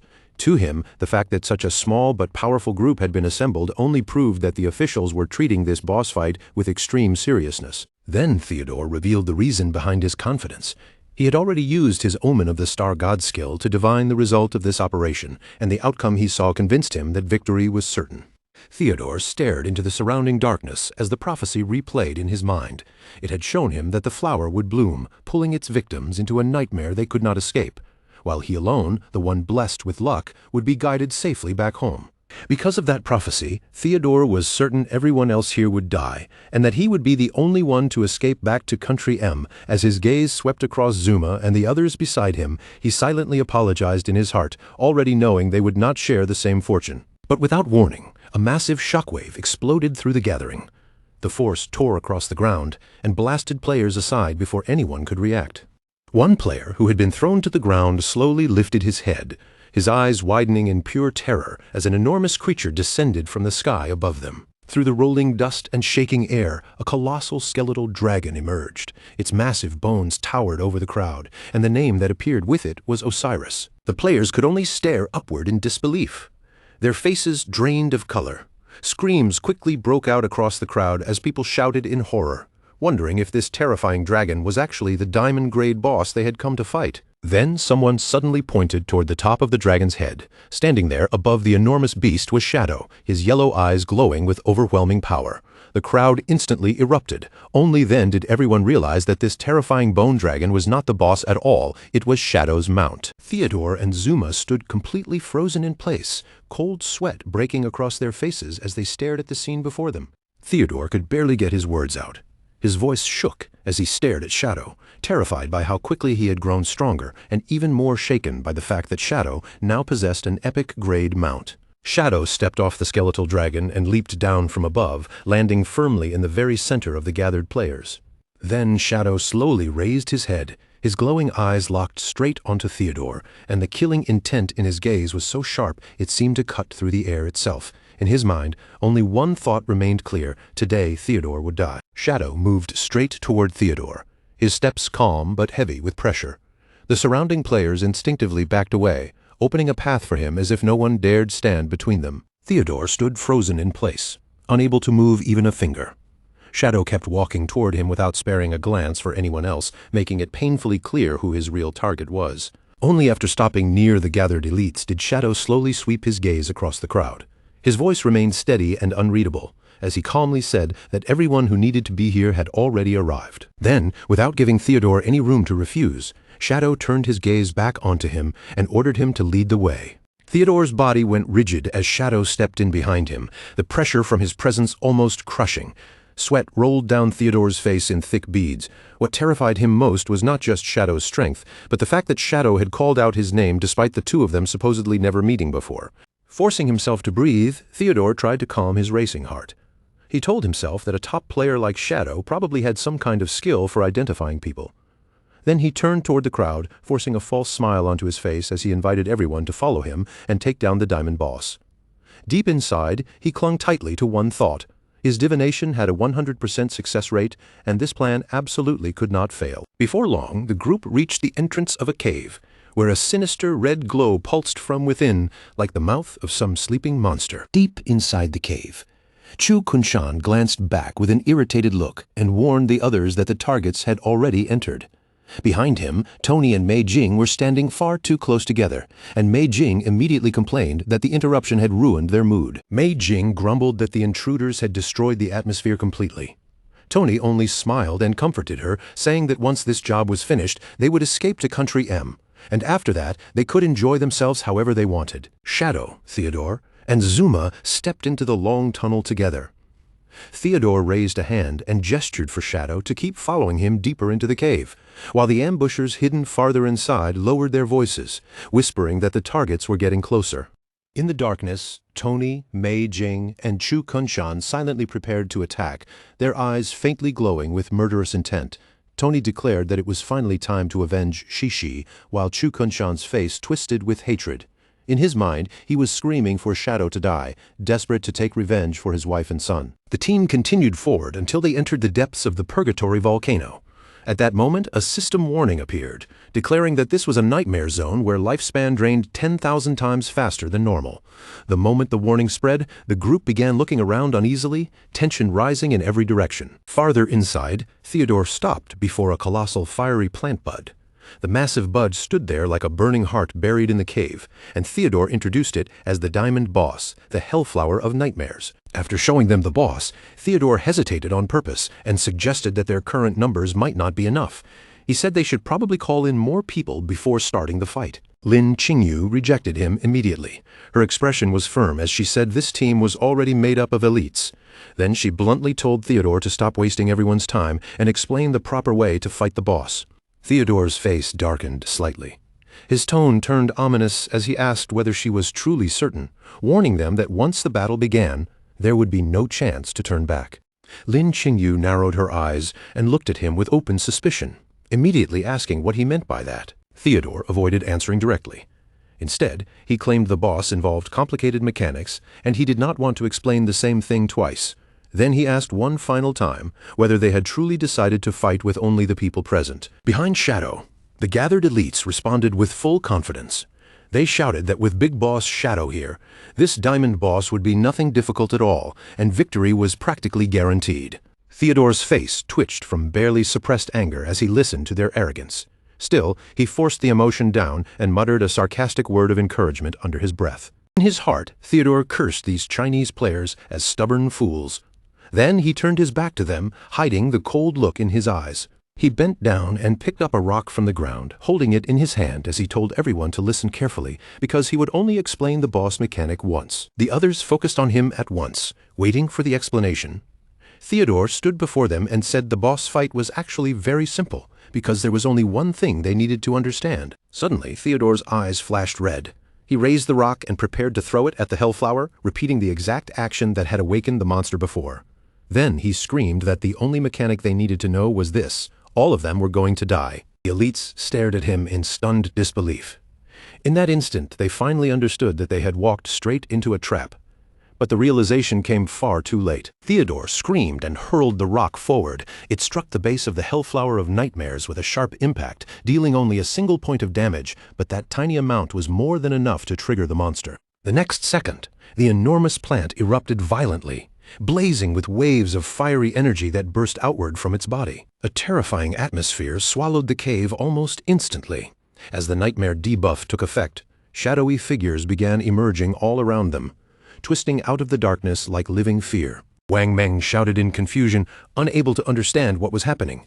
Lin Qingyu reacted even faster, screaming that this was a trap and immediately ordering everyone to retreat. But when they turned back toward the entrance, their escape route was no longer open. 3 sinister figures were already standing there, blocking the path like executioners waiting in the dark. Tony stepped forward first, his body glowing with cold blue energy. He laughed loudly, mocking them as great Xia pigs, and told them there was no way they were getting out alive. Then Tony activated his wall construction skill. With a thunderous crash, a massive stone wall slammed down in front of the cave entrance, sealing the only exit completely. Inside the sealed cave, Theodore remained strangely calm. Unlike the others, he believed he still had a guaranteed way to escape.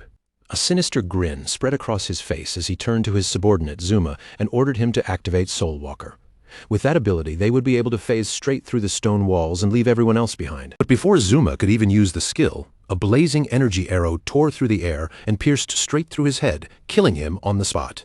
Theodore whipped around, cold sweat instantly breaking out across his face. In that moment, he realized his escape plan had already been seen through.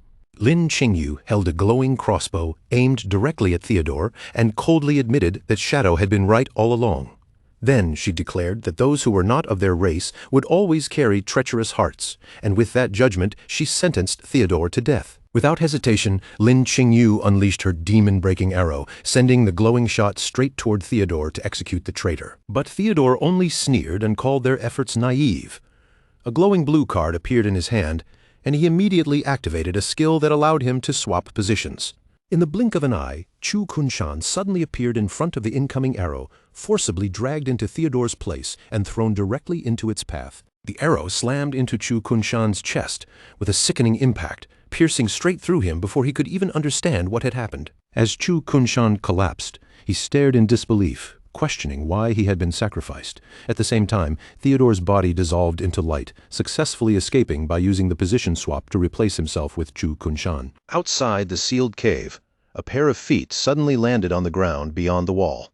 Theodore appeared safely outside, standing behind the barrier that trapped everyone else inside. Mei Jing and Tony both looked at him in surprise, clearly not expecting him to emerge alone. Above Theodore's head, a card floated in the air, revealing the trump card he had prepared, the Dark Star Boundary. This ability allowed him to switch positions with anyone carrying his card, and he had given one to Chu Kunshan from the beginning, intending to use him as a scapegoat when the time came. Tony frantically asked where Zuma had gone, while Mei Jing noticed that Chu Kunshan was missing as well. Completely misunderstanding what had happened, Tony angrily concluded that Chu Kunshan must have betrayed them and cursed the Great Xia people for being impossible to trust. Theodore ignored their confusion entirely.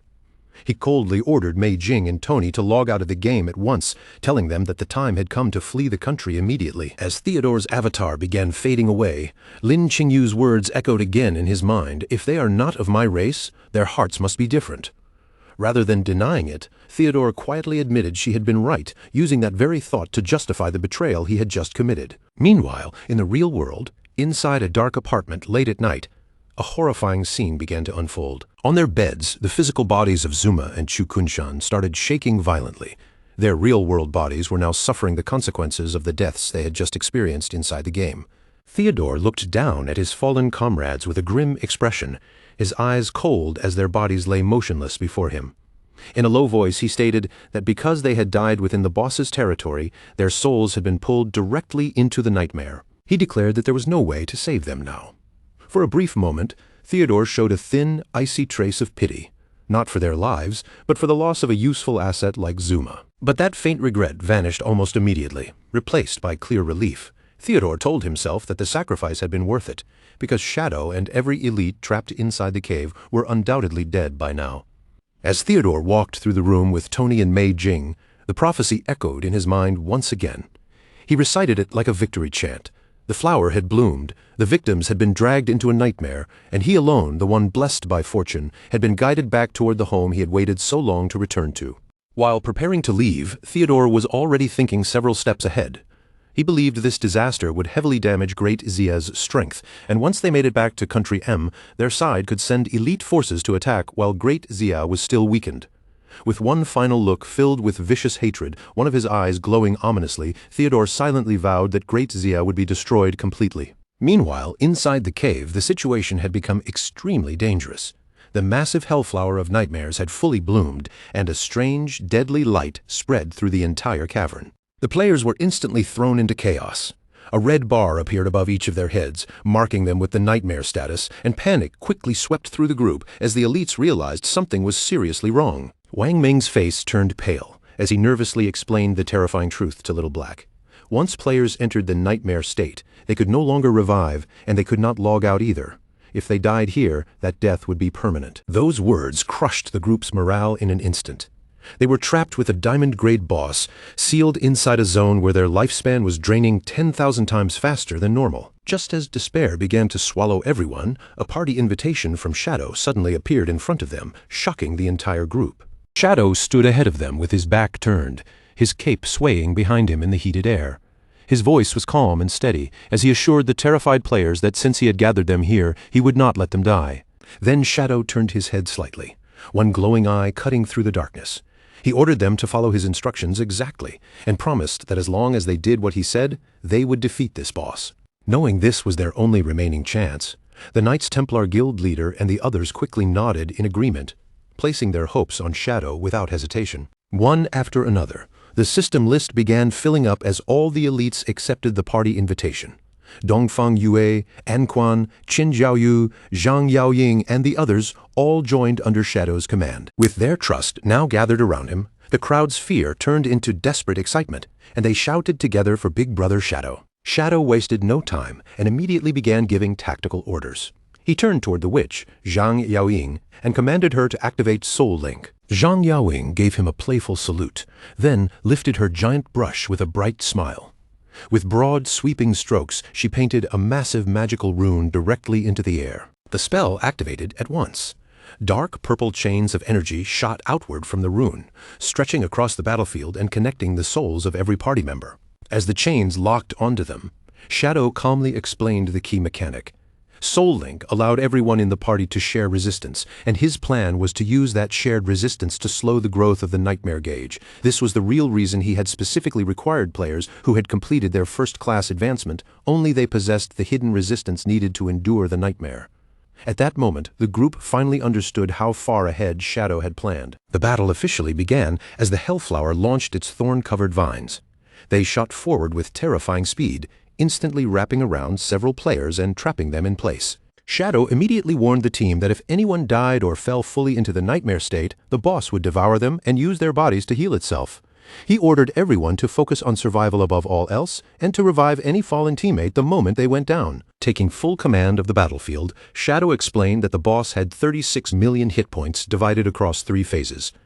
In this first phase, the flower controlled 6 vines, and he had already assigned a separate team to handle each one. Then Shadow singled out Anquan, assigning him to hold 1 vine alone. Anquan was briefly surprised by the responsibility, but when Shadow acknowledged his skill directly, he could not hide the pleased look on his face. The fight erupted immediately. The vines lashed out through the air with frightening speed, whipping across the battlefield like living blades. Anquan proved worthy of his reputation at once. He slipped past the attack with flawless movement, dodging perfectly before unleashing his skill, Moonshadow, straight against one of the vines. But Wang Meng and the Knights Templar guild leader were stunned when they saw the damage number appear, only -250. Their faces changed instantly as panic rose, and they wondered why the damage was so ridiculously low. Shadow then calmly revealed the crucial detail. During the first phase, the boss was protected by a shield that reduced damage by 90%. The team's hope sank immediately, and several players cried out in despair, asking how they were supposed to fight under conditions like that. Shadow ignored their panic and leaped high into the air. In the same movement, he activated Blessing of Release together with Instant Shadow Slash, sending a massive beam of blue energy crashing down into the boss. Even through the shield, the attack dealt a staggering 666,066 damage, and Shadow calmly remarked that this was the way they were going to fight. Without giving the boss any breathing room, Shadow followed with a throat-cut strike, landing another critical hit that blasted out more than 630,000 damage. The Knights Templar guild leader screamed in disbelief, completely unable to accept the damage he had just witnessed. Shadow then explained the real strategy. If the vines had no targets, the boss would release a large area attack powerful enough to wipe everyone out, so their job was not to deal damage, but to draw each vine's attention and survive. While Shadow handled all the attacks himself, reassured by his overwhelming power, the elites shouted that they understood and would obey. The Hellflower responded by unleashing its remaining vines, and the cave was suddenly filled with writhing thorns rushing in every direction. The raid team tightened their formation at once. Shields rose, weapons were drawn, and every player braced for the incoming assault. Shadow moved first, stepping straight into the path of the attack. With overwhelming force, he intercepted the first vine before it could crash into the team. Then he sprang into the air and unleashed a storm of rapid slashes. Blue arcs of energy flashed again and again as he tore through the vines one after another, shielding the team through sheer power alone. But Little Black had completely lost focus. Instead of watching her defense, she stared at Shadow with shining eyes, cheering about how handsome he looked and how unbelievable his damage was. That moment of distraction immediately cost her. A vine slipped past her guard from the side and wrapped tightly around her before she could react. Little Black was yanked off the ground and lifted into the air, kicking helplessly as she screamed for someone to save her. Shadow reacted instantly. In a blur, he appeared behind the vine, and with one clean slash of blue energy, he cut the thick thorny stem in half. As Little Black fell, Shadow caught her before she hit the ground, saving her life while delivering the final blow that destroyed the vine completely. With the first phase cleared, Shadow stood over the still recovering Little Black and scolded her with a stern voice. He warned her that if she kept daydreaming like that, she would die the next time. Embarrassed, hurting, and terrified, Little Black could only sob and apologize repeatedly. After the first phase ended, the Hellflower began to pulse violently, its petals throbbing as if something inside was waking up. One of the players noticed movement deep within the fiery petals and immediately shouted for everyone else to look. From the center of the flower, a humanoid silhouette slowly rose, surrounded by burning flames that curled around its body. The raid team stared in shock as a beautiful woman emerged from the monster, her long hair flowing like fire and her eyes glowing with dangerous light. For a brief moment, some players were almost distracted by her appearance, only to remember that the creature before them was still deadly. The boss's new form attacked without delay, raising its power and launching 3 large orbs of fiery energy across the battlefield. Shadow immediately shouted a warning, announcing that the second phase had begun. He explained that those 3 orbs were nightmare energy, and each one would randomly lock onto 3 different players. He continued explaining that if anyone touched one of the orbs, their nightmare gauge would instantly rise by 10%, and the orb would split into 2. But before he could finish the warning, one orb slammed into a player. Just as Shadow had said, the orb split apart the moment it hit, turning into 2 new orbs that shot off in different directions. The sight threw the nearby players into panic. Shadow remained calm and immediately told everyone not to panic, keeping his voice steady over the growing chaos. Because the orbs moved slowly, Shadow ordered the targeted players to kite them away from the group, while everyone else dealt with the vines that had begun appearing again. Then he added one key detail. In this phase, the boss's damage reduction had dropped to 50%. With the battle plan already set, Shadow gave the team their roles without hesitation. He ordered everyone else to handle the mechanics and keep the battlefield stable, while he charged straight ahead to face the Hellflower's main body alone. Shadow dropped down from above like a streak of darkness, his body cutting through the heated air as he aimed directly for the Hellflower's human form. As he closed in on the boss, one thought flashed through Shadow's mind. A diamond-grade monster like this was the perfect target for him to test just how terrifying his full firepower had become. Without slowing down, Shadow activated Shadow of Slaughter. Darkness gathered around him, and several shadowy clones formed beside him, each one carrying the same deadly pressure. In the next instant, 5 figures descended together, Shadow himself and 4 identical clones. They surrounded the boss from every direction, cutting off every angle of escape. Then all 5 of them struck at once, unleashing the Crimson Blade Ultimate. A massive pillar of crimson energy erupted from the impact, crashing into the boss with terrifying force and triggering 4 separate waves of damage, each one breaking past over 5 million damage, stacking together into a brutal burst that tore violently through the boss's body. Shadow did not give the Hellflower any chance to recover. He immediately followed with a throat-cut strike, carving in a deep wound and inflicting a massive bleed effect on the boss. After finishing the combo, Shadow pulled back slightly to check the damage. Even with the boss still protected by its 50% damage reduction, that single burst had nearly dealt 6 million damage. He quickly realized that Crimson Blade became stronger the lower the enemy's health dropped, and after calculating the numbers, he understood that only a few more full cycles would be enough to finish it off. But just then, Shadow's body suddenly froze. From behind him, he sensed something dangerous unfolding across the battlefield. His eyes widened sharply, and he immediately turned away from the boss to look back at the team. Behind him, the battlefield had already fallen into chaos. The nightmare orbs had multiplied beyond control, filling the air with red, floating spheres. Wang Mang was screaming desperately, telling anyone targeted by an orb to run away from the crowd before the orbs split even further. Players scattered in every direction, fleeing for their lives as the red orbs chased after them through the cavern. The panic shattered their formation almost instantly. Some players, blinded by fear, ran straight toward the teams that were still trying to hold back the vines. The defenders shouted at them to stay away, but the entire battlefield was already spiraling out of control. Shadow looked down and quickly discovered the hidden mechanic. Whenever the boss's vines struck a nightmare orb, that orb gained a 3-second speed boost, making it nearly impossible for normal players to avoid. Realizing the team could not endure much longer, Shadow gritted his teeth and shouted for everyone to hold on just a little more. In his mind, he calculated that he only needed 5 more seconds to force the boss into its third phase. Shadow forced all distractions aside. His eyes burned with determination as he prepared to unleash his next full burst rotation. While stacking his buffs, he inwardly complained about how many layers he had to pile on just to reach maximum output. Even so, his movements stayed precise as he activated Silent Concealment and Dark Depth, raising both his stealth and his damage. Right after that, Shadow activated Black Light Shield as well, pushing his attack power even higher with another 30% increase. Finally, he used Shadow of Slaughter again.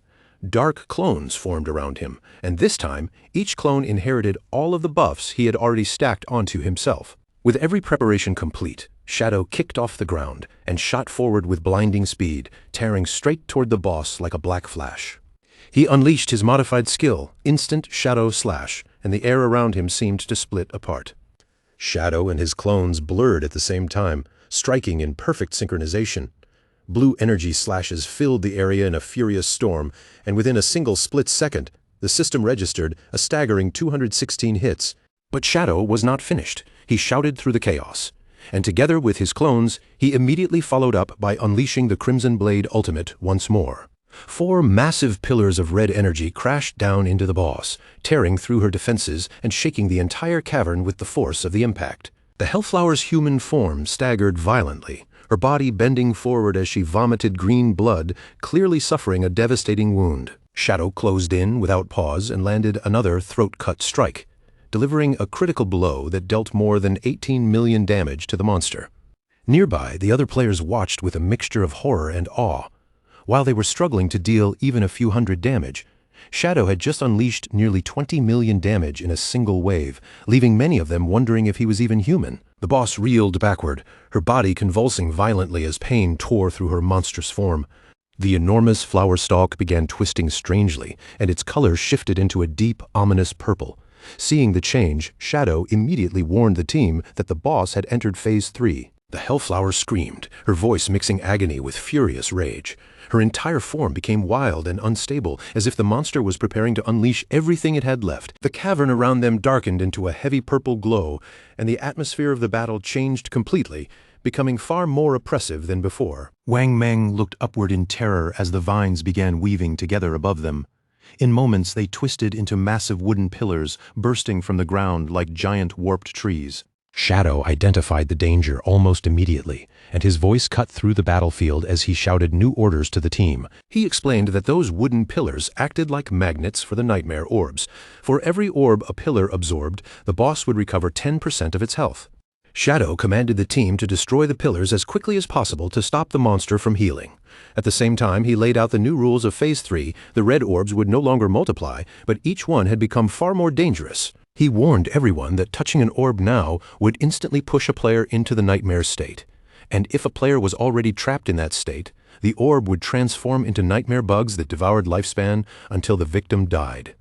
The players stared at the floating red orbs with pale faces, realizing that one mistake could mean permanent death. Behind his mask, Shadow's eyes narrowed. He shouted for the team to focus, avoid the orbs, and hold the line for just 10 more seconds. At the same time, he calculated the path to victory in his head. The boss had less than 10 million health left, and his skills needed only 3 more seconds to come off cooldown. He knew that one more full-power instant Shadow Slash would be enough to kill it. But just as that thought settled in his mind, the situation worsened, and a piercing scream ripped across the battlefield. Shadow turned sharply, stunned to see one player's nightmare gauge completely filled. The player's eyes glowed red with madness, showing that he had fully fallen into the nightmare. Wang Meng screamed in horror as he watched his teammate collapse. He shouted to the others that someone in their squad had already succumbed to the nightmare state. The fallen player hit the ground and began writhing in unbearable agony, while a red nightmare orb hovered slowly above his body. Then, in a gruesome instant, the red orb sank directly into the player's body. The change happened so fast that no one had time to stop it. The player's body burst open as hundreds of red nightmare bugs erupted from his flesh, devouring him from the inside out. A system notification confirmed the worst possible result. The player named Summerhorse had lost all his lifespan and died a permanent death. The terrified guild leader lost control and started running blindly through the battlefield. Wang Meng shouted at him to stop moving recklessly, but fear had already taken over his mind. By the time Wang Meng realized what was happening, it was already too late. The guild leader had accidentally led one of the orbs straight toward a wooden pillar. As the pillar's vines reached out and snatched the orb, the guild leader could only apologize helplessly. The wooden pillar absorbed the orb at once, sending a surge of energy back into the boss. The Hellflower instantly regenerated a massive 3.6 million health for each orb it absorbed, and Shadow could only watch as the boss's health began climbing again. At that moment, Shadow realized the entire situation was slipping beyond his control. Everyone's nightmare gauge was already reaching its limit, and this was now his final chance to end the fight. He grimly calculated that if the boss recovered more than 20 million health, even his remaining damage would not be enough to kill it. Sweat ran down Shadow's face as his eyes locked onto his interface, measuring every second left. Across the chaotic battlefield, players screamed and stumbled in every direction, desperately trying to dodge the red orbs that threatened them with permanent death. The team assigned to destroy the pillars was finally cracking under the pressure. Their voices shook as they shouted that they could not hold on much longer while their nightmare gauges climbed closer and closer to the critical limit. Shadow watched the battlefield collapse further into chaos, his expression turning colder with every second. If things kept going like this, the entire team would be wiped out before he could finish the boss. He knew very well that he still had one way out. With the phasing effect of his boots, he could escape the sealed battlefield by himself. But the moment that thought appeared, he hesitated, because if he left now, everyone else trapped here would be doomed. Then, right in the middle of the chaos, a sword suddenly rose into the air. Wang Meng stepped forward with a determined look and activated Holy Barrier, wrapping himself in a divine glow that granted him 7 seconds of complete invincibility. With his eyes shining fiercely, Wang Meng shouted for Shadow to ignore everything else and focus only on dealing damage to the boss. He promised that he would take care of the defense himself. Shadow was visibly startled by the tank's sudden resolve. For a moment, even he questioned what Wang Meng was planning to do. Wang Meng did not hesitate at all. He activated Speed Blessing, lowered his body, and charged straight into the field of deadly red orbs. Little Black stared in shock as Wang Meng used his invincible body to crash directly into the orbs, taking them head-on so they could not reach the pillars and heal the boss. Captain An Yu screamed at Wang Meng, warning him that he was acting far too recklessly. She shouted that even though Holy Barrier could block the damage, it could not stop his nightmare gauge from rising. Once his invincibility ended, the nightmare bugs would devour him instantly. Wang Meng only smiled with an unexpectedly calm expression. He said he already understood the price, but someone had to do it, because this was the only way they had left to win. As he rushed closer and closer towards certain death, Wang Meng declared that he believed in Shadow completely and trusted him to lead everyone to victory. Captain An Yu's eyes hardened, and in that desperate moment, she chose to accept Wang Meng's plan. She activated Symbiotic Dragon Spirit, and a massive blue dragon appeared beside her, its body surging with power, while its life force connected directly to her own. With one sharp swing of her sword, Captain An Yu commanded the blue dragon to charge forward and devour the deadly nightmare orbs. Because her life was linked to the dragon, the corruption struck her body instantly. Her nightmare gauge shot straight to the maximum, and she vomited blood, forcing herself to endure the curse so Shadow would not have to waste even a second. At that exact moment, Wang Meng's invincibility finally ran out, leaving him completely exposed to the threat of permanent death. Before long, Wang Meng dropped to one knee on the ground. his body glowing with a golden aura as he struggled to stay conscious. Little Black screamed when she realized what was happening, and Yu and Wang Meng were using their own bodies to swallow the orbs and buy Shadow more time. With tears in her eyes, she shouted for the rest of the team to join them. One after another, the other players rushed forward as well, using their own bodies to intercept the red orbs. They knew they still had a chance to survive, but only if Shadow killed the boss fast enough. Anquan, the swordsman, smiled with fearless confidence even as the orbs struck him. He declared that their only job now was to buy time for Shadow. Even Zhang Yaoying, the witch, stood with the others and laughed in the face of death, showing no intention of backing down. Then a support player suddenly understood something. Since they were all falling into the nightmare state anyway, they might as well use their final moments to strengthen Shadow. He cast a blessing onto him and shouted for everyone to pour every skill they had into their leader. The other mages reacted immediately. Spell after spell flew toward Shadow, and every available buff was cast onto him without hesitation. Shadow stood in the center of that chaotic surge of energy, fully empowered and crackling with blue lightning. Around him, his teammates screamed for him to kill the boss and drag them back out of the nightmare. Watching his teammates throw themselves into danger without hesitation, Shadow's expression carried both amusement and fierce determination. He muttered that they really were a reckless bunch. The massive energy his team had poured into him surged through his entire body, overflowing so intensely that the air around him seemed to tremble. Shadow immediately activated skill after skill in rapid succession. Silent Concealment, Deepest Darkness, Shield of Black Light, Shadow of Slaughter, and Grace of Release, all stacking together into one terrifying final burst.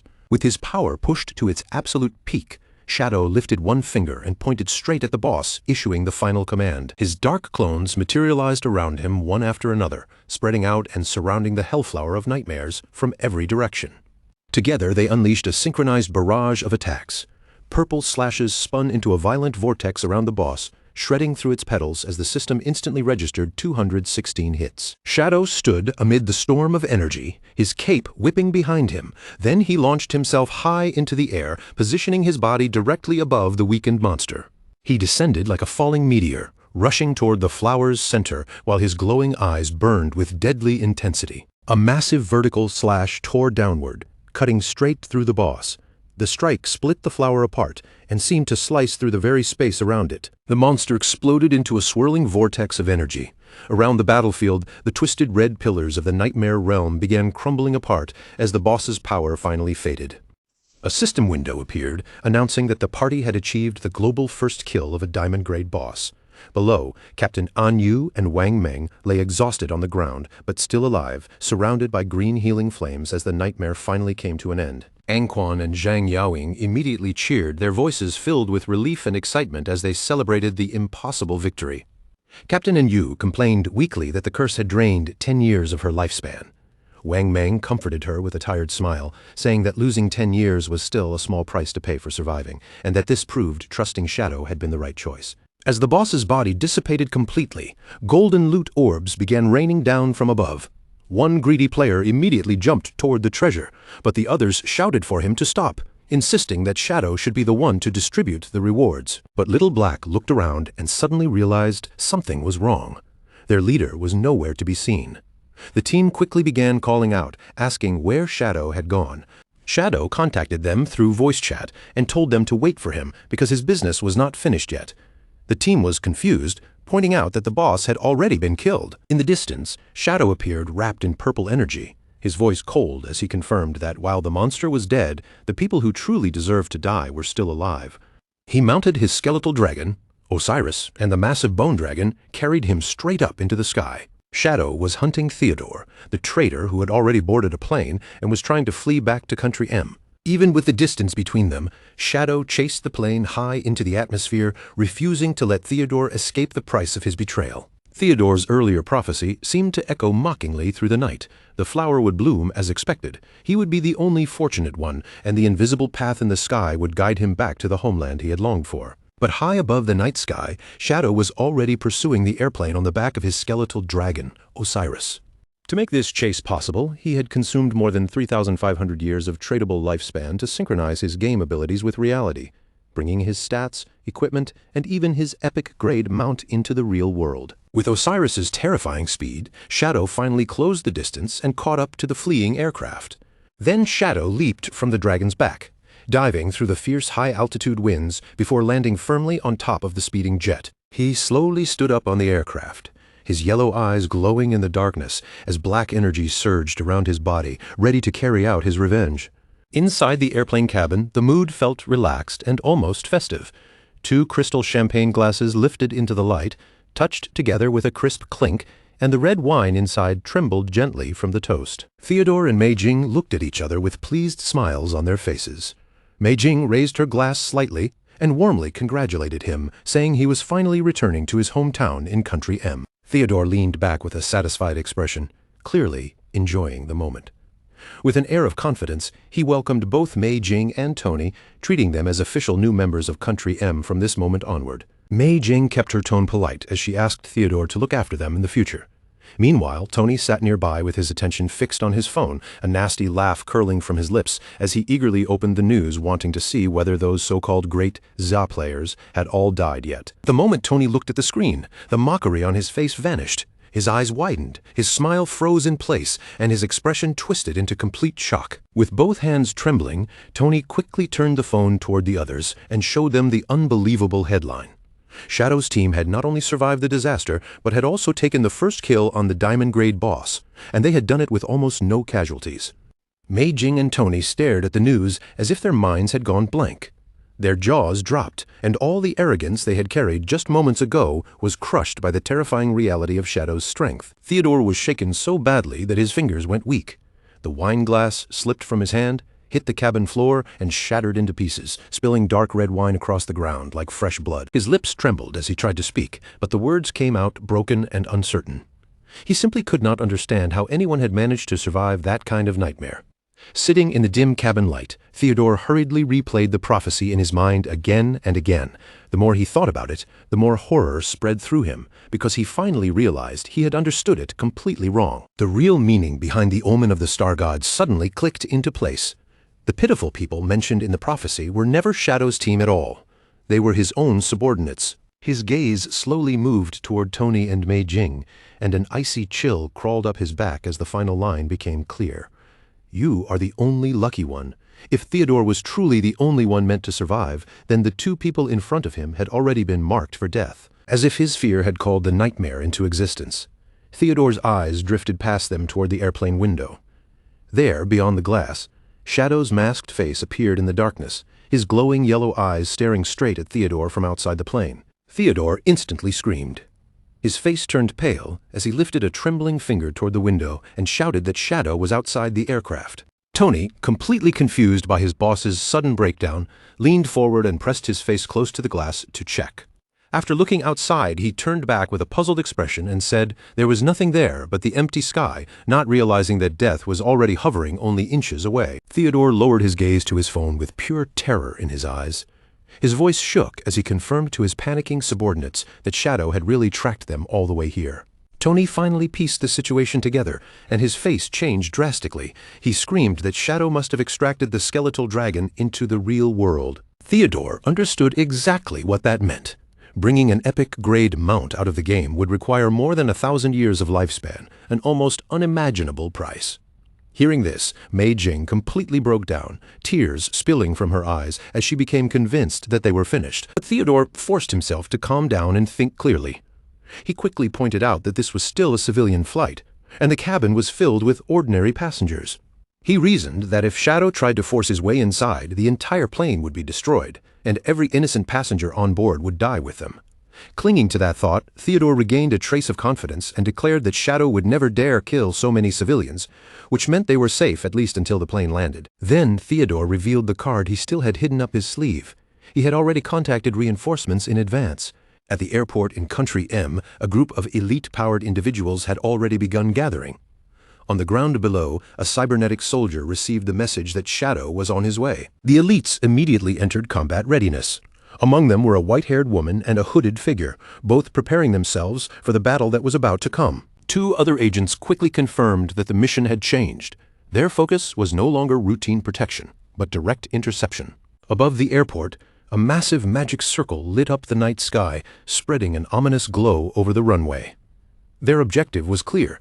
The moment Shadow landed, they would kill him on sight. High above the clouds, Theodore convinced himself that all they had to do now was wait. He comforted Mei Jing and Tony, telling them that Country M would never abandon its own citizens. Mei Jing, finally finding a little hope, thanked him with relief, while Tony immediately swore their loyalty, neither of them realizing that their sense of safety was nothing more than an illusion. Deep down, Theodore's thoughts revealed just how ruthless he truly was. Even while keeping a calm expression in front of them, he already believed Tony and Mei Jing were destined to die, and that he alone was the lucky one meant to survive. He quietly began planning his own escape. He remembered the special cards he had previously handed out to informants, and decided he could give one to someone on the plane. Then, if danger came close, he could activate his Dark Star boundary skill and swap places with that person, using them as a shield to guarantee his own survival. With that plan in mind, Theodore stood up from his seat and walked down the aisle, his eyes scanning the passengers one by one as he searched for the perfect scapegoat. He finally stopped beside a young man wearing red headphones. The young man looked up in confusion as Theodore greeted him with a seemingly friendly expression. Theodore held out a golden card and lied smoothly, claiming it could grant the passenger powerful buffs. But just as he extended his hand, a violent burst of black energy erupted from the shadows beside them. The young man screamed in terror. Theodore's eyes widened as he watched in shock because his own subordinates were dying right in front of him. The cabin instantly descended into chaos as terrified passengers cried out and recoiled in fear. From the bloody necks of the victims, glowing red hellflowers like spider lilies bloomed eerily, marking the work of some terrifying skill. Theodore stood frozen in place, cold sweat pouring down his face. In that moment, he understood with horror that Shadow was already inside. He looked back toward the seats and saw that Tony and Mei Jing's corpses had already disappeared. All that remained were dark bloodstains and those strange red flowers blooming where death had passed. Driven by raw survival instinct, Theodore told himself he could not hesitate any longer. Even if the mission had failed completely, staying alive mattered more than anything. So he prepared to activate Dark Star Boundary and escape. But before he could trigger the teleportation, a sharp sound sliced through the air. Theodore froze on the spot as blood suddenly filled his vision. His right arm, the very arm holding the escape card, had been severed cleanly at the wrist. Theodore let out a miserable scream as his severed hand flew upward through the cabin. As the hand dropped back down, Shadow reached out and caught it with terrifying calm. He was standing directly behind the trembling traitor, holding the severed limb as if it were nothing. With his yellow eyes glowing beneath the mask, Shadow mocked Theodore and assured him that he would indeed return to Country M. Then he spoke of the great Zia philosophy, saying that fallen leaves must return to their roots, making it clear that Theodore's corpse would be sent back home instead. Shadow's gaze grew even colder. He leaned closer to the mutilated man and told him that before he died, there was still one message he needed to deliver. At last, the true horror hidden inside Theodore's prophecy was revealed. In a dark room far away, Chu, Kunshan, and Zuma lay lifeless on a bed, their bodies having paid the fatal price after being dragged into the nightmare zone. Around their corpses, ethereal red spider lilies bloomed in silence, as if mocking Theodore's arrogant belief that he was the only lucky one. Back on the airplane, Shadow delivered the final blow without hesitation. His hand pierced straight into Theodore's chest and violently tore out his still-beating heart. Theodore's face froze in shock as he stared at Shadow. Unable to process the massive bloody hole now opened in his chest, in the most brutal way possible, his prophecy had finally come true. Killed instantly, Theodore's body lost all strength. He dropped to his knees in the aisle, then collapsed face first onto the floor of the aircraft. A terrified man nearby watched with shaking eyes as Theodore's blood spread unnaturally across the cabin floor. The blood slowly formed Shadow's final warning to his enemies. Fallen leaves must return to their roots. Outside the cabin, the airplane continued flying smoothly through the dark night sky as if nothing had happened within its walls. With his mission complete and no disturbance left behind, Shadow calmly used his dark ability to phase through the roof of the aircraft, slipping out into the freezing night air. Standing calmly on top of the speeding airplane, Shadow's foot was wrapped in a faint blue ghostly aura. He glanced down at his special boots and quietly admitted how useful they were, since their formless effect had let him pass straight through the aircraft's structure without leaving any real damage behind. Then, without even a moment of hesitation, Shadow pushed off from the roof of the plane and leaped backward into the empty night sky. His body dropped through the air in a clean free fall, but there was no panic in his movements at all. A moment later, he landed with perfect precision on the back of his enormous skeletal dragon, Osiris. With Shadow now mounted on Osiris, the massive skeletal dragon turned away from the jet and plunged downward, the two of them disappearing deeper into the dark night below. Meanwhile, the airplane continued toward the brilliant cityscape of Country M below. The advanced metropolis glowed with countless lights as the aircraft prepared to begin its final descent. None of the passengers had any idea that a massive military operation was already waiting for them on the ground. Inside a control room, a commander watched the situation unfold and issued orders for every unit to move into position. The entire airport had been locked down like a battlefield. Magical barriers had already been raised, anti-stealth fields were fully activated, and terrifying magical attacks were being charged, all waiting for the aircraft to descend into their range. The instant the plane's landing gear touched the tarmac, the forces stationed around the airport were already prepared to enter combat. In the shadows around the runway, cloaked assassins, snipers, and heavily shielded knights waited in silence. Every one of them had received the same strict order: annihilate Shadow, no matter the cost.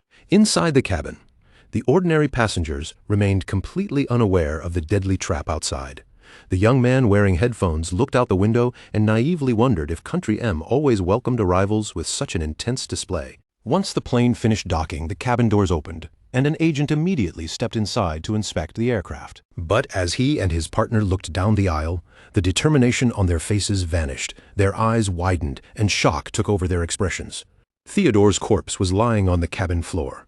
The agents quickly reported back in panic that he was already dead, and they also mentioned the terrifying message that had been left behind in his own blood. The leader of the ambush force, a dark-haired man with glowing red eyes, stared furiously at the bloody message. It warned that anyone who offended Great Jaya would be hunted down, and the moment he read it, he knew this was Shadow's work. Shadow had already made his move before they could even begin. Desperate to locate their target, a masked ninja agent turned to a nearby witch and asked whether the anti-stealth barriers had detected anything, assuming Shadow might still be hidden inside the plane. The witch checked her magic carefully, but then confirmed that no invisible entity had been picked up at all. The leader's expression darkened as he processed the result. Their anti-stealth barrier was already at level 20, which led him to a terrifying conclusion. Shadow's stealth ability had to be even higher than that, allowing him to slip past their trap without leaving a trace. Even though innocent civilians were still inside the aircraft, the white-haired mage commander declared that the threat level had reached S-class and ordered every unit to open fire. A masked subordinate hesitated, reminding him that passengers were still on board. But the commander slammed his staff down in anger and demanded absolute obedience. He insisted that Shadow was still inside the plane and ordered them to launch an immediate full-power assault. In the next instant, the airport terminal erupted with a massive barrage of magical projectiles and laser-like attacks, all firing toward the plane at once. Inside the aircraft, the young man with the headphones and another passenger looked out the window in horror. Only then did they realize that the plane itself had become the target. The devastating magical strike streaked across the tarmac, tearing through the air as it rushed toward the defenseless airliner. Finally, an enormous sun-like spell descended from above. The blazing magic crashed down and erupted into a massive fiery explosion, completely obliterating the airplane in an instant. As the flames roared over the wreckage, a scout quickly reported that the life detection barrier no longer sensed any living beings inside the smoking remains. The red-eyed ambush leader stood silently before the inferno, watching the burning wreckage without a word. Soon, a bald, muscular man and another official approached him from behind. The bald man confronted the leader angrily, warning him that Great Jia would never ignore the open slaughter of their civilians. After this, flights between the two countries would almost certainly be suspended. Throwing his arms up in frustration, the bald man complained that his long-term plan had been completely ruined.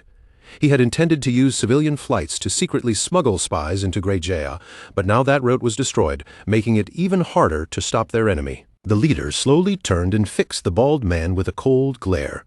He called him a coward and questioned how they could ever hope to fight a nation protected by Shadow if they did not even have the resolve to be ruthless. His red eye glowed even more fiercely as he emphasized one brutal truth. In this world, death was permanent.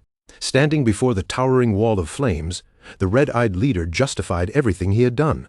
If Shadow had truly been on that plane, then this would have been the perfect chance to kill him. In his eyes, even the smallest possibility of eliminating Shadow was worth sacrificing the entire aircraft and everyone inside it. The tension among the Country M forces finally boiled over.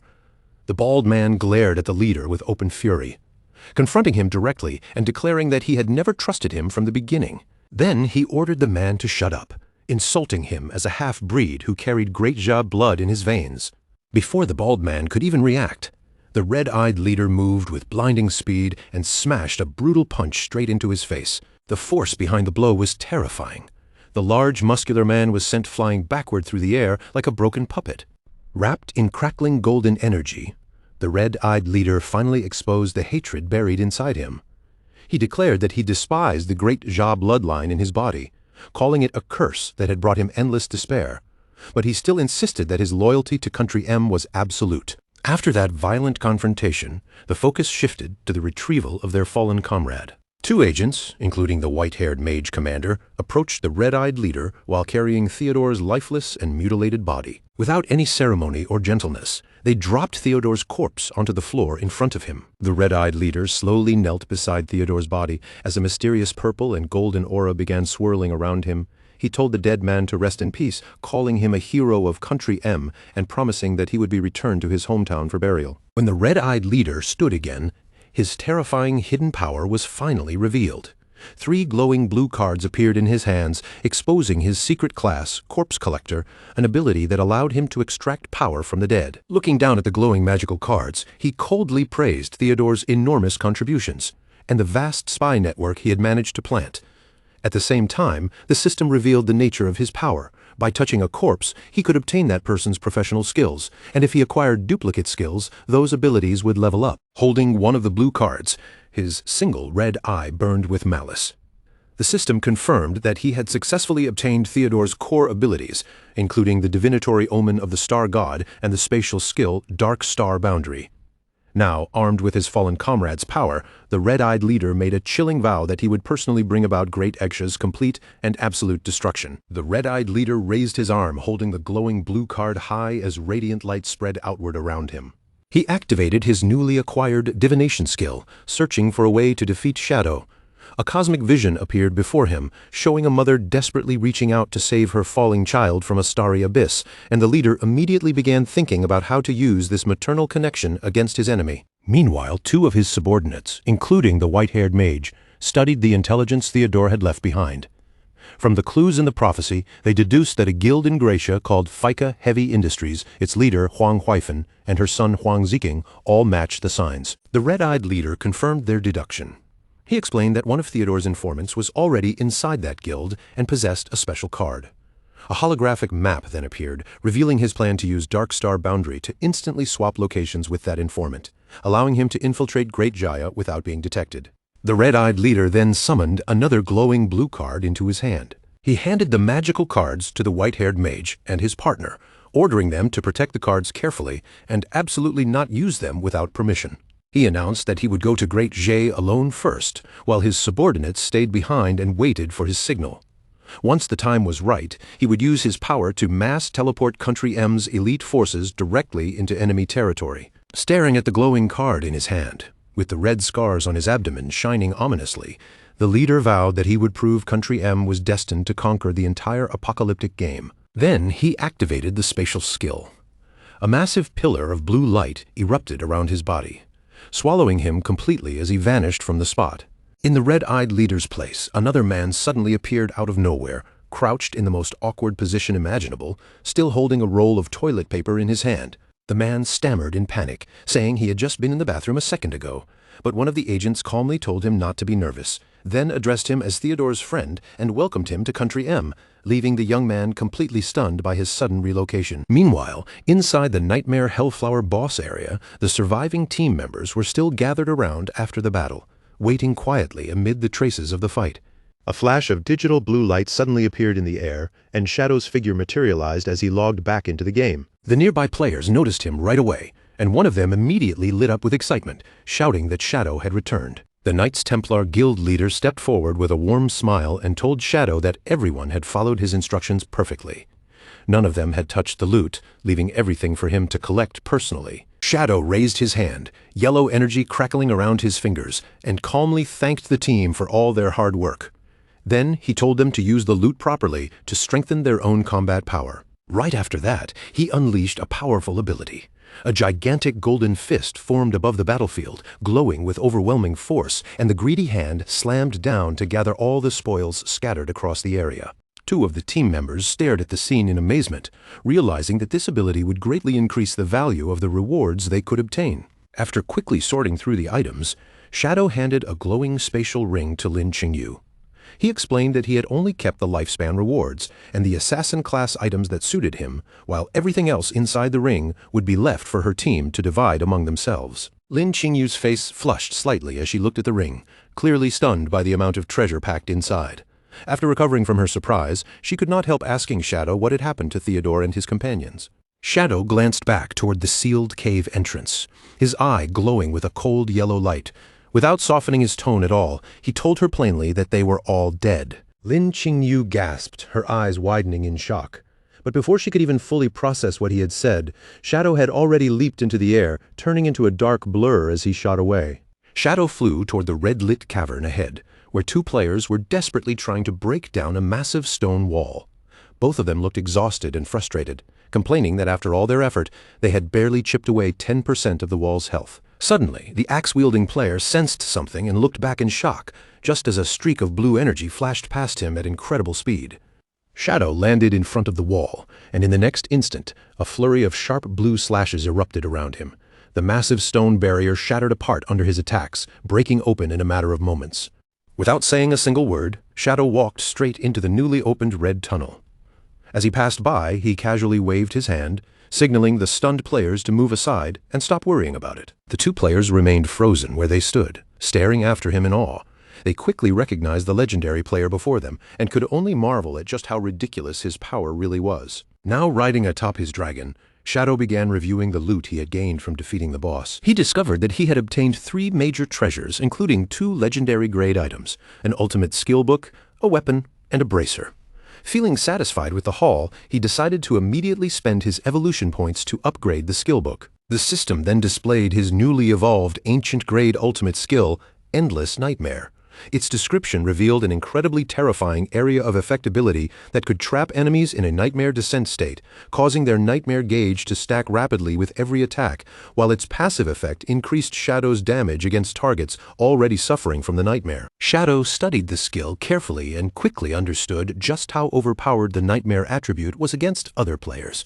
Since it could stop them from logging off, he realized that if it was combined with a blooming curse, players could be permanently killed from inside the game itself. He imagined the horrifying result of the curse, with a terrified player writhing in pain as glowing red spider lilies burst out from their chest. Even so, he also noted that this nightmare status was not completely unstoppable, since purification skills or certain special items could still remove it. After that, Shadow moved on to the next reward and summoned his new weapon. A sinister red and black sword appeared in his hand, glowing with a dangerous aura the moment it materialized. The system identified the blade as an assassin-class weapon called the Starkiller Blade. It granted massive stat boosts, greatly increased backstab damage, and had a unique effect where killing other players built up stacks that raised his physical attack. On top of that, it carried a devastating bonus that allowed it to deal nearly 5 times more damage against enemy shields. Holding the glowing red blade, Shadow gave a faint smirk and called it a true murder weapon. He calculated that once the stacks reached their maximum, and when combined with the backstab and shield-breaking bonuses, the sword's destructive power would become terrifying. He also noticed a special stripping effect which could nullify an enemy's attribute effects once its gauge was fully charged. Thinking back to his recent battle, Shadow realized that if he had possessed this sword earlier, he could have stripped away the monster's nightmare attributes much more easily and greatly weakened the danger it posed. As Shadow continued inspecting the weapon, he discovered one especially humiliating feature. Any player killed by this sword would receive a permanent title above their head that could never be removed. Amused by this, Shadow remarked that the blade's nickname, Grand Sunmaker, truly suited it. Finally, he examined the last piece of loot, a diamond-grade bracer. The moment he equipped it, a powerful golden geometric shield formed around his body. Shadow immediately noticed its impressive passive ability, which automatically generated a magic-blocking shield every 30 seconds. Extremely satisfied with everything he had gained, Shadow climbed back onto his skeletal dragon, Osiris, and flew into the orange-lit sky. He calculated that Fike Heavy Industries Guild should still be holding the remaining 800 years of lifespan they owed him, so his next destination would be the Magic Leaning Tower hideout to collect that debt. As he soared above the ruined cityscape, Shadow also planned his next step. He intended to grind his level up to 25, then use the Summoning Bell item to take on a new trial. A few days earlier, in a desolate, corrupted village that had already been reduced to ruins, a group of players suddenly found themselves caught in a brutal ambush. 2 players were violently pierced straight through the chest by sharp, bloody tentacles. Their bodies jolted from the impact, and agonized screams tore from their throats. The source of the attack was a horrifying floating monstrosity with glowing orange eyes, a level 18 emerald-grade boss. The surviving players were instantly overwhelmed by the high-level monster, and panic spread through them as they shouted for everyone to run. But then a hand, wrapped in intense purple flames, suddenly stepped in and stopped the monster with ease. A commanding voice rang out, ordering the terrified players not to panic and to hold their formation. The figure who appeared was Huang Ziqing, covered in a black cloak and surrounded by swirling purple abyssal energy. With absolute confidence, he declared that he would control the boss and ordered the team to attack, promising that victory was already within reach. However, the party members shouted back at him, telling him to run while he still could. They reminded him that this was an emerald-grade boss and mocked him for acting as if he had the same kind of strength as Shadow. Huang Ziqing remained completely unfazed. A sinister smirk spread across his face as his eyes lit up with a dark purple glow, and he told them to watch closely and witness the true power of the abyss.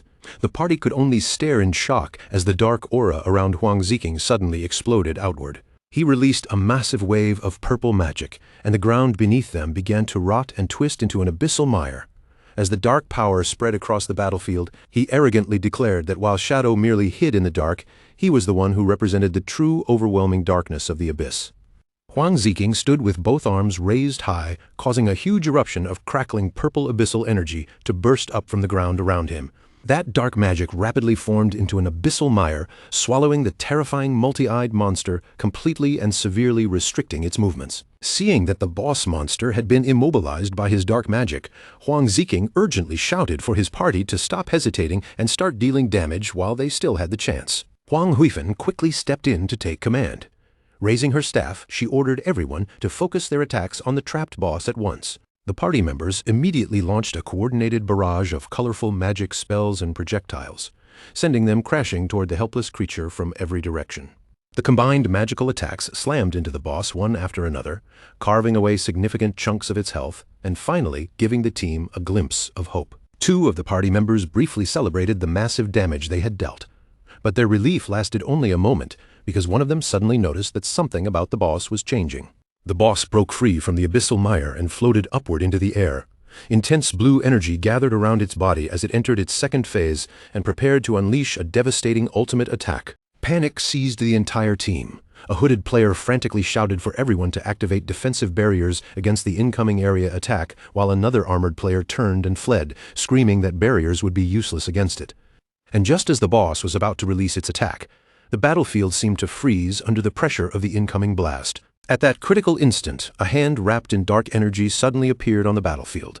Glowing purple chains burst out around the monster and snapped tightly over its body, binding it in place and cutting off its ultimate skill before it could fully release.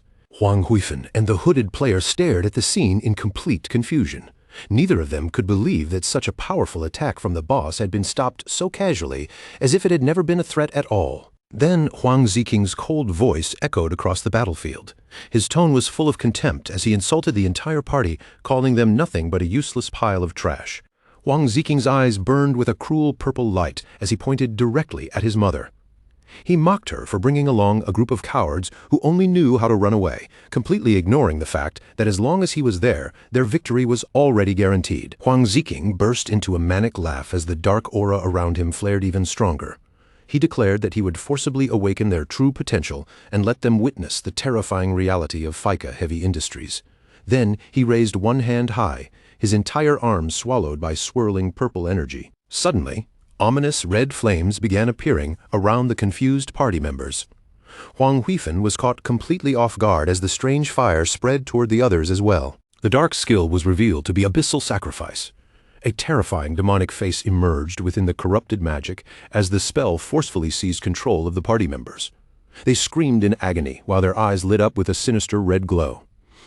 This horrific curse from the abyss drained the player's lifespan to temporarily increase their attributes by 99%, throwing them into a berserk frenzy as they charged straight toward the boss. Under the power of that dark buff, the team no longer retreated. They planted their feet, held their ground, and began chanting in rhythm.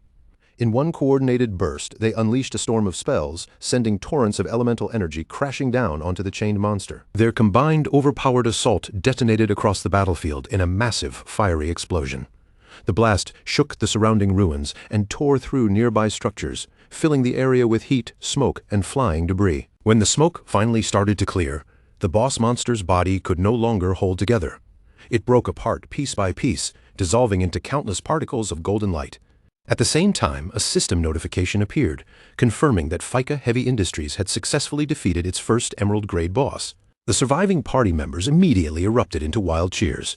Some threw their heads back and screamed in excitement, celebrating the guild's huge achievement and treating Huang Ziqing like the unquestioned hero of the battle. The excited guild members began chanting Huang Ziqing's name again and again, then triumphantly lifted him up and tossed him into the air.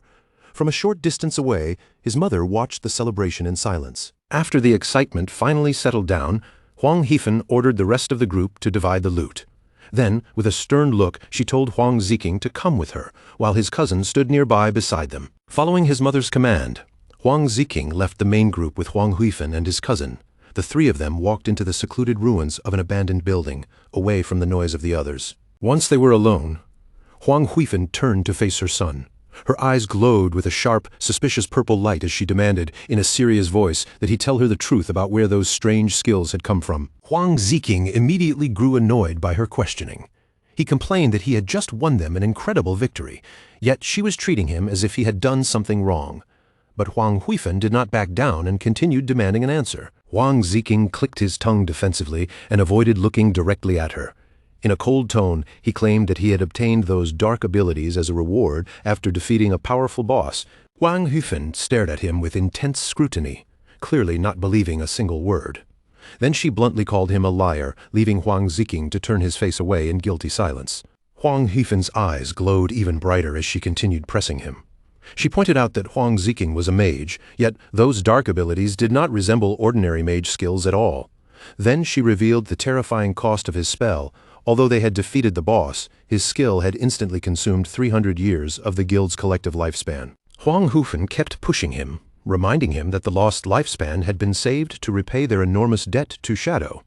The price was simply far too heavy, so she demanded a complete explanation. Overwhelmed and irritated, Huang Ziqing covered his face and snapped at her to stop talking. Furious, Huang Ziqing finally lashed out. He shouted that he had achieved a massive victory, yet she was interrogating him like a criminal. His resentment toward her obsession with Shadow burst out all at once, and he declared that he would never become a submissive dog like her. He was sick of her cowardice, and he refused to let her control him any longer. Turning his back on her, Huang Ziqing arrogantly vowed that he would kill Shadow himself. He claimed he would lead FICA Heavy Industries to become the #1 guild in Great Xia. Huang Heifan desperately shouted for him to stop, warning that he was still too young to understand the cruel rules of survival in this apocalyptic world. His cousin stepped forward with tears streaming down her face. She gently placed a hand on Huang Ziqing's shoulder and pleaded for him to calm down, saying his mother was only acting for his own good. Huang Ziqing slowly turned his head toward her, his single eye glowing with purple malice. Huang Ziqing softly repeated those words, "For my own good," as his dark glare hardened. In that moment, the look in his eyes shifted into pure murderous intent. In a sudden burst of violent rage, Huang Ziqing spun around and punched the girl brutally in the face. The force twisted her neck in a sickening motion as he screamed, demanding to know why his mother had forced him together with such an ugly woman if she truly wanted what was best for him. The girl collapsed lifelessly onto the dirt path. Huang Heifan stared in absolute shock and horror, reaching out helplessly as she screamed at Huang Ziqing and demanded to know what he had just done. Standing over the girl's lifeless body, Huang Ziqing watched coldly as Xiao Hui dissolved into glowing golden particles. The system confirmed that he had killed her, and Huang Ziqing released a chilling sigh of satisfaction. A thin layer of sweat appeared on his face, but his resolve did not waver. With his eyes still glowing from the corrupted abyssal energy, Huang Ziqing coldly justified the horrifying act by muttering that they had forced his hand. Without looking back, Huang Ziqing walked away into the desolate wasteland. As Xiao Hui's fading light particles scattered behind him, Huang Heifan reached out desperately, crying for him to stop and come back, but he ignored every word. Far away, the red-eyed leader from Country M stood over the lifeless bodies of Chu, Kunshan, and Zuma. His scarred hand crackled with dark red lightning as he slowly reached toward their corpses. Using the grim abilities of his class, he extracted the lingering skills from their dead bodies.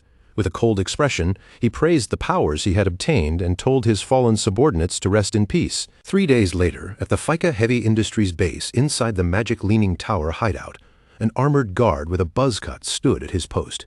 He yawned casually, clearly bored out of his mind from guard duty. But in the next moment, that bored expression vanished completely. A huge shadow suddenly fell over the area, and the guard looked up in confusion and shock. The colossal skeletal dragon, Osiris, descended rapidly from the sky, surrounded by swirling purple energy as its massive form pressed down over the base. The guard screamed in panic, mistaking the arrival for an attack from a giant dragon boss. Chaos instantly spread among the nearby guild members. One shouted for everyone to prepare for battle, while a cloaked member frantically yelled for them to drop their weapons and run. Amid the dark aura, Shadow stood calmly with glowing yellow eyes and told the panicking crowd to relax. He revealed his identity and demanded that they bring out their guild leader, Huang Hufen, announcing that he had come to collect the 800 years of lifespan they owed him. Once the terrified cloaked member realized that the legendary Shadow was the one riding the dragon, he immediately dropped to his knees in submission. Trembling, he apologized nervously and explained that Shadow had arrived at a bad time because the guild leader was absent, which made Shadow feel confused since they had already arranged an appointment. Still kneeling and shaking, the guild member explained that 2 days ago, Huang Hufen and her son had gotten into a serious argument. Ever since that conflict, neither of them had logged back into the game, leaving the rest of the guild with no idea what had happened. The frightened guild member repeated that their guild leader and her son had a severe conflict several days earlier, and since then, both of them had vanished from the game entirely. Shadow quietly thought over the situation. Knowing that Huang Hufen usually kept her promises, he concluded that something serious and unavoidable must have happened in the real world for her to miss their appointment. Just then, Shadow suddenly received a system notification from one of his contacts, alerting him to an urgent bounty mission with an extremely high reward. The message explained that the remaining members of the hunted Black Dragon Guild had escaped to the southern region of Nanyue. According to the contact, players in Nanyue were usually relaxed and preferred a slower pace. However, after the fleeing remnants merged with their main headquarters in that region, they unleashed an overwhelming force that the locals could no longer contain. The violence had completely overturned the Nanyue region, forcing the local officials to send out a distress signal and ask Shadow for help against the purple dragon magic destroying their city. Shadow weighed the situation for a moment, then accepted the mission, noting that he had never visited Nanyue before. Relying on the memories from his past life, Shadow knew that Huang Hufen would eventually lead FICA Heavy Industries into becoming a top guild. Because of that, he believed she was not in immediate fatal danger. He instructed the guard to notify him the moment she logged back in, so he could return to settle the matter. Shadow climbed back onto his massive skeletal dragon, Osiris, and soared into the sky. He messaged his contact that he would arrive in Nanyue within an hour, leaving the contact stunned because that time frame meant his dragon could fly at supersonic speed. Meanwhile, in the real world, a heavy downpour covered the gloomy cityscape of the magic capital, turning the streets dark and cold beneath the endless rain. Under that stormy night, Huang Hufen walked alone with a somber expression, searching along a muddy riverbank beneath a huge highway bridge. There, pressed against the concrete support of the bridge, she finally found her son, Huang Ziqing, huddled on the ground as rain poured down around him. As Huang Hufen drew closer through the rain, Huang Ziqing lowered his head instead of meeting her gaze. Beneath his damp hair, one of his eyes gave off a faint, eerie blue glow, the kind of unnatural light that felt rotten and corrupt from the moment it appeared. Huang Hufen softened her voice and gently urged him to come back home with her. She told him she had already looked into the source of his dark abilities, and what she found terrified her. That power had come from an abyssal item. It could give him overwhelming strength in a short time, but it would also eat away at his mind bit by bit until there was nothing left of Huang Ziqing except a hollow slave of the abyss. With tears mixing into the rain on her face, Huang Hufen finally admitted the truth to Huang Ziqing. She had spent too long ignoring what he truly felt, and only now did she realize that her neglect had pushed him toward a dangerous path, making him desperate to prove himself through reckless shortcuts. Her voice trembled as she lowered her pride and sincerely confessed that she had been wrong. Standing above him under the cold rain, Huang Hufen continued speaking in a heavy, regretful tone. She understood that he wanted to make their guild powerful, and she knew that desire had never been fake. But strength could not be rushed, and success could not be seized without consequence.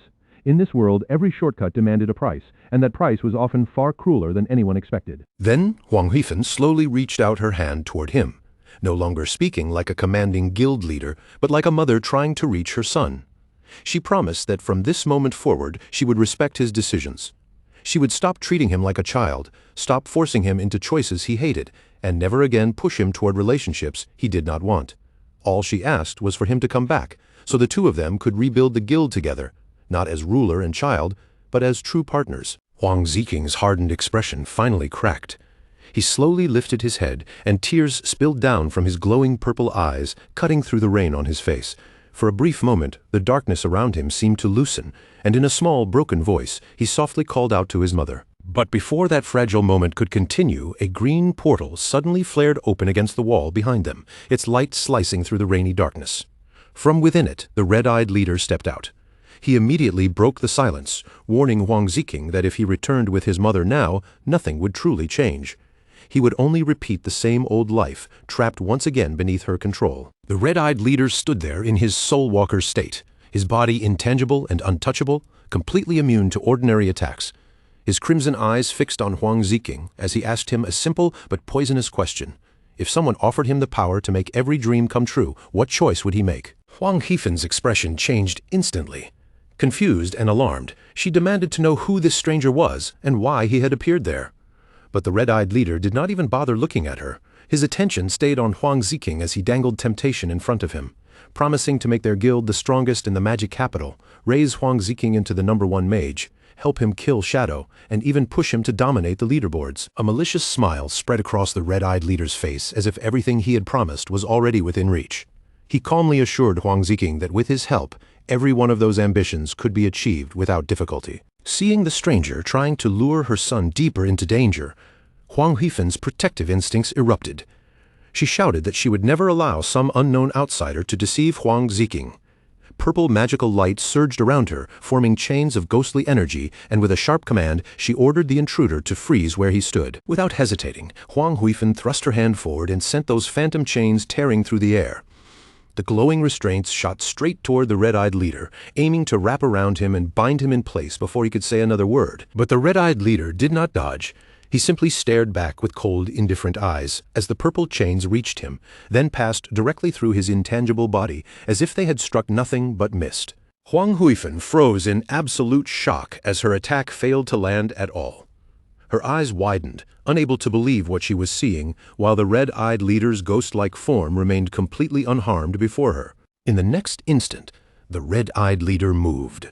His figure flashed forward with terrifying speed, closing the distance before Huang Huifen could react, and his hand shot out violently, clamping down on her head with brutal force. Then he unleashed an epic tier warrior skill, one he had most likely stolen from a corpse. With overwhelming strength, he performed a savage, heroic throw, smashing Huang Huifen headfirst into the ground. The impact was so violent that the concrete beneath her cracked and shattered outward. The red-eyed leader stood above the wounded Huang Huifen, looking down at her as if she were nothing more than a failed experiment. His voice carried open mockery as he taunted her, saying he was disappointed by the so-called strength of a top guild of Great Xia. With such pathetic power, he sneered, she could never hope to achieve the dreams she kept talking about. After humiliating Huang Huifen, the red-eyed leader turned his attention back to Huang Ziking. He admitted, almost casually, that his mother had not lied about one thing. The abyssal vase did indeed corrupt the minds of those who used it, slowly dragging them into madness. But then his tone shifted, and he revealed the part Huang Huifen had not told him. The corruption of the abyss was not completely irreversible. It could be purified. Those words struck Huang Ziking like lightning, leaving him stunned, and the red-eyed leader used that hesitation to pull him even deeper into his trap. The red-eyed leader claimed Huang Huifen had hidden that secret from him on purpose, all so she could keep him dependent and obedient. He warned Huang Ziking that as long as he remained in his mother's shadow, he would never gain real freedom, and no one would ever truly respect him. Bleeding on the broken ground, Huang Huifen struggled to lift her head and begged Huang Ziking not to listen to him.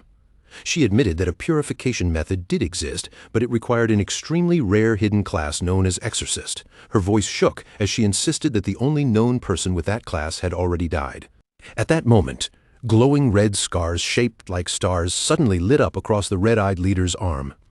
The marks burned brighter and brighter, spreading fiery red energy into his hand like a flame being awakened from beneath his skin. He lowered his gaze toward Huang Huifeng, his expression dark and chilling. Then, in a voice filled with quiet menace, he asked her who had ever told her that he was dead. The red-eyed leader then poured that crimson energy into Huang Ziking, activating the exorcism skill before their eyes. The ability was powerful enough to reduce the buildup of negative status effects by half, and that included the abyssal corruption that had been devouring Huang Ziking's mind. Huang Ziking hurriedly checked his system interface, barely able to believe what he was seeing. His abyss gauge had truly dropped. The corruption was being purified right in front of him, and the realization left him staring in amazement. Huang Huifeng lay there completely paralyzed by shock, her face filled with disbelief as she stammered that this should have been impossible. The exorcist was supposed to be dead, her voice sharpened with fear and suspicion as she demanded to know who this man really was. But Huang Ziking was no longer focused on her warning. Overwhelmed by excitement, he clenched his fists, thrilled by what the purification meant. If the abyssal corruption could truly be reduced, then he could draw even more power from the abyssal item without fearing the consequences. Huang Huifeng desperately shouted that the real exorcist had been a woman, meaning this man had to be a fake.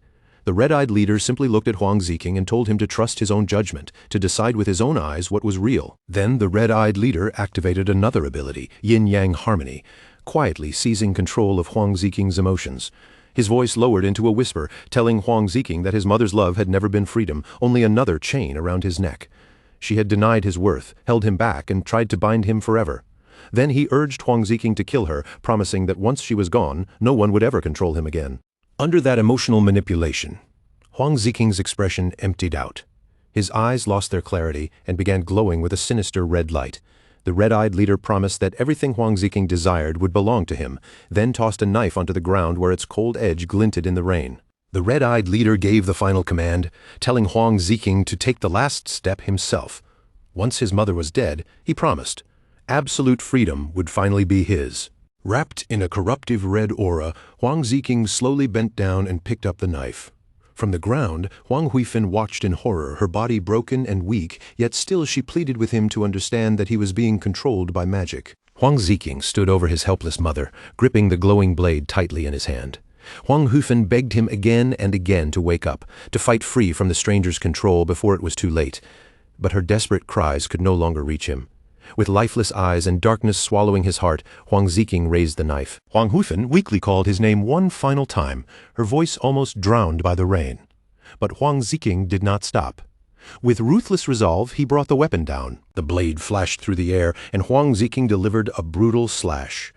A moment later, Huang Ziking stood there holding the blood-stained knife. He slowly turned toward the red-eyed leader, his face showing no trace of regret or grief. In a cold voice, he demanded to know whether the man would truly help him obtain everything he wanted. The leader answered calmly, agreeing without hesitation. The dark magic had completely consumed Huang Ziking. A twisted, unsettling smile stretched across his face, growing wider until it looked almost maniacal.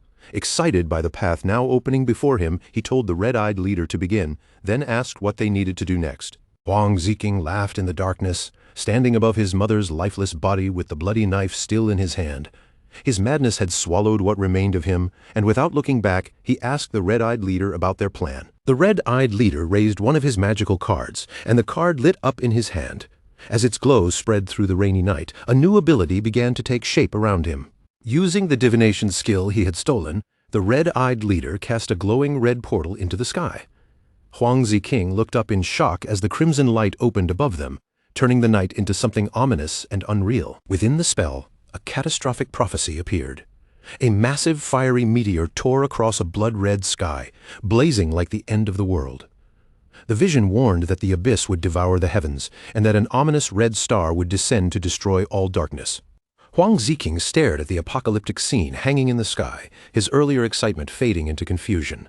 He could see the destruction clearly, but he did not yet understand what the prophecy truly meant. The red-eyed leader explained that the power in the prophecy would eventually cover all of Great Xia, leaving no one with a place to hide. Not even Shadow would be able to escape it. Then he added that the darkness destined to be destroyed might refer to Shadow, or it might even refer to Huang Ziqing himself. Cold sweat formed on Huang Ziqing's face as the meaning of those words sank in. For the first time he realized that this coming catastrophe was not simply a chance for victory. It could also become the moment he died. The red-eyed leader reassured him that while the disaster itself was unavoidable, survival would still depend on human effort. He advised Huang Ziqing to use the abyssal power to rapidly expand his guild's strength, preparing himself and his forces for the inevitable clash against Shadow. Then the red-eyed leader summoned another glowing red card into his hand. The card pulsed with strange energy as he held it out and handed it over to Huang Ziqing. With his pawn now set in motion, the red-eyed leader turned away and walked into the mist-covered night. Before disappearing, he promised that when the proper time came, he would return to find Huang Ziqing again. Left alone in the darkness, Huang Ziqing no longer resisted the corruption inside him. His eyes burned red in the rain, and in that silent moment he fully accepted the mission that had been placed before him. Huang Ziqing raised his hand and channeled his dark magic over his mother's corpse. Red energy began swirling around Huang Hefen's body, wrapping around her like living mist as he activated the abyssal puppet spell. The dark power forced its way into Huang Hefen's body, and a scream burst from her as her eyes suddenly ignited with a red glow. The skill dragged her back as an undead puppet, binding her completely to Huang Ziqing's will while preserving every ability she had possessed in life. Huang Ziqing stood behind his reanimated mother as she turned to him and asked for her master's instructions. Lost completely in madness, he looked at her with a chilling smile and declared that from now on they would build their guild together. Far away from the chaos in the magic capital, the scene shifted to the southern region of Nanyue, where a gigantic tower stood high above the ruined city streets, casting its heavy shadow over the broken buildings below. The players living there were exactly as relaxed as the rumors said. Instead of rushing around in constant tension, they cared more about enjoying life. With steaming hot dim sum laid out beside fresh tea, one player cheerfully announced that work could wait, because it was time for everyone to take a proper break. Along the quiet riverbank, several players sat comfortably with fishing rods in hand, letting the peaceful water carry away their stress. Someone even reminded the others not to hurry, telling them to drink their tea first before worrying about anything else. But that calm afternoon was shattered in an instant.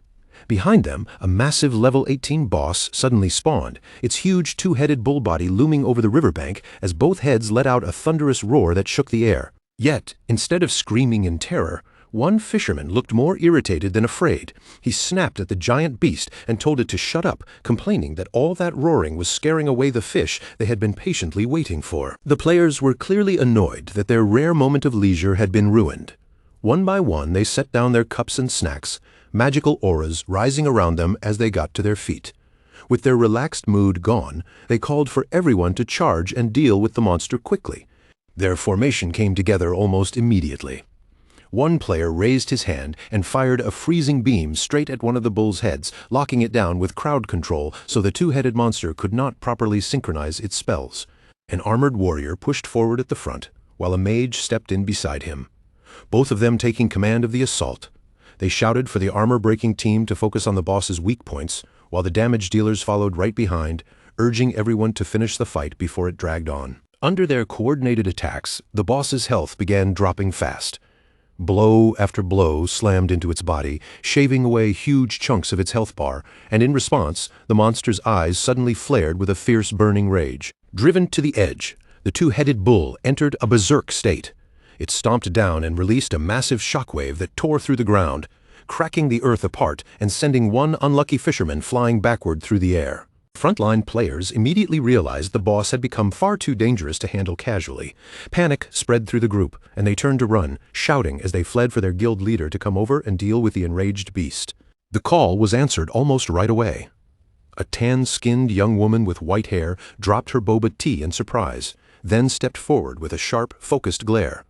In her hands, she gripped a fishing rod like it was a deadly weapon. Wearing only simple sandals, she pushed off the ground with explosive strength and launched herself high into the air, soaring straight toward the rampaging monster without the slightest hesitation. Still furious that the beast had ruined their break, she cursed at mid-air and swung her fishing rod with expert precision.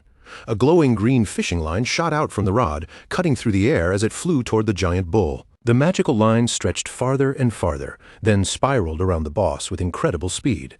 In just a few breaths, it wrapped tightly around the monster's massive body, locking its limbs in place and leaving it completely immobilized. With the boss trapped and unable to break free, the guild leader's lips curved into a confident smirk.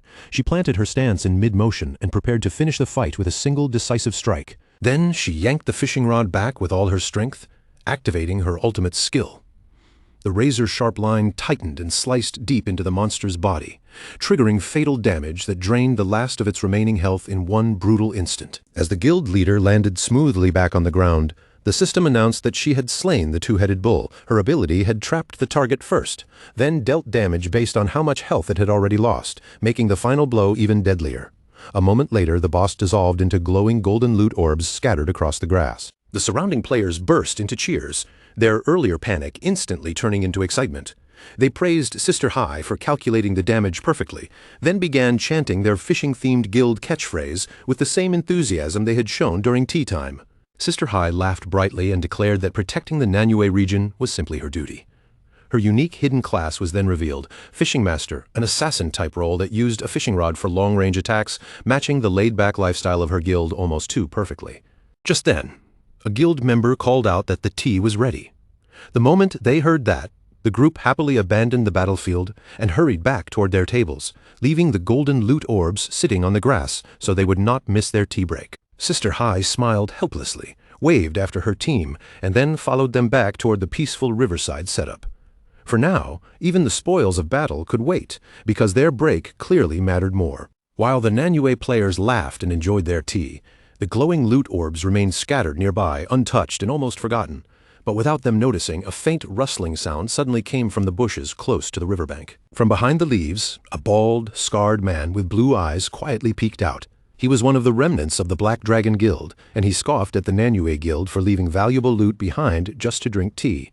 With a cold signal, he ordered his men to move in. The Black Dragon members immediately activated a level 15 group stealth skill called Shadow Veil. A camouflage dome spread over them like a hidden curtain, concealing their bodies as they greedily moved in and began scooping up the abandoned golden orbs. Meanwhile, the Nanyue players were still chatting casually about fishing, completely unaware of the danger nearby. Hidden under their stealth, the thieves snickered to themselves, noting that this was the perfect time to strike while their targets had fully dropped their guard. Then the stealth suddenly fell away. The Black Dragon leader, Zentile, revealed himself and activated a buff called Boiling Blood Domain. A fiery aura erupted around him, boosting his allies' attributes, and he gave the vicious order to slaughter the fishermen. The Black Dragon members burst out from the tall grass with weapons already drawn. Their ambush came so suddenly that the relaxed Nanyue players had no time to react, leaving Sister Hai and her guildmates completely caught off guard. Zentile raised his blade high, aiming it straight at Sister Hai and the terrified guildmate beside her. Their shocked faces reflected the cold gleam of his weapon as he prepared to strike them down. In an instant, the peaceful tea break collapsed into chaos. Attackers swung their weapons wildly, laughing and shouting for blood, while cups, tables, and snacks were overturned. Players screamed, debris flew across the riverbank, and the calm atmosphere vanished completely. Standing proudly among the stolen loot, Zentile clenched his fists with a cruel grin. He declared that this was exactly how the pigs of Great Jia should be hunted, turning the ambush into a twisted celebration. But their celebration did not last long. A subordinate suddenly rushed to Zentile's side and warned him in a tense voice that something was approaching from the sky at terrifying speed. Zentile snapped his gaze upward, and the color drained from his face. He instantly recognized the incoming threat as Shadow. Realizing that the information from the Magic Capital survivors had been true, he barked an order for his men to recast Shadow Veil and retreat at once. High above the ruined city, Shadow's massive skeletal dragon, Osiris, came plunging down from the clouds. Its enormous body crashed heavily into the city with a thunderous impact, shaking the broken streets beneath it. Standing atop his dragon with yellow light glowing in his eyes, Shadow swept his gaze across the deserted battlefield. Seeing no enemies in front of him, he wondered in silence whether he had arrived one step too late. Then his eyes fell on the loot orbs still scattered across the ground. From that detail alone, Shadow quickly deduced that the enemy must have fled in a panic after receiving an early warning of his arrival. What puzzled him was how they had detected him at all, since he had traveled there under absolute stealth. The Nanyue players were furious when they realized what had happened. One member cursed the Foreign War God Guild for using such dirty tactics, his voice shaking with anger as he complained that their brothers had been attacked and their hard-earned boss loot had been stolen. Sister Hai was just as enraged. She tightened her grip around her weapon and called the attackers a pack of animals, furious that they did not dare fight openly and only relied on cowardly sneak attacks that made it nearly impossible to strike back. But hope quickly returned when one member announced that the official forces had sent the legendary Shadow to help them. With Shadow on their side, he confidently told the group that they finally had a real chance to catch those foreign culprits. Not long after, he rushed back with fresh news. Shadow and the officials had already reached the riverbank, the very same place where the Nanyue players usually gathered to drink tea. The moment they heard this, the excited Nanyue players could barely hold themselves back.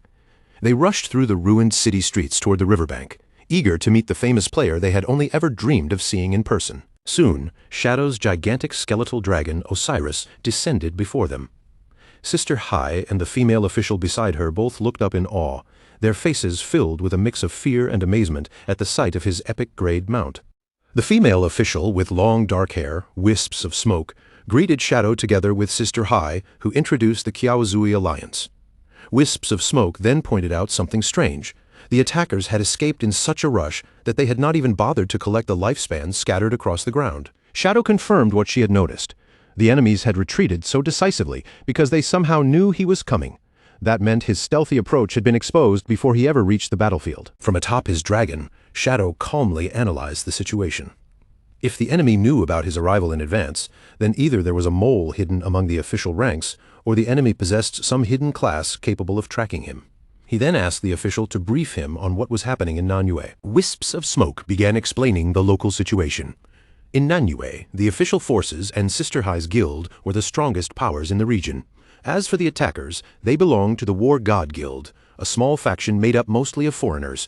She revealed that the enemy had an assassin with a high-level group stealth skill, which was the main reason the officials had struggled so much to capture them. In the past, the War God Guild had been considered weak, the kind of group that only dared to commit petty theft. But everything changed after remnants of the Magic Capital's Black Dragon Guild arrived and joined forces with them. Since forming that alliance, the War God Guild had gone on a violent killing spree, and Sister Hai's group had already become their 7th target that day. Shadow quietly considered her words. The surviving Black Dragon members should not have been strong enough to create such a serious problem on their own, so there had to be a deeper reason behind the War God Guild's sudden rampage. The official nodded in agreement and shared what their investigation had uncovered. The attackers' motives were clearly abnormal. They slaughtered everyone in their path, even low-level players who posed no threat, and they often abandoned valuable lifespan just to make sure they could escape safely. Wisps of Smoke explained that the War God Guild's reckless slaughter had caused their kill value to soar to a terrifying level. That penalty would lock away their ability to keep leveling, and if they were killed, every bit of lifespan they carried would drop. Because of that, she suspected their self-destructive actions were not random at all, but possibly connected to the requirements of some hidden class, which lined up perfectly with Shadow's earlier theory. As Shadow listened, he quietly thought through the murder penalties built into the game. He knew very well that once a player's kill value climbed too high, their progression would come to a complete halt. If they died, they would lose all their stored lifespan, and on top of that, the system would begin placing harsher and harsher punishments on them. The higher the kill level rose, the more severe the restrictions became. What troubled Shadow the most was one particular punishment buried deep in his memory. If a player's kill value reached an extremely dangerous level, it could attract the Executioner, a terrifying demonic entity with countless arms and an aura that felt like judgment itself. And once that monster was summoned, there would be no easy escape. The Executioner would lock onto its target and hunt them relentlessly, chasing that player until they were completely and permanently erased. Shadow silently wondered whether the War God Guild was actually trying to summon the Executioner on purpose. But even as that thought crossed his mind, he could not understand what advantage they hoped to gain from it. More than that, the fact that the enemy had predicted his movements and retreated so cleanly before he arrived left him genuinely uneasy. He searched through his memories for any ability that could explain it, and only one class came to mind. The Diviner class had the power to glimpse the future, but the only Diviner Shadow knew of was Theodore, and Shadow had personally assassinated him during the airplane ambush. Then a cold realization struck him. Back then, he had killed Theodore, but he had not used his weapon's special curse to enforce permanent death. That meant someone from Country M might have possessed a rare item or hidden class capable of using the dead, allowing them to steal Theodore's divination power after his death. Determined to trace the source of the leak, Shadow looked down from atop his dragon and turned his attention to Wisps of Smoke and Sister High. In a calm but serious tone, he asked them for the exact location of the War God Guild's hideout. Wisps of Smoke answered that their base was an underground factory known as the Blood Slaughterhouse. She immediately warned Shadow not to rush into it carelessly, explaining that her forces had raided the place before. The facility was packed with high-level traps, and while those traps delayed the attackers, the enemies inside always used that time to escape. Shadow was not shaken in the slightest. He simply told her to lead the way, to uncover why the enemy could predict his movements and what they were truly planning. They only needed to break into the base and capture one living member for interrogation. Deep underground, inside the Blood Slaughterhouse, the hideout looked like a sinister industrial fortress. Red light glowed across the metal walls and heavy machinery, while armed guards moved through the facility on active patrol. Farther inside the factory, a dark-skinned man with a tribal tattoo and glowing red eyes approached Zentiel, the leader of the Black Dragon Remnants. With a confident look, the tattooed man asked whether the intelligence he had provided had proven useful. Zentiel gave a grim nod and admitted the information had been completely accurate. Shadow had descended from the sky exactly as predicted, and if they had not received that early warning from the tattooed man, his group would already have been slaughtered. The tattooed man smirked, his red eyes gleaming brighter as he recited Theodore's original prophecy. He spoke of a pitch-black dragon knight arriving in silence, of the fortunate few retreating in time, and of an ominous red star descending from above to wipe out all darkness. With excitement burning in his voice, he told Zentiel that the first part of the prophecy, delivered by their mysterious lord, had already come true through Shadow's arrival. As long as they continued raising their kill value high enough, he insisted they could summon that ominous star and use it to annihilate Shadow. Balancing on the bandaged stump where one of his legs used to be, the tattooed man declared that Shadow's death was inevitable. Once Great Zia lost its strongest player, the other forces would be left defenseless, and then his lord could lead the elites of Country M to wipe them out completely. Resentment twisted through his voice as he recalled everything that had happened. Shadow and the Magic Capital officials had driven their guild all the way to the Nanyue border, and Theodore had died at their hands. Even after that, Shadow had continued pressing them into a corner in Nanyue, leaving them with nowhere else to run. The more he spoke, the more his face distorted with rage. Hatred filled his eyes as he swore that every bit of suffering he had endured would be paid back in blood. He began naming the people he wanted revenge on, declaring that once Shadow was dead, his first target would be the young pink-haired witch from the Sky Guild. Then his fury turned toward Lin Qingyu. Blaming Shadow's allies for the loss of his arm and leg, he pictured the Magic Capital official in his mind and vowed to rip out her hair with his own hands. Finally, his thoughts shifted to Captain An Yu, the Zhanghai official. His expression grew even more twisted as he described the cruel things he wanted to do to her after they won. Zentiel and his men chuckled darkly at the tattooed man's vicious fantasies. Zentiel admitted that the man's passionate, bloodthirsty speech had stirred them up. But after that brief amusement, Zentiel's expression hardened and suspicion returned to his eyes. He stared at the tattooed man and pointed out one obvious problem. If Theodore the Diviner had already been killed by Shadow, then they should not have access to any new prophecies at all. Zentiel made his distrust clear. He demanded proof that the prophecy was real, not just a trick designed to use the War God Guild as disposable pawns while the foreigner escaped safely back home. The tattooed man did not look offended. Instead, he smirked as if he had expected this reaction from the start. He said he understood Zentiel's doubts perfectly, because he had once doubted the same thing before meeting their lord. To prove his words, the tattooed man pulled out a magical card.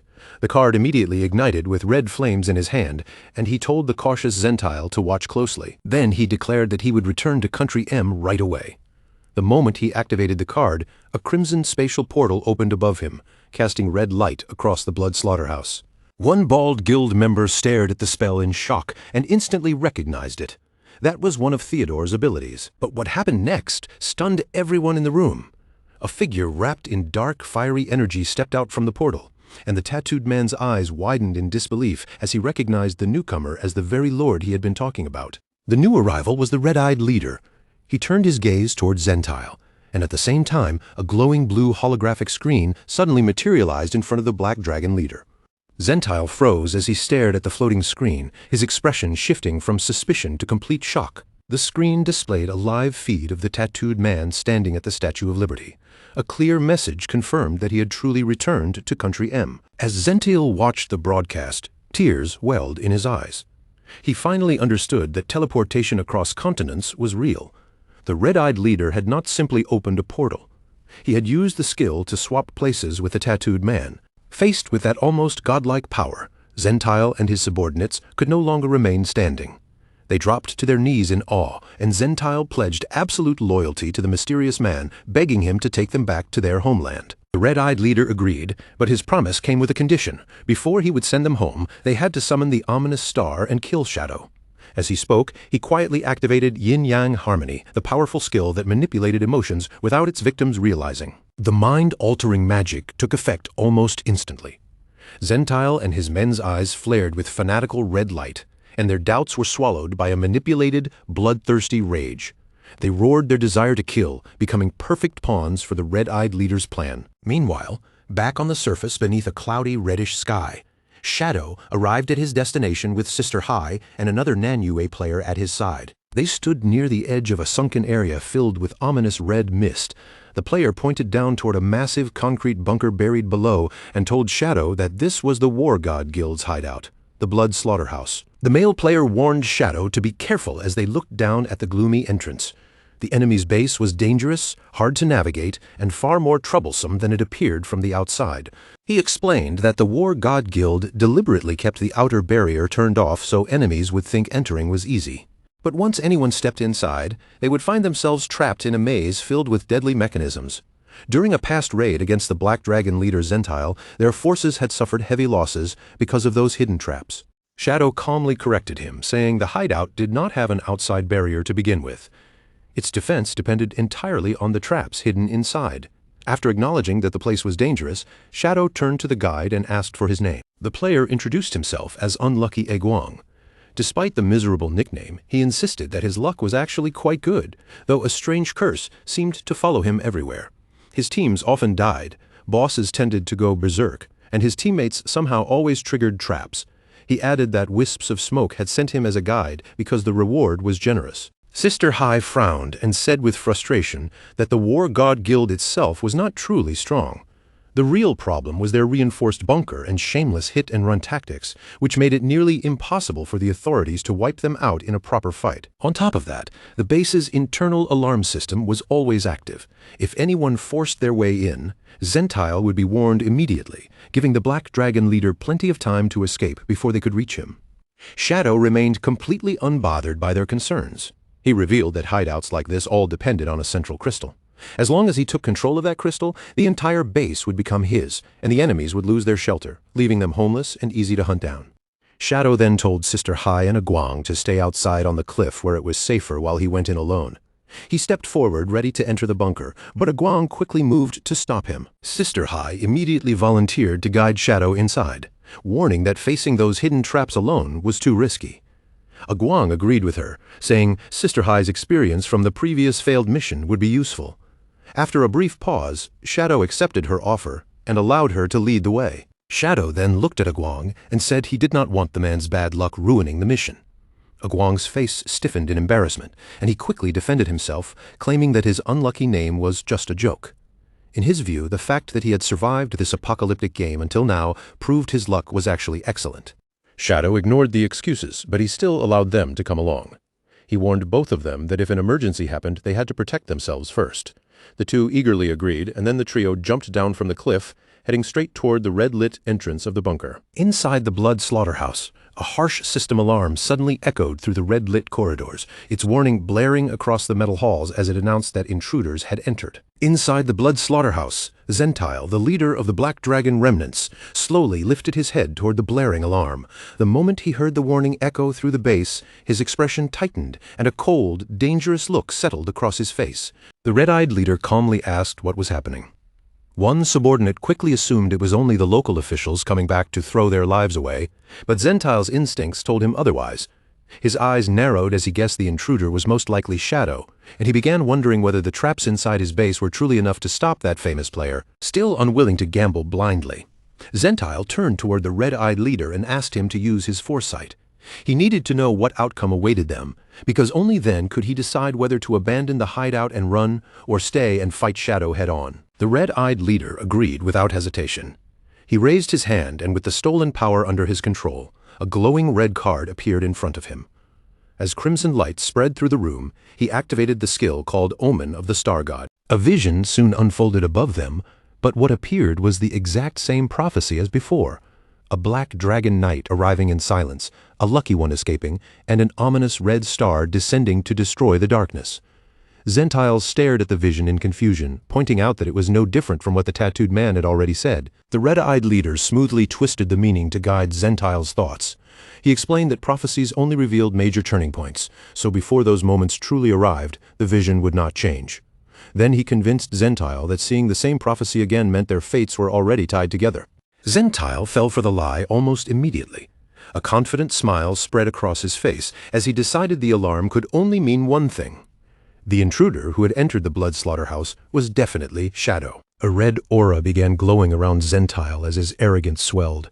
He looked down at his own power and proudly declared that since his abilities were red, he must be the ominous red star from the prophecy. Convinced that destiny was on his side, he boasted that Shadow would suffer a painful death inside his endless maze of traps. The red-eyed leader watched his pawn stride confidently toward disaster, yet he gave no warning. He merely replied that Zentile could interpret the prophecy however he wished. Then he said he would return when the proper moment came, already preparing to make his own escape. With a spatial skill, the red-eyed leader vanished from the room, swapping places with the tattooed man.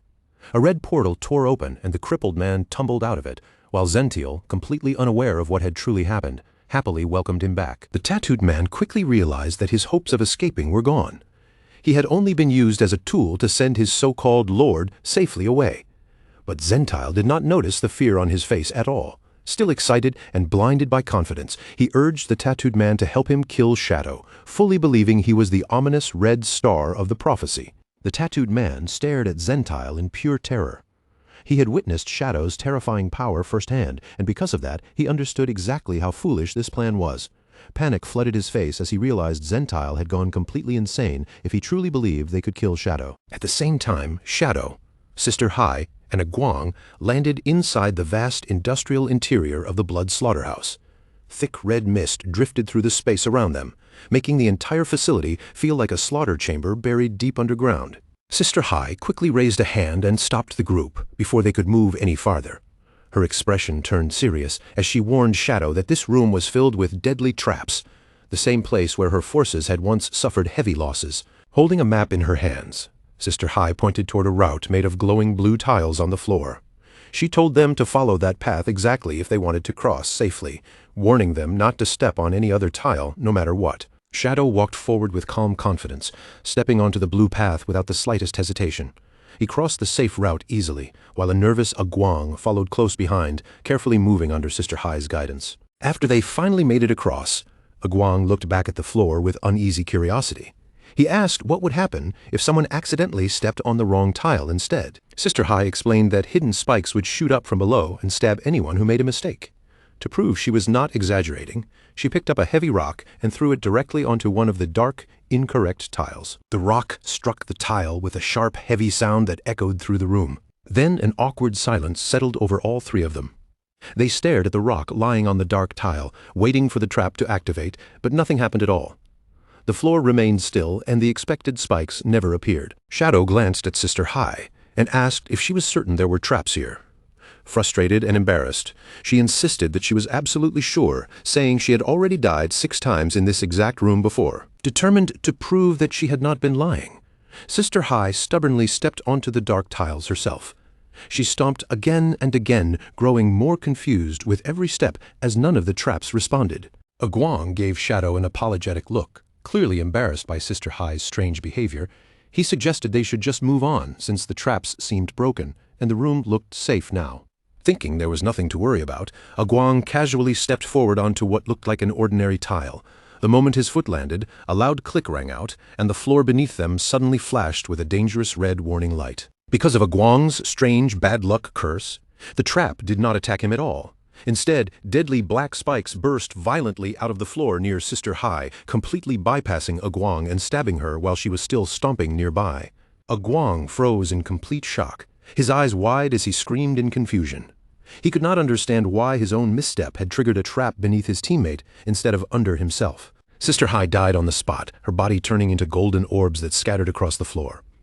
While the guilt-ridden Aguang apologized again and again to his fallen guide, Shadow remained calm, simply saying they could wait for her to respawn and return. Looking closely at the trap, Shadow realized Sister Hai had not been lying after all. He explained that the enemy must have altered the trap settings, turning the route that used to be safe into a deadly path instead. Since the maze had changed, their old information was now useless. Shadow immediately told Aguang to collect Sister Hai's golden orbs and leave the bunker as soon as possible. High above them, hidden in a concealed control room, Zentile and his men were watching everything unfold. The moment Zentile saw Shadow on the screen, he confirmed that his true target had finally entered the trap. Zentile's lips curled into a mocking grin. He laughed at the idea that Shadow and Aguang could simply turn around and escape after walking into his carefully prepared killing ground. Without wasting another second, Zentile raised his fist and slammed it down hard onto a large red button in front of him. A heavy mechanical rumble echoed through the blood slaughterhouse. Shadow and Aguang immediately noticed something was wrong as the floor beneath their feet began shifting open. In the next instant, a massive trapdoor dropped away beneath them.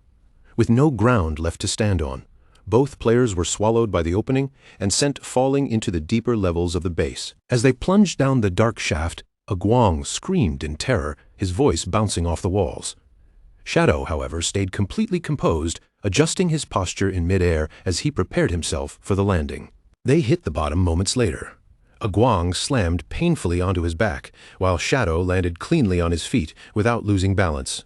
Around them was a dark, sealed room, its walls stained with blood and giving off a suffocating sense of danger. Aguang slowly sat up with a groan, blood dripping from his nose after the rough fall. At the same time, a burst of static crackled through the room, and Shadow immediately turned his gaze toward the source of the sound. A large screen mounted on the bloody wall suddenly flickered to life. Through a hidden speaker, a distorted voice rang out, pretending to sound surprised as it welcomed Shadow into their home. The static on the screen gradually cleared, revealing a live video of Zentile. Wearing a creepy mask over his face, the Black Dragon leader stared at Shadow through the screen and announced that he wanted to play a game. Zentile's masked face filled the screen as he gave Shadow a chilling welcome, his voice dripping with twisted amusement. Then Zentile introduced the game, pointing out the large circular saws mounted along the walls. The sight immediately made Aguang tense up in fear. Zentile ordered both of them to stand inside the marked circles on the floor. Shadow stepped into his circle without showing any fear. Beside him stood a pedestal with a red button, while a saw nearby spun with a sharp, threatening whine. Zentile then explained the rules. Shadow and Aguang had to take turns pressing their buttons. Each press carried a 1 in 6 chance of triggering the opponent's saw, and with every turn, that chance would increase until death was guaranteed by the 6th press. The rules were simple and cruel. Whoever survived the game would take the loser's lifespan and be allowed to leave the room safely. Aguang scoffed as soon as he heard that, quickly pointing out the flaw in the game. If he died, he would only respawn later, and the survivor could simply return the lost lifespan afterward. He then added with complete confidence that Shadow was practically invincible. Aguang doubted a mere saw could even leave a scratch on someone like him, while Shadow remained silent and unreadable. Zentile sneered at them and called them fools. He revealed that inside his emerald-grade hideout, the rules were absolute. Once the saw was triggered, it would guarantee a kill, no matter how powerful the target was. But Zentile was not done yet. As the master of the hideout, he claimed he had one small privilege that allowed him to adjust the game however he wanted. To make the situation even more dangerous, Zentile released a swarm of disgusting spiders into the room. The sight of the crawling creatures instantly shocked Aguang. Aguang immediately pulled out a knife, ready to slash at the approaching creatures. But Shadow stopped him at once, recognizing them as nightmare-exploding bugs. If they were damaged, they would explode, releasing poison and triggering a deadly chain reaction throughout the room. Aguang felt a flash of relief and quickly twisted his body aside, narrowly dodging one of the flying bugs before it could brush against him. But with Aguang's cursed luck, even dodging was not simple. As he hurriedly pulled his arm back, the knife in his hand accidentally scraped across the creature's body. The moment the bug was injured, its body swelled and burst apart. Purple energy exploded outward in a violent blast, swallowing Aguang before he could even react. That first explosion immediately triggered the exact chain reaction Shadow had warned about, spreading from one nightmare-exploding bug to the next. In the blink of an eye, a massive explosion engulfed the entire room. Both Shadow and Aguang were hit with the nightmare status, and their nightmare gauge instantly surged all the way to 80%. While Aguang panicked in horror, Shadow remained strangely calm and simply noted that Aguang really was unlucky. Through the screen, Zentile explained the danger of the nightmare state with cruel satisfaction. While trapped in that condition, players could not resurrect or log out. If they died, their minds would be locked inside a nightmare for 3 full days, leaving their helpless bodies behind to be looted. Aguang erupted in anger and immediately refused to play along. He shouted that if neither of them pressed the button, then no one would die, so their best option was to simply wait it out and ignore Zentile's twisted game. Zentile only chuckled from the screen, one eye glowing with a sinister red light, as if he had already expected that answer. Then the room suddenly began to rumble. Zentile taunted them through the speaker, asking whether they would rather gamble against the spinning saws or let the chamber slowly crush them to death. Aguang turned pale as he watched the spiked walls begin closing in from both sides. Zentile reminded them with a mocking tone that pressing the buttons would slow the walls down, giving them just enough time to keep playing. With that, Zentile officially declared the game started, laughing wildly at the thought of having Shadow trapped in his hands. Aguang's panic completely took over, and he cried out that he had no idea what they were supposed to do. Left with no real choice, Aguang slowly hovered his hand above his button, but fear locked his fingers in place. He was terrified that his bad luck might trigger Shadow's saw, so he started thinking that maybe Shadow should press first, because Shadow was the one who absolutely had to survive. But the more Aguang thought about it, the more tangled the numbers became in his head. If Shadow survived his turn, then the odds would rise on the next press, making Aguang's own situation even worse. Fear and confusion paralyzed him, and he kept babbling nervously, unable to make a decision. Sweat rolled down Aguang's face as the pressure crushed his nerves. Just as he was spiraling deeper into panic, Shadow calmly called his name. Shadow's voice was steady and firm as he told Aguang not to move. He ordered him to stay exactly where he was and do nothing. Aguang stared at him in disbelief, pointing out that the spiked walls were still closing in and would crush them if they just stood there. But Shadow did not change his expression.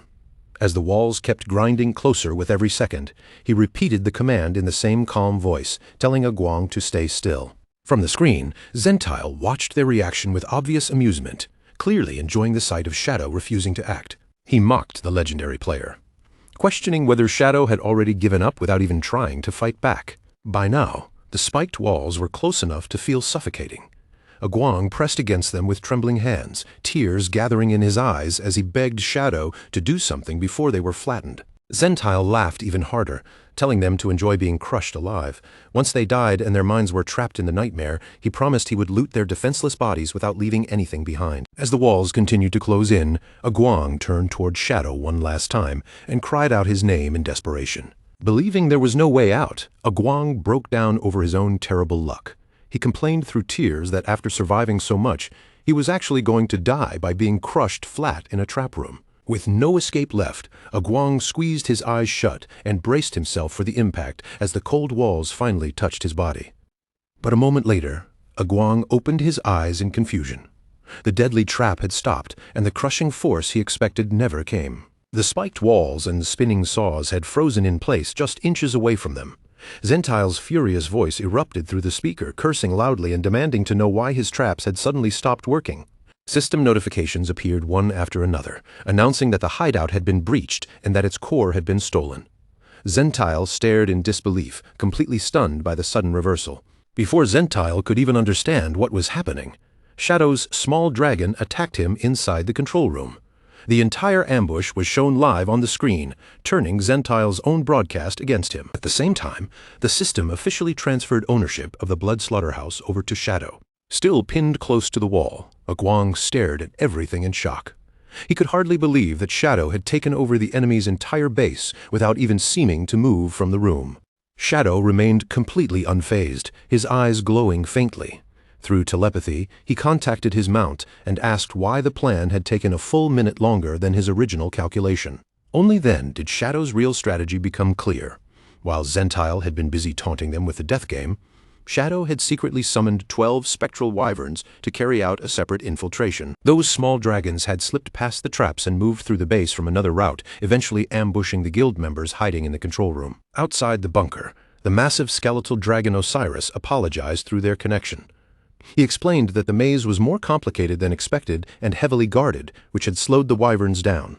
Even with the slight delay, Osiris reported that the operation had succeeded. Inside the control room, one of the wyverns was already carrying the stolen core crystal, and Zentile had been captured alive without setting off the alarms.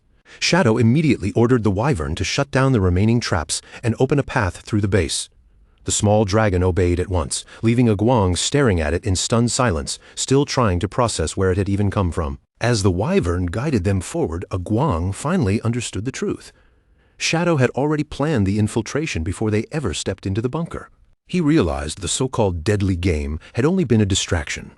He and Shadow had acted as bait to hold Zentile's attention, while the dragons quietly slipped through the hideout and took control from within. Shadow confirmed Aguang's guess, but calmly added that the operation would have gone much more smoothly if Aguang's bad luck had not caused the nightmare exploding bugs to detonate. Aguang could only smile awkwardly, embarrassed, and unable to argue. Shadow then turned his attention to their nightmare status, since dying in their current condition would be far too dangerous.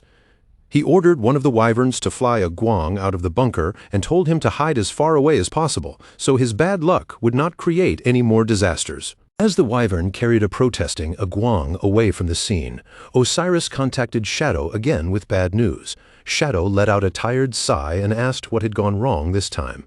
Osiris explained that Zentile's group had used a self-destruct skill to avoid capture and safely respawn elsewhere. However, their mass suicide had left behind hundreds of years of lifespan scattered across the floor as loot. Shadow immediately realized that his perfect plan had been ruined at the very last moment. In the end, he could only conclude that Aguang's bad luck was not just annoying, but a truly terrifying force. After respawning, Sister Hai returned and found Shadow standing outside the bunker.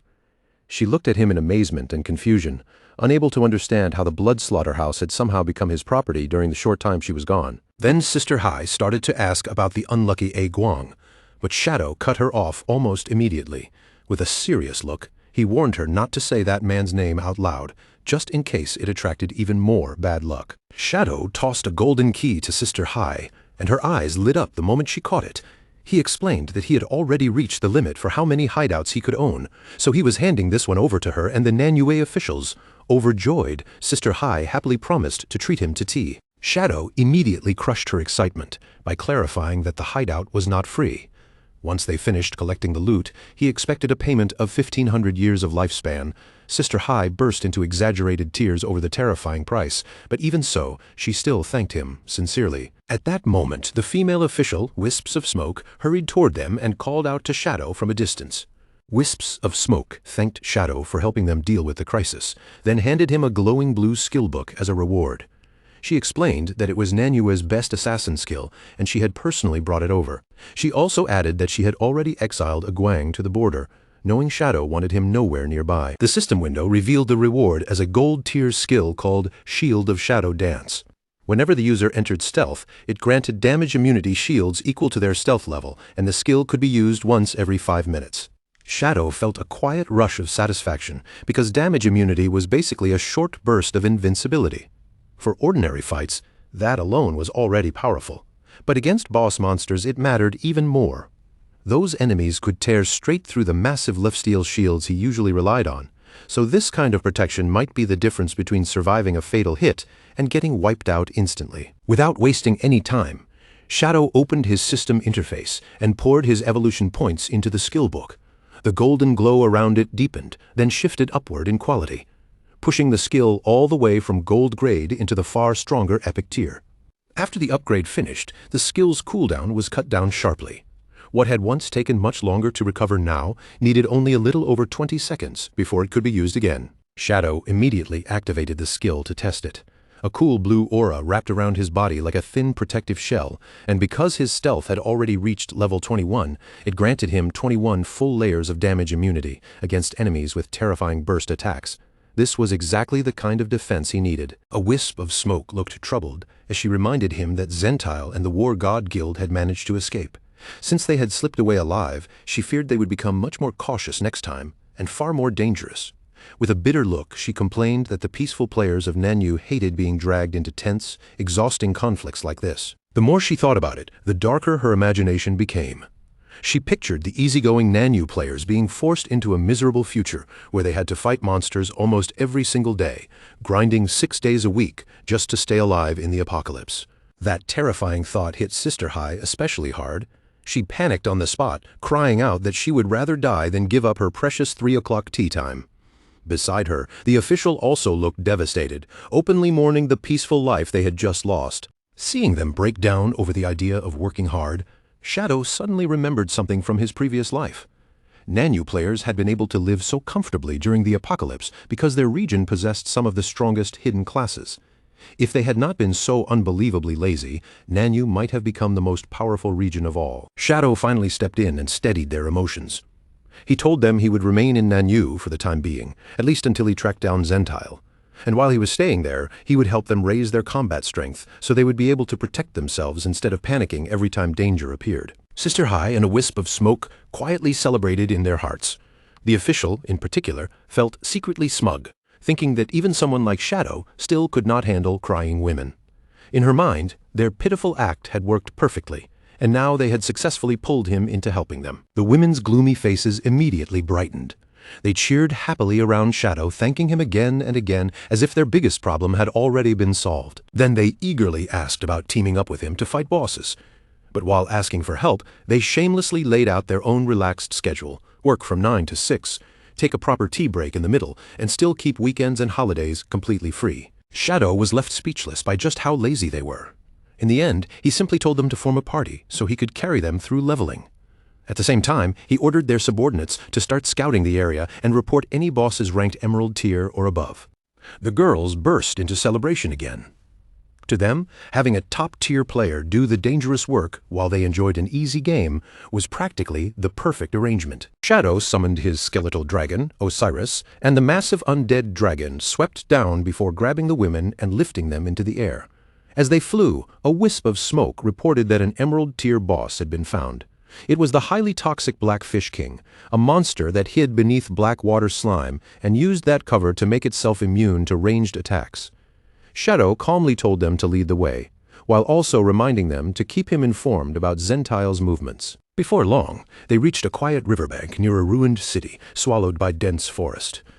The water looked strangely calm, and broken structures could be seen through the trees in the distance. At the river's edge, Shadow paused in confusion when he saw Sister Hai sitting there casually with a fishing rod. Instead of preparing for battle, she looked as if she had come out for a peaceful afternoon by the water.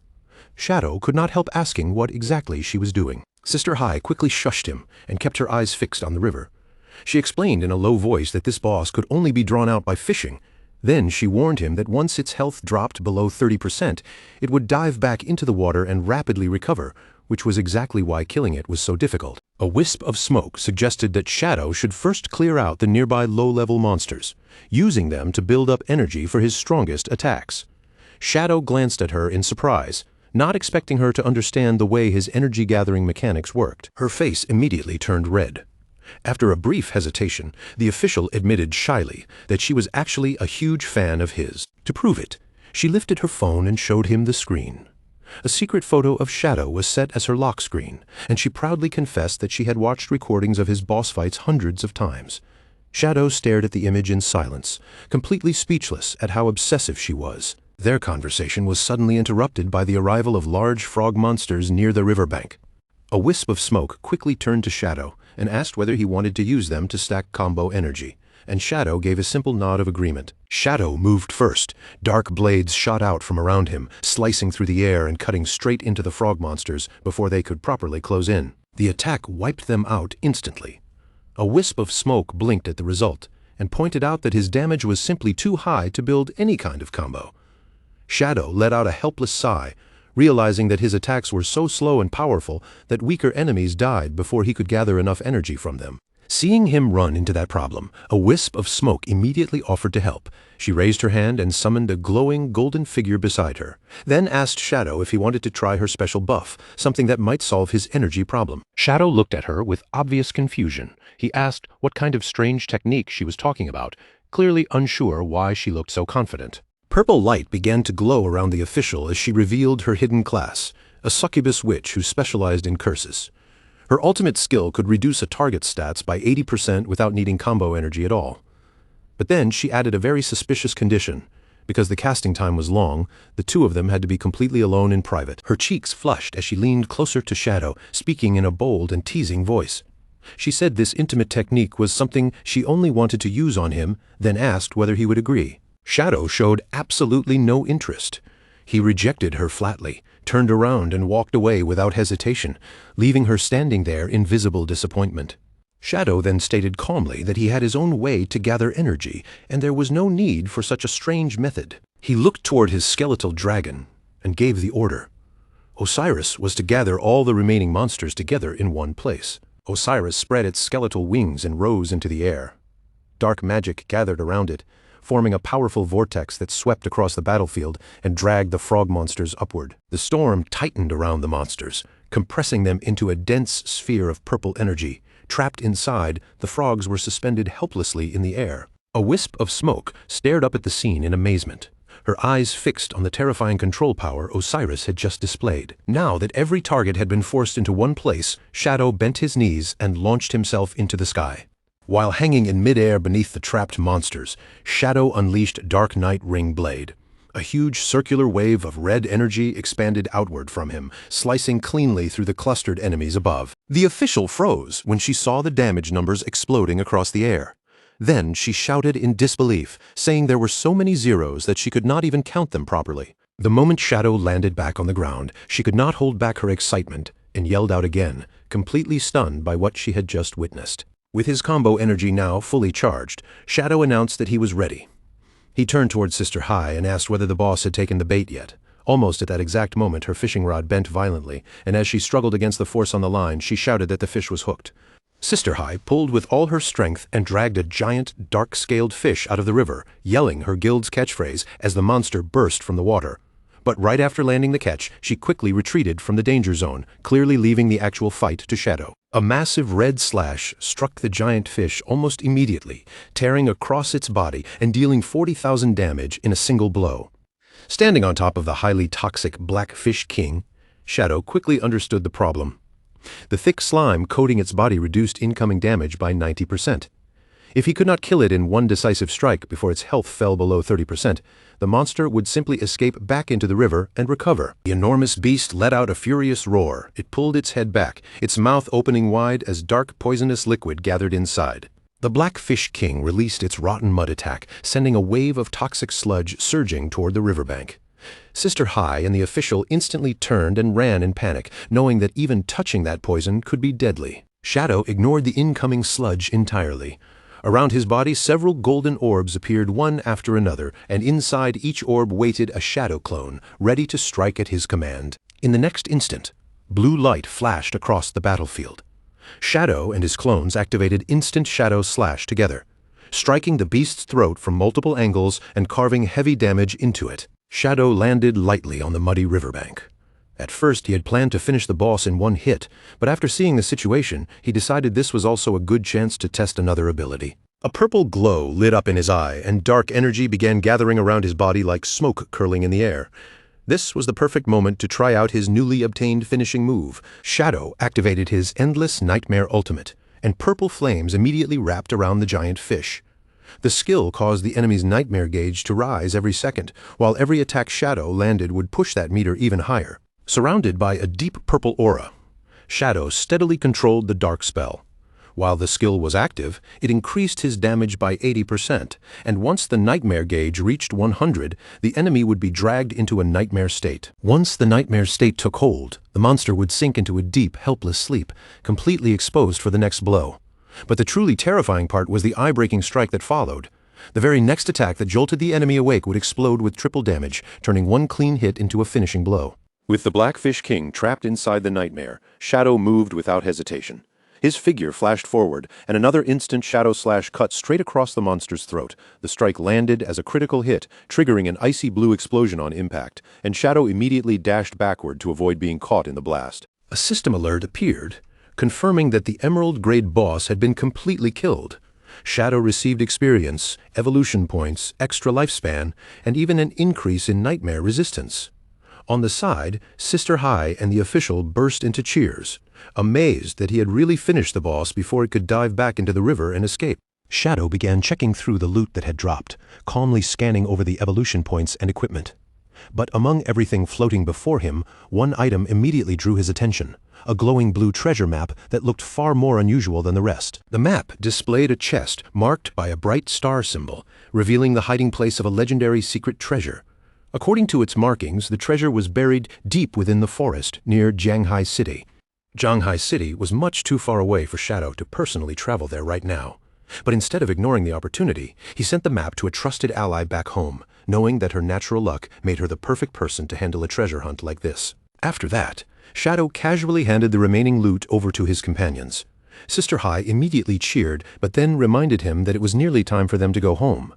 Shadow ignored their excitement about leaving and firmly pointed out that they still had 30 full minutes left, enough time to hunt down 2 more bosses. Meanwhile, in the forest near Jianghai City, a horned demon monster was sleeping quietly on a thick tree branch. Below it, a small group of riders made their way through the woods, trying to keep their journey calm and quiet, until loud crunching sounds suddenly broke the silence. Wang Meng looked down at the map Shadow had sent and confirmed that they were already close to the treasure's location. Beside him, Captain An Yu reminded everyone to stay alert, since none of them knew what kind of monsters might be hiding in these woods. But the loud crunching continued without stopping, echoing awkwardly through the trees. Wang Meng and An Yu both grew visibly irritated as the noise kept ruining the tense atmosphere around them. When they turned toward the source of the sound, they found Little Black sitting on her alpaca mount, happily munching away on crackers as if she were out on a casual picnic. Wang Meng immediately lost his patience and scolded Little Black. He warned her that eating so loudly in a dangerous forest could attract monsters, then complained that she was treating this life-threatening treasure hunt like some relaxed countryside outing. High above them, the sleeping demon monster stirred because of the noise and slowly woke up. Little Black, completely unaware of the danger above, seriously explained to Wang Meng that her good luck had not been working lately, so she was trying to restore it. She lifted the crackers for her companions to see and insisted they were not ordinary snacks. According to her, she had bought them from a mysterious merchant after clearing a dungeon. That merchant had told her the snacks were rare treasures from another world, with the special power to bring good luck. Little Black believed it completely and eagerly offered some to her friends as if she were sharing precious charms. Captain An Yu could not help chuckling, clearly finding Little Black's serious belief adorable. But Wang Meng, who was already chewing on a cracker himself, told An Yu not to laugh too quickly because the snacks were honestly delicious. Seeing her friends still doubting her, Little Black puffed up her cheeks in annoyance. Then, as if trying to prove her point through sheer stubbornness, she shoved another cracker into her mouth and continued crunching even louder than before. That final crunch was the last straw. The massive creature sleeping above suddenly sprang from the branch, its huge shadow dropping down through the leaves. With an enraged roar, the giant demon monster came crashing straight toward the group, its body plunging from the treetop like a falling boulder. The beast slammed both fists into the ground with terrifying force. Fortunately, Wang Meng and Yu and the others reacted just in time, scattering in different directions and barely dodging the impact. As the dust rolled outward, the system identified the monster as a level 18 emerald-grade boss, the ferocious ape. Wang Meng stared at the towering beast and immediately panicked, certain they were finished. The ferocious ape roared, its red eyes locking onto the source of the loud crunching, then violently threw Little Black and her alpaca deep into the forest. To everyone's shock, the ferocious ape did not continue attacking the rest of the group. Instead, after hurling Little Black away, it simply swung back into the trees and left. Wang Meng stood there stunned, asking why the boss had spared them. And the answer was painfully simple. It had only woken up because of the noise, tossed the noisy culprit away, and immediately lost interest. While Little Black and her alpaca went flying through the air, her friends finally snapped out of their daze and rushed off to search for her. At the same time, the crackers scattered everywhere, raining down around Little Black and bouncing across the ground until several pieces landed on the treasure chest. The moment the snack struck the chest, the star emblem on its surface suddenly flashed. Then, as if the wooden box had come alive, Eyes opened on it, and a low growl rumbled from inside. Chest snapped open violently, revealing rows of sharp teeth and a huge tongue inside. A system alert immediately appeared, identifying it as a level 20 emerald-grade boss, the Greedy Devourer. Little Black screamed in terror and scrambled backward, finally realizing that the so-called legendary treasure was not treasure at all. It was a deadly monster waiting to eat whoever got too close. Frozen on the ground, she suddenly understood how close she had come to dying. If the crackers had not hit the chest first and triggered it early, she would have been the one opening it, and the monster would have swallowed her the moment she reached out. But then she saw the Greedy Devourer happily chewing on the crackers instead of attacking her right away. Relief washed over Little Black, and she immediately concluded that the mysterious merchant had not lied after all. These snacks really had brought her good luck and saved her life. That relief did not last long. Little Black quickly realized that even if the snacks had saved her once, she had no way to defeat an emerald-grade boss by herself. Without hesitating any longer, she decided to call Shadow for help. Back at the riverbank, Shadow's battle had just reached its end. He released a devastating blue slash, cutting through the boss and finishing the fight with overwhelming force. From a cliff above Sister High and the official, a wisp of smoke cheered loudly for Shadow's terrifying strength. Below them, Shadow stood victorious beside the glowing loot scattered near the fallen boss. Shadow calmly told his companions to collect the drops so they could move on to the next boss. As the women gathered around the loot, they could not help marveling at all the treasures the fight had produced. Then a timer showed that it was already 8 o'clock in the evening. The female official and Sister High instantly looked exhausted and began protesting, insisting that it was time to clock out and that they absolutely refused to work overtime. True to the famously relaxed Nanyu playstyle, the two women cheerfully said goodbye to Shadow and told him they would see him at 9 in the morning.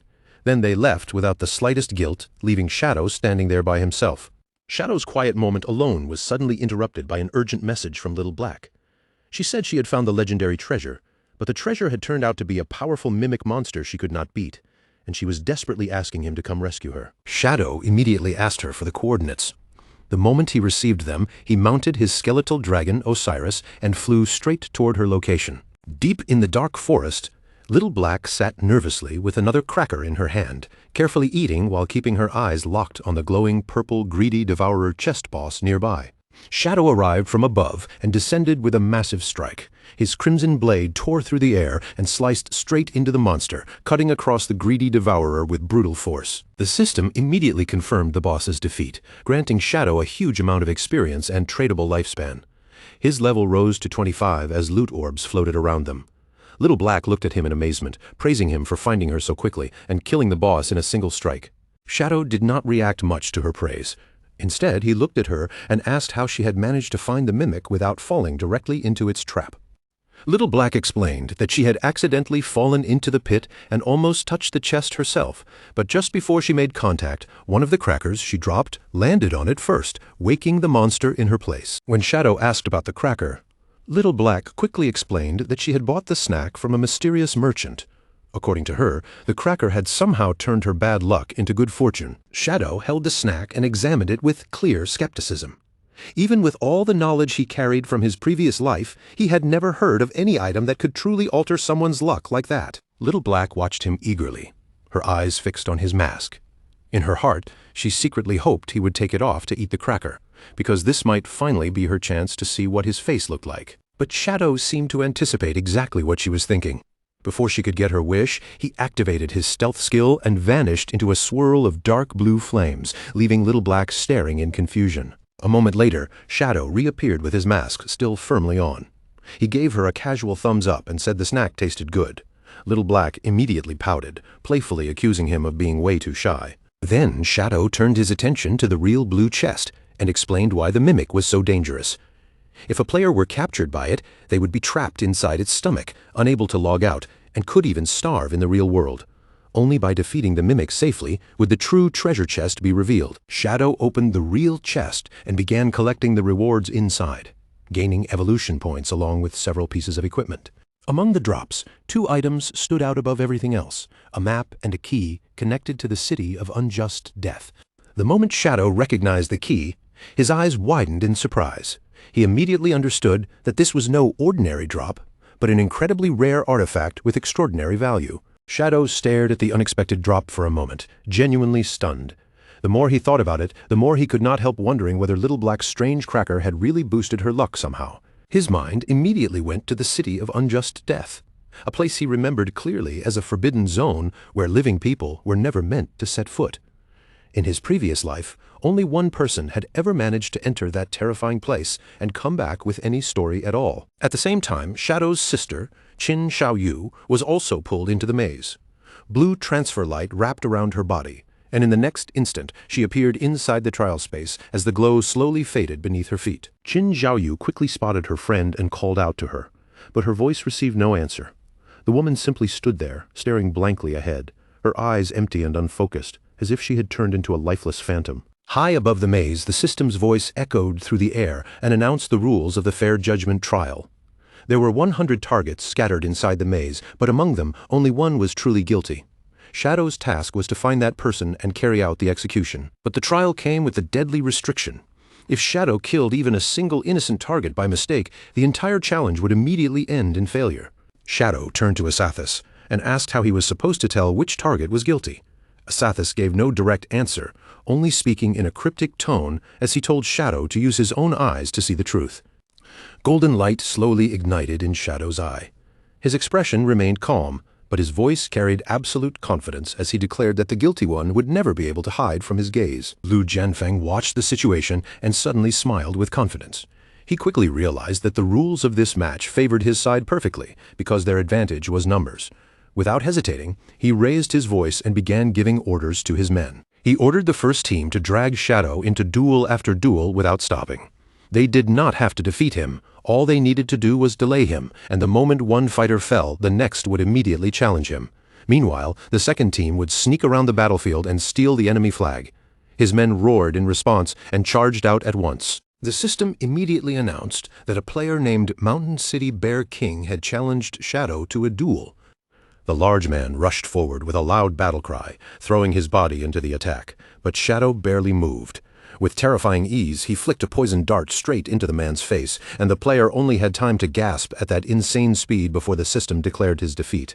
The instant the first opponent dropped, the system announced the next duel without pause. Facing the endless line of challengers, Shadow did not look bothered at all. He simply turned his head and calmly told Chen Wuming to guard their flag. Before Chen Wuming could even fully register the order, one of the enemies from the sneaking squad suddenly leapt at him. Pink hearts floated all around the man as he lunged forward, trying to wrap the guild leader in a tight and extremely creepy hug.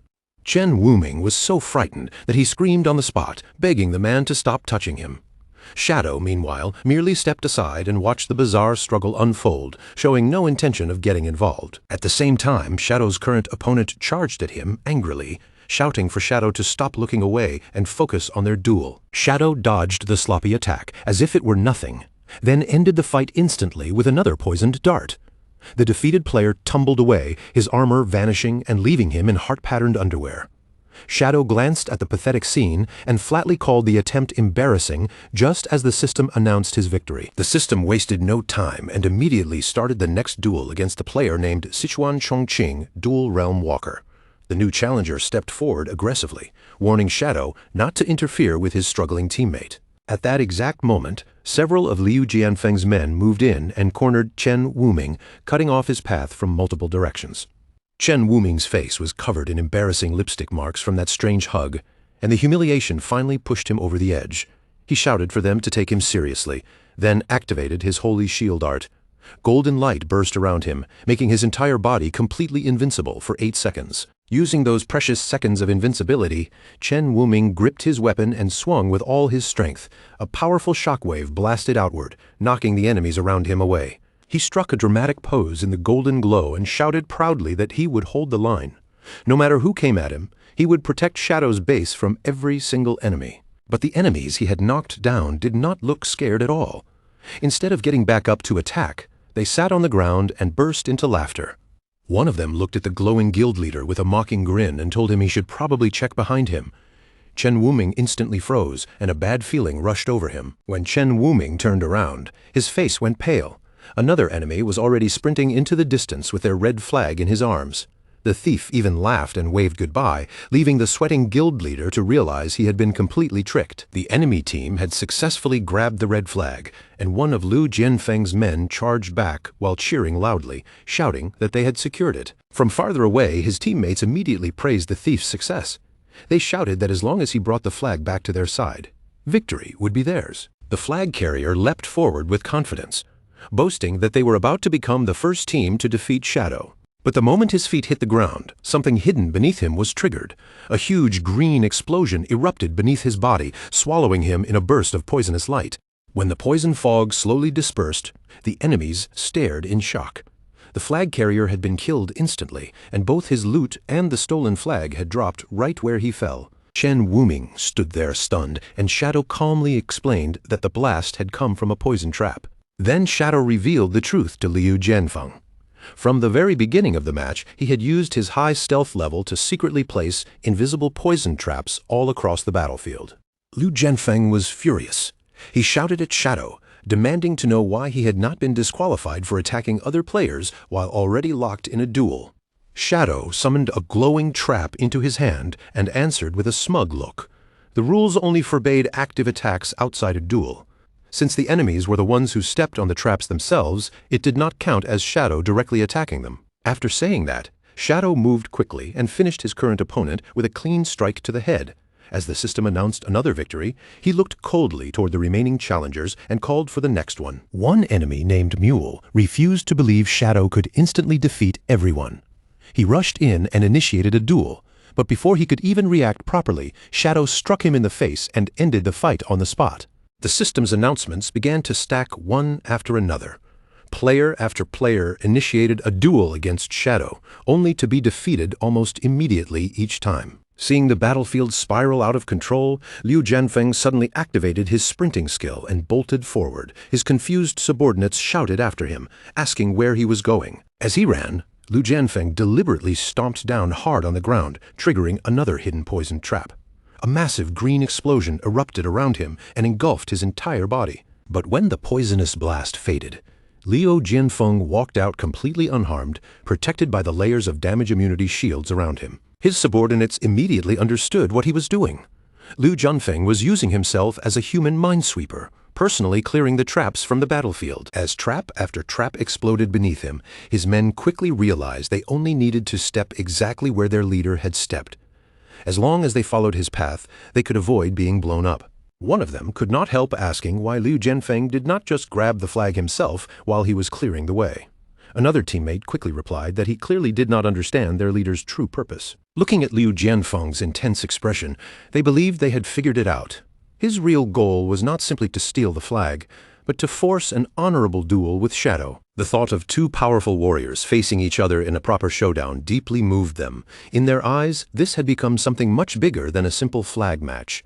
Fired up by their own belief, the group charged forward with renewed determination. They wanted to seize the flag quickly, clear away every distraction, and give their leader the chance to fight Shadow one-on-one. But Chen Wuming stepped directly into their path. He stared them down without backing away and declared firmly that he would protect everything that belonged to Shadow. The enemies sneered at him. They admitted that his level and equipment were impressive, but they still did not believe he could possibly hold back so many of them by himself. Chen Wuming's lips curled into a confident smirk. He looked at them and asked who had ever said he planned to fight the entire group alone. Behind him, Shadow defeated yet another challenger as if it were nothing. At the same time, Chen Wuming finally revealed his real plan and set it into motion. Chen Wuming's real move was to initiate a duel against Liu Jianfeng himself. The moment the challenge took effect, the fleeing leader was forcibly stopped mid-run, his body suddenly bound by blue energy as the system dragged him into a one-on-one fight with Chen Wuming. Liu Jianfeng turned back with a dark glare, frustration written all over his face as he stared at Chen Wuming like he wanted to tear him apart. Because Chen Wuming had entered a duel, the stolen flag instantly vanished from its previous position and teleported to a random nearby location. Chen Wuming smirked at Liu Jianfeng and taunted him, making it clear that he had already seen through the plan. By locking Liu Jianfeng in a duel, he had completely neutralized those annoying damage reduction shields that were protecting the enemy team's advance. With Liu Jianfeng trapped and unable to keep clearing the way, Shadow was finally free to move.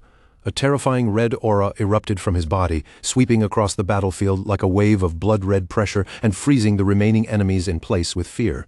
Shadow glanced toward Chen Wuming and calmly praised him, making it clear that his timing had been perfect and the job had been done well. Without their leader's protection, Lu Jianfeng's subordinates immediately lost their confidence. They looked at one another in panic, their expressions sinking as despair spread through the group. Before they could even decide what to do next, Shadow moved. His body blurred through the battlefield wrapped in red energy, and every slash he released tore through the remaining enemies with effortless precision, sending them straight back to their respawn points. When the red light faded, Shadow stood alone among the scattered drops. The entire enemy group had been wiped out cleanly, leaving only loot behind on the battlefield. But just then, a shout from behind warned him that the fight was not over yet. Shadow turned around and saw Chen Wuming hanging unconscious by his collar, his body covered in bruises and completely limp. The system announced Chen Wuming's defeat, and Lu Jianfeng immediately threw him aside before initiating a duel against Shadow. His eyes burned with fury as he declared that Shadow still had to face him. The powerful slash broke through cleanly and shattered the metal bracelet, but to stop the healing and remove the boss's shield, all 4 bracelets had to be destroyed at the exact same moment because they were the seals holding back its true power. Once the curse bar filled completely, the player would fall into a full berserk state. But for him, that supposedly deadly curse was nothing more than a massive free boost to his attack power. Under the force of the overwhelming strike, the giant skeleton god exploded into loot drops, completely destroyed by the attack. A system prompt appeared right after that, confirming that the boss had officially been killed. After the boss fell, 2 swirling purple portals opened in front of Shadow. He calmly explained that he had only taken the assassin gear and the lifespan reward, leaving everything else for the Knights Templar leader. Shadow then reassured Chen Wuming that guarding the flag had been a crucial part of winning the team battle. Chen Wuming was instantly overjoyed, thanking him with visible excitement before asking whether Shadow planned to return with them. Shadow simply said that he still had business to handle in the Ba Shu region. After saying that, he turned away from them and stepped directly into the second portal. When the Zhufeng Pavilion leader respawned back at his base, his subordinates immediately crowded around him, anxiously asking what had happened in his duel with Shadow. But Lu Jianfeng only dropped to his knees on the ground, silently weeping. His men hurried to comfort him, saying there was no shame in losing to the world's top player and that they could always challenge him again later. Still crying, Liu Jianfeng cursed their naive optimism. His voice cracked with devastation as he screamed that he had not even managed to take a single drop of Shadow's health. His subordinates fell silent as he confessed the truth. Even after using all his strength, skills, and tactics, he had not been able to touch even a single hair on Shadow's head. Liu Jianfeng explained just how massive the gap between them really was. Shadow had shattered all 99 layers of his absolute defense and emptied his entire health bar before he could even blink. At that moment, one of his men suddenly raised his head and spoke up, claiming that he understood the secret behind Shadow's impossible strength. With absolute certainty, the man declared that Shadow had to be cheating. Lu Jianfeng and the others all looked up at him in shock, stunned by how boldly he had made the accusation. The man quickly laid out his reasoning. Since everyone was playing under the same system, he insisted it made no sense for one person to solo a diamond-grade boss, instantly break through max-level shields, and dodge every single attack without fail. In his eyes, the only possible explanation was that Shadow was hacking. Desperate to find any excuse for their crushing loss, the others immediately latched onto his words. One by one, they nodded and agreed, convincing themselves that his logic made perfect sense. Their sadness quickly turned into anger. They told themselves that losing to a cheater meant nothing, and one furious member even demanded to know how they could report Shadow and get him banned. While the group was still cursing the so-called hacker, a sharp knock suddenly sounded at the door, cutting through their angry shouting. Already frustrated, one of the men snapped and yelled toward the door, furious that someone had chosen this exact moment to bother them. They yanked the door open while throwing out threats, but the moment they saw who was standing outside, every word died in their throats. There, filling the doorway, stood Shadow's tall and dark figure, silent and imposing. Panic instantly flooded the room as the men stumbled backward. They could not understand how Shadow had found their base, and fear spread quickly as they wondered whether he had come to slaughter them. Thinking Shadow was there to seize their hideout, one angry subordinate charged forward, calling him a cheating dog and shouting that their guild would never surrender. Shadow did not react to the insult at all. He simply raised his hand and stopped the charge by tossing a massive glowing orb toward them. Only then did the men realize what his words implied. Shadow had basically admitted that he defeated a diamond-grade boss entirely on his own. Overwhelmed by that terrifying strength and what they believed was his honor, Liu Jianfeng and his men dropped to their knees. They apologized loudly for misjudging him and swore absolute loyalty to him on the spot. Shadow stared down at the kneeling men, visibly confused by how suddenly their attitude had changed. Liu Jianfeng flushed with enthusiasm and promised that they would do anything for Shadow, even making an uncomfortably suggestive offer to prove his devotion. Shadow's expression immediately turned disgusted, and he rejected the bizarre offer without hesitation. He told them he only needed one thing: help finding the coordinates of every emerald grade or higher boss in the region. Liu Jianfeng hesitated, his face tightening with worry. Shadow noticed the reaction and asked whether the task was too difficult for them. Sweating nervously, Liu Jianfeng explained that the major local guilds had already wiped out every emerald-grade boss on the surface. He then added that their only remaining option was to enter the Phantom Dungeon. But he quickly warned Shadow that the place was extremely dangerous, especially because people said it was haunted by real ghosts.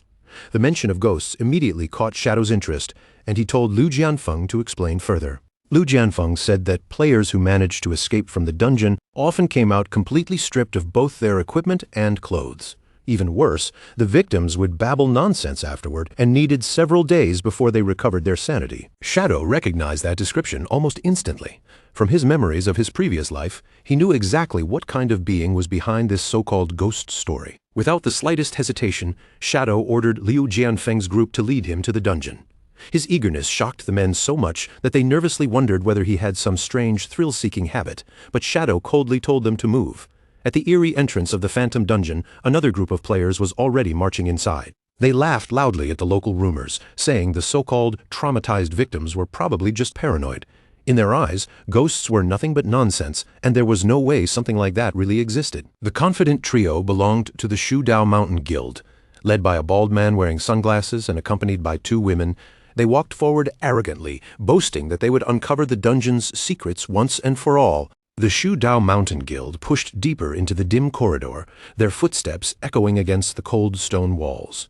At the front, the bald guild leader walked with his chest out, loudly insisting that ghosts were nothing but nonsense. Beside him, the girl in the cheongsam and the girl in the panda onesie quickly backed him up, boasting that with consciences as clean as theirs, no monster or evil spirit could possibly touch them. Before their confidence could last another second, the ceiling above them suddenly exploded apart. Chunks of stone rained down through the darkness, and a towering purple demon with massive horns crashed heavily into the corridor right in front of their path. The monster standing before them was no ordinary dungeon creature. It was the Jilin Zhangjin Dragon King, a terrifying level 18 platinum boss whose presence alone filled the passage with pressure. But instead of backing away, the guild leader's eyes lit up with excitement. He threw his head back and laughed, already imagining the rare treasures and valuable drops that would come from taking down such a powerful boss. Gripping his weapon, the guild leader stepped forward and barked for his team to attack. In the next instant, a huge formation of glowing blue swords appeared around him, filling the dark corridor with sharp, floating light. The giant demon lowered its head and stared back at them with burning red eyes, its huge body tensed, claws ready, as if it was preparing to crush them the moment they came within reach. The guild leader suddenly saw a gap in the monster's defense. Without hesitation, he kicked off the ground and charged straight in, aiming to end the fight with one clean, decisive strike. With countless blue blades spinning around him, he leaped into the air and drove himself toward the demon's arm, his whole body committed to the attack. But just as he was about to swing, the sword in his hand disappeared completely, vanishing from his grip as if it had never existed. His face instantly twisted with panic. Still hanging in midair, he yelled in disbelief, unable to understand where his weapon had gone at the worst possible moment. Now completely exposed, he had no way to defend himself. The boss swung one massive arm and swatted him away like an insect, sending him flying backward while his guildmates screamed in pure shock. He slammed hard onto the stone floor right in front of the two girls. When they looked down, their faces froze because every piece of his gear had disappeared, leaving him stripped all the way down to his underwear. The panda girl went silent, her cheeks turning bright red as she stared in stunned embarrassment. The Xiongzim girl reacted even harder, blushing furiously as she shouted that the guild leader's equipment had somehow vanished into thin air. Then the situation became even worse. The two girls cried out in panic as their own outfits disappeared as well, leaving them just as helpless and exposed. Sitting on the freezing stone floor with nothing left to protect him, the guild leader completely lost his nerve. He screamed that the rumors had been true after all, and that this cursed dungeon really was haunted. The girls snapped at him in outrage, their faces burning with humiliation. Even with the boss still nearby, they could not stop yelling at their guild leader over his shameful reaction to the whole disaster. With no weapons, no armor, and no chance of fighting back, the three of them finally turned and ran for their lives. The girls panicked over their exposed state as they sprinted down the corridor, while the guild leader shouted for them to keep moving and swore he would not look. But from the furious way they glared at him, they clearly did not believe a single word. Meanwhile, at the dungeon entrance, Shadow and Lu Jianfeng emerged through the portal, stepping into the same dark and dangerous zone. A system warning immediately flashed before them, announcing that they had entered a frenzy zone where their lifespans would drain 100 times faster than normal. Lu Jianfeng, already terrified of ghosts, nearly fell apart on the spot and begged Shadow to be extremely careful. Shadow simply told him to calm down, his voice steady as he assured him that the danger here was not a ghost. That only made Lu Jianfeng more confused, and he anxiously asked what else could possibly explain all the strange things happening in this place. Before Shadow could answer, terrified screams came echoing through the dark hallway. A moment later, the three exposed members of the Shudao Mountain Guild came sprinting toward them in total panic, with the huge demon boss thundering close behind. The bald guild leader spotted the two men and immediately shouted for help, begging them to save his life.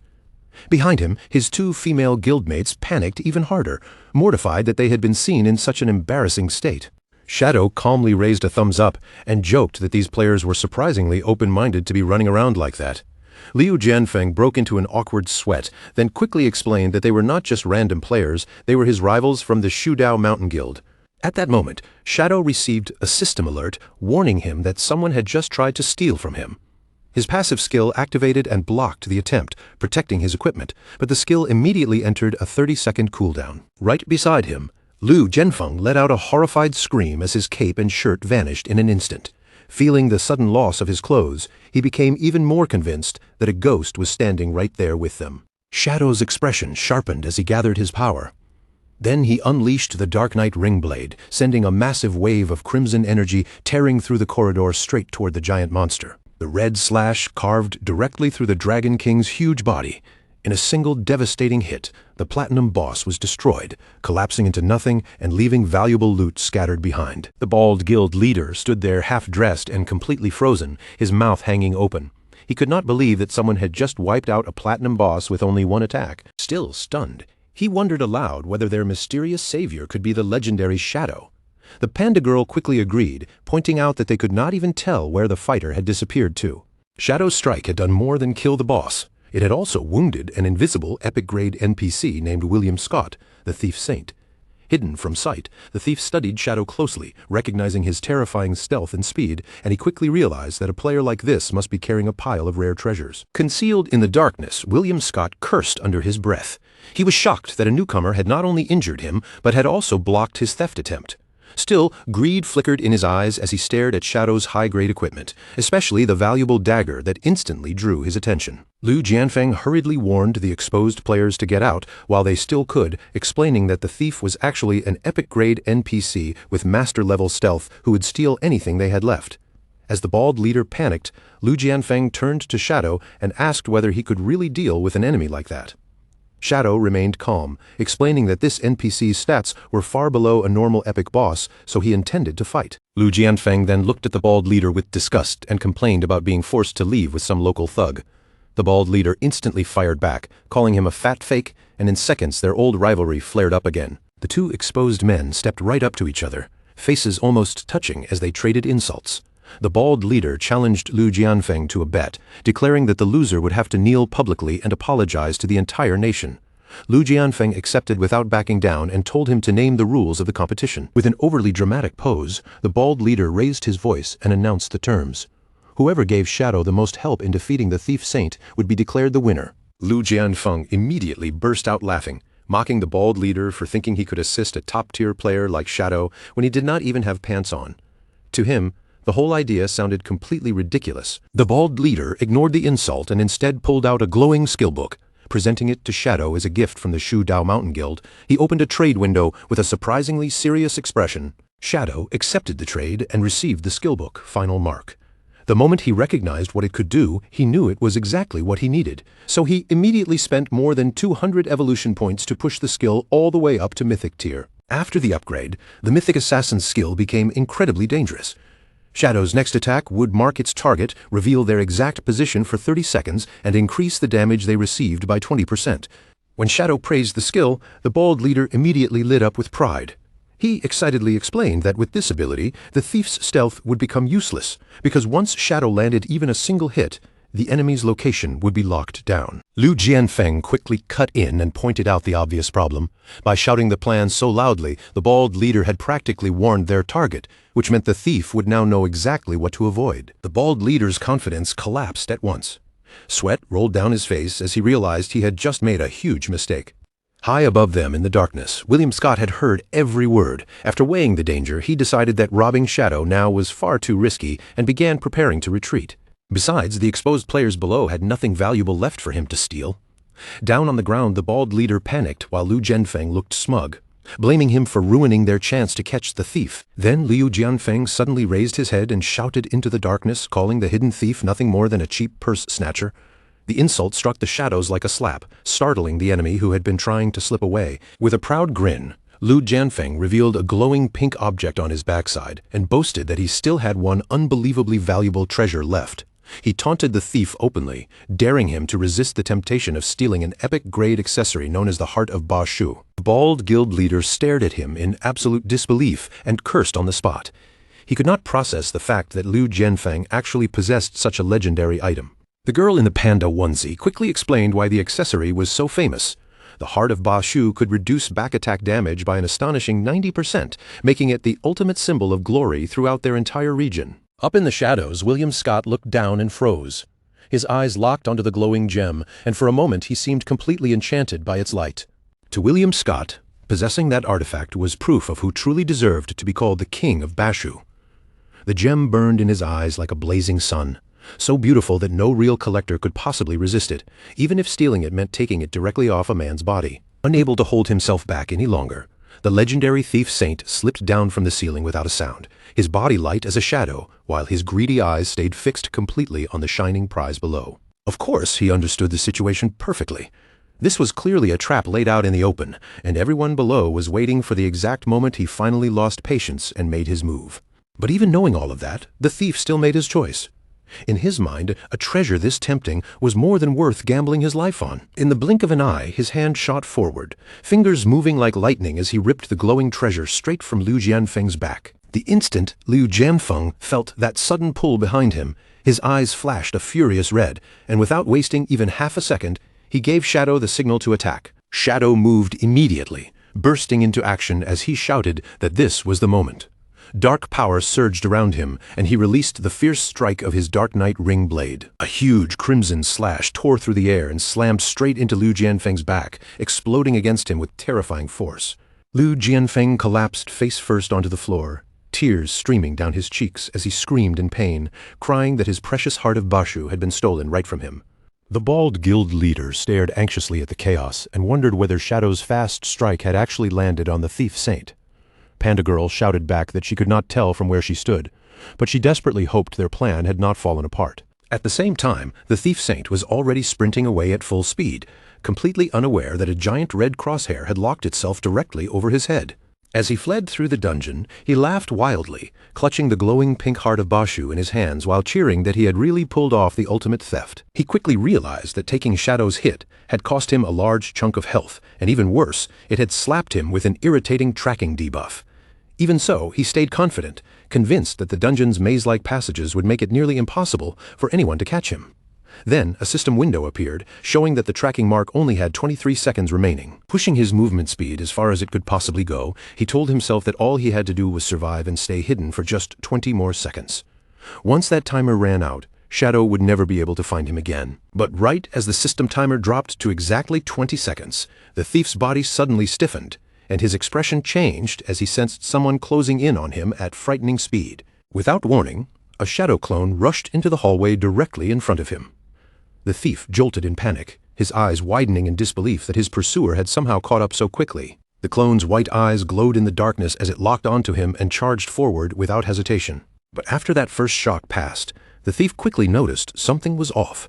This was not the real Shadow standing before him, but only one of his Shadow clones. The clone launched a fierce storm of purple slashes, each one cutting toward him in rapid succession. But the thief reacted instantly, springing high toward the ceiling and slipping past the attacks with ease. With the timer already down to 16 seconds, the thief sneered from above, mocking the clone as naive, and saying that such a simple attack could never hope to touch someone like him. But the moment he landed and turned toward the next path, his confidence faltered. Another clone was already waiting silently around the corner. He cursed under his breath in surprise and threw himself out of the way just in time, narrowly avoiding the clone as it dashed past him. He darted deeper through the winding stone corridors, his footsteps echoing off the walls while he laughed and shouted that these clones were nothing but useless obstacles. As the system timer ticked down to 10 seconds, a confident smile returned to his face. In his mind, lasting through the final 10 seconds would be effortless. So when yet another clone suddenly appeared behind him, the thief merely scoffed and shouted that all this chasing was completely pointless. At last, the system timer burned through its final moments. 3, 2, 1. Then a notification appeared, confirming that the tracking mark had completely disappeared. Raising his hard-won treasure in triumph, the thief burst into proud laughter, believing he was finally safe. This treasure would sell for an unbelievable amount of lifespan, and with that, he would move one step closer to breaking the seal that bound him. But then, all at once, his laughter died in his throat. Just ahead of him, a silent figure was standing in the path. It was Shadow, waiting there calmly, without making a single sound. At first, the thief tried to convince himself it had to be another clone. But after looking again, his heart sank. This was no fake. This was the real Shadow. For a brief moment, panic flashed across the thief's face as he wondered how Shadow could have reached this place before him. But when he noticed the floating loot orbs scattered nearby, he quickly came up with another explanation. Maybe Shadow had only been farming monsters in this area by coincidence. He forced himself to calm down, reminding himself that the tracking mark was already gone, and with his master-level stealth active, there was no possible way Shadow could see him. Then, to his horror, Shadow slowly turned his head and looked straight into his eyes, his combo energy already charged to the limit. The thief went completely still, shock freezing his body in place as the truth hit him. Shadow could see him perfectly. That cold stare sent terror straight through him. The thief stumbled backward in blind panic, knowing he had to escape this place immediately before it was too late. But before he could flee, his feet stopped dead. A towering wall of purple flames erupted throughout the corridor, and several Shadow clones stepped out from the darkness, sealing off every possible exit around him. Trapped inside that burning ring of fire, the horrifying realization finally struck him. Shadow had not simply caught up by chance from the very beginning. He had been herded into this exact location like prey. Standing above him with overwhelming pressure, the real Shadow activated his ultimate skill, Endless Nightmare. A massive wave of dark purple magic surged forward and crashed down over the trapped thief. A nightmare status gauge appeared above the thief's head, and in an instant, the bar shot all the way up until it was completely full. The thief was dragged into a horrifying illusion, his screams tearing through the corridor as grinning demonic shadows clawed and ripped at his mind. His mask had fallen away, and his eyes spun wildly from the unbearable mental torment as he begged for mercy.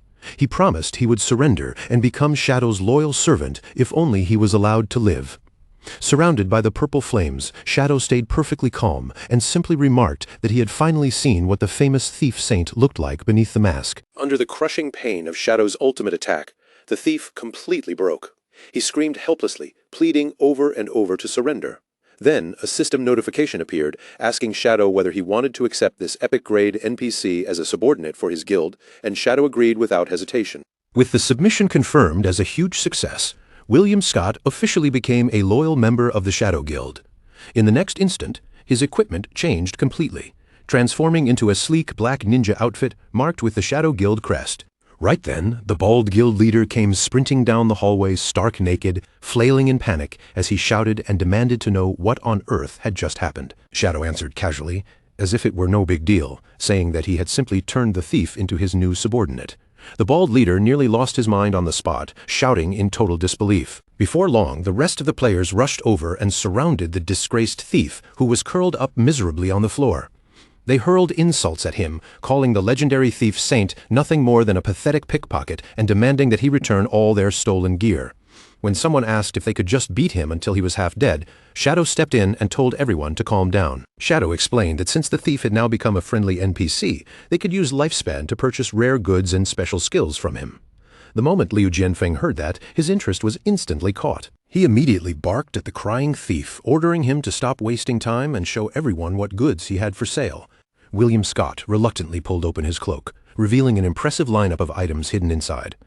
The first was the Thief Saint Talisman, a special item that allowed someone to steal a random item from another player at the cost of 20 years of lifespan. But the true prize was the Thieving Sacred Hand skill book. Its price was a staggering 500 years of lifespan, yet its effect was even more shocking because it could permanently steal core stats from monsters. The crowd instantly erupted when they looked closer at the display. Liu Jianfeng screamed the loudest, because not only was his underwear hanging inside the cloak, but his precious Heart of Bashu had been pinned there as a sale item too. The naked players were furious, angrily demanding their clothes back while threatening to murder the miserable thief on the spot. After everyone finally cooled down a little, the bald leader and Liu Jianfeng began to understand just how valuable the actual shop items were. The bald leader pointed out that even if the talisman seemed situational right now, it could become a fortune-making treasure in the late game. And as for the thieving skill, a permanent stat increase was an insane advantage, easily worth the massive 500-year cost. After connecting all the clues, Liu Jianfeng finally understood what had really happened. The thief must have stolen the intelligence stats from all the dungeon's previous victims, which explained why those people had been left temporarily mindless. Hungry for a stronger skill and refusing to let the chance slip away, the players still chose to buy the skill book in the end. Right after that, the system recorded the purchase clearly, showing that the blue Cheongsam martial artist girl and Liu Jianfeng had each paid 500 years of lifespan to learn the new ability. Immediately after that, a huge jackpot alert exploded in front of Shadow. His newly recruited subordinate had just earned a full 1,000 years of lifespan, and because of the 50% tax rate, 500 years flowed straight into Shadow's guild pool like free profit. Seeing this, Shadow instantly understood the trick behind it. If he sent the thief out to hunt and farm other players, the lifespan gains would keep rolling in. And since half of the cost came back to him as a rebate, even if Shadow learned the skill himself, the real price would only be 250 years. Shadow did not waste even a second. He directly spent 88 evolution points and pushed the skill book all the way up into the mythic tier. After the upgrade, Thieving Sacred Hand became terrifying. It could now steal 5 stat points from each target, stacking all the way up to 3,000 points while also giving him a massive passive 20% boost to every stat. Even more ridiculous, the skill was no longer limited by target type and could be used on anyone. A faint smile appeared on Shadow's face as he looked at the upgraded effect. A percentage-based stat boost might not look simple on paper, but he knew exactly how dangerous it was. The stronger he became and the higher his level climbed, the more absurd that 20% bonus would grow. William Scott stood there frozen, his eyes wide as he stared at Shadow's hand. A strange mythical glow was pulsing from it, and the energy alone was enough to leave him completely stunned. Barely able to believe what he was seeing, William Scott asked how Shadow had possibly mastered the ultimate mythic skill that belonged to the Starry Sky Thief clan. But before Shadow could even give him an answer, the thief suddenly dropped down and slammed his forehead against the stone floor again and again. With each heavy knock, he swore that he would follow Shadow for the rest of his life, begging with desperate excitement for Shadow to pass that skill down to him one day. Shadow only looked down at him calmly and told him to stand up. His voice stayed steady as he promised that as long as William behaved properly, he would eventually teach him the skill. Right at that moment, the entire roof began to collapse with a violent roar. The stone ceiling cracked apart overhead, and chunks of debris rained down as enormous glowing chains and thick purple tentacles smashed straight into the room. Through the crashing rubble, a thunderous voice rolled across the room, filled with rage as it cursed them all as despicable humans. From inside the smoke and dust, a gigantic, horrifying eyeball monster slowly appeared. Its huge body was bound in glowing chains, with tentacles twisting around it like something from a nightmare. The monster roared furiously, demanding that they release William Scott at once. William immediately panicked and tried to stop his friend, shouting with everything he had that she had misunderstood the situation. But the monster was already too enraged to listen to a single word. Its massive eye began to gather a frightening light, and in the next instant, it fired a devastating petrification ray straight at the group. Liu Jianfeng and the bald leader had no time to escape at all, and their bodies were instantly turned into solid stone statues. Shadow, however, did not even flinch. He calmly raised his magic resistance shield in front of him, and the beam slammed into it only to be blocked without any difficulty. The monster froze in confusion. its giant eye trembling slightly as it stared at the shield. It could not understand how its ultimate attack had been stopped so easily by something that looked like a simple barrier. Right after unleashing that attack, the giant eyeball monster's body began to distort violently. Yellow electrical energy crackled across her form, making her entire body flicker and glitch, as if it were being torn apart from within. The glowing chains wrapped around her suddenly tightened with brutal force. They dug into her body like burning restraints, and the pain was so intense that she let out a piercing scream. William's face changed instantly. He rushed toward the struggling monster in a panic, begging her not to use her power anymore. His voice cracked as he cried out that she could not die here. Shadow narrowed his eyes, clearly intrigued by the fact that this dungeon had somehow produced 2 epic-grade NPCs. He turned toward the sobbing thief and demanded that William explain exactly what was going on. With tears still on his face, William revealed that the giant eyeball monster's name was Aristotle. She was not just some random dungeon monster. She was his closest and most important friend. Many years ago, back when William was still nothing more than a low-level thief, he had met Aristotle by chance. Somehow, the two of them connected almost immediately, and before long, they had become the best of friends. Aristotle possessed an unbelievable amount of cosmic knowledge and could locate almost any rare treasure hidden in the world. William, on the other hand, relied on his god-tier stealing abilities to snatch those treasures once she found them. Working together, the two of them collected legendary loot in unbelievable amounts, piling up treasures one after another. That was exactly how William eventually earned the famous title of Thief Saint. But their luck did not last forever. One day, Aristotle sensed the presence of a legendary supreme treasure hidden deep inside the Phantom Dungeon, and that discovery changed everything. Filled with excitement, the two of them entered the ancient ruins and pushed deeper inside until they finally reached a massive chest glowing with mysterious light. William, thinking only of sharing the joy with his friend, generously told Aristotle that she should be the one to open the treasure chest herself. But the moment the lid slowly began to rise, what appeared in front of them was not gold, jewels, or any treasure at all. Instead, blinding pillars of golden light burst out from inside the chest, and at the same time, countless massive chains shot upward with terrifying speed. Before either of them could react, those chains violently pierced straight through Aristotle's body. In an instant, she was dragged upward and trapped helplessly in midair. That so-called legendary treasure chest was never a treasure at all. It was actually a terrifying primordial tear trap waiting for someone to trigger it. Aristotle was sealed inside the Phantom Dungeon on the spot, bound by inescapable chains of light that no ordinary force could ever break. William then revealed the most hopeless part of it all. To break that primordial seal, they needed an unimaginable 1 billion years of lifespan. To save Aristotle, he had remained inside the dungeon all this time, robbing players and collecting lifespan bit by bit, until Shadow's group finally arrived. Through his tears, he explained that Aristotle had just forced herself to use her powers in order to save him, and that act triggered the seal's deadly punishment, pushing her to the edge of death. William looked at his dying friend with despair filling his eyes. Now that he was bound to Shadow, he knew he would never be able to gather 1 billion years of lifespan. The farewell he had feared for so long had finally arrived. The thief completely collapsed. He cried so hard that his whole body shook, apologizing again and again to his oldest friend while screaming that he was sorry for failing her. Tears poured down William's face as he sobbed uncontrollably, calling out to Big Eye and apologizing over and over because he still could not save her. Then through his tears, William noticed Shadow stepping forward. When he saw his master draw the glowing primordial sword, confusion immediately flashed across his face, and he asked what Shadow was planning to do.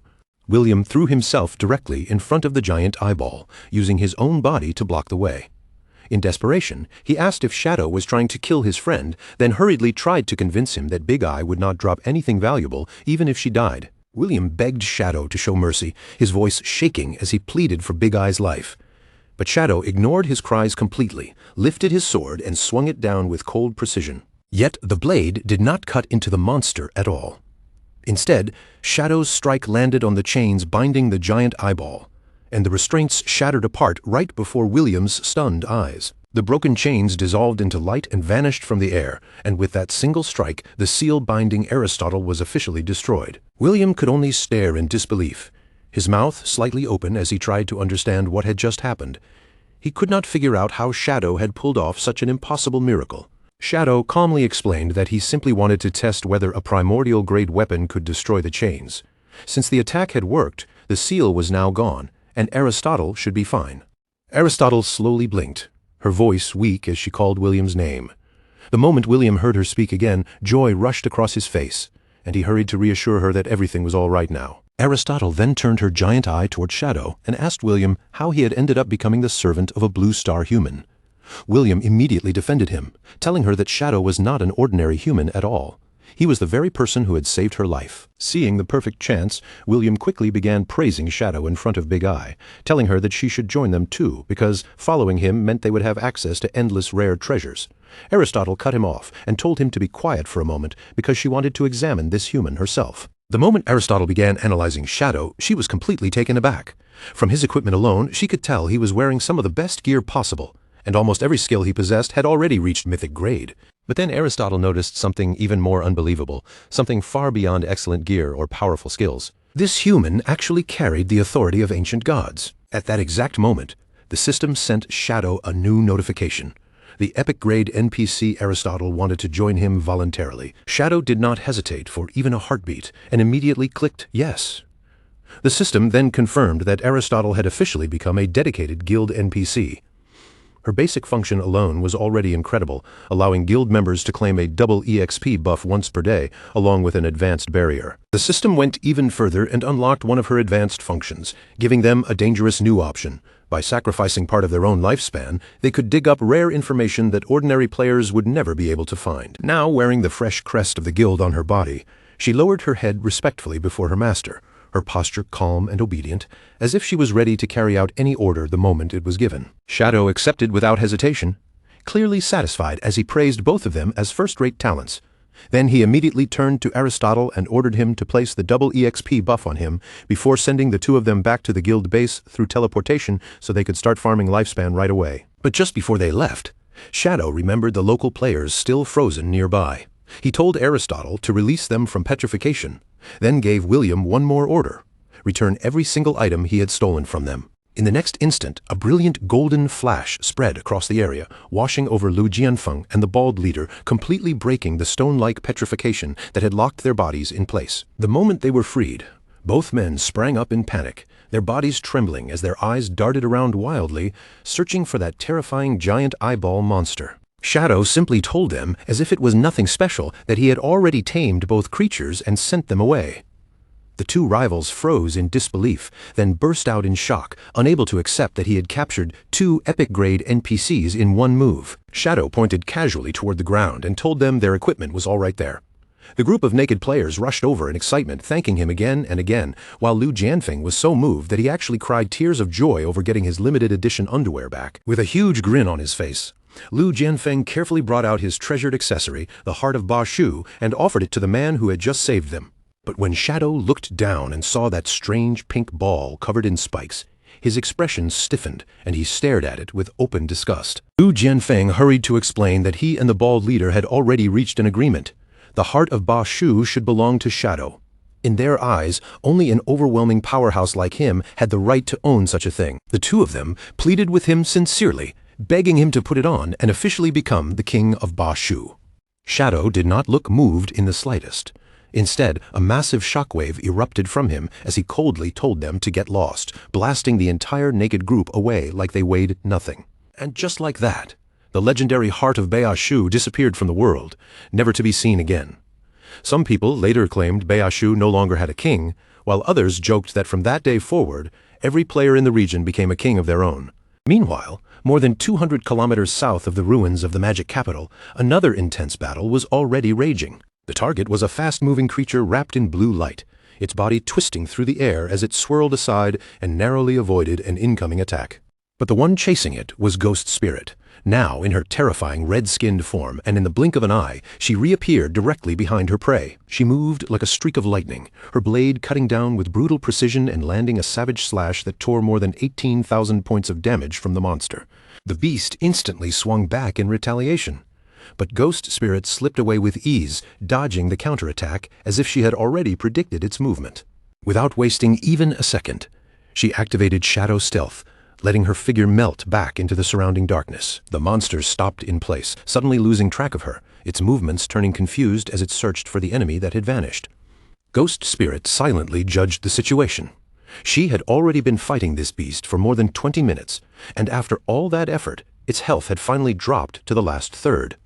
She told herself that once she finished off this monster, she would finally have the strength to solo farm emerald-grade bosses. Even though she knew the distance between her and her master was still enormous, taking down this enemy would at least give her a real spark of hope.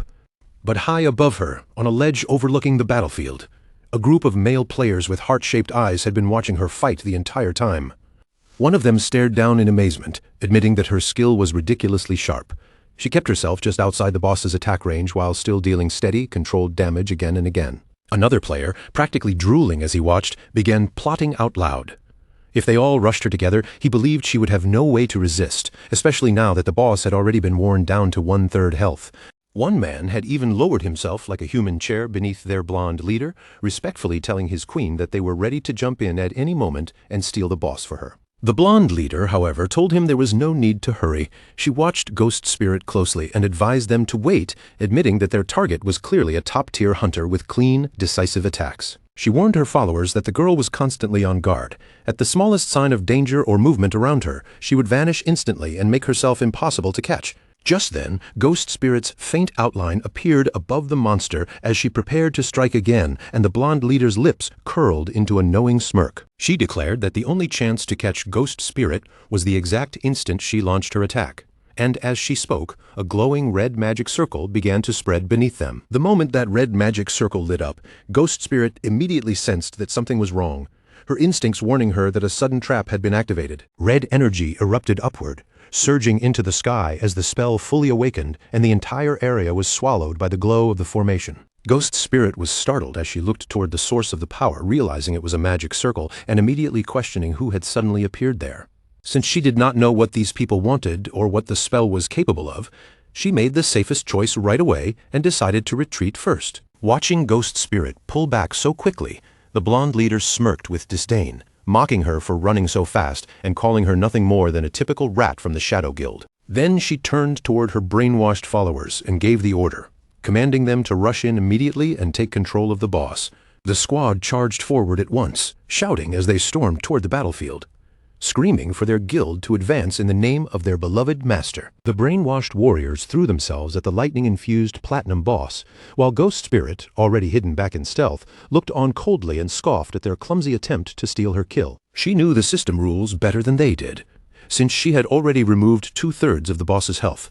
Only she would have the right to pick up the loot during the protected time limit. So Ghost Spirit planned to stay hidden in stealth, wait for them to finish the boss off, and then snatch the rewards the moment they dropped. From the rooftop above, the blonde leader giggled as if she had already seen through everything, mocking Ghost Spirit for hiding and accusing her of waiting for the perfect chance to steal the loot. With one final blow, the Cloud Mountain Fog Guild finally defeated the Platinum-grade Lightning Saber King. But the system immediately announced that because their battle contribution was only 27.5%, the loot was locked and no one could pick it up for the next 43.5 minutes. The guild members did not seem bothered by the long wait at all.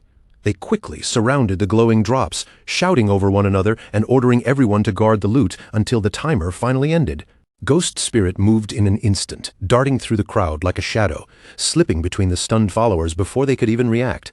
But right as her hand reached toward the loot, the blonde leader's grin turned wicked, and she quietly whispered that the target had taken the bait. She struck the ground hard with her staff, and another magic circle instantly activated beneath the battlefield. Ghost Spirit was caught completely off guard as a massive magic array flared to life under her feet, the sudden light locking the space around her. It was the Desire Cage magic array.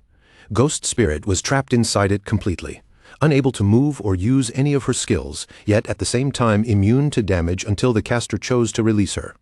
Around them, the followers erupted in cheers, celebrating that their master had finally caught her. Standing proudly on top of her brainwashed servant like a throne, the blonde leader looked down in triumph and boasted that no matter how powerful Ghost Spirit's stealth was, nothing could escape detection within her range.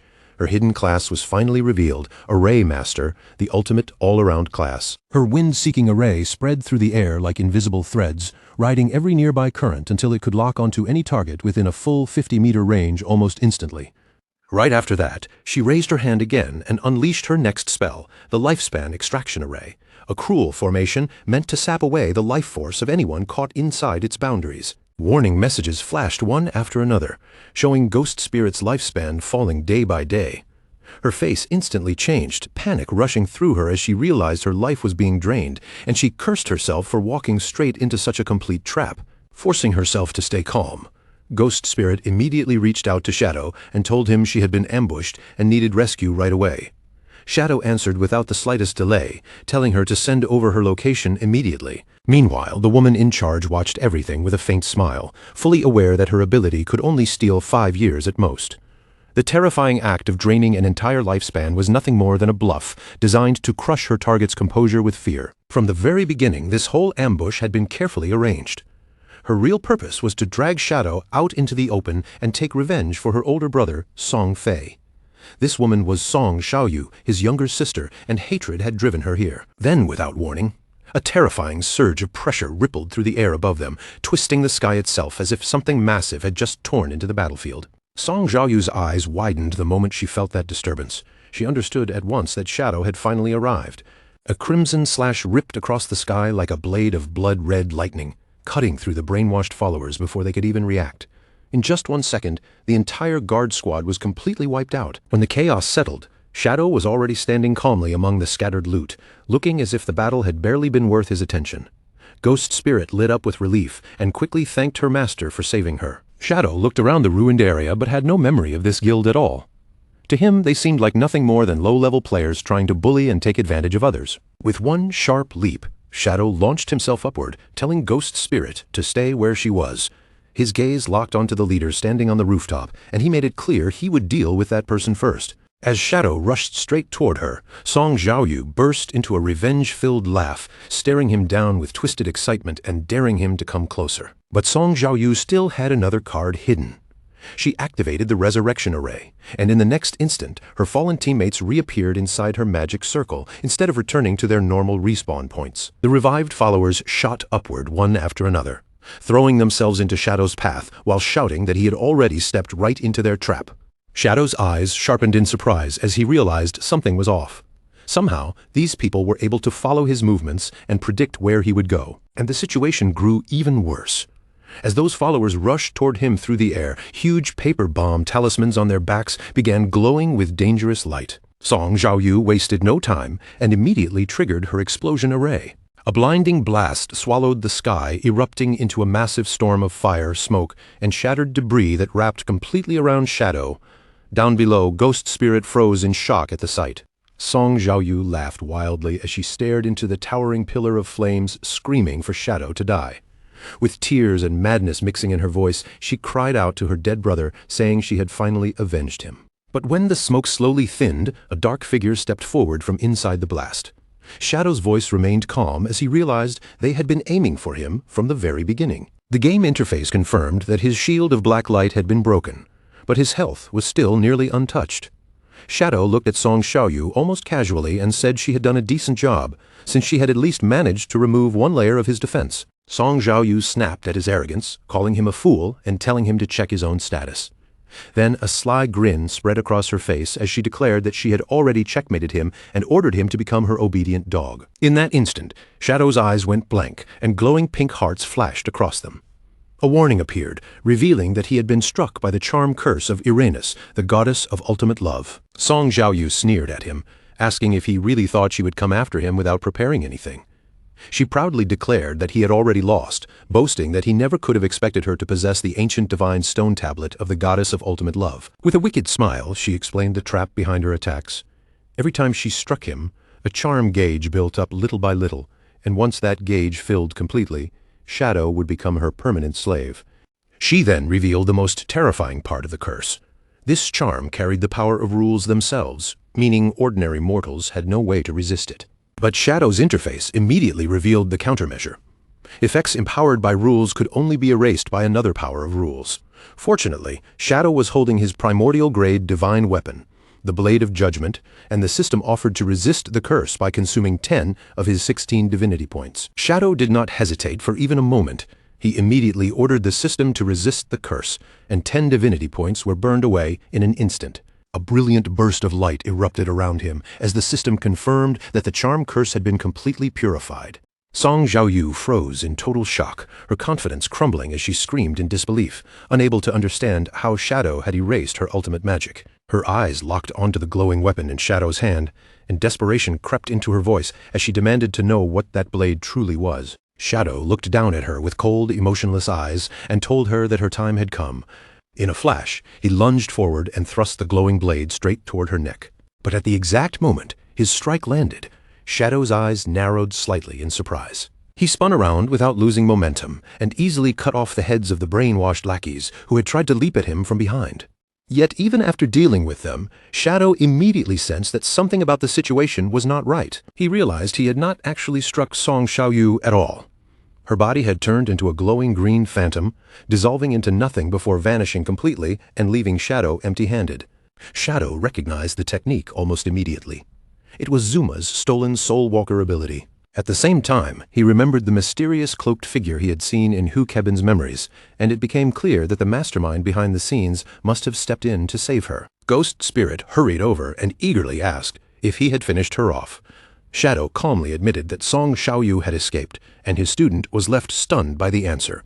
Shadow explained that someone was gathering forces specifically to target him, and this ambush was clearly one of their planned operations. Ghost Spirit immediately grew furious, calling them suicidal fools for daring to scheme against her master. Shadow told her he was not worried about his own safety, but she had to become much more cautious. She still lacked experience, and that made it easy for her to fall into enemy traps. Determined not to become a burden, Ghost Spirit nodded eagerly. Shadow then handed her the loot from the Platinum Boss, including a new bloodline she could fuse with and a dual-wield mastery skill book. Ghost Spirit looked at the rewards in surprise and asked if he really did not want them for himself. Shadow explained that the bloodline's instant death effect was useless to him, and as for dual-wielding, he had already mastered it long ago. Ghost Spirit's face brightened with happiness as she thanked him, then immediately fused with the new power he had given her. The system confirmed that she had obtained the instant death bloodline.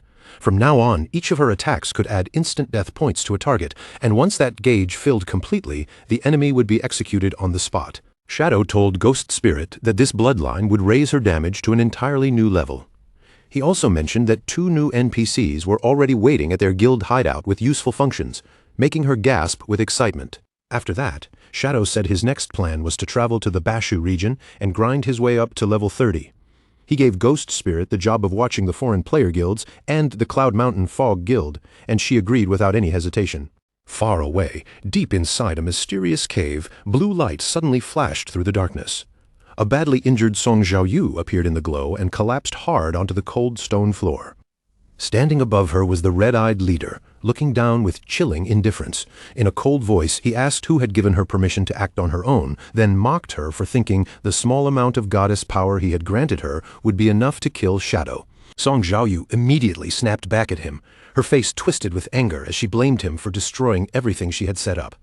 In her eyes, she had already been right at the edge of success, only for him to interfere at the worst possible moment. Tears spilled from Song Xiaoyu's eyes as she shouted that every single night she dreamed of her brother drenched in blood, calling out to her for help. Her voice shook with hatred as she accused the leader of never understanding that pain because he didn't carry the same personal grudge against Shadow. The red-eyed leader didn't show even the slightest trace of sympathy. He only stared down at her coldly and called her nothing more than a foolish woman. Then the darkness behind him slowly split apart, and one figure after another stepped into view, all of them staring forward with glowing red eyes. Surrounded by that chilling crowd, the leader asked her who among them didn't already carry a deep, blood-soaked feud with Shadow. His voice dropped lower as he warned her that if her selfish little actions ruined their grand plan, the others wouldn't spare her for even a second. They would rip her apart themselves, because not a single person there was stupid enough to believe Shadow could be brought down alone. He stepped closer, his shadow stretching over her as he towered above her trembling body. If she truly wanted revenge, then she had only one choice left: shut her mouth and follow orders. Song Xiaoyu collapsed there on the floor, tears still running down her face. After struggling for a moment, she finally lowered her head and agreed. The red-eyed leader turned away from her and stepped forward, facing the rest of the gathered group. With a cold, commanding tone, he told them the time had finally come to begin. Crimson lightning suddenly crawled across the strange brand on his arm, crackling like living blood. Zentile and the other members of the Black Dragon Guild stood nearby, watching in silence as that terrifying power began to rise. The leader lifted his hand toward the air, and a huge surge of red energy gathered around him before blasting upward like a violent wave. The entire space seemed to tremble beneath that pressure. Then he activated his skill, Murderous Intent Wave. A brutal aura spread outward from his body as he began drawing in the kill values of other players, using their accumulated slaughter to force his own stats even higher. The system immediately confirmed the result. His stacked stats had reached 450 layers, granting him a terrifying 900% attribute boost. Even with that monstrous increase, the red-eyed leader still wasn't pleased. He let out a disappointed sigh and said that if they had absorbed the kill values from the Cloud Mountain Fog Guild as planned, they would have reached a full 500 layers. His sharp gaze then fell back onto the kneeling Song Xiaoyu as he reminded her that because of her mistake, their entire operation now had to be delayed. Song Xiaoyu quickly bowed her head and begged for forgiveness, saying she was willing to accept any punishment. The leader's expression stayed ice-cold as he told her that apologizing to him wasn't enough. She needed to apologize to the rest of the crew, and her punishment would be left in the hands of his men. Behind her, two disturbing subordinates began laughing with ugly excitement, even thanking their boss, while Song Xiaoyu's body stiffened in fear. As the leader walked away without looking back, he said he would personally farm the final 50 stacks of kill values and ordered everyone else to remain where they were. Behind him, the thugs rushed towards Song Xiaoyu, yanking at her clothes as she screamed desperately for them to stop. The red-eyed leader continued into the darkness, his footsteps calm and unhurried. In his mind, only one thought remained. There was just one final piece missing before they could kill Shadow once and for all. Behind him, Song Xiaoyu could only stare helplessly, with her face flushed from terror and humiliation, while pieces of clothing flew through the air and her panicked screams continued echoing through the darkness. Meanwhile, Shadow was calmly going through a massive list of boss locations that his newly recruited followers had sent over. The coordinates covered everything from Emerald-tier bosses to Platinum-tier bosses, scattered all across the dungeon. After looking it over, Shadow quickly realized that this phantom dungeon was basically an untouched treasure field packed with high-level bosses. The only reason nobody had swept through them yet was simple. The Thief Saint had been keeping players from pushing too deep. But to Shadow, that danger only made the place even more perfect. He summoned Osiris, his eyes locked on the long list, already thinking that dozens of bosses were exactly what he needed to push himself straight to level 30. His plan was simple and ambitious. He wanted to gather enough experience in one stretch so that he could break through his 4th-class advancement all at once. Down near the entrance of the Phantom Dungeon, Lu Jianfeng and the bald leader of the Shu Dao Mountain Guild were already calling out to Shadow, waving him over as if they had been waiting for him. But the moment Shadow arrived, the two of them immediately started arguing. Lu Jianfeng wanted to head to the 3rd floor, because the Shadow Knight there dropped excellent assassin equipment. The bald leader, however, insisted that the 4th floor's bone-rotting giant lizard was the better target. Lu Jianfeng snapped back that the giant lizard was incredibly annoying to fight, while the bald leader stubbornly claimed he was only trying to choose the most efficient route. Shadow didn't bother listening to them bicker any longer. He coldly told both of them to shut up, then made the decision himself. They would clear the dungeon one floor at a time, and whoever found the boss first would get to lead the way. The bald leader instantly puffed himself up and bragged that he had found the soul-devouring witch. Lu Jianfeng immediately shouted back that they had discovered it together, and not only that, the monster had nearly killed both of them. Lu Jianfeng then leaned closer to Shadow with a nervous expression and warned him that this particular boss was extremely troublesome. Her battle mechanics were the kind that could make even experienced players feel helpless. The system soon identified the target in front of them, a level 20 Emerald grade boss known as the soul-devouring witch Ella. The bald leader quickly began explaining her battle phases, saying that she had 4 stages in total. At the start, she would cover herself with a soul fire shield that blocked all incoming damage, while also releasing cursed spirits that could explode across a wide area with devastating force. But before he could even finish his explanation, Shadow had already moved. In an instant, he unleashed Shadow Slash, and the terrifying boss was completely destroyed before anyone else could react. The system immediately confirmed the kill and poured out the rewards. Shadow received a massive 180,000 experience points, 92 evolution points, 87 years of tradable lifespan, 9 pieces of equipment, and 4 skill books. Bald Leader stood there completely stunned, his eyes nearly popping out as he screamed that Shadow had just vaporized her. He almost wanted to cry as he remembered how he and Lu Jianfeng had fought that same boss for half an hour and still couldn't even break through her shield. Lu Jianfeng immediately reminded him that the fight wouldn't have been so miserable if he hadn't spent most of it hiding in the back. The bald leader quickly defended himself, saying he had only been keeping an eye out for that sneaky little thief kid. Shadow didn't waste time arguing with them. He simply collected the golden lifespan orbs and the assassin equipment he wanted, then told the other two they could divide everything else before moving on to the next target. Just then, a massive skeletal beast suddenly shook the entire dungeon, its heavy presence making the ground tremble beneath their feet. The system marked it as a level 20 platinum boss, the Bone War Elephant Taurus. But to Shadow, its enormous size meant absolutely nothing. He rushed forward at once, cutting into the monster with a rapid storm of deadly slashes. The system confirmed another kill, rewarding Shadow with 120,000 experience points, 64 evolution points, 55 years of lifespan, 6 pieces of gear, and 3 skill books. Behind him, his 2 lazy guides instantly dove into the dirt, scrambling to scoop up the leftovers. From that point on, the dungeon turned into a one-man speedrun of pure slaughter. On the 3rd floor, Shadow found the emerald-grade Shadow Knight Sharon and cut it down in a single clean motion. Next came the platinum-grade Molten Giant, Baal. Before the huge monster could even launch an attack, Shadow's blade had already sliced straight through it, splitting it apart. Then the emerald-grade Death Language Priest, Solon, stepped into his path. But that boss met the same fate, collapsing onto the floor as just another corpse left behind. Shadow moved so fast he almost looked like a streak of darkness. One boss after another appeared before him, and one after another was completely erased. The gatekeeper Yeshin, the poison hand, Dr. Sundawe, the witch of the ruined kingdom Vox, and the intellectual magic child Wu Bin all fell in rapid succession, each of them crushed before they could slow him down. At last, Shadow faced a colossal skeleton serpent, the offspring of the Bone King, Phelan. After bringing that monster down as well, he gained another huge burst of experience, along with more precious lifespan. Not long after, the system announced that Shadow had reached level 30. Shadow's eyes lit up as he opened his stats, clearly thrilled by the result and unable to hide his excitement. After checking the numbers, he quickly calculated that he still needed another 400,000 experience points to unlock his 4th class advancement. In his mind, 3 more bosses should be enough to close that final gap. When he pulled up the map and prepared to search for the next target, his expression suddenly froze. The radar in front of him was completely empty. Only then did Shadow realize the problem. The boss he had just killed was already the final one on his list. Liu Jianfeng couldn't help laughing in disbelief, saying they had spent several days tracking down all of those bosses, only for Shadow to wipe them out in less than an hour. The bald leader then explained that Shadow had already cleared every boss on the first 4 floors.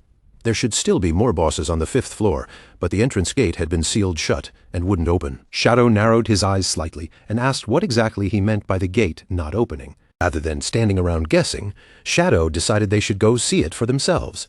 The bald leader quickly took the lead, guiding them deeper through the dungeon's dark, winding hallways. When they finally arrived, a massive stone archway stood before them, covered in a swirling current of dark purple energy that churned like a sealed vortex. The bald leader instantly lost his composure, his eyes widening as he shouted that the gate had actually opened. After everything they had tried before, after every failed attempt to force it open, it was suddenly unlocked right in front of them. Shadow stayed calm, studying the situation for only a moment before piecing it together. This dungeon must have been sealed by a hidden lock, and the only way to reach the 5th floor was probably to defeat every boss on the first 4 levels. Hearing that, Liu Jianfeng and the bald leader both froze, then their expressions lit up with excitement as they realized an insanely powerful boss might be waiting beyond that gate. Shadow didn't waste any more time. He simply said they should head inside now, his tone steady as he prepared to move toward the newly opened path. But just as he was about to step forward, the bald leader suddenly rushed to stop him. The bald leader lowered his voice and admitted something honestly. In the past, he had never truly believed all those wild rumors about the legendary Shadow. People had given Shadow one ridiculous title after another, calling him by all kinds of exaggerated names like some unstoppable myth. And back then, the bald leader had only laughed at those stories. Shadow's face immediately stiffened, and a bright red flush spread across his cheeks as those embarrassing nicknames were thrown out in front of everyone. But the bald leader didn't seem to notice his discomfort at all. With complete seriousness, he declared that after personally witnessing Shadow's terrifying skills today, he had completely changed his mind and now believed every word. Then, with a dramatic motion, the bald leader pulled out a glowing orange cube that shone brightly in his hand. He shouted with excitement that Shadow had pushed their guild forward more in a single hour than they normally managed to achieve in an entire month. To properly show his gratitude, the bald leader activated a rare item known as the Mandarin Duckpot. The moment it appeared, the system confirmed its powerful effect. Anyone who ate from this hot pot would gain a 10% increase to all attributes, lasting all the way until death. The bald leader proudly explained that this was their guild's ultimate trump card, a special item they would normally save only for a final boss battle. Without wasting a second, he eagerly began serving Shadow himself, treating him like the most important guest at the table. As he placed the food in front of him, he reminded Shadow with great seriousness that the beef tripe had to be boiled for exactly 30 seconds before eating, not a moment more and not a moment less. Shadow picked up a piece and took a bite, and the flavor hit him so hard that his expression changed on the spot.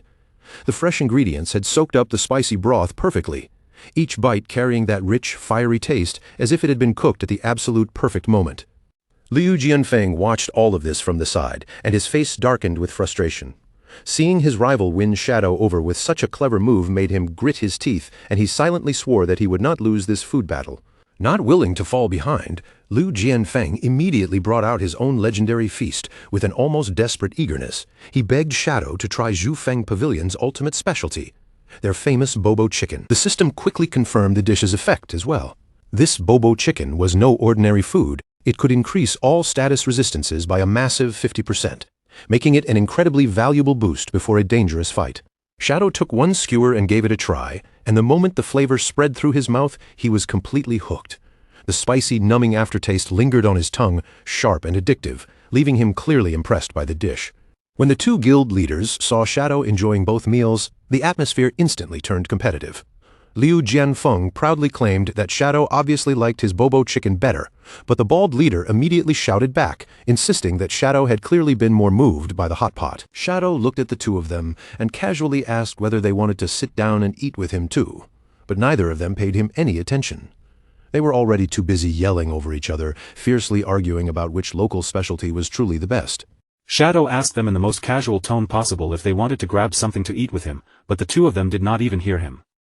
They were still yelling over each other, faces red, completely locked in a pointless argument about which local specialty deserved the title of best food.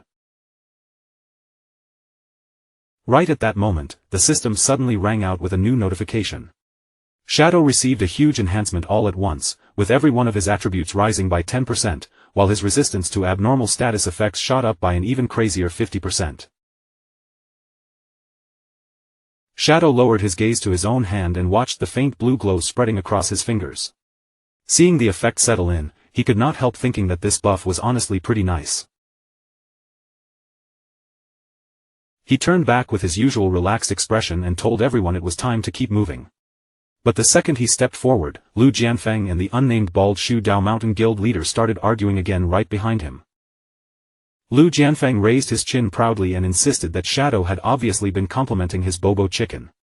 The unnamed bald Shu Dao Mountain Guild leader immediately fired back, saying Shadow was clearly talking about their hot pot instead. And just like that, the two of them followed Shadow down the corridor while loudly shouting the names of their favorite dishes at each other. Before long, the group walked straight into a room swallowed by darkness and thick mist. None of them noticed that above their heads, a huge and unsettling stone statue was silently looming in the fog. Then, without warning, the statue's eyes suddenly lit up from within. Liu Jianfeng broke out in a cold sweat as he stared upward, nervously asking what that thing was and whether something that creepy could actually be a boss. A deep crack tore through the statue's stone surface, and the sound echoed through the room like thunder. Piece by piece, the outer shell began to split apart. The stone suddenly burst open, revealing a giant woman with pink hair and glasses standing inside. This was Grelina, a level 20 diamond grade boss. The moment Liu Jianfeng and the unnamed bald Shu Dao Mountain Guild leader saw her rank, their faces twisted in panic. Both of them screamed at the same time, completely terrified that they had just run into a diamond grade boss. Shadow's expression sharpened, and he immediately warned them not to get careless. Diamond grade bosses were never simple damage targets, they always came with some kind of special mechanic. The unnamed bald Shu Dao Mountain Guild leader was already panicking, but Shadow had no intention of waiting around. He activated his gift of liberation, his figure blurring into motion as instant shadow slashes tore through the air and slammed into Grelina, each strike dealing nearly 500,000 damage. When Liu Jianfeng saw the damage numbers floating up, he froze in confusion and asked why Shadow's attacks had suddenly become so weak. The unnamed bald Shu Dao Mountain Guild leader immediately yelled back at him, explaining that diamond bosses naturally carried a terrifying 90% damage reduction. But Grelina was not the kind of enemy who would just stand there and let herself be cut down. She threw her head back, opened her mouth wide, and released a deafening scream filled with floating pink hearts. It was not just a cry of anger, it was her charming war cry. In the next instant, a pink charm gauge appeared above both Lu Jianfeng and the unnamed Bald Shu Dao Mountain Guild leader. The bars began filling at a frightening speed, climbing so fast there was barely any time to react. Shadow noticed it immediately and raised his magic resistance shield without hesitation. At the same time, he realized how dangerous this was. Once they were charmed, they would not just lose control for a moment, they would become the boss's mindless servants forever. But for the unnamed Bald Shu Dao Mountain Guild leader, Shadow's reaction came a step too late. His charm gauge instantly reached its limit. His eyes turned into glowing pink hearts, and with tears streaming down his face, he suddenly started crying out for his mommy like he had completely lost his mind. Lu Jianfeng's own gauge had only climbed to 70%, and seeing his rival fall first made him furious. He yelled at him that if he had just eaten the Bobo chicken earlier, he would have resisted the spell easily. Then another terrifying change appeared. A 5-minute countdown suddenly flashed into existence above the unnamed Bald Shu Dao Mountain Guild leader's head. Lu Jianfeng stared at the ticking timer as the seconds began slipping away. Meanwhile, his brainwashed rival just stood there with a blank face, drooling like a fool, and Lu Jianfeng panicked as he asked what that countdown was supposed to mean. Shadow explained in a low voice that once the timer reached 0, the unnamed Bald Shu Dao Mountain Guild leader would permanently become Grelina's slave, and that would even carry over into the real world. Lu Jianfeng instantly asked how they were supposed to save him, even wondering if killing him once would reset the status. Shadow shut that idea down right away. Killing the unnamed Bald Shu Dao Mountain Guild leader would not remove the curse, and the only real solution was to destroy Grelina before the countdown finished. But before they could come up with a plan, the brainwashed unnamed Bald Shu Dao Mountain Guild leader raised his power and summoned a cluster of pink magic swords around him. Muttering about killing all men, he suddenly rushed straight at Shadow. Lu Jianfeng's eyes widened, and he immediately screamed out a warning. Without wasting a second, Lu Jianfeng sprang upward and kicked the unnamed Bald Shu Dao Mountain Guild leader clean out of the air.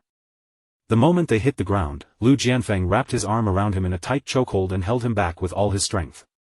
Then he shouted for Shadow to ignore this idiot and focus on dealing with the boss. Across the room, Grelina calmly opened the red spellbook in her hands. A strange pink light spread out, and 3 chubby human servants suddenly appeared in front of her. Each one had a pink heart mark stamped on their forehead, and they all chanted the same phrase together, "Girls help girls." Shadow stared at the bizarre enemies in front of him, visibly puzzled by what he was seeing. He wondered whether these things were actually humans, and whether everyone charmed by Grelina ended up becoming strange clone-like monsters just like them. Then the contradiction hit him. In this timeline, he should have been the first player to reach this floor, so there should not have been any previous victims here. So how could Grelina already have so many human slaves? The brainwashed mob charged toward him while still shouting that same slogan. As Shadow watched them close in, he became certain that there had to be some hidden and ugly secret buried in the history of this dungeon. Shadow gathered his power in one concentrated burst, and the energy around him sharpened. Then he unleashed the blade of his Dark Knight ring.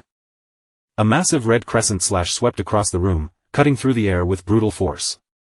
In a single strike, all of the servants were destroyed. But that small victory lasted only a moment. Grelina activated her magic again, and in front of them, a huge army of identical servants began spawning one after another, so many that it looked almost endless. As the swarm kept pouring into the room, Shadow's eyes caught a strange red glow coming from Grelina's magic book. He understood it immediately. The reason she could keep summoning these servants was not just her own power, it was that spell book. Just then, the system notified Shadow that his limit break meter had reached full charge. He quickly judged that this was the perfect time to use his ultimate, because with so many remaining slaves around, he could farm them afterward and refill the meter almost instantly. Shadow did not hesitate. He activated his ultimate, Endless Nightmare, and a vast wave of dark purple energy flooded the room, washing over every enemy at once. Their strength dropped sharply, while Shadow's damage against them surged by 80%. Then Shadow launched himself high into the air, completely ignoring the clones swarming beneath him. His target was never the mob. He aimed his next instant shadow slash directly at the glowing spellbook in Grelina's hands and sliced straight through it, cutting the book in half.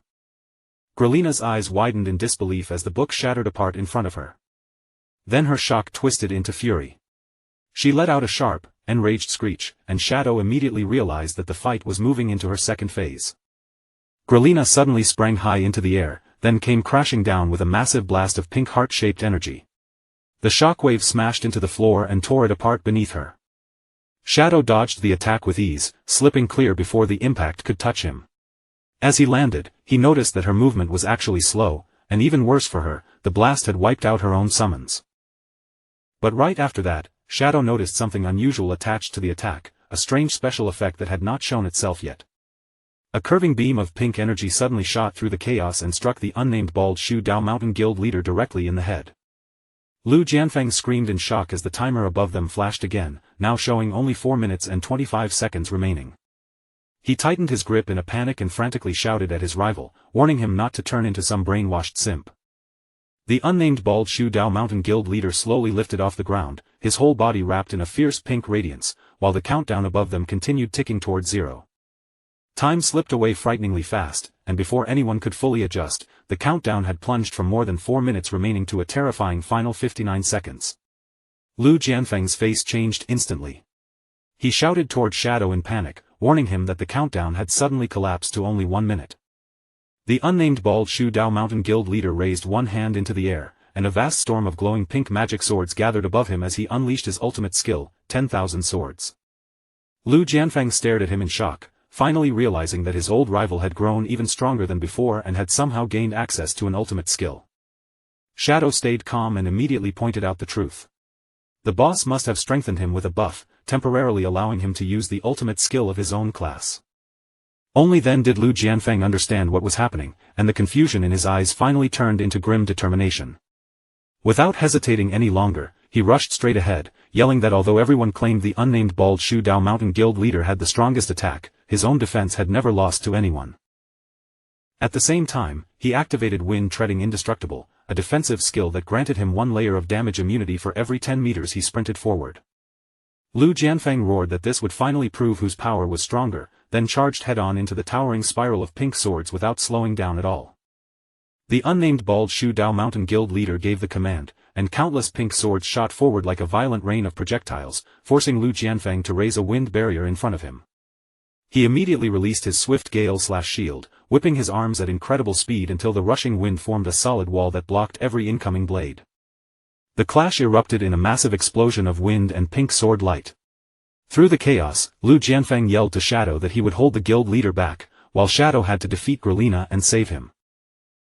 Shadow answered without hesitation, promising that he would handle it and immediately turning his attention toward the real target. Shadow locked his gaze on Grelina. She still had 20 million health left, which was already low for a diamond-grade boss, but the timer showed only 40 seconds before the unnamed Bald Shu Dao Mountain Guild leader would be enslaved forever. Grelina swung at him with a heavy swipe, but Shadow slipped past the attack with ease, moving just outside the reach of her strike. In the next instant, he flashed back in and countered with a 4-hit instant shadow slash, each strike cutting directly across her throat. Grelina let out a shrill scream of pain, then threw herself forward with a bizarre pink-infused baby belly ram, trying to crush him through sheer force. Shadow avoided the charge effortlessly, already thinking that with her spellbook destroyed, Grelina's attacks had become crude, predictable, and far too easy to dodge. Her defenses were no longer sealed up either. The massive damage reduction she had relied on had fallen sharply, dropping from 90% all the way down to 50%. Shadow seized that opening immediately and drove in another heavy strike, landing the blow cleanly while her guard was exposed. His limit break gauge was now completely full, and with 30 seconds still left on the timer, he had more than enough time to end the fight. Shadow unleashed his ultimate skill, Endless Nightmare, and the moment its dark power erupted, Grelina screamed in horror as if she already sensed her defeat coming. He closed the distance in a single blink, appearing right in front of Grelina before slicing across her throat with a slash too fast to follow. Then Shadow spun like a deadly black blur, releasing his Dark Knight ring blade together with a huge crescent of red energy that tore straight through the giant boss's body. Leaping high into the air, he brought down his final ultimate strike, Crimson Blade, aiming to finish Grelina off once and for all. A system notification confirmed Grelina's defeat, and Shadow received a massive reward of experience, evolution points, lifespan, items, and several skill books. With only 8 seconds remaining, the pink brainwashing glow on the unnamed Bald Shu Dao Mountain Guild leader's forehead suddenly cracked apart and shattered. Lu Jianfeng caught his falling friend in his arms, overjoyed that their plan had actually worked. When the unnamed Bald Shu Dao Mountain Guild leader woke up groggily and asked what had happened, Lu Jianfeng explained that he had nearly become a mindless servant, and that the boss had saved him. Then an unusual item dropped from the battle, the cursed stone tablet of Irenas, the goddess of ultimate love. It carried a faint trace of divine power, adding a charm attribute to attacks, but there was one strict condition: only female characters could equip it. Shadow inspected the stone tablet closely, surprised that Grelina had dropped a cursed item, but his expression quickly soured when he saw the female-only equipment restriction. Lu Jianfeng suddenly blushed and asked in a shy voice if he could have the tablet since Shadow had no way to use it. Shadow looked at him in confusion and asked whether he was actually a woman. Lu Jianfeng admitted that his body was male, but deep down in his heart, he had always felt like a delicate little girl. Shadow was left completely speechless, but after a moment, he simply told Lu Jianfeng to try it. Lu Jianfeng immediately brightened up, thanked him eagerly, and reached toward the tablet. But the system instantly issued a warning, saying the equipment attempt had failed because of a gender mismatch. Since there were no eligible female players in the team, the tablet would soon vanish forever. Lu Jianfeng completely broke down as the tablet floated away and began dissolving into light.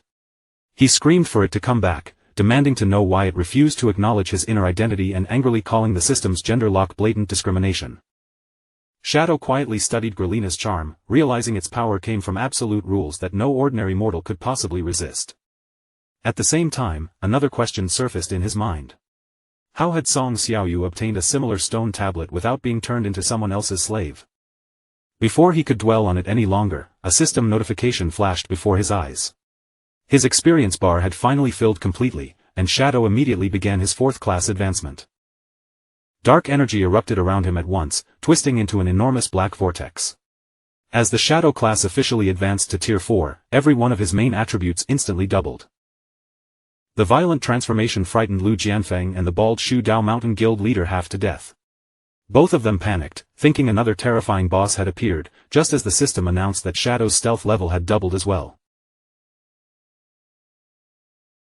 And that was not all. He also unlocked a new passive ability that allowed him to attack without breaking invisibility, meaning all of his hidden attack bonuses could remain active. Even better, every attack effect he unleashed while hidden would stay completely invisible too, while also gaining an additional bonus equal to half of his total stealth level. Watching the black vortex fade around him, Lu Jianfeng finally understood what had happened. Shadow had merely upgraded his class, yet the entire process looked so overwhelming that Lu Jianfeng nearly lost his mind from excitement. Shadow quickly reviewed his new numbers in silence. After combining his equipment, skills, and class passives, his base stealth level reached 21, then immediately surged to an astonishing level 42. Still, he did not let that power make him careless. Some special classes and rare items possessed abilities that could completely ignore stealth levels no matter how high they became. He also remembered that powerful high-level bosses could see through ordinary invisibility with ease. The farther the game progressed, the less dependable stealth would become without truly exceptional strength behind it. According to ancient legends, the highest form of stealth was not simply reaching an absurdly high level. A true master assassin could force the entire world around him to overlook his presence, erasing even the memory that he had ever existed. But for now, that level of mastery remained nothing more than a myth. Not a single player in the entire game had ever successfully unlocked such perfect stealth. Shadow pushed those thoughts aside and turned to the Bald Shu Dao Mountain Guild leader. He ordered him to post a bounty, knowing that players could merge with a second bloodline once they reached level 30. For the exact location of the epic grade boss known as the Death-Winged Angel, Shadow offered an enormous reward, 1,000 years of lifespan. He intended to build his strength one step at a time. Lu Jianfeng and the Bald Shu Dao Mountain Guild leader nearly screamed themselves hoarse when they heard it. 1,000 years of lifespan for an epic grade boss was such an outrageous bounty that they could barely believe Shadow was serious. Shadow remained completely calm. He simply told them to contact him the instant they uncovered any genuine lead, then vanished from sight as though he had never been there. From his previous life, Shadow remembered that the mysterious Death-Winged Angel had appeared only once. Back then, it had ultimately been slain by the player ranked 45th in the world. That battle had been hidden from the public, so almost nothing was known about it. The only confirmed detail was that after merging with the boss's bloodline, that player had shot up to global rank 6, proving it was an incredible upgrade for an assassin. This time, Shadow had no intention of letting anyone else claim that opportunity. He was determined to secure the Death-Winged Angel's legendary first kill for himself.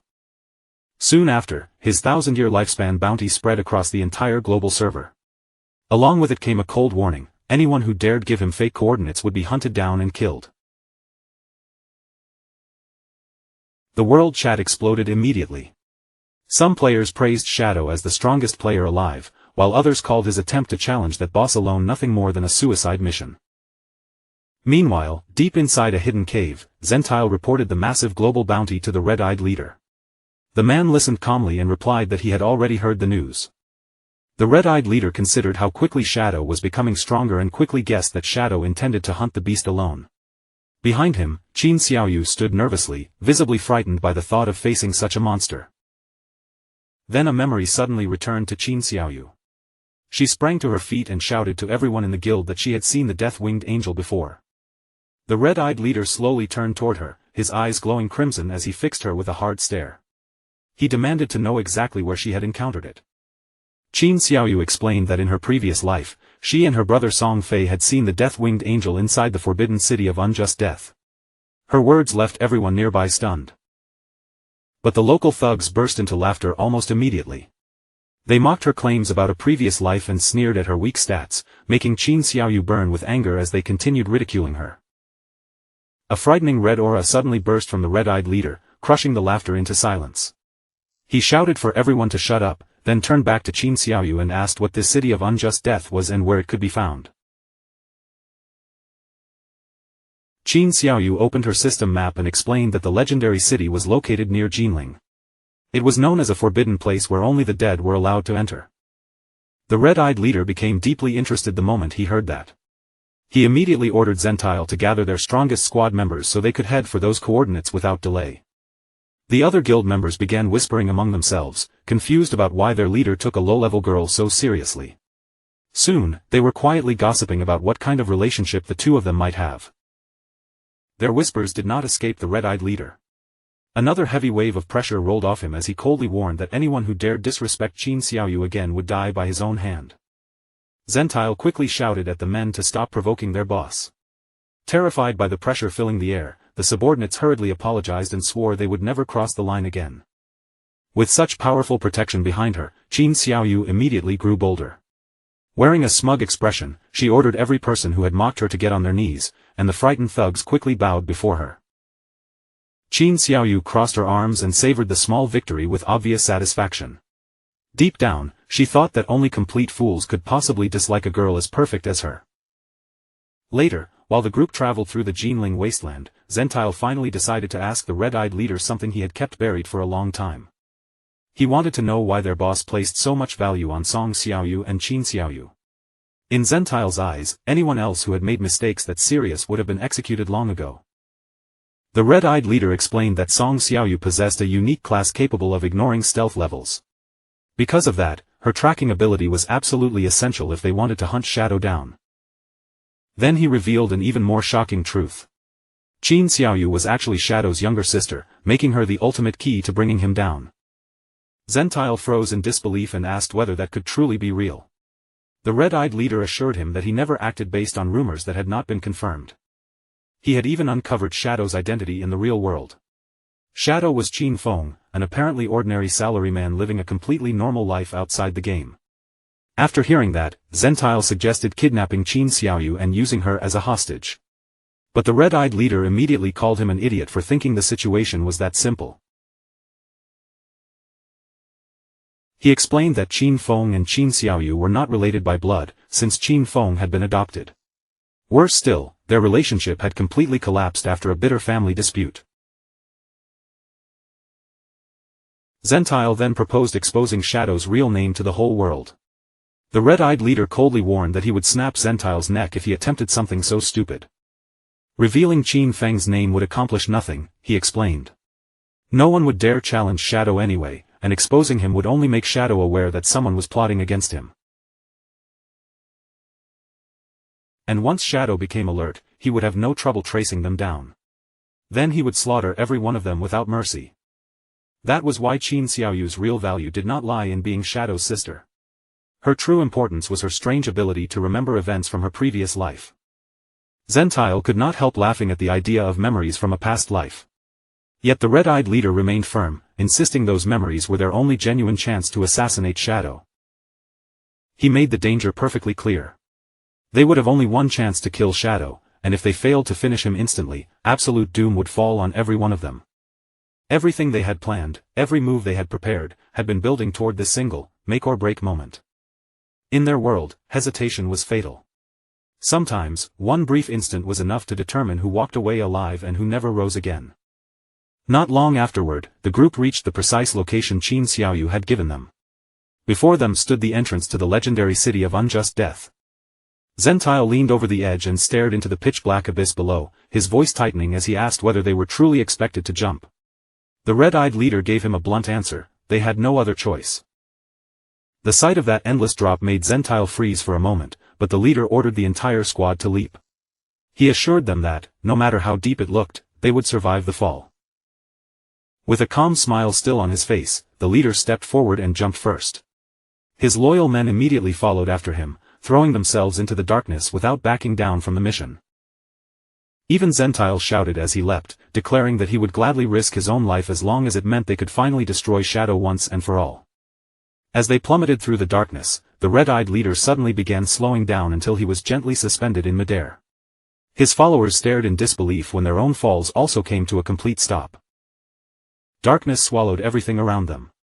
The men turned their heads in every direction, unable to see anything, and wondered aloud whether they had truly entered the city of unjust death.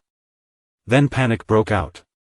Their lifespans were vanishing at a terrifying speed, and the decay rate had multiplied by 100 million. With less than a minute left to live, the entire squad began to lose control. Seeing his men panic, the red-eyed leader moved without wasting another second. He activated the Soul Walker class he had stolen, surrounding the whole group with a glowing green protective barrier. Zentile immediately praised his boss when he realized the barrier made them completely immune to the deadly lifespan drain. But the leader cut him off and told everyone to stop celebrating and look ahead. When they looked into the distance, the men were stunned speechless. Far out in the black void, an enormous green fortress glowed faintly as it floated in total silence. The red-eyed leader smiled at the sight and confirmed it at last. That gigantic floating fortress was the legendary city of unjust death. Zentile was thrilled that Qin Xiaoyu's coordinates had been exactly right. He immediately began mocking Shadow's plan to enter this place alone, boasting that even the strongest player would have been reduced to dust by such a horrifying lifespan drain. The group marched toward the entrance, but just as they approached, a sudden system notification appeared in their path. The huge gate ahead of them was completely sealed and could not be opened. That obstacle meant nothing to the red-eyed leader. Using the special ability of his Soul Walker class, he simply phased straight through the solid gates as though they were not there. Once the squad made it inside, a system notification appeared again, and everyone breathed in relief. The insane lifespan decay rate had finally returned to normal. Without warning, a level 35 epic boss descended from above. The death-winged angel floated before them and demanded to know how they had entered the city without possessing a key. The moment Zentile heard her speak, he panicked. He quickly reminded the others that epic-grade bosses were not mindless monsters, they possessed intelligence nearly equal to that of humans. But the red-eyed leader showed no fear at all. He calmly stepped forward, facing the death-winged angel with complete confidence. Then he told her that they had actually come here to rescue her. The death-winged angel burst into laughter at his ridiculous claim. Calling him completely insane, she coldly declared that every one of them would die. The death-winged angel clearly had no intention of welcoming these strangers, much less wasting time making friends with any of them. Looking down on the group with open contempt, she mocked them as nothing more than foolish humans from Blue Star and decided their little intrusion needed to be ended right then and there. With a furious scream ordering them to die, the boss summoned an enormous sword into her grasp and immediately swept the massive blade toward the entire group. But neither the red-eyed leader nor Zentile showed the slightest fear. They remained perfectly still as the terrifying slash cut straight through their bodies without causing any real damage. Enraged that her opening strike had somehow failed, the angel shot downward at terrifying speed. Her glowing blade aimed directly for the red-eyed leader's chest as she tried to finish him with one lethal stab. Yet the result was exactly the same. Her weapon passed straight through his body as though he were nothing but an illusion. Wearing a smug expression, the leader told her bluntly that all of her attacks were useless and that she simply could not hurt him. He met those glowing eyes without flinching and calmly repeated what he had been trying to tell her from the beginning. He had not come all this way to fight her. He was here because he intended to rescue her. The guardian of the city of unjust death stared at him in complete disbelief. She scoffed at the ridiculous claim, unable to understand why a powerful existence like herself would ever need to be rescued by a group of insignificant mortals. The leader then revealed the real reason behind his warning. A terrifying monster known as Shadow, recognized as the undisputed strongest player on Blue Star, was already hunting for her. The angel immediately burst into laughter. To her, the idea was absurd. A human from a game that had only recently launched actually believed he could defeat her? No matter how impressive Shadow's title sounded, she confidently declared that taking his head would be easy. But the leader's expression remained serious. He warned her that every boss Shadow had chosen to hunt ended up completely destroyed. Worse still, Shadow was targeting her specifically because he wanted to steal her overwhelmingly powerful bloodline. If he succeeded in taking it for himself, there might be nothing left capable of stopping him. That warning finally caught the death-winged angel's interest. Her hostility eased slightly as she admitted that his honesty was at least intriguing. Still, she reminded him that if he truly wanted an alliance with her, words alone were not enough. He would have to prove his sincerity. Without backing away, the leader simply asked what kind of proof she expected them to offer. The angel's expression turned darker as she finally revealed exactly what she wanted from them. Their lifespan would be useful, of course, but that was not what truly interested her. What she desired above everything else was something far more valuable, their very souls. For the first time, the leader looked genuinely confused. He clearly had not expected such a strange and horrifying demand. Seeing his reaction, the angel let out a wicked laugh. His confusion told her everything she needed to know. His current level was still far too low for him to understand how anything involving souls truly worked. So she decided to enlighten him about the terrifying truth hidden behind this world. Under normal circumstances, when players die, what they lose is only part of their lifespan because their actual souls remain protected. Lifespan was essentially nothing more than a protective shield surrounding something far more important. If that shield disappeared, it could still be replenished. But if a player's soul itself were destroyed, that person would die permanently, not only inside the game, but in the real world as well. A sinister grin spread across the angel's face as she continued. Weak, low-level monsters might be satisfied by feeding on lifespan alone, but powerful high-tier beings like her had developed a much more dangerous appetite. What they truly craved were actual human souls. If the group could offer her a soul rich enough to satisfy that hunger, then she was willing to cooperate with them. The moment those words sank in, the entire squad went pale. They finally understood what her demand truly meant. Anyone whose soul was consumed by the angel would not simply lose years of life or respawn later. That person would be erased permanently from existence. Before fear could spread through the group, Harvey suddenly stepped forward. There was not even a trace of hesitation on his face as he calmly offered the monster his own soul. Zentile immediately tried to stop him, but Harvey refused to reconsider. He made it clear that his decision had already been made and that he fully understood exactly what would happen if the angel accepted his offer. Harvey explained that from the moment he joined this mission, he had already prepared himself to make the ultimate sacrifice. If surrendering his soul was the price required to stop Shadow, then he was willing to pay it. He asked for only one thing in return, that Zentile look after his mother back home. Faced with Harvey's determination, Zentile solemnly promised that he would. The angel watched the exchange with mocking amusement, sarcastically calling Harvey's sacrifice touching. But her tone quickly turned cold as she pointed out one inconvenient problem. A single human soul would not come close to satisfying her hunger. Hearing that, the other loyal guild members looked toward Harvey, then quietly exchanged determined glances with one another. None of them seemed willing to let their comrade face that fate alone. One after another, the remaining subordinates stepped forward until they were standing beside Harvey. Raising their eyes toward the enormous monster above them, they shouted together that if one soul was not enough, then she could take theirs as well. Zentile could do nothing but stare at them in shock and quietly whisper their names, or, Kumi, and Hylan. Only then did the reality fully hit him. They were genuinely prepared to sacrifice themselves. The leader then deactivated the protection of the Soul Walker's shield. In an instant, the men were left completely exposed to the deadly environment of the abyss surrounding them. The death-winged angel seemed genuinely impressed by the loyalty they had shown. Declaring that she could finally feel their sincerity, she spread her power, and enormous tendrils of black energy burst from her back, stretching downward like monstrous claws searching for prey. Those razor-sharp tendrils struck without mercy, piercing straight through the three subordinates. Their bodies were violently lifted from the ground as their screams echoed through the darkness.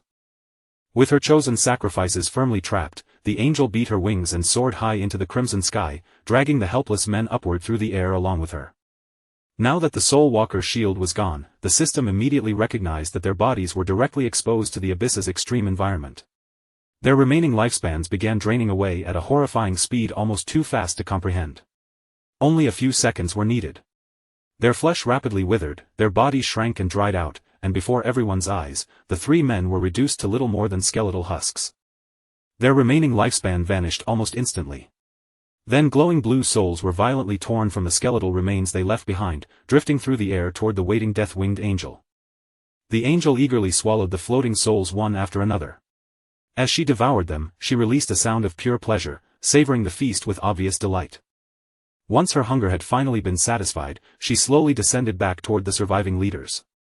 A pleased smirk rested on her face now as she prepared to discuss the next step, how they would join forces and bring down Shadow. The leader wasted no time laying out the plan he had prepared.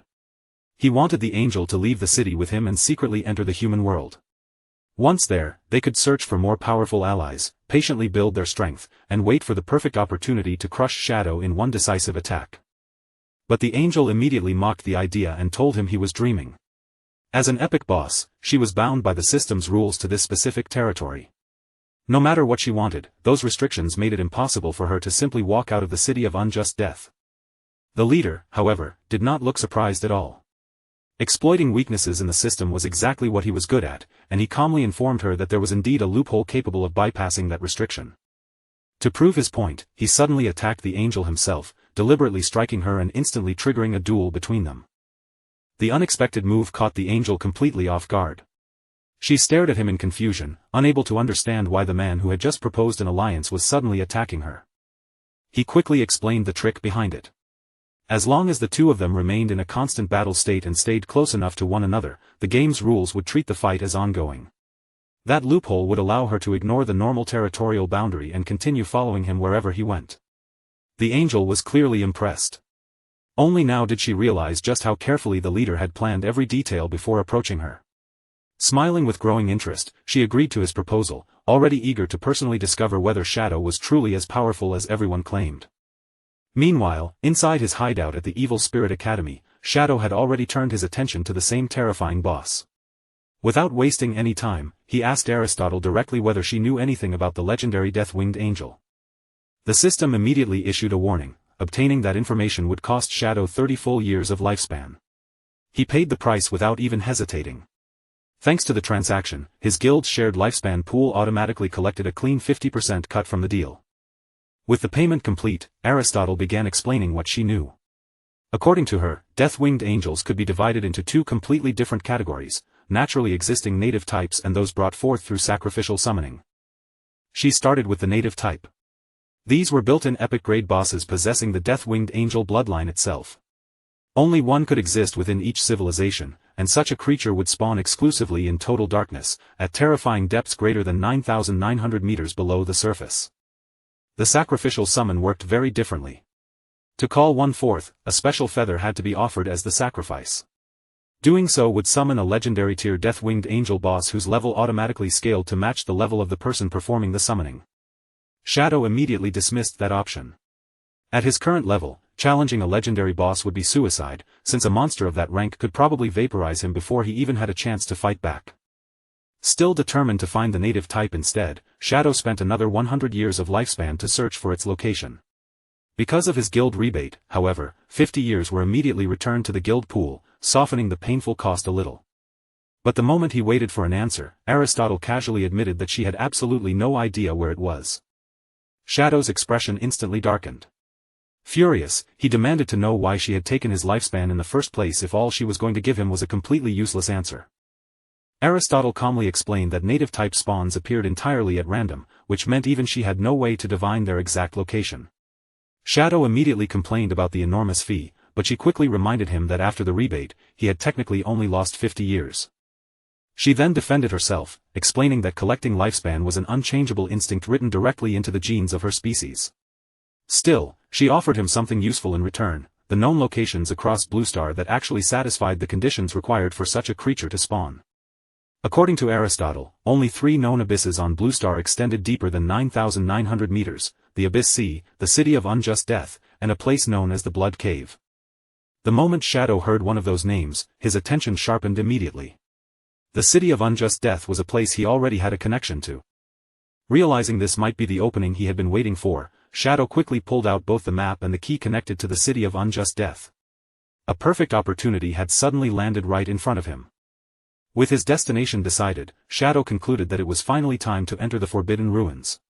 He activated his teleportation and vanished on the spot, while Aristotle cheerfully wished him a safe journey.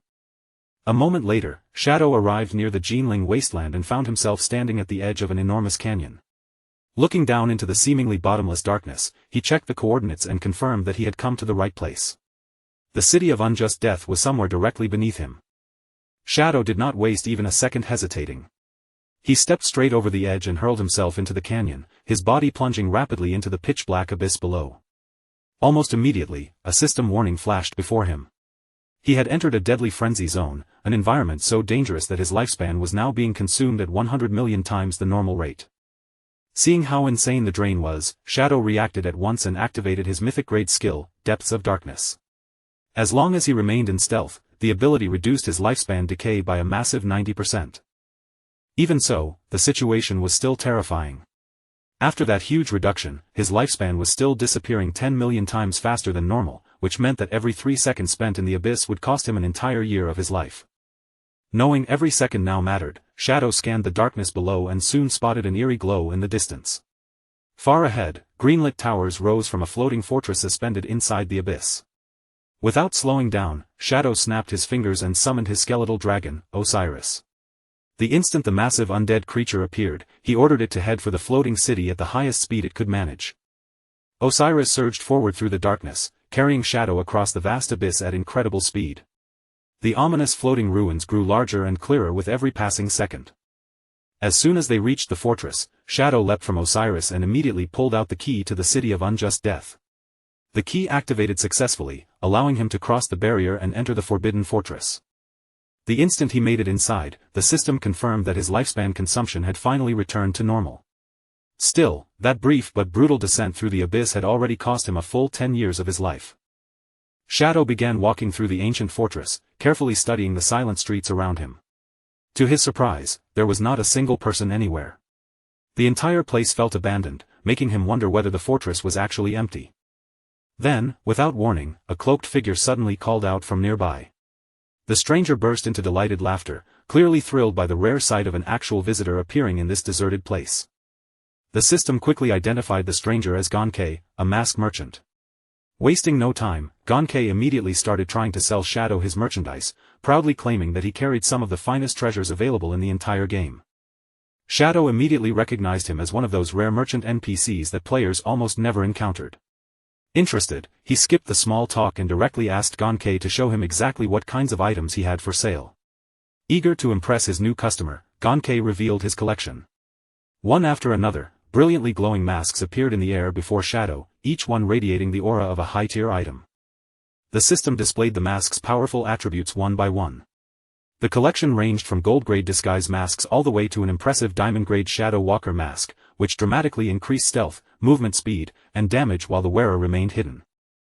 Gonkei even revealed an even rarer treasure, a legendary epic-grade lifeless mask capable of clearing all accumulated kill value from its wearer. The incredible effect came with an equally ridiculous base price of 5,000 years of lifespan. But Shadow's eyes immediately locked onto the diamond-grade Shadow Walker mask.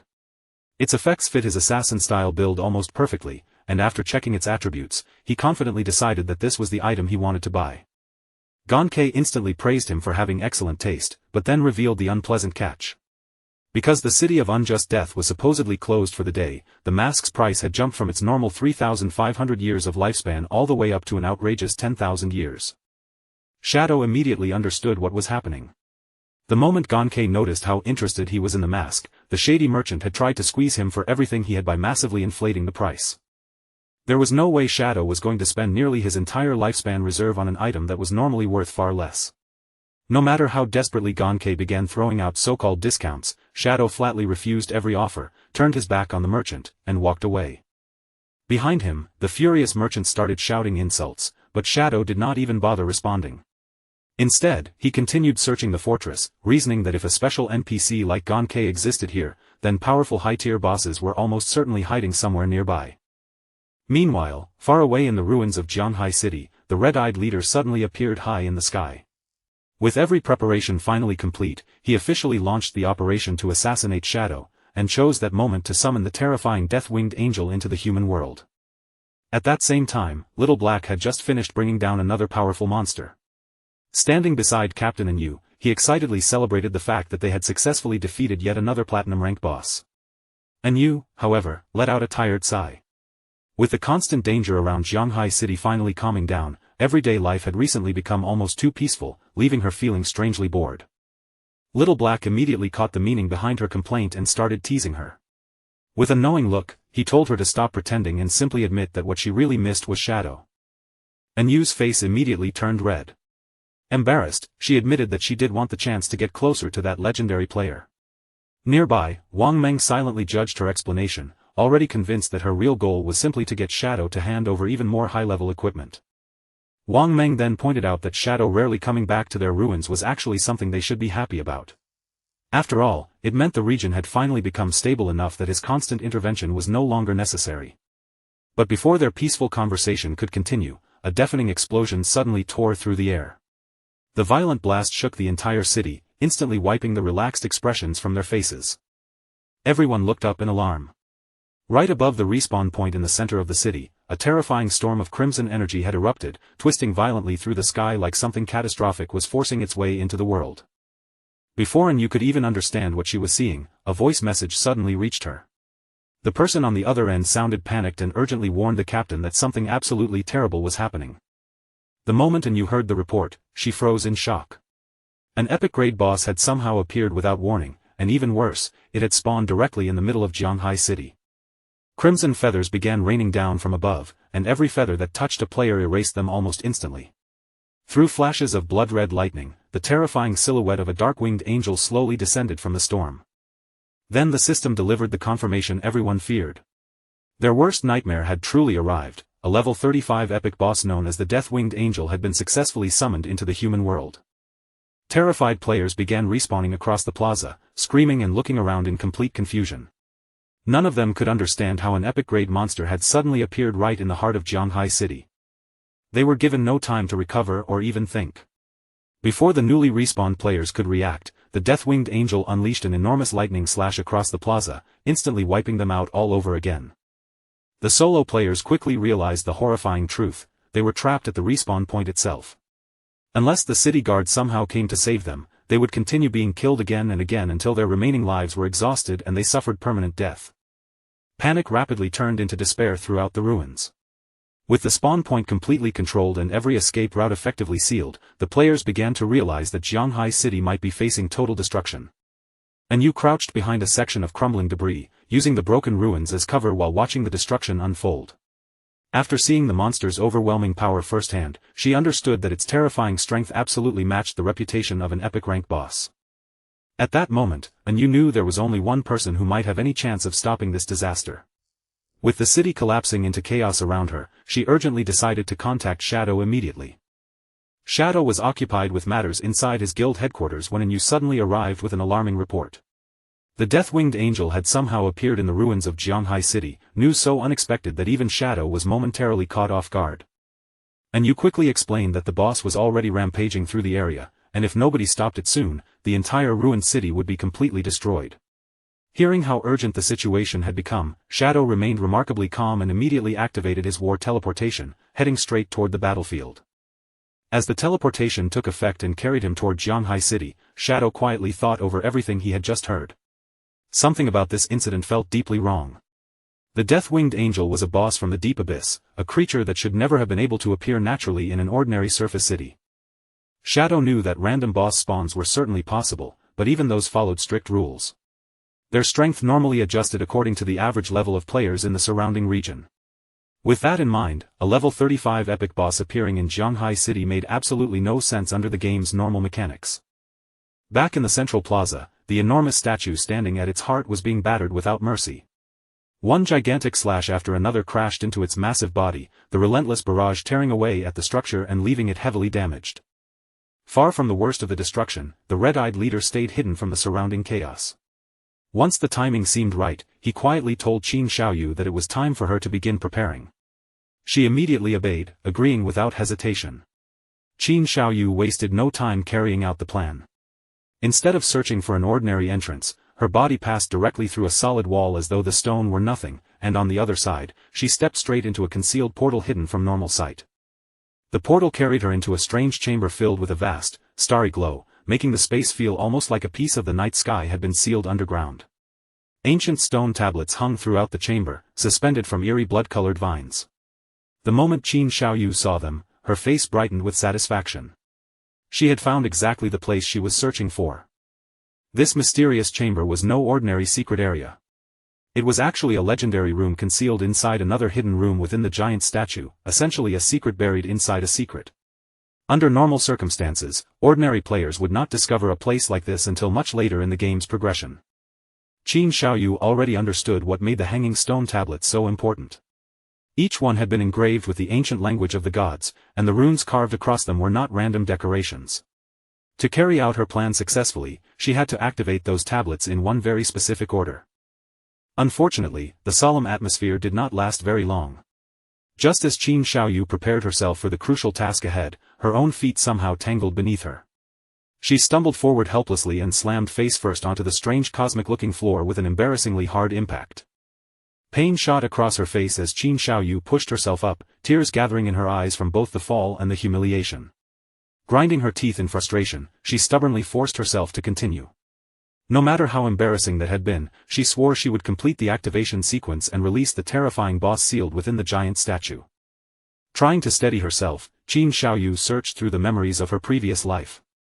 She desperately recalled how Qin Feng had activated these very stones back then, mentally retracing every step as she struggled to remember the exact order in which the tablets had to be triggered.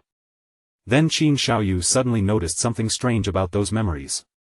Details that should have become distant, faded, and difficult to recall with time were now appearing in her mind with astonishing clarity, almost as though the entire sequence had happened only moments ago. To Qin Xiaoyu, this sudden clarity felt almost like the heavens themselves were lending her a hand.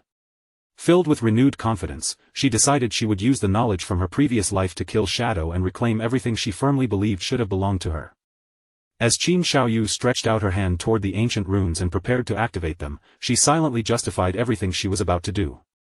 In her mind, Qin Feng had no right to blame her for any of this. After all, she believed he was the one who had wronged her first. Her thoughts drifted back to her previous life, when Qin Feng had treated her incredibly well. He had carried her through difficult levels whenever she struggled, helped improve and upgrade her equipment, and stayed beside her to comfort her whenever she became upset or discouraged. But in this new timeline, everything had changed completely.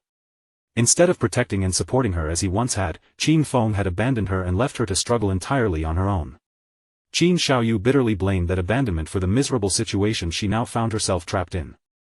Refusing to question her feelings for Song Fei, Qin Xiaoyu angrily insisted that loving him had never been wrong. She told herself that she did not need Qin Feng's help to become stronger. With that declaration burning in her heart, she activated the final rune. At that exact moment, the enormous statue's eye suddenly snapped open, and an eerie blue light burst to life from within it.